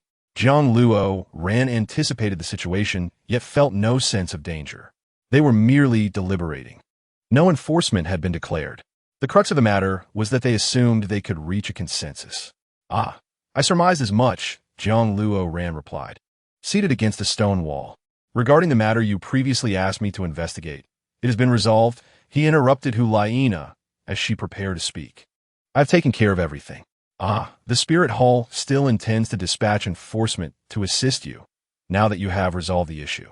The residence where the Ji family stayed has been destroyed, and there are corpses everywhere. Ji Lin and Ji Zhuang are dead. The enforcement team had arrived." "I understand." Hulaina waved her hand, signaling him to depart. "You truly can slay soul masters beyond your level. Of course, with so many top-tier soul rings and soul bones. I cannot be considered to have transcended. I would be deemed useless," Zhang Luo Ran remarked. Shrek Academy has great potential. They should be our final competitors." "Indeed, they certainly are," Zhang Luo Ran nodded in agreement with Hulaina's assessment. "Will you be on the competition stage?" Hulaina directly inquired. "I suppose not, as it is unnecessary. I anticipate departing soon," Zhang Luo Ran replied, hinting at trials or perhaps wandering for a time. "I know you dislike the tedious struggles for power, so I will not request your allegiance to the Spear Hall. Where will you go?" Hulaina asked. "I do not know. Perhaps as I wander. I will come to know," Zhang Luo Ran answered whimsically, appearing carefree. "Take care of yourself. Currently, Shrek is not to be underestimated." Zhang Luo Ran did not expect Hulaina to triumph. He merely wished to prevent her from recklessly charging forth. "Thank you, but if our martial spirits were to merge, I reckon we could defeat them in a single strike." Hulaina merely vented her frustrations. Indeed, it is undeniable that Zhang Luoran currently stands at the level of a soul sage, even if he were merely a soul master. The might of the martial soul fusion technique he and Hulaina executed would be sufficient to obliterate the Shrek's 7 monsters. "Hiankun Veonli. I hope there will still be an opportunity to use it together." Hulaina turned away. Although she harbored no ill feelings towards Zhang Luoran, she could not quite discern his true nature. Matters of the heart, for her, must unfold gradually. After all, with Qiankun Wanli in the midst, none could escape. Chapter 153. The arrival of Danger Zhang Luoran had resolved that once the Senior Soul Master competition concluded, he would depart with the intent of heading to the City of Slaughter. 2 days later, in the Shrek rest area. "I truly did not expect that we would make it this far." Tang San himself felt somewhat bewildered. This indicated that they would replace the 2 great empires and face off against the Spear Hall. Although there were many moments of sheer luck, fortune is indeed part of one's strength. They are the strongest among the 2 great empires. The master entered with Flinder and Lu Erlong, congratulating them for emerging from the elite soul masters and forming the final combat team. "Master, little monsters, you have graduated," Flinder announced this news ahead of time. "The championship was merely a motivation for you. Regardless of the outcome of this final match, you are all graduates. This also marks a record for Shrek Academy. With more than 2 graduates in the same year, you have simultaneously broken the Academy's records. Congratulations," Lu Erlong smiled with satisfaction. Tang San and the others were equally delighted, especially since they had resolved many issues along the way, ensuring a smoother path ahead. "Your final opponent will be the strongest among your peers." The master observed the bewildered expressions of the crowd. "Indeed, remember my words. They are the strongest among your contemporaries." For what Tang San knew, the master was a cautious individual who never spoke in absolutes. However, when he did assert something as absolute, it was undeniably true. One could only imagine how formidable their opponent truly was. "I have analyzed the situation. You will likely find it exceedingly difficult to overcome them. However, there is one factor to exploit. That is, the opponent lacks soul bones." The master pointed at Tang San. "Are you suggesting that I utilize soul bones to combat them?" Tang San inquired. "From the outset, you must employ all your means to launch an aggressive assault on their main force, Hulaina. The remaining students will serve as support, while the primary burden falls upon you, Tang San. Otherwise, a devastating defeat is inevitable." I must reveal a frightening detail. The opposing team consists almost entirely of Soul Kings. The Master strategized. Soul Kings. As expected, the Shrek faculty and students were struck with terror. If the opponent comprises Soul Kings, what chance do they have? This is akin to a monstrous version of Yu Qianheng, perhaps even surpassing Shrek's capabilities. How strong they truly are remains a mystery, as their concealment is profound. Nevertheless, at the moment of the final battle, they will surely unleash their full power. The Master's tone was grave. In the face of absolute strength, even the Master found it challenging to assess all the pros and cons. Teacher, perhaps there remains a glimmer of hope. Tang San exchanged a glance with the Master, a cold light flickering in his eyes. Without needing to elaborate, everyone understood that Tang San's contingency plan surely involved hidden weapons or innovative items. At such a juncture, it was inconvenient for Tang San to disclose further. You and your disciples discuss the plan. We shall take our leave. Flinder ushered Dai Mubai and the others out. What did you say? A glimmer of hope? The Master could deduce what the others were contemplating. I possess a concealed weapon named Bat Reincarnation, capable of transforming any object into my hidden weapon. I can deploy up to 36 pieces to confront the Soul Kings, which I believe presents no significant challenge. Tang San spoke rapidly. Are you suggesting that we design our combat strategy accordingly? The Master sighed.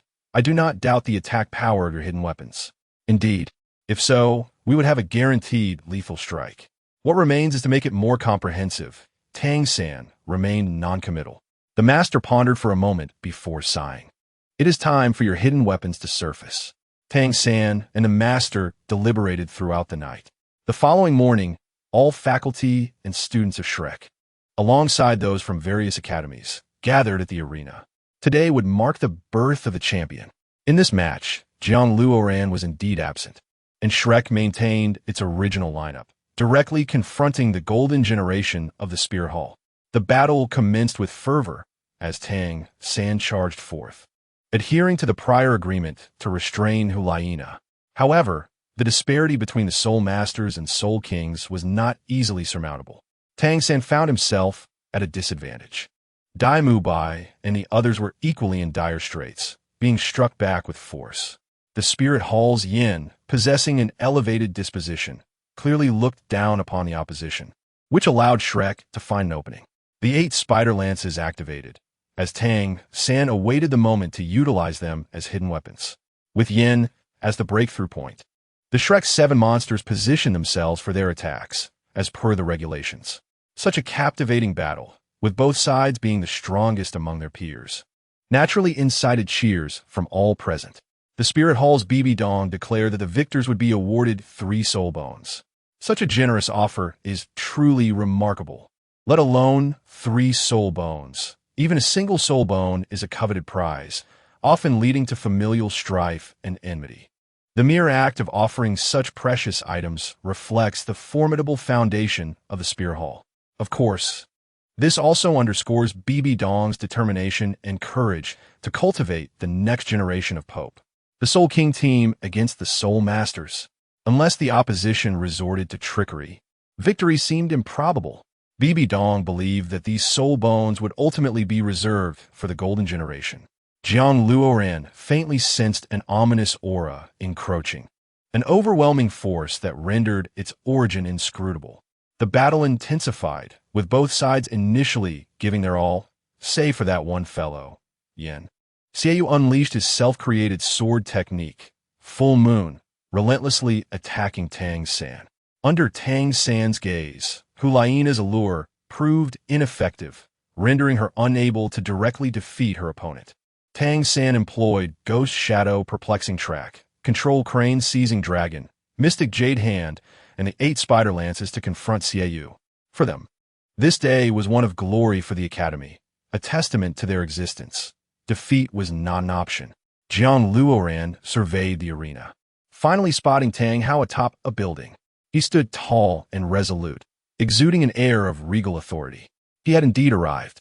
There was no reason for him not to care for his son, especially now that Tang San was participating in the Soul Master competition. The battle concluded in a harrowing fashion. Tang San utilized 16 fragments of the 8 Spider Lances as hidden weapons, launching them towards Xiaoyu. In the final moments, Shrek emerged victorious. They were the strongest competitors in the elite Soul Master competition across the continent. After a period of recovery, Tang San helped everyone to their feet. Bibi Dong was evidently shaken. The Soul Masters had defeated the Soul Kings? This exceeded her comprehension. With a thunderous roar, the ground trembled, and the entire spirit hall was shaken. Everyone was bewildered by the commotion, followed by the resounding roars of soul beasts, echoing through the heavens and earth, deafening to the ears. The adversary approached like a tempestuous thunderstorm. A colossal black avian descended, its size eclipsing the sun. No one has ever seen these soul beasts. Its entire body is shrouded in black, adorned with dark scales, its head resembling that of an eagle, and its four claws sharp as daggers. Those eyes, especially those piercing orbs, could nearly extinguish the life of a soul saint with their murderous intent. What is this? What could it possibly be? Not even the soul masters in the observation area, nor even the venerable master, could withstand the presence of such a soul beast, let alone consider its age. Jiang Luoran was also uncertain of its identity, yet he could sense the immense power it possessed, even surpassing that of a 100,000-year-old soul beast. Even Tang Hao felt the impending danger, a sensation akin to that of a tidal daw standing before this soul beast, rendered insignificant. Chapter 154, United as One. A soul beast? What kind of soul beast has intruded into the realm of humanity? What is its purpose in approaching us? All those below the rank of soul saint fled in disarray, creating an uncontrollable scene. The emergence of an outer domain soul beast was unexpected. What could it want? Bibi Dong gazed intently at the creature in the sky. Your Holiness, should we strike it down? Asked Gui Dolaw. It is formidable. We might not be its match. Let us observe for now, Bibi Dong pondered. Jiang Luoran? That is indeed the name. A green avian transformed into a strikingly handsome young man, landing atop the Wuhuan Temple. Some soul masters pointed and claimed that the soul beast had ascended to immortality, able to take on human form. The scene resembled a tourist group observing a magnificent gorilla. There were still many questions regarding how this soul beast had brazenly emerged into the human world. Possessing the wisdom of a skull, Jiang Luoran understood the complexities involved. The creature undoubtedly hails from Baiming, for he could scarcely fathom a forest harboring a soul beast exceeding 100,000 years. Moreover, it was a flying creature that had audaciously revealed its name. As for how it traversed from Baiming, it was certainly due to some form of portal existing within that realm. The creature's demeanor clearly indicated its intent to kill Jiang Luoran, further confirming its allegiance to those in Baiming who sought to eliminate him. Some matters were self-evident. Why waste time on lengthy discourse? It was akin to saying, you wish to kill me, and I wish to kill you. When two adversaries meet, the only course of action is combat. There is no room for sentimentality. Indeed, I am the one you seek, from Baiming, correct? Jiang Luoran did not anticipate that they would send someone to assassinate him, and with such urgency. Indeed, it is Baiming. Your potential is quite remarkable. I am fortunate to have been dispatched to eliminate you. Otherwise, given time, you may have truly returned to Baiming victorious. I am Qingyi, your executioner, Qingyi declared, raising his right hand. For Qingyi, exterminating Jiang Luoran was exceedingly simple. The current situation felt akin to crushing him with a mere finger. Jiang Luoran was not arrogant enough to believe he could contend with Qingyi, but what could he do? Flee? He would surely be outmatched in speed. Fight? What a jest. A soul beast exceeding 100,000 years was no trivial matter. Submit. The seventh soul skill, Blood Vine Incarnation. It must be said, the contrast was stark. Freshly concluded elite soul master competitions were suddenly interrupted by the arrival of someone from Baiming. Previously, Feng Linger had mentioned such occurrences, but Jiang Luoran had not taken her words to heart, never imagining he would encounter it now. Yet, it was not all bad. At the very least, it suppressed the conflict between Tang Hao and the Wuhuan Palace. Jiang Luoran passed through 7 soul rings, transforming into a plant-like figure over a meter tall, a spear in his left hand and a hammer in his right. His expansive white wings unfurled behind him, striking a battle-ready pose. Ha ha ha! You wish to fight me? Such arrogance. With a mere finger, I could crush you, Qingyi taunted. You could have been a formidable force, yet now you face your demise. No, I must feel this. Qingyi lamented, as if in madness. Jiang Luoran understood. Someone of little standing in Beiming believed himself a singular powerhouse upon arriving in Doloa continent. To him, there was no one stronger. Thus, he felt liberated. Soul Saint. How can he be a soul saint? It appeared he was merely a supplementary student from Shrek. Has no one noticed his soul rings? Jiang Luoran was exposed amidst the elite academies, countless teachers and students gazing down at him. Oh no! One man and one soul beast. Jiang Luoran, do not hope for salvation. Feng Linger was restrained by another enforcer, and Qingyi discerned Jiang Luoran's thoughts. What does it matter? I am not dead yet. Jiang Luoran retorted stubbornly, unwilling to yield. Then perish. The treasures of Beiming are mine. Qingyi charged forth. Evildoers often perish through their own words. I'm not a good person, but at least my heart is not dark. Jiang Luoran surged forward. Suddenly, Qingyi's azure claws grew larger, descending like a celestial weight. In that moment, Jiang Luoran realized their disparity was insurmountable. It felt as though he were a drop of water facing an expansive ocean. A sense of helplessness washed over him, leaving no opportunity for resistance. Boom! A surge of soul power erupted like a tempest, golden, white, and black energies converged to repel Qingyi's azure claws. Hey, have you forgotten whose territory this is? A voice rang out from the front. Belonging to the Chrysanthemum Doloa, Jiang Luoran opened his eyes to see Bibi Dong and the Chrysanthemum Doloa alongside Gui Doloa. They would actually come to his aid. Why? He had been opposing them. Such an act of kindness was hardly the style of the Wuhuan Palace. He owed a significant debt of gratitude. Is this what is meant by a strong one? Qingyi's soul power surged, repelling Bibi Dong and her companions. With such strength, you dare stand before me? Qingyi's arrogant laughter echoed, and with a casual gesture, the very sky shifted colors. Whoosh! A bolt of lightning struck the ground, aimed directly at Qingyi. Qingyi raised his right fist to strike the bolt, and upon collision, the arena shattered. Do not be so arrogant. This is Doloa continent. Yu Yuanjin's voice was cold, indicating he was prepared to take lethal action. Everyone understood that Qingyi could not possibly be a soul beast of Doloa continent, for history bore no record of such a soul beast or its age. He must be from a distant land, perhaps even from that secret realm. The world is vast. Such occurrences did not shatter their worldview. You are impressive, worth my attention. Qingyi's arrogant laughter only intensified. The task is urgent. I must eliminate this mongrel first. Just as Qingyi took to the air, he was intercepted by a hammer, the overwhelming aura unmistakably belonging to Tang Hao. Bang!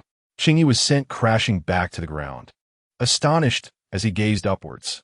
Alongside the astonishment was fury. He had nearly succeeded several times, yet each attempt had been thwarted. Was this not a provocation? It was a gross insult to a law enforcer from Beiming. Who else? Come fort. Mongrels, do you dare obstruct my authority? Seek death? Qingyi roared. Toxic fumes enveloped the surroundings as Dugu Bo appeared before Qingyi. Those of stature must step forward when the fate of Doloa continent was at stake. Who are you? Barging in here? Huoliana approached with the Golden Generation, followed closely by Tang Bai and other enforcers. The Shrek students needed no further prompting. They stood resolutely before Jiang Luoran. Old Jack rallied the villagers, armed with shovels, forming a defiant front. Shiwebung and Zwiking, rare embodiments of righteousness, led the royal enforcers of Tiando to seal off the escape routes of Qingyi. How dare the hybrids exhibit such arrogance? Begone, all of you, slay the target, and then we shall deal with you. Qingyi regarded them with disdain. It seems you have failed to grasp the situation. This is our territory. Ning Fengji, flanked by Gudoloa and Jiandoloa, spoke with resolute authority and declared their withdrawal. We shall not kill. With 8 titled Doloa, alongside the one brought by Dai Mubai from home, we total 9. Countless soul masters and soul sages surround us. Even the weakest soul king possesses combat experience unmatched by the younger generation. Each one is a formidable opponent against 10. However, in battles of this caliber, soul masters below the rank of titled Doloa hold little significance. Yet, one cannot dismiss their presence. With sheer numbers, the outcome remains uncertain. "Young master, I have arrived late," Jiang Luo exclaimed as he stood resolutely beside Jiang Luoran, undeterred by the chaos. The atmosphere was charged, palpable with tension, as an outbreak of conflict seemed imminent. With so many converging upon a soul beast that had existed for tens of thousands of years, it resembled a raid on a dungeon. In truth, within the Wuhuan temple, several more titled Daw awaited their moment, poised to strike down this audacious avian at BB Dong's command. Furthermore, the ancient figure Qian Daolu, should the situation become dire, would undoubtedly intervene. At level 99, this ultimate Daw, despite his reliance on resources, remains unparalleled. Moreover, he wields the extraordinary sword Liang Tian. Jiang Luoran was momentarily stunned. He had not realized his own worth until now, and the confusion left him disoriented. Chapter 155. The slaughter. The current situation was beyond mere tension. It felt as if the next moment would bring forth a tempest of violence. "Should we choose to depart now, we shall not hinder you." Yu Yuanjin's voice thundered like rolling thunder, proclaiming, "Those who fail to recognize their place shall face annihilation." Qingyi believed that any who dared to disdain him deserved death. Combat erupted, with hundreds assaulting Qingyi, unleashing countless old techniques that obliterated him. The massive azure avian appeared, its body marred by numerous cracks. However, the impact was not too severe. The Roshacha Qingtian claw, spanning several meters wide, descended upon Jiang Luoran. The cursed spear was unleashed, with 10 cursed spears fired simultaneously, striking the colossal azure claw. Yet, the claw remained unyielding, merely producing a series of dull thuds. The seventh soul technique, Divine Dragon Manifestation. Yu Yuanjin soared into the air, transforming into a 100-meter-long divine dragon, descending upon the azure claw with lethal intent. The two distinct roars echoed as the dragon and the green avian engaged in a brutal aerial struggle. The seventh soul technique, Sword Dao Incarnation. Jian Shinshin surged into the fray to assist Yu Yuanjin. The seventh soul technique, Martial Soul Manifestation. All present who could unleash their martial soul manifested it. As dozens of soul masters above level 70 ascended into the skies, the air crackled with tension. This was unprecedented warfare. Thus far, no circumstance had gathered such a multitude of high-ranking soul masters in one place.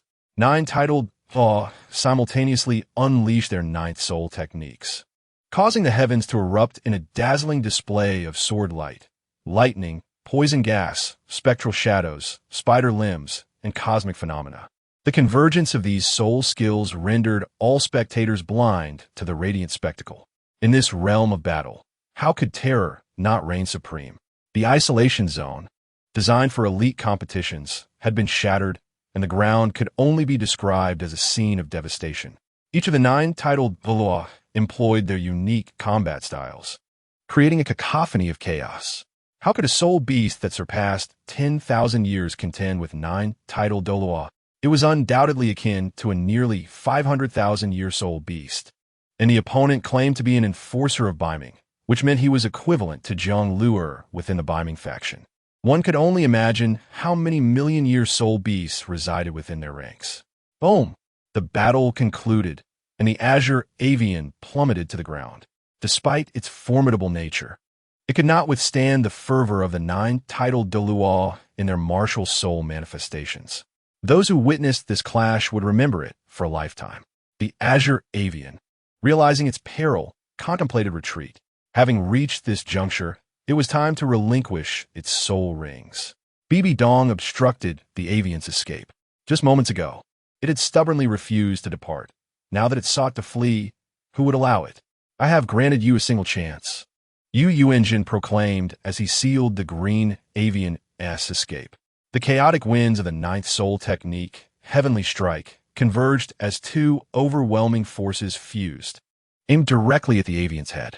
The sheer force of the impact sent shockwaves that nearly scattered even the soul sages nearby. Boom!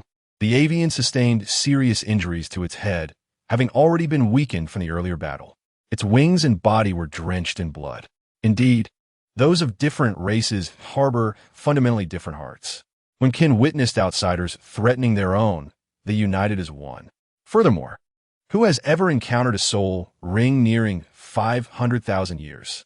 Likely, every individual present could answer that. Should they acquire this soul ring, they would stand unparalleled on the Dolua continent. Moreover, a 10,000-year soul beast is bound to yield soul bones. What a near 500,000-year soul beast. Thus, from any perspective, the green avian must perish. It was, after all, unfortunate for Qingyi to provoke such hostility at a time when the elite Soul Master Tournament was underway.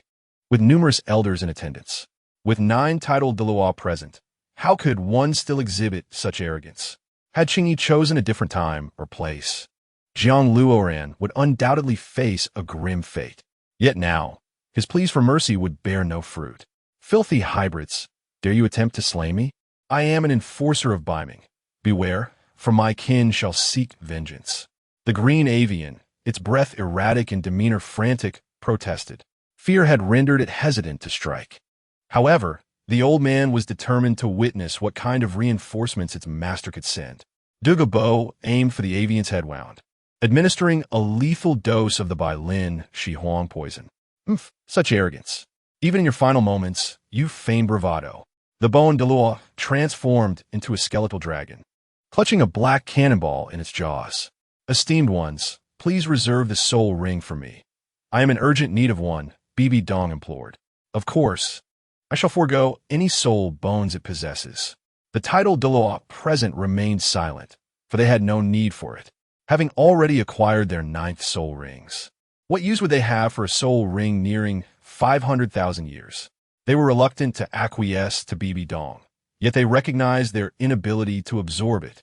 All the titled Da present already possessed soul rings, while the soul masters among them lacked the qualifications to absorb a soul ring of such age.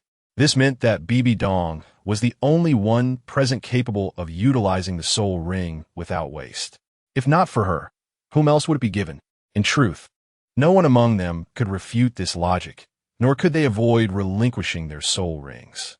Furthermore, Bibi Dong had stated she sought only the soul ring, not the soul bones on Qingyi. The Wuhuan Temple had promised generous rewards in return.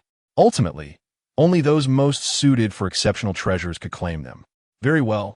Since we cannot absorb it, take it away. A titled Dolua from a Xinglua empire waved his hand. The remaining titled Dolua expressed no dissent, merely acquiescing to the request. With a swift motion of her right hand, Bai Dong conjured a dazzling white light that severed the neck of the green avian. A soul ring, tinged with crimson and gold, floated away from the fallen creature. None had ever witnessed such a hue of soul ring before. However, the energy emanating from it suggested its formidable strength. At that moment, the onlookers regretted having already absorbed their 9th soul rings, yearning to compete for this tantalizing prize. Seated in a meditative pose, Bai Dong remained unfazed by the prospect of interruption during her soul ring absorption. For any would-be disruptor would have met with her wrath earlier. The red gold soul ring enveloped her, radiating an intense brilliance. Even the venerable Dugabo, a seasoned titled Da, could not suppress his astonishment. 3 pieces of green soul bones tumbled from the avian's form, their vibrant hue evoking a sense of purity. Indeed, they were exquisite soul bones, 1 skull, 1 left leg bone, and 1 right arm bone.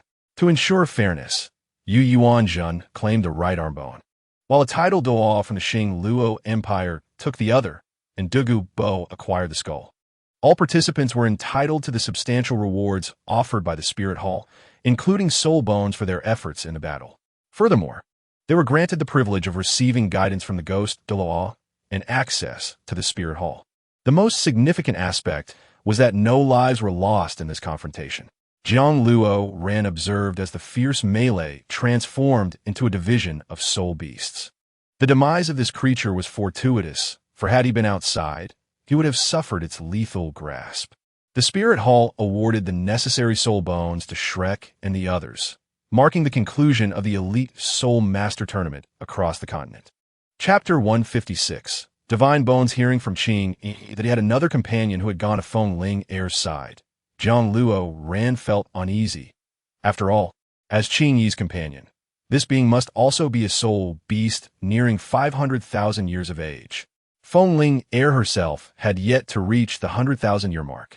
And even with the addition of the Tianqing Yomeng and Titan Giant Ape, it would not suffice. Contemplating this, Zhang Luo Ran unleashed his Kunpeng movement technique and surged towards the Soul Fight Great Forest, traversing the terrain as effortlessly as if it were his own home. The anguished cries of soul beasts echoed from afar, interspersed with sounds of despair and helplessness. Additionally, an overwhelming soul power enveloped him, affecting him even from the periphery. This level of soul power was beyond human capability. In the distance, he beheld the Tianqing Yomeng, bloodied and battered, charging forth. A testament to the ferocity of the battle. Zhang Luo Ran's blood-vine form remained unyielding as he flapped his white wings and plunged forward, wielding the cursed spear. He spotted a blue avian teetering precariously and, without hesitation, hurled the spear at it. Boom! The plant transformed, towering 5 meters high and beyond, brandishing a golden mace aimed at the blue avian. With a thud, the avian plummeted into the central lake. Zhang Luo Ran, unwilling to relent, unleashed a series of relentless strikes with his tattered cloak. Hud, hud, hud. Golden soul power surged forth as his white wings beat frantically, pinning the blue avian beneath the water surface. Despite its seemingly feeble appearance, Zhang Luo Ran dared not underestimate the ferocious old beast. Fengling Heir and the Tianqing Yomeng, Titan Giant Ape, were nowhere to be found, having previously been in sight. With the towering blue avian blocking his path, Zhang Luo Ran had no time to ponder further. He had to eliminate it first. Third soul skill, Blood Fiend Demon Prison. Raising his right hand, a golden cage woven from blood vines descended upon the blue avian. Ragged Cloak. Zhang Luo Ran hammered down without concern for whether the creature was alive. Driven by the fear of prior encounters, he would offer no chances.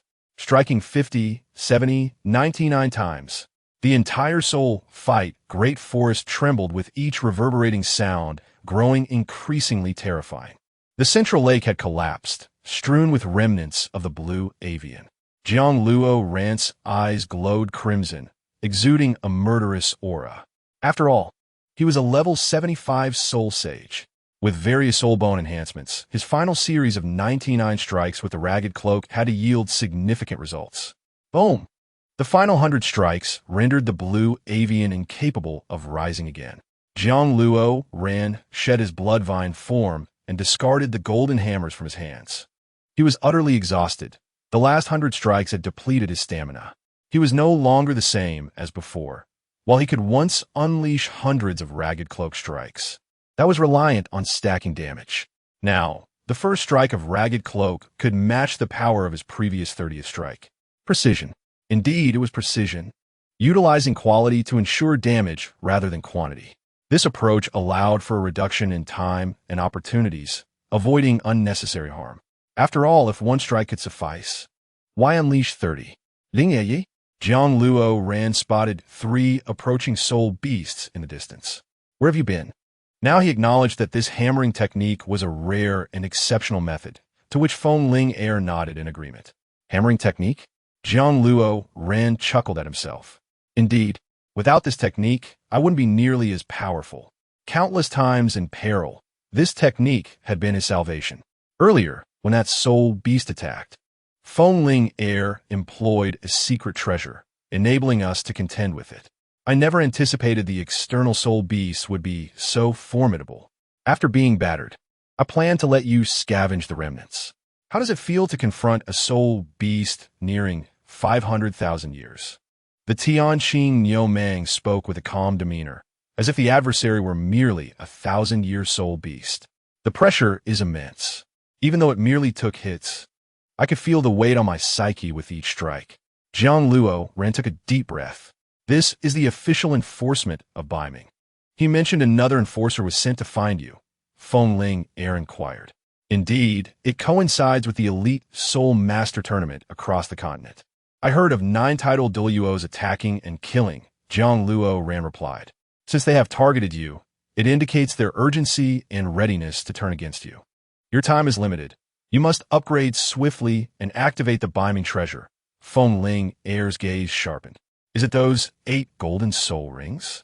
Jiang Luo ran, possessing the skull bone, suddenly connected many dots.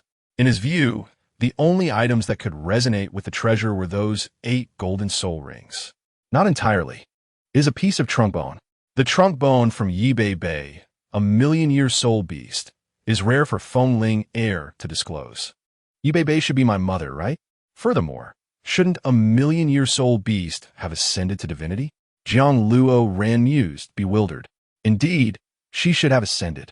Biming is a domain of gods. She was originally a deity, and this trunk bone left by her as a god has transcended all soul bone limitations.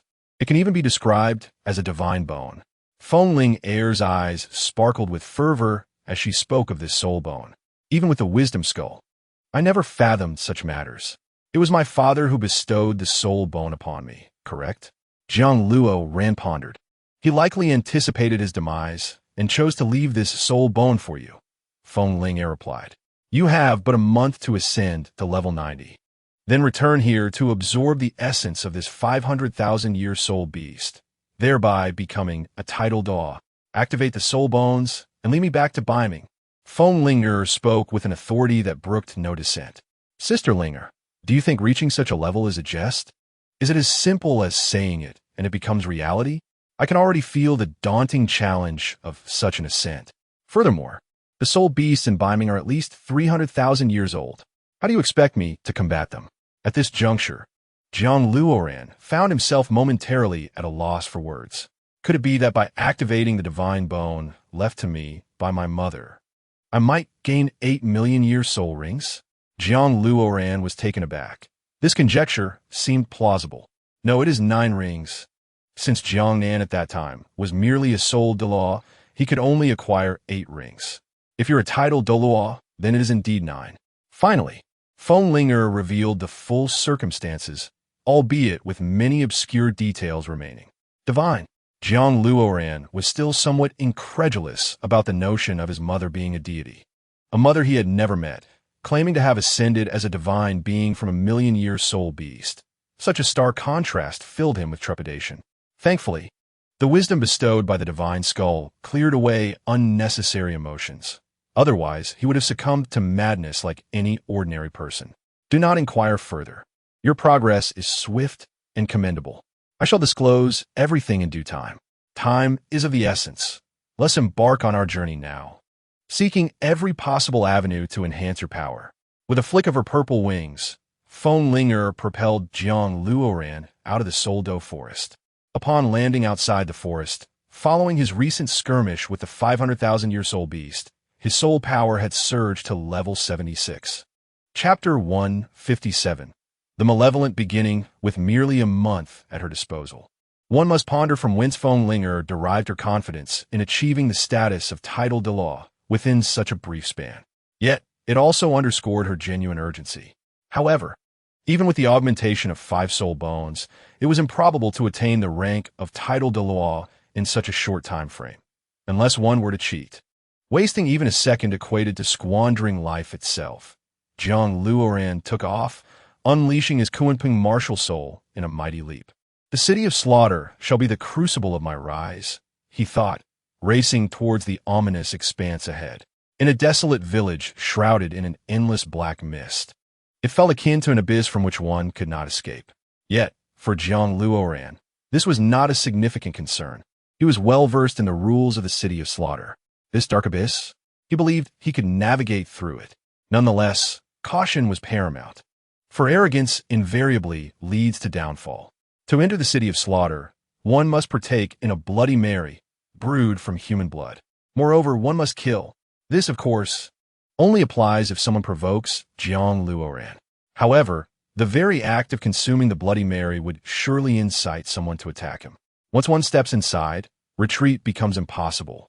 As Jiang Luoran entered the dimly lit establishment, it appeared to have been hidden for ages. Bloody Mary, he raised his hand. Ha ha ha. Look, a child has entered, and he wishes to drink a Bloody Mary. The men surrounding him erupted in laughter. They were not being unkind, for overindulgence in Bloody Marys could cloud the mind. Even if they wished to avoid trouble, they could not restrain themselves. Such was the norm. Besides, in this realm, death was the least of surprises. No rules meant that chaos reigned supreme. To kill was the law here. Those who refrained from killing would inevitably be slain. "Hey kid, can you drink?"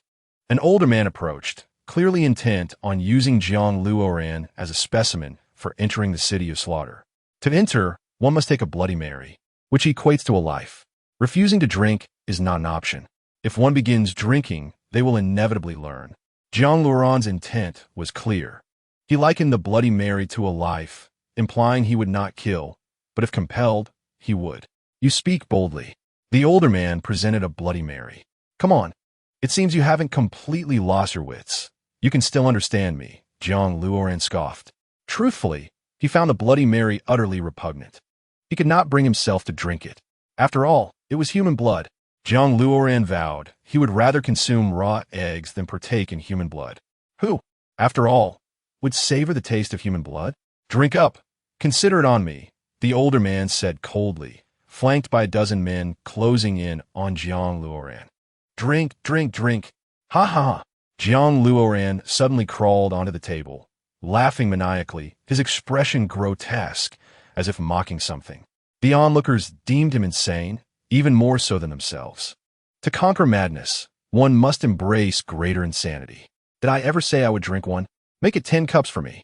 In that instant, the air thickened with tension, and everyone felt the surge of murderous intent. "Ambitious are we? Here, 10 cups for you. If you cannot finish them, we shall savor your fresh blood." Surely, fresh blood would be quite delectable, they thought, gazing at his naive demeanor. Jiang Luoran felt a tinge of madness taking hold. Perhaps he was succumbing to the atmosphere around him. Truly, this was a place capable of driving one to madness, devoid of limits, where everything felt hollow. Corruption. Eternal degradation. In truth, Jiang Luoran possessed the potential for malevolence. He had a natural inclination towards it. Yet, he remained true to his essence. For instance, Jiang Luoran would participate in the Zyreway's Grand Soul Arena and donate all his winnings. Evil was permissible, but one must not lose their humanity. Morality must remain intact. Otherwise, what distinguished him from a beast? I said 10 cups, filled with fresh blood. Jiang Luoran's declaration had scarcely left his lips when a cacophony erupted. All surged forward, yet they were ensnared by Jiang Luoran's blood-fiend vines. Some were strangled, while others were pierced through, meeting a gruesome fate. In total, 13 lives were extinguished. The surrounding patrons appeared oblivious, as if such occurrences were commonplace, akin to casually eating edamame. Observing the staff, their expression was impassive as they methodically wiped glasses, appearing entirely unfazed. Indeed, death held no novelty here. Today one would perish, tomorrow another. An endless line of corpses awaited. "I warned you all, you must die." Jiang Luoran suddenly unleashed his wrath, binding the remaining patrons with lethal precision. Among them were fugitives, patrons of vice, and those who preyed upon the innocent, too many to count. Jiang Luoran felt no sense of guilt in slaying them. After all, in this regard, he was not a virtuous soul. Upon vanquishing all 23, the server finally lifted their gaze to Jiang Luoran, perhaps bewildered that a mere teenager could exhibit such ruthless efficiency. Truly a formidable individual. To enter, one must drink. "Consider this on me," the server offered Jiang Luoran. "They are theirs. I am different." Jiang Luoran presented 3 lives to the server as a gift. "Best of luck." The server nodded, exhibiting a gentlemanly bow. Jiang Luoran said little more, as 20 blood-fiend vines, accompanied by 20 souls, ventured into the abyss. To enter the city of slaughter, one must pay the toll of entry. As the mist dissipated, a figure clad in black emerged. In this place, Jiang Luoran beheld the visage of the woman before him. Despite her exquisite beauty, there was an unmistakable chill to her countenance, as though she were a corpse. It is often said that the eyes are the windows to the soul, yet hers had been consumed by darkness. Perhaps she herself was unaware of her own actions. "You have not partaken of the Blood Mary. This is the rule. Thus, entry is prohibited, The woman obstructed Jiang Luoran's path. He was not one to feign pretenses. He simply did not wish to become a creature of bloodlust. What would he become by drinking human blood? Yet, without consuming it, entry was indeed unattainable. Resolute, Jiang Luoran mercilessly severed the woman's right arm with a bloodshot vine. The vine returned with a chalice of blood Mary, which Jiang Luoran tilted back and drained. Is this sufficient now? He questioned. There was no time for hesitation. A man must sometimes be ruthless with himself. The woman appeared taken aback by Jiang Luoran's actions, failing to perceive the swiftness of his attack. The speed was astonishing. He grasped her right arm with one hand, while his left leg emanated a glow, healing her wound. An array of malevolent sensations surged within him, magnifying his desires. Thankfully, it was the wisdom skull that maintained control. Otherwise, he could scarcely fathom the depths to which he might descend. Chapter 158, The Endless Desire. Upon entering the city of slaughter, your soul abilities would be rendered ineffective. Here, all relied upon one's combat prowess. The woman's tone remained as frigid as ever, as if the severance of her arm had not transpired. Jiang Luoran was still suppressing his own wickedness, feeling as if flames threatened to erupt from his chest. The blood he had just tasted churned within his throat. Enough, I am aware. You should depart swiftly, he urged impatiently, for his dark desires could no longer be contained. He was compelled to kill to alleviate his cravings. Remember to participate in the arena battles. She might have thought him a fleeting presence before turning away. Arena battles? Jiang Luoran scoffed bitterly, for survival on the arena stage was a mere illusion. Nonetheless, it posed little challenge for him. With the Chaos Cloak and Bloodshot Vine in hand, he was well equipped to counter those who could not wield their soul abilities. There were indeed many here, each visage twisted and grotesque, their physiques imposing. Yet, there were also those emaciated, clearly drained of life. Jiang Luoran could only liken this place to a realm of phantoms. It was chaotic, far removed from the realm of humanity. It resembled a den of devils. Upon witnessing the decaying flesh, Jiang Luoran crouched and retched. He suddenly understood Tang San's plight. Those who entered this realm without a skull were at risk of being consumed. The eyes of the inhabitants were filled with expressions of degradation, while only Jiang Luoran's remained relatively bright. 3 women, resembling grotesque caricatures, approached, their bodies barely clothed, reeking of an inexplicable stench. Oh, still a child. Look, he is vomiting. A newcomer. Jiang Luoran felt as though he might expel millennia's worth of meals. This place was utterly repulsive. Damn! One woman, her face adorned with heavy makeup, approached him with a dagger, her hunger palpable. Ah, I can already sense the deliciousness of your fresh blood. I shall deliver you from this existence, Jiang Luoran declared, clenching his right fist, causing 3 bloodshot vines to erupt from the ground, piercing the 3 women. To live like this is to be liberated by death. In your next life, strive to be better. Jiang Luoran wiped the drool from the corner of his mouth.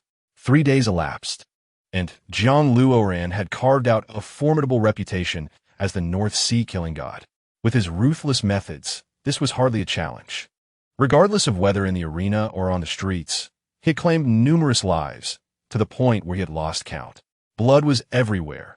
Women were scantily clad, pressing against men, while the men, in a frenzied bloodlust, brutally slaughtered the very women they had just been intimate with. Jiang Luoran grew increasingly numb, leaning against the wall of his chamber, gasping for breath. All of you get away. Little girl, come here to uncle. Heavens, such a fine woman has come to this place. Ha ha. Jiang Luoran turned towards the voice, and to his surprise, it was Hulaina. She had indeed arrived. Seeking death? Hulaina, with a tempestuous temperament, understood that she too needed to carve a bloody path. In mere moments, she engaged her adversaries, and with her skills, she was more than capable of contending with those who could not utilize their soul abilities, for her mentor was a titled Doloa of great renown. In the entirety of Doloa Dalu, such an accolade was rare. Suddenly, a man circled behind Hulaina, preparing to strike her unconscious. Seeking death, Jiang Luoran transformed into a flash of white light, delivering a lethal kick to the man wielding a hammer. It is you, Hulaina exclaimed, recognizing Jiang Luoran. Does it truly require such effort to slay these wretches? Jiang Luoran gestured with his left hand, summoning the Bloodshaw vine from the earth. Spare us, North Sea killing god. We did not know he was yours. They pleaded in vain before meeting their demise at Jiang Luoran's hands. His mindset was fraught with turmoil. It was not the time for lengthy conversations with Hulaina. After the carnage, he retreated to his tent. Hey, why do you treat me like a stranger? Where are you going? Hulaina, seeing Jiang Luoran dismiss her, had no choice but to adapt to this grim environment. 10 days passed. Jiang Luoran stood upon the slaughter platform, facing the onslaught of 8 attackers. He remained steadfast, wielding a golden spear with forceful precision. The heads of the 8 men plummeted to the ground. North Sea killing god. North Sea killing god. The crowd erupted in frenzied cheers of Jiang Luoran's name. Currently, his record stood at 40 battles, 40 victories.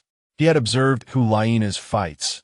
She had triumphed in nearly every bout, now boasting a record of 36 battles, 36 victories. She too had earned a title, the Queen of Slaughter. Every night, Jiang Luoran was besieged by insatiable desires. Although he could summon his soul power to find solace, he feared the consequences of losing control. Lacking Tang San's Shintian skill and the antidotes crafted by his counterpart, Jiang Luoran found himself in dire straits.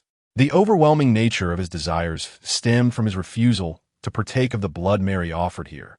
He had been steadfast in repression. Yet, the air and blood were suffused with toxins that eroded the spirit, and lacking an antidote, he continued to resist. The desires within him surged like an erupting volcano. Before entering, he had not been adequately prepared. Otherwise, he would not be ensnared in such a predicament. He had underestimated the situation. However, seeking release through external women was unthinkable for Jiang Luoran. He would rather perish than engage in such debauchery. Suddenly, a knock resounded, accompanied by a melodious voice. "May I enter?" "Damn," Jiang Luoran cursed internally, for hearing a woman's voice at this moment amplified his desires exponentially. "Is there something you need?" he replied coldly. Though internally he was ablaze with yearning, akin to dry timber ignited by flames. Hulaina opened the door and strode in, holding a chalice of blood Mary. "I have come to propose a collaboration." Jiang Luoran found himself inexorably drawn to her enticing crimson lips. He maintained a semblance of clarity in his thoughts. "I understand your intentions, and I concur.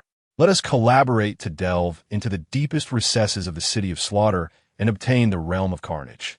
"How do you know this?" Hulaina was evidently taken aback. How could this individual possess such knowledge? Initially, Hulaina presumed Jiang Luoran to be a morally compromised individual.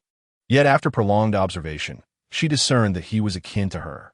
They both yearned to escape, both aspired to carve a niche in the outside world.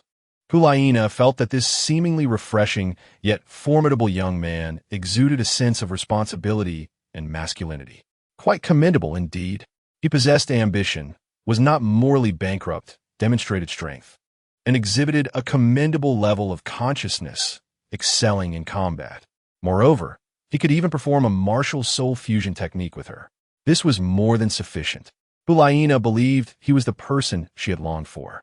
In her memory, she had only admired her elder brother, with Tang San being the second. Now, she had added Jiang Luoran to that list. Furthermore, they jointly wielded the Yu Hujan Han Dao. Chapter 159, A Match Made in Heaven. I knew it all along. Otherwise, why would I be here? The realm of the god of slaughter is our ultimate objective. However, the path is fraught with difficulties, and we must unite. When Jiang Luoran spoke of the realm of slaughter, one could not help but feel a profound respect. Indeed, it is said that the realm of the god of slaughter is comparable to the 9th spirit ability, akin to a domain. It is worth noting that even the 9th spirit ability rarely manifests in the form of a domain-type spirit ability. Hulaina nodded in agreement. You must achieve victory in 100 battles swiftly. The gap between us should not be too great. In due time, you'll understand. Jiang Luoran urged Hulaina to hasten, for the king of slaughter would organize them to enter the abyss to acquire the realm of slaughter. Should Jiang Luoran enter forcefully, Hulaina would be left to fend for herself. Previously, It was Tang San and Hulayina who had connections, and the King of Slaughter dared not obstruct them. However, lacking a backing, she could only fight alone. It is said that the realm of the god of slaughter was left behind by a title de law who surpassed level 100. It is highly likely that it belongs to the god of slaughter. Such a precious domain. How could Jiang Luoran let it slip away? Acquiring it would undoubtedly result in a qualitative leap in Jiang Luoran's strength. Very well, I trust you. I shall accelerate my efforts. Hulayina seated herself beside Jiang Luoran. Furthermore, do refrain from consuming the Bloody Mary. It is toxic here. Jiang Luoran noted the redness in Hulayina's eyes. This is the aura of killing. Toxic? Hulayina discarded the Bloody Mary in her hand. How did you know it was toxic? Even Bibi Dong never informed Hulayina about the poison in this drink. Do not misunderstand. I do not mean that the Bloody Mary is toxic. Rather, I refer to the air here, which is permeated with the scent of poison.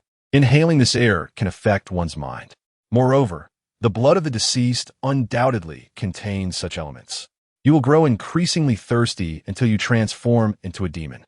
Jiang Luoran suppressed his feelings. Do you have an antidote? Hulayina inquired eagerly. To speak frankly, I do not possess an antidote either, which is why I fled upon seeing you. Currently, I am enduring it. Unfortunately, I have no medicine to remedy this affliction. The best course of action now is to acquire the realm of the god of slaughter in the shortest time possible and then depart.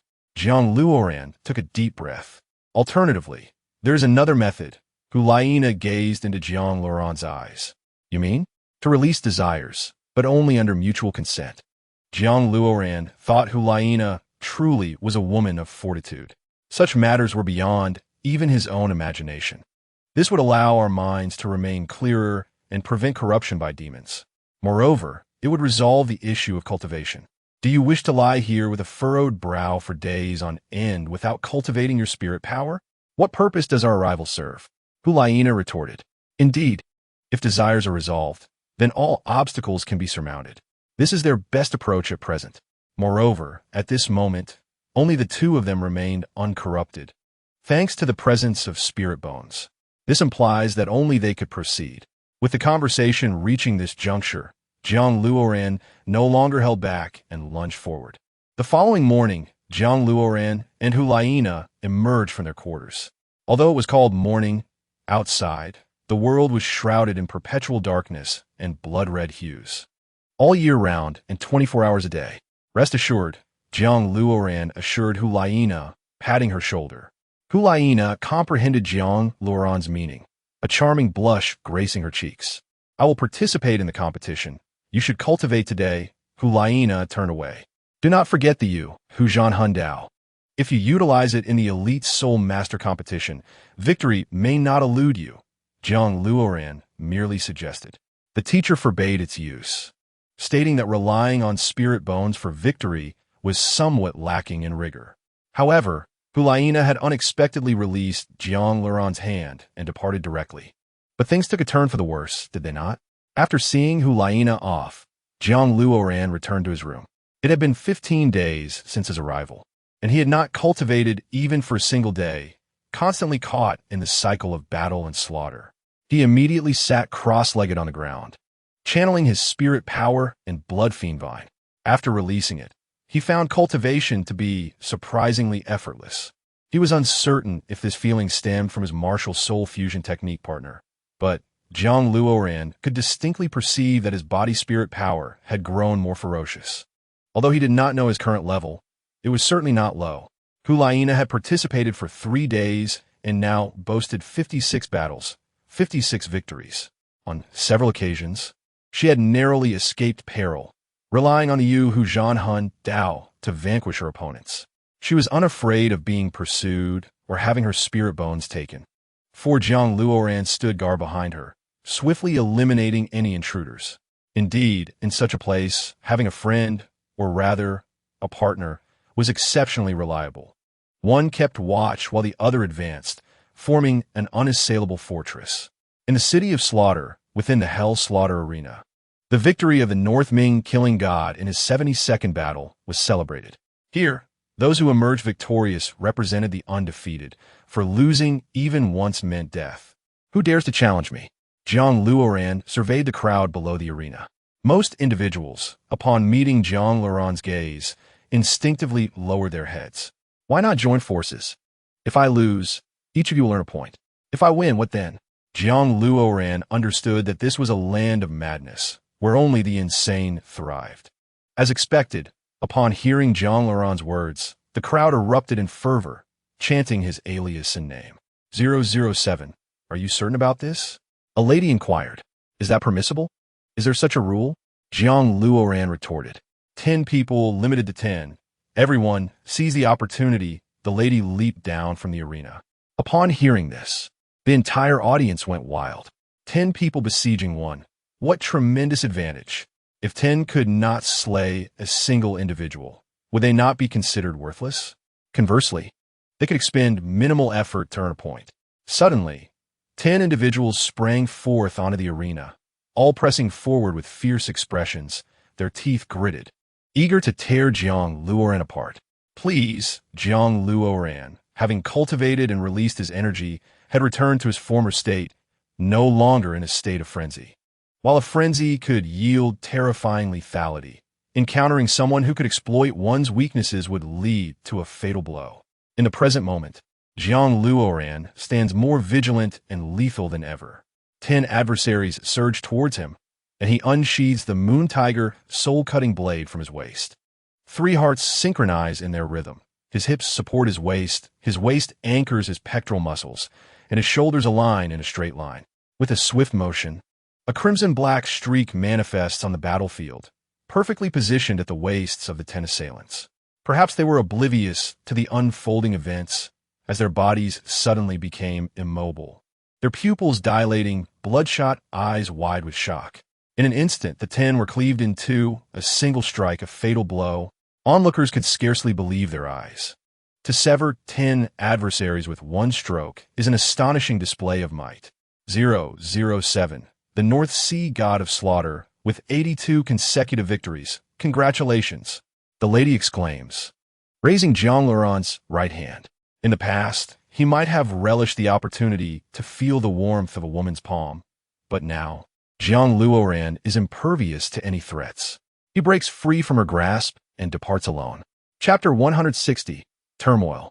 In recent days, Jiang Luoran and Hulaina, unable to suppress their desires, have taken to residing together, followed by rigorous training. It is indeed remarkable. Training within the city of slaughter feels astonishingly swift. Hulaina engages in combat on the arena, wielding the Moon Tiger soul-cutting blade against a female opponent, delivering a decisive strike. Congratulations, King of Slaughter. You have achieved 98 consecutive victories, the lady announces before departing. Jiang Luoran notices her unease. What could instill fear in one who has long disregarded life and death? It must pertain to the realm of slaughter. Evidently, the lady seeks the master of slaughter. However, this does not concern him, should the master of slaughter impede his progress. Jiang Luoran would have no choice but to eliminate him as well. It is essential to recognize that Jiang Luoran's victories are not solely attributed to combat skills and speed. The most significant factor lies in his soul bones, which are immensely powerful in this domain. Coupled with the Moon Tiger soul-cutting blade in Hulaina's possession, he embodies 6 soul bones and an entire being. He previously matched the prowess of the Chrysanthemum de Law. Now, he feels even more formidable. Although he possesses the augmentation of soul rings, Jiang Luoran can also unleash his second martial soul, making him capable of contending with the Master of Slaughter. Yet, the Master of Slaughter appears to be Tang Hao's father, complicating matters for Jiang Luoran. After all, his chaotic cloak hammer technique originally belonged to the latter. How could he bear to slay him? Moreover, Tang Hao's father is merely in a temporary state of unconsciousness. Once revived, the Master of Slaughter would transcend his title, becoming the God of Slaughter. Not even Tang San, wielding the sea god's trident, could withstand the fury of his relentless assaults. The King of Slaughter and the North Sea God of Slaughter are well known throughout the city of Slaughter, inciting fervent cheers from the masses. Tomorrow, we shall engage in the final battle, and then together, we shall enter the realm of slaughter. Are you prepared? Jiang Luoran inquires. I am, but I feel strange today. Hulaina responds, do not worry. Remember, if a fight ensues tomorrow and I falter, you must step forward. Jiang Luoran feels it necessary to remind Hulaina. Fight? With whom? Hulaina inquires, puzzled. With the Master of Slaughter. He will obstruct our entry into the realm of slaughter, Jiang Luoran explains. Here, take this, he says, as Hulaina, now trusting him, hands the Moon Tiger's soul-cutting blade to Jiang Luoran without question. After a series of inquiries, both feel a sense of confusion. Jiang Luoran contemplates the possibility of utilizing a martial soul fusion technique. The universe is vast. I fear no one. If Hulaina were to elevate her level, their martial soul fusion could potentially challenge a title Doloa. Jiang Luoran dispatches a large man with tusks with a swift kick, declaring, it is done. The North Sea god of slaughter claims 100 consecutive victories, while the king of slaughter also achieves the same feat. The master of slaughter emerges, evidently having conferred with the lady. Greetings, North Sea god of slaughter and king of slaughter. I am the master of slaughter. First, congratulations on your 100 victories. From now on, the city of slaughter shall be open to you at all times. Furthermore, you should be honored guests, clad in black. The master of slaughter obscures his visage. Jiang Luoran smiles. The privilege of unrestricted access to the city of slaughter is of little value. What he seeks is the tangible realm of slaughter, the true prize. Should the master of slaughter become displeased one day and deny entry, all his efforts would be in vain. Moreover, this place is teeming with peril. When the Doloa continent erupts into conflict, they may not even be able to ensure their own survival. Thank you, Master of Slaughter, but we wish to enter the realm of slaughter for our trial. This is also the rule of the city of slaughter. 100 victories necessitate entry into the realm.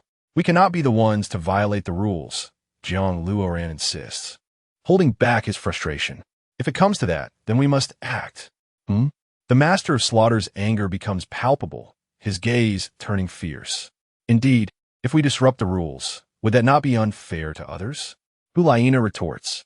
The onlookers exchange glances, their discontent palpable. Jiang Luoran cannot allow his domain skill to wane. He is prepared to draw his blade. Anyone who obstructs his path to divinity shall face his wrath. Impudence! Do you not value your own lives? The Master of Slaughter bellows in anger. Are you discussing life with me, Master of Slaughter? Jiang Luoran nearly laughs in disbelief. A figure who orchestrates the city of slaughter, a madman unafraid of losing his life, has the audacity to speak of life. There is nothing more ludicrous in the world. Utilizing the surrounding audience becomes Jiang Luoran's final recourse. These individuals are seasoned killers, unflinching at the sight of blood. They might even dare to rebel. Provide them with a reason, and they would storm the Master of Slaughter's abode, eager to dismantle him. Then let us test you to see if you are worthy of entering the realm of slaughter, the Master of Slaughter declares, leaping towards Jiang Luoran. Speed, you say? Jiang Luoran activates his second Kunpeng martial soul, transforming into a flash that brushes past the Master of Slaughter. So, you possess a dual martial soul. The Master of Slaughter is taken aback, astonished by Jiang Luoran's swiftness.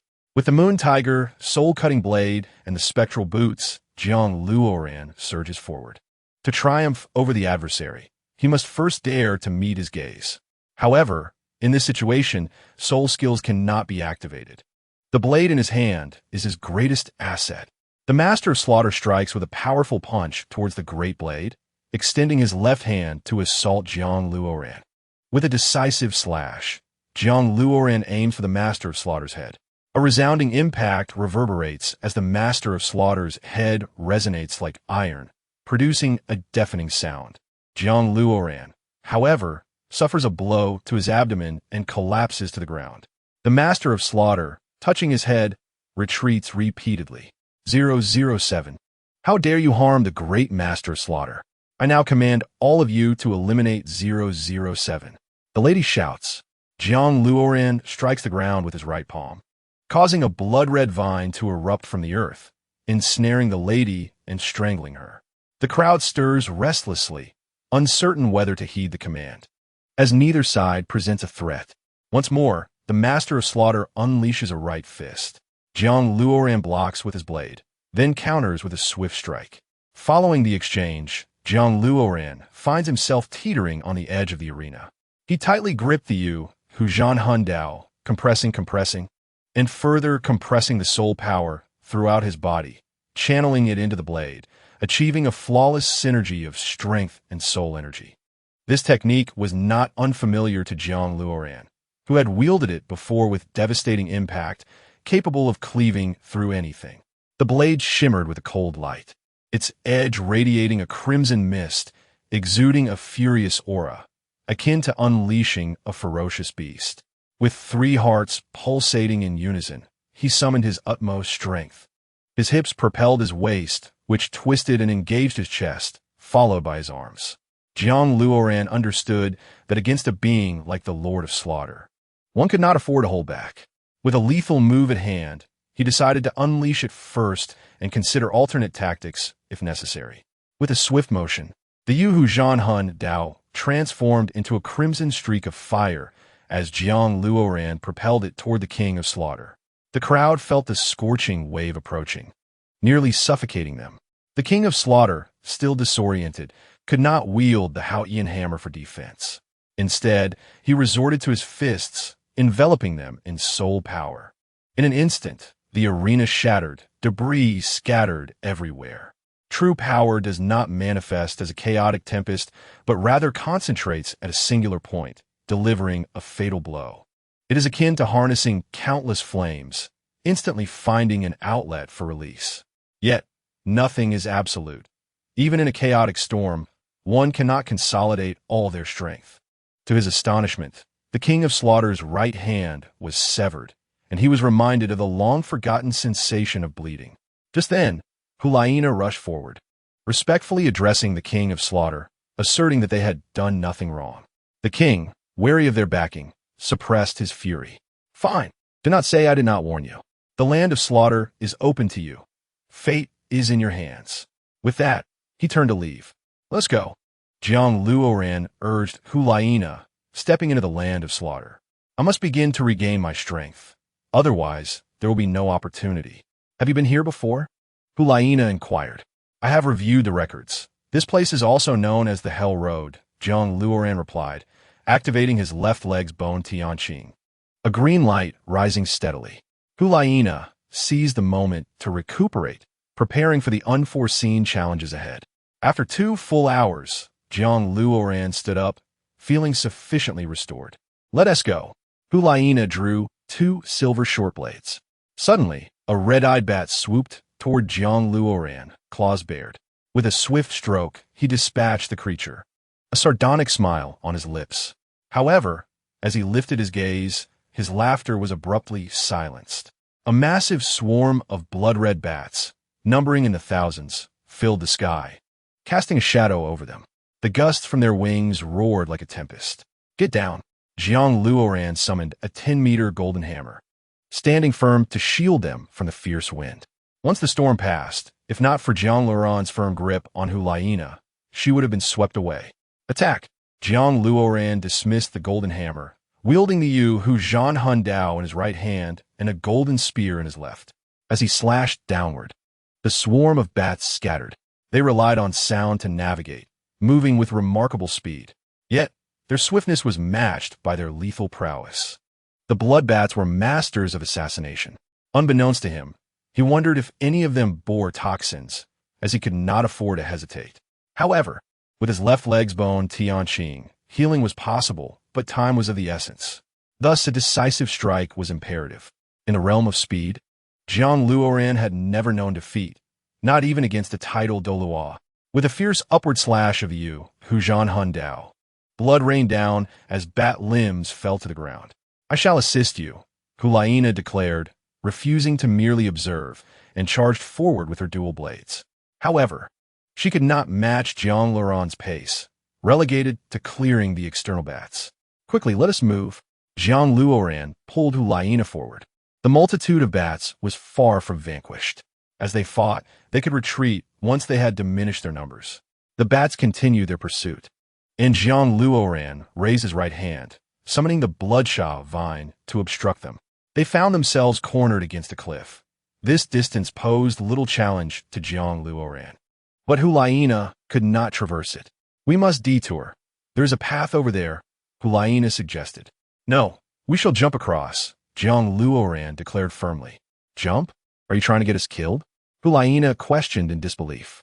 Jiang Luoran readied his golden spear and fired at the pursuing bats. Just as Hulaina hesitated, Jiang Luoran embraced her and leaped from the cliff. Crazy! Hulaina had never encountered such recklessness before, yet she found exhilaration in the thrill. As they plummeted, Jiang Luoran summoned the Blood Sha vine, securing it to a boulder above and gradually ascending. "Slay the bats behind us. I will make a hasty escape," Jiang Luoran instructed the vine. "Understood," Hulaina replied, aware of her role. The sound of splintering echoed as Hulaina dispatched the pursuing bloodbats. "Persisting in the chase? Excellent. When you gather, I shall unleash something substantial." Jiang Luoran harbored a grudge against the bloodbats. Hulaina's soul power surged, indicating the considerable energy required to combat the bloodbats. "Remember, once we ascend, do not look back. Run straight ahead. Avoid contact with the bat's blood," Jiang Luoran urged, pulling himself up from the cliff. He forcefully propelled Hulaina forward. "Perish!" Jiang Luoran roared, drawing his blade. Empowered by his soul energy, the Yuhu Zhan Han Dao transformed into a crimson ribbon, extending to over 10 meters, resembling a soul skill. This lengthening ribbon, propelled by a shockwave, cleaved through all the bloodbats, even evaporating their crimson essence. It is unfathomable how intense speed could generate enough heat to vaporize blood. Such velocity surpassed the limits of a soul master. "What is it?" Jiang Luoran noticed Hulaina had halted, standing motionless. "We have a grave problem," she murmured. Before them loomed a colossal golden bat, astonishingly possessing 3 heads. What kind of poison could result in such a creature? It was evident that this bat was the ruler among the blood bats, their formidable leader. There was only one route forward, and the dark gold, 3-headed bat king obstructed their path. They could not escape without slaying it. "This is not a problem. We shall eliminate it." Jiang Luoran brandished the Yuhu Zhan Han Dao, challenging the dark gold, 3-headed bat king. The bat king lunged forward, its golden wings crashing against Jiang Luoran. He rolled to dissipate the force, feeling a wave of nausea at the sight of the bat king. "Do not presume I rely solely on my blade. Blood Sha vine. Crush!" Jiang Luoran clenched his fists. Dozens of Blood Sha vines erupted from the ground, ensnaring the Bat King. Taking a few quick steps, Jiang Luoran lunged forward, the Yuhu Zhan Han Dao in hand. Sensing the murderous intent, the Bat King flapped its wings and took to the air once more. Jiang Luoran followed suit, leaping into the air, unfurling his Kunpeng white wings, and continued his assault. Observing Jiang Luoran's unwavering determination, the Bat King grew enraged, launching a claw aimed directly at Jiang Luoran's head. Bloodthirsty Vines. Chapter 162. Kunpeng Domain. The bloodthirsty vines erupted forth, piercing the Bat King like a sharpened sword. However, the Bat King remained unscathed, its formidable strength sufficient to withstand the assault of the blood vines. Just as Jiang Luoran prepared to strike again, the Bat King, seemingly endowed with intelligence, darted towards the weakest target, Hulaina. Jiang Luoran snorted disdainfully. Did the Bat King think Hulaina was merely an easy target because she was a woman? She had simply refrained from utilizing her soul bone. Jiang Luoran had already foreseen the Bat King's grim fate, predicting a tragic demise in the ensuing confrontation. Hulaina suddenly radiated an intense crimson glow, particularly from her posterior, where a red tail sprouted. As her thoughts and emotions surged, the tail elongated, its white fur hardening to an astonishing degree. Jiang Luoran recognized this phenomenon. It was a soul bone. The sound of flesh being torn apart resonated as the Bat King disintegrated beneath Hulaina's colossal tail, transforming into a rain of blood. With the Bat King vanquished, the remaining blood bats, unwilling to accept defeat, sought vengeance for their fallen leader and surged forward. Jiang Luoran and Hulaina entrusted each other's backs and fought fiercely in opposite directions. Under the might of Hu-Lyena's massive tail, the blood bats crumbled to dust. Strangely, not a single drop of blood stained Hu-Lyena's tail. The two of them cleared the area of all blood bats with relentless determination. The atmosphere was thick with murderous intent. Both could feel it becoming increasingly overwhelming. Jiang Luoran was secretly alarmed. This was merely the first trial, and they were already struggling to contain their bloodlust. He recalled how Tang San, with his blue-silver domain, had aided both himself and Hu-Lyena to reach this point. Moreover, with the enhancement of Xintian Gong, he had emerged unscathed. Now, Jiang Luoran found himself devoid of any usable abilities. He possessed neither a domain nor a comparable technique like Xintian Gong. This could not continue. If they persisted in this manner, they would surely fail to surpass the third trial. Restoring their stamina, Jiang Luoran and Hu-Lyena sat down to meditate. He pondered ways to suppress the murderous intent. If they could achieve that, everything else would fall into place. The Bat King of the first trial had been dealt with, and the 10-headed Sun Serpent of the second trial would also be manageable. Yet the bloodlust remained an insurmountable challenge, the most formidable obstacle of the third trial. An hour later, they simultaneously opened their eyes and pressed onward. Jiang Luoran had contemplated numerous strategies, but found none that would suffice. Relying solely on his skull was futile. The bloodlust had reached a fever pitch. If someone without a skull were to enter this place, they would likely succumb to their own overwhelming emotions immediately. As they advanced, the surroundings grew increasingly crimson, akin to traversing the depths of a volcano. The air and temperature became more volatile, nearly driving one to the brink of madness. Hu-Lyena felt her skin turning a deep shade of pink, as if she were on the verge of being boiled alive. They had yet to reach the 10-headed Sun Serpent, and this state was unsustainable. Jiang Luoran carried Hu-Lyena on his back, urging her to channel all her soul power into him while he took care of the rest. Truthfully, Jiang Luoran himself was nearing his limits. Yet, what choice did he have? If all else failed, he would have to knock Hu-Lyena unconscious and carry her through the trial regardless. Clearing obstacles along the way, Jiang Luoran, though lacking Tang San's finesse, possessed a terrifying capacity for destruction. This was his only strength. With a sudden thud, he collapsed onto the scalding ground, the oppressive atmosphere and desperation overwhelming him. Even Jiang Luoran was struggling, let alone Hu-Lyena, who had long since reached her breaking point. Kunpeng Domain. Kunpeng Domain. This was his sole means of escape. Feng Ling had mentioned that the Kunpeng Domain involved the compression and release of time, allowing one to achieve their desires. Sometimes, speed was not merely about swiftness, it was a form of spiritual liberation. In essence, if Jiang Luoran wished to awaken the Kunpeng Domain in the future, he must learn to perceive time, not merely to focus on speed. At this moment, Jiang Luoran was indifferent to the concepts of time and speed. He desperately needed the Kunpeng Domain to rescue him. With all his might, he drew upon the Kunpeng martial soul. A faint white light beginning to emerge, yet failing to fully materialize. Time? It was merely a construct devised by humanity for measurement. In reality, it did not exist, especially for the Kunpeng. To harness time was to attain the swiftest speed. Jiang Luoran was uncertain of what insight he had gained, but as he reminisced about past experiences, a sense of ethereal clarity enveloped him. A white mist rose, enveloping Jiang Luoran and Hu-Lyena. Kunpeng Domain, Jiang Luoran shouted, his soul power abundant compared to Tang San's earlier state. Within this white mist, the flow of time for Jiang Luoran and Hu-Lyena seemed to freeze at zero. For them, reaching any destination now required no time at all. This implied that within this white mist, the murderous intent would also dissipate to nothing. Nothing could affect them here.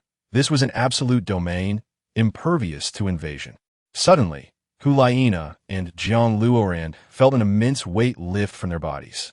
The pressure they had endured releasing in torrents. The searing heat and bloodlust gradually cooled, replaced by a sensation of soft, soothing relief. A domain, so you can wield a domain? Hu-Lyena exclaimed in astonishment, pondering what other secrets this man might hold. Is this truly what a domain is? Jiang Luoran gazed intently at his hands. savoring the sensation of manipulating time. If that were the case, he need not fear the 10-headed sun serpent. This domain would render its venom utterly ineffective. They continued forward, buoyed by the Kunpeng domain. Although they still felt discomfort as they ventured deeper, it was akin to a heavenly experience compared to before. The 10-headed sun serpent? Jiang Luoran murmured softly. Ahead loomed a serpent with 9 heads, its body of vivid crimson adorned with festering tumors. It exuded a menacing aura, clearly not a benevolent creature. The serpent coiled upon the path ahead, its 9 heads flicking their tongues and revealing bloodied fangs. A noxious red mist wafted toward Jiang Luoran. Can your domain withstand this? Hulaina readied herself for battle. She could not rely solely on Jiang Luoran. She too had the potential to contribute to their fight. After all, she was a member of the golden generation of the Spirit Hall, far surpassing her peers. Then let us expand the domain to over 30 meters. Jiang Luoran waved his hand, the white mist swiftly enveloping an area of over 30 meters, transforming it into his domain. In an instant, the toxic mist dissipated, and the 10-headed sun serpent found itself ensnared, unable to move. Apart from Jiang Luoran, who allowed Hulaina to act, everything else within the domain became lifeless. Chapter 163. Passing the trial, Jiang Luoran emulated Tang San, leaping above the 10-headed sun serpent. As he soared, his right hand gripped the golden hammer. Spinning it around his body in a magnificent arc, Hulaina felt a surge of apprehension. It required immense dominion to attain such harmony, let alone wielding a hammer in the heavens. However, what perplexed her even more was that Jiang Luoran was not targeting the body of the 10-headed Liryang snake with the golden hammer, but rather its crown. The golden vortex surrounding Jiang Luoran expanded, compressing, spinning, and transforming. The 10-headed Liryang snake found itself ensnared by Jiang Luoran's golden hammer, as if a magnetic force rendered it incapable of struggle. Just as Jiang Luoran was on the verge of success, the 10-headed Liryang snake unleashed a final strike aimed at him. It was likely that even the beast itself did not anticipate Jiang Luoran's ability to manifest a domain and manipulate time. Such a demise was a profound humiliation for this ancient giant. No matter the circumstances, it had to ensure mutual destruction. With a swift motion, Hulaina transformed into a pink lightning bolt, drawing forth her Yu Huzhan Hundao to intercept this lethal blow meant for Jiang Luoran. Jiang Luoran suddenly released the colossal hammer and, embracing Hulaina, dove downward. The 10-headed Liryang snake was engulfed in the golden vortex, and Jiang Luoran could even hear the sound of flesh being ground.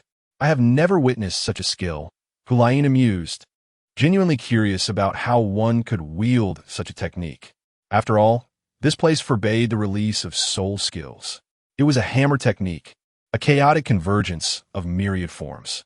Jiang Luoran gestured and seized a fallen snake head, racing towards the third trial. Had it not been for Hulaina, Jiang Luoran would have undoubtedly perished. In other words, had Jiang Luoran not activated the Kunpeng domain, Hulaina would have certainly met her end. What do you need the snake head for?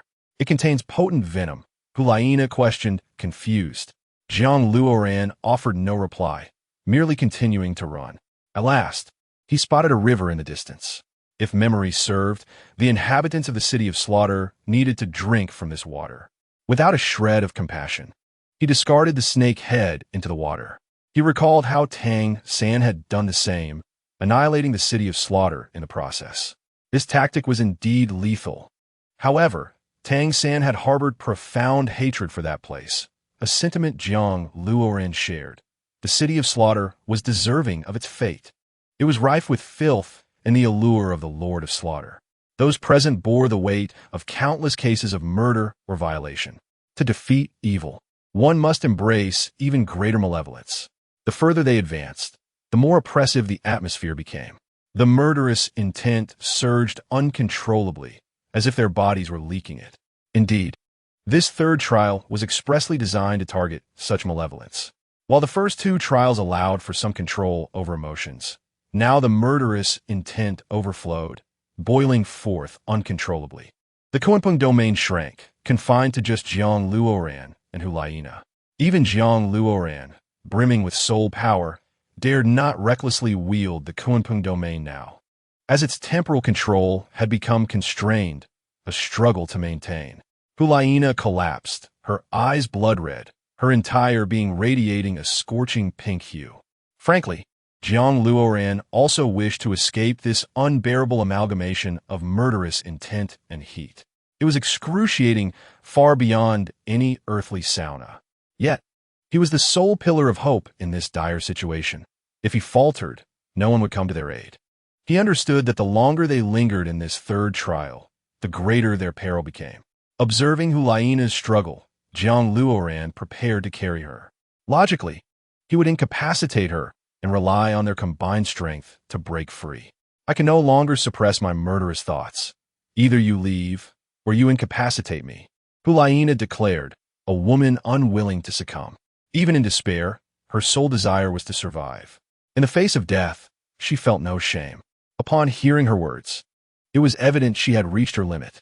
Witnessing Hulaina's torment, Jiang Luoran did not hesitate to incapacitate her, binding them together with blood fiend vines. Resolute, Jiang Luoran reinforced the Kunpeng domain, a white mist billowing forth, freezing time at a standstill. Renowned for his swiftness, Jiang Luoran surged forth like a flash of lightning.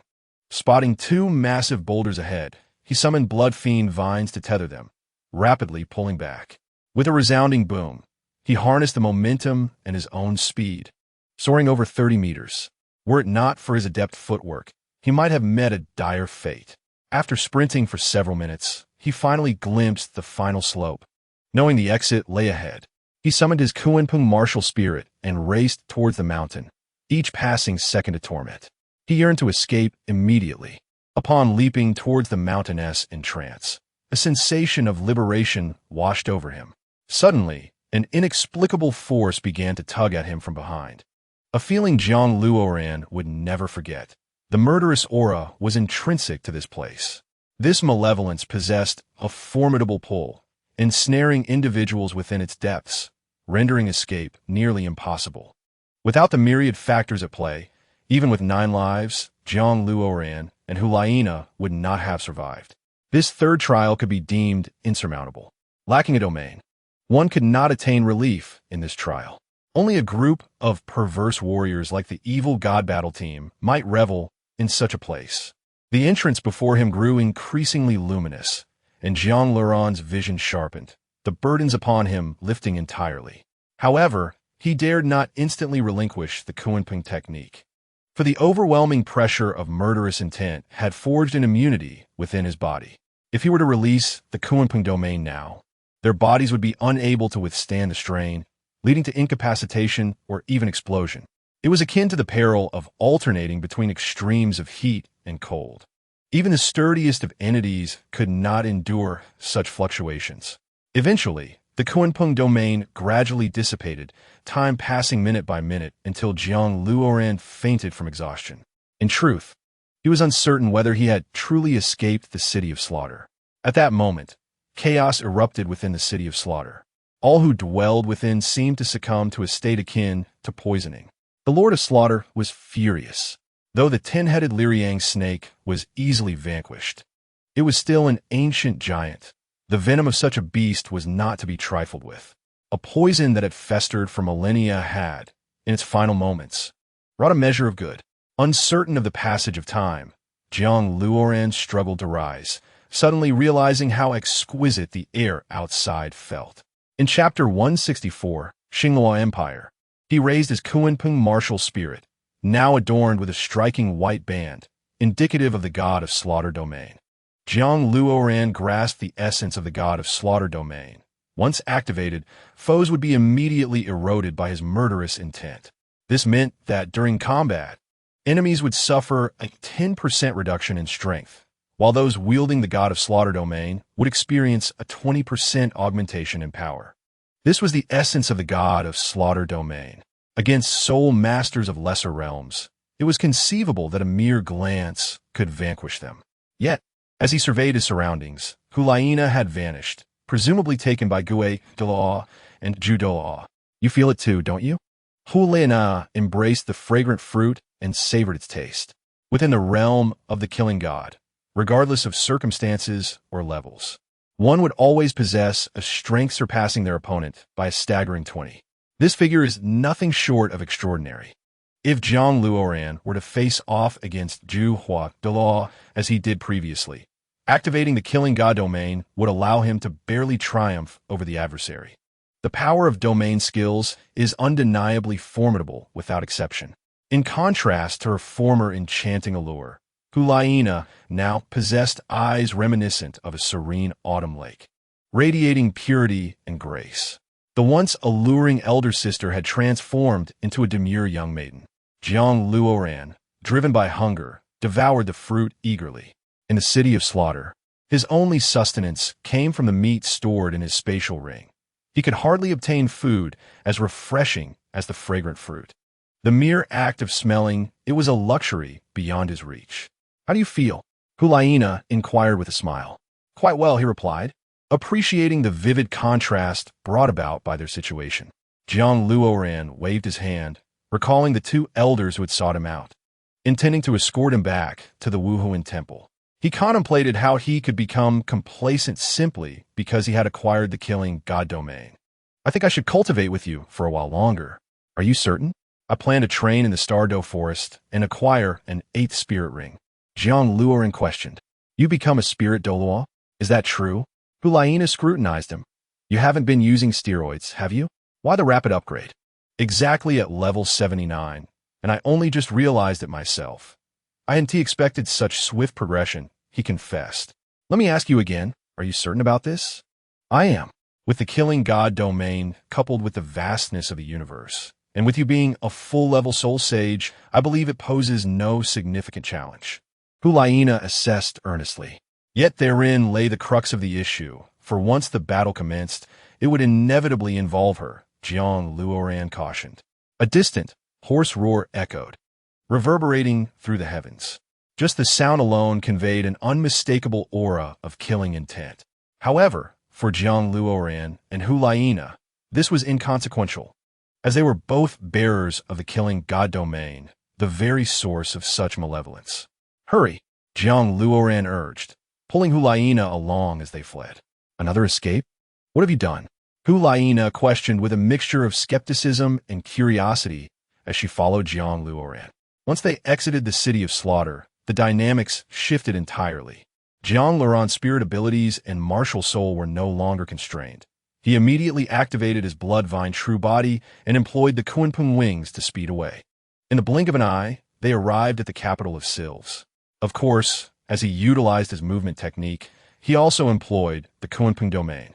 He was akin to a rocket racing along the ground, covering vast distances in mere moments. With two great empires, one to the left and one to the right, arriving at the capital naturally brought them closer to the Stardow Empire. Once we pass through the Wuhuan Temple area, we will rely on you.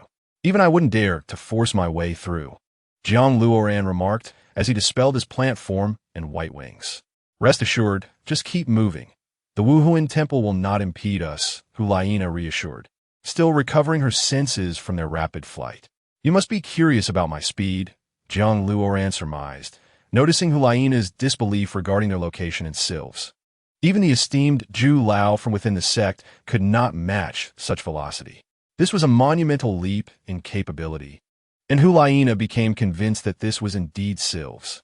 With my second martial soul, in conjunction with my own skills, as well as the augmentation from soul bones and spirit power output, I can achieve such incredible speeds. Furthermore, the most crucial aspect is the Kunpeng domain, which allows me to manipulate time, Jiang Luoran explained. Perhaps none of the title Doloa within the Doluo continent could surpass your speed, Hulaina murmured. The Xingluo Empire places great importance on power dynamics, leading to constant strife. We must act discreetly, seeking only to hone our skills, Jiang Luoran stated as they continued onward. They soon found a carriage and a driver to take them towards the Xingluo Empire. The journey between the two nations would take approximately a day. Jiang Luoran procured supplies, allowing both him and Hulaina to rest in the carriage. I truly have no choice. Since childhood, both Xiaoyu and I were taken in and raised by the Wuhuan Temple. I am forever indebted to them. So, If you feel otherwise, then so be it. Hulaina articulated. Did I ever suggest that you withdraw from the Wuhuan Temple? I merely wished to convey that the Wuhuan Temple could adopt a more tempered approach. Continuing in such a manner, unforeseen consequences are inevitable. Can you comprehend this? Jiang Luoran frowned. I am only responsible for obeying orders, aspiring to become a high-level soul master, and dedicating my life to the Wuhuan Temple. As for their actions, I neither control nor concern myself with them. You claim that persistence in this manner poses risks. If I were to intervene, perhaps a disaster could be averted. Consider this. If you were in my position, would you have the audacity to act? Hulaina struck at the heart of the matter, leaving Jiang Luoran momentarily speechless. As they passed the Wuhuan Temple, they observed the city in celebration, proclaiming that the Holy Maiden of the Wuhuan Temple had returned from the city of slaughter, having acquired the killing god domain. Hulaina felt less than jubilant. Despite being the center of attention, the pressure upon her felt even more constricting. In terms of vested interests, her ties to Bibi Dong and the elders of the Wuhuan Temple were not particularly strong. She regarded the Wuhuan Temple as her home. Yet the affection bestowed upon her was overwhelming, leaving her feeling incapable of repaying it. She was indeed a paragon of myriad virtues.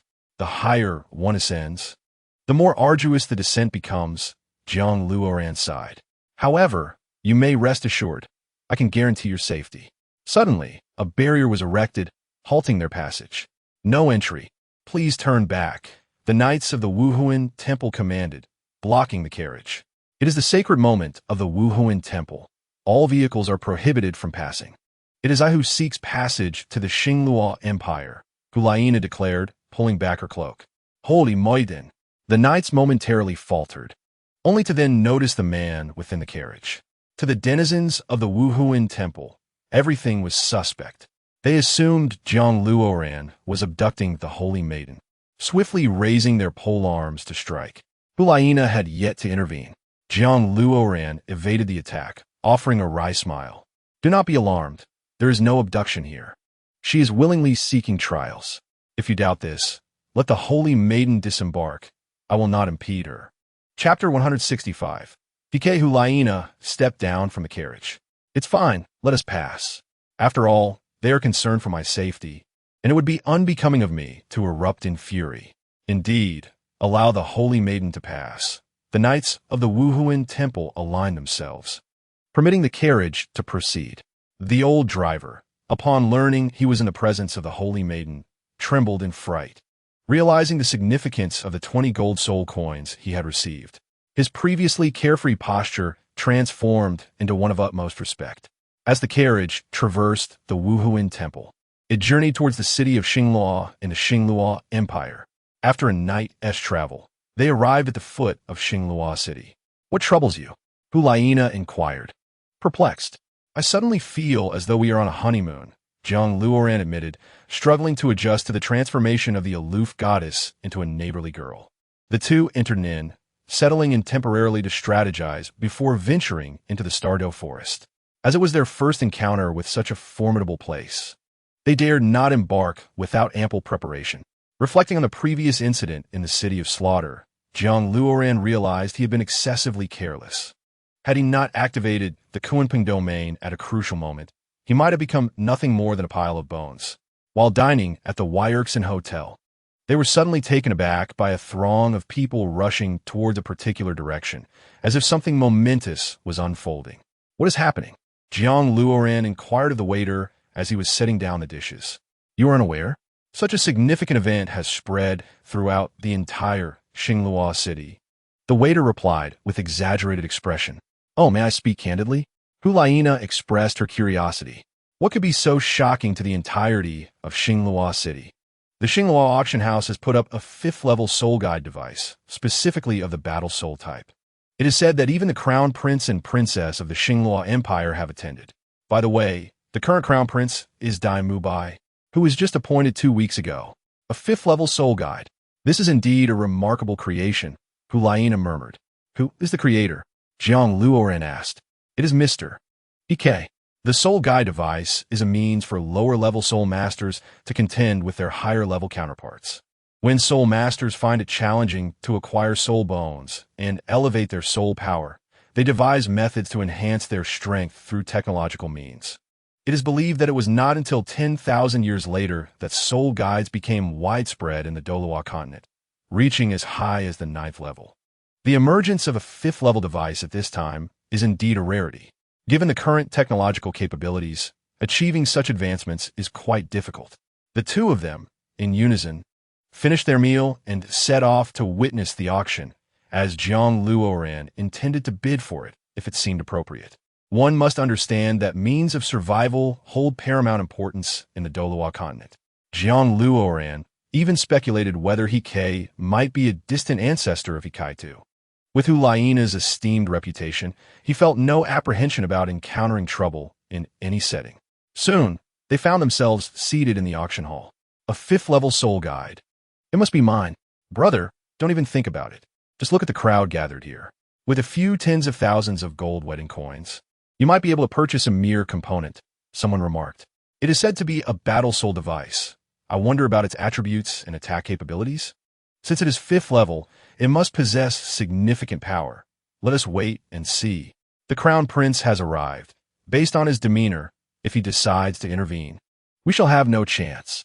Following the gaze of the crowd, Jiang Luoran noticed Dai Mubai and Zhu Zhuqing seated on the elevated platform, dressed in royal attire. They were accompanied by maidservants. I presume everyone is here for the 5th-level soul guide, so I shall refrain from prolonging the introduction, the host announced, clapping his hands. Two maidservants emerged, carrying a crystal stand. Allow me to present this soul guide. The host unfurled a red carpet, revealing a crimson greatsword. This is a 5th-level soul guide, endowed with a flame effect. It measures 1 meter in length and 0.5 meters in width, with a swift blade that proves highly practical.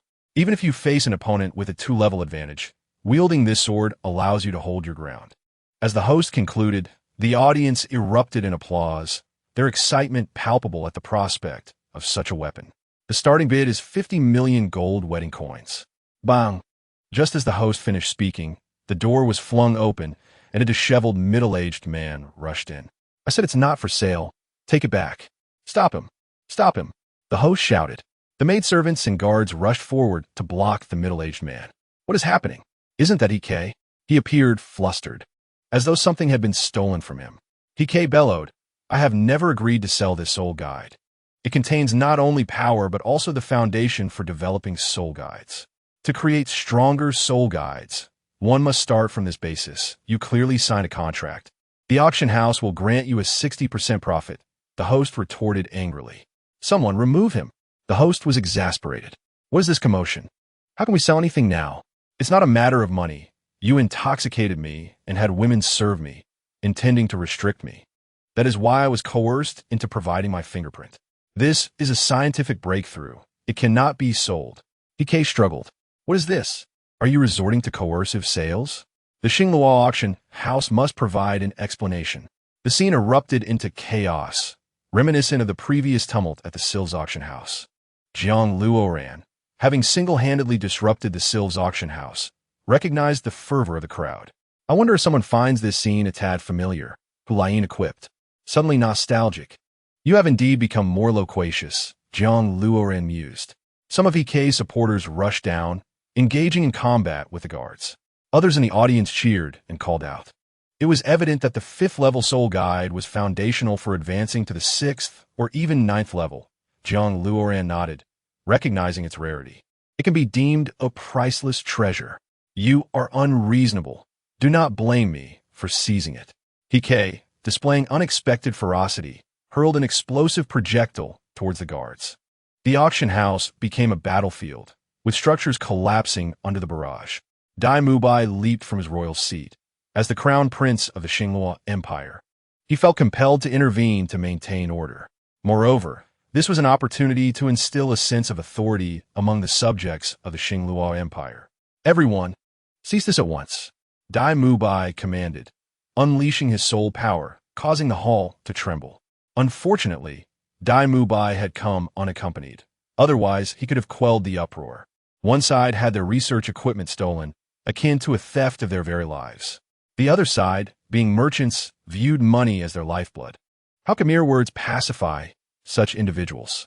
Chapter 166. Redemption in a moment of uncertainty. Dai Mubai was unsure how to proceed, even if he wished to intervene. He did not know where to begin. Suddenly, a robust man clad in noble attire, his golden hair flowing, charged towards him. Indeed, this man's target was none other than Dai Mubai. Caught off guard, Dai Mubai received a punch to the head and collapsed to the ground. Another woman, possessing a striking figure reminiscent of Zhu Zhuqing, swooped down, her claws slashing at Dai Mubai's throat. You were quick to evade. Otherwise, that strike would have ended your life. The woman in black remarked with a sinister smile. Brother, sister-in-law, you have already lost. I shall grant you mercy. Why is this happening? Dai Mubai roared, Inanja. Silence. You have stolen from us and still dare to proclaim innocence. The golden-haired man declared with piercing eyes. The throne belongs to us. The empire only recognizes the stronger. Our actions have received the sanction of the authorities. The woman in black licked her nails. What do you intend to do? Zhu Zhuqing descended from the platform, positioning herself protectively in front of Dai Mubai. So, this entire scheme was orchestrated by you? Dai Mubai chuckled bitterly. Then do not blame me for being ruthless. In the future? You dare to speak of the future? The woman in black laughed. You have no future. The golden-haired man circled around Zhu Zhuqing, stepping on Dai Mubai's face. Fourth soul skill, White Tiger Trample. Bang! A burst of golden light erupted, delivering a crushing blow to Dai Mubai's face, nearly fracturing his pelvis. He rolled multiple times, crashing into 3 granite pillars before finally coming to a halt. Mubai! Zhu Zhuqing cried out, but before she could react, the woman in black struck, delivering a severe blow to her abdomen, leaving numerous bloody gashes, and fell beside Dai Mubai. In such moments, the bond between husband and wife is tested. Zhuqing, I can spare your life. Become my concubine. The golden-haired man laughed heartily. Today, it was my oversight that inadvertently involved you.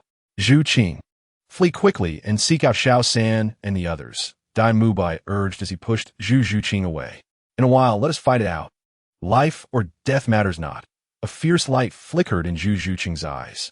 Third soul skill, Flying Tiger's Roar. Fourth soul skill, Ghostly Shadow. As they beheld the 2 soul skills before them, Dai Mubai and Zhu Zhuqing closed their eyes, awaiting the moment of death. Whoosh! 2 silver short swords streaked across the sky, deflecting all fatal strikes and embedding themselves into the ground. Dai Mubai opened his eyes in disbelief, staring at the 2 short swords. Aren't these the weapons of the Holy Maiden of the Spirit Hall? Hulaina, Jiang Luoran, and Hulaina approached simultaneously. Once again, in the final second, a rescue was executed, utterly repugnant. The golden-haired man and the cloaked woman turned their heads, their expressions becoming instantly numb. They dared not meet the gaze of the approaching figures, whose eyes were filled with boundless killing intent. What manner of existence is this? It felt as if a soul beast had descended upon the human realm. Jiang Luoran cast a glance at the 2, causing them to recoil sharply and sit on the cold ground. What kind of gaze is this? Even the golden-haired man, a seasoned killer with a heart of ice, was frightened by this mere glance. Mubai, Zhuqing, Jiang Luoran pulled Dai Mubai up, while Hulaina assisted Zhu Zhuqing, even though they restrained their killing intent. Dai Mubai and Zhu Zhuqing dared not meet their eyes. Luoran, your righteous intervention today, I, Dai Mubai, shall repay with my life. My own existence is of little consequence. What matters is that Zhu Zhuqing survives. Luoran, how is it that you suddenly appeared in the Xinglua Empire? Zhu Zhuqing expressed her gratitude. It is as such. I need to obtain the 8th soul ring, so I intended to go to the Stardow Forest. As for Laina, she is accompanying me for trials, Jiang Luoran explained. Soul Doloa, they exclaimed in unison. Although aware that Jiang Luoran was not far from Soul Doloa, it still felt rather swift. Soul Doloa? Both the golden-haired man and the cloaked woman gasped, their hearts racing with the thought of escaping. Across the entire continent, there are perhaps no more than 15 Soul Doloa. The mere fact that Dai Mubai knows one is astonishingly fortunate. Well, I thought a person like you would not have a girlfriend, Dai Mubai teased. The other party did not regard him as an outsider, and Dai Mubai found it inappropriate to treat Jiang Luoran as one. I also believe that someone like me would not have a girlfriend, Jiang Luoran replied with self-deprecation. It is said that Yi Lingling, whom you injured before, has now developed a phobia of men. Regardless of age, she avoids men at all costs. Zhu Zhuqing arched an eyebrow. Is it that severe? May I implore you to help her overcome her shadow? Jiang Luoran asked. Leave it to me. I'm adept in this area, Dai Mubai readily agreed. What shall we do about them? Eliminate them? Jiang Luoran clenched his right fist. With one blow, they would surely be reduced to nothingness. Leave this to me. Previously I was too kind. This time, I shall cripple them before all the ministers, Dai Mubai declared with fervor. Were it not for Jiang Luoran and the others today, Zhu Zhuqing might have perished. Such occurrences, Dai Mubai would never allow to transpire. The Stardow Forest is fraught with danger. I'll have a title de law accompany you. Zhu Zhuqing invested heavily. On the Doloa continent, nothing is more valuable than a title de law. Indeed, let Lao Luo accompany you, Dai Mubai concurred. We intended to undergo trials. How could we do so with a title de law in tow? Thank you for your kindness. Jiang Luoran grasped Hulaina, preparing to depart. Here, take this blade with you. Dai Mubai drew out a level 5 soul guidance device and offered it to Hulaina. This is far too precious. We cannot accept it. Hulaina waved her hand. But Dai Mubai insisted on placing it in her embrace. It is of no consequence. This is merely a trap laid by my elder brother. Do not say one level 5 soul guidance device. Even a family heirloom. I have the right to gift you, Dai Mubai asserted solemnly. Indeed, we have the right to decide the outcome of this farce. Moreover, were it not for you, we would have perished. Zhu Zhuqing insisted that Hulaina keep it. If we push any further, we might as well wait until next year. Then we shall accept it. Jiang Luoran urged Hulaina to reclaim the stored soul guidance device. Farewell. Zhu Zhuqing cupped her hands. Farewell. Jiang Luoran and Hulaina waved as they departed. I never expected they would walk together. It is truly uncertain whether this is good or bad, Dai Mubai sighed. What is there to discern between good and bad? Matters of the heart are inherently unpredictable. Just like us, Zhu Zhuqing passed by the cloaked woman. I fear that Luoran joining the Spirit Hall may lead to enmity in the future, Dai Mubai expressed his concerns. Without attempting to see, one cannot know the outcome. Zhu Zhuqing seized the cloaked woman by the throat, choking the life from her. Mubai, do not kill me. It is all this wretched woman's fault, the golden-haired man bellowed. To neglect your own woman reveals your true nature. Dai Mubai's eyes turned frigid. Chapter 167, Nine-Tailed Fox. Do not use your dual swords any longer. Take the Moon Tiger Soul Slashing Blade and the level 5 Crimson Flame Blade with you.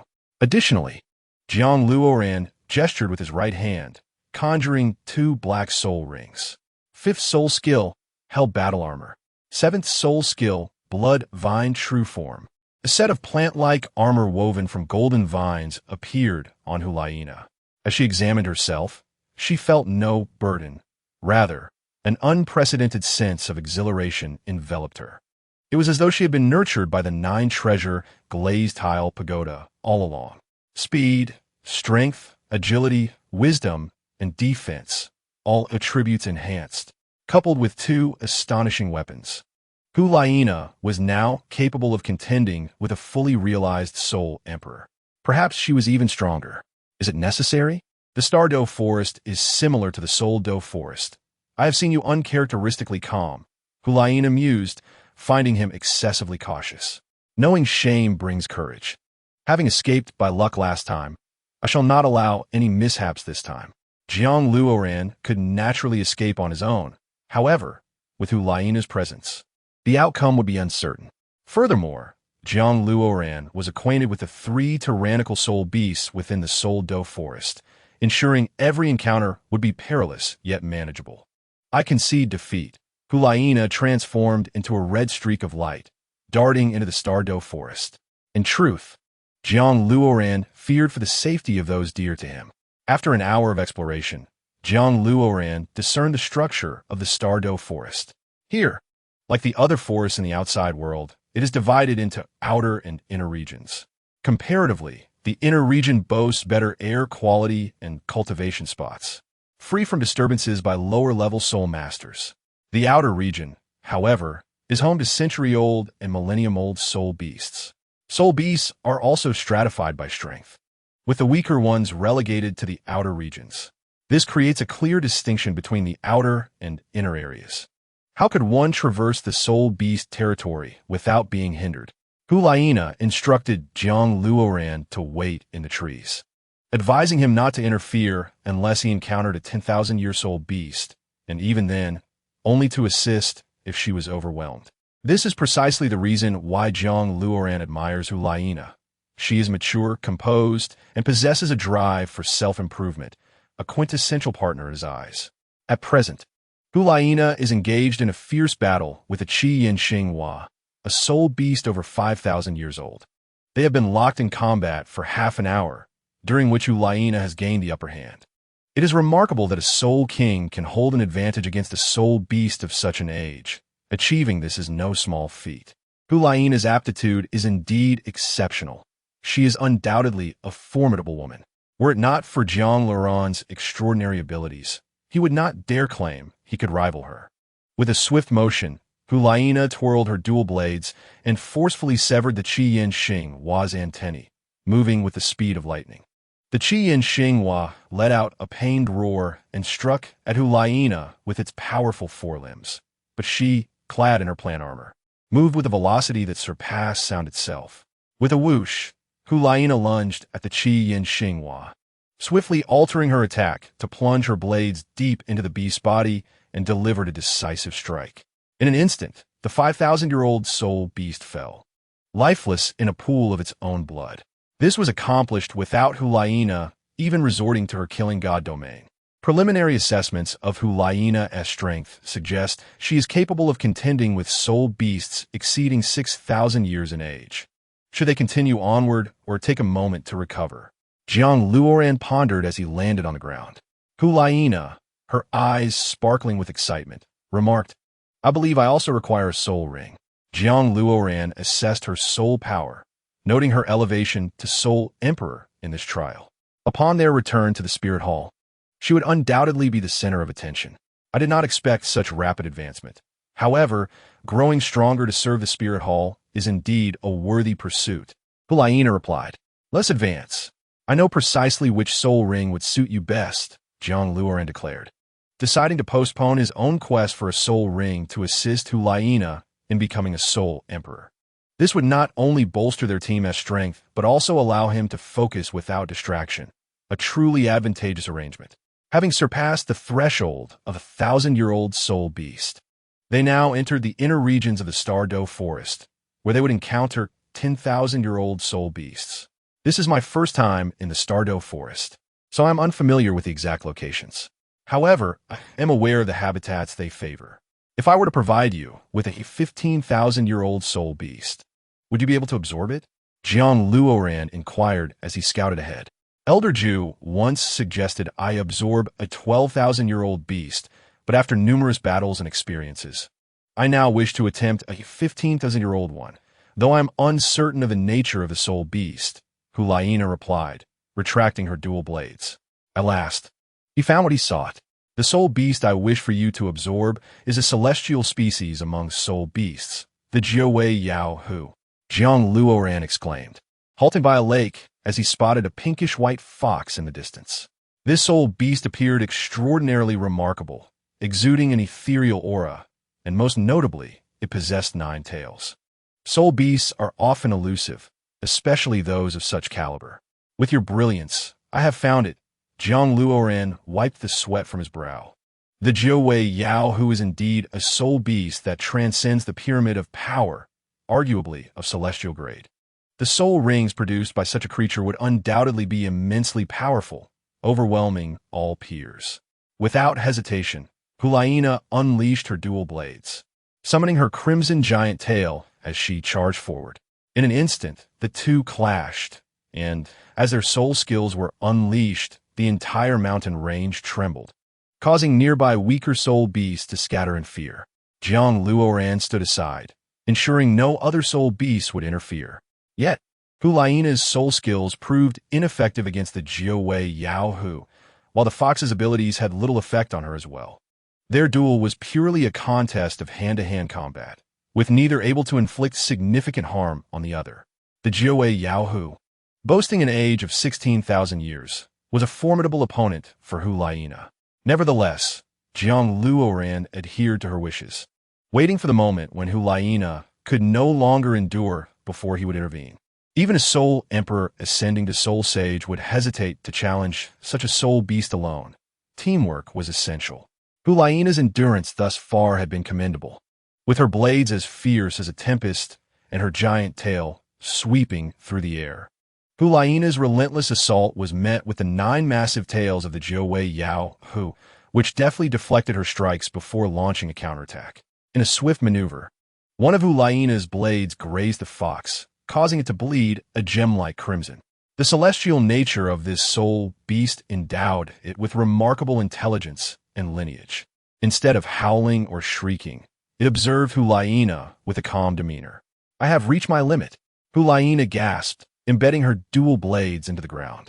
The Jiawei Yao Hu lunged at her, summoning its 9 tails to sweep across her form. 6th soul skill, Curse Spear. With a resounding impact, a golden spear struck the Jiawei Yao Hu, forcing it back and severing 4 of its tails. 1st soul skill, Creation from Nothing. Jiang Luoran transformed his fist into a palm, as a purple soul ring surged forth, and hundreds of blood fiend vines erupted from the ground, binding the Jiawei Yao Hu tightly. Seizing the opportunity, Hulaiina thrust her blade forward and quickly pivoted to deliver a powerful slash at the fox's neck. The Jiawei Yao Hu evaded rapidly, but still sustained a wound to its abdomen. As a soul beast of allure and charm, its physical defenses were naturally inferior to those of a human. Yet, before Hulaiina, its divine abilities proved ineffective. At times, a mere glance from the Jiawei Yao Hu could control a 50,000-year-old soul beast or even slay one. Encountering Hulaiina was its misfortune. 2nd soul skill, Shadow Following. Jiang Luoran activated a swirling purple soul ring around his waist. Old roots of over 40,000 years surged from behind the Jiawei Yao Hu, unleashing a barrage of willow-like tendrils aimed at the fox. The Jiawei Yao Hu, cunning as it was, chose to flee rather than engage further. Chase. Hulaiina took the lead in pursuit. Jiang Luoran utilized the Kunpeng body technique, lifting Hulaiina as they soared after the Jiawei Yao Hu. This celestial soul beast, possessing high intelligence, was exceptionally fast and agile, necessitating Jiang Luoran's use of the Kunpeng body technique to keep pace. The Jiawei Yao Hu's eyes glinted red as it focused on a 50,000-year-old Shura stone man ahead. Suddenly, the Shura stone man's eyes transformed to crimson, wielding the Grim Reaper's scythe aimed at Jiang Luoran. Now, Jiang Luoran commanded, and the old roots surged forward, engaging the Shura stone man in battle. The 40,000-year-old roots struggled against the 50,000-year-old Shura stone man, but they managed to hold their ground. In that moment, the Jiawei Yao Hu unleashed a brilliant red light and summoned a 50,000-year-old star armor dragon. Following closely was a 50,000-year-old golden green python. "This is troublesome. It seems I will need your assistance," Hulaiina warned, bracing herself. "You're not the only one capable of summoning soul beasts," Jiang Luoran retorted, forming claw-like hands as 2 purple soul rings emerged. 1st soul skill, Creation from Nothing.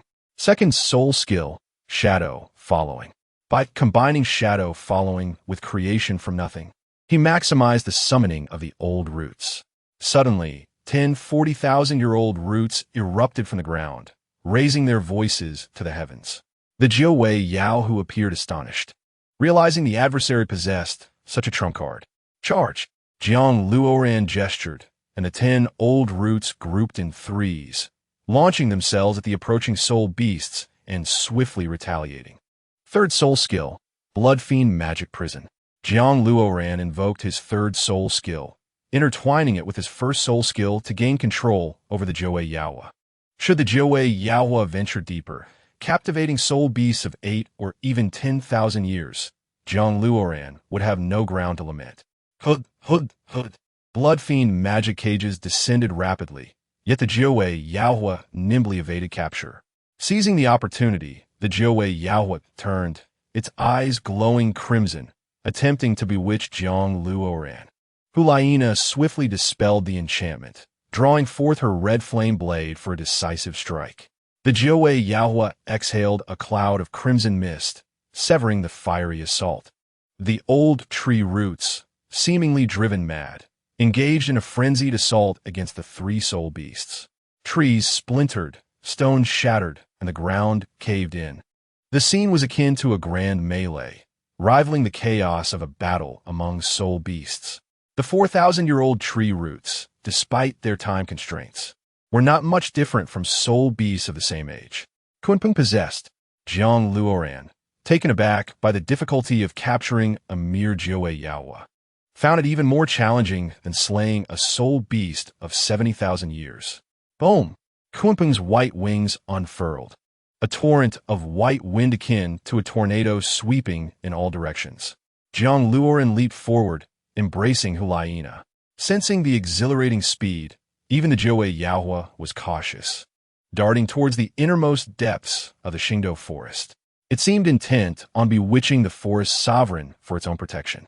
No one knew how ancient the ruler of the Xingdou forest might be, possibly tens of thousands of years old. Jiang Luoran would never allow such a scenario to unfold and lunged toward the Jiawei Yaohua. With his sixth soul skill, the Spear of Curse, Jiang Luoran's right arm erupted in golden light as he pulled with all his might. Thud, thud, thud. The resounding gold reverberated as golden spears shot forth. Yet none found their mark on the Jiawei Yaohua. It glided as if coated in oil. Moreover, despite Jiang Luoran's prior strike evidently connecting, the Jiawei Yaohua's soul power remained intact, which left Jiang Luoran astounded. Employing his fifth soul skill, forged 1,000 times, Jiang Luoran swiftly targeted the Jiawei Yaohua's landing position, effectively immobilizing it. A successful hit. As a control-type soul master, if he could not establish control, he would have no right to claim a title. The Jiawei Yaohua's hind leg was ensnared, yet audaciously severed its own limb in an attempt to escape. Such a divine soul beast had reached the zenith of intelligence. One could only imagine the extraordinary enhancement its soul ring would provide upon absorption. The moment a fleeting opportunity arose, Jiang Luoran promptly ensnared the Jiawei Yaohua within the blood fiend magic cage. Without hesitation, he fortified his defenses, creating an opening for Hulaina to deliver a fatal blow. Before Jiang Luoran could utter a word, Hulaina struck down the Jiawei Yaohua. Jiang Luoran released the cage and sank to the ground, astonished by the tenacity of his opponent. It was truly terrifying. Clearly, the lineage of soul beasts held immense significance. Hulaina, attuned to her martial spirit, sat cross-legged. A black-red soul ring materialized above the Jiawei Yaohua. The quality of this soul ring was evidently extraordinary. Through this soul ring, Hulaina's potential and aptitude would far surpass her previous limits, even reaching the Shrek level of cultivation. Jiang Luoran kept watch in the vicinity, acutely aware that they were deep within a perilous region. The emergence of a 70,000-year soul beast would not be surprising. The black-red soul ring coiled around Hulaina's waist, slowly entwining her. This soul ring sought to seize control of Hulaina's body, demonstrating its high-grade nature, already possessing a degree of intelligence. Hulaina immediately felt the pressure, straining to resist and employing her killing intent for defense. The domain of the god of death activated, significantly alleviating her burden. After all, it was a domain skill, one of the most formidable soul techniques, proving invaluable in various situations. Jiang Luoran observed that the Jiawei Yaohua's body showed no signs of decay, retaining its ethereal essence. This divine soul beast was indeed invincible. If allowed to mature into a 10,000-year soul beast, it could potentially dominate all others, unmatched in prowess. The Jiawei Yaohua radiated a soft pink light, capturing Jiang Luoran's full attention. Astonishingly, it revealed a soul bone. Chapter 169. The Gift of Invincibility. The soul bone. The core bone. This soul bone was translucent, emanating a rosy brilliance, exuding an aura of allure that even captivated Jiang Luoran. Hulaina's martial spirit harmonized perfectly with this soul ring, and coupled with the tailbone and the support of the god of death domain, her absorption process was remarkably smooth. Yet, the overwhelming energy posed a risk of explosion if not controlled properly. Jiang Luoran unleashed the Kunpeng domain, augmenting Hulaina's absorption chances by 50%. As the two domains intermingled, Hulaina's frown eased, but the blood she had been suppressing involuntarily erupted from her lips. Jiang Luoran realized that his own successful absorption of high-grade soul rings was not solely due to his willpower, but rather the influence of the Kunpeng domain. The Kunpeng domain would consistently assist Jiang Luoran in mitigating portions of soul power at critical moments. Absorbing a soul ring depended solely on Hulaina. Jiang Luoran could only offer limited assistance through the domain. The crimson light enveloping Hulaina approached a state of imminent eruption, the soul power fluctuations nearing that of a high-level soul emperor. It was bound to explode. Indeed, how could a divine soul ring be so effortlessly absorbed? All 7 of Jiang Luoran's soul rings manifested simultaneously, converging upon his right arm. The Kunpeng domain amplified the effects multiple times, ensuring the soul ring's energy was halted at a minimal threshold, gradually dissipating its power. After an hour, Hulaina suddenly opened her eyes. Her gaze suffused with an overwhelming sanctity, as though a goddess had descended. Strangely, the core bone that had fallen from the Jiwei Yaohua shot into Hulaina's body without the need for absorption, seamlessly merging with her essence. The soul bone, inherently attuned to the soul, naturally aligned with Hulaina's spirit. This expeditiously saved her time. Even Jiang Luoran sensed her newfound strength. Was the Jiwei Yaohua not a bewitching entity? Why did Hulaina exude such purity after absorption? She resembled a lotus, untouched by filth. Noticing Jiang Luoran's bewildered expression, she retracted the Kunpeng domain. The most potent allure should be intangible. In essence, to wield enchantment in its purest form signifies a qualitative transformation. Hulaina articulated, "You misunderstand. Allure is never about mere seduction, an art reserved for courtesans. True soul techniques evoke the purest love and the most genuine desire to possess. This is lethal." Hulaina has grown stronger, suddenly possessing an unwavering resolve. Unlike before, when Jiang Luoran's strength overshadowed her, she now held greater agency. This reasoning holds merit. But what your soul technique? Jiang Luoran inquired, curiosity piqued. Suddenly, Hulaina's black and red soul rings emerged, and her eyes transformed into a brilliant white. Indeed, it was a lotus shape constructed from 9 white foxtails. Within that pristine white lotus, not a trace of filth could be discerned, nor was there any sense of revulsion. Jiang Luoran found himself ensnared by it, his mind blank, utterly oblivious to his own actions. Or perhaps, he had forgotten who he was and why he had come here. Suddenly, his heart was infected, consumed by a myriad of love stories. In that moment, he regained clarity, even finding himself willing to devote his life to Hulaina. It is worth noting that Jiang Luoran harbored ambitions that soared beyond the realm of Dolua Dalu. Neither life nor death could sway his resolve. What kind of spiritual persuasion could compel him to serve Hulaina? The 6th soul skill, 9-tail white lotus. Once this soul skill manifested, even the venerable old monk could not help but envision himself as a young man, pursuing a noble love, ignoring levels, defenses, and everything else. Even if I were to withdraw the soul skill, this individual would likely find it impossible to oppose me throughout his life. In severe cases, he might even abandon his own convictions to follow me. The sole flaw is that it does not inflict harm. It cannot cause injury to others. Jiang Luoran raised his thumb in admiration, exclaiming, "Such strength, truly formidable. To conquer one's foes without battle, to besiege a city without uttering a word. How astonishing it is to disregard everything. I am utterly bewildered. Simply keep in mind that my sovereignty lies in your hands, and it should gradually ease." Hulaina pointed her chest. "The trunk bone?" Jiang Luoran inquired. "This trunk bone is called by Lien which can elevate my aura to a higher level. Should I activate it, even mountains and seas cannot hinder my divinity. In simpler terms, it serves as an area attack. Anyone within the attack zone cannot strike against me and will only become ensnared in their own thoughts. It is limited to users below level 20, GodlyMutated explained. That is terrifying. You are now invincible. The more people there are, the stronger you become. Even if there are few, you need not even raise a hand. Zhang Luoran found it exceedingly alarming. This soul bone and soul skill are utterly insane, achieving an effect of invincibility. However, both are highly taxing on soul power, and I cannot use them frequently. GodlyMutated was also exhilarated, wanting to leap and shout with joy. When you grow stronger, you will be able to use them more often. By then, there will be few who can stand in your way, unless they are gods.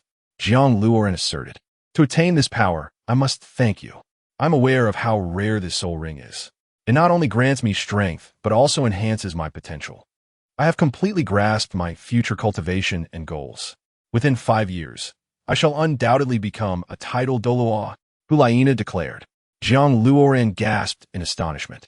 After observing GodlyMuted's soul power, he remarked, if I am not mistaken, your current soul power should be between 65 and 66. Now, at level 65, I believe 66 is merely a qualitative enhancement of my soul power. GodlyMutated smiled. Having just acquired the soul ring, I have already ascended 5 levels. Such aptitude is truly monstrous. Zhang Luoran marveled. Wait a moment. If Qian Rinxue and Bibi Dong ultimately become dual gods and unite to battle Tang San, what would happen if another were added to the mix? Wouldn't that outcome be precarious? Looking at GodlyMuted's stance, she could undoubtedly keep pace with the likes of Shrek and perhaps even surpass them. If she were to ascend to godhood as well, Zhang Luoran mused, this conflict may become unnecessary. Having one more god is not the same as merely having another person. It signifies complete domination. However, Tang San must not fall. Setting aside the fact that he has inherited his family's chaotic attire, I cannot afford to be heartless throughout my life. We shall see. None must perish. I have already conjectured your situation upon returning to the Wuhuan Temple. They may very well invest all resources to cultivate you. Zhang Luoran's gaze flickered with emotion. Whether they cultivate me or not is of little consequence, GodlyMutated sighed. Indeed, that is correct. GodlyMutated has already been a focal point of cultivation. Certain aspects simply lay beyond her current level. Now that she has become a soul emperor, it is likely that all resources will be poured into her. Your allure is the limit for soul beasts aged thousands of years. Zhang Luoran ventured deeper into the inner sanctum.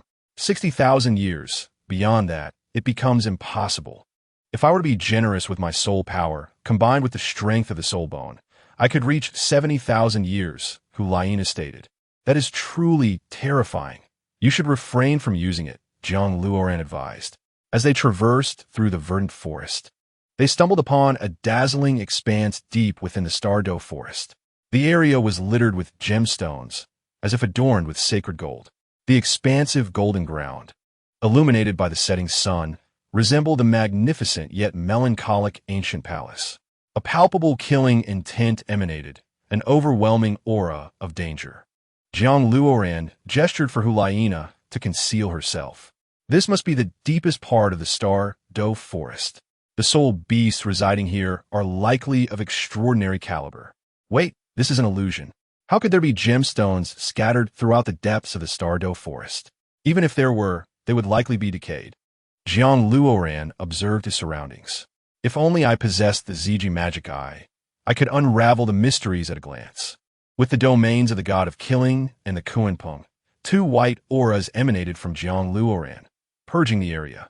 As expected, with the rejection of the 2 domains, the dazzling illusion dissipated, revealing instead a grim landscape of corpses and bones. Before him stood a colossal soul beast, voraciously consuming a 10,000-year ice rhino. Its manner of eating was grotesque. This soul beast, with its razor-sharp fangs and dark eyes, resembled a dragon. Its entire body appeared devoid of flesh, merely a mass of dark bones.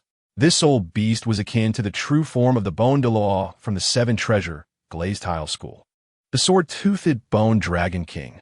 Judging by its physique and massive tail, it must possess a strength of at least 90,000 years.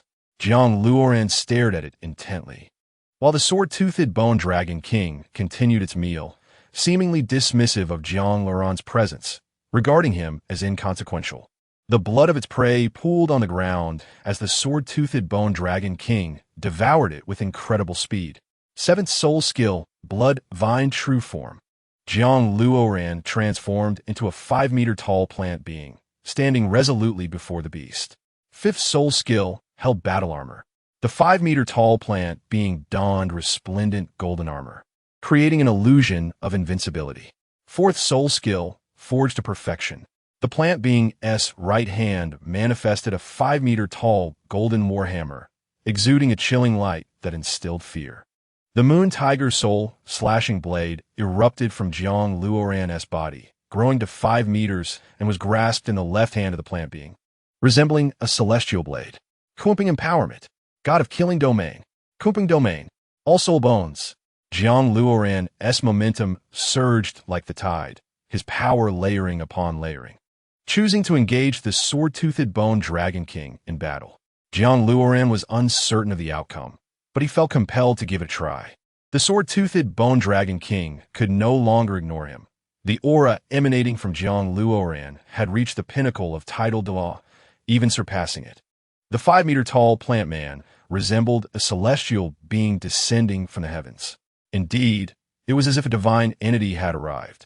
Behind it, a pair of wings, broad as a great blade, unfurled. In its hands, it wielded a colossal golden war hammer and a white, soul-slaying sword. The spectral boots upon its feet glimmered with an eerie light. Every soul bone adorning its form resonated with harmonious melodies and vibrant hues. At the back of its head, 7 soul rings of deep purple and black pulsated, exerting a force that crushed everything in their vicinity. This was unequivocally a war god. The war god had arrived. The saber-toothed bone dragon king, discarding the remnants of flesh in its grasp, fixated its gaze upon the plant man, who was of similar stature. The aura emanating from it was peculiar. The plant man raised its moon tiger, soul-slaying sword, pointing it at the saber-toothed bone dragon king, beckoning it to come forth. The saber-toothed bone dragon king charged forward, spinning 360 degrees, its massive tail striking directly at the plant man's head. The plant man lifted its hammer with its right hand, blocking the powerful tail strike, while its left hand swung the sword, slicing fiercely at the dragon's tail. A sickening sound echoed as the tail was severed, blood gushing from the wound. In a duel between masters, a single move could be fatal. A moment's lapse could lead to utter destruction. The saber-toothed bone dragon king remained composed, having merely been testing Jiang Luoran's abilities, and was pleasantly surprised by the plant man's prowess. An astonishing phenomenon occurred as the wound on the saber-toothed bone dragon king's tail rapidly healed, with the severed part regrowing. Had the plant man not been under the influence of 2 formidable domains, it would have likely succumbed to the dragon's speed and might. The killing god domain mitigated the dragon's ferocity and malevolence, while the Kunpeng domain countered its velocity and strength. Now, the plant man surged forward, raising its golden war hammer to strike down upon the saber-toothed bone dragon king's skull. The dragon, with its claws poised, unleashed a dark mist to intercept the golden hammer, while simultaneously aiming to bite the plant man's skull. The plant man swung its sword with its left hand, striking the dragon's maw. They were locked in a stalemate, determined by sheer force and speed, reminiscent of a clash between titanic beings. Suddenly, the saber-toothed bone dragon king opened its maw wide, an ominous dark energy swirling within. Jiang Luoran recognized this as black flame, a fiery essence that only soul beasts closely related to true dragons could wield. This flame possessed not only intense burning properties, but also formidable corrosiveness. The plant man could not afford to wait idly. With a powerful flap of its Kunpeng wings, it sent the saber-toothed bone dragon king crashing to the ground. Raising its leg adorned with spectral boots, the plant man stomped down onto the dragon's skull. The impact was tremendous, half of the dragon's body sinking into the earth, causing the ground to crack and crumble around them. Hulaina observed intently. realizing that Jiang Luoran's strength had reached unfathomable heights. His abilities alone could contend with a 90,000-year-old soul beast. It was difficult to fathom how powerful he would become once he transformed into a soul daw. Moreover, this battle was of an exceptionally high caliber. Most individuals would not be privy to such a spectacle. The intricate combat techniques displayed, coupled with the sheer level of ferocity, could be deemed a first for the Dolua continent. Hulaina felt immensely enriched by the experience, as she had just discerned her own developmental direction when witnessing this extraordinary battle. It would undoubtedly inform her future strategies in combat, strengthening her resolve. Nonetheless, Jiang Luoran sensed the strain of the encounter. After all, the opponent was a 90,000-year-old soul beast and a direct descendant of dragons. Thus, to defeat, it swiftly would prove to be a formidable challenge. The plant man, in a frenzied display, unleashed a barrage of strikes with the golden hammer upon the saber-toothed bone dragon king. The thunderous impacts echoed. 20, 30, 40 strikes. Jiang Luoran unleashed a relentless onslaught of 40 strikes upon the dragon, reducing the depths of the Star Doe forest to a nightmarish battleground, resembling a scene from hell itself. The destruction wrought could be likened to that of a tidal Dolua, a veritable bulldozer in full throttle.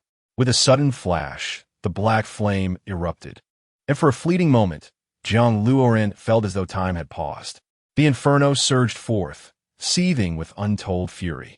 The third soul skill, Blood Fiend Magic Prison, ensnared the plant man, shielding it from the onslaught of black flame.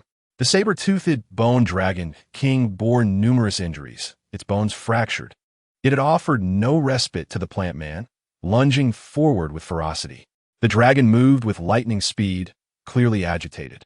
The plant man raised its hammer in defense, but the prison shattered the instant the dragon made contact. The force was overwhelming, propelling the plant man backward, while the dragon's tail struck with devastating intensity. The ground beneath them was torn asunder, a trench carved deep into the earth, revealing underground waters. Both combatants were consumed by fury, expending every ounce of strength to vanquish the other. The second soul skill, Shadowy Presence, manifested as the roots of an ancient tree surged forth, ensnaring the saber-toothed bone dragon king's body with hundreds of vines. The plant man swung its sword, slicing through the dragon's chest and down to its heel. Unsatisfied, it raised a massive hammer and brought it crashing down upon the dragon's head. A dull thud resonated as the saber-toothed bone dragon king was sent sprawling into a mountain of corpses. With wings spread wide, the plant man descended upon the dragon, hammer and sword converging to overwhelm it. The saber-toothed bone dragon king unfurled its wings and soared upward, spinning as it swiped at the plant man with its claws. The plant man rolled swiftly along the ground, tumbling for dozens of meters before coming to a halt. Undeterred, it harnessed inertia to launch itself back into the fray. The plant man leaped into the air, engaging in a fierce battle with the saber-toothed bone dragon king. Though it could not fly, it utilized the TwinWills technique to momentarily pause in midair. Hulaina retreated to a safe distance. They had battled through the night, yet neither had emerged victorious. By the dawn of the next day, both the plant man and the saber-toothed bone dragon king fell to the ground. Jiang Luoran returned to his original form, all his powers dissipating. The saber-toothed bone dragon king, battered and gasping for breath, clutched a fragment of its own shattered bone. "I can't go on. I can't go on," it murmured. "Let's take a break before continuing." Jiang Luoran retorted, "Are you here to break bones or slay soul beasts? Did you not just sever my plant man's arm? Had it not been for the bone of my right arm, I would surely have lost it." Jiang Luoran felt a surge of relief. Hulaina was left bewildered. Were they truly pausing for discussion? How absurd. Nevertheless, she approached, offering Jiang Luoran some water and food. "Share some with me," the saber-toothed bone dragon king gasped, accepting a piece of jerky from Hulaina. The situation was surreal, utterly unfathomable. Two beings intent on each other's demise were now engaged in a conversation about their battle. Jiang Luoran instructed Hulaina to retreat to safety and return later with provisions. "Your second soul skill is exceptionally rare. If utilized effectively, It could even surpass 10,000 years. The key is that it will scale with your level, the saber-toothed bone dragon king commented. I am contemplating whether to incorporate your soul ring into my second martial soul. Then my Kunpeng martial soul could finally take to the skies. Not being able to fly is quite unbearable, Zhang Luoran candidly expressed. Is it truly acceptable to speak in front of me?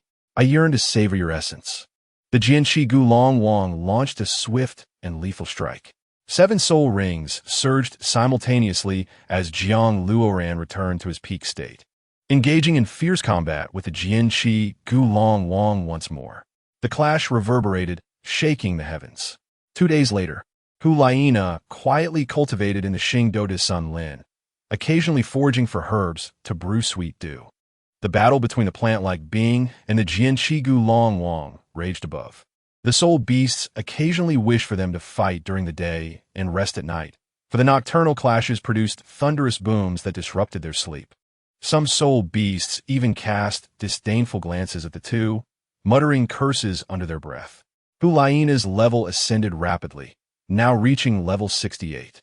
At this pace, she might transform into a soul saint and enter the Wuhan Shangdian. Primarily, she had been observing battles of the highest caliber, absorbing the experience. Moreover, her current intelligence was maximized. Her speed had surpassed even those of the Shrek team. May you perish. How can you still endure? Zhang Luoran gasped, on the verge of collapse. How difficult is it to slay this dragon? I could say the same to you. Why do you recover so swiftly? No, I must exhaust you before I feast, declared the Jianshi Gulong Wang. I am famished. Why hasn't that girl brought food yet? She is delivering it to me. Not you. You leech. May you perish. Zhang Luoran retorted. He had not anticipated that this dragon could be so shameless. It had clearly awakened its intelligence. Absorbing its soul rings would undoubtedly enhance his power significantly. I am merely allowing you a moment of respite. Otherwise, you would have been vanquished already. Next time, your demise is assured, the Jianshi Gulong Wang proclaimed indignantly. I awaited, eager to claim your soul rings. Zhang Luoran lay upon the ground.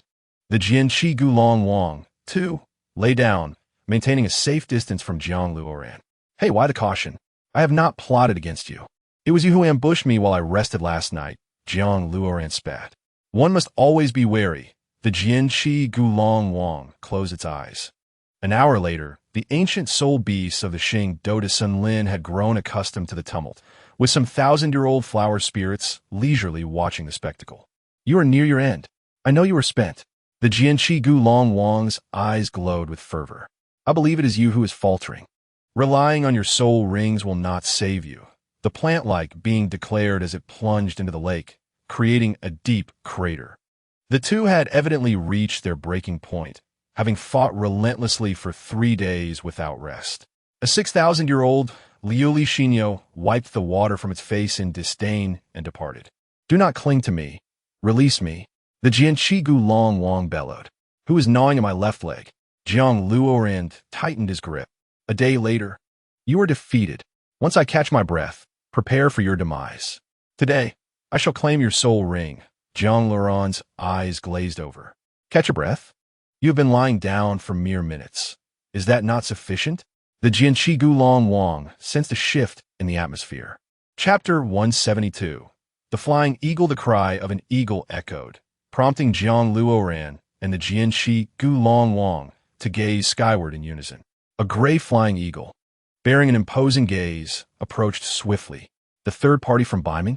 Zhang Luoran furrowed his brow. Your adversary? The Jianshi Gulong Wang rasped. Both sensed the overwhelming power of the other, recognizing their inability to contend. Might I forge an alliance with it to vanquish you? The Jianshi Gulong Wang suggested. You may inquire. I do not mind, Zhang Luoran replied, enveloped in the Kunpeng domain and agility. In his prime state, he could reach the Xingdou de Sun Lin in 3 seconds, where none could harm him. Bang! Dark flames erupted toward the flying eagle as the Jianshi Gulong Wang unleashed all 8 Bone Kings to intercept the creature. What are you waiting for? If you wish to live, join me. The Jianshi Gulong Wang roared. Zhang Luoran returned to his peak state, wielding a hammer and charging forward. The flying eagle expanded its left wing, blocking the dark flame's assault, then raised its right claw to strike the plant-like being down into the earth. What manner of monster is this? It is not even a soul beast. The Jianqi Gulong Wang cursed. To invoke such a reaction from the Jianqi Gulong Wang, the opponent must indeed be extraordinary. I shall not relent. I will annihilate you. Jiang Luoran swung his great blade forward. The flying eagle emitted a crimson light, deflecting to you, Hu Zhan Han Dao. The aura of this soul beast surged, reaching an indomitable level. The disparity was too vast. Were you a title de law, it might be a different story. The Jianqi Gulong Wang clenched its fists. The plant-like being suffered a severed arm, its head pinned into the ground by the flying eagle's foot. Jiang Luoran, you have ensnared the two law enforcers of Beiming, and now they have perished. You could die 1,000 times and still not atone for your crimes. The flying eagle spoke in a human tongue. Impudent fool, this is my territory. The Jianqi Gulong Wang retorted, brandishing its bone sword. The flying eagle's wings struck again, sending the Jianqi Gulong Wang flying once more. You dare to flaunt your strength before me? Seek your demise. The flying eagle's foot descended upon the Jianqi Gulong Wang's head, intent on crushing it. Second soul skill, shadow, following. First soul skill, creating something from nothing. Dozens of ancient roots shot up from the ground, a dark mass encircling the flying eagle. Jiang Luoran and the Jianqi Gulong Wang were utterly drained, unable to retaliate swiftly.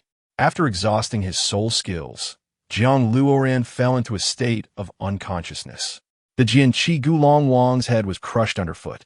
Sixth soul skill, nine-tailed white lotus, Hulaina arrived, raising her gaze toward the flying eagle.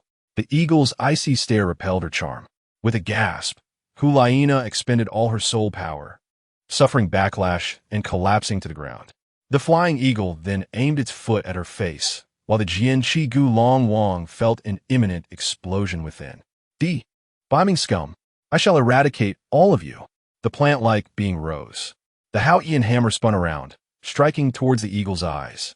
The eagle raised a hand, completely dismantling the plant-like being and seizing Jiang Luoran. I have changed my mind. You shall face immediate judgment, Dai. The flying eagle declared. Jiang Luoran, save me. The Jianqi Gulong Wang is truly on the brink of death. In moments, I fear it will explode, with no trump card left, for his soul power was entirely depleted. Indeed, not a trace remains, Jiang Luoran exclaimed in despair. I warned you not to strike so fiercely. Why did you not conserve your strength? The Jianqi Gulong Wang chastised. Is this the time for such discussions? Jiang Luoran gasped. Run. The Jianqi Gulong Wang radiated black light, and in that moment, Jiang Luoran felt as though time had been severed. When he regained consciousness, he found himself and Hulaina being dragged by the Jianqi Gulong Wang, fleeing forward. To the Xingdo de Sun Lin, it is absolutely safe. Jiang Luoran urged. No, it is too far. I cannot fly that distance. I must hide in a concealed location. The Jianqi Gulong Wang panted wearily. I possess the Kunpeng domain, which can compress your time. We can reach it. Consider, the opponent is at least a 500,000-year-old spirit beast, and hiding in the remotest corners of the world is futile, Jiang Luoran bellowed. Furthermore, I truly lack soul power. Buy me some time to recover a little, and then I shall unleash the Kunpeng domain. Bang! A flurry of white light surged forth from behind, rendering evasion impossible. Very well, I trust you. Besides, your woman is also present. Do you think I fear your escape? The saber-toothed bone dragon king suddenly brimmed with hope and soared towards the soul dual forest. At this moment, it had turned into a relentless aerial chase. Yet the flying eagle could not fathom why it could not catch up to the saber-toothed bone dragon king. Each time it seemed close to grasping its target, the latter would suddenly vanish like a phantom, drifting into the distance. This was poetic justice. Just days ago, we were pursuing the nine-tailed fox, and now we find ourselves being pursued by the flying eagle, Jiang Luoran remarked. Jiang Luoran, it's your turn now. Let me rest. The saber-toothed bone dragon king roared. I am at my limit. I can no longer continue. Jiang Luoran transformed into a plant-like figure with white wings. cradling Hulaina and the saber-toothed Bone Dragon King, and continued towards the Soul Dual Forest. They had exchanged roles in this manner at least 4 or 5 times, allowing for brief moments of respite. Traversing thousands of miles felt like mere minutes to them. Such speed could only be described as reckless abandon. Prepare yourself. Jiang Luoran signaled to the saber-toothed Bone Dragon King. I am already ready. The saber-toothed Bone Dragon King spread its wings wide. Kunpeng domain. Whoosh. The saber-toothed Bone Dragon King and Jiang Luoran flew swiftly, slicing through the white mist. The scenery around them rapidly receded, while they themselves appeared to be mere fleeting shadows. It's south, getting close. Just a little further. Hold on, old dragon. To be honest, Jiang Luoran was nearing his breaking point. I'm still hanging in there. The saber-toothed Bone Dragon King replied, just before being struck down by a column of white light. Jiang Luoran was also pulled out of the Kunpeng domain. Do they not regard us as human? If you have the means, make it quick. Hulaina seized her twin blades and charged at the flying eagle. I cannot go on. My wings are broken. The saber-toothed Bone Dragon King lamented. I do not even know how I have managed to fly this far. In the final stretch of 1,000 meters, Jiang Luoran was unwilling to accept his fate. He was so close. This wretched creature is difficult to slay. Even if you become a soul duelist, victory is not guaranteed. In the future, avenge me, the saber-toothed Bone Dragon King urged. If I must perish today, what harm is there in leaving behind a memory so that someone may remember me in the days to come? Damn it. I had hoped to become a million-year-old spirit beast. All because of you, you ill-fated child. The black aura surrounding the saber-toothed Bone Dragon King grew increasingly wild. What do you intend to do? It is not yet the final moment. We can still fight, Jiang Luoran shouted. Fight? Do you not realize the extent of your own physical limits? We are out of options. Do not speak recklessly. Chapter 173, Sacrifice. The saber-toothed Bone Dragon King voluntarily offered itself. Jiang Luoran, if there's a chance to become a god, you can release me. This is akin to being abruptly slain, leaving nothing behind, not even a trace of will. Cursed be it. Once again, you have taken advantage of me. The saber-toothed Bone Dragon King expressed its frustration. Jiang Luoran collapsed to the ground, while Hulaina was knocked aside by the flying eagle, landing beside him. Damn it. This is the first time I've been hunted. Is it truly necessary? The saber-toothed Bone Dragon King gritted its teeth, emanating a tumultuous red light as it charged towards the flying eagle. Boom! Such a terrifying explosion blasted a crater into the ground, flames surging skyward, piercing the clouds. A red soul ring slowly descended. Indeed, through the act of sacrifice, the saber-toothed Bone Dragon King forcefully transcended the 100,000-year limit. It became an authentic 100,000-year spirit beast. The red soul ring showed no signs of repulsion, landing upon Jiang Luoran, radiating an alluring red glow around him. A fragment of a red right arm bone settled on Hulaina's shoulder, merging seamlessly with her. These gifts left both of them feeling utterly humbled. This dragon, inexplicably offering sacrifices, bestowed upon them treasures of immeasurable value. It could even be said to be the most precious of all. All was understood without the need for words. Jiang Luoran clenched his fist tightly. His soul power surged uncontrollably. 80, 82, 83, 84, 87. Level 87 Soul Duelist. Jiang Luoran's eyes blazed with fury. His left eye white and his right eye golden. With the enhancement from the soul bone, Hulaina's soul power fully restored, she ascended to level 69 Soul Emperor. Just one more soul ring and she would reach Soul Saint. This was a soul bone fallen from a 100,000-year spirit beast. Its effects were beyond mere words. The flying eagle roared, ah! Even with the sacrifice of merely 100,000 years, it had sustained injury. The flames had yet to dissipate, and even from 1,000 miles away, one could see the aftermath. Hulaina and Jiang Luoran exchanged glances. Today we shall hunt the eagle. The world is vast. Both returned to their utmost strength, disregarding any conservation of soul power. The Kunpeng martial spirit merged with a nine-tailed fox, transforming into a nine-tailed Kunpeng. The pink and white intertwining. Wind and thunder roared as soul power, soul rings, soul techniques, and soul bone strength were all unleashed. Boom! This explosion rivaled that of the saber-toothed Bone Dragon King's earlier sacrifice, perhaps even stronger, akin to divine retribution. Jiang Luoran, Hulaina, and the Flying Eagle tumbled upon the ground, their assault transcending the very paradigms of Doloa continent. The chaotic wind hammer technique, 9-1. Amidst the swirling smoke, golden light fractured. Bang, bang, bang. The golden light burst forth inch by inch, causing the earth to tremble. The Flying Eagle was battered, nearly losing its breath. Another flash of pink light appeared. It was Hulaina's tailbone, synchronizing with the hammering attack. Whoosh! The 9-1 technique manifested. The final strike obliterated the world, leaving only golden light behind. The Flying Eagle grasped Jiang Luoran's hammer, sneering, strong, but still insufficient. You still require blood, maximum power. Jiang Luoran kicked towards the Flying Eagle's head. Jiang Luoran's right leg was enveloped in a layer of blood-tinged whirlwind, gaining speed. Coupled with the enhancement of the nether boots, the blood-infused damage had reached Jiang Luoran's current limit. As the crimson whirlwind struck towards the Flying Eagle, the surrounding area was suffused with red. The Flying Eagle was launched into the air, its head tilted at an unnatural angle, blood flowing freely. The 8th soul skill. Bloodfiend Starstream, Cloud Annihilation. The sky, the ground, and all around surged with golden blood fiend vines, resembling dragons. Golden energy flooded the area like a bomb. Boom, boom, boom. This scene could truly be described as the Cloud Annihilation. The star extinguished the clouds, a soul technique of unparalleled ferocity. Damn it, the Flying Eagle swayed, its body in tatters, drenched in blood. Who could have imagined that a 500,000-year spirit beast could be wounded by a soul duelist? This was a disgrace, a tremendous disgrace. An Yuan break. Hulaina offered no respite, just as the Flying Eagle had given them none.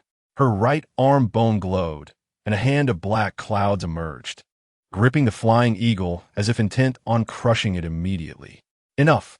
The Flying Eagle unfurled its wings, sharp as a guillotine, descending with lethal intent. The world is vast. Boom! The two forces collided in the heavens. Fortunately, there were no bystanders, or it would have spelled disaster. The Flying Eagle retreated, seemingly preparing to flee. Wait for me. Embrace for the retribution of Biming. What is your Biming? That is my Biming. Jiang Luoran brandished the Yuehu Zhanhuan Dao and advanced towards Fei Ying. What do you intend to do? You have offended the entire Biming, Fei Ying gasped. Was it not already offended? I will ascend to Biming with this blade, placing it upon your leader's head. With a swift motion, Jiang Luoran exposed his old beard and aimed to strike at his neck, roaring in fury. Our leader has no neck, Fei Ying retorted. Then I shall sever the waist, Jiang Luoran seethed. Is there even a waist? There is 8 of them, Fei Ying retreated.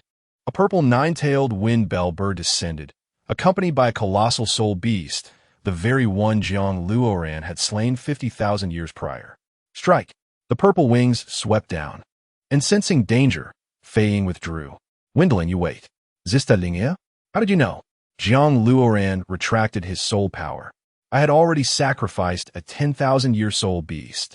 And with the battle here so terrifying, if I had not rushed over, would you not have perished? Windling transformed back into her human form. I have yet to reach level 90, Jiang Luoran sighed, sitting alone on the ground. Level 90? You aim for the heavens. I mentioned level 90 merely to motivate you. The effect has already been remarkable. I shall personally accompany you in your forthcoming training until you ascend as a title de Loa and return to Biming. There is a strong aura of kill intent in Windling's voice. Why did you not say so earlier, making me rush recklessly? Jiang Luoran pointed into the distance. Will I encounter it again? I seek to avenge a friend. You can, when you confront it, Windling spoke fiercely. I am currently an 87th level soul Daw, and it is all due to its assistance. Jiang Luoran gazed at his own hands. By inheriting the god position of Biming, you can resurrect your friend and restore his physical form, Windling explained. Physical form? God position? Jiang Luoran was astonished. Of course, Biming possesses a god position. Did you not know? It is a supreme God position, and your mother, Yi Bei Bei, will surely allow you to inherit it.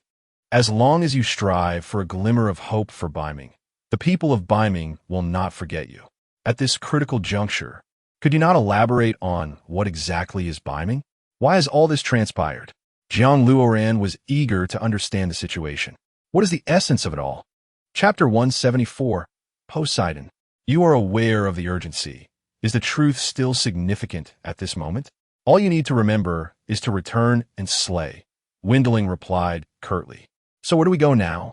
Jiang Luoran inquired. The Sea God Temple. Along this journey, I will train alongside you. Moreover, to reach Baiming, we must pass by the Sea God Temple. Passing by the Sea God Temple, you mean the ocean opposite it is Baiming? Jiang Luoran's eyes sparkled. Have you been to the Sea God Temple? Indeed, beyond the boundless ocean lies Baiming, Windling affirmed. It has completely reshaped my worldview. After all this time, I realized that as Baiming, Jiang Luoran chuckled bitterly. He had thought he needed to soar into outer space or venture into some secret realm. Let us proceed. It is time to set forth. Windling set down the 50,000-year soul beast, instructing him to carry it until he absorbed its spirit ring. No, I must carry it to Baiming as well. Jiang Luoran abruptly raised his head, demanding accountability. Windling glanced at Hulaina, signaling Jiang Luoran to resolve matters himself. Which one is excusing themselves? This matter is concluded. I will find you later. Jiang Luoran was not adept at farewells, his expression remaining cold. The soul beasts you intend to slay, are they of the same caliber as the one just now? Hulaina queried. Perhaps even stronger. It is uncertain. Jiang Luoran nodded. Can you kill it? How? I do not know. We shall fight until it is vanquished. Jiang Luoran scoffed. Very well, should you fail to finish. I will take care of it for you. Hulaina departed decisively, exhibiting her resolute nature. Efficient, determined, Jiang Luoran admired her, watching her silhouette for a long while. Let us embark. There is no reason to linger. Tiando Empire, Sil's capital. Jiang Luoran walked as if escorting a prisoner, carrying the towering soul beast on his back. For the time being, they had traversed several hundred kilometers. Upon passing Sil's, they would arrive at the Sea God Temple. The essence of the killing God domain does not lie in controlling time, but rather in mastering it. According to your words, you merely control time, lacking true mastery. Windling led the way ahead. What is the distinction? How does one master it? Jiang Luoran inquired. There is indeed a difference. One is control, while the other is mastery with ease. The power and freedom of each are vastly different. Mastery depends on you. After all, I am not a Kunpeng soul beast. Windling contemplated. Shall we enter the Sea God Temple then? I have heard it can also enhance one's strength, Jiang Luoran questioned. There is no need. That place is for inheriting the Sea God's position. Do you intend to inherit their God position? If it is training you seek, their time commitment is far too long. By the time you emerge, the opportunity will have vanished. All right, I understand. Jiang Luoran and Windling crossed the cliff outside the Sea God Temple, and the ocean view ahead grew increasingly magnificent and overwhelming. As they approached, they beheld the stone pillars within the Sea God Temple, which could assess the Sea God's trials. Sister Linger, where are you going? Jiang Luoran observed Windling intending to enter the Sea God Temple. Not allowing you to take the trial does not mean you cannot test your abilities. If you possess a Sea God trial spot, I will allow you to train a bit. Windling flew across the river. Jiang Luoran could not fly and had to use the Kunpeng movement technique to navigate across. He recalled there was a whale in the river. If disturbed, it would be disastrous. Entering the Sea God Temple, an eerie sense of emptiness enveloped him. Jiang Luoran understood that unless it was the Sea God trial, no one would appear, and if they did, they would be quite courteous. Place your hand upon it. Windling pointed at the stone pillar. Jiang Luoran hesitantly placed his hand on it, and the stone pillar trembled incessantly. No trial? Jiang Luoran withdrew his hand. Let us leave. Indeed, there was no trial. Windling placed her hand on the stone pillar, which also shook but without any trial. Neither of us did, Jiang Luoran noted. The two walked onto the beach beneath the Sea God Temple. Let us settle here. You shall activate the Kunpeng domain for your training. The previous training was too rapid and urgent. You must take your time to consolidate your strength. In these final 2 levels, immerse yourself in self-reflection. Wendling entered the Sea God Temple as if to visit an old friend. Sometimes, Jiang Luoran found it astonishing. Wendling appeared not to be a 70,000-year-old beast, but rather one of 700,000 years. She truly seemed to possess knowledge of everything, as though she had traversed countless ages. This was not mere pretense, but an innate radiance emanating from within. Without further thought, Jiang Luoran sat cross-legged, focusing on his martial soul. The Kunpeng domain was activated, compressing his temporal limits. A strange scene unfolded as Wendling stepped into the Sea God Temple. The Seahorse Doa and Bloodshark Doa all parted ways as if they were old acquaintances, and even the maidens graciously bowed to Wendling. She appeared as the mistress of this place. Linger has arrived? Poseidon, adorned in a luxurious blue gown, boasted a visage and figure rated above 95. Poseidon, Wendling smiled. Let me get straight to the point. Do you have a way to reach Biming directly? You know that is impossible. Only by having your esteemed prince inherit the divine bone and subsequently awaken the Kunpeng martial spirit can this be achieved. It is evident that Bo Sexy is privy to certain information. Yet, why did 3 soul beasts of 500,000 years arrive earlier? Feng Linger settled into her chair, sensing the energy of the treasured artifact. Moreover, we lack the capacity to obstruct their passage, Bo Sexy apologized. It matters not. 2 of them perished and 1 was left maimed. Feng Ling remarked about the 500,000-year-old beasts as if discussing mere children. Was it you who intervened? Bo Sexy inquired. Not at all. You are aware of my circumstances. My decades of cultivation have been sealed by Yedong. Only upon returning to Beiming can my 700,000 years of cultivation be released by Yebei Bei. Feng Ling sighed, her tone laden with the weight of experience. I fail to see why you're so anxious, exerting yourself so diligently. The Kunpeng clan indeed owes you a debt, Bo Sexy scoffed. They have owed it for quite some time. A few more instances do not alter that fact. However, Yedong's grievous strike nearly claimed my life. Yet, since I have survived and recovered, I shall eradicate him. Feng Ling eyes glinted with a cold, vengeful light. Yedong is likely the only one capable of slaying him. Bo Sexy pointed toward the figure of Jiang Luoran outside the hall. I am eager to witness the true power of a super god. Feng Ling clenched her fists, envisioning 10 crimson gold soul rings. As the sea worshipped and the mountains erupted in tumult, winds and clouds shifting dramatically. If that is the case, you may indeed return victorious. However, I regret to inform you that even someone of your caliber lacks a reliable method, Bo Sexy confessed. I cannot offer you any assistance, Bo Sexy lamented. Chapter 175, The Seahorse de Loa. As time passes, one realizes that life and death are merely 2 sides of the same coin. At times, one may wish for death, yet once it arrives, uncertainty ensues about what to do next, Feng Linger reflected. That is because you have yet to reach your peak. After the mundane, there will come a brilliance beyond compare. Just wait. Your time will come, Bo Sexy remarked, pouring 2 cups of tea. Have you completed the Sea Goddess trial? Bo Sexy suddenly recalled. Neither of us can, Feng Linger lamented. The Sea God knows we are unfit to inherit his position. Indeed, if possible, I would lend a small hand in terms of strength. It appears there is no opportunity now, Bo Sexy teased. What level is he at? 87. How much? Bo Sexy gasped, glancing fearfully toward the hall's exit. Is this the nature of super gods? This won't do. Jiang Luoran cannot engage in prolonged cultivation. He is the type who levels up amidst battle, unable to simply sit here comfortably. By the way, this is the Sea God's palace. While I may not be able to undergo the trial, surely we can spar. But with whom? The Seahorse Doloa? Or perhaps the little shark? Let us challenge the Seahorse Doloa. It's an ideal opportunity to test my depth. Considering the Seahorse Doloa's remarkable speed and Jiang Luoran's own affinity for swiftness, it would better showcase whose speed reigns supreme. Jiang Luoran transformed into a towering figure, fully armed and in his strongest posture, charging into the Sea Goddess palace.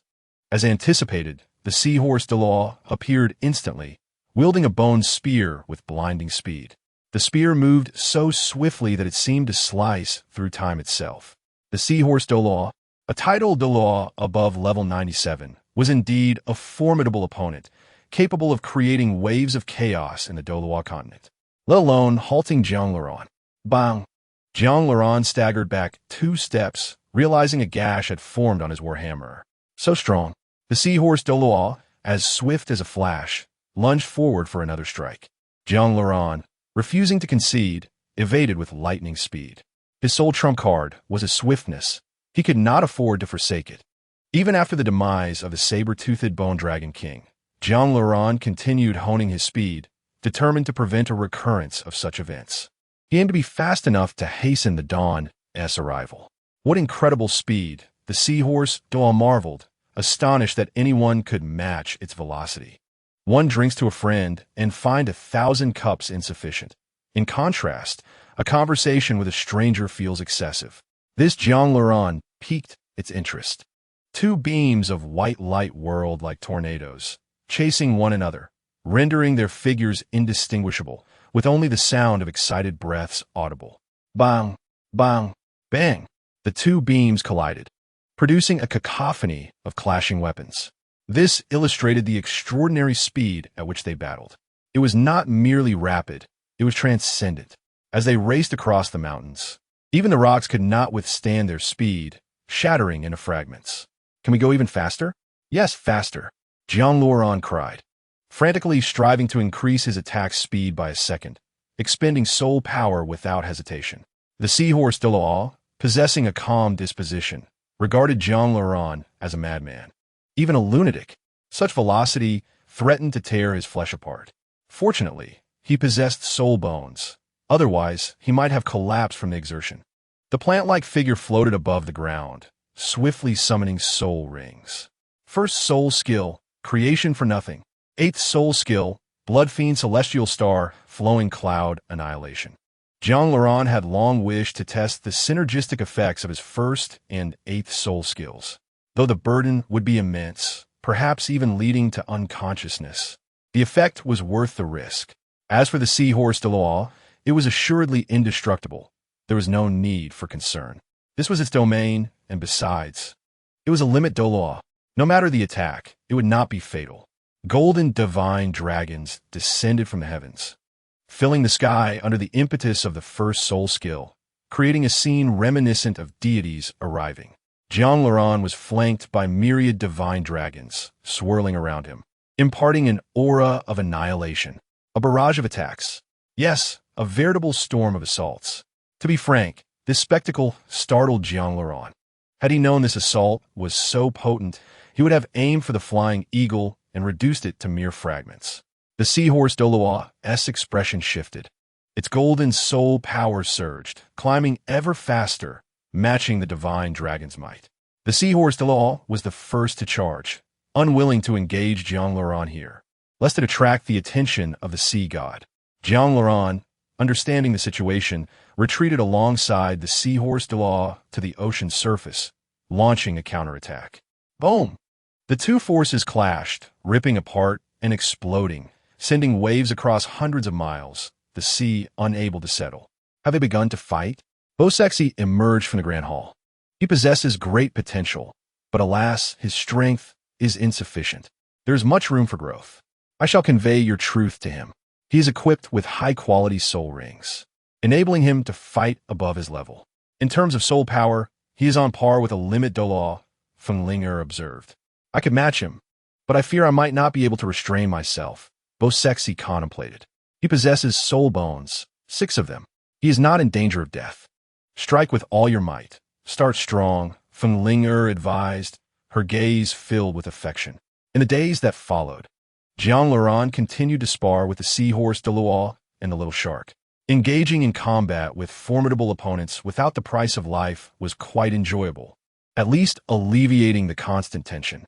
Soon, Bosexy joined them, and Jiang Laran found himself in a position of utter subjugation.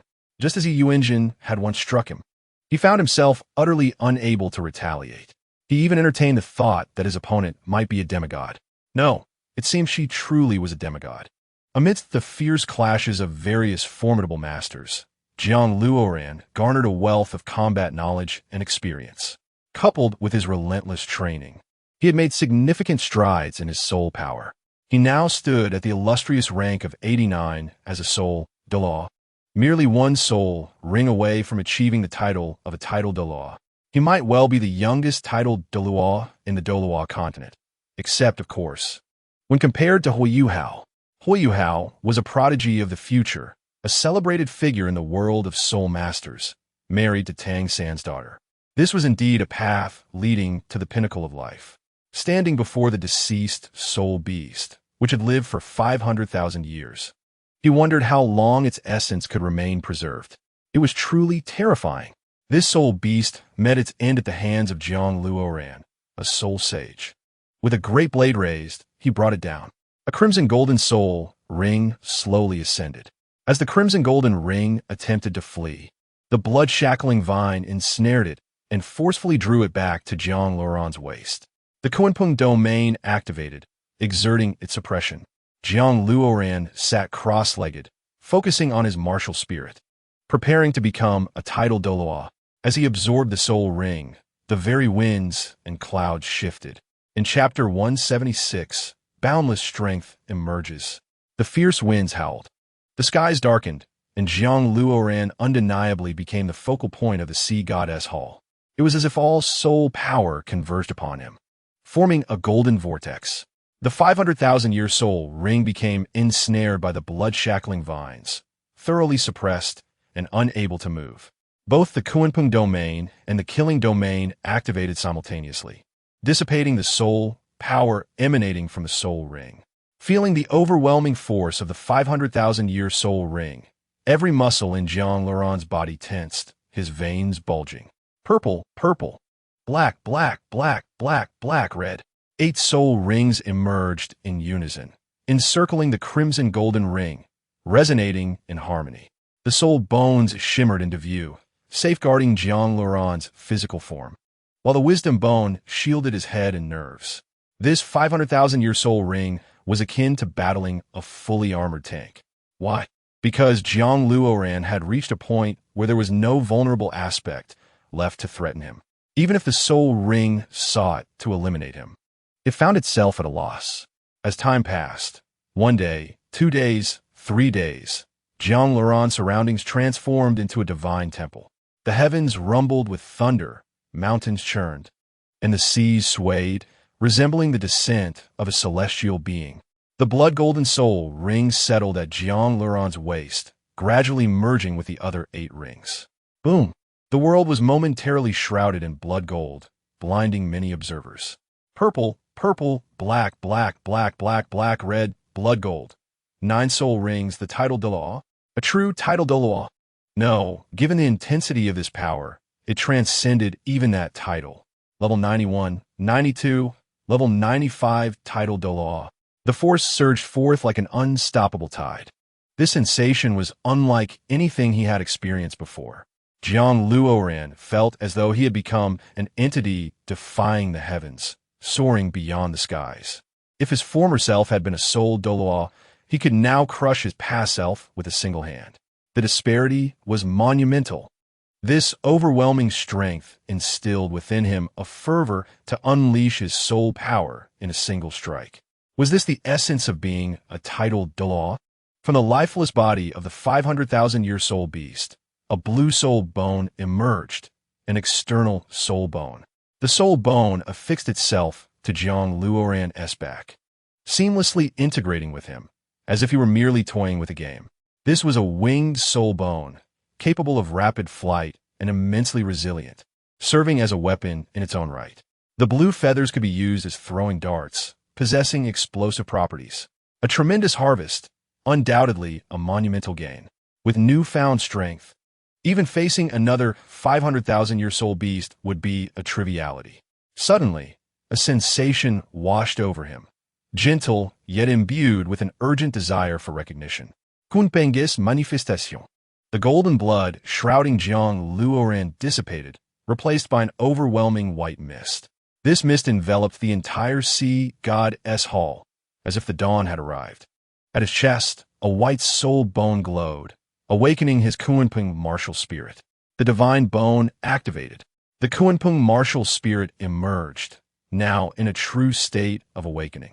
The dawn light in the sky was none other than Jiang Luoran's true form as a Kunpeng. Vast, immeasurable. It was not merely large. It eclipsed the sun and the sky for miles around. An endless horizon stretched before him, and Jiang Luoran sensed a terrifying surge of energy approaching. Now, should 10 500,000-year soul beasts appear, he would effortlessly dispatch them. As the divine bone manifested and fused with Jiang Luoran, miracles unfolded once more. The sea god's hall seemed to transcend into the divine realm. The colossal Kunpeng martial spirit gradually transformed into dawn's light, merging with Jiang Luoran. The divine bone pulsed, and astonishing scenes unfolded around him. Golden soul rings began to appear. This was an endeavor to bestow soul rings upon the Kunpeng martial spirit. Gold, gold, gold, gold, gold. Gold, gold, gold, gold. 9 1,000,000-year soul rings. This was no longer divine. It was super divine. Jiang Luoran's Kunpeng martial spirit shattered the limits of the 10th level.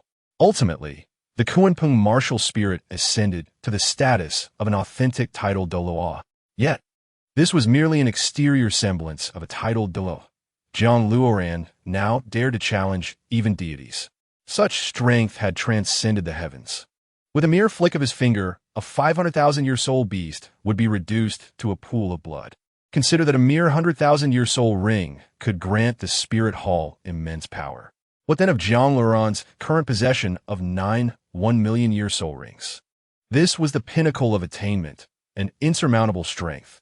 If there were to be more, it would be to ascend to the ultimate rank of 99 and acquire a 10th 1,000,000-year soul ring.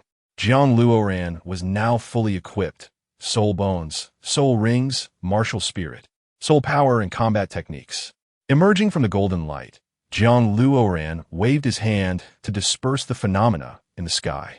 Now, he stood before numerous sea creatures and the denizens of the sea god's hall, this man of godlike strength. What did he do next? Jiang Luoran raised his left hand, gently pinching the distant sea. The entire ocean erupted as if detonated by TNT, the surging waves obscuring the sunlight from the sky. Under this light touch, the entire ecosystem of the sea struggled to withstand the pressure, nearly leading to a mass self-detonation. Jiang Luoran quickly withdrew his hand, diffusing the unmatched power. If he were to unleash a 1,000,000-year soul skill here, it would undoubtedly have repercussions on this place. Therefore, Jiang Luoran restrained the urge to test his soul skills. Each 1,000,000-year soul ring possessed 2 soul skills. How long would it take to test them all? By the time he finished, the sea god's hall might no longer exist. Furthermore, the 9th soul ring of the blood shackle vine martial spirit also held 2 soul skills, 1 domain skill and 1 combat skill, both exceedingly practical. I shall test you, Poseidon, who dared not underestimate him. Moreover, she could not afford to be careless. She merely sought to ascertain the current state of Jiang Luoran. Withdrawing her Kunpeng martial soul, she replaced it with the blood saber vine martial soul. Lifting her right hand slightly, she unleashed her 9th soul skill, the Blue God rune. Upon encountering the Blue God, all fell prostrate as the divine rune descended, heralding the slaughter of multitudes. Whoosh! A blue rune suddenly manifested upon Poseidon, rendering her immobile and engulfed in a sense of mortal peril. The 9th soul skill, the Blue God melody. The Blue God domain's blood rain song. A dirge for Xiaochang. Jiang Luoran waved her hands, and inexplicably, the sound of music reverberated forth. For several miles around, all who heard the melody were seized by profound sorrow, particularly the targeted Poseidon, who now cried out in torment. She had lost her combat capability and could fight no longer. With this 9th soul skill, Jiang Luoran had ensnared Poseidon. One could only imagine the sheer strength of the blood saber vine martial soul alone. Coupled with the Kunpeng martial soul, Jiang Luoran felt an exhilarating surge of confidence. Chapter 177, The Path of Return. The Blue God melody serves as a domain skill, utilizing sound to control adversaries, effectively functioning as a tool of execution. The blue god rune renders its target immobile. Judging by the perceptual levels of both parties, time is measured accordingly. Jiang Luoran had no intention of killing Poseidon. She had merely come to test her abilities, which was a noble endeavor. Jiang Luoran promptly released Poseidon and dissipated her soul power. At this moment, she was eager to assume her true Kunpeng form. Logically, she should transform into a towering Kunpeng. If that were the case, it would be extraordinarily majestic. With a mere gesture, how many mountains and seas could be flattened? It was akin to becoming a transformer. Senior Poseidon, are you well? Jiang Luoran inquired in astonishment. For Poseidon lay on the ground, her breathing labored.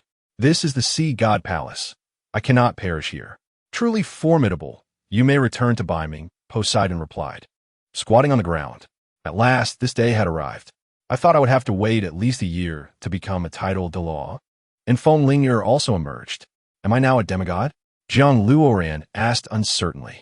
Above demigods, below true gods. You are currently at the level of the first general beneath Yi Bei. One more step up, and you will reach Yi Bei's caliber. Feng Ling'er remarked with a hint of melancholy. First general? Such individuals exist? Who are they? Jiang Luoran inquired with curiosity. I have 3 soul beasts, known as the 4 directions generals. I am the weakest among them, Feng Ling'er explained. I have fully mastered the Kunpeng domain. As for my current speed, I have yet to dare test it. Jiang Luoran surveyed the surroundings. Let's go. Use your utmost speed and rush toward the sea. Feng Ling'er suddenly grew excited. Charge. All right, Jiang Luoran replied, taking a few steps forward and leaping into the air. Kunpeng manifestation. The 7th soul skill, true Kunpeng.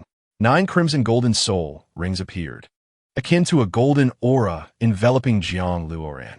The Kunpeng emerged, gracefully and slowly. Its body was white, actually obscuring the sky.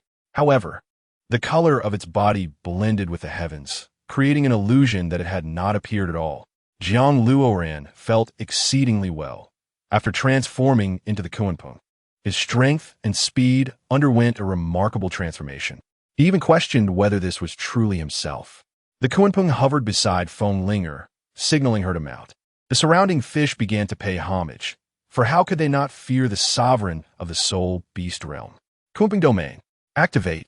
The 1st, 4th, 7th, and 9th soul skills erupted simultaneously in radiant brilliance, unleashing a total of 18 soul skills and domain techniques. This power could be described as creation itself. The Kunpeng flapped its wings and vanished, appearing over 100,000 miles away, fearing that its might obliterate the sea god palace. If that were to occur, it could potentially enrage the sea god. Would that not be self-entrapment? The vast Kunpeng, suffused with intense white light, even shone as brightly as the sun, creating the illusion of 2 suns in the sky.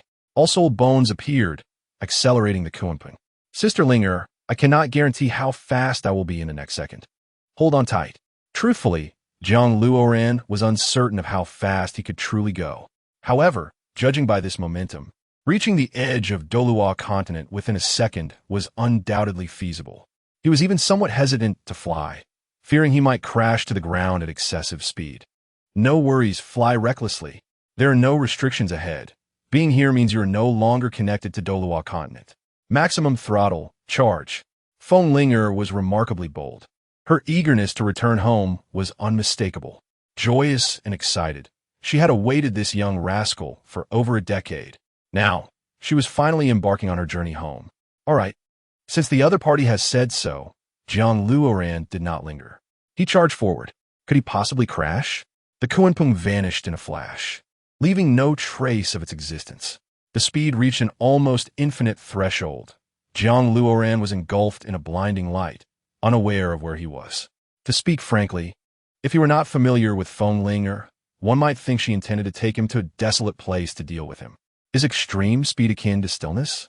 Jiang Luoran did not perceive the fierce wind blowing behind him, only the white light, the tranquility, and the profound silence. He felt as if he had traversed the vicissitudes of this world countless times. Bang! The Kunpeng reappeared, gliding gracefully in the sky. Now, merely by gliding, it could cover over 100,000 miles. Well, this one move alone is equivalent to my flying for 500,000 years, Feng Linger exclaimed, filled with excitement. However, Jiang Luoran was oblivious to his own actions. And what were those beastly forms on the ground? Why were there individuals clad in animal skins? Where is he? This place felt oddly unfamiliar. Once more, plunge into the illusion. Remember, regardless of what you see, charge through. Feng Linger pointed ahead, urging him onward. The Kunpeng unleashed its full power, merging into the void, as if embodying some uncontentious essence. This sensation was enigmatic. At times, Jiang Luoran wondered if he had perished. Or perhaps, was he still himself? Whoosh!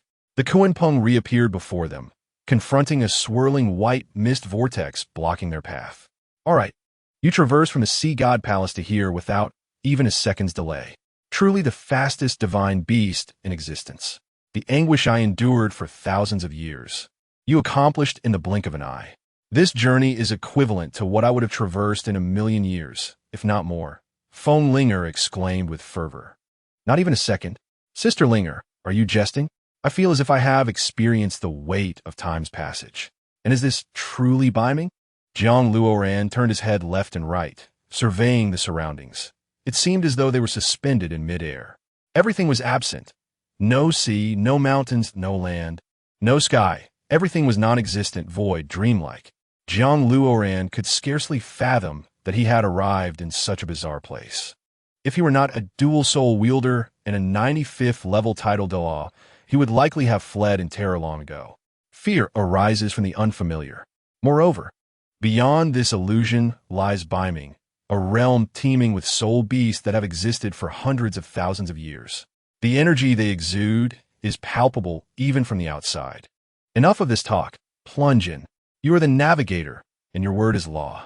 Kunpeng, with eyes closed, steeled himself and dove into the illusion. As his vision darkened, it felt akin to plummeting into an abyss. Were it not for his own experience, Jiang Luoran could scarcely fathom such a sensation. Am I in outer space? This place feels reminiscent of the cosmos. A black hole? Kunpeng blinked, puzzled. What is the universe? What is a black hole? Feng Linger was equally perplexed. Chapter 178.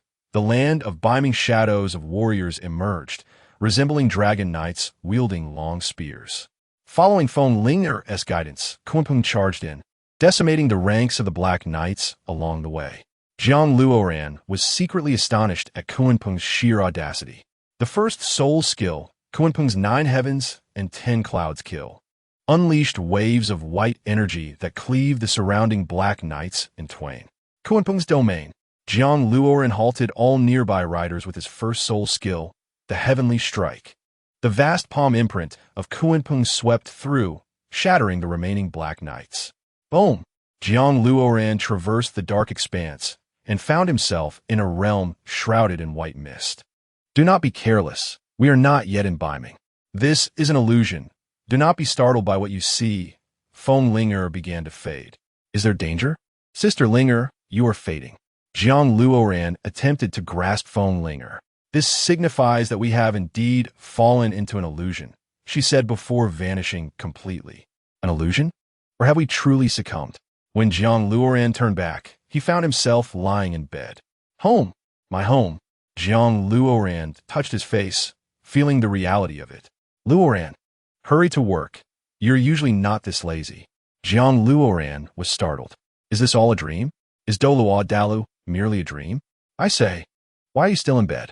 Your supervisor called me, urging you to hurry. A middle-aged man approached and pulled Jiang Luoran up. Jiang Luoran donned a cheap suit and rushed to the company. The bustling white-collar workers, the throngs of traffic, the crowded subway, the opulent skyscrapers, all felt so familiar and timeless. Luoran, why are you late today? The supervisor is waiting for you in the office. Hurry. Jiang Luoran, how dare you be late?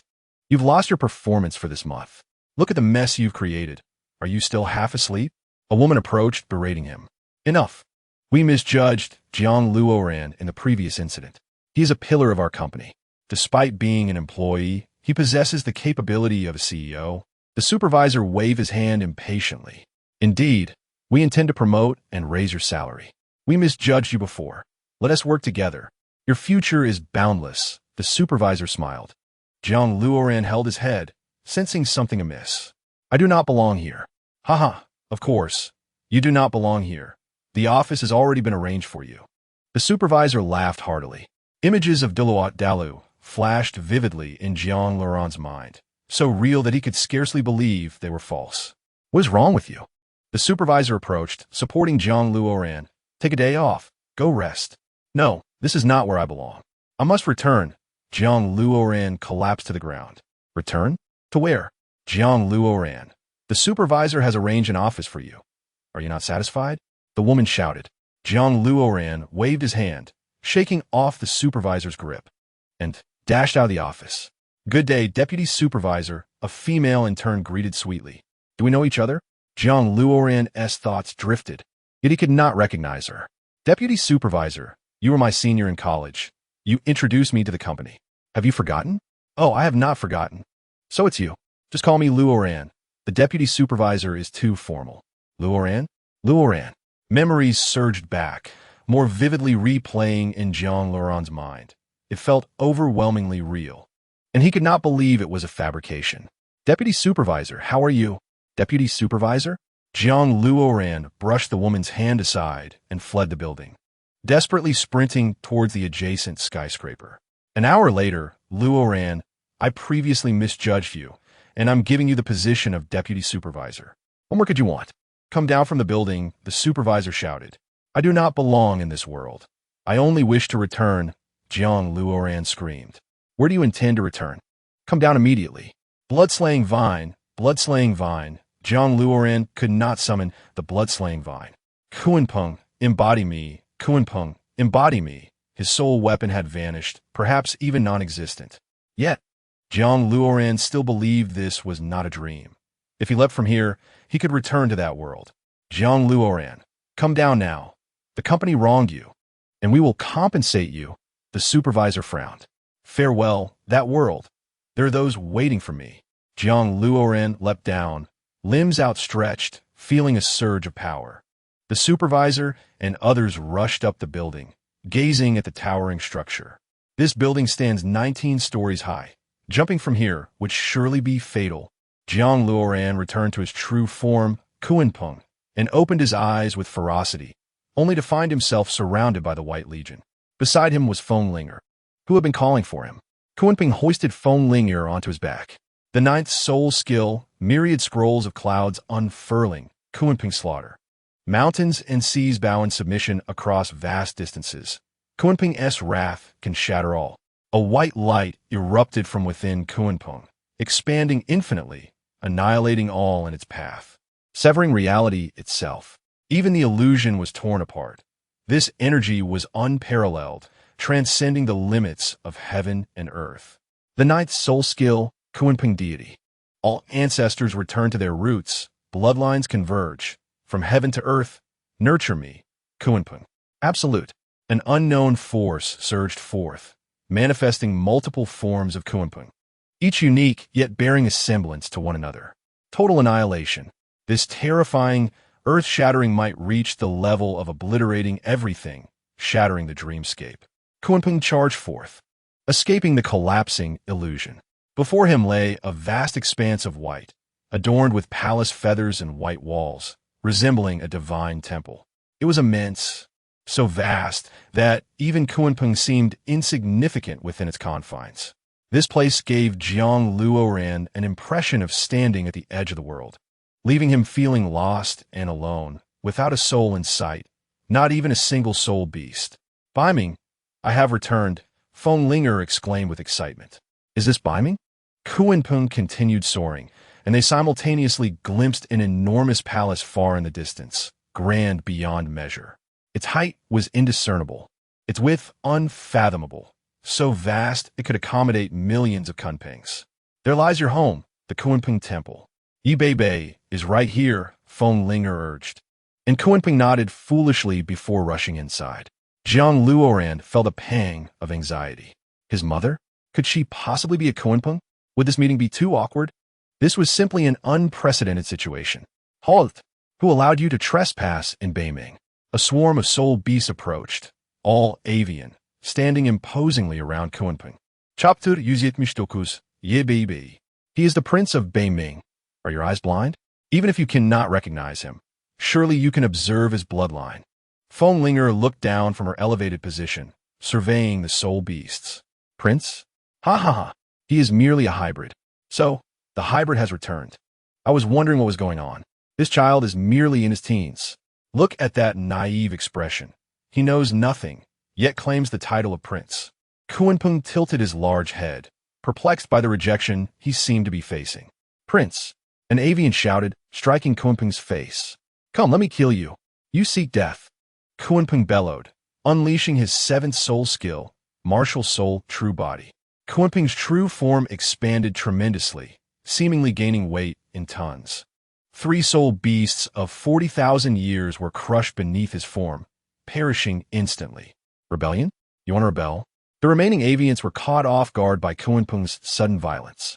You are the ones rebelling. None shall escape. Kunpeng's gaze turned sharp, and with a fierce sweep, he eliminated several more. Something feels off, Run. You cannot escape. Jiang Luoran tore away Kunpeng's true form and summoned Blood Fiend Vine. 9th soul skill, Blue Divine Symbol. Upon encountering the Blue Divine, the masses fell, the Divine Symbol descending to bring about carnage. 9th soul skill, Blue Divine Melody.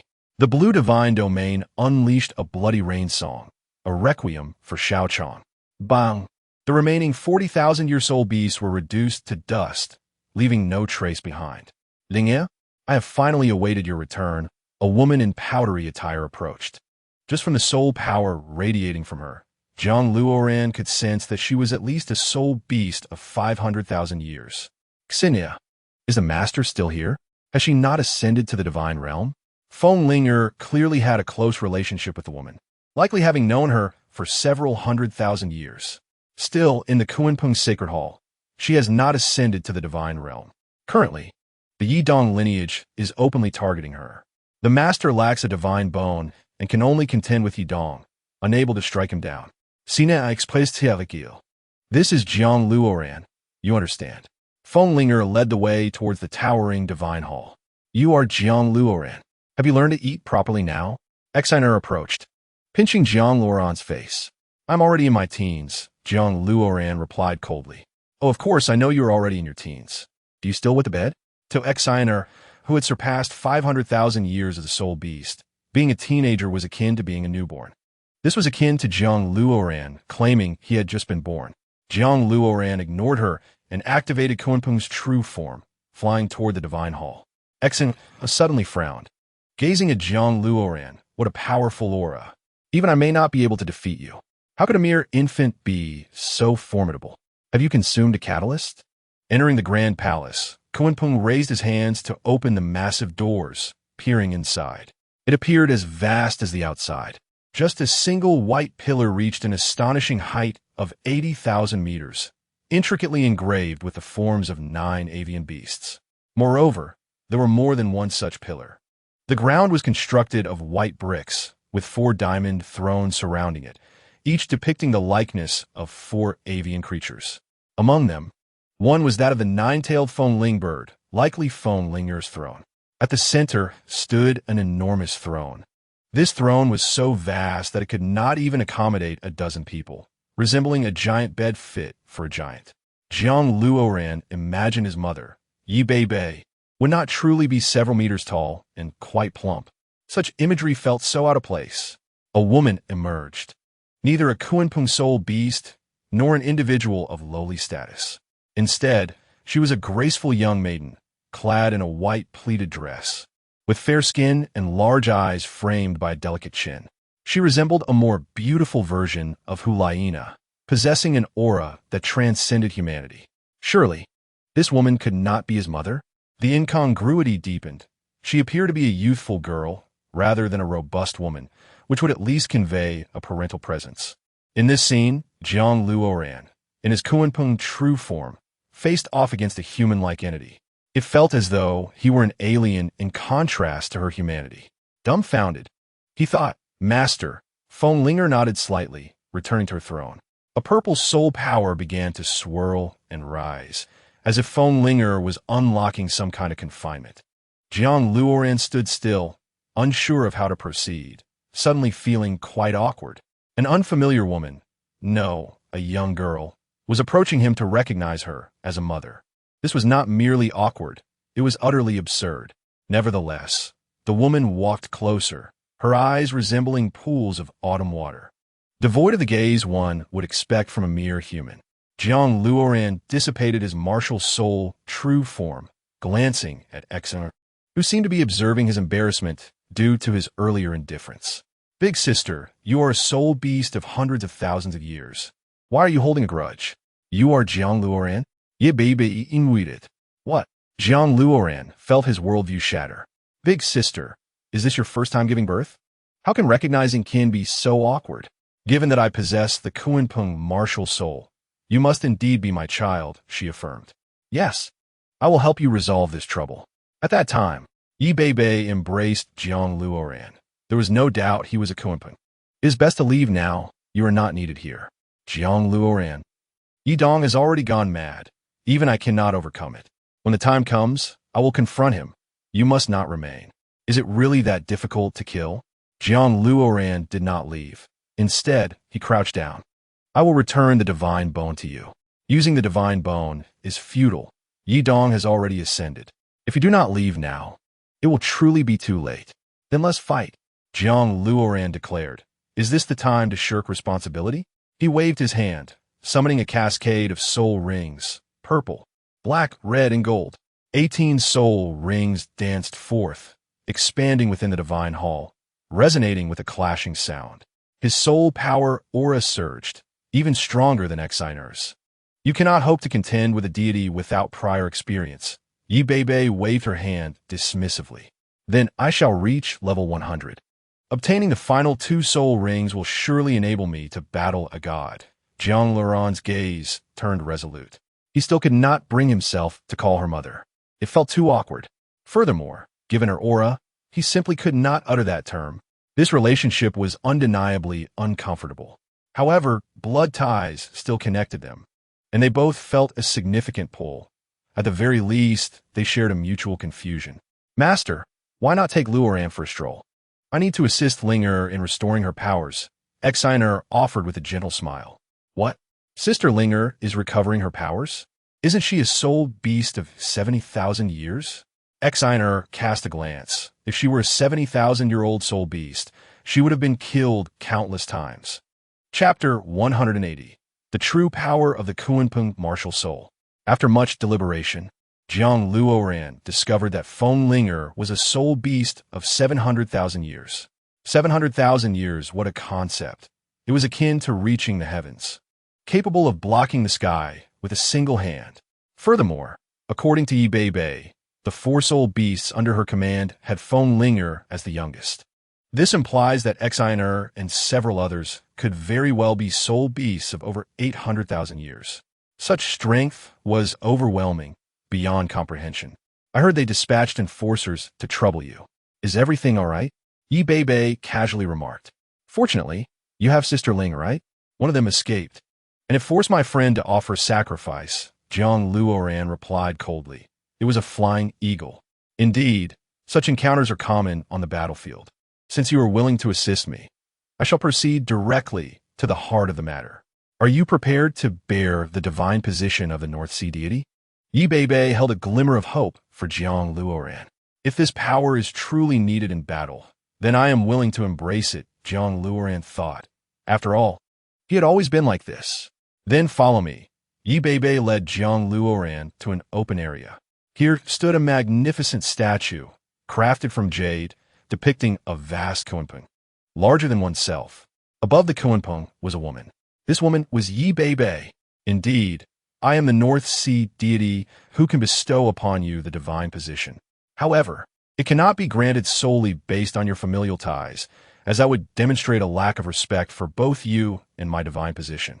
Thus, you must undergo my trials to inherit the North Sea deity's position. Yi Beibei observed Jiang Luoran's expression. All right, let's begin. It was hard to fathom that a deity would discuss her divine position with him, especially as she explained how he should navigate the trials. This was indeed a remarkable deity. Jiang Luoran nodded and stepped forward. Be cautious. The inside is fraught with traps. I may have made it a bit too challenging. If you cannot persevere, just tell me. I will release you. Yi Beibei's cheeks flushed slightly. I am not a 3-year-old child. To give up just because it's difficult? That is not my style. Jiang Luoran ignored her and plunged into the trials. Upon entering the first trial, Jiang Luoran felt no discomfort. Unbeknownst to him, the first trial was actually an elimination round. Without the bloodline of the Kunpeng, he would have been crushed immediately. In other words, only the Kunpeng could master the North Sea deity's position. Others could not. Otherwise, why would Yi Dong harbor animosity towards Yi Beibei? He could not inherit the North Sea deity's position because he was not a Kunpeng, which bred jealousy and ultimately hatred towards Yi Beibei. As Jiang Luoran ventured deeper into the first trial, he felt his soul power surging. His body involuntarily began to change, and gradually he floated upwards, ultimately transforming into a Kunpeng. This transformation felt distinctly different from his previous form. Whereas the earlier Kunpeng form was purely for destruction, his current incarnation felt as though he was inherently a Kunpeng, moving with effortless grace. Floating in the sky brought about an undeniable sense of belonging. This was astonishing, truly unfathomable. As he drifted, Jiang Luoran arrived in a misty expanse where a figure faintly emerged. The being, shrouded in white mist, had white hair and a composed demeanor, resembling a person formed of clouds. I have been here for a long time, the elder suddenly spoke, yet it felt as though not much time had passed. Jiang Luoran was astonished. Such a calm demeanor could only be acquired after millions of years. All these realms exist solely for the Kunpeng. In other words, those who are not Kunpeng soul beasts have no right to enter and reach this point, the elder sighed. Now in his Kunpeng state, Jiang Luoran nodded. What is required in the first trial? Kumba. Your current state has yet to unleash even 50% of the Kunpeng's power. How will you contend with me? The elder smiled faintly. Not even 50%? I believed I was quite strong. Jiang Luoran was bewildered. So he possessed martial skills, but did not know how to utilize them? Up until now, he had not even tapped into 50% of his power? Strong? For the Kunpeng, grasping the sun and moon and plucking stars is within reach. You are akin to a child still struggling against mountains and seas. Such behavior is childish. The elder could not help but ridicule him. What should I do then? Jiang Luoran became serious. With your almost divine strength and latent potential, why is there no overwhelming aura of dominance? For opponents who could be defeated with a mere breath, why resort to physical means? Jiang Luoran was stunned. How could such word from you be so enjoyable? Strike at the soul power, deliver a precise blow. It is not about flailing like a mad dog. You must discern what to wield and what to hold back. Wield? Is there a difference? Jiang Luoran felt that he had an abundance of soul power that could not be exhausted. Whether to wield or not seemed insignificant. It is profoundly significant. How could a sovereign not allocate his subordinates freely? A wise monarch would understand the principle of breaking through with precision. Merely mastering this concept could enhance your power by 20%. Breaking through with precision? Jiang Luoran began to grasp the elder's meaning. The power that spreads can only be termed a tsunami. The power that strikes is a sword aimed at the enemy. This is akin to refining his chaotic hammer technique, which now required accuracy and force. Thus, striking an enemy at a point could incapacitate them entirely. There is no need for flashy displays. The truly formidable always emerge quietly and act discreetly. A fierce tiger must crouch before pouncing, and a divine dragon must emerge from the clouds. Even a fierce tiger and divine dragon must maintain a low profile before battle, let alone Jiang Luoran, who had yet to attain divinity. The elder's lesson was solemnly noted by Jiang Luoran. Matters that could be resolved with a simple gesture should not require the elbow. Aiming for a single point should not involve sweeping strikes, for there is no necessity. Let us proceed. I merely offer this advice. You are a Kunpeng, entitled to traverse this divine realm. Has the first trial been passed? This seems somewhat irregular. I, the junior, am willing to follow the senior's teachings and heed the counsel of the true deity. Jiang Luoran nodded. If he could absorb the wisdom of such a powerful being and modify his training over the years, he would likely grow even stronger. It must be noted that his long-term cultivation of the Shui, Sha, Tung martial soul left him unfamiliar with the Kunpeng martial soul. If he had to describe his understanding, it would be that it was unmatched in strength and could slay ghosts. Beyond that, Zhang Luoren truly did not know how to wield the Kunpeng martial soul. He initially intended to seek guidance from Yi Bei, but she likely wished for him to discover it himself. Chapter 181, Yidong. True Deity's Teachings? Only a god can comprehend divine oracles, yet once you become a god, there is no need to heed the oracle of another deity. The junior bids farewell, and the Kunpeng nodded as it floated away. Is the opponent Yidong? The elder suddenly spoke. Indeed, perhaps there is more. Zhang Luoren pondered thoughtfully before responding. Let me impart to you a technique, as it is the only one I possess. The elder firmly grasped Kunpeng's hand, causing the 9 golden soul rings adorning Kunpeng to flicker involuntarily. How peculiar! It seemed almost preposterous. Zhang Luoren had not activated the soul rings himself, yet this elder could manipulate them merely by holding him? It was utterly baffling. The elder's left hand moved erratically, his index finger suddenly glowing as it pointed skyward, launching a beam toward a crystal. The golden light resembled tiny shooting stars, trailing luminous wisps.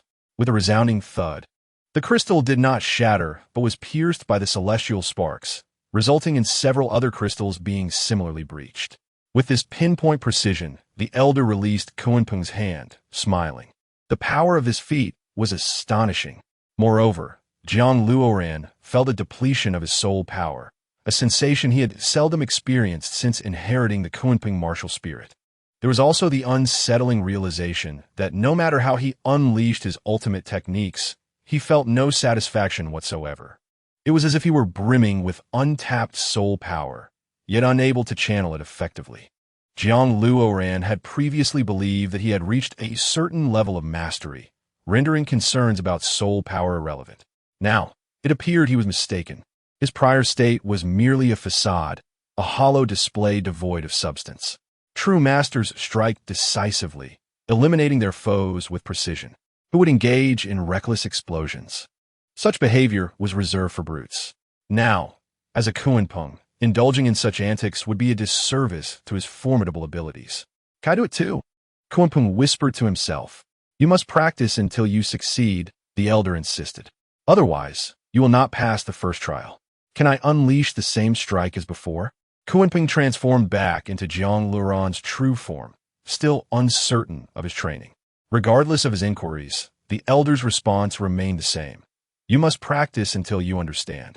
Yet, Zhang Luoren was plagued by numerous uncertainties about how to train effectively. Clenching his right hand, he unleashed a barrage of energy, producing a cacophony of sound. 9 golden soul rings manifested simultaneously in his grasp as he raised his right hand and pointed with his index finger. With a resounding blast, a magnificent beam of light erupted, soaring high into the sky. The beam swept through the air, reducing all nearby crystals to dust, nearly tearing apart the fabric of space itself. However, upon executing this attack, Zhang Luoren felt no drain on his soul power. Instead, it seemed as trivial as releasing a minor technique. Yet he could distinctly sense that if this strike and the previous one struck Yidong simultaneously, the former would undoubtedly possess greater lethality. Precision is the most potent weapon in this world. A scattered approach yields no results. Striking decisively at a single point, catching the opponent off guard, is the key. Naturally, you're not preparing to fight Yidong, the elder chided. The second strike failed. The third strike failed. The 1,856th strike failed. Zhang Luoren's soul power was nearly exhausted, yet he continued to fail, gasping for breath and feeling fatigued. 3 days passed, and Zhang Luoren persisted in his training, yet he could not manage to unleash a single strike effectively. Even when he attempted to release energy, he found himself gasping for air. Consider yourself a wine barrel. Do not spray out water and foam. What the client desires is simply the wine within you, released judiciously, compressed, and extracted. Feel the flow of soul power and strike decisively. The elder maintained an indifferent demeanor, seemingly unaffected by Zhang Luoren's struggles. It was as if nothing could provoke his ire. Strike decisively. Strike decisively. Feel the soul power? Jiang Luoran was filled with soul power. How could he feel it? Utilizing soul techniques was merely invoking his own soul power, was it not? Practice more. You will know when to stop. Otherwise, even if you leave, you will merely serve as Yi Dong's appetizer. 17,852 attempts. 18,467 attempts. 30,000.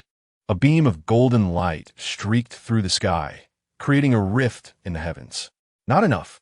When it is time to wield your soul power, why not unleash it with all your might? Jiang Luoran was elated. Regardless of the outcome, he had now grasped the essence of the technique. To utilize soul power, he would extract every ounce of it in one go and see if it worked. Jiang Luoran concentrated his right hand, the 9 golden soul rings tightening around him, enveloping him in darkness. It felt as if a sinister energy was coalescing, imparting an aura of danger. It was as though Jiang Luoran commanded the very realm itself. With a surge, the golden light erupted upward, striking the heavens and exploding into a dazzling display, shaking the entire space. Mastery comes with practice. Continue.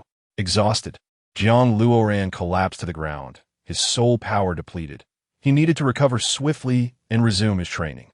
Day and night, he practiced relentlessly, and Jiang Luoran felt he was on the verge of mastering the Elder's technique. After 5 days, he finally achieved proficiency. Indeed, as the Elder had stated, he was now significantly stronger. Compared to before, he was akin to a mere decorative vase, utterly useless. If he were to confront Yi Dong now, he feared he might be utterly defeated. Now he was like a covert hydrogen bomb launcher, capable of unleashing devastation upon the world. Once you have mastered it, depart. The Elder urged, eager for peace. Jiang Luoran had disturbed his tranquility for days. Thank you, esteemed Elder. I shall forever be grateful. Jiang Luoran bowed deeply. Since you express such gratitude, I have a small request. The Elder suddenly sat upright. Please, speak, Jiang Luoran replied, unsure of what further request the Elder might have. Yi Dong is, in fact, my disciple. Jiang Luoran's heart jolted, and 18 soul rings instantly materialized, forming a protective barrier. Do not be alarmed. Had I wished to kill you, I would have done so long ago. Jiang Luoran promptly dissipated his soul rings, realizing the Elder was correct. His reaction had been one of impulsive agitation. Yi Dong was indeed a diligent individual, having endured unimaginable hardships to earn the recognition of the northern underworld god. Yet fate had dealt him a cruel hand. He lacked the bloodline of the Kunpeng. You may believe that talent and effort could compensate for bloodline deficiencies. But I assure you, the Kunpeng bloodline cannot be supplemented through mere effort. Such soul beasts are inherently destined for divinity. It is often said that perseverance can surpass innate talent. Yet the true value of bloodlines remains insurmountable, unless the bloodline bearer is a despicable individual, attracting enemies. Chapter 182.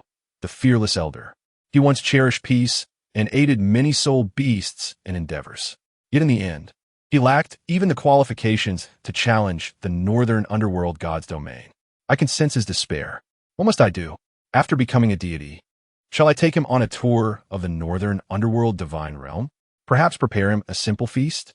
Jiang Luoran inquired. Fulfilling the desires of another and walking the fine line between life and death sounds rather appealing. It possesses a sense of humanity. I implore you to spare his life. Merely incapacitate him, the Elder pleaded. You have imparted so much knowledge to me. Had Yi Dong not committed heinous acts, I would have granted him clemency. Jiang Luoran stated solemnly. Very well. The god of Biming has 3 trials in total. You have successfully passed the first. Now, proceed. Jiang Luoran transformed into a Kunpeng and swiftly soared toward the next trial. It must be said that, were it not for the speed of the Kunpeng, an ordinary person would take years to reach the end of this place. The scale is beyond imagination. There stood another Kunpeng, eyes tightly shut, seemingly in meditation. With the intention of not disturbing the Elder, Jiang Luoran gently floated past. Suddenly, the Elder Kunpeng opened his eyes, exuberantly gazing at Jiang Luoran, resembling a lover's gaze. The first trial teaches you to cultivate inner calm. In the second trial, I shall instruct you on how to fight like a Kunpeng. You are quite impressive. Had you not chosen to bypass the skills of Dongfang Gu and directly approach the second trial, you would have surely failed, the elder Kunpeng remarked. I merely wished to acquire more knowledge. Jiang Luoran dissipated his Kunpeng form. It seemed that the elder was preparing for battle, and he must be ready. The white Kunpeng lunged forward, launching a physical assault. The opponent dared to employ a physical attack. Jiang Luoran evaded and transformed into his true Kunpeng form. Engaging in fierce combat, the two Kunpengs were evenly matched, growing stronger with each clash. While Jiang Luoran could not yet match the opponent in soul techniques. In terms of physical confrontation, he felt no fear. With the most concerning physical damage now absent, Jiang Luoran felt liberated. However, the elder Kunpeng's strikes grew increasingly forceful. It was unimaginable how much devastation one blow could cause. Is this how you fight? The elder Kunpeng altered his previous tactics, unleashing blinding white light as he charged at Jiang Luoran once more. Bang! Jiang Luoran stumbled back, utterly overpowered by the elder's immense force. Bang! Again! He was forced to retreat. The elder Kunpeng's strength seemed to multiply exponentially. If the Kunpeng were to continue this way, each strike would necessitate the opponent's demise, or at least compel them to withdraw. Jiang Luoran summoned his soul power to bolster himself as he engaged in battle. Yet, he sensed an overwhelming will emanating from the elder. It was not merely will, it resembled a domain, instilling an unsettling chill. Moreover, the elder appeared unperturbed by any conflict. Even if faced with a hydrogen bomb explosion, he would charge in without hesitation. This was not mere fearlessness. It bordered on madness. Such a defiance of all worldly power would instill fear in anyone encountering such an adversary. It was akin to a domain of a god of slaughter, enhancing one's strength by 20 while diminishing the opponent's by 10. This elder Kunpeng possessed his own domain. Indeed, that was formidable. Jiang Luoran speculated that this second trial might be intended to teach him a domain skill. Bang! Bang! Bang! The two Kunpengs fought for what felt like an eternity. Jiang Luoran increasingly found himself at a disadvantage, while the elder remained invigorated. Fight back! You cannot even retaliate? How disgraceful! You are tarnishing the honor of our Kunpeng lineage. Show your fighting spirit. Even a king, abandoned by the world, would find a way to rise again. Jiang Luoran, however, was too exhausted to heed the elder's lofty ideals. He felt utterly drained. Strangely, as he battled the elder Kunpeng, he became increasingly fatigued, almost as if his essence were being siphoned. And the king? Does a king not need rest? A king must eat well and sleep soundly to rise again. Enough! Jiang Luoran waved his hand, panting heavily. My goal is to defeat you. I am weary. May I rest? The elder Kunpeng. You wish to rest? The elder seemed to recall something. You still require soul power, do you not? Time has slipped my mind regarding that matter. Jiang Luoran lay on the ground and fell asleep, utterly exhausted. Having passed the first trial, he was already drained, and now he faced the elder Kunpeng in the second trial. The elder fought with more ferocity than any young warrior, and Jiang Luoran truly believed Yi Bei should take him away. Then, matters concerning Yidong would be resolved.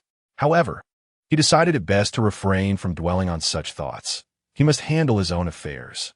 Days passed in a blur. The second trial reverberated with sound. Whenever Jiang Luoran grew weary, he would sleep, only to awaken and resume fighting. Day and night, they fought as if neither would relent until the other was vanquished. Defeat me, and I shall grant you the true Kunpeng domain, the elder Kunpeng bellowed. The Kunpeng domain, you say? I possess it, Jiang Luoran defended against the elder's onslaught. Yours is incomplete, likely focused solely on time, is it not? Whereas what I bestow upon you enables one to embody a fearless strength. In battle, the greatest fear is confronting someone more powerful. In such moments, fearlessness becomes invaluable, allowing you to maximize your potential. Jiang Luoran was uncertain how his golden soul rings would manifest a domain, yet the Kunpeng domain seemed to be his strongest.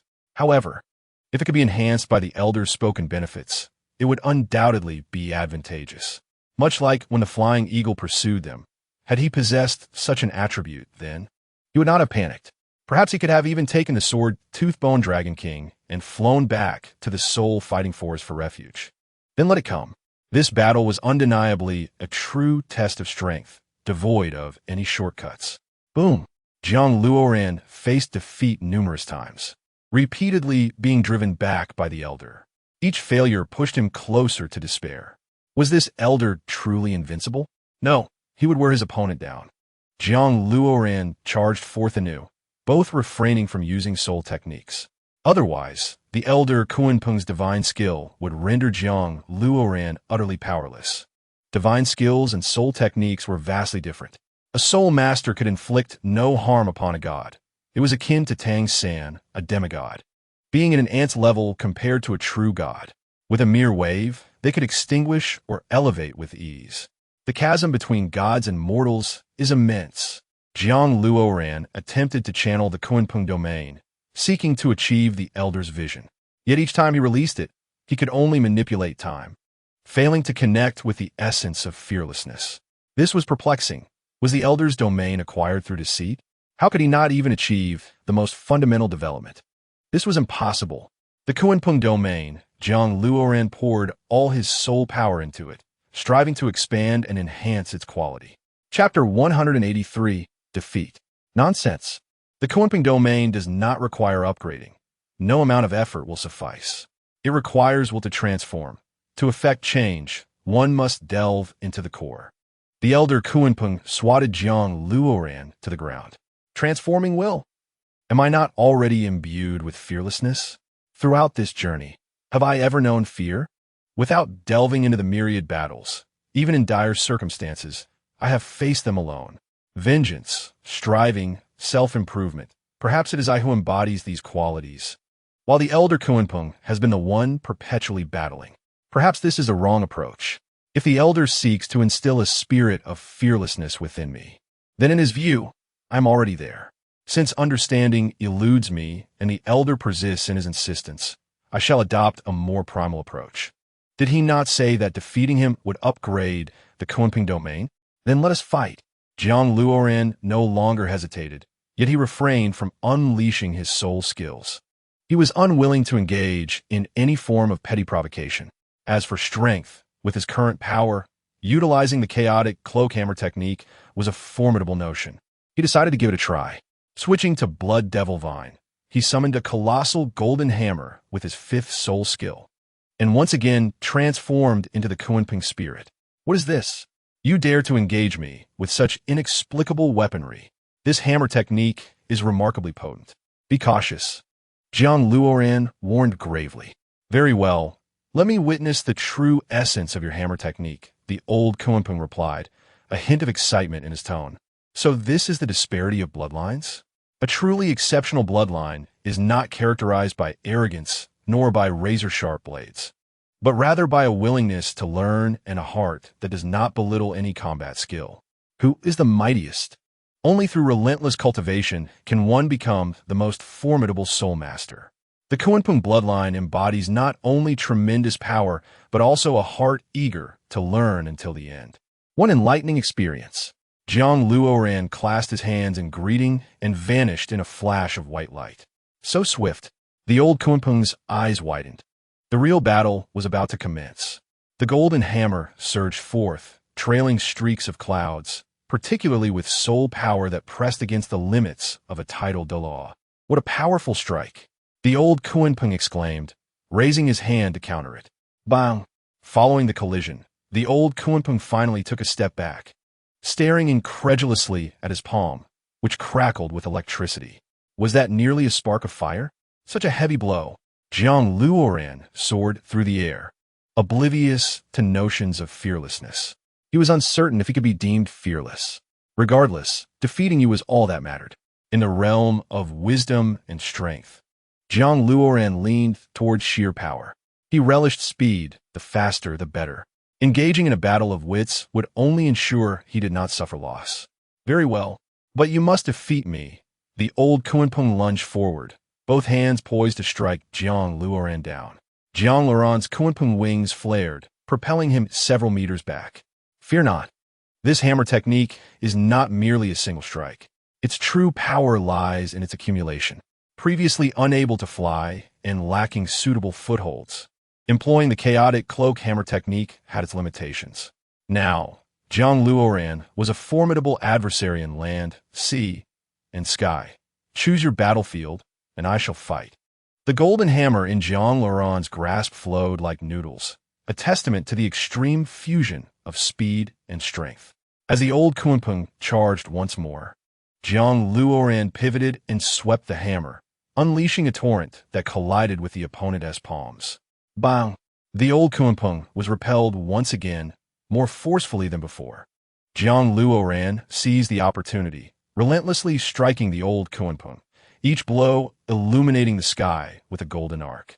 The hammer strikes accumulated, yet Zhang Luoran had not yet bested the old Kunpeng. The chaotic cloak hammer technique approached a state of perfection.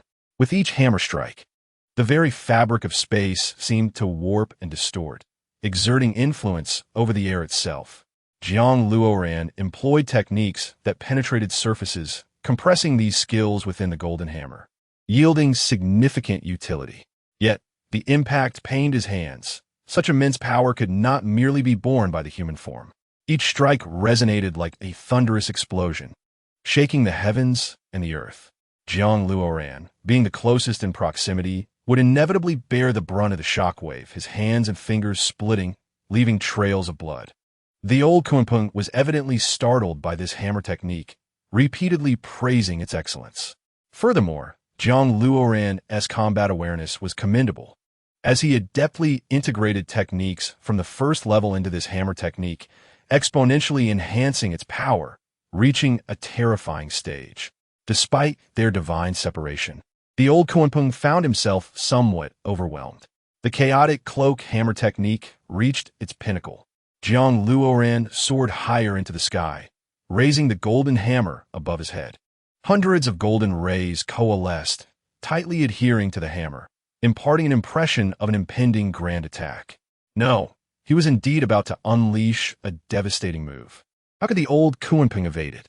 The thought of evasion never crossed his mind. Instead, he charged forward, determined to confront Zhang Luoran's strike. Although terrifying, this attack could never defeat a god. Zhang Luoran had calculated the power and follow-up strikes with precision. Words and phrases could scarcely portray the sound of this collision. The unimaginable force clashed, resulting in a truly cataclysmic blow. It was indeed capable of shattering the void. Zhang Luoran transformed back into the blood devil vine spirit, preparing to unleash his ultimate move. First soul skill, creation from nothing.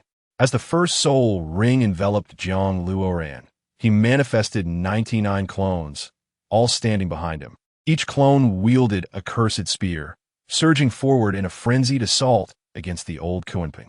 The clones, cloaked in golden light, were poised for a desperate battle to the death with the old Kunpeng, their numbers dwindling. This was a frenzied clash, wherein Zhang Luoran sought victory through the synergy of dual soul spirits. Ultimately, he was compelled to employ a cloned soul skill. It remained uncertain whether this breached the rules. Yet his clones wielded only cursed spears, refraining from releasing other soul skills that could inflict widespread damage. Enough, enough! The old Kunpeng waved his hand, revealing several fresh wounds, particularly on his palm from the recent collision with the perfected hammer technique, which had nearly shattered. Bang! Zhang Luoran dismissed his clones, placing the golden spear upon the ground. The burden was immense. Without 2 days of rest, he believed he would not recover. What is the name of this hammer technique? It can indeed amplify its power. The old Kunpeng inquired. Chaotic cloak, channeling all surrounding forces to converge at a single point before erupting, Zhang Luoran explained. Naturally, our Kunpeng killing technique is a one-time, ultimate attack that harnesses the advantages of heaven and earth, distinct from this hammer technique, Zhang Luoran reflected. The Kunpeng killing technique is about maximizing one's essence and channeling all power into a single strike. In Chapter 184, The Long Spear, the old Kunpeng urged Zhang Luoran to restore his soul power. Otherwise, he would meet his demise in the third trial. He infused a strand of his white light into Zhang Luoran's Kunpeng domain, enhancing his attributes.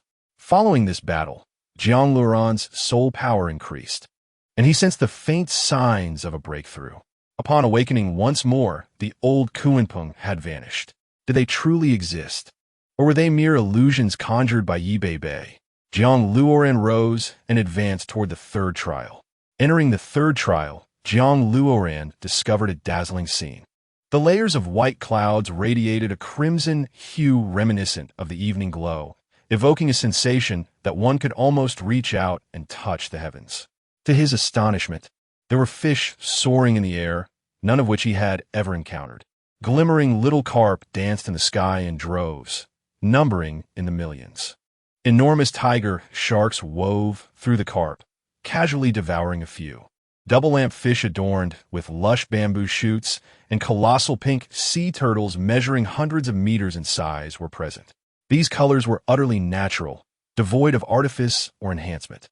Suddenly, the white sky faded, leaving only a golden dawn that made one feel as though they had stepped into a celestial realm.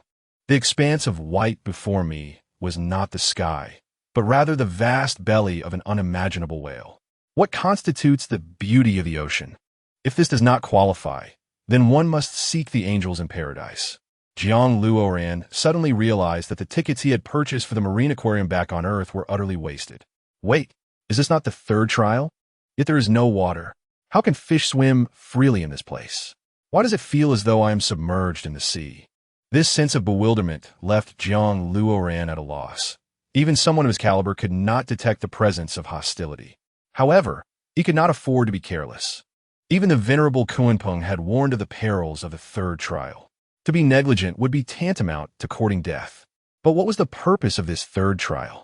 Was it to eliminate all the fish present? Surely that could not be the case. According to the reputation of the Kunpeng clan, such ruthless decisions were unlikely. Suddenly, Jiang Luoran gasped. The only person present was a vague silhouette, shrouded in an endless white mist, making it impossible to discern their identity.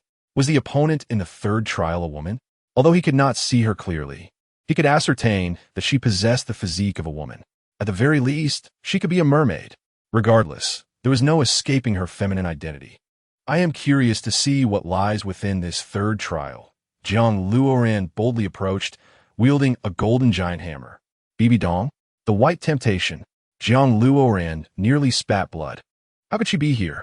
Moreover, she appeared in such a manner. Was she not cold in broad daylight? No. Jiang Luoran immediately recalled the divine status of angels. When Qian Renxue inherited the angelic power, she had been, well, everyone understood. He remembered that Tang San had not truly embraced Qian Renxue. It was merely an illusion and a trial for her, though it was said to be genuinely perilous. Could it be that the Kunpeng divine status had a similar nature? Goodness, facing Bibi Dong was no trivial matter. Unfortunately, as Jiang Luoran pondered, his mind was assailed by waves of white temptation. This sensation was intoxicating. What manner of assault could be more terrifying than that which torments the senses? No, he could not succumb. Moreover, Yi Bei was likely observing. How embarrassing it would be. Jiang Luoran unleashed his killing god domain and Kunpeng domain, swiftly fleeing from the scene. The illusion was not merely this. Jiang Luoran noticed that Bibi Dong did not pursue him, yet his heart remained troubled. Were they intent on leading him to his demise in this land of allure? Regardless of who it might affect, this was a devastating blow. It was akin to the phrase lost in bliss, as Liu Bei, the revered one, once had aspirations as vast as the earth and as lofty as the heavens. Even such a figure nearly succumbed to distraction. How could a mere individual like Jiang Luoran withstand it? He realized that he was becoming increasingly unhinged, even developing a tendency for indecisiveness. Moreover, the previous fragment lingered in his mind, as if he were reluctant to forget it. This could not be a dream. Jiang Luoran looked up in astonishment. If it were a dream, he could surely awaken from it. With two formidable domains at his disposal, what dream could invade his consciousness? It was inconceivable. Furthermore, with the existence of the skull, how could such a dream remain unrestrained? This was utterly terrifying. If this was not a dream, then what was everything that had transpired? A dimensional space? Or perhaps an aspect of his true nature?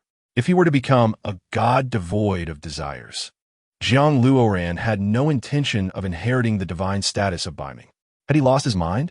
A healthy and vigorous man, why would he seek to renounce the world to become a deity? He lacked such enlightenment.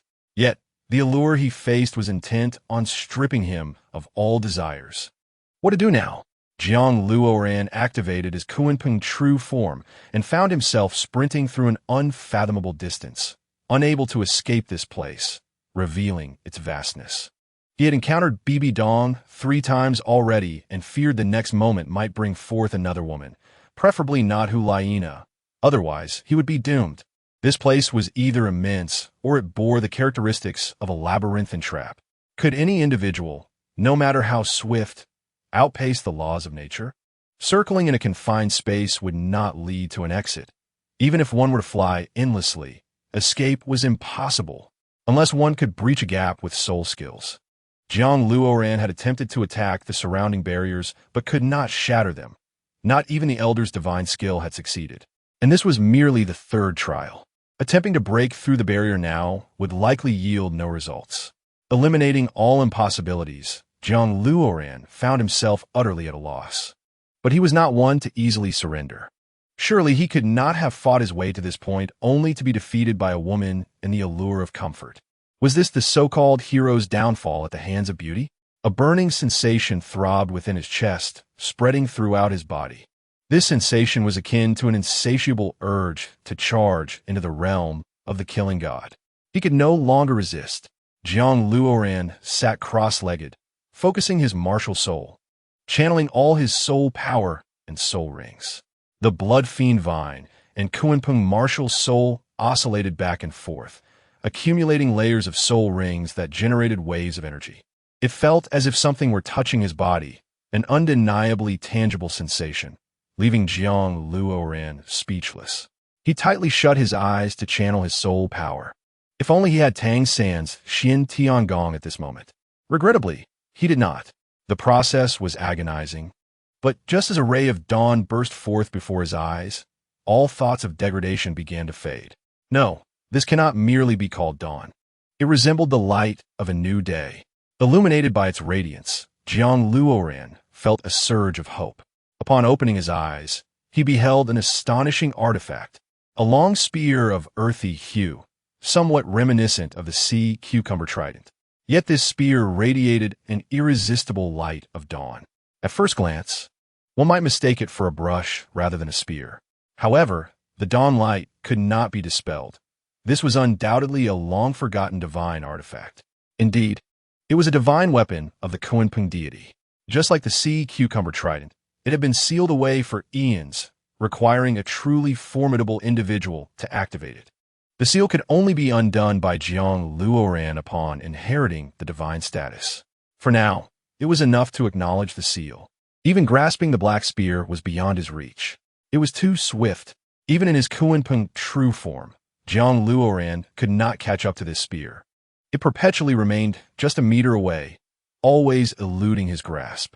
Surely everyone could relate to the frustration of yearning for something unattainable. The sea cucumber trident was too heavy to lift, while this black spear was too swift to catch. He could only wonder what requirements Bibi Dong and Qian Rinxue faced when they inherited their divine statuses and weapons. Nevertheless, they must have endured trials beyond human comprehension. Jiang Luoran released the 9 golden soul rings from his body, sealing off all directions. Let us see how you escape. He dashed forward. The black spear turned and lunged at Jiang Luoran. His pupils widened in shock. He had never anticipated that the spear would attack him. Even the sea cucumber trident had not assaulted Tang San, merely proving difficult to extract. This black spear had gained sentience. Jiang Luoran leaped onto the 9th soul ring, his left index finger lightly tapping, unleashing a dazzling beam of starlight. Boom! Such a tumultuous force could not compel the black spear to retreat even a fraction. Instead, it surged forward with greater ferocity. Jiang Luoran swiftly withdrew, switching to the blood fiend Vine Martial Soul. Utilizing his first soul skill, creation from nothing, he rapidly transformed back into his true form, the Kunpeng, manifesting 99 Kunpeng avatars, each poised with their mighty jaws ready to unleash energy waves upon the black spear. The black spear spun menacingly, confronting the 99 golden lights, ruthlessly shattering all the avatars into fragments. Jiang Luoran hastily retracted his martial soul, glancing at the bloodstains on his chest, narrowly escaping a fatal blow to his heart. The sharpness of this weapon was beyond comprehension. It was a massacre of unprecedented brutality. Clearly, this weapon posed the greatest challenge in the third trial. Had Jiang Luoran allowed the 9 soul rings to guard him any longer, he would have been sealing his own doom. The black spear suddenly grew larger, transforming into a colossal weapon towering 100 meters high, descending upon Jiang Luoran. To him, this massive black spear resembled an immense iron colossus threatening to crush him. 7th soul skill, Kunpeng true form. Jiang Luoran's body expanded like a balloon, mist cascading freely, enveloped in divine light, as a magnificent white-feathered Kunpeng gradually ascended into the air. Boom! The moment it transformed into the Kunpeng, a fierce battle ensued.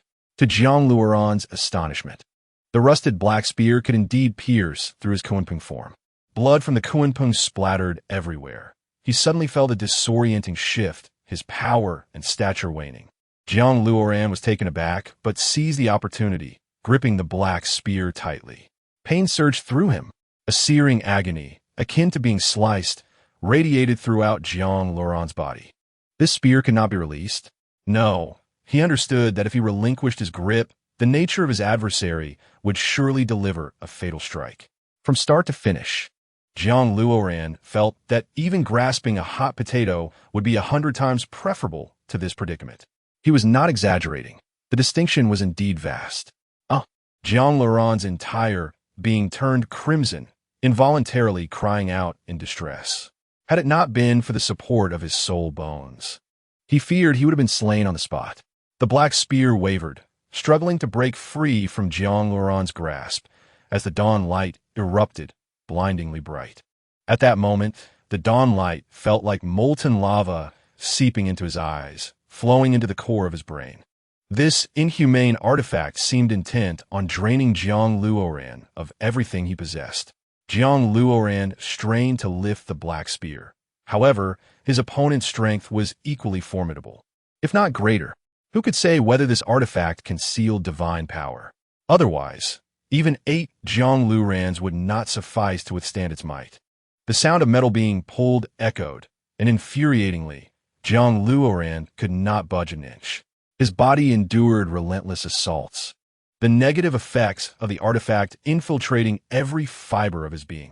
This torment could only be likened to a hellish ordeal. Bang! 9 soul rings materialized above Jiang Luoran's arms, alleviating his negative consumption and augmenting his strength. These were soul rings from 1,000,000 years of history. Even if Jiang Luoran could not unleash his full power, the artifact could not obliterate him. Otherwise, it would have shattered the soul rings and burst forth earlier. Of course, Jiang Luoran's formidable soul power was also a gift from these soul rings. Boom! The black spear was raised by Jiang Luoran by a mere millimeter, and even that slight movement resonated with a profound hum, leading one to believe he was lifting not a spear, but an ancient temple of grandeur. Such an achievement could drive one to the brink of despair. Jiang Luoran had expended everything just to shift it by a millimeter. How heavy was this artifact? Jiang Luoran could no longer maintain his composure. He could neither shout nor rally himself. With another millimeter gained, the gleam at the spear's tip shimmered, akin to a sword unsheathed. What is rage that threatens to rupture? Jiang Luoran's visage contorted, cracks forming at the corners of his eyes and body. In such a state, only the phrase rage that threatens to rupture could aptly describe him, although he was striving for something. Red blood dripped on the black spear, 1 drop, 2 drops blood. To Jiang Luoran's astonishment, the black spear seemed to absorb his blood. Heaven knows what this entity was. Moments ago, it had been weakened by the taint of his blood. Yet now, it desperately siphoned Jiang Luoran's life force. Even he, a blood sovereign, could not withstand such depletion. Just the first absorption left him feeling utterly drained, as if his very bones were rendered soft. Jiang Luoran stepped forward, drawing the spear, determined to raise it even if it drained him completely. He was unsure why he was so resolute, as though being tormented had instilled an unyielding habit within him. All he knew was that he must lift the artifact. Everything else faded from his mind. Bang! Each millimeter gained saw Jiang Luoran kneeling, on the brink of collapse, pushed to the very edge of his limits. Boom! In a final surge of strength from an unknown source, Jiang Luoran raised the artifact above his head, then collapsed to the ground. He lacked even the strength for one last spasm, wishing only to lie still in death. The black spear erupted with brilliance, seemingly infused with divine will, as the 9 golden soul rings floated toward it, encircling its form. Had it betrayed him? Chapter 186. Inheritor of the North Sea Divine Being. The golden spear's radiance dissipated, its soul rings concealed upon it, ultimately transforming into a black iron spear that fell beside Jiang Luoran. Jiang Luoran closed his eyes and fell into a deep slumber, resting for 3 days and nights. The surroundings were spacious, neither cold nor hot. He found himself sleeping comfortably. Yet he had not exited this realm. Must I personally tear a passage to leave? Jiang Luoran picked up the black iron spear beside him. In his hand, the spear felt remarkably light, devoid of the heaviness it had possessed earlier. Due to the previous experience, Jiang Luoran had exerted considerable effort, nearly losing his balance.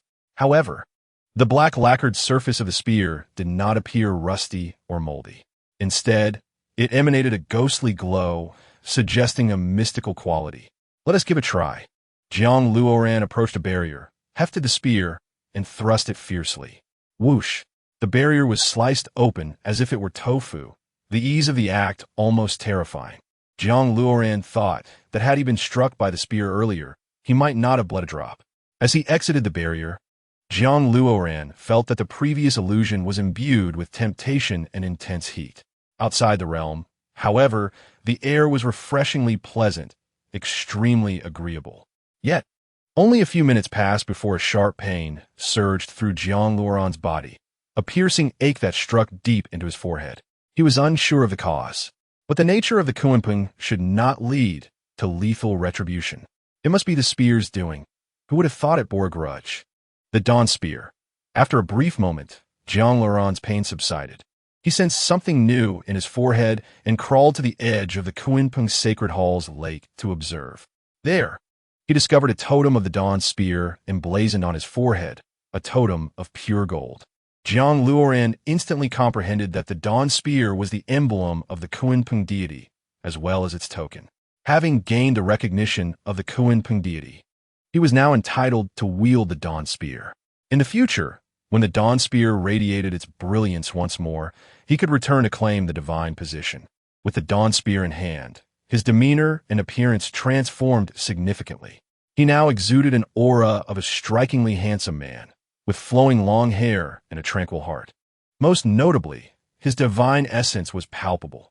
To any observer, it would be inconceivable to regard Jiang Luoran as an ordinary being, but rather as one of celestial origin. He resembled a divine entity, surrounded by an unceasing glow of divine light. Soul power?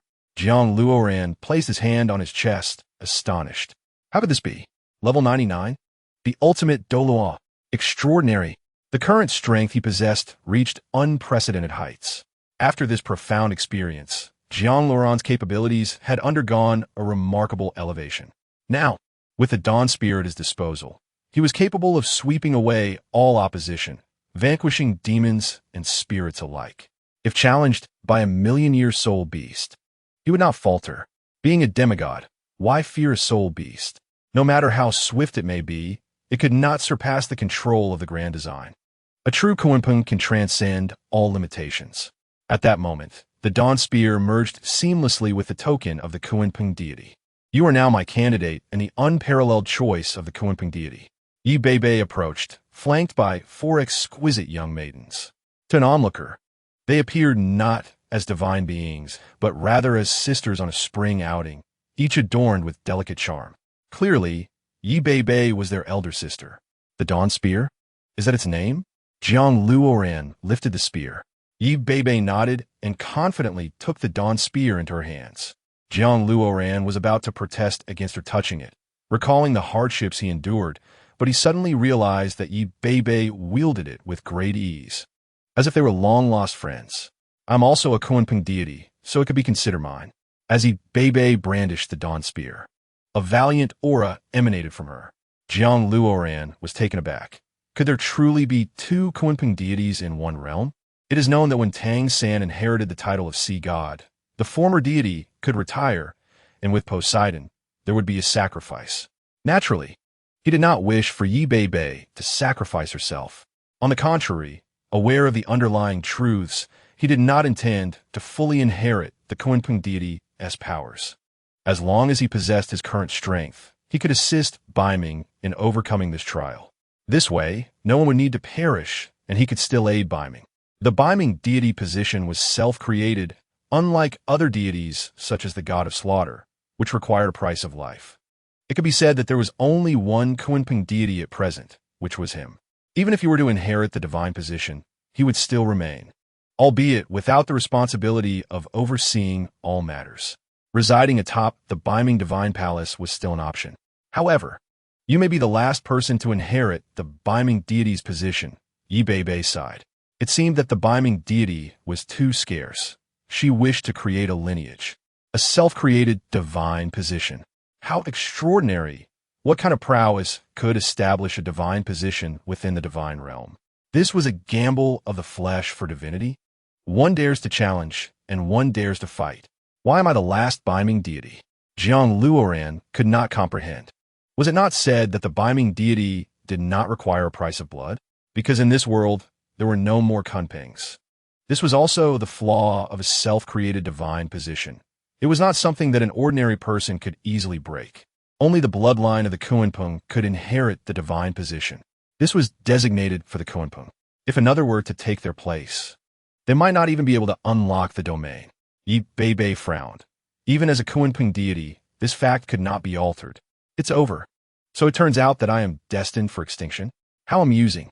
By this logic, he could also be considered part of the great panda lineage, a precious species. Very well, you will grasp the essence of the dawn spear on your own. Should you have any uncertainties, feel free to inquire of me. Remember, do not use the divine artifact skills for now. Otherwise, you may invite disaster upon yourself. Yi Beibei cautioned Jiang Luoran as she departed with the others. This feeling, does it resemble that of a laborer? Jiang Luoran smiled wryly, shaking his head as he soared toward the pinnacle of the Kunpeng Holy Palace. Holding the dawn spear aloft, Master, Yi Hong leads a large force, advancing toward our front lines, Xiner reported bitterly. Moreover, we are besieged from behind, Feng Linger added anxiously. The remaining two women furrowed their brows, clearly sensing the gravity of the situation. Should we inform the Crown Prince, allowing him to probe the matter? No, let him remain in the dark.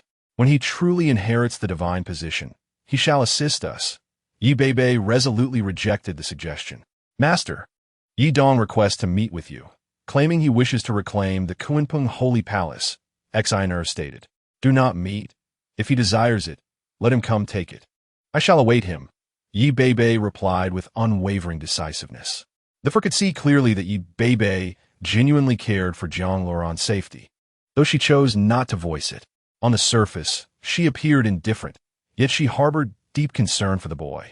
She had contemplated visiting Delua continent several times, but pressing matters of war had always intervened. Otherwise, how embarrassing would this situation be?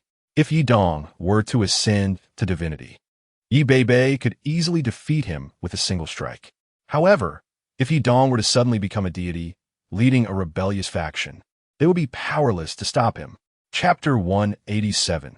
Achieving greatness, Jiang Luoran gripped the dawn spear, channeling his soul power, enhancing it with his soul rings, and catalyzing it with his martial soul. Yet, he could not rid it of its black iron component, preventing the dawn spear from regaining its former glory. What should I do now? Having reached the pinnacle of cultivation, further training seemed futile.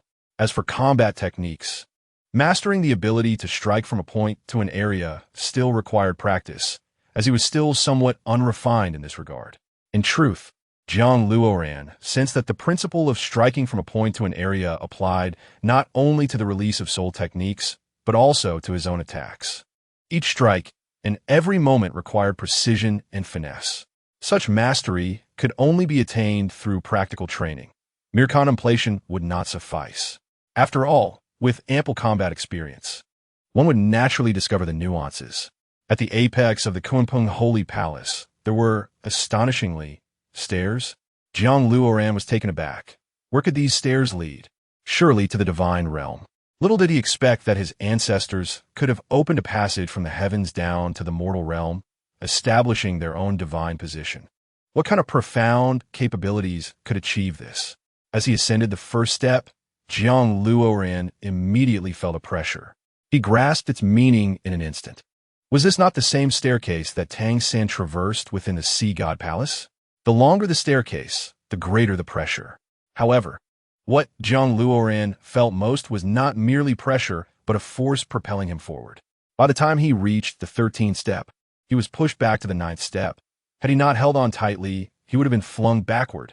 The towering staircase seemed to stretch into the clouds, leading to the realm of true divinity. What was happening? Jiang Luoran gasped for breath, wiping the sweat from his brow, and looked toward Feng Linger, saying, "Sister Linger, I am climbing the celestial staircase." The stairway? What is that? Feng Linger inquired, confused as she glanced around. Right here. Can you not see it? Jiang Luoran pointed straight ahead. There is nothing here. Where is this celestial staircase? Surely, you are not dreaming? This is the Kunpeng Holy Palace, filled with secrets. Though it can also create illusions, Feng Linger replied. Impossible. Jiang Luoran swore it could not be a dream. The power and sensations bestowed upon him by the celestial staircase were undoubtedly essential for achieving divinity. Indeed, Yi Beibei has stated that only the Kunpeng can inherit the divine status of the Kunpeng, and Feng Linger and others are unable to witness this. What brings you here? Jiang Luoran, since his arrival in Beiming, has felt like an outsider, unfamiliar with everyone. Nevertheless, he still bears the title of prince. It is time for you to achieve your accomplishments, Feng Linger urged, pulling Jiang Luoran towards the exit. Indeed, although Yi Beibei is reluctant to let Jiang Luoran engage in battle, his participation would certainly minimize the cost of bloodshed. After all, he is a demigod, with power rivaling that of Yi Dong and Yi Beibei. In any small skirmish, he dominates unless Yi Dong is present. Why keep him at home as a mere ornament? Achieve your accomplishments? Jiang Luoran grasped Feng Linger firmly, standing his ground. His strength had surged dramatically. He could easily handle not just one, but hundreds of Feng Lingers. Why don't you wish to go? Feng Linger's face fell with disappointment. This is too slow. Jiang Luoran spread his Kunpeng wings, grasped Feng Linger with his left hand, and swung the dawn spear with his right, dashing out of the Kunpeng sacred hall.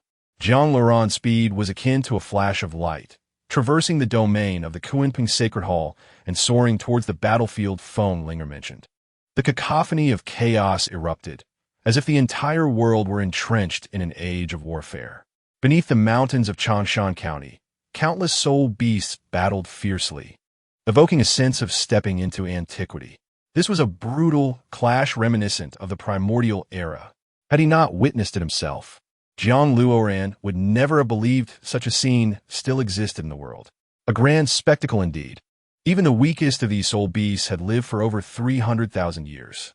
Beiming had been a land of peace, a veritable paradise, where the soul beasts thrived in good health. To unleash one of these soul beasts would be to wield a devastating weapon. Yet here, they were mere cannon fodder. Charge! Let us storm into the Kunpeng sacred hall and reclaim our lost territory, roared the massive tiger, brandishing a bone knife. With its roar, two soul beasts from Beiming were struck down. This giant tiger, muscular like Kwa Fu, ensured that a soul beast would perish with each swing of its bone knife. Its blood-red eyes and white wings created a jarring yet awe-inspiring sight. Wasn't it said that the time for battle had not yet arrived? They were practically on the verge of combat. Jiang Luoran reproached, asking why they hadn't informed him sooner. You may consider my fault. Feng Linger understood that Jiang Luoran would not be angry with her, unlike Yi Beibei. After all, Jiang Luoran was raised by her, making her feel like a mother to him. This flying tiger was the overlord of the rear camp. Its name was irrelevant, as it was nearing its end. Its identity was that of Yi Dong's adopted son. Feng Linger murmured. Very well, leave it to me. Jiang Luoran spread his wings and soared into the air, diving straight towards the heart of the battlefield, looking down upon the domineering flying tiger. All soul beasts halted their attacks, fixated on the intruding Jiang Luoran. They could not ignore him, for the mark of the Kunpeng deity emblazoned on his forehead signified his status as the next Kunpeng god. Their quarrels revolved around this very point. The Dawn Spear illuminated once again. It was the Dawn Spear. He had gained its recognition, becoming the demigod of Baiming. Surely, this was bestowed upon him by Yi Bei. How else could he have attained divine status and the Dawn Spear on his own? Disgraceful. One who has become a demigod through gifts. Are you not the child of Yi Bei? A hybrid, perhaps. The flying tiger's coarse voice boomed. The soul beast behind it erupted in laughter, pointing at Jiang Luoran, who would take a god without power seriously. Yet they were unaware that Jiang Luoran had indeed reached level 99, acquiring both the Kunpeng divine status and the Dawn Spear independently. It was not merely by the wind of Yi Bei's influence. One could interpret that Jiang Luoran's gaze had grown indifferent since becoming a demigod. He no longer viewed the world with such fervor. Insults? It would soon face its demise. Let them hurl their taunts. They could not fathom whether he could withstand a single strike from him. It was more likely that with one blow, it would meet its end. However, to provoke Yi Bei could be considered a merit in itself. The flying tiger called for blood, raising its bone knife to cleave at Jiang Luoran. To Jiang Luoran, this was not merely a bone knife, but a colossal sword descending from the heavens. What use was that? It was apparent that it had not grasped the essence of combat, merely mimicking the form without understanding the force behind it. The 9 golden soul rings on Jiang Luoran's body unfurled, encircling his left index finger. Once Jiang Luoran activated the 9 rings, the flying tiger and all the soul beasts sensed something amiss. He was not merely a being with divine status and the Dawn Spear. He was indeed a level 90 being. The flying tiger had already spoken, its knife had already fallen, and it could no longer dwell on such matters. Bang! Jiang Luoran flicked his fingertip, and a radiant stream of golden light shot forth, meeting the knife head-on.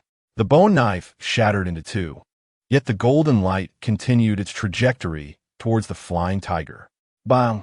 The golden beam pierced the heart of the flying tiger, delivering a chilling blow. As for the soul beasts behind it, they were all struck down, falling in droves. The flying tiger knelt on one knee, its face numb as it gazed at its wound, unable to comprehend. A mere speck of golden light had pierced through it? What unfathomable prowess was this? It was as if 2 beings of entirely different realms were engaged in combat. No, the flying tiger realized it could not afford to perish here. It had many unfinished tasks and did not wish to die. Cease your struggles. You are already at the end of your tether. Jiang Luoran raised the Dawn Spear, preparing to strike the flying tiger's head. In a flash of lightning, the flying tiger was cleaved in 2, falling instantly. Bewildered as to why Jiang Luoran was so powerful, this was beyond mere strength. It was unparalleled. The flying tiger was a battle-hardened soul beast. Yet Jiang Luoran had dispatched it with such ease, setting aside whether Yi Dong would be furious and seek vengeance. The mere presence of Jiang Luoran on the battlefield instilled dread in the hearts of the other soul beasts. They had initially perceived him as a mere ornament, yet now realized he was a formidable figure, akin to the likes of Yi Bei and Yi Dong. The emergence of such a character could undoubtedly alter the tides of battle, both psychologically and in combat. Jiang Luoran had already stunned the soul beasts on the rear battlefield. Shall we join forces? Jiang Luoran brandished the Dawn Spear, pointing towards the encroaching wave of soul beasts. A challenge. This was a blatant provocation. But who would dare to confront him? With the flying tiger dead, who would be foolish enough to step forward? Retreat. Quickly retreat. The mass of soul beasts roared, realizing that breaking through the rear was now an insurmountable task, let alone dreaming of seizing the Kunpeng Sacred Hall. That would be tantamount to courting death. The soul beasts within the Kunpeng sacred hall sat down, some wounded, some dead, having fought tirelessly for days and were utterly exhausted. In truth, they had wished to cheer for Jiang Luoran, yet they lacked the strength. However, they understood that Baiming had a successor and need not fear the future. Initially, there were those who contemplated defection due to the overwhelming disparity in strength, but Jiang Luoran's appearance had instilled a sense of reassurance among them. Jiang Luoran is now approaching the level of Yi Beibei. If he ascends to divinity and allies with Yi Beibei, we shall have a dual divine battle on our hands, utterly overwhelming our adversaries. In the true theater of war, the number of the elite is what truly counts. Furthermore, Jiang Luoran is exceedingly formidable. With a single strike of thunder, he can obliterate the flying tiger. Who dares to defy him? His identity in this battle will immediately establish his foundation. Kunpeng Shun. Kunpeng Shun. Some still with energy left shouted, gazing at Jiang Luoran. In this battle, you have at least spared the lives of thousands of soul beasts. The rear battle seems to be secure. Come back with me. Feng Lingat flew over. No, we should seize this moment to pressure our opponent. Yi Dong will certainly strike again. We have reached a deadlock, and what if we take advantage of our enemy's plight? Allowing them to retreat only to return seems unnecessary, as it would become a stumbling block for us in the future. Jiang Luoran will not indulge in the folly of letting others go, only to be pursued later. At the very least, we must ensure they lack the strength to resist. Then go ahead. I will take the injured back for treatment and must also prevent a large-scale movement. Feng Linger waved her hand. All right. Jiang Luoran pursued the fleeing soul beasts, soaring through the sky while they scurried on the ground. For if they were to fly before a deity, it would be a sign of disrespect. They feared that Jiang Luoran would immediately strike them down. However, Jiang Luoran was entirely unaware of this rule. Even if they fled in flight, he would not say a word. The current situation saw Jiang Luoran gliding slowly above, while the soul beasts dashed below. With his extraordinary speed, he could reach the leader in an instant, leaving him free of any worries. Run quickly. The Baiming God is about to unleash his wrath. Why is he still pursuing us? Is he intent on annihilating us? Such potent divine power is utterly insurmountable. Baiming Shun, spare us, Baiming Shun. As they rushed towards their fortress, all the soul beasts surged in, and Jiang Luoran merely watched without hindrance. Only after they had all entered the fortress did he stand at the grand entrance, overlooking this throng of soul beasts. This sensation was akin to a shepherd, with these soul beasts resembling sheep, while Jiang Luoran himself counted them as one would tally a flock. A group of individuals felt an overwhelming awkwardness. Should Jiang Luoran choose to slay them, they could only resign themselves to their fate. You trespass upon the Baiming holy temple. How could I not teach you a lesson to command respect? I shall strike once. How many soul beasts shall survive? It is up to your fate. Jiang Luoran raised the dawn spear high. At that moment, it radiated brilliance akin to the sun. Baiming Shun, we were merely misled. We cherish peace. Indeed, it was all Yi Dong's seductive words that deceived us. We beseech the mercy of Baiming Shun. A chorus of voices erupted, mocking the demigod strike. Who could withstand it? Cherish peace? Jiang Luoran nearly burst into laughter. They had not shown restraint in their earlier actions. Not to mention that they were violent extremists. They were rather deranged. Bang, bang, bang. Golden soul rings cascaded one after another, empowering the dawn spear, intensifying its radiance to such an extent that it obscured the sun's light. Clearly, Jiang Luoran was preparing to unleash a devastating attack. Baiming Shun, we willingly surrender. We wish to abandon darkness and embrace the light. Yes, yes, we surrender, we surrender. We will join the ranks of the Kunpeng Holy Temple and fight against the nefarious Yi Dong. The soul beasts grew frantic. They could not bear the weight of Jiang Luoran's strike. Absurdity! Have you ever seen an energy sphere as large as the sun? Who would dare to take it? Jiang Luoran. Is there more to this play?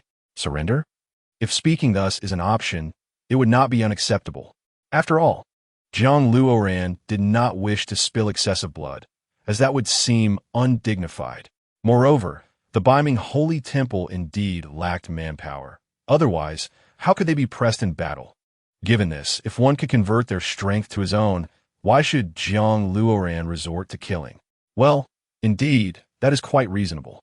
However, they still carry a certain level of intimidation.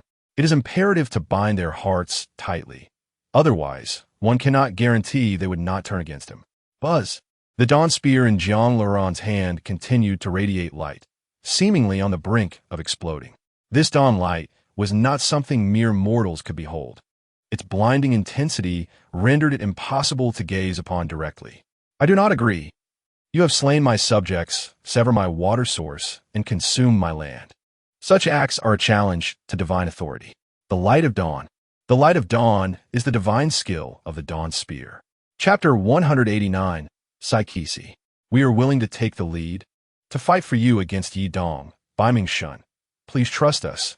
Our assistance to Yidong was merely due to the pressure of authority. Indeed, we have our own hardships. Please spare us. Authority? Jiang Luoran nearly burst out laughing.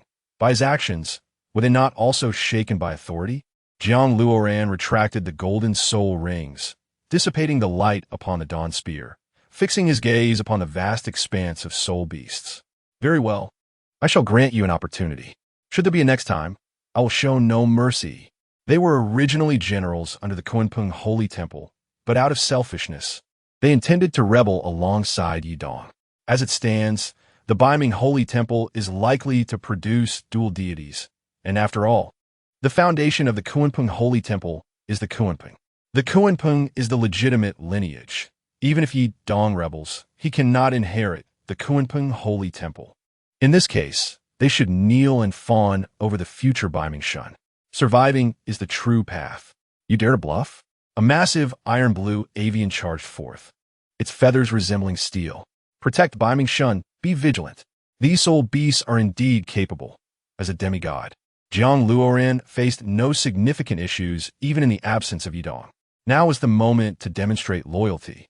A leading soul beast, a baboon bird transformed into human form, flew to Jiang Luoran's side, respectfully addressing him.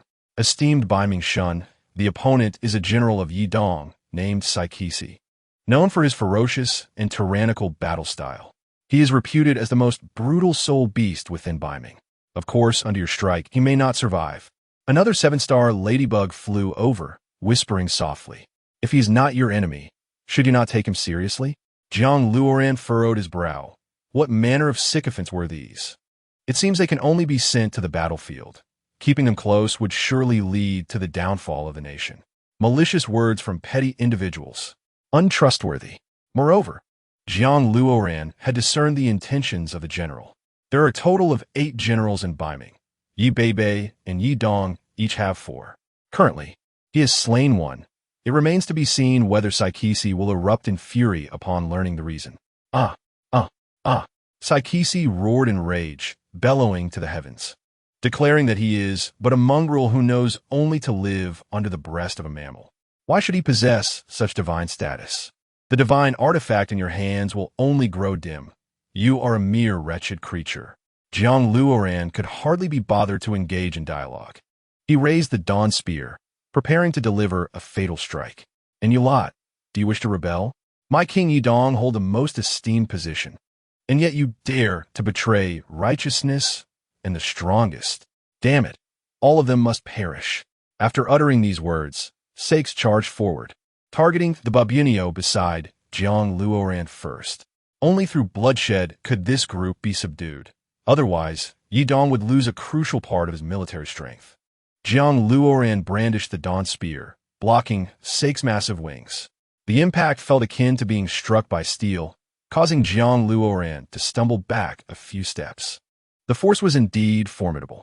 He was eager to inquire about Sakes' growth, for his entire being resembled that of a soul beast, akin to an eagle, exuding an overwhelming presence. Did he perhaps feast upon iron? Sakes could not possibly contend with Jiang Luoran. Within 3 moves, he was forced to retreat. Sakes, astonished, was fully aware of his own strength, realizing that only a being of demigod caliber could achieve such feats. Jiang Luoran was peculiar. Could it be a divine artifact? Yes, it must be a divine artifact. It was utterly repugnant that this lowly individual wielded such power to crush him. Sakes drew his rib bone from his waist, still stained with azure blood. Engaging in battle with his own soul bone, Sakes demonstrated his relentless determination against Jiang Luoran, harboring an intense hatred and a desire to eliminate him immediately. The radiant weapon, the soul bone, glimmered with brilliance, its blade sharp and formidable, a rare treasure indeed. I shall not employ divine artifacts, but rather grant you a fair challenge, Jiang Luoran declared, retracting the dawn spear and unsheathing the moon tiger soul-cutting blade, hovering midair.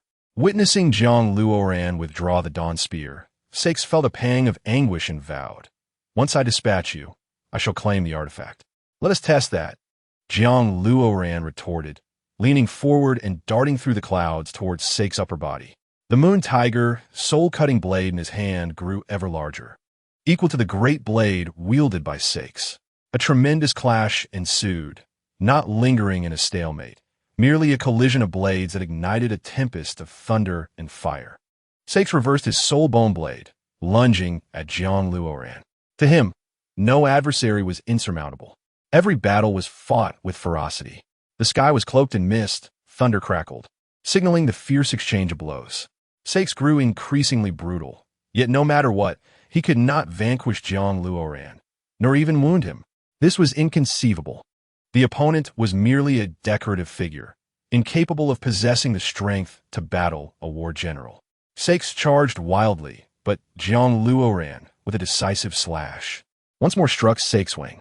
In response, Sakes swung his soul bone blade towards Jiang Luoran. The disparity in their physical forms was insurmountable, forcing Jiang Luoran to summon his blood fiend, Vine Martial Soul. With his 7th soul skill, Blood Fiend Transformation, Jiang Luoran suddenly expanded, golden blood fiend vines enveloping him, repelling Sakes' massive blade. Now Jiang Luoran was a level 99 limit Doloa, and his blood fiend, Vine Martial Soul, was indeed at its peak. If he could not achieve this, how could he claim to be the ultimate? A 10-meter-tall plant-like figure emerged, wielding the moon tiger soul-cutting blade without summoning additional entities. Sakes was bewildered by this transformation, but remained resolute in his intent to eliminate his foe. With a furious roar, Sakes charged at the plant figure, delivering a savage left punch. The plant figure raised its right hand, meeting the moon tiger soul-cutting blade, which struck Sakes' hand. The blade opened a gash on Sakes' left palm, azure blood flowing, yet he clutched the moon tiger soul-cutting blade firmly, unwilling to relinquish it. Sakes retaliated with a downward strike aimed at the plant figure's head. His brutality was undeniable. This soul beast was truly ferocious, exhibiting unparalleled savagery. Even the plant figure could not evade. Forced to block with its left hand against Sakes' soul bone blade, onlookers were utterly astonished. This was a desperate struggle, two giants locked in a deadly stalemate. "Huh, you've fallen for it." Sakes suddenly spat forth azure light. Alarmed, Jiang Luoran sensed something was amiss. His opponent was preparing to unleash a soul skill. Who said he was merely a savage? When it came to delivering a fatal blow, he would not hold back at all. Nin soul skill, azure deity symbol. Upon encountering the azure deity, all fall prostrate, the symbol descending to bring death to thousands. 9th soul skill, azure deity's melody. A song of blood rain heralds doom. A requiem for the fallen. The sounds of bone fracturing echoed as Sakes could not withstand Jiang Luoran's 9th soul skill, shattering his bones and flesh. At that moment, he could not even muster the strength to stand, let alone fly. It seemed Sakes had not yet grasped the situation when Jiang Luoran delivered a fatal blow, slaying him where he stood. The surrounding soul beasts had initially believed Jiang Luoran would falter against Sakes, contemplating betrayal for the 3rd time. Yet witnessing this, they realized Jiang Luoran possessed immense strength. They erupted in cheers. In the span of a day, within half a day, Jiang Luoran had slain 2 war generals. A devastating blow indeed, leaving behind grievous wounds. Though war generals may be ineffective in divine-level battles, they wielded significant influence in both minor and major skirmishes. Jiang Luoran's actions had drastically reduced their bloodshed by half. In the Kunpeng Sacred Hall, how could you allow him to enter the battlefield?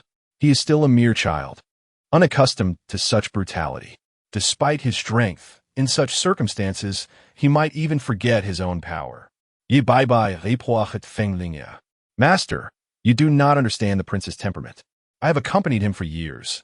He is not one to flee at the sight of blood. How else could he have achieved the status of limit doluo in such a short time? Fenglingia Zeit. Yi Bei was unaware of Jiang Laurent's reputation beyond their realm. Afraid of blood? He bore the domain of the god of death. Even in hell, he would not falter. Jiang Laurent's conduct had already earned him the stature of an adult. If one were to compare, he could be regarded as a second Yi Bei. I am unfamiliar with his experiences. Perhaps you could share them with me. Yi Bei suddenly grew pensive, realizing she had overlooked much.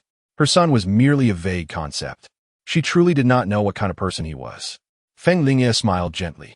The loss of 2 war generals, Xiner and Liar, has inadvertently resolved 2 other paths. It is hard to fathom that the battlefield, which had confounded them for so long, crumbled today. Indeed, the descent of the North Underworld god heralded prosperity. Now, all defeated soldiers fled back to Yidong's side.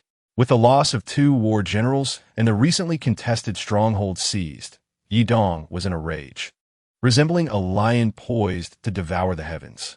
Who has slain my 2 war generals? Ye Bei. Yidong sat upon his grand golden throne, his form exuding immense muscularity. One could only imagine the terrifying beast he would become in his soul beast state, akin to a newly ascended North Underworld god. That would be Zhang Luoran, a bird that has taken flight. What? That bastard? Yidong's face contorted with rage. How infuriating! This man must have harnessed divine artifacts and divine status. Truly despicable. Yidong's roar reverberated, saturating the air with metallic vibrations for miles around. Ye Bei, in Her Odangjiti, bore a son who was a greedy wolf. Tragic indeed. How can they lead Baiming towards a brighter future? The strategist stepped forward, his entire being enveloped in a yellow aura. The Baiming god had shamefully engaged with a lowly soul master, a disgrace that caused Yidong to clench his fists tightly. Were it not for Yi Bei's precedent, he would not have inherited the title of the Hell War god, but rather relinquished the divine position willingly. However, with Yi Bei setting this precedent, Yidong resolutely decided to alter the course of events. At the very least, Baiming must not allow Yi Bei to lead any longer. It cannot be said that he would relinquish it willingly, for he was not Kunpeng. One could only say he was convinced and content to remain an idle observer. Avoiding trouble, I propose we gather our strength and summon the Hell God to launch a decisive assault on the Kunpeng Sacred Hall, restoring a future for Baiming. The strategist, a mere mortal, knelt on one knee before Yidong.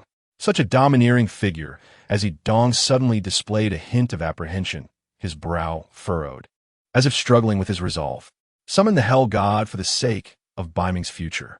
All the avian creatures bowed before Yidong, the spectacle grandiose, resembling a divine ritual. They may have slain our warriors, yet the Hell God showed no mercy, the strategist stated solemnly. Very well, let us gather our strength and march south at once, fighting to the bitter end, Yidong declared, rising from his seat and vanishing from the sight of the assembly. Within the Kunpeng Sacred Hall, Yi Bei mused, by your account, he bears resemblance to me, possessing a propensity for violence. However, could he be somewhat precocious? I recall that at the age of 50,000 years, I was still but a child. Master, humans are inherently precocious beings. They mature in all aspects within a mere decade. By your reasoning, does that not imply that Jiang Nin is still a child in your company?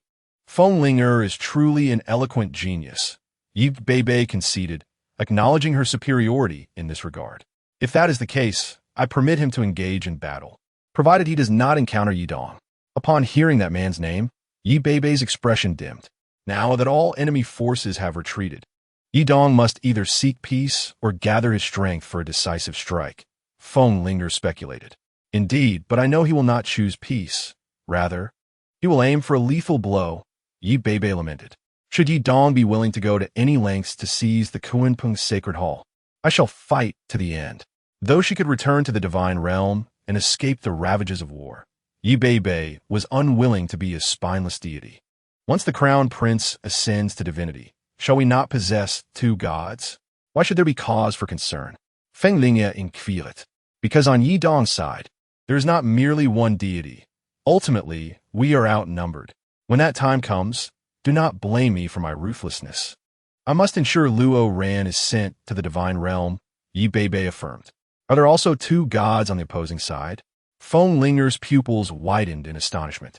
Unaware of such a significant matter, I arrived at this conclusion through speculation, and it may not be limited to just two. There may be three or more. Yi Beibei's statement startled Feng Linger. No wonder, for even if Yi Dong were to ascend, he would still be insufficient to contend with the Beiming divine position. Yet Yi Beibei was troubled. Why should she feel anxious over a matter devoid of danger? Thus, the true reason emerged. There is not merely one deity on the opposing side. The genuine battle shall commence, and all divine positions will manifest. At that juncture, nothing else will matter. Good heavens! This war is indeed terrifying. I know you are shocked.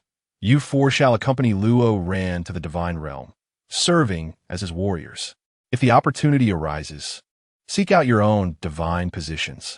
Remember, warriors are born for the sake of divine positions. Yi Beibei smiled. Impossible. Jiang Luo Ran would rather die than do so. Master, I wager you cannot drive him away. Feng Linger shook her head, deeming further discussion unnecessary. Upon his return, summon him to my palace under the pretense of a matter requiring his attention. Yi Beibei seemed to have made a decision. It appeared she intended to impart something to Jiang Luo Ran. What could it be? Feng Linger stood in shock, her body numb. Chapter 191. The True Dawn Spear. Jiang Luo Ran returned, accompanied by a multitude of soul beasts, having heard that Yi Beibei sought him. The Kunpeng Sacred Hall, the abode of Yi Beibei, was a realm adorned with resplendence, everything exuding an ethereal and solemn atmosphere. There was no sense of incongruity.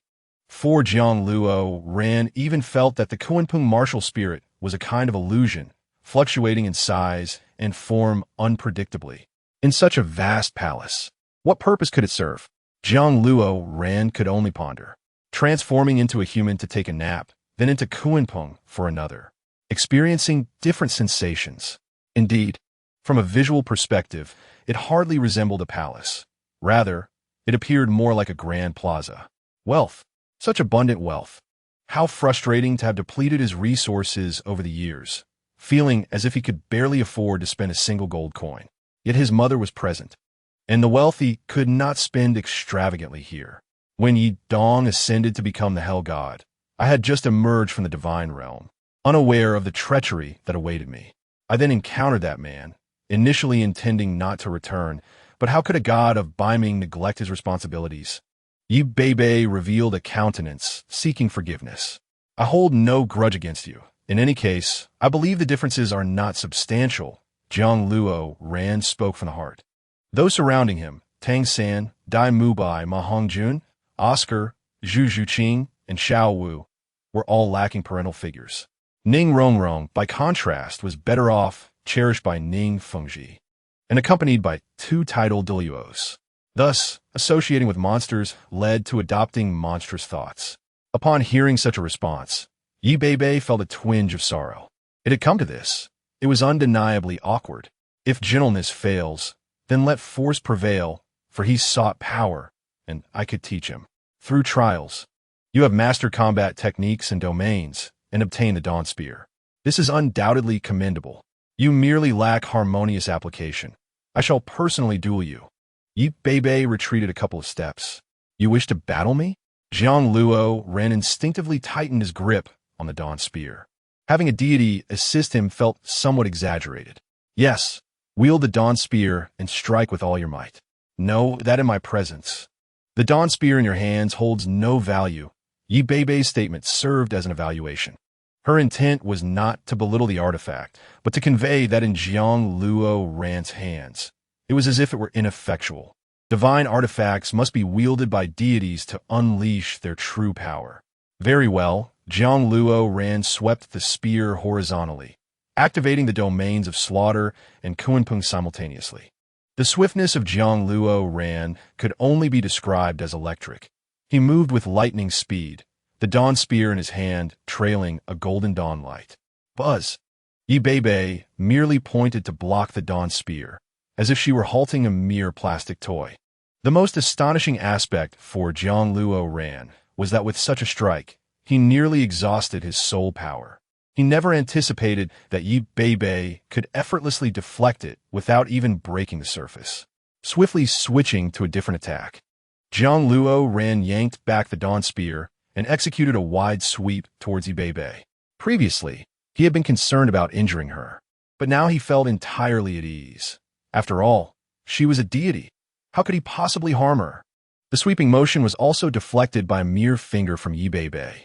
Suddenly, Yi Bei's eyes transformed into a brilliant white as she fixed her gaze upon Zhang Luoran.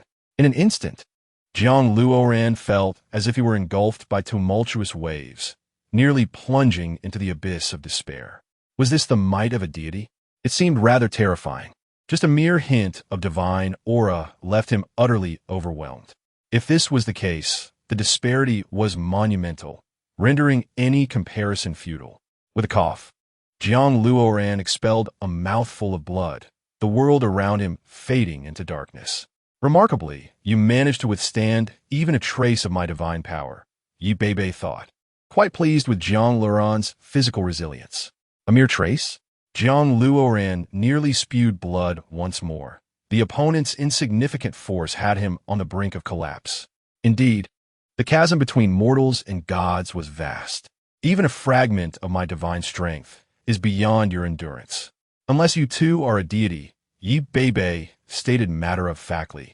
So, the gap between demigods and true gods, is this significant? If my adversary were Yi Dong, would a mere breath from him extinguish me? Zhang Luoran gasped. Yet, it is not entirely accurate to say so. The Baiming god is a high deity, far superior to others in power. I can currently face 2 gods, but a third would be insurmountable, Yi Bei explained. Are you implying that Yi Dong commands at least 3 gods? How can this battle even commence? It would be a complete annihilation. If they so desired, they would charge forth like bulldozers, Zhang Luoran lamented for Baiming. This is not something for you to ponder. Can you continue? Shall we attempt again? Zhang Luoran hoisted the Lance of Dawn and charged toward Yi Bei. During this time, he inquired about many matters. Through Yi Bei's attentive discourse, he realized there was much he had overlooked. Outside the Kunpeng Sacred Hall, what is the Master doing? She has activated the Baiming divine position. Sie not Ostfänglinger? Naturally, if it merges with the Lance of Dawn, Zhang Luoran may ascend to godhood today, Feng Linger replied. The Light of Dawn? The Master intends to present the Light of Dawn? This means she wishes to bestow the Kunpeng Sacred Hall upon Zhang Luoran. What a grand gesture! I almost wish to be the Master's daughter, with such abundant benefits, Exiner expressed enviously. Perhaps a daughter-in-law would suffice. I believe the Master could grant you a cluster of celestial flowers, Feng Linger lamented, as she was pursued by Exiner. Within the Kunpeng Sacred Hall, the Light of Dawn, Zhang Luoran regarded the Lance of Dawn in his hand. Is it not the divine technique of my weapon? The Lance of Dawn and the Light of Dawn were originally one, yet one was nurtured by the Kunpeng Sacred Hall, while the other ascended to the divine realm. Thus, they had diverged in purpose. In truth, the Kunpeng god can no longer possess a third deity. Pursuing this path is futile. I shall present it to you now, lest it be coveted by others, Yi Bei declared as she retrieved a brilliant golden orb from the wall. Zhang Luoran instinctively glanced at the notch on the Lance of Dawn, perfectly suited to unite with the Light of Dawn. As he grasped the Light of Dawn, he felt the lance tremble. This sensation was one of attraction, a feeling that was meant to be. It was exceptionally harmonious, devoid of any sense of discord. It was difficult to fathom what force could have severed these 2 artifacts. Should he also ascend to divinity, he and Yi Bei together could contend against 4 gods. Although it would be a stretch, it would undeniably be a significant power for Baiming to retain. It would be ideal to attain godhood. With a resounding boom, the Light of Dawn fused with the Lance of Dawn, radiating brilliance. At that moment, it seemed even Baiming was affected. Chapter 192, The True God of Baiming. Such a visual experience was indescribable. Could it be divine? energy? Grasping the luminous spear, Jiang Luoran felt as though he held dominion over the world. His power surged, undergoing a qualitative transformation.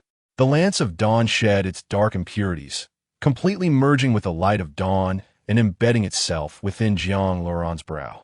He sensed the infusion of divine power. The seal of limitless awe was unsealed, propelling him toward the heavens, unstoppable. The heavenly ladder.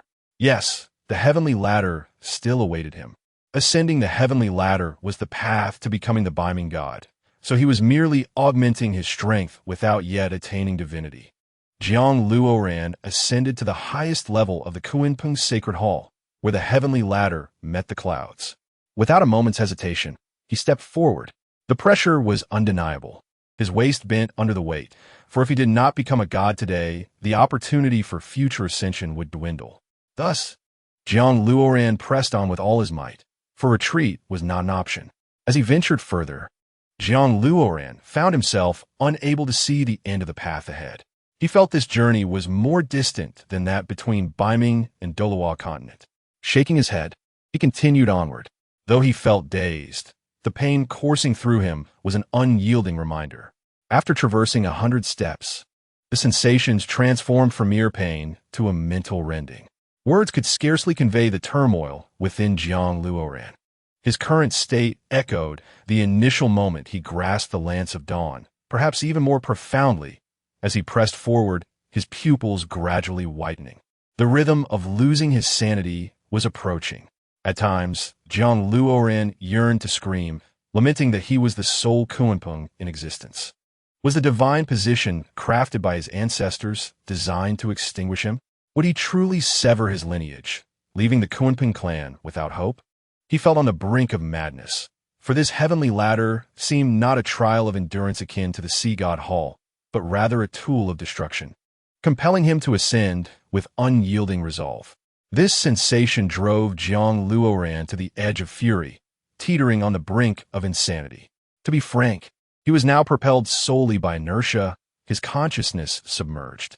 It was hard to imagine how Yi Beibei had traversed this despairing path. Who could possibly endure such a journey?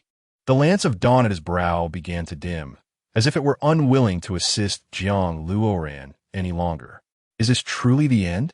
Jiang Luoran collapsed upon the heavenly ladder, surrounded by an expanse of white clouds and indistinct steps. Before him lay an equally daunting horizon. He was caught in the middle. Could anything be more arduous?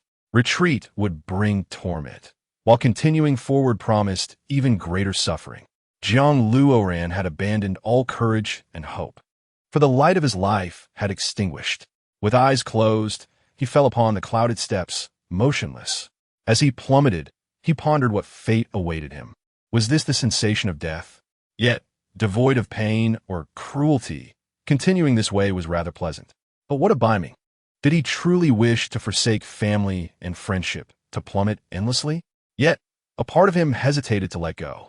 Suddenly, the lance of dawn at his brow released its power, and Jiang Luoran's eyes flew open. He felt an unexpected alleviation of his suffering. Why? Jiang Luoran longed to understand. As he continued downward, his wounds gradually healed, and the energy ahead grew increasingly soothing, akin to soaking in a hot spring. Spirit, body, mind, everything was revitalizing and expanding. This sensation was not bestowed by the lance of dawn, but rather the heavenly ladder. Jiang Luoran recalled the adage about life's 3 phases: the ordinary, the extraordinary, and the return to simplicity. Could it be that the heavenly ladder was crafted according to this very principle? Had he not thought of his friends and family in the end, he might have truly succumbed. With a deep breath, Jiang Luoran slowly rose, basking in the morning light. From the pinnacle of vitality to the depths of despair, and then from despair to the embrace of dawn, he savored exquisite beauty. After enduring countless tempests, Jiang Luoran pondered, is this the essence of life? With each step he took, fragments of soul bones emerged from within him. The leg bones, skull, arm bones, and torso bones coalesced, forming a magnificent suit of golden armor that enveloped him. 9 golden soul rings appeared, resting behind his head like divine halos. Jiang Luoran's expression grew increasingly blissful as he reached the zenith of life. Eventually, he found himself ascending a staircase, leading to a structure far grander than the Kunpeng Sacred Hall. It was hard to fathom that this palace of the world was merely the dwelling of the Kunpeng deity. The staircase behind him dissipated, transforming into a cloud-laden platform, suffused with the light of dawn. Beyond the trifles of life, I believe there is another truth, rebirth through nirvana. Jiang Luoran's voice resonated with a hollow, transcendent quality. He had finally attained the status of the Kunpeng deity. Yi Beibei emerged from the palace, radiating divine brilliance, as majestic and untouchable as the icy queen of the divine realm. Is this your true form? Jiang Luoran observed Yi Beibei, noting that if she was a queen before, now she resembled a sovereign, wielding unparalleled power. In her true state, few could withstand her presence. Moreover, you appear quite unfazed, much like myself. Yi Beibei replied with a gentle smile. The same? Jiang Luoran glanced at himself, indeed noting a significant transformation, a newfound power that seemed capable of catastrophic destruction. He was no longer merely strong. He had transcended to divinity. Shall we venture into the divine realm? Yi Beibei grasped Jiang Luoran's hand, her demeanor reminiscent of a nurturing mother, exuding a carefree spirit. Perhaps not. Although I never anticipated reaching such a day, it might be best to wait. Once we resolve matters below, I shall enter the divine hall. Jiang Luoran hesitated, primarily due to the unresolved issues with Baiming. I have made up my mind. Should they wish to fight, I shall accompany them to the end. For we are the Baiming deities, supreme in our essence, Yi Beibei declared with resolve. Yi Dong had relentlessly pressured them, and Jiang Luoran had refrained from resisting, granting him an opportunity. However, if Yi Beibei continued to delay, countless lives would be lost in the Kunpeng Sacred Hall. I share your sentiments. We must strike with thunderous force. Direct confrontation is one of our strategies for victory. Jiang Luoran firmly grasped the Dawn Spear. It is time to lay the groundwork for Baiming, to prevent future chaos. Yi Beibei momentarily lost in thought. I concur. Chapter 193. The arrival of the deities. Jiang Luoran and Yi Beibei led their forces southward, charging towards Yi Dong's territory. Four formidable generals trailed behind them, aiming to catch Yi Dong off guard. With the dual deities of Baiming present, the morale of the Kunpeng Sacred Hall surged. A single deity against two is an obvious mismatch, yet they remained unaware that Yi Dong was not alone. Once battle commenced, no one would escape unscathed. A horde of soul beasts followed Jiang Luoran and Yi Beibei, forming a direct line. Both Jiang Luoran and Yi Beibei bore 10 golden soul rings. Upon reaching Yi Dong's stronghold, the environment abruptly shifted as waves of soul beasts surged forth, surrounding Jiang Luoran and his companions. An ambush. It was evident that Yi Dong intended to turn the tables, ensnaring Jiang Luoran and his allies in a trap. With a powerful swing of the Dawn Spear, Jiang Luoran decimated a large portion of the Soul Beast army to the left. Yi Beibei formed hand seals, summoning a radiant white light that obliterated an entire battalion of soul beasts. Remarkably, this horde comprised primarily of beasts over 50,000 years old. With two deities present, the soul beasts of Baiming became invigorated, engaging in fierce combat. Yidong, as a deity himself, Jiang Luoran possessed keen eyesight and quickly identified Yi Dong's presence. He could not allow Yi Beibei to confront Yi Dong alone. Thus, he raised the Dawn Spear and charged forward. Yi Dong revealed 10 golden soul rings. Wielding a massive blade, he advanced towards Jiang Luoran. The 10 rings on Jiang Luoran's body began to spin, all enhancing the Dawn Spear, radiating brilliant golden light. The clash between the black giant blade and the golden spear transformed the heavens, marking a divine confrontation that affected all existence. I shall assist you, Yi Beibei declared, wishing to join forces with Jiang Luoran to defeat Yi Dong, allowing for greater flexibility in their strategy. What if two deities emerge from the opposing side? You must first defeat me. A black baboon soared in, adorned with 10 golden soul rings. It was in fact a shaman deity. Indeed, those who defy the Baiming Sacred Hall are not limited to Yi Dong. They sought to conspire and dethrone Yi Bei. What is happening? Yi Dong possesses dual deities? How could this be? The presence of a deity on the battlefield is nothing short of cataclysmic. Finding death, Yi Bei charged unarmed, delivering a powerful punch towards the shaman deity. Spare yourself the futile struggle. The shaman transformed into human form, wielding a black staff to inscribe a magical array. Yi Dong, you cannot hope to defeat me. Surrender now, and I shall not pursue you. Jiang Luoran pressed, applying relentless pressure on Yi Dong, nearly inflicting harm. Utter nonsense. Prepare to die. The truth was, Yi Dong was under immense stress, for Jiang Luoran wielded what could be considered two artifacts, and his own potential paled in comparison. Were it not for the numerical advantage of his deities, Yi Dong might truly face annihilation. What pride lies in being a Kunpeng deity born of bloodline? Yi Dong sated, unleashing a flurry of 36 strikes. Jiang Luoran's spear cut through the onslaught of blade energy, retracting his weapon to gain momentum. You underestimate the effort it took to attain the Beiming deity status. Jiang Luoran retaliated fiercely with a thrust. Dawn's light. He could no longer delay, for the number of opposing deities remained uncertain. Should another emerge, he would be at a disadvantage. A brilliant golden light erupted, as countless beams of dawn light sliced through the sky like blades. This devastating force enveloped the entire battlefield. Yi Dong activated his shield to withstand the mountainous assault, barely escaping death. It was unfathomable that even a deity like Yi Dong could perceive the attack as an overwhelming force. Yi Dong plummeted from the heavens to the ground, crying out in agony. One must acknowledge that the dawn's light was indeed a lethal technique, utterly unmatched. With this strike, he was defeated. The ninth soul skill, Blue Divine symbol. Upon encountering the Blue Divine, all shall be vanquished. The divine symbol descends, heralding the demise of multitudes. The ninth soul skill, Blue Divine melody. In the realm of the Blue Divine, a torrential blood rain chorus, a requiem for the fallen. Now a deity himself. Even his second martial soul manifested as a divine technique, possessing lethal efficacy. Yi Dong found himself ensnared by the blood fiend vines, suffocating him, before being struck down by a resonating sound. Enough! What can a mere junior comprehend? What follows is a power beyond your capacity to endure. Yi Dong raised his long blade, embodying the essence of hell. At this moment, the eyelids of everyone underwent a transformation, for before them lay nothing but a singular hue, black, a profound and impenetrable darkness, as if some infernal demon were about to emerge. Jiang Luoran felt as though something was about to soar towards him, resembling a colossal black lion with wings. It was immense before this lion.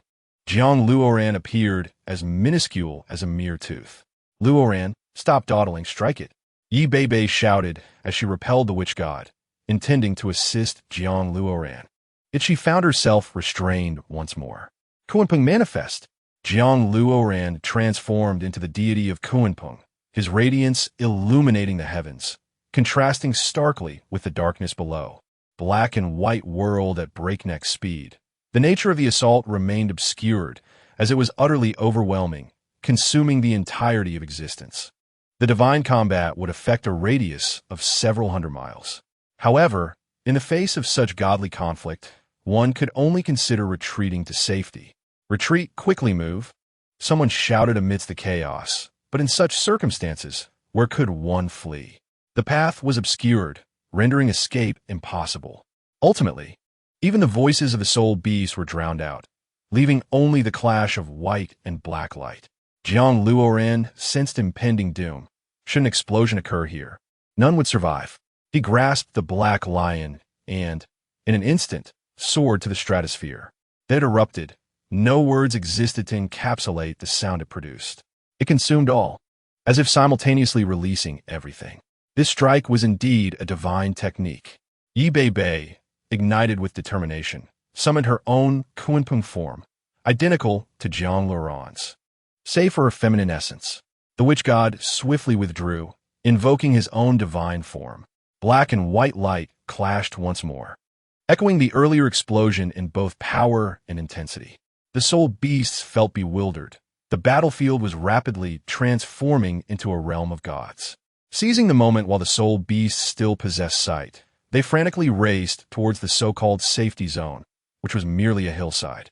Yet, in the face of divine attacks, even if one fled to the ends of the earth, death was inevitable. A resounding crash. A crimson-black entity soared forth, adorned with 10 soul rings, radiating a golden-black light that could be felt even from 100 meters away. Another god had arrived. Were the gods now devoid of restraint? The appearance of so many deities left all the soul beasts in a state of confusion. Chapter 194. The Fall Yidong was struck down, shattering the ground beneath. He reverted to the form of the black lion, sporting wings that measured 1,000 meters in span. The witch god plummeted from the clouds, his body sinking into the earth, forgetting to struggle. The clouds parted, revealing 2 magnificent Kunpengs standing proudly above, surveying all below. Reckless, the crimson-black entity transformed into a solar war god, soaring into the heavens to clash with the 2 Kunpengs. Despite being a deity, he found it difficult to contend with 2 opponents. In the initial moments of their encounter, the crimson-black entity was firmly suppressed. Even divine techniques were rendered useless, let alone engaging in combat.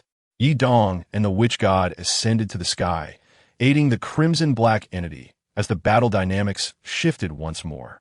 The 2 Kunpengs found themselves overwhelmed, yet not entirely unable to retaliate. Conversely, Jiang Luoran and Yi Beibei exhibited remarkable synergy, maneuvering adeptly against the 3 gods. Jiang Luoran reverted to his human form, wielding the Dawn Spear, imbued with 10 golden enhancements, instantly transforming it into an imposing 1,000-meter-long weapon. The bloodthirsty, vine, martial spirit awakened, turning Jiang Luoran into a colossal plant-like being, brandishing the Dawn Spear, broader than his own form, aimed at the crimson-black entity. The golden glimmer, reminiscent of celestial gates, rendered the crimson-black entity unable to discern whether it was a spear or a divine technique, prompting an immediate defensive response. Jiang Luoran understood that, within the realm of divine combat, one must avoid falling into a passive state. Thus, the crimson-black entity would undoubtedly seek to evade or block the attack. At this juncture, the old tree roots became essential. Old tree roots' second soul technique, like a shadow. A towering ancient tree erupted from the ground, entwined with black vines that coiled together, ascending higher and higher, resembling a world tree in its density. Now, the old tree roots were of a million-year soul beast caliber, and Jiang Luoran summoned 10 of them simultaneously, each targeting the 3 gods, while one remained to protect Yi Beibei. 4th soul technique, tempered 1,000 times. 5th soul technique, hellish battle armor.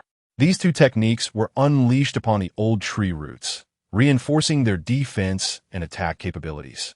Again, Jiang Luoran summoned 2 sets of hellish battle armor, donning one himself and bestowing the other upon Yi Beibei. The current hellish battle armor was indeed a divine technique, akin to divine armor. Buzz, the military advisor, arrived, shedding his robes to transform into a chiefing bird soaring through the skies, 10 golden soul rings unfurling, unmistakably another god.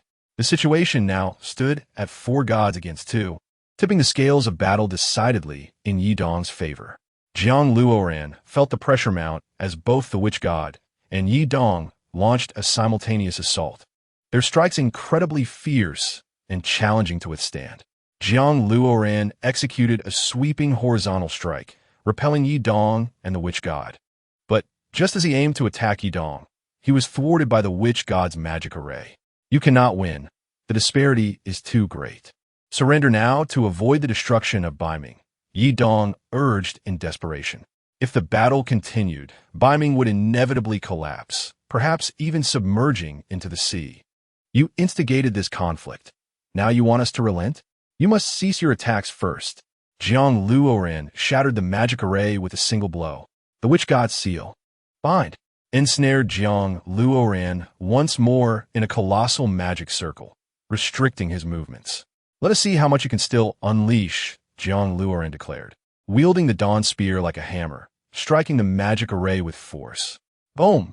Jiang Luoran relentlessly pursued Yidong, for he was the true protagonist of this battle. As the celestial beings clashed, the mortal soul beasts below were caught in the turmoil, some obliterated in an instant. The entirety of Baiming trembled. This was amidst aerial combat, and had it been on the ground, Baiming would have undoubtedly crumbled. In such dire circumstances, Yi Beibei found herself unable to withdraw. She was contemplating a strategy. Since we have reached this point, and neither side wishes to prolong the conflict, let us reveal all our cards, Jiang Luoren asserted, perceiving the opponent's confidence as indicative of undisclosed trump cards. A blue ice bird approached, emanating an aura of frost that made Jiang Luoren wary. Any entity capable of instilling such caution in him was undoubtedly divine or beyond. Another god had appeared. The adversary possessed 5 deities, a formidable display indeed. Luoren, retreat quickly, Yi Beibei exclaimed urgently, unwilling to allow Jiang Luoren to fall here. You think it's that easy to escape? The ice bird bellowed, unleashing a barrage of icy spikes towards Jiang Luoren. Were it not for the old tree roots restraining these gods, Jiang Luoren and Yi Beibei would not have endured this long. However, with one more god joining the fray, they were now in a state of complete domination. Jiang Luoren and Yi Beibei were increasingly alarmed. This was a battle they could not hope to win, as the opponent clearly harbored murderous intent. Feng Linger and the other warriors recognized the disparity in power. It was evident that the enemy had come prepared. Yet in the realm of divine conflict, they were powerless to intervene, left to wait in anxious anticipation. Yi Dong, the witch god, and the ice bird, 3 deities united against Jiang Luoren. Idish manifestation. Witch god manifestation. Ice bird manifestation. As the 3 deities unleashed their divine abilities simultaneously, Jiang Luoren was caught completely off guard. He barely had time to activate the Lance of Dawn before he was struck down into the ground, nearly succumbing to the onslaught. It had been said before, do not court your own demise. Yi Dong was inwardly alarmed. If they were not relying on numerical superiority, they might indeed struggle against these 2 formidable entities, especially Jiang Luoren, who had previously been underestimated as a mere fool. The truth was that his strength was astonishingly formidable, leaving even Yi Dong at a disadvantage. However, whether it was due to the support of Yi Beibei or the bloodline of the Kunpeng, one thing was clear. Jiang Luoren had become a force to be reckoned with, especially with the enhancement of the Lance of Dawn, which rendered him even more valiant and invincible. As Yi Dong contemplated grasping the Lance of Dawn, an agonizing sensation coursed through his body. What kind of power could render even a deity powerless? Was this the might of a divine artifact? In comparison to the weapon in his hands, the Lance of Dawn unequivocally held the title of a supreme artifact. Was this the essence of bloodlines? The very issue that had haunted Yi Dong throughout his life, as he dreamt of becoming a deity of Baiming, was now a bitter reminder of his limitations due to his lineage. Now, even the Lance of Dawn eluded his grasp. A profound humiliation, an immense disgrace. His anger mounting, Yi Dong raised his great sword and aimed it at Jiang Luoren's neck. Run quickly, Yi Beibei shouted, disregarding the divine power of their opponent as she charged towards Yi Dong. Yi Dong's blade was as swift as lightning. How could Yi Beibei catch up with him so easily? Bang! Jiang Luoren fell lifelessly to the ground, and Yi Dong sheathed his sword, wiping the blood from its blade. Yi Dong, you seek death. Yi Beibei was utterly enraged, unable to fathom Jiang Luoren's demise. Even the 4 gods could not restrain her. With a wave of her hand, she dispersed them and pursued Yi Dong. Yi Dong had never seen Yi Beibei so furious before, and a sense of danger washed over him. Suddenly, a radiant beam of light shot down upon Jiang Luoren. Chapter 195, 5 Gods versus 5 Gods. The aura of divinity. Could it be? Such a powerful life force, transcending all realms of power. Jiang Luoren awoke, his eyes snapping open. He had become a god. Regardless of what transpired, he could perceive everything with clarity. Ning Rongrong and Oscar's martial soul fusion technique was at work, and Jiang Luoren gazed upon his perfected form. This was impossible. The distance between Baiming and Dulua continent was such that even a god could not arrive in time. it would take years to traverse. One must understand that Jiang Luoran's Kunpeng domain could only achieve its peak under mastery, wielding the power to manipulate time. Indeed, from a white teleportation beam emerged 9 figures. The godly Tang San, God Hulaina, Tang Bai, Dai Mu Bai, Ma Hongjun, Oscar, Ning Rongrong, Zhu Zhuqing, and Xiao Wu. What? How is this possible? Even Jiang Luoran, now a god, found it hard to believe. What tremendous force could bring them here? Hulaina tossed out a green shell, reminding him, do you forget? Someone from Beiming has been here before. The teleportation device remains. Jiang Luoran realized that Yi Dong's rush to harm him had inadvertently created allies. In such a dire moment, their arrival was the greatest boon. Moreover, Ning Rongrong and Oscar quickly unleashed their martial soul fusion technique to save him. Brother, I told you so, didn't I? Tang Bai approached, a white light shimmering at his brow. Another avian divine position. Seizing the moment, Tang San swiftly and accurately raised the sea god's trident and aimed it at the witch god. Boom! The witch god was obliterated in an instant, reduced to ashes. In that case, let's advance and strike. Dai Mu Bai was already prepared. While you deities battle in the heavens, the ground is ours. Ma Hongjun transformed into a flaming phoenix and soared toward the battlefield below. Clearly, Jiang Luoran, Tang San, Tang Bai, and Hulaina surged into the skies, joining forces with Yi Beibei. The moment they vanquished the witch god had startled Yi Dong. Had Jiang Luoran summoned reinforcements? 3 deities had arrived. Moreover, one of their own had been dispatched in an instant, widening the chasm of power between them. The tide of battle shifted once more. When Yi Beibei realized Jiang Luoran was alive, her mood steadied as she faced off against the Crimson Golden Crow. Together, they exerted their strength, forcing Jiang Luoran to overpower the Lance of Dawn and strike at Yi Dong.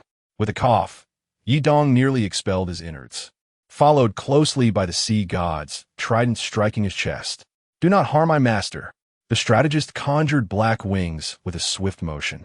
Little dower, radiance of the sun. Tang Bai summoned white feathers to clash with the strategist. Extreme 0 point. The ice bird unfurled its wings, as if aiming to ascend, its chilling aura intensifying to a terrifying degree. The entire sky was engulfed. The 9-tailed power, heavenly tribulation annihilation. Hulaina joined the ice bird, arms spread wide, summoning 9 ethereal pink tails, engaging in a fierce collision with their adversaries. Time had stretched too long, and all involved unleashed their full might. The sea god's trident pierced fiercely, pushing Yi Dong back into retreat. Without giving him a moment to breathe, Jiang Luoran charged forth, swirling with mist, and struck Yi Dong's back with the Lance of Dawn. Yi Dong found himself besieged, not only by one but by 2 divine beings. He staggered back, falling into a deep pit once more. Yi Beibei, a master in her own right, dispatched the Crimson Golden Crow with a single move, the Kunpeng's might. The opposing deities fell one by one, and Jiang Luoran showed no mercy, for he had already faced death once. Without these friends, his mother might have been slain, and Beiming would have been overrun. Jiang Luoran, Tang San, Tang Bai, and Yi Beibei concentrated their assault on the black strategist. 4 gods against 1. Even if the strategist could traverse heaven and earth, it would be insufficient to withstand such a collective force. Where is the dignity of you gods? For if you surround me? The strategist was in disarray. Such pathetic pleas for mercy belonged in the depths of hell. Jiang Luoran thrust the Lance of Dawn into the strategist's body. Spare me. I am willing. Before the strategist could finish, a blinding light engulfed him, reminiscent of a divine technique. Feathers of Hongming. Annihilation strike. Tang Bai unfurled his 1,000-meter wings, enveloping the strategist and swiftly closing in. Jiang Luoran seized the opportunity to escape from Tang Bai's assault.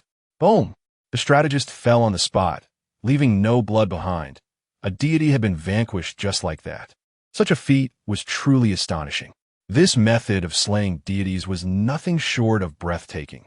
They had defied the immutable law of the divine. Finally, the ice bird witnessed the 4 gods charging toward Hulaina, all brimming with murderous intent, each unleashing their respective domains and wielding their divine artifacts. Realizing the imminent threat of being surrounded and potentially killed, the ice bird panicked. Run! Seeing the ice bird take flight, Jiang Luoran and the others were not to be trifled with. They had all ascended to godhood, their speed unquestionable. Jiang Luoran positioned himself before the ice bird. Yi Beibei sealed off the left flank, Tang Sin the right, while Tang Bai obstructed the ice bird's escape route. Finally, there was Hulaina, who loomed above in the sky, observing the ice bird. Moments ago, she had almost inflicted serious injury upon it, and now it dared to flee. "You cannot kill me," the ice bird exclaimed, its urgency palpable. "To perish now would be a disservice to the arduous journey I have traversed to attain divinity. Having finally ascended to godhood, I cannot afford to fall today. Is there anything we cannot achieve? Did we not already vanquish 3 deities?" Tang Bai Sumai. The ice bird felt a chill wash over it upon meeting the gaze of its adversary. Words were futile. Escape was impossible. Yi Beibei summoned a cloud-like weapon, gripping the ice bird by the throat. The dawn's light, the golden spear held by Jiang Luoran, rapidly enlarged, resembling an inflated balloon. Hulaina formed seals in the sky, assembling magnificent white tails, filling the atmosphere with floral fragrance. They were preparing to unleash a concentrated attack. The ice bird, aware of its inability to compete, realized that even with 3 additional lives, it could not break free. Perhaps with 4 lives, it might stand a chance. "I am willing to pledge my allegiance to Baiming for a millennium, nay, a full 10 millennia." The ice bird nearly prostrated itself.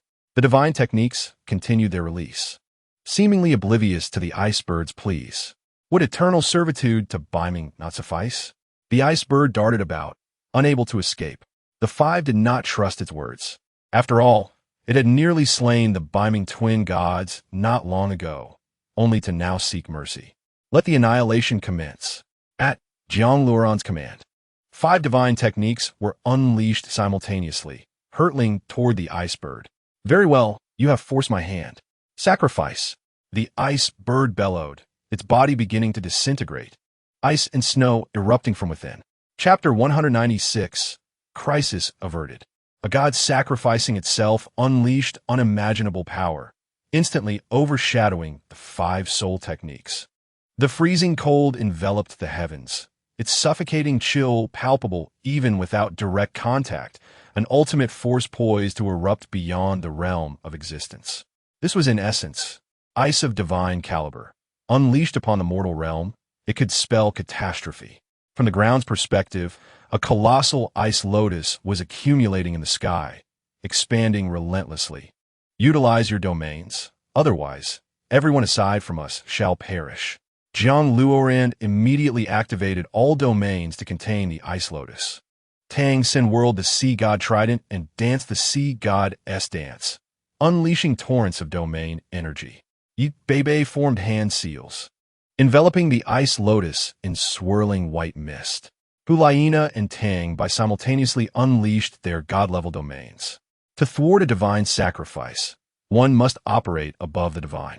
Yet for them, they were all at the same level, and as long as they were not killed by such divine power, they would be fine. However, stopping it would not yield a decisive outcome. The ice lotus grew larger. Even Jiang Luoran and the others could not withstand it. If this continued, all of Baiming would be doomed. The envisioned peace and order would be obliterated. "Extreme God, do you dare?" Yi Dong emerged from the abyss, only wishing to build a better Baiming and harboring jealousy toward Yi Beibei. Yet he could not bear to witness the demise of so many soul beasts. However, the ice lotus showed no signs of halting, relentlessly expanding and flinging the 5 gods aside. "Luoran, Yuanshi Wanjia." Hulaina leaped forth. "Yuanshi Wanjia." Jiang Luoran's eyes gleamed as he and Hulaina charged toward the ice lotus.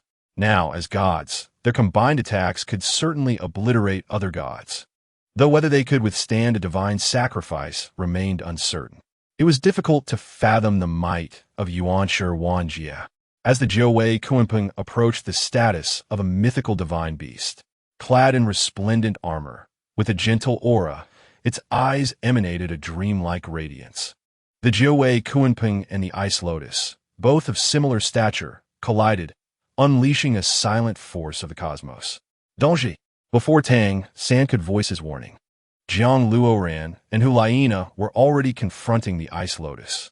Truth be told, in that moment of confrontation, Jiang Luoran felt overwhelmed.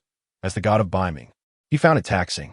Nonetheless, the effect was palpable, as the Ice Lotus was directly suppressed. Boom! The eruption felt as though the heavens were collapsing, with the remaining 3 gods struggling to fend off the torrent of ice and snow, while the smaller fragments proved even more challenging to manage. Merely the minuscule shards of cold ice descending to the ground could transform Biming into a winter wasteland. One shard struck the ground, cleaving a battle-class soul beast in 2. The soul beasts nearby transformed into hardened ice sculptures. I will intervene. Yi Dong, sensing the impending disaster, quickly transformed into a black lion to shield against the oncoming ice and snow. In the final moment, Jiang Luoran beheld the Dawn's lance and the Jiuwei in Hulaina's grasp standing before him. The sacrifice was contained in the air, and the ground was secured by Yi Dong. However, he was now gravely injured. Ning Rongrong and Oscar worked together to heal Jiang Luoran and Hulaina, as they had engaged those performing the sacrifice and bore the most severe injuries. Yi Dong, Yi Beibei looked down upon the defeated Yi Dong. Are you pleased now?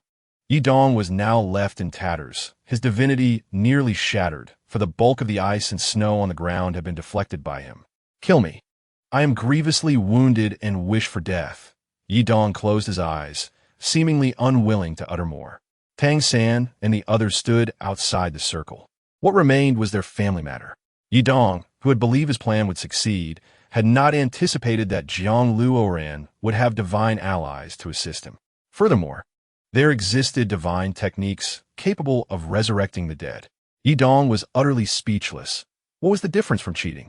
He had struck Jiang Luoran down to create a decisive impact, but in retrospect, it was not a lack of preparation on his part, but rather the overwhelming strength of his opponents.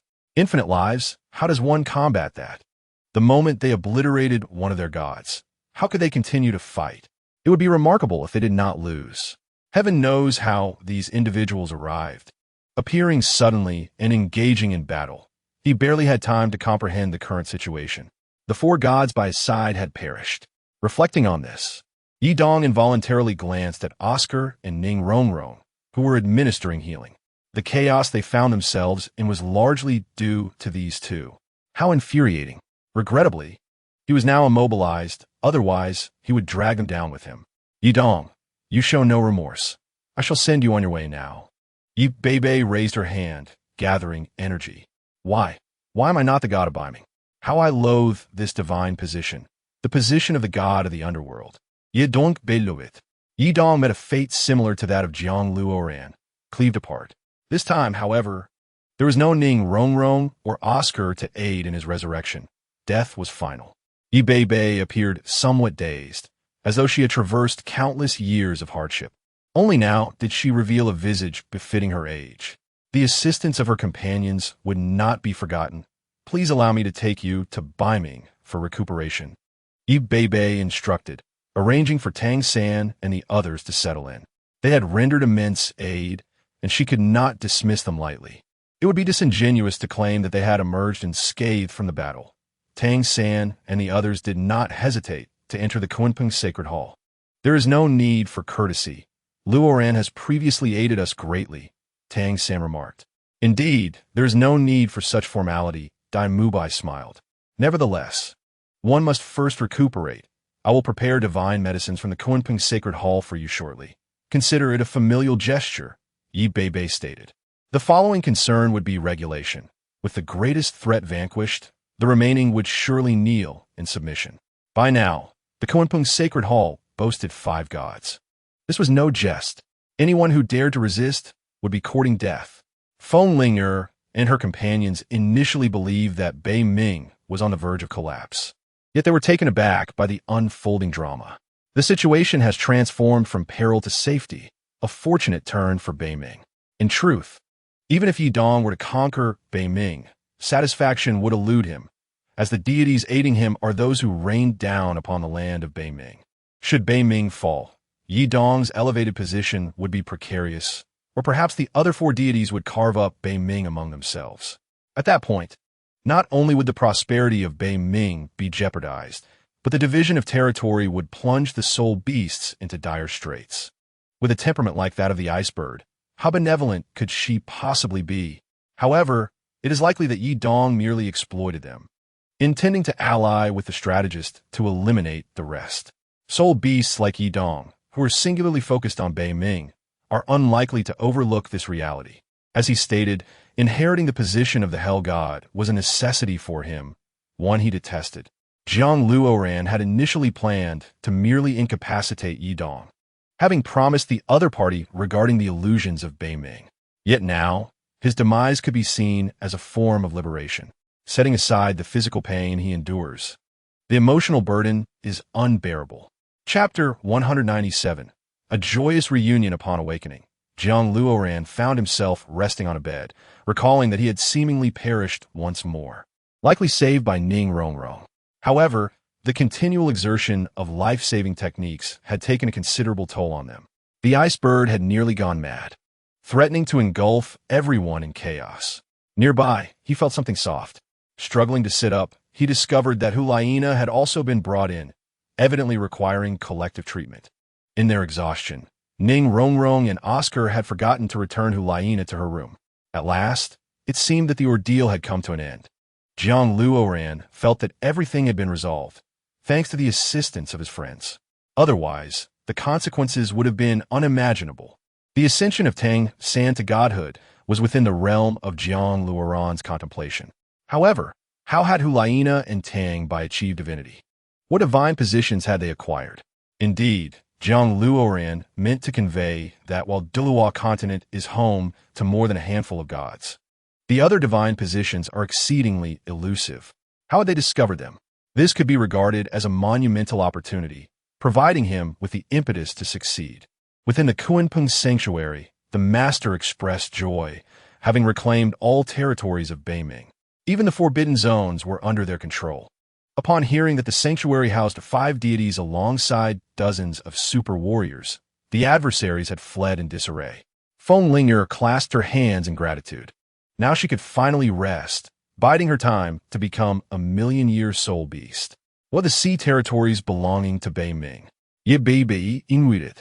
It is crucial to note that within the seas lie relics from several generations of Kunpeng ancestors. Should Yi Dong attempt to refine them, the losses would be catastrophic. The items remain. Presumably Yi Dong intends to utilize them post-victory, Feng Linger surmised. Indeed, barring unforeseen circumstances, Yi Dong was likely to emerge victorious. Little did he know that he would face a crushing defeat. Yi Bei Bei lamented. Why not host a banquet? To celebrate our ascension to the status of Bei Ming's deities and to honor our survival, Kaier proposed with a smile. Linger, what do you think? Yi Bei Bei asked. Linger, being Yi Bei Bei's strategist, was known for her thorough considerations.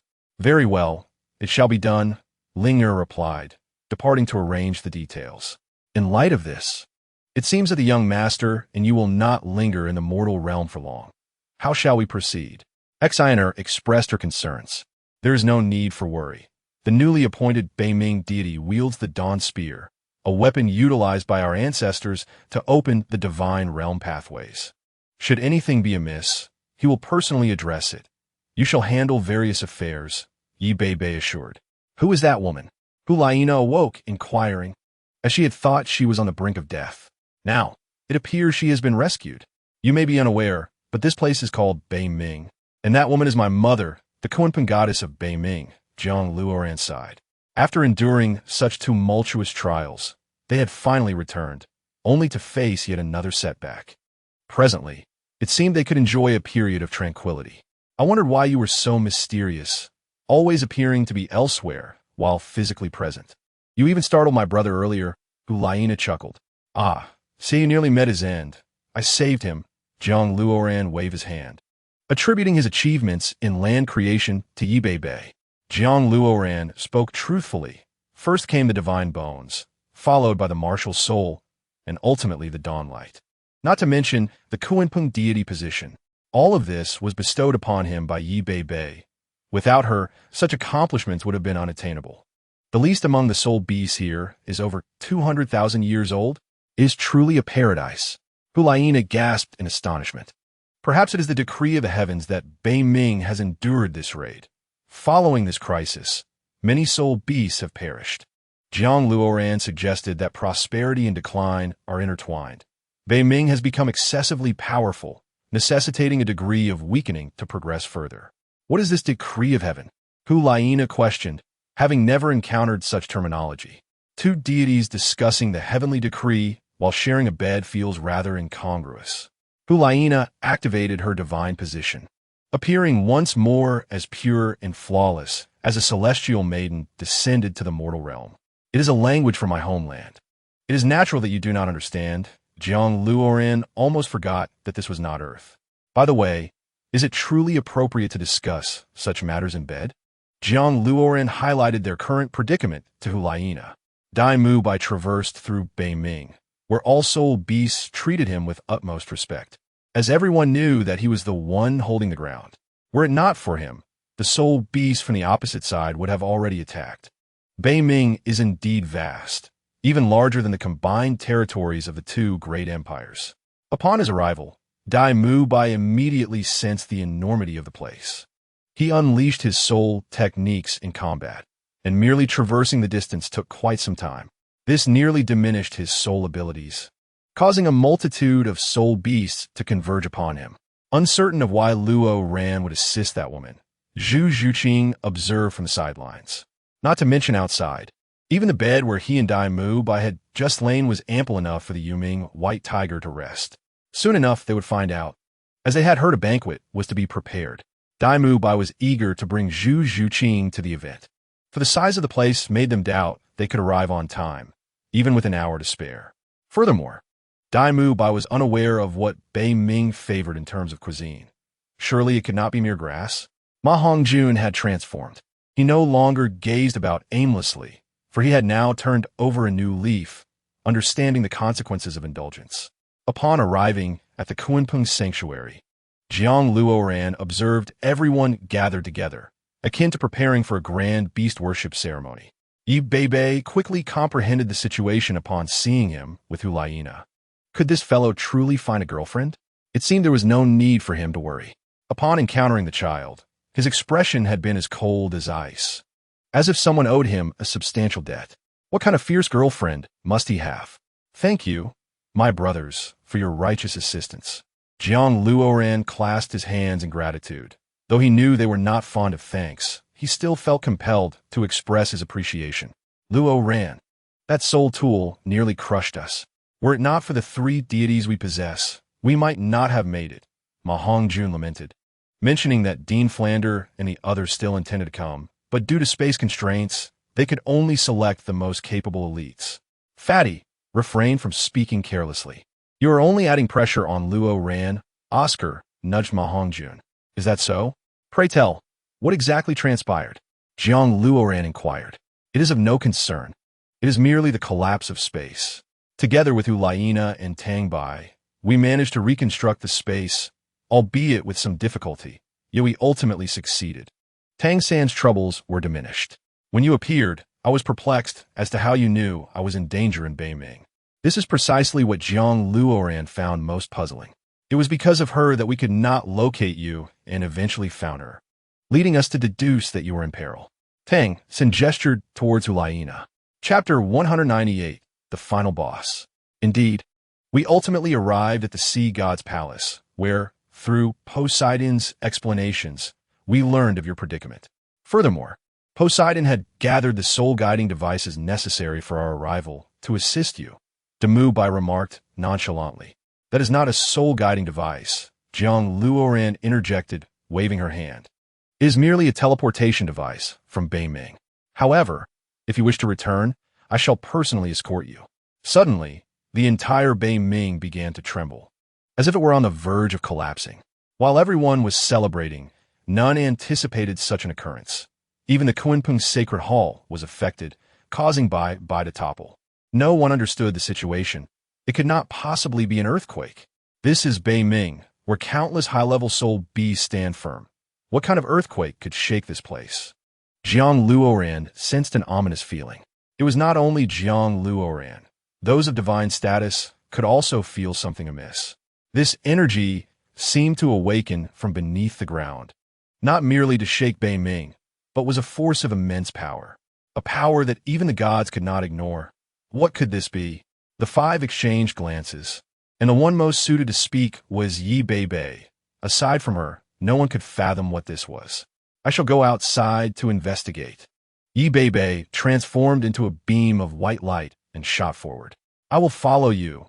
Jiang Luoran sensed the danger and, fearing for Yi Bei's safety, immediately pursued. Let's go together. Hulaina and Tang Bai followed Jiang Luoran's swift figure, as the latter moved too quickly. Tang Sen instructed Mu Bai to organize the remaining individuals and followed suit. They were well aware that such a level of danger could leave even the gods with uncertain odds. In the sea area, Yi Bei's complexion was not favorable. She hoped that the matter did not concern that entity, or else they would have to flee. What lies in the sea area? Jiang Luoran inquired, for he genuinely did not know what resided there and had never heard Yi Bei mention it. I intended to inform you once you ascended to power. Within the sea area lies an evil force suppressed by my clan. Based on my deductions, it must have been disturbed by Yi Dong and others previously, or else it would not be like this. Yi Bei did not have time to elaborate and plunged directly into the sea. Jiang Luoran felt a suffocating wave of energy wash over him, drawing forth the gun of dawn to guard Yi Bei's side. Delving several thousand meters into the depths of the sea was merely a blink of an eye for them, and Yi Bei gazed upon the bones scattered on the seabed.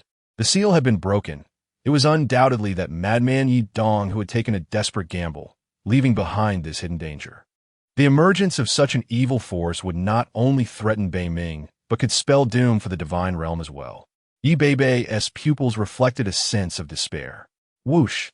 A black vine lashed out, and Jiang Luoran, positioned beside Yi Bei, struck back with a spear. How can this be? This is the gun of dawn. Why can I not sever it? Jiang Luoran's cautious heart weighed heavily once more. Gurgle! A swarm of black sharks surged forth, bearing their bloodied fangs, intent on devouring Jiang Luoran and Yi Bei. Second soul skill, shadow pursuit. First soul skill, creation from nothing. 2 purple soul rings appeared before Jiang Luoran, intertwining as they surged towards the black sharks. 10 ancient tree roots erupted from the seabed, extending thousands of vines that struck the shark swarm. Crack! Being a million-year soul beast, this single strike felled a large number of black sharks on the spot. Behind them, a multitude of jellyfish and octopuses rushed forth. The 10 ancient tree roots formed a circle, annihilating enemies from all directions. Emerging from the water's surface, this was its domain. Yi Bei pulled Jiang Luoran away to prevent him from lingering. Whoosh! A black beam pierced through 2 of the ancient tree roots, draining their energy. The black beam did not cease, continuing its pursuit of Jiang Luoran. Its aim not to kill, but to ensnare. One could only imagine what it considered the gods to be. Buzz! 2 golden lights shone. The gun of dawn and the sea god trident simultaneously severed the black beam. Hurry, I am the sea god. Yet Tang San still sensed that the entity possessed a power akin to that of a dominator. He had never felt such urgency before.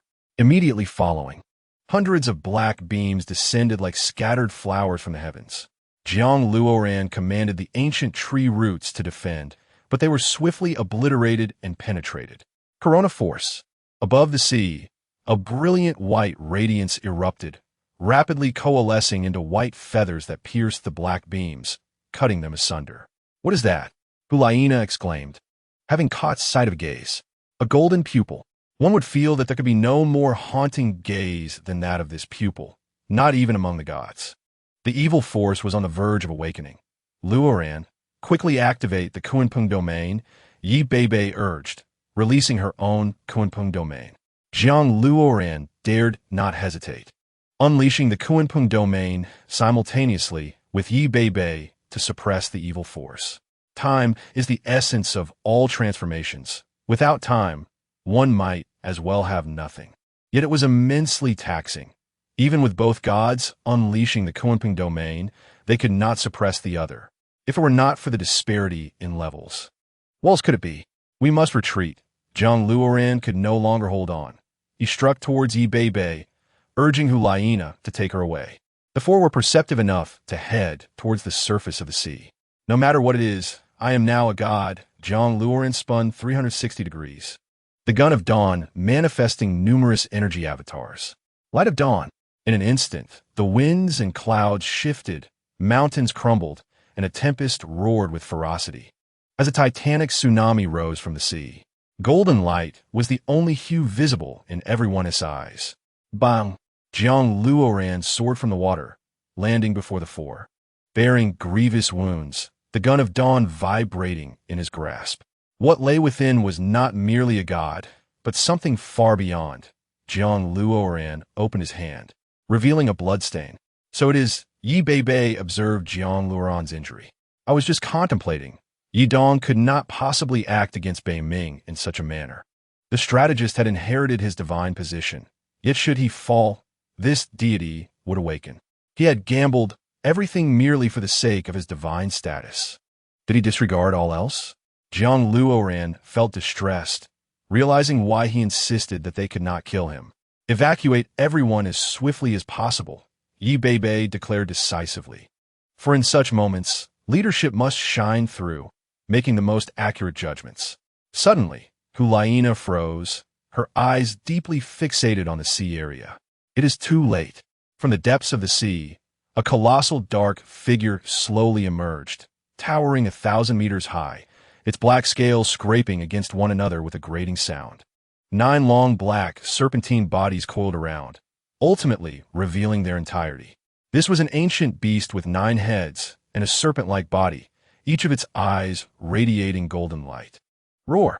A roar filled with a desire to rend everything asunder erupted from its maw.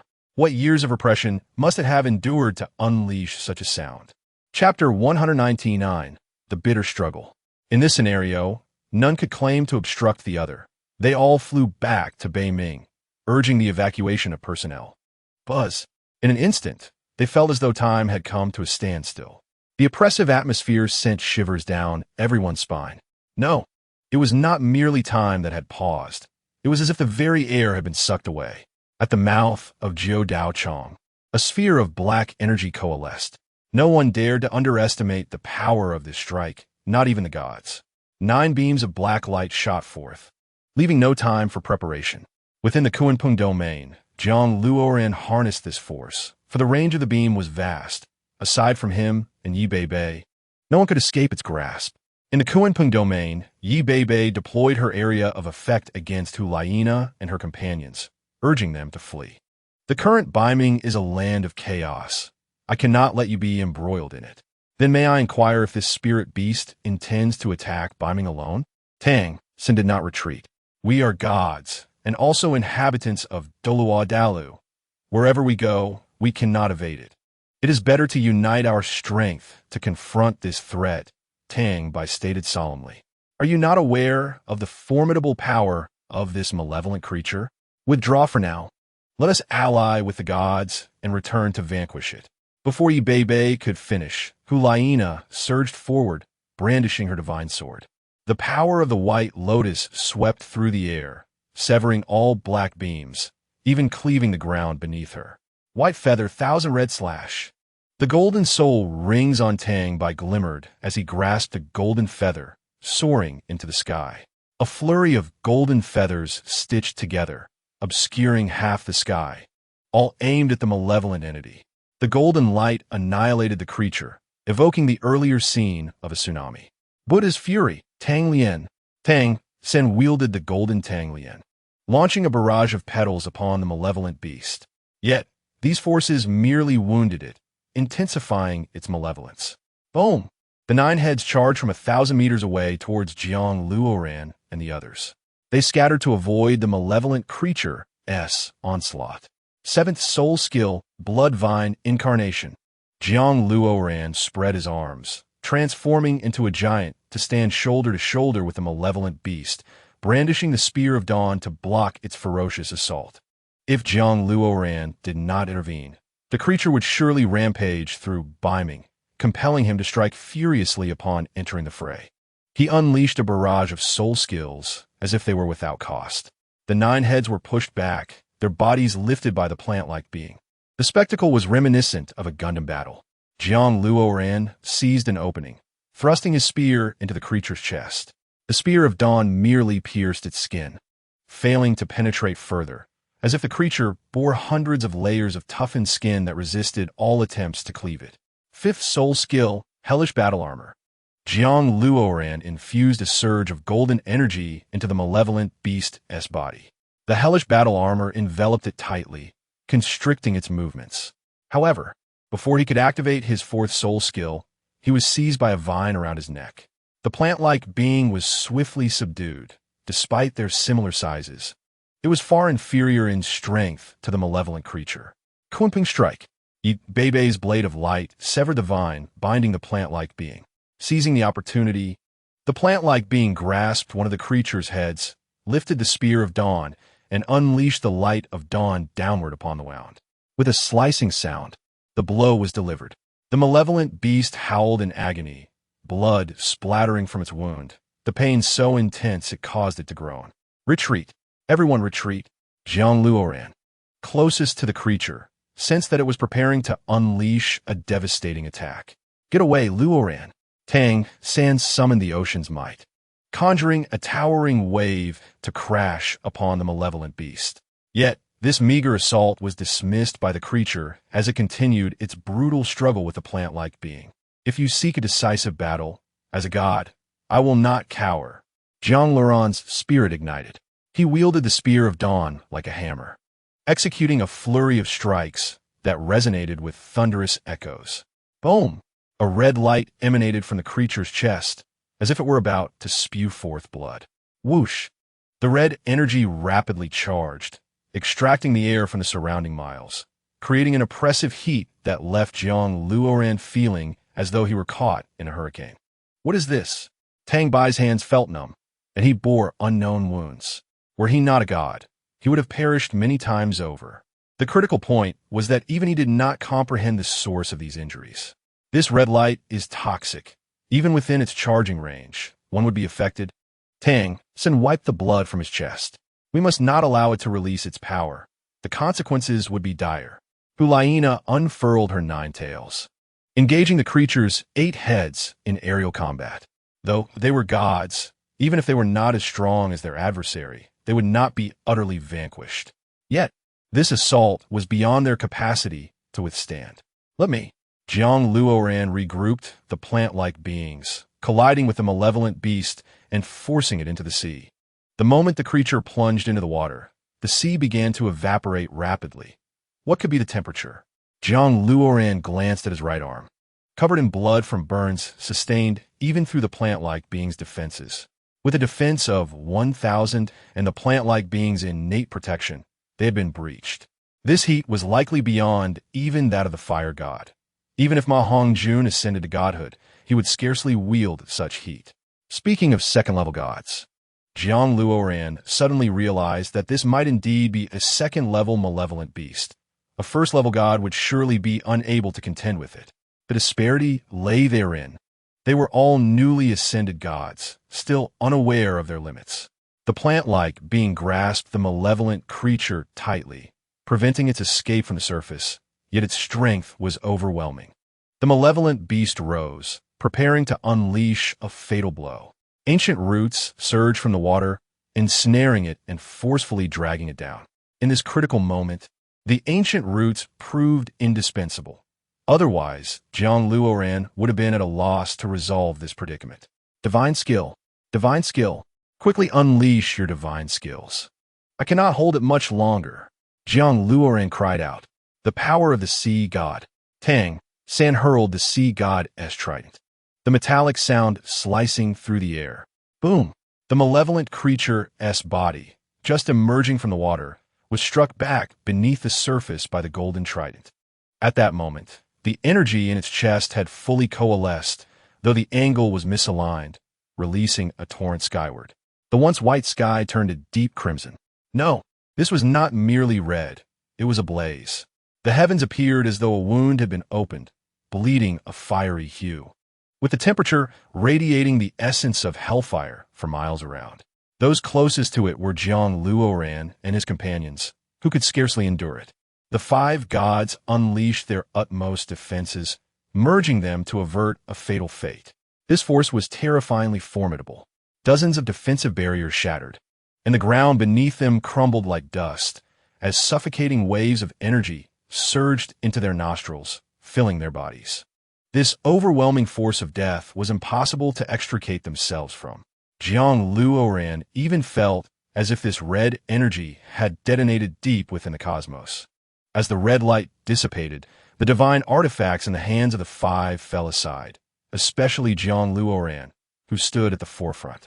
The plant-like being had long since disintegrated, its body riddled with severe injuries. Were it not for witnessing it firsthand, Jiang Luoran would never have believed such power existed in the mortal realm. This was undeniably a battle of the gods. If such a force were unleashed upon Beiming, no one would survive. Bang, bang, bang. Izu stood in the realm of Beiming, shattering the illusions beyond the door with a single step. Its 8 heads exuded a fierce aura as it advanced towards Jiang Luoran. In a dire predicament, they found themselves devoid of the strength to stand, let alone escape. All they could do was await their demise. Angel's holy strike. Qian Rinxue emerged from the void, wielding the angelic holy sword with grace. In rapid succession, a multitude of radiant holy swords erupted like brilliant stars, crashing down upon Izu's form like a fiery meteor shower. Izu was pinned to the ground, unable to rise. Who could have anticipated that, at such a critical moment, another deity would appear, and one so resplendent, just as Izu planned to retaliate?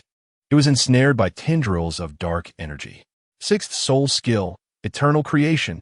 In the realm of the Rakshasa, Bibi Dong unleashed the black scythe of death she wielded. With a swift motion, one of Izu's heads was severed by the combined might of the mother and daughter duo, plummeting to the ocean depths. Bibi Dong? Qianren Xue. Jiang Luoran was filled with disbelief. This was far too incongruous. It defied logic. Bibi Dong discarded the shattered green transmitter on the ground. There was more than one soul-guiding device sent from Beiming to the Doloa continent. I am here to escort the saintess back. Hulaina, now a deity herself, represented an undeniable force, and the bond of master and disciple made it inconceivable for her to stand idly by in the face of death. It was known that Hulaina intended to venture into Beiming, a place fraught with peril, and Bibi Dong, aware of this, could not allow her to fall. Jiang Luoran recalled that Qing Yi had once stormed into the Spirit Hall, only to be absorbed by Bibidong's soul ring. Those titled Dalaw had taken their soul bones and departed, unaware that Qing Yi's body still harbored valuable treasures. Teacher? Hulaina felt utterly dejected, rendered speechless. After successive setbacks, with 2 heads severed, Izu had descended into madness, unleashing energy towards Bibi Dong. The renowned Ning Rongrong of the 7 treasures released all her soul rings to restore Jiang Luoran and the others. Oscar selflessly provided sausages to expedite their recovery. Who among them was not at least a titled Deluo or above? Could they not perceive the nature of this battle? They would help as much as they could. The soul beasts of Beiming emerged, all eyes on this life-or-death struggle, given Jiang Luoran and Yi Beibei's speed. Their arrival meant they had exerted every ounce of their strength. Bibi Dong and Qian Rinxue grew increasingly astonished, as this creature seemed not merely a soul beast, but an ancient primal beast. Its defensive capabilities were terrifying, and its offensive power was astonishing. No wonder 5 deities had failed to subdue it. Even 10 might struggle. Fortuitously, they had arrived with ignorance as their ally, severing one of its heads. Newly ascended to divinity, their confidence soared. On this continent, there were no foes they could not conquer. Even in the divine realm, they commanded respect. The disparity in strength was not insurmountable. All were deities and thus could not utterly dominate one another unless, like Jiang Luoran, they bore costly soul rings and possessed twin martial souls. Even their divine artifacts were a fusion of 2. Suddenly, the scales of Izu expanded dramatically, transforming into brilliant golden spikes. As if awakening, it charged at Bibi Dong. Thud! Even as a deity, Bibi Dong could not withstand this blow, spewing blood and plummeting from the sky. Thankfully, the scythe of death shielded her. Otherwise, she would have been gravely injured. Master, Hulaina caught Bibi Dong. We must flee. I can handle this. Do you not comprehend what this creature is? It can only be defeated by a god. Tell me, how will you manage? Bibi Dong took a deep breath. The healing team from Bei Ming arrived, activating a massive healing formation to restore the 7 true gods. Currently, Bei Ming lacked nothing but divine combat power. The healing team was countless, and healing soul beasts were innumerable. However, healing a god required an immense expenditure of soul power. Yet, this was inconsequential. If quality was insufficient, they would rely on quantity to prevail. Wave after wave of healing surged to restore the 7 gods' injuries and stamina. This was evidently a grueling struggle. The location of the 7 gods was, in essence, the territory of Bei Ming. If they faltered, all would perish. Jiang Luoran's eyes gleamed with a golden hue. Delay any longer, and Izu would come to claim them. A towering plant man emerged, resembling a god of war. It bore the dawn spear, perfectly matching its form. Shagging at Itsu, their eyes met with fierce intensity, and they immediately engaged in battle, fervently, with Izu even resorting to its teeth. The plant man refused to yield, driving its right hand forcefully into Izu's body and twisting the spear. Let's join forces. Tang San, seeing Jiang Luoran falter once more, felt compelled to join the fray. Angelic judgment. Qian Rinxue soared into the heavens. Boom!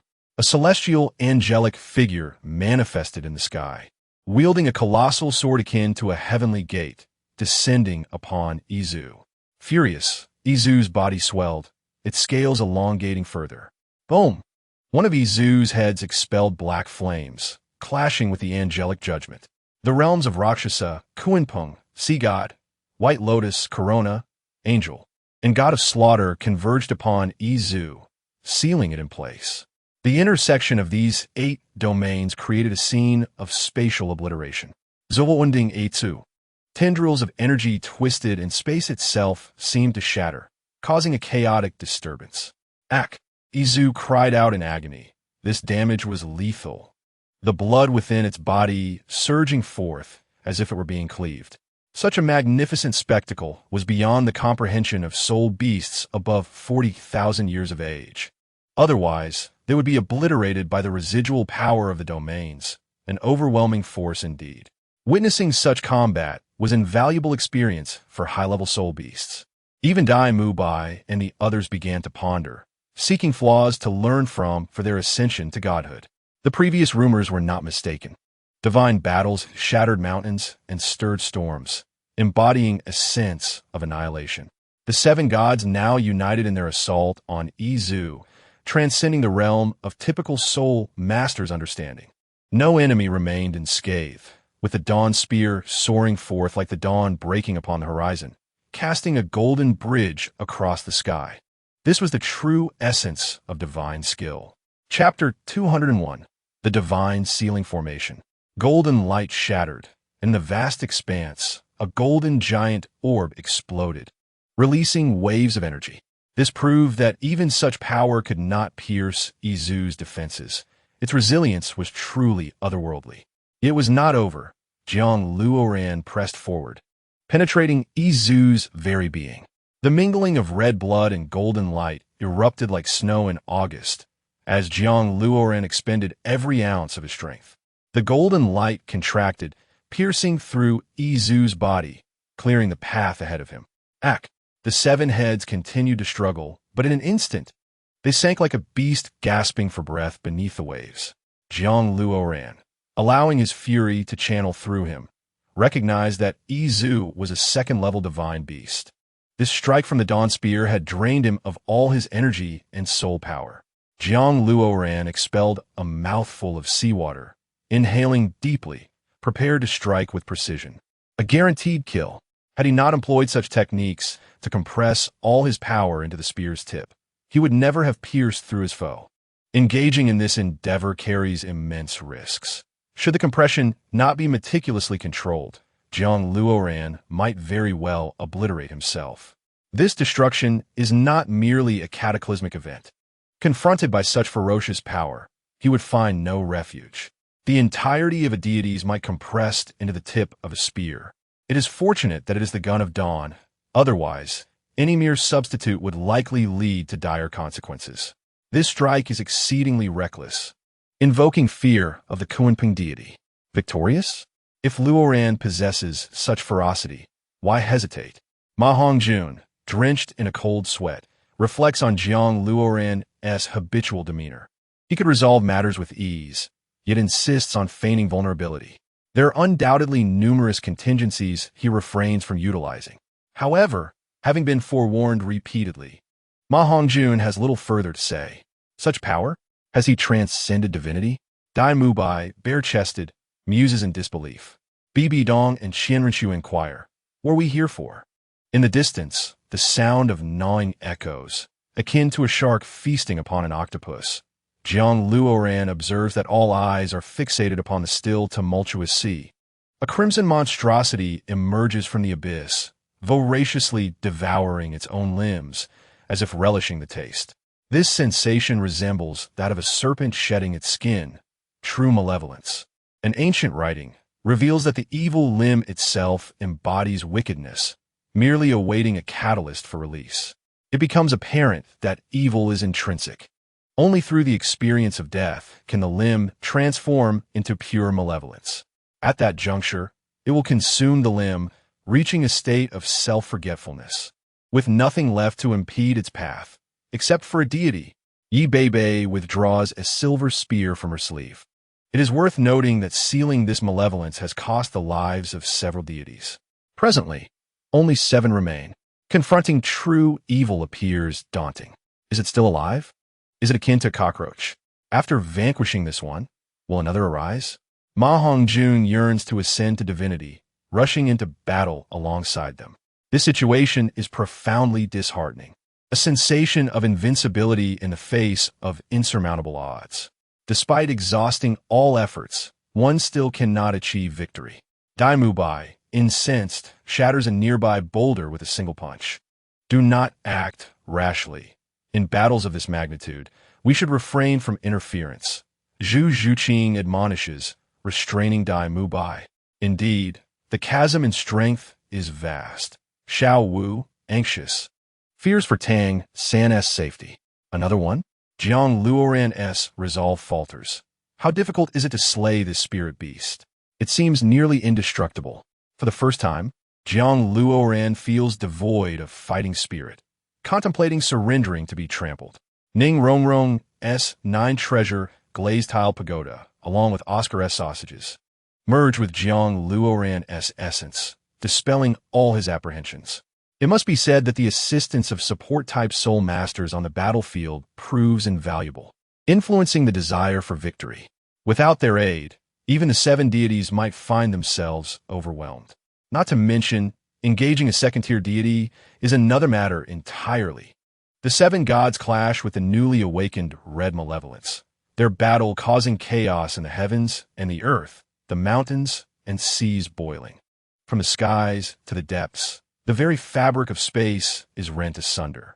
Waves of healing teams arrive ceaselessly, tirelessly tending to the wounded. For 3 days and nights, the struggle continues, and the malevolence begins to tire, if only slightly, for it lacks external support. Otherwise, the 7 deities would have perished long ago. Some audacious souls even dare to rest, reasoning that should the gods fail, they too would meet their demise. Should the gods retreat, it would signify their doom. With death looming on both sides, they opt to indulge in life's simple pleasures, eating, drinking, and sleeping. Dai Mubai paces anxiously, desperate for a solution. Passive inaction is not an option. Ma Hongjun has assisted once before, yet his contribution was negligible, one might even argue non-existent. The chasm between ultimate Doloa and the gods remains insurmountably vast.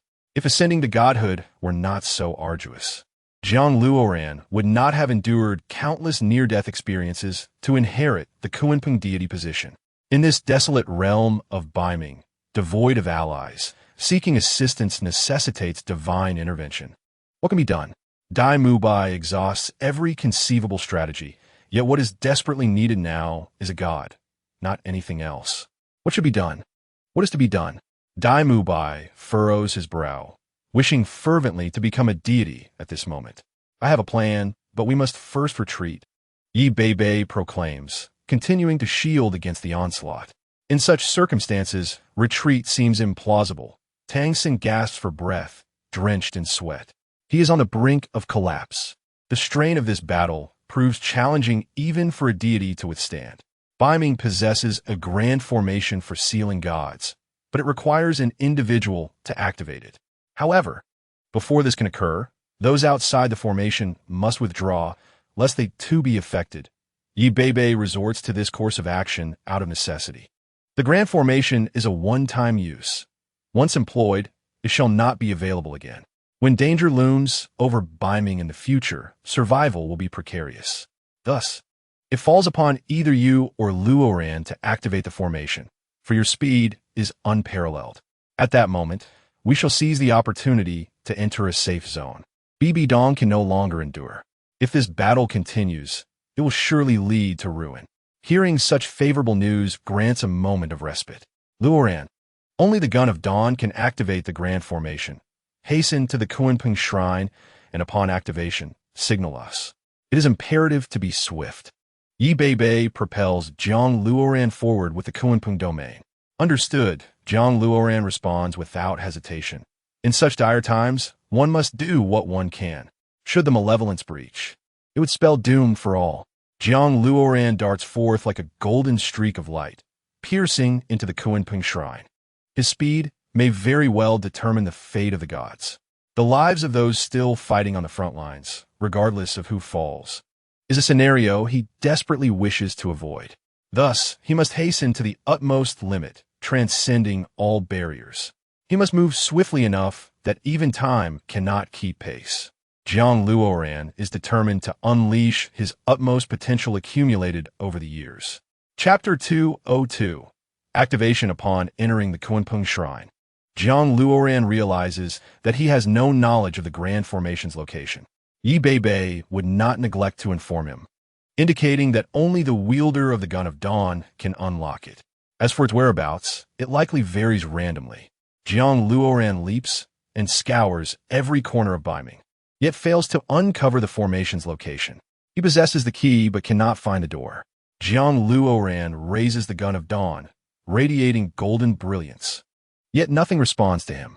Wait, Yi Bei stated that only the Gun of Dawn can enter. The Kunpeng Shrine should be traversable.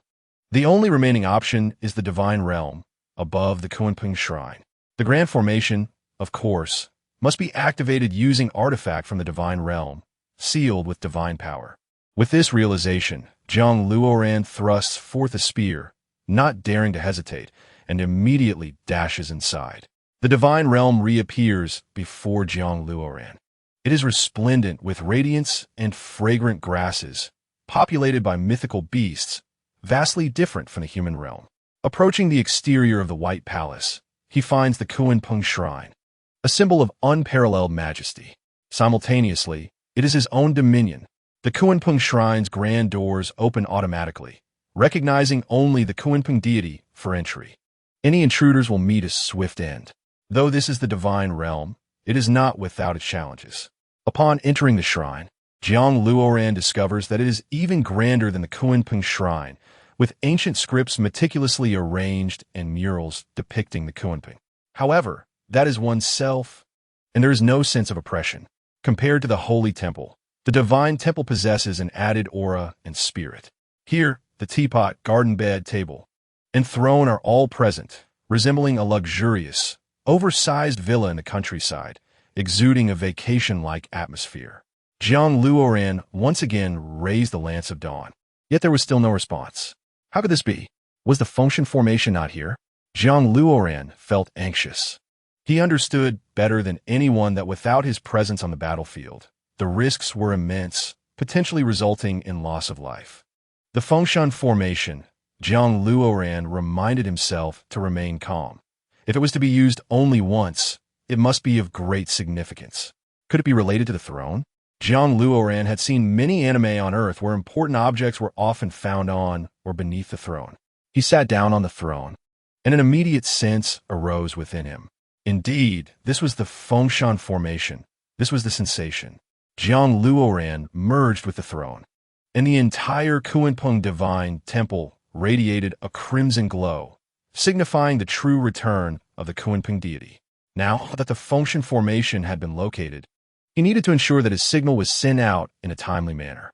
Losing anyone was intolerable for Jiang Luoran. Kunpeng domain. A hum resonated as white mist appeared, seemingly clinging to Jiang Luoran. Time seemed frozen at zero. Jiang Luoran gripped the lance of dawn tightly, urgency coursing through him. With a thunderous boom, the lance of dawn unleashed a radiant light, merging its power with the throne, golden rays cascading forth. A beam of white energy shot towards Baiming, so swift that even Jiang Luoran struggled to perceive it. The Fengshan formation was activated. He had to pursue the Fengshan formation. Jiang Luoran dashed forth like a lightning bolt. Trailing behind it, he wielded the Kunpeng domain to its fullest, as the Lance of Dawn opened a gateway to the human realm, and he plunged into it. He released a beam of dawn light into the sky and quickly chased after the front lines. The signal was established. The Fengshan formation had been activated. Ma Hongjun shouted to retreat quickly. Upon seeing Jiang Luoran's signal, Yi Beibei ordered a swift retreat.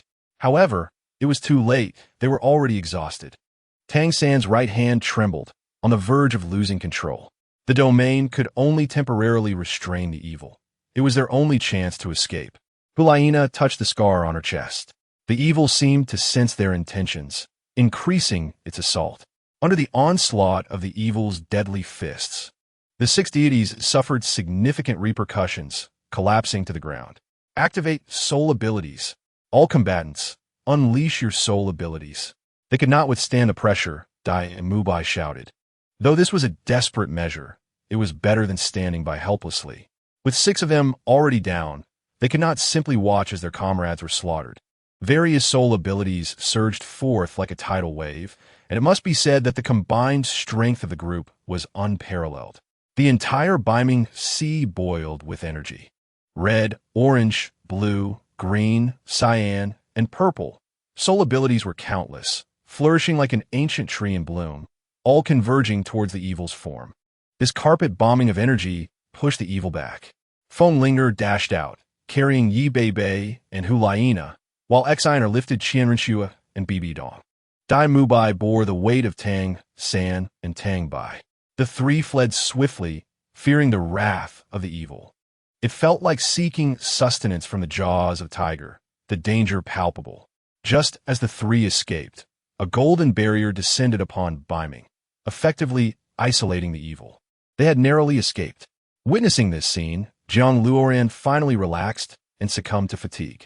The other 6 deities also fell into slumber, utterly depleted. Bang, bang, bang.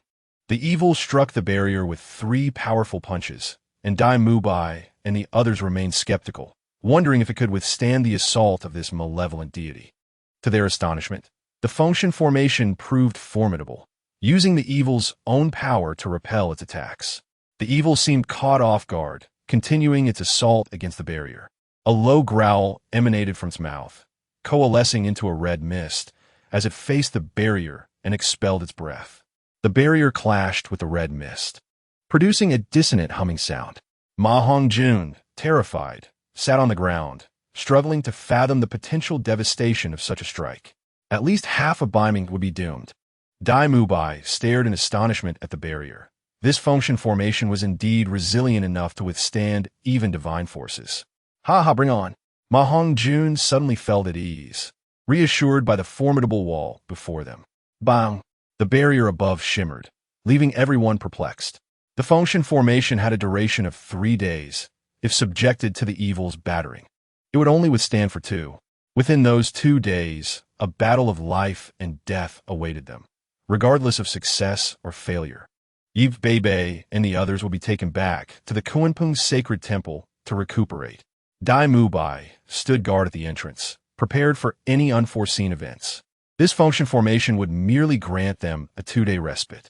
Once those 2 days passed, if they still found themselves at a loss, they would have to surrender to fate. The evil, relentless, continued to hammer the Fengshan formation, unleashing torrents of flames that surged upward. Its hand even penetrated the Fengshan formation, perhaps burned by the intense heat. Chapter 203. The Fusion Technique of the Seven Divine Souls. 1. The situation was dire. A day and a night had passed, and the disparity in power was overwhelming, leaving them with no viable means to achieve victory. At the very least, even Bibi Dong and the others could not return. What if we utilized the previous domain for cutting? Haven't we become quite adept at it? Qian Renshua pondered. Success was improbable. Setting aside the effectiveness, there simply was not enough time to execute it. Did you not notice that we have no room for maneuvering in its presence? Tang San pressed his temples. This was indeed a situation even the gods could not resolve. Its power was overwhelmingly strong, thrice that of the evil itself, particularly in terms of speed. If I were not holding it back, its speed alone could obliterate us all. Jiang Luoran sighed. In truth, he wanted to mention another option, the blood flight. Now that he was a deity, the blood flight would manifest unmatched power. However, its usage demanded a fatal strike, for to such a ferocious beast, other divine techniques would be inconsequential. This strike might even cost him his life. If it came down to the last moment, he would opt for the blood flight, returning to the divine realm to seek aid from the deities, Tang Bai suggested. A group of soul beasts charged in from the outside, their expressions full of excitement, as if they had encountered a momentous event. What happened? Why the sudden rush? Ye baby inwarded. Master, the evil has retreated. I saw it enter the depths of the sea, Feng Linger reported. This revelation sent waves of joy among the others. Just moments ago, they were on the brink of despair, and now it had simply left. The weight pressing upon their chests suddenly lifted. What is happening? Tang San's brow furrowed. However, he sensed it was not so simple. Never underestimate any situation. Tang San was always cautious. Was it a trap? Or did it realize that our Fengshan formation required energy, intending to return later? Jiang Luoran stood up, intending to investigate. Rest assured, am I not reliable in my endeavors? It surged forward without a glance back, and Feng Linger had confirmed this before reporting. Everyone relaxed, as if a taut rubber band had been released. Why? What was the reason behind its actions? Tang San was perplexed, yet no one could provide him with an answer. It had departed, astonishingly so. I witnessed it racing towards the distance, plunging into the depths of the lake. Daimu Bai, exuberant, approached us, and we all understood that something was amiss. Even Tang Bai felt the unease, yet he could not articulate it. Could it be a lack of vitality? After all, it represented a form of will or intent. Bulaina inquired. Jiang Luo Ran suddenly seemed to recall something. Which direction was it heading? It should be to the south, in the excitement of the moment. I had overlooked this detail. What is the matter? Daimu Bai was baffled. Clearly, the clouds had parted to reveal the azure sky. Yet everyone wore a frown as if sensing an impending danger. It was dire. Jiang Luo Ran reached the outskirts of Beiming and saw vast stretches of receding seawater. That direction was indeed south. It was also the direction of Do Luo De Lu. I remembered Yi Bei mentioning that if the malevolent force annihilated Beiming, it would undoubtedly target Do Luo De Lu next. Now, it had shifted its strategy. Once it destroyed Do Luo De Lu, Beiming could be wiped out just the same. What kind of scene would unfold if such a monstrous beast reached Do Luo De Lu? It would be akin to a hell on earth. Our 7 divine beings, when combined, could barely hold the malevolence at bay. Presently, Do Luo De Lu had no god to defend it. Even if a tidal Do Luo attempted to bombard it, it would be like throwing a drop of water into the ocean. It was finished, utterly finished. Qianren Shui stood frozen in place. Was it heading towards Do Luo De Lu? Bibi Dong clenched her fists tightly.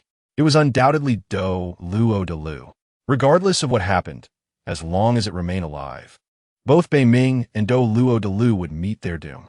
Tang San realized that matters were far from simple. It appeared his suspicions were indeed correct.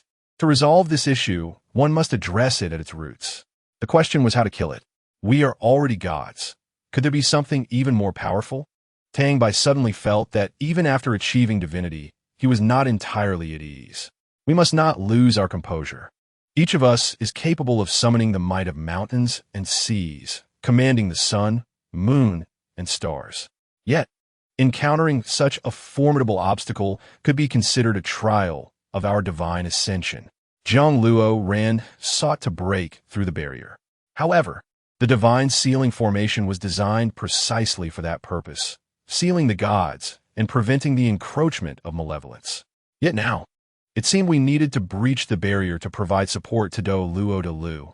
Otherwise, Do Luo de Lu would surely be bathed in blood. And the crux of the matter was that no one could stand against it. Even Qian Dao Lu, that ultimate title Do Luo, would be ineffective. Its speed surpassed mine. It would require at least half a day to reach Do Luo de Lu, while I would need merely a second. The current seal had 1 day remaining, meaning its destructive capability would only exist for half an hour. I surmised it would first target the sea god. Half an hour would suffice. If it continued, it would then reach the Tiando Empire, and by the time we arrived, it would have nearly reached Tiando City. With casualties under 10,000, Zhang Luo glanced at Tang San. That seems about right, I concurred. However, if we break the Great Formation now, we could intercept it en route. This way, neither Bei Ming nor Do Luo de Lu would be affected. Tang San was anxious. Yet, when the sea god's trident struck the barrier, it was repelled by a golden light. There is no such thing as a perfect situation. The greatest fortune was that it had not yet breached the city of Zyreways. I am powerless. This grand formation truly cannot be unraveled. Zhang Luo frowned. Once this seal is activated, it is utterly insurmountable. Otherwise, how could the malevolence be kept at bay? Even its arm could inflict burns, let alone their bodies. Do not underestimate the divine sealing formation. If pressed, it too can slay gods. Ultimately, what would change if we went through the motions? If Zhang Luo could not devise a winning strategy, would a journey to Do Luo de Lu yield any solutions? If he employed flying blood, it would likely devastate a sixth of Do Luo de Lu. Not to mention whether the malevolence would perish. Merely a sixth of the populace would be slaughtered. With no room for ascension and faced with such a monstrous beast, nothing could be more exasperating. After several experiments, the martial soul fusion technique still proved somewhat useful for injuring the opponent. However, using such soul skills excessively would not yield critical results. If only Dai Mu Bai and the others could also ascend to divinity, our chances of victory would significantly increase. It would be akin to a battle involving multiple gods. Whether through the exchange of soul power or mutual assistance, it would create a compensatory effect. Regrettably, they could not ascend in the short term. Zhang Luo recalled that it took Tang San decades after becoming a god before they could ascend. This was not a wait we could afford. Time was of the essence. The urgency was palpable. If only Hu Lai Na's martial soul fusion technique were stronger. Martial soul fusion technique. Martial soul fusion technique. Indeed, there were precisely 7 of them. Why should we not attempt this? Chapter 204. 7 Gods Martial Soul Fusion Technique. 2. Indeed, the 7 Gods Martial Soul Fusion Technique. What immense power would it unleash upon its release? With a day remaining, there was ample time for experimentation and discussion. If successful, it would serve as a formidable weapon. I have a bold idea. Zhang Luo stepped forward. Perhaps we could develop a 7 Gods Martial Soul Fusion Technique. 7 Gods Martial Soul Fusion Technique? The group exclaimed in unison, swallowing hard. This was quite the audacious jest. Setting aside whether they could achieve the necessary synergy, the barriers between divine wills would make it impossible to piece together. Yet, it appeared there was indeed no other option left. What else could be done? This was unrealistic. The gaps between us were too vast, and even mutual understanding was unattainable. How could we possibly achieve the necessary harmony? Tang San was the first to express doubt. Although this was the sole method available, I deemed it unfeasible, and Tang Bai adamantly refused. It was evident there was a connection to Tang San. Let us ponder alternative solutions. This cannot even be tested. Hu Lai Na grasped Zhang Luo's hand, signaling him to remain calm. I believe it can be achieved, Zhang Luo reasoned. He was essentially the focal point, as he understood the stories and dispositions of everyone present. Even their pain and scars, he had experienced himself. A perfect alignment of thoughts could resolve the issue. Furthermore, he was currently the strongest god, fully capable of serving as the final launch point. Though it might be somewhat taxing, no one else present could bear such power. This would satisfy the requirement from beginning to end. I will take the lead. You all need only to cooperate.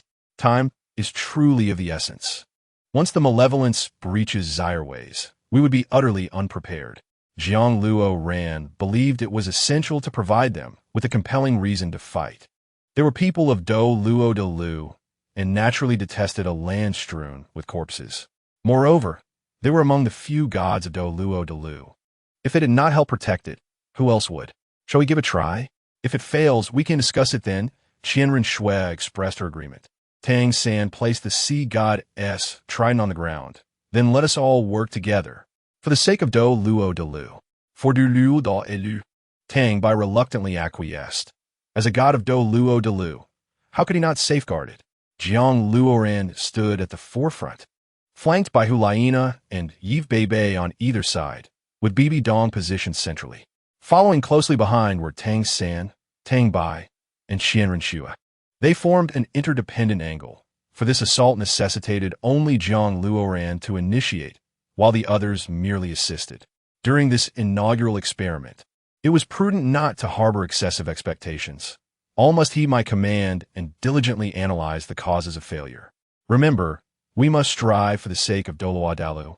Otherwise, we shall suffer dire consequences. Dai Lao, you and your team must depart swiftly to avoid harm, Jiang Luoran stated decisively. Dai Mubai promptly gathered the soul beasts and his companions, retreating to a secure location to observe, as this effort involved the combined might of 7 deities. It was anticipated that their power would soar beyond the heavens. The martial soul fusion technique of the Shrek 7 was already formidable, and now, with the fusion of 7 divine martial souls, it could potentially obliterate their adversaries in a single blow.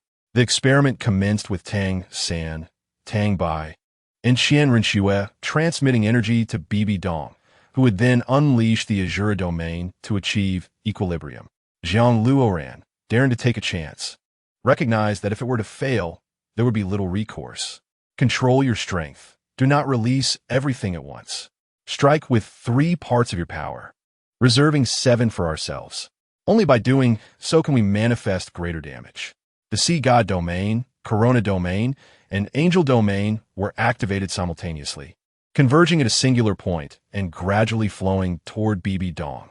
Initially, Bibi Dong felt manageable, as this was energy rather than damage.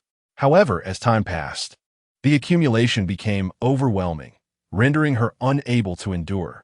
The Azura domain was activated, swiftly harmonizing the 3 sources of power as a conduit. The energy was then transmitted to Hulaina, who shared an emotional connection with Jiang Luoran. Barring unforeseen circumstances, success was likely. At that moment, Hulaina activated the White Lotus domain, channeling her power to Yibei. Ultimately, when the energy reached a state of coordination, Jiang Luoran would issue the command. As anticipated, Hulaina adeptly absorbed the 4 streams of power bestowed by Bibi Dong. The White Lotus domain was unleashed, carrying Hulaina's divine energy toward Yibei. Being kin, Yibei harbored no reservations toward Hulaina, thus facilitating their synergy. Blue, white, gold, black, red, and white. 6 streams of energy interwove. The formidable divine power causing the North Sea to tremble. The unfolding events transpired even more smoothly than Jiang Luoran had envisioned. Everyone, activate all soul rings. This decision bore risks, for the activation of 6 divine soul rings elevated their strength to an entirely different echelon. One was divine might, the other a war deity. They were not to be compared. Indeed, once the 6 deities activated their soul rings, the sky dimmed, and the morning stars circled around them.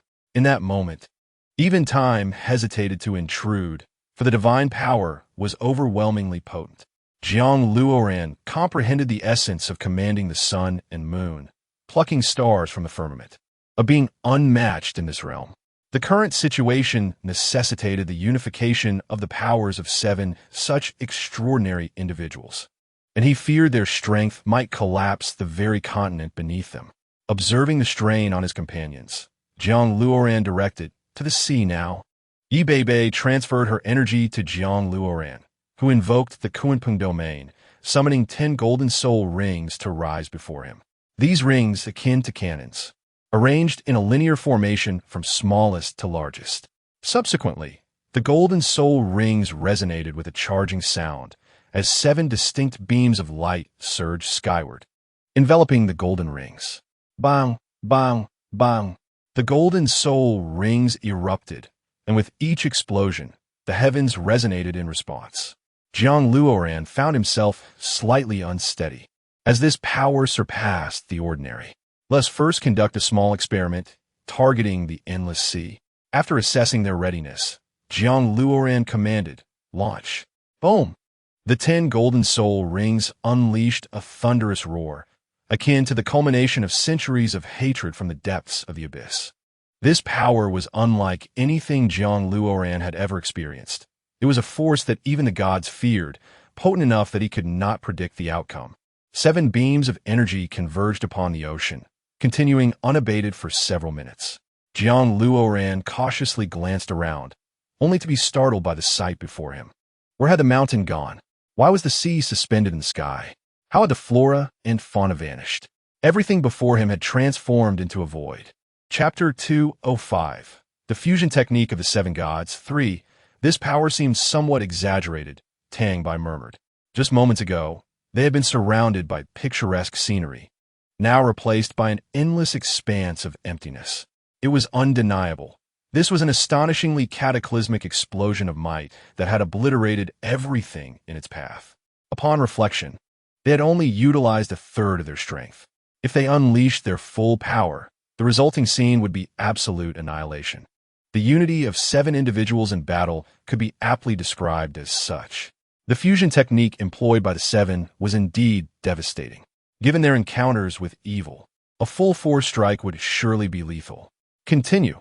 We must complete the synchronization within a day. Time is of the essence. Jiang Luoran observed the results with satisfaction. At least they had commenced correctly, meeting the launch requirements.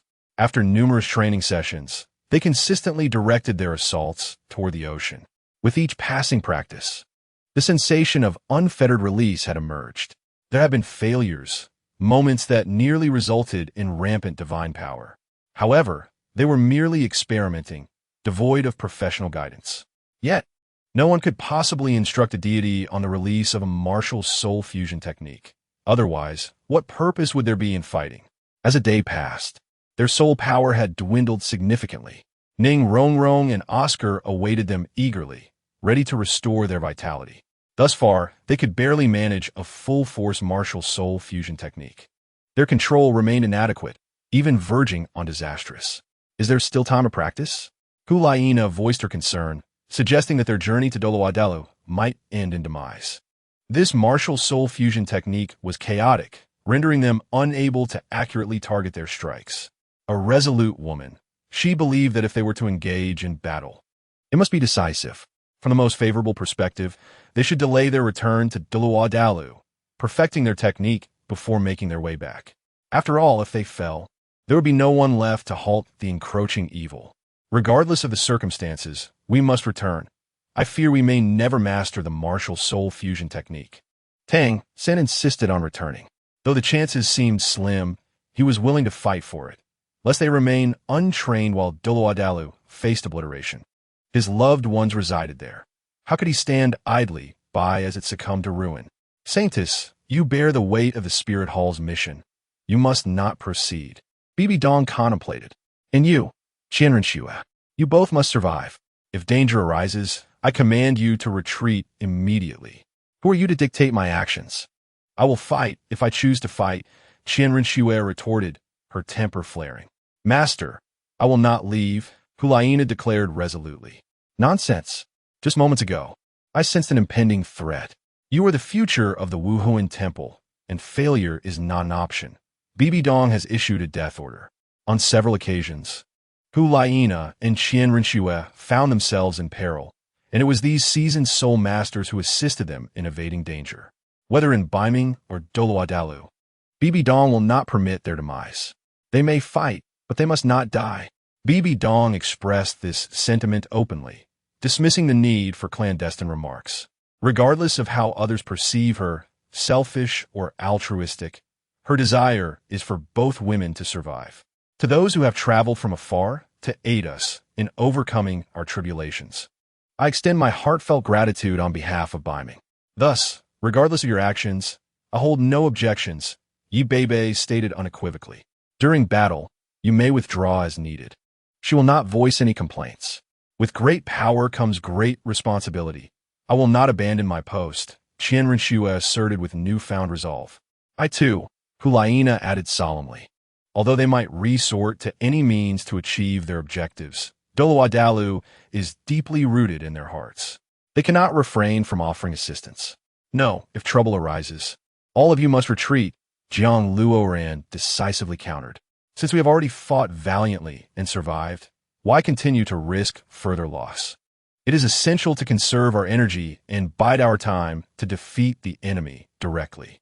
We must abandon unnecessary deaths. Jiang Luoran had resolved to withdraw the remaining 6, drawing the enemy toward the Sea God Temple area while employing his flying blood technique. He was determined that the enemy would not escape unscathed. Jiang Luoran now functioned as the captain, for he alone could initiate the Wuhuan fusion technique. The bulk of their hopes rested upon him. With a thunderous sound, the divine sealing array materialized, gradually dissolving into nothingness. Tang San could even envision the catastrophic scenes now unfolding in the city of Sylves. It's begun. Shall we return? Ma Hongjun inquired as he rushed forward. We must return, even if we cannot win. Dai Mubai's muscles bulged dramatically with determination. He had made up his mind. Even if they could not prevail, he would fight to the last breath.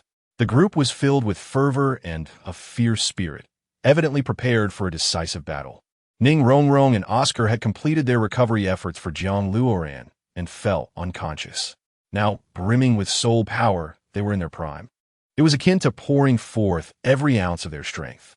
Very well, let us depart, Jiang Luoran proclaimed, his eyes shimmering with intensity as he activated his 7th soul skill, the true form of the Kunpeng. A magnificent, colossal white Kunpeng soared into the sky, descending majestically. Yi Beibei and the others perched upon its back, as if resting upon a luminous lake. The immense body of the Kunpeng could easily accommodate 1,000,000 celestial soldiers. For Jiang Luoran, these individuals were hardly a burden. With a resounding boom, the Kunpeng domain unfurled, and Jiang Luoran plunged into it. The exhilarating sensation of speed enveloped him once more, reminiscent of his previous arrival. The surroundings felt hollow. Yet, Jiang Luoran understood that only mere moments had passed in the external world. This was the essence of sheer velocity. The white Kunpeng surged forward fiercely. Even the speed-induced visuals crackled with sound. There exists a saying that beyond the ultimate lies another ultimate, a notion that one mountain surpasses another. Through numerous battles, Jiang Luoran's speed had now transcended the speed of light, shattering all conventional measures of time. True speed, in essence, is a form of slowness. True speed is the art of disregarding everything. With a thunderous crash, Jiang Luoran heard the rush of wind in his ears, and then he found himself once more in the void.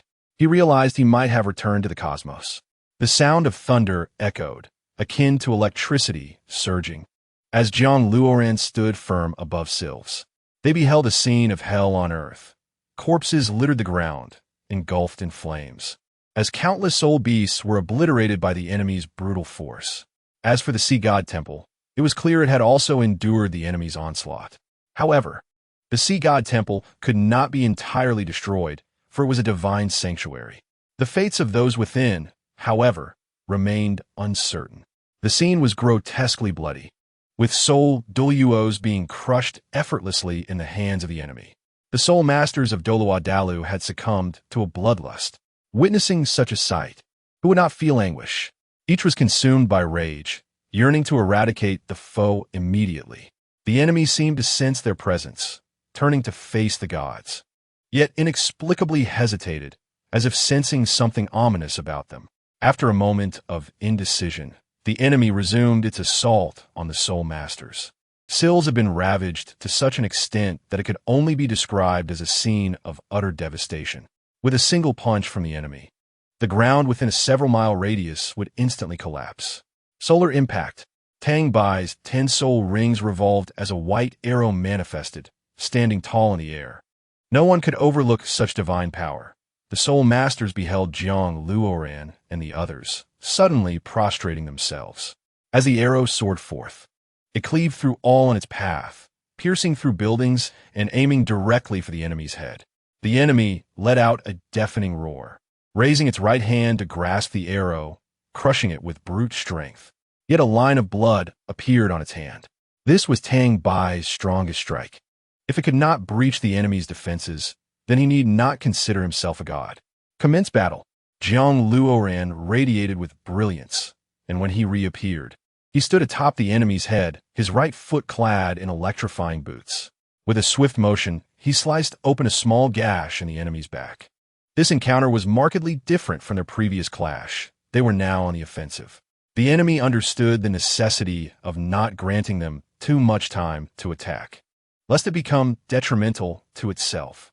As the enemy charged, Jiang Luoran comprehended its intent. He needed to disperse their assault and retreat. The gods could not match the enemy's speed, yet they required time to withdraw. Jiang Luoran transformed into the Kunpeng, striking down with both hands against the enemy's fists. White mist mingled with crimson blood, gradually forming a swirling vortex of red and white. However, Jiang Luoran could not withstand the onslaught for long. He felt the strain as their clash began.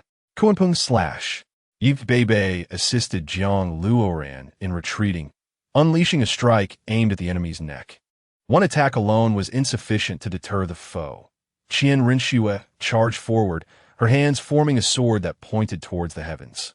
Angel's Judgment. A towering golden angel, thousands of meters high, materialized, clad in armor, its sword poised to pierce the enemy's head. Two formidable threats converged, prompting the enemy to decisively abandon its assault, sending Jiang Luoran flying while erecting a blood-red barrier. Jiang Luoran crashed through 6 towering buildings, embedding himself into a wall before finally coming to a halt. This was a refuge, a gathering place for countless soul masters, and by now, there had been numerous makeshift safe zones established. As the Kunpeng deity, Jiang Luoran had long transcended human form, making it evident to all that he was no longer mortal. The emblem of the Dawn Spear upon his forehead evoked a sense of mythic storytelling. Jiang Luoran intended to make a move, only to discover his right arm had been pierced. Truly, the enemy's lightning-fast methods were unparalleled. Others murmured and pointed at Jiang Luoran. Yet Yi Lingling would never forget his visage. The visage that had instilled fear in her for several years suddenly reappeared today. Yet it was merely a reflection of the other party's considerable disarray. I recall that fateful battle at the Dahan stage, where he nearly succumbed to his own despair, trembling uncontrollably at the sight of men. How are you? Engaged in combat with that monstrosity, I presume. When the title Daw was slain by it, I realized that it was not a being that could be easily vanquished by divine hands. Ye Lingling approached. At this moment, while everyone sought refuge, who could afford to concern themselves with despair? Jiang Luoran and his comrades had adopted a new strategy, one that could inflict damage upon evil through desperate measures. However, the cost of such an approach was evident. Injuries were all but inevitable, as he had already sustained considerable harm from the very first strike. Nevertheless, the results were promising, as several wounds had been inflicted upon the malevolent entity.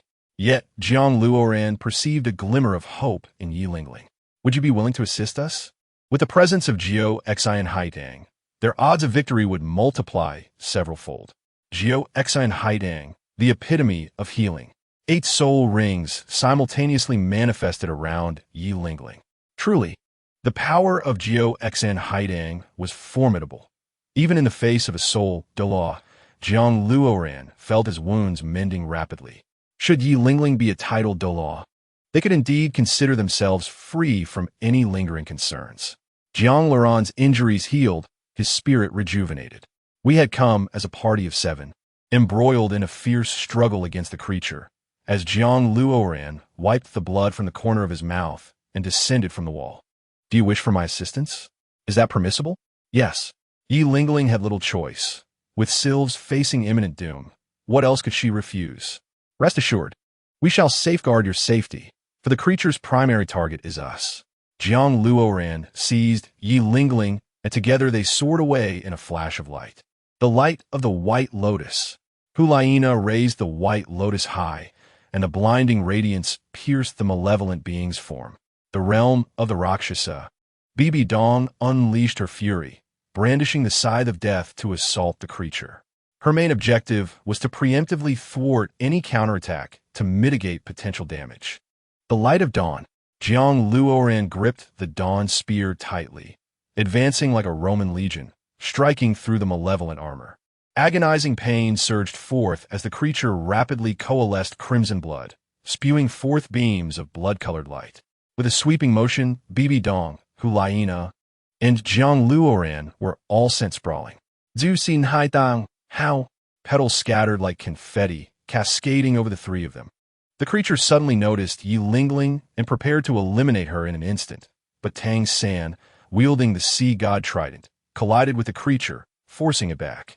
Tang by continuously unleashed arrows, preventing the creature from moving a single inch. Yi Bei brandished her silver spear, a flash of brilliance piercing through the creature's chest. Qian Rinxue had already summoned the angelic judgment multiple times, yet it had not succeeded in passing judgment upon it. This was a testament to the formidable armor of this soul beast. Jiang Luoran and his companions resumed their positions, but Yi Lingling was utterly exhausted. Even as Jiao Xian Haidang, she could not fully restore her vitality. Yet, for the sake of Dolawa continent, they had no choice. Jiang Luoran could not continually rely on Yi Lingling for recovery. That would be detrimental to their foundation. Thus, they endeavored to avoid unnecessary harm.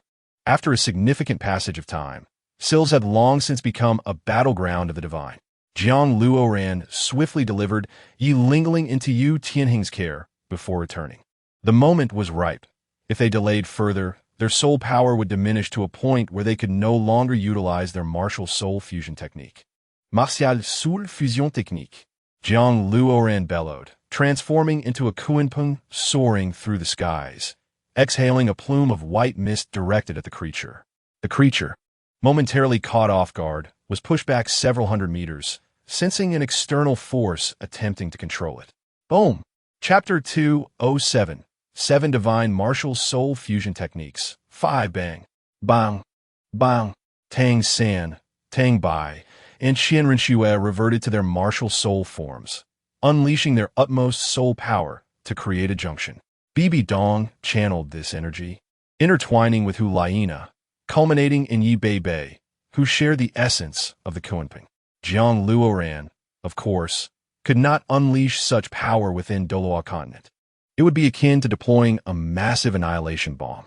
7 distinct realms converged, infused into Jiang Luoran, his soul rings fully activated, revealing his martial soul's true form. Jiang Luoran once again sensed that overwhelming power, the kind capable of upheaving the very seas and altering the fabric of existence. His demeanor transformed dramatically, akin to a thunderstorm. The creature too sensed this shift in Jiang Luoran's essence, and it charged forward with intent to strike. Indeed, even it could not afford to dismiss this aura, recognizing the peril it presented. It was certain that Jiang Luoran would not dare to unleash his power here, intending instead to force it toward the ocean. Jiang Luoran radiated 7 beams of light, his pupils glimmering with icy determination. He was now harnessing the power of 6 gods, albeit only for a singular strike. Just as he prepared to propel himself toward the sea with the creature, it lunged before him, its fists crashing down, forcing him to retreat. The remaining gods had no reason to linger, temporarily retreating under Jiang Luoran's command. Whoosh! The creature exhaled a torrent of blood-red light, desperately obstructing Jiang Luoran's movements. Jiang Luoran grasped the crimson light with his left hand, shielded by the 7 divine energies enveloping him. It seems you're not only formidable, but also possess a degree of intelligence, Jiang Luoran thought, struggling to unleash his power. He was compelled to restrain his divine energy while simultaneously contending with the creature. It was a dual torment, and under the weight of 7 powers, he risked self-destruction. This is untenable. Luoran is ensnared and cannot extricate himself, Tang San lamented. Even if we all join forces, it may be futile. Tang Bai and the others had not anticipated this. In a desperate situation, Zhang Luoran saw no alternative but to channel all his energy into the Kunpeng realm. Aiming directly at the creature's brow, Zing in the instant of electric convergence, time itself seemed to freeze. The creature's fist was about to collide with Zhang Luoran's face, a mere breath away from obliteration. Yet, rather than halting, the creature's body was partially absorbed into the space, rendered immobile. This sensation was akin to being petrified by Medusa's gaze. Zhang Luoran cried out in alarm, realizing that he had not slain the creature, but merely temporarily sealed it away. If they awaited the restoration of their soul power to unleash the martial soul fusion technique once more, they could potentially eradicate the creature. However, with the creature ensnared in the space, even Zhang Luoran could not extract it. He could not possibly unleash such a lethal strike within Doloa continent, where he would have done so previously. Given the circumstances, Zhang Luoran could hardly ascertain how long he could maintain the creature's confinement. Yet this power was undeniably boundless. A dilemma. Indeed, the chasm between reality and aspiration was vast. The plan had succeeded only in part. At the very least, the creature could not escape its current predicament and had succumbed to a deep slumber. What is this situation? Is it dead? Hulaina arrived, bewildered by the unfolding scene. Not just her, but everyone else was equally astonished. The martial soul fusion technique had been forcibly reduced to this state. This won't do. Upon reflection, I realized that we cannot rely on the martial soul fusion technique to defeat it. Given the disparity in strength, it would only be possible to approach the creature closely if one were a deity, Zhang Luoran mused. He too was seeking a solution. Yet at present, it seemed that finding a soul master capable of drawing near to the creature would necessitate the presence of a god. However, the secondary divine residence should be nearly ready. Currently, there has not been a single secondary divine residence on Dolua Dalu. Is this a jest? If such a being existed, will we still need to toil so hard for a solution? Qian Rushue waved her hand. After all this time, they still had not managed to vanquish their opponent, merely due to a slight disparity. Just as everyone was disheartened, Yi Bebe pondered and suggested that perhaps there might be a possibility, a secondary divine residence of the Kunpeng. What did you say? Zhang Luoran's heart skipped a beat, trembling slightly. A secondary divine residence. The Kunpeng possesses a secondary divine residence. How come you haven't mentioned this before? According to the ancestral regulations, no Kunpeng has ventured into such a realm until now. As for that place, I cannot elaborate further. If you wish to try, you may go. It is located above the Kunpeng shrine. Yi Bebe hesitated to speak. She clearly knew something, yet was embarrassed to divulge it. What could possibly render Yi Bebe reluctant to speak? Zhang Luoran was truly at a loss. This implies that we must return to Baiming, right? Tang San sighed. If this is the only way, then we shall endeavor. Let us proceed. This will be our final effort. If it fails, we shall truly be doomed, Tang Bai concurred. What choice do we have but to defeat evil? Everyone is counting on us. All right, let's go together. Zhang Luoran drew forth the Dawn Spear, directly opening the path to the divine realm. He transformed into a Kunpeng, inviting everyone aboard before departing. Dolua Dalu is still some distance from Baiming, and the divine realm is even more remote. However, for the Kunpeng, these distances can be traversed with astonishing speed. The bright light abruptly ceased, replaced by an inky black void, where stars shimmered like the vastness of outer space. At times, Zhang Luoran even believed that the Kunpeng's speed was derived from traversing the cosmos. The golden light ahead grew increasingly cool, and all felt the presence of divine power. They knew they were on the threshold of the divine realm. Although it felt within reach, the actual distance was a chasm apart, accessible only to the Kunpeng with swiftness. If Tang Bai and the others were to fly at their pace, it would take years. The Kunpeng soared through the golden light, plunging into the golden clouds. gliding smoothly towards the Kunpeng shrine, where the path was entirely unobstructed. It was as if the Kunpeng shrine sensed the presence of Jiang Luoran and Yi Bei, automatically opening its gates to allow their passage. At the pinnacle of the Kunpeng shrine lay a secret realm. It appeared to lead to a higher sky, but in truth, it was merely a standstill. Yi Bei grasped Jiang Luoran's hand, urging him to retreat if necessary, for there must be another way. Why do you say such things? Jiang Luoran was puzzled, for Yi Bei clearly harbored concerns for him. Throughout, she had not displayed such an expression. For it is an abyss. You may strive with all your might to ascend, yet find yourself merely treading water. Yi Bei resolutely chose to say no more. For what affect Jiang Luoran's trial? If he were to know everything, it would not bode well for him. It was better to advance naively, akin to her own past, with some semblance of a retreat. Chapter 208. The Kunpeng divine trial Jiang Luoran and the others ascended the steps. Their journey smooth and devoid of peril, as if they were in their own home, until they entered the depths of the golden clouds. Jiang Luoran once again beheld the stairway, though this time it was somewhat different. This stairway was semi-transparent, instilling a sense of trepidation. One must ascend, yet could not guarantee against falling. Time was of the essence, and Jiang Luoran had no moment to hesitate. Without further thought, he entered alongside his companions. The secondary divine residence was a task he must accomplish, for it pertained to the lives of many. Upon entering, Jiang Luoran was greeted by a dazzling spectacle, a stark contrast to the preceding scene. It was as though he had entered an entirely different realm. This time, Yi Bei did not accompany them. Only their 6 divine beings entered here. Like blind men feeling an elephant, they found themselves at a loss for an exit. Yet trials were always thus, and Jiang Luoran had grown accustomed to it. Kunpeng God Jiang Luoran, 2 trials await you here. Should you succeed, the ancient bloodline of the Kunpeng shall be bestowed upon you, enabling you to become a secondary divine residence. Jiang Luoran glanced around. There were no signs of life, let alone any figures. However, the voice resonated powerfully, as if it emanated from the depths of the universe. 2 trials, you say? What manner of test awaits? Jiang Luoran was eager to discover. Yet, given the prior circumstances, would this be yet another illusion? With a hint of melancholy, he led his companions downward. Feeling no adverse effects, nor any pressure, they ventured onward, devoid of obstacles. Jiang Luoran even transformed into a Kunpeng, carrying them aloft. A journey from Duodelu to the Kunpeng shrine took merely 2 seconds for the Kunpeng. Yet here they traversed for an entire day without perceiving any escape. A peculiar sensation intensified, a feeling of solitude. No, it was not solitude.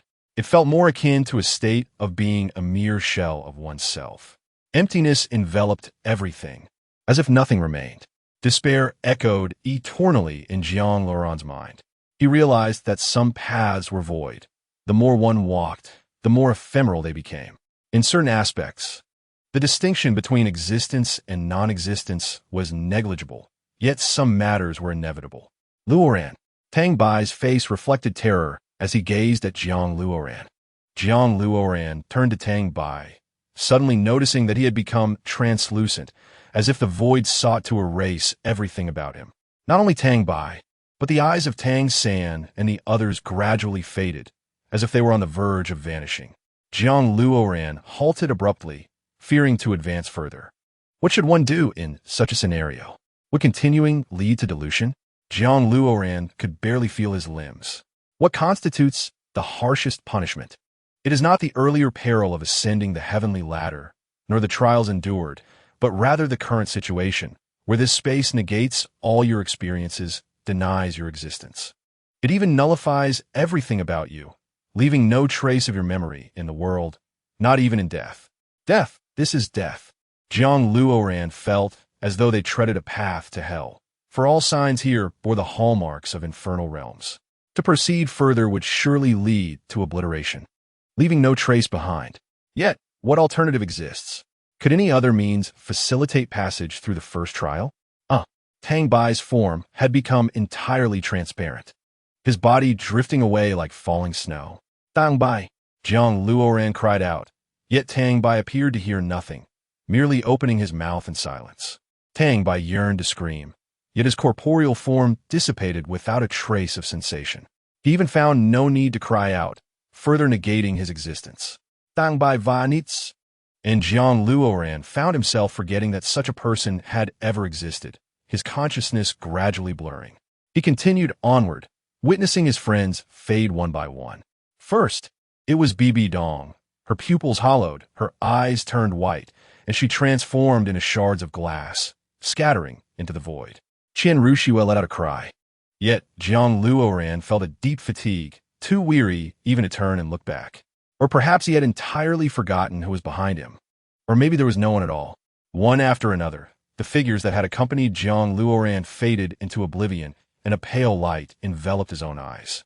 This moment was terrifying, for Jiang Luoran had lost sight of the fact that he could choose to turn back. In his consciousness, the only notion was to move forward. He had forfeited his escape route. Or perhaps, deep down, Jiang Luoran was unwilling to return.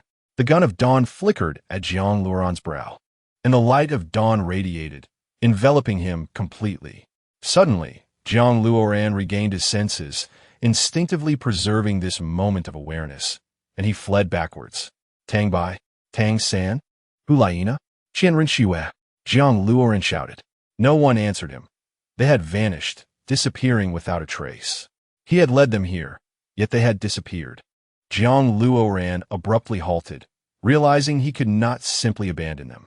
He was the instigator. How could he leave alone, disregarding the fate of his companions? At the very least, he should bring them back. However, the thought of continuing forward filled Jiang Luoran with dread. It was too horrifying. An unfathomable void of consciousness loomed before him. It was utterly overwhelming. Thus, he resolved to assimilate, seeking an opportunity to rescue them, no matter the cost. Jiang Luoran transformed into a Kunpeng, the light of dawn erupting in full force as he charged forward. In the blink of an eye, the body of the Kunpeng rapidly dissolved, akin to a sheet of paper ignited by fire, disintegrating into nothingness. Jiang Luoran felt this sensation, and it was indeed unbearable, as if he were being erased by the world. Boom! The enormous Kunpeng exploded into a myriad of sparkling particles, scattering in all directions. Strangely, Jiang Luoran's will remained intact, becoming clearer than ever, even without the aid of the light of dawn. Here, everything was a blinding white. He could not even see his own body. Perhaps at this moment, he had lost his corporeal form. Tang Bai, where are you? Jiang Luoran discovered he could still produce sound, but it was not from his mouth. Rather, it was a signal emanating from his mind. Suddenly, 5 other signals surged towards him, and he recognized them as Hulaina and the others. However, there was something separating each of them, an unknown barrier that was insurmountable. Jiang Luoran felt himself being drawn, as if to be compressed into a singularity, ultimately descending further, as if embarking on a cycle of reincarnation. He was unaware of how much time had passed, yet he continued to fall. Time had lost all meaning, for he could no longer perceive it. Jiang Luoran drifted in and out of consciousness, lost in a haze between the two states. He felt as though everything had returned to zero. Bang!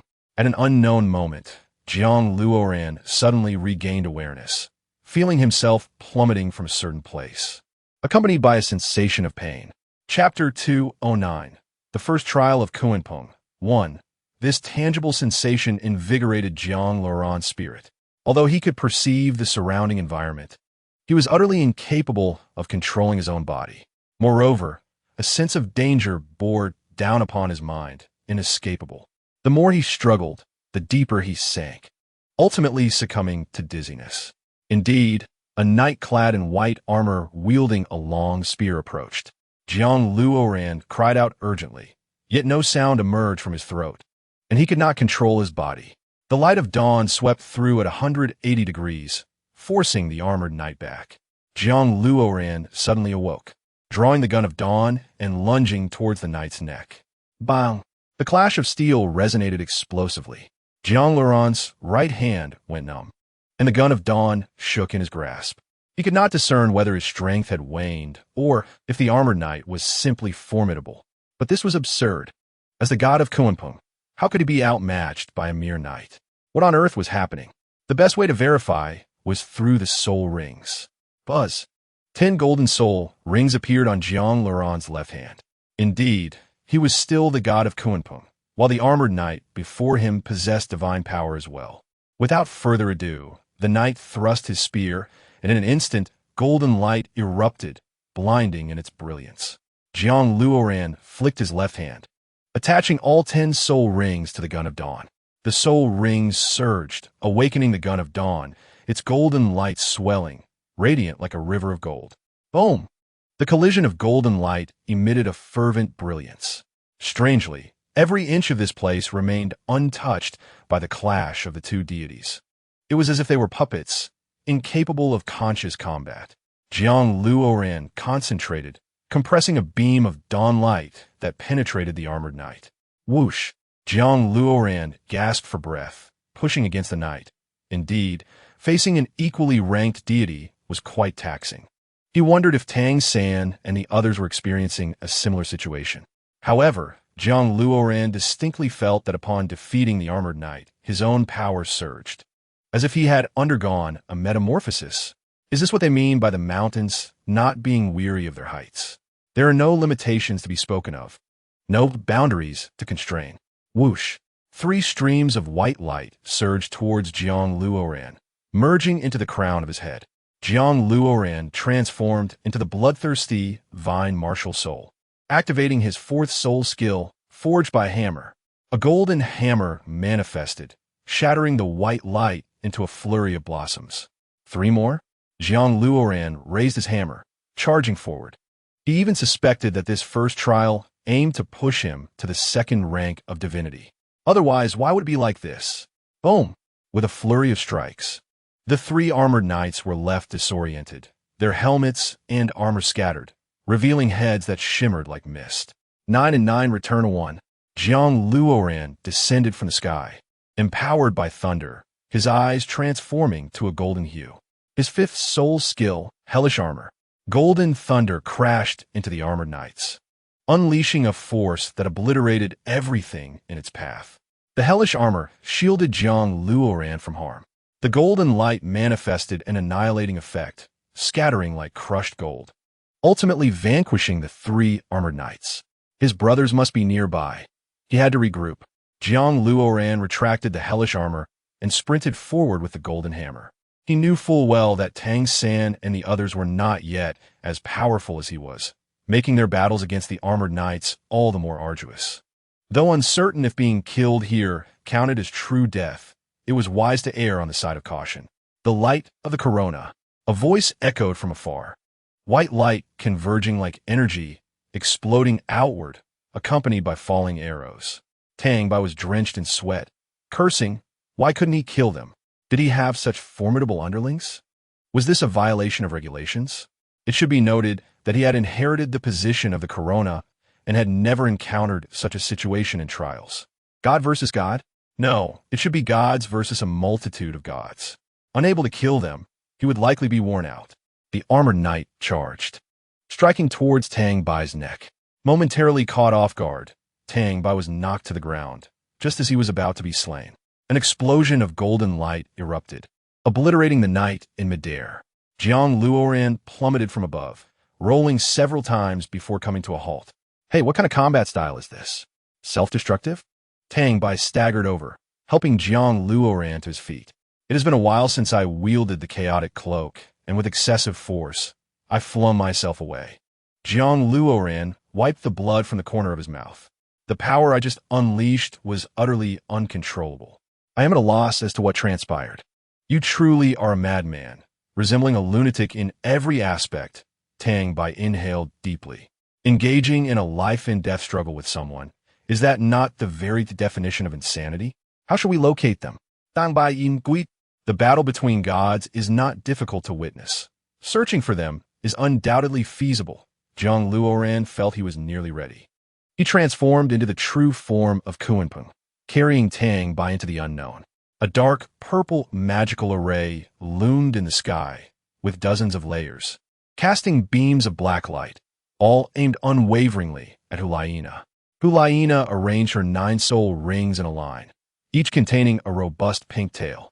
With a swift motion, at the moment of collision, the intertwining of heavenly thunder and earthly fire ensued, while her 9 tails continued to whip, annihilating the armored mage wielding a black scepter. Yet, this was far from over.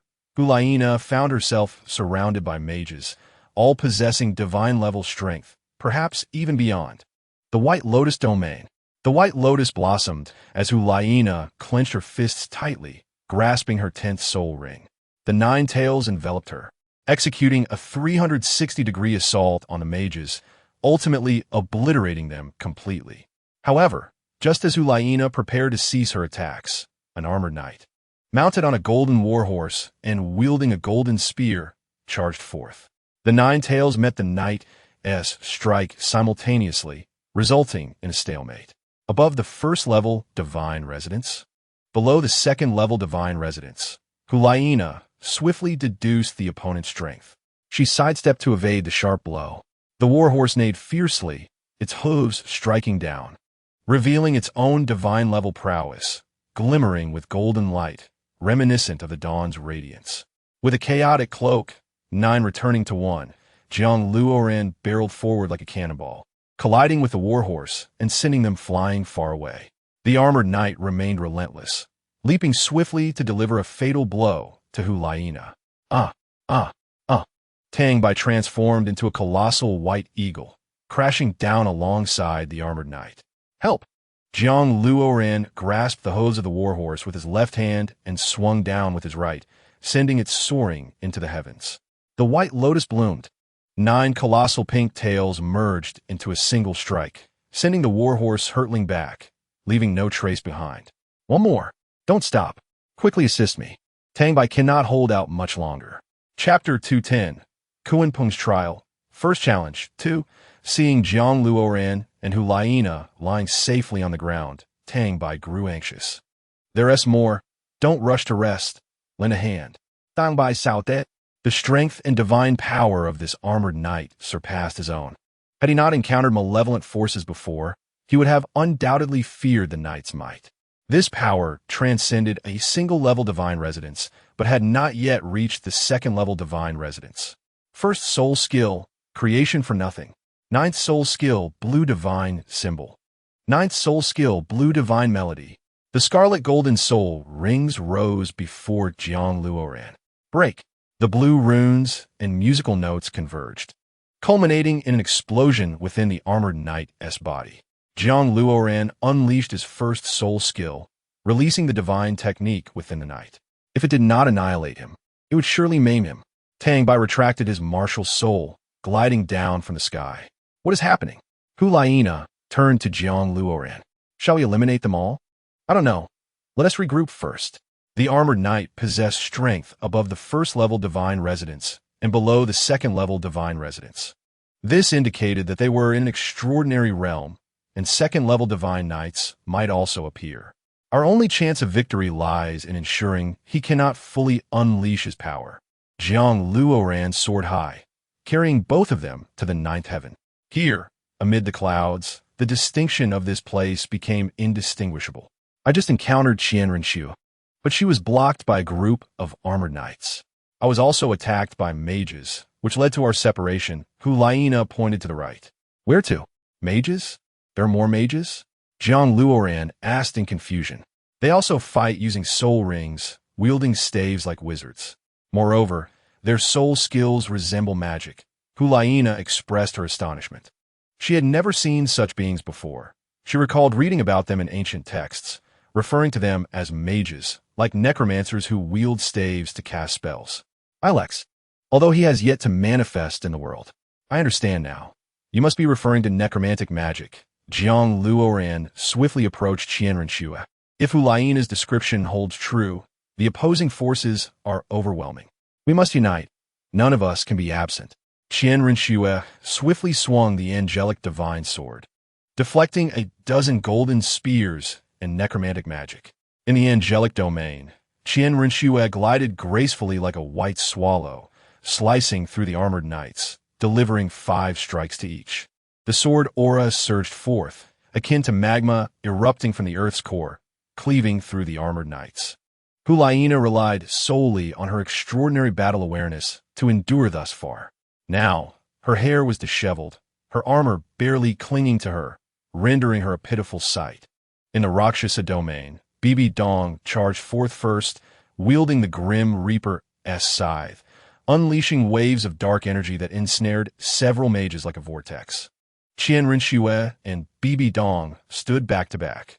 While they could temporarily halt the enemy, they could not eliminate them due to the overwhelming numbers. In this moment, there was no choice. Bibi Dong steeled herself, resolute that they could not perish here. That would be utterly absurd. Qian Rinxue transformed into a massive angel, wielding the angelic divine sword, unleashing beams of light with sweeping strikes. Several mages were severed, yet they continued their relentless assault. Bibi Dong morphed into a vast spider queen, extending her 8 limbs to wreak havoc. Black blood splattered, piercing through 2 armored knights' bodies, exploding them upon impact. The Grim Reaper's scythe fragmented into dozens of pieces, slicing through the mages before them like falling thunder. The battles here were intense, only drawing forth more armored knights and mages. Qian Rinxue's martial soul form dissipated. Opening a breakthrough, fleeing was the priority. Bibi Dong could still endure and shield Qian Rinxue from some damage. Kunpeng strike.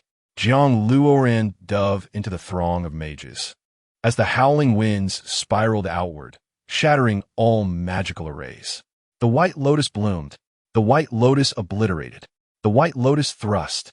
The entire battlefield was utterly transformed by 9 colossal tails, with armored knights falling unexpectedly. The solar coronation unleashed its full arrows. Tang Bai expended all his soul power. He had no choice, as the number of armored knights below continued to swell. With the 3 factions cooperating, Qian Rinxue and Bibi Dong experienced a significant reduction in pressure, earning a moment to breathe. Chaotic cloak, 9 returning to 1.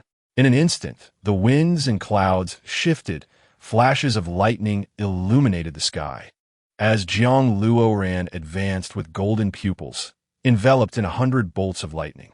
With a sweeping strike, even 3 armored knights were reduced to mere fragments. The armored knights and mages surged forth relentlessly, surrounding Jiang Luoran and his companions completely. The 5 of them coordinated, charging forward in their respective directions. Wan Pifeng. Iu Gui. A sudden flash of thunder reemerged, this time in a vibrant blue hue. With each step Tang Sin took, the ground trembled as if shaken by an earthquake. The Haoyan hammer pulsated in his palm, yearning to unleash devastation upon the world. The clash of golden and blue lightning intertwined as Jiang Luoran and Tang Sin stood resolutely side by side. In synchrony, they raised their hammers and struck with fervor, almost frenzied. The overwhelming bombardment from the mages enveloped their forms, leaving only darkness in their wake. Yet, the blue and golden lightning burst forth from the obsidian mist, and 2 iron hammers soared through the air, swirling like thunder itself, annihilating everything in a 180-degree radius, leaving no trace behind.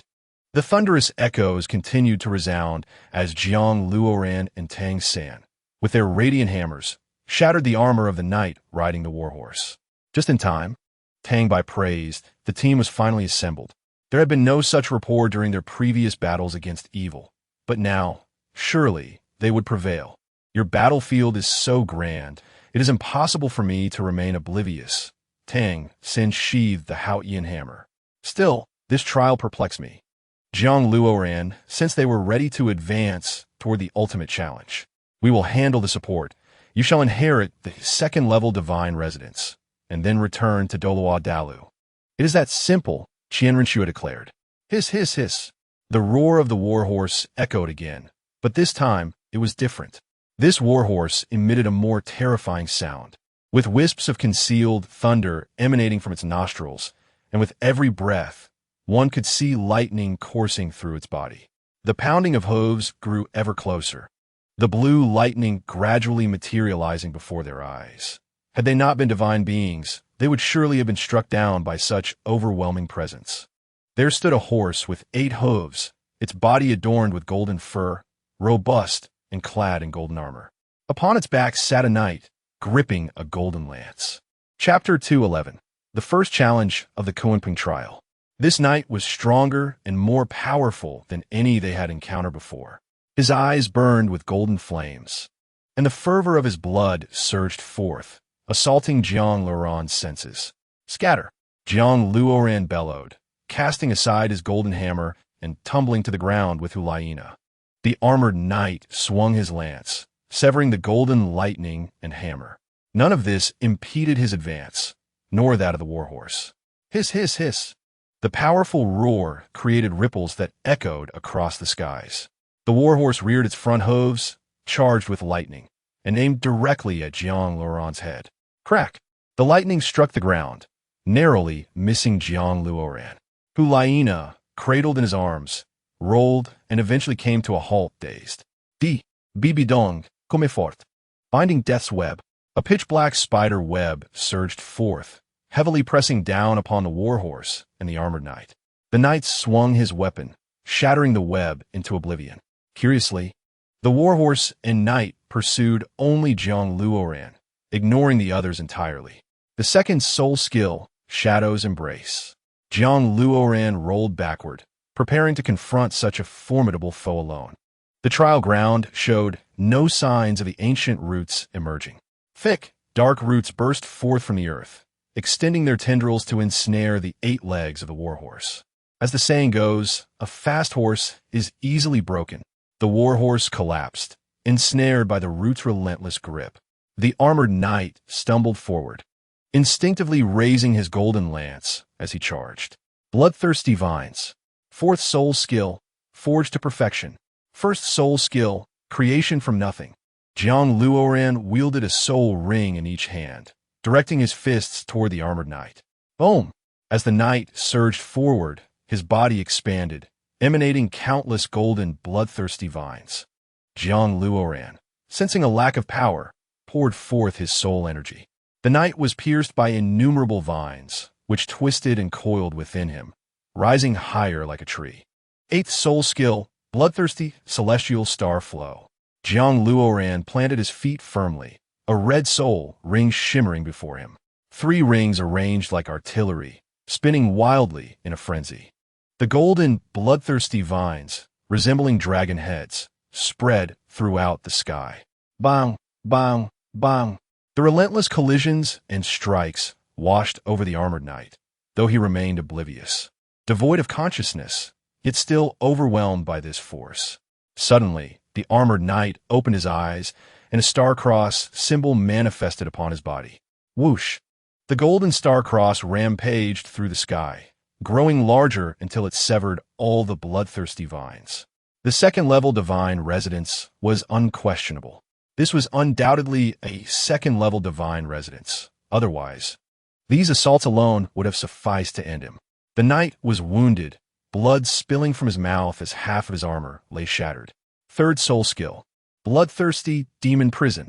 Jiang Luoran swirled his right hand, summoning 10 bloodthirsty demon prisons around the armored knight. He intended to seize this opportunity to confine his opponent. This scene unfolded in an instant. Tang San and the others finally realized Jiang Luoran had reached a critical juncture in battle. Roar, roar, roar. The armored knight unleashed a roar, deep and resonant like a lion, as a halo of golden light enveloped his right hand.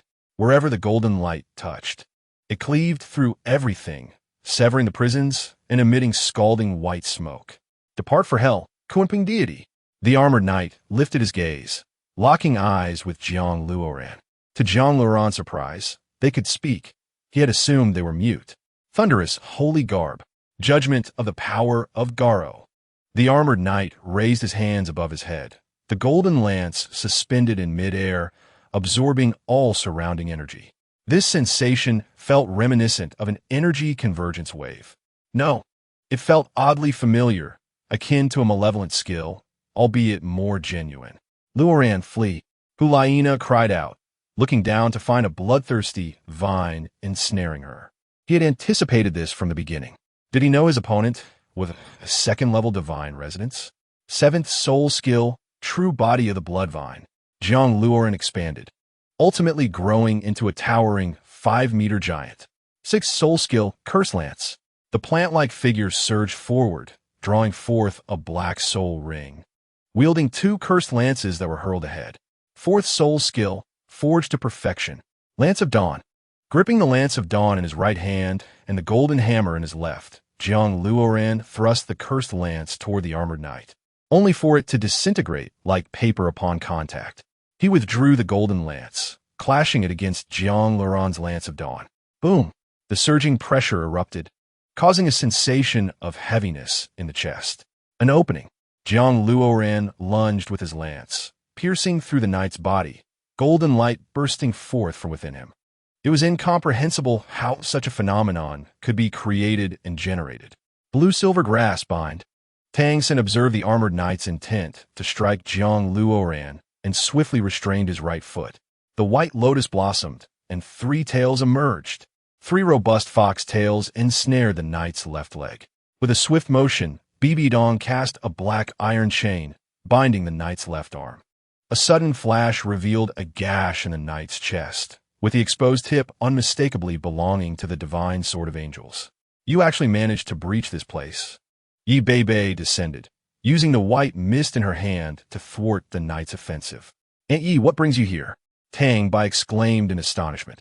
Could I rest easy knowing you children are out here alone? I came to explore the relics. These armored knights are evil sinners vanquished by our ancestors. Now, they have transformed into restless souls, manipulated by necromancers.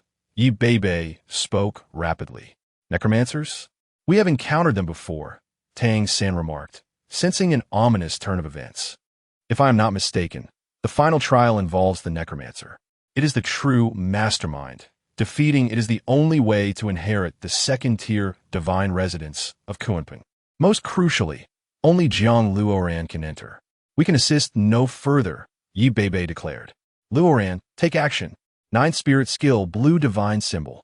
The crowd of blue divine beings tumbles. The symbol descends, heralding death for thousands. 9th spirit skill, Blue Divine Melody. The realm of Blue Divine sings a blood rain song, a requiem for the fallen. The golden soul rings surged, unleashing a torrent of runes and divine symbols. Let the blood vines bring your end, Jiang Luoren uttered calmly. With a voice of support, a boy's plea for assistance in a brain hemorrhage incident, surgery not feasible, surfaced, accompanied by evidence from Shui Di Cho and Billy, all genuine. C983501522 is the WeChat of the supporter, who can explain the true situation if any book friends wish to assist. Alternatively, add my WeChat. I will create a group and include him. J9065437778. I guarantee the authenticity of the event in my own name. Chapter 212. The second trial of Kunpeng 1. Boom. The armored knight fell instantly, leaving no trace behind. Jiang Luoren was perplexed, having heard the sound of release.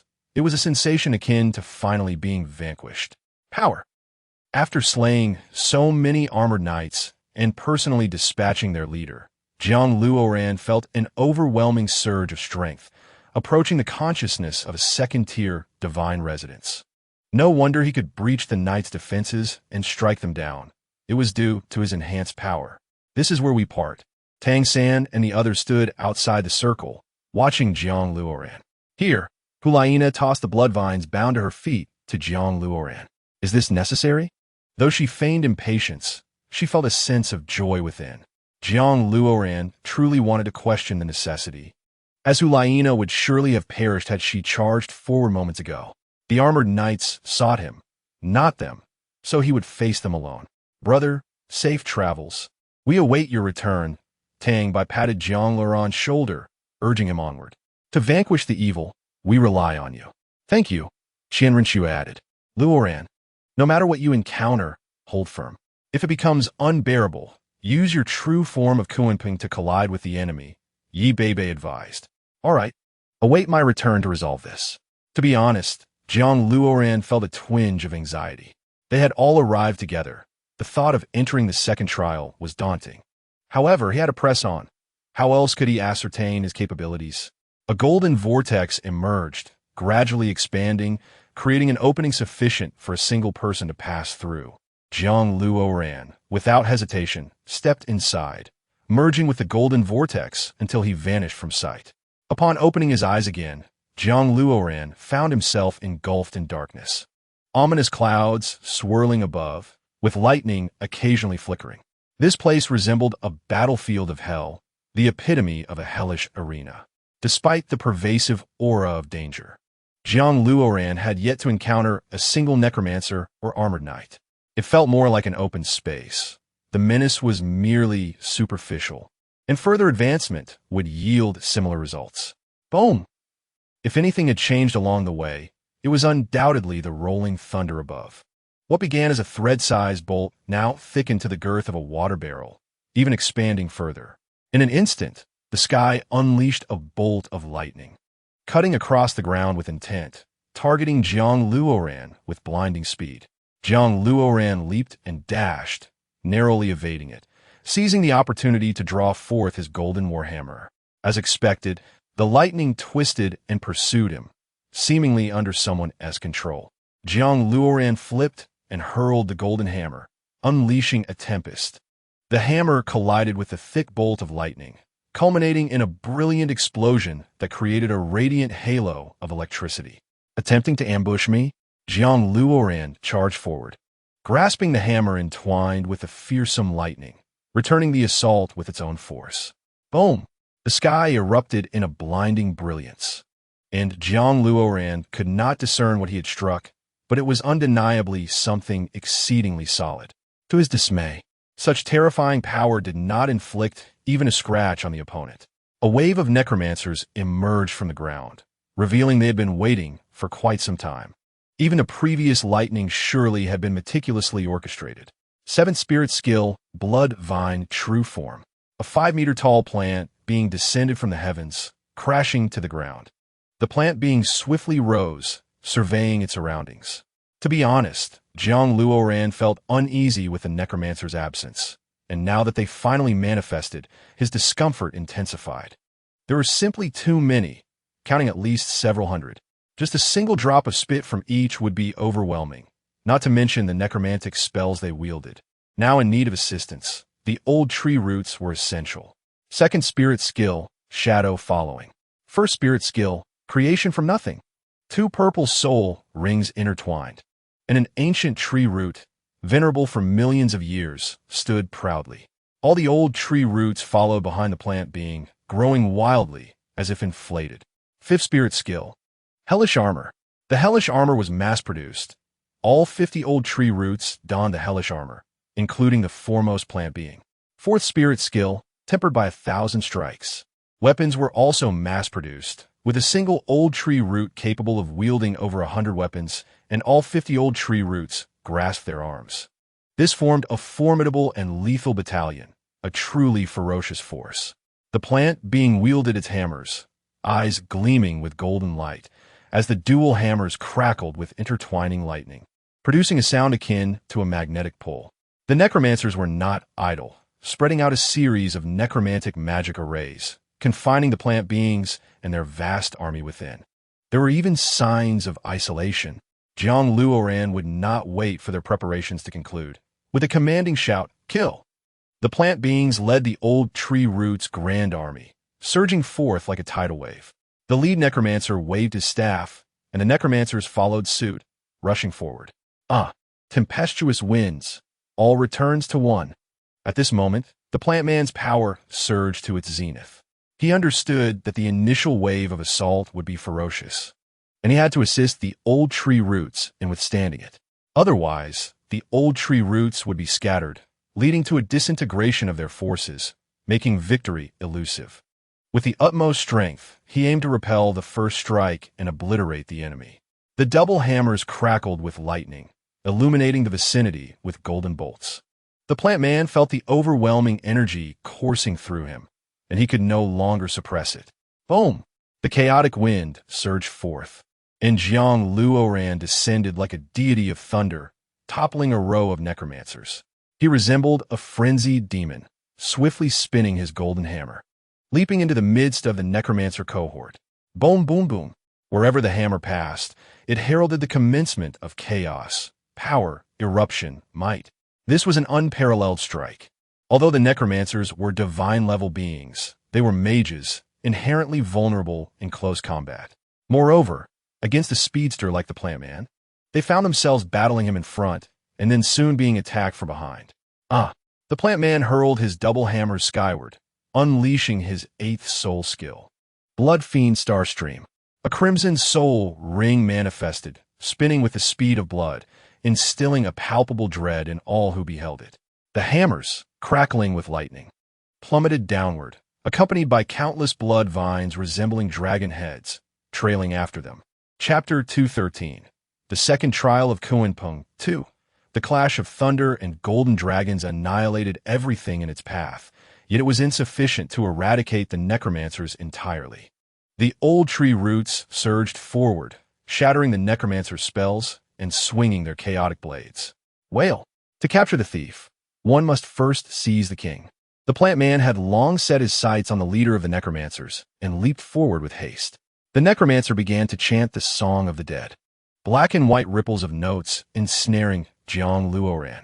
Clad in infernal armor and donning the boots of the underworld, the Plant Man remained unafraid of magic. He shattered the musical notes and pinned the necromancer to the ground. Buzzing. At that moment, as he subdued the necromancer, the Plant Man's mind faltered for an instant. He quickly regained his composure, only to find the necromancer had vanished beneath him. To the right, the Plant Man shouted instinctively. Bang! A flash of black starlight struck him, sending him tumbling to the ground. His infernal armor lay in ruins, and a wound opened on his right arm. 6th soul skill, Spear of Curse. Experienced the taste of life and death. The Plant Man hurled a Spear of Curse, launching a kick with his underworld boots. If the necromancers were so enamored with life and death, perhaps there was hope in seeing if the Spear of Curse would prove effective. Bang! The necromancer's magic shattered the Spear of Curse, yet it did not disperse. Instead, it shot forth black chains that bound Jiang Luoran. The underworld boots were ensnared, rendering it impossible to attack the leader of the necromancers. In such a chaotic battle, delay was a grave sin, for no one would return to rescue Jiang Luoran. Various combat techniques failed to vanquish the necromancer. Kunpeng's true form. 3rd soul skill, Kunpeng Roar of the Heavens. Jiang Luoran transformed into a vast white-feathered Kunpeng, gathering a radiant wave of white light in his beak. Banged, the white dawn descended, slicing through the desolate ground towards the necromancers. It obliterated everything in its wake, even ensnaring some necromancers engaged in combat with the old tree roots. Just moments prior, Jiang Luoran had utilized 10 golden soul rings to launch this attack, unleashing his strongest soul power to alleviate the burden on the old tree roots. At that moment, Jiang Luoran felt uncertain about the potency of his strike. After all, he was accustomed to battling madmen, and who knew the thickness of their armor. It was possible he had merely grazed them, and he would be left with no choice but to resort to the dawn gun. First, pierce each one to death. Jiang Luoran reverted to his human form, the 10 golden soul rings swirling behind him like divine entities descending from the heavens. 10th soul skill. Jiang Luoran drew forth the 10 soul rings from behind, aligning them in front of his right hand. The golden rings arranged themselves from small to large in a line, converging the soul power within Jiang Luoran. If this still did not slay the adversary, he would have to employ the technique of breaking through with a point and the 10th soul skill to obliterate this place. What if he could not kill them? Then this was the only course of action. As the white mist dissipated, the necromancer indeed remained unscathed. More astonishingly, he was gathering the most potent necromantic magic. Witnessing this scene, Jiang Luoran felt a surge of urgency and swiftly activated his soul skill. 10th soul skill, soaring to 9,000 miles. He summoned all his strength. Tong! A resonant sound erupted as the 10 soul rings voraciously absorbed the surrounding soul power, draining everything around them. This could certainly be described as a miniature version of the Bloody Cannon, just like the devastating strike released earlier, known as the Bloody Cannon. The old tree roots had nearly exhausted themselves battling the necromancers. It was essentially a case of inflicting 1,000 casualties while suffering 800 losses. Only a few of the old tree roots remained. From the beginning to now, Jiang Luoran had adeptly utilized the old tree roots, proving to be a commendable worker. Old tree roots. If you're not afraid, then come, Jiang Luoran bellowed, challenging the enemy to strike first. One must acknowledge the terrifying nature of these two energies. Merely their presence could annihilate a multitude of second-level divine entities. For this was their most formidable strike. Should anyone witness this moment, they might only perceive a brilliant sphere of white light and an abyssal black energy. Both energies exuded an ancient and timeless resonance. Buzzing, the necromancers emitted a humming sound, yet they still refrained from unleashing their necromantic magic. The two remained locked in a stalemate, neither willing to strike first. Jiang Luoran feared that should he unleash his attack, it could lead to the annihilation of everything. If the space itself shattered, where would he find refuge? The necromancers, too, were apprehensive. Any attack would result in utter obliteration, let alone the collision of two extraordinary energies. Buzzing fire. Jiang Luoran was too tense, only then realizing that the thunder above was merely rolling, not hunting him. Soaring to 9,000 miles had been launched. A phantasmal Kunpeng carrying auspicious clouds and radiant light collided with the necromancer. The madman, the necromancer, perhaps in a frenzy, cursed loudly and unleashed his own attack. Following this, Jiang Luoran felt as though he had been thrown into chaos, completely disoriented. If one could discern anything, it was merely the sensation of pain. His eyes were tightly shut, unsure whether it was due to the blinding light or because he was in a stupor. Regardless, the past few days had been a blur, and nothing mattered. The words of the old tree roots were undoubtedly consumed by the shockwave. From his senses, Jiang Luoran concluded that the necromancer he had battled was certainly not the final boss. If a boss existed, Jiang Luoran believed it resided in the heavens above. After all, no matter how powerful, it could never surpass the concept of a second-level divine entity. Presently, he wielded the power of a second-level divine entity. Although he lacked the divine status and had not ascended, there remained a significant disparity. Nevertheless, it should suffice against the necromancer. The necromancer from earlier should have been obliterated. At the moment the white light ignited, Jiang Luoran heard the sound of something being dispersed. The sound of pattering resounded, a distinct auditory cue that indicated something had fallen to the ground.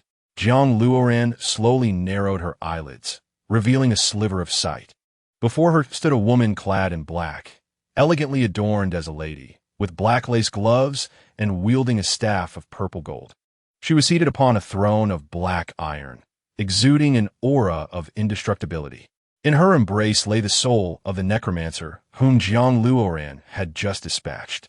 The helmet had been removed, revealing a visage strikingly human, with an air of refined handsomeness. Jiang Luoran found herself perplexed by the unfolding circumstances, akin to having unwittingly disrupted a pair of star-crossed lovers. What exactly was this Kunpeng trial, which left her utterly bewildered? Why had the armored knight and the necromancer appeared? And why did they seem to suffer so profoundly? It felt as though they bore the weight of millions of years of sorrow, and she had recklessly engaged them in battle. Was this truly the desire of the ancestors of Kunpeng? Chapter 214. The second trial of the Kunpeng. Was it truly necessary to pursue annihilation with such fervor? The necromancer's eyes glimmered with an abyssal light. Jiang Luoran stood frozen in confusion, questioning her own actions or perhaps the grave transgression she had committed. She had merely been undertaking a trial when they charged at her, and she retaliated. Was there some hidden truth she had yet to uncover? Before Jiang Luoran could ponder further, the sorceress ascended, surrounded by golden runes. The purple golden staff moved with deliberate grace, guiding the drifting golden symbols. Third soul skill, Blood Fiend's magic prison. Jiang Luoran struck the ground, imprisoning herself within the magical confines. She understood that the sorceress would not grant her time to react.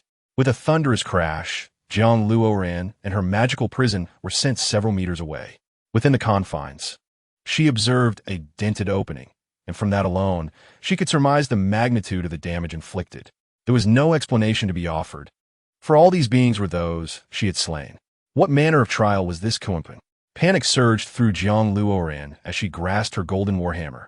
Seated atop Kunpeng, the sorceress, formidable in her own right, charged from her throne of black iron. Clutching a searing spell, she seemed poised to incinerate everything, to obliterate the heavens and sweep away all existence. The golden hammer collided with her magic, and Jiang Luoran withdrew, fully aware that she could not withstand the sorcery head-on. Swiftly maneuvering behind the necromancer. Fifth soul skill, Kunpeng's divine technique, Sevenly Kill. The golden soul ring enveloped her right arm, transforming it into a single golden wing of Kunpeng, towering at a height of 1,000 meters. It resembled a colossal celestial blade, emanating an aura that struck fear into the very soul. Ancient and indelible power coiled around the golden Kunpeng wing, trailing golden lightning as it swept through the clouds towards the sorceress. The necromancer, chanting her arcane words, summoned runes that seemed to come alive around her. Ultimately, they coalesced into a tempest of golden symbols, a force akin to a 12th-level tornado. With a series of explosive sounds, 10 golden soul rings appeared upon the sorceress, pulsating in harmonious rhythm. As the Kunpeng wing descended, it clashed with the swirling vortex, resulting in both forces being utterly consumed, leaving no trace behind. Jiang Luoran was still subjected to the residual shockwave, for her opponent's might was overwhelming. The sorceress offered no respite, launching needle-like runes toward Jiang Luoran. Second soul skill, as shadow and light. Ancient roots erupted from the ground, obstructing the onslaught of runes. Fifth soul skill, Kunpeng's Howl of Heaven Strike. Jiang Luoran quickly shifted her martial spirit, rolling to her feet, a golden soul ring materializing before her. Annihilate. Jiang Luoran unleashed a torrent of radiant energy, obliterating the area where the sorceress stood. The necromancer hastily gathered her rune energy, forming a barrier before herself. The immense wave of light generated resistance, ultimately dissipating into the air like gentle smoke. The sorceress loomed over Jiang Luoran, who was crouched on the ground, her gaze filled with murderous intent. Jiang Luoran, feeling the oppressive atmosphere, trembled involuntarily. The earth quaked beneath them, and the sorceress lifted a golden rune. Jiang Luoran observed as all 10 soul rings merged into the golden symbol. One could surmise from mere intuition what was to come. An absolute killing move. An undeniable finishing technique. Soon, a nascent tornado materialized in the center of the arena. Jiang Luoran, upon lightly grazing the edge of the whirlwind, felt her fingers slice open, blood oozing forth. Having fought to this point, she found herself at her wit's end. Her soul power was nearly depleted, and to unleash another ascent would be impossible. Was death truly her fate here? Jiang Luoran felt a fierce unwillingness, a sense of injustice. Having ascended to divinity, she still found herself perpetually besieged. How exhausting it was. This power undoubtedly matched, if not surpassed, her earlier ascent, perhaps even exceeding it by a factor of 2. The depth of the sorceress's hatred for her was palpable. Yet the situation remained unclear to Jiang Luoran. Spear of Dawn. Jiang Luoran raised the golden spear before her brow, bracing it against her chest, preparing to withstand the impending storm. The storm howled with ghostly wails, sending chills down her spine and clouding her thoughts. Whether it was the tempest velocity or the sound of the runes emanating from the sorceress, Jiang Luoran felt her resolve wavering. Yet, she had no choice. This was a full-spectrum attack, and retreat was not an option. With a thunderous roar, the tempest bore down upon Jiang Luoran. Dawn's light. She activated her spectral boots, channeling the brilliance of the dawn spear into the storm. On Earth, the eye of a storm is the safest refuge. Jiang Luoran sought to test this theory within the realm of the divine. Golden radiance pierced through the tempest, parting the winds and spilling forth strands of golden light. The storm consumed all illumination, dispersing it into the ether. The sorceress fell to the ground, astonished as she beheld Jiang Luoran, particularly the dawn spear in her grasp. Jiang Luoran pointed the spear at the sorceress, perplexed as to why she had suddenly ceased her assault. Although she had breached the eye of the storm, significantly reducing the danger. Her remaining strength was insufficient for self-preservation. "Who are you?" the sorceress inquired repeatedly. "Who am I?" Jiang Luoran furrowed her brow, uncertain how to respond. "I am Jiang Luoran, a level 1 deity residing in Baiming." "No, you are the Kunpeng deity?" The sorceress pressed further. "You are a level 2 Kunpeng deity." Jiang Luoran was baffled. What was so astonishing about this? Shouldn't she have been aware of it all along? Why the fearful expression? Moreover, claiming to be a level 2 deity, was that meant to flatter her? "I don't understand." Jiang Luoran shook her head. "I do not comprehend what you are saying." The sorceress sighed in resignation, collapsing to the ground. "It is entirely normal not to understand. There's too much you are yet to learn. If I'm not mistaken, you are here to acquire the level 2 Kunpeng deity, correct?" "Indeed, I have come through a path of slaughter. Regardless of who sees me, they all rush towards me with a fervor that suggests they would gladly take my life. I initially believed this to be a trial, a challenge orchestrated by the Kunpeng deity, as Jiang Luoran candidly expressed. No, the Kunpeng deity would not initiate such a trial. You have also undergone the first-level trial of the Kunpeng deity. Where have you ever killed a living spirit beast?" The sorceress spoke coldly. Jiang Luoran was taken aback, realizing he had failed to recognize this significant issue. The crux of the matter is that this trial does not resemble those of the Kunpeng deity. As the sorceress stated, this is not characteristic of Kunpeng. Chapter 215, The Initial Encounter with Tao Tai. What do you mean by that? Jiang Luoran was perplexed. He truly could not comprehend it. After all, this was his very own Kunpeng trial held within the Kunpeng temple.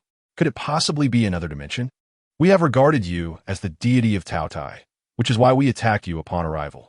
It was only when I saw the dawn spear that I had an epiphany," the sorceress sighed. "Such a grave sin." Jiang Luoran.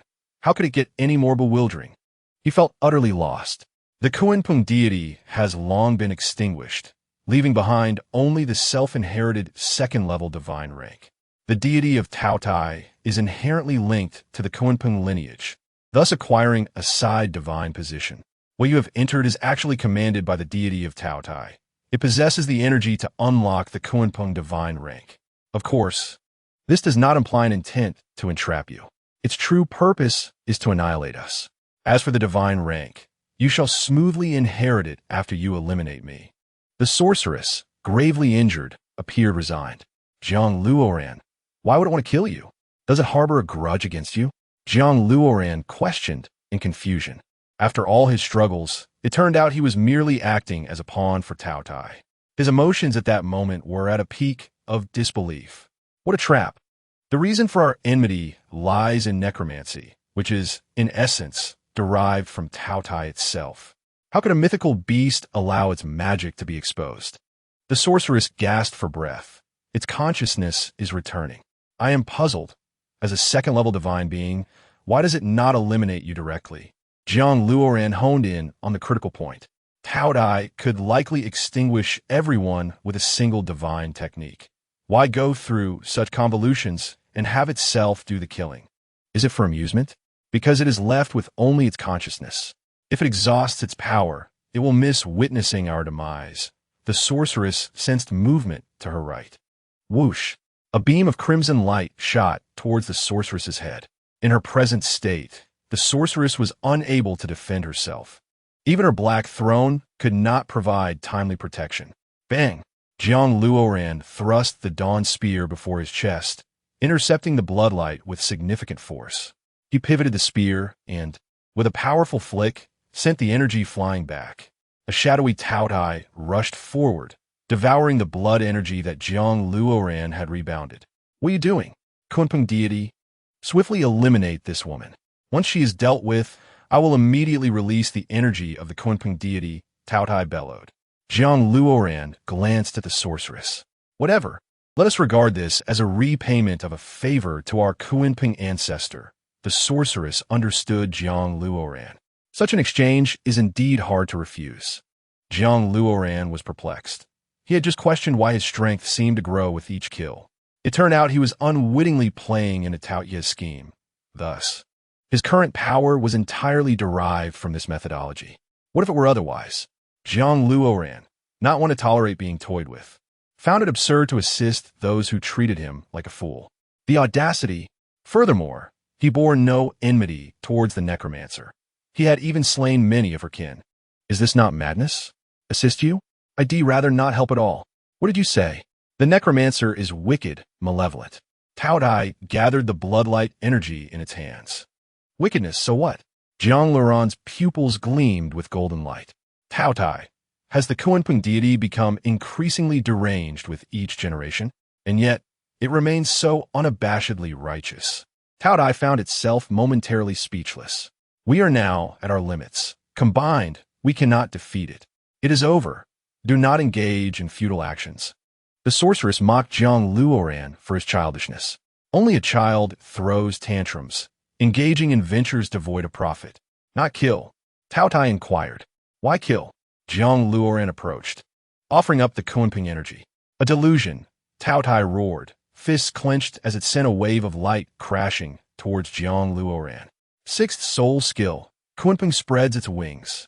Jiang Luoran sprouted a set of golden wings behind him, stretching thousands of meters wide, akin to a celestial canopy.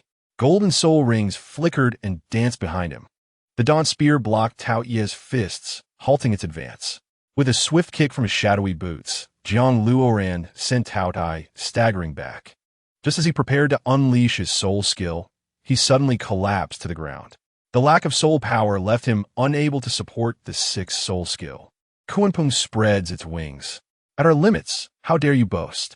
A red vortex formed before Tao Ye's mouth, drawing Jiang Luoran in. Is it trying to devour me?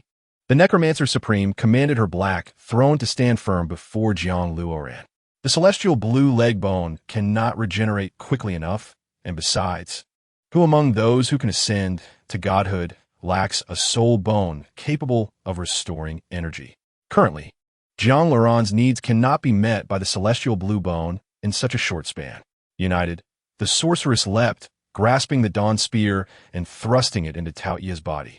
Jiang Luoran's gaze sharpened. This was the third individual he had seen wield the dawn spear. Yet, this was not the time to inquire about it. Jiang Luoran took a few strides, leaping forth to strike Tao Ye's head with his fists. Necromancy, the sorceress began to chant. You have only one chance to unleash your soul skill. A single strike must suffice. In an instant, Jiang Luoran felt as if he could select any of his soul skills at will, and the soul power expended was merely negligible. What manner of necromancy is this? 10th soul skill, soaring to great heights. A white Kunpeng ravaged all, erupting from Jiang Luoran's 10 soul rings and colliding with Tao Tai, soaring into the heavens. The cacophony of Tao Ye's wails and the Kunpeng's cries merged into an unearthly resonance, ultimately fading into the void. You are now the unparalleled master of this realm. Above and below, you reign supreme. The sorceress's runes shattered, her heartbeat teetering on the brink of collapse. Indeed, at the moment of Tao Ye's demise, Jiang Luoran felt an overwhelming sense of control over everything. The energy of the second-level Kunpeng deity also resonated with this realization. Was it the power of sacrifice? That was how I could unleash my soul skill. Jiang Luoran, despite his confusion, understood. Otherwise, would we simply await our demise? The sorceress remarked, your single strike of soul skill should not be sufficient to claim my life. I will provide you with an explanation for slaughtering your kin. Jiang Luoran discerned the ferocity in the sorceress's eyes. You owe me an explanation. Even as a Kunpeng deity, you must perish. However, I am unable to kill you now. I must resort to necromancy and runes to save my kin. The sorceress, with all her might, lifted her shattered rune crystal. The purple-golden scepter drifted towards her, encircling the runes in a celestial ascent. Chapter 216. Choose Biming or your friends. A perplexing phenomenon transpired as the fragmented rune crystal and scepter transformed into countless stars. Like gentle spring rain, they disintegrated in the sky, cascading downward. All fallen, all deceased armored knights and necromancers rose in unison. Necromancy? Jiang Luoran mused. Such a defiant art. Have you invoked it without fear of divine retribution? What of it? I am a deity, the sorceress replied with a bleak smile. as she was suddenly enveloped by a pair of outstretched hands. It was the necromancer she had just held while weeping. Jiang Luoran was astonished. Truth be told, this necromancer bore some resemblance to Yilix. Could this be an ancestor of Yilix? Boom! A formidable force emerged, standing tall before Jiang Luoran, its radiance piercing through the entire divine realm. The crimson glow obscured the limits of this place. Jiang Luoran was acutely aware that this was the Kunpeng Level 2 Divine Mansion. Once he inherited the Level 2 Divine Mansion, he could soar above all and vanquish the remnants of evil. Inheritance. Jiang Luoran reached out to grasp the energy of the Kunpeng Level 2 Divine Mansion. Boom! At the moment of contact, Jiang Luoran was thrust back to the ground, his right hand numbed by the impact. What is happening?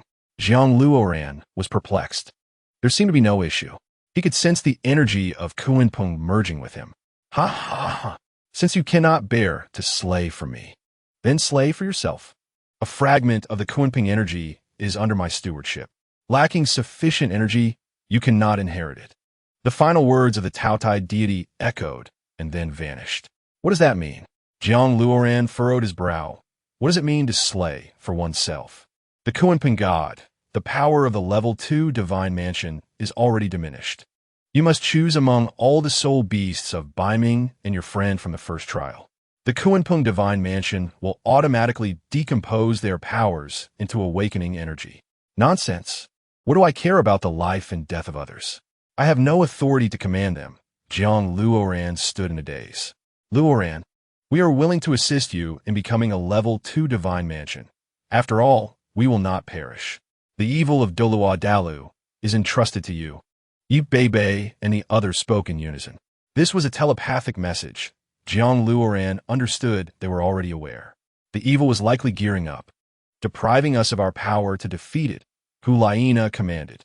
Hurry and make a decision. You are not one to hesitate, Bibi Dong urged. Show that fierce determination of yours. We are out of time, Qian Renshu pressed. Jiang Luoran clenched his fists tightly. The divine position was of utmost importance to a deity. Indeed, with their talents and established cases of divinity, they were undoubtedly the prime candidates for the divine positions. But why should I strip others of their possessions? Moreover, what if they could never ascend to godhood again? All soul beasts of Baiming, all sacred spirits, the flora and fauna within a radius of millions of miles, are willing to welcome the Baiming deity. A few decades of cultivation, and I can kill the evil. I can cultivate again. It is not a great loss. I will restart my training and leave the decision to the Baiming deity. The soul beasts have cultivated for decades, some even for 1,000,000 years. How could they abandon their long lives? Jiang Luoran could not bring himself to do it. There is no suffering greater than waiting. Have you made your decision? Kunpeng God. Jiang Luoran said nothing, taking up the dawn spear as he stepped forward, his resolve evident. With a flawed Level 2 Divine Mansion, you cannot defeat evil. The Kunpeng God advised, do not act impulsively. Nothing is absolute. We always say life presents more than one choice. Jiang Luoran did not pause. He proceeded to exit the second trial. Theoretically, he had already renounced the Kunpeng divine position. Upon Jiang Luoran's appearance, the crowd was astonished. Yet what could they say? I think we should fight together. The team is the key to victory. As for individual heroism, I am not optimistic, Jiang Luoran smiled. Extending his hand to clasp Hulaina's, what do you think? Then let us vanquish it. Our current strength approaches that of the Level 2 Divine Mansion. Tang San produced the Sea God Trident. Are you truly willing? This is a Level 2 Divine Mansion, difficult to obtain, Bibi Dong approached. There is nothing I cannot relinquish. Power can be compensated. However, a team is singular. What is decided need not be regretted. Jiang Luoran exerted himself to recover his energy. In the second trial, the sorceress's profound gaze fell upon Jiang Luoran's retreating figure. He rejected the Level 2 Divine Mansion. Why? I believe such a transaction is entirely worthwhile. The male sorcerer tugged at the female sorcerer. Even I have never encountered someone like him. Perhaps only such individuals deserve to possess power. He is different. The sorceress produced a crystal-clear blue rune from her bosom. Victory or defeat in battle, until death do us part. Jiang Luoran transformed into the colossal Kunpeng, soaring through the skies. Seventh soul skill, White Lotus True Body. Seventh soul skill, Haotian True Body. Seventh soul skill, Kunpeng True Body. Seventh soul skill, Angel True Body. Kunpeng domain, activate. The Kunpeng's palms tore open a rift in space. As long as we pass through, we will reach Dalu. This battle will leave no room for reprieve. Only through their own strength can they slay evil. This is Jiang Luoran's choice, a choice that demands a tremendous sacrifice. Ahead lies boundless peril. Seeing the evil still trapped in space, Jiang Luoran brandished the towering dawn spear, forcefully expelling the foe. The fabric of space was rent as the evil tumbled forth, ready to roar, but was struck down again by Hulaina's 9 tails. Strike deep into the ocean. Do not cease. Unleash your most ferocious assaults, Jiang Luoran commanded. The immense angel wielded the angelic sword, piercing and colliding with the evil, sending it flying once more. The Grim Reaper's scythe, the Rakshasa domain, Bibi Dong swung her scythe. A flash of black light opened a chasm in the sky. This was a terrifying and lethal gust of energy that knocked the evil unconscious. The 9 treasure glazed tile, all soul rings activated. 9 heart begonia, healing. The 2 great healing soul beasts exhausted all their soul power to empower the 7 gods, enhancing their combat effectiveness, at least temporarily relieving their concerns regarding soul power. Looking towards the increasingly distant gods, Ning Rongrong and Yi Lingling fell beside Oscar. It's up to you, Oscar murmured. The chaotic cloak, 9 turns to 1. Tang San and Jiang Luoran frantically summoned hammers and lightning, battering the evil into a state of confusion, leaving no time for respite. In an instant, the winds and clouds shifted, thunder roared, the tides surged, and mountains crumbled. The Corona Light, the Rakshasa Death God. Chapter 217. The Final Journey, End, Kunpeng Domain, Angel Domain, Rakshasa Domain, Corona Domain, White Lotus Domain, Kunpeng Domain, Sea God Domain. After Jiang Luoran and the others unleashed their most powerful soul skills, they suppressed the evil's limbs with their domains. Jiang Luoran, as the main attacker, transformed into a lifeless form, charging along with the evil into the depths of the sea.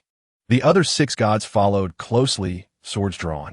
The further away, the better, Jiang Luoran constantly chanted in his heart. Indeed, the notion of teamwork to vanquish evil was utter nonsense. Today, he was determined to unleash the power of Fei Xue. At present, only Fei Xue could eradicate the malevolence. What of teamwork? Victory depended on the circumstances. In this situation, without Jiang Luoran, survival was truly impossible. As for the 7 divine, martial soul fusion technique, let us observe the current predicament. Tang San and his companions were nearly drained of soul power in their efforts to force the evil entity towards the sea. Throughout this journey, they had unleashed high-level divine techniques without a moment's hesitation. The evil entity noticed Jiang Luoran's unwavering gaze. It recognized that the adversary had entered a state of ruthless determination. When a person is willing to forsake their own life, what else could they possibly fear? The evil roared in fury, yet the wounds from the previous assault still throbbed, compounded by the suppression of the 7 domains. Enough of this. I shall shatter the power of the divine domain and manifest the ultimate Kunpeng domain. You cannot break free. Jiang Luoran's lips bled as he spoke. The evil entity, engulfed in a crimson glow, struggled futilely against the first Kunpeng domain, growing increasingly frantic. The others dismissed it, believing it to be the combined power of the 7 domains. However, upon witnessing Jiang Luoran's fearsome countenance, the evil entity was clearly alarmed. It realized that Jiang Luoran appeared far more villainous than itself. At the 2nd level of the Kunpeng Divine Palace, perhaps I can assist him, thought the sorceress, as she produced a blue rune amidst the throngs of mages. No, I cannot consent to this. A man grasped the sorceress's hand, wishing to retain her for selfish reasons. What was meant to remain has already done so. What was to be done has been completed. Time is the measure of all things. A pause can be the most beautiful moment. Take care of Yilix. The sorceress declared as she dashed into the Kunpeng Divine Palace alone. The man fell to his knees, roaring like thunder. Luoran, we cannot continue to fight. It is insufficient to unleash the soul fusion technique now. Tang San grasped Jiang Luoran firmly. We have reached the Sea God Palace. It is nearly within our grasp. Jiang Luoran waved his hand, transitioning from a state of paralysis to his true Kunpeng form, dragging the evil entity onward. What on earth do you intend to do? Hulaina sensed something was amiss. Without the soul fusion technique, Jiang Luoran fought on with fervor. He was no fool. There must be a plan at play. Trust me, and I shall assist. I will not perish before the wedding. Jiang Luoran cast a reassuring glance at Hulaina. Hulaina activated her final White Lotus illusion, collapsing exhausted upon the Sea God Palace. The day crown. Tang Bai did not unleash his final strike, but fell from the sky into the sea. However, being a deity, he would certainly not succumb to the waters. Retreat. We no longer possess the means to slay it. We must withdraw. Yi Bei was unaware, continuing onward, pondering what outcome could remain. They had merely expended great effort to force the evil into the sea. What more was left? The soul fusion technique was out of the question. They had already lost 2 gods. The 6 domains shattered, leaving only Jiang Luoran's Kunpeng domain still intact. Even Yi Bei could discern the flaw. Have you forsaken the Kunpeng Divine Palace? It is a divine palace. How do you intend to restore it? Tang Sen was furious as well. Let's retreat. That is sufficient. Jiang Luoran uttered words that were astonishing. No one knew what he meant by sufficient. Was it that he had had enough of being a deity, or that the evil had been forced into the optimal position in the deep sea? Did Jiang Luoran not wish to survive? He yearned for life. To prevent this incident from spiraling out of control, Jiang Luoran felt it necessary to intervene. Not for some heroic cause, but because without him, no one else could resolve it. What of selflessness of the chaos? What did peace have to do with him? Yet, in this moment, he could not bear to simply walk away. He desired to assist, purely and simply, to continue forward. Kunpeng Domain. Jiang Luoran summoned another Kunpeng Domain, enveloping Yi Bei, Tang San, Qianren Xue, and Bibi Dong, propelling them toward the Sea God Palace. What madness is this? What do you plan to employ? I command you to cease. Yi Bei, exhausted, could not break free from the domain. Do not judge me based on appearances. I am here to slay the beast, not merely to rescue this place. Such heinous deeds can only be undertaken by me. You cannot do it. Jiang Luoran propelled the evil forward, like a fleeting light racing through the deep sea amidst a tempest. Ha! Sweeping all away. Oh, release me. The sorceress frantically deconstructed her power, channeling energy into the Kunpeng Divine Palace. Jiang Luoran, I still wish to accomplish one final task. Sorceress, I too wish to complete one last endeavor. Jiang Luoran, monster, behold the final light of dawn. Sorceress, Divine Palace, behold the final light of the undead. The evil entity broke free from the Kunpeng domain. It was desperate to escape the presence of this madman. Fei Xue had drained Jiang Luoran of all his vitality, everything he possessed, solely for this final light of dawn.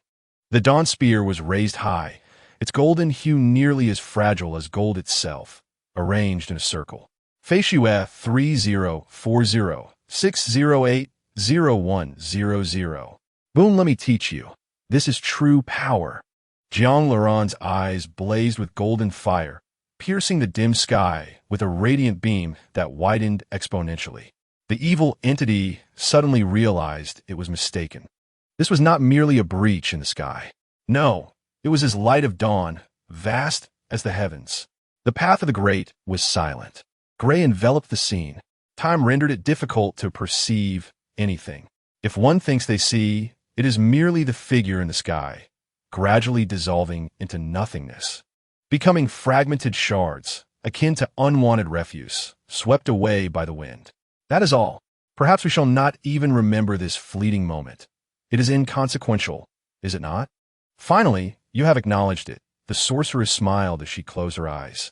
Hulaina was roused from her stupor by the dissipating golden light, gazing at the desiccated sea. Lost in thought upon the ground, can one person's power truly empty the waters? Luoran, are you still there? Ye baby inwudet tentativity. You scoundrel, I will slay you. Hulaina shouted with a fierce aura. Tang San and the others felt dejected, remaining silent. They had clearly witnessed it. How could they now deceive themselves? Was it not supposed to be a joyous occasion, a celebration of their triumph in saving the world? Who could have foreseen that Jiang Luoran still had one final devastating card to play? It was immense, obscuring the sun and sky. Perhaps no deity could achieve such a feat again. Shouting so loudly, "Do you fear I cannot hear you?" Jiang Luoran approached, clad in tattered garments. Jiang Luoran possesses the mutated teaching Vine Martial Soul, which has always been a singular lineage. Now, it has transformed into a mutated martial soul, able to control its adversaries to their demise. The strongest control master, a title Doloa who cannot be challenged. The mutated teaching Vine Martial Soul is renowned as the most formidable control-type martial soul. Jiang Luoran's second martial soul is even more domineering. As he proclaims himself the Beiming Doloa,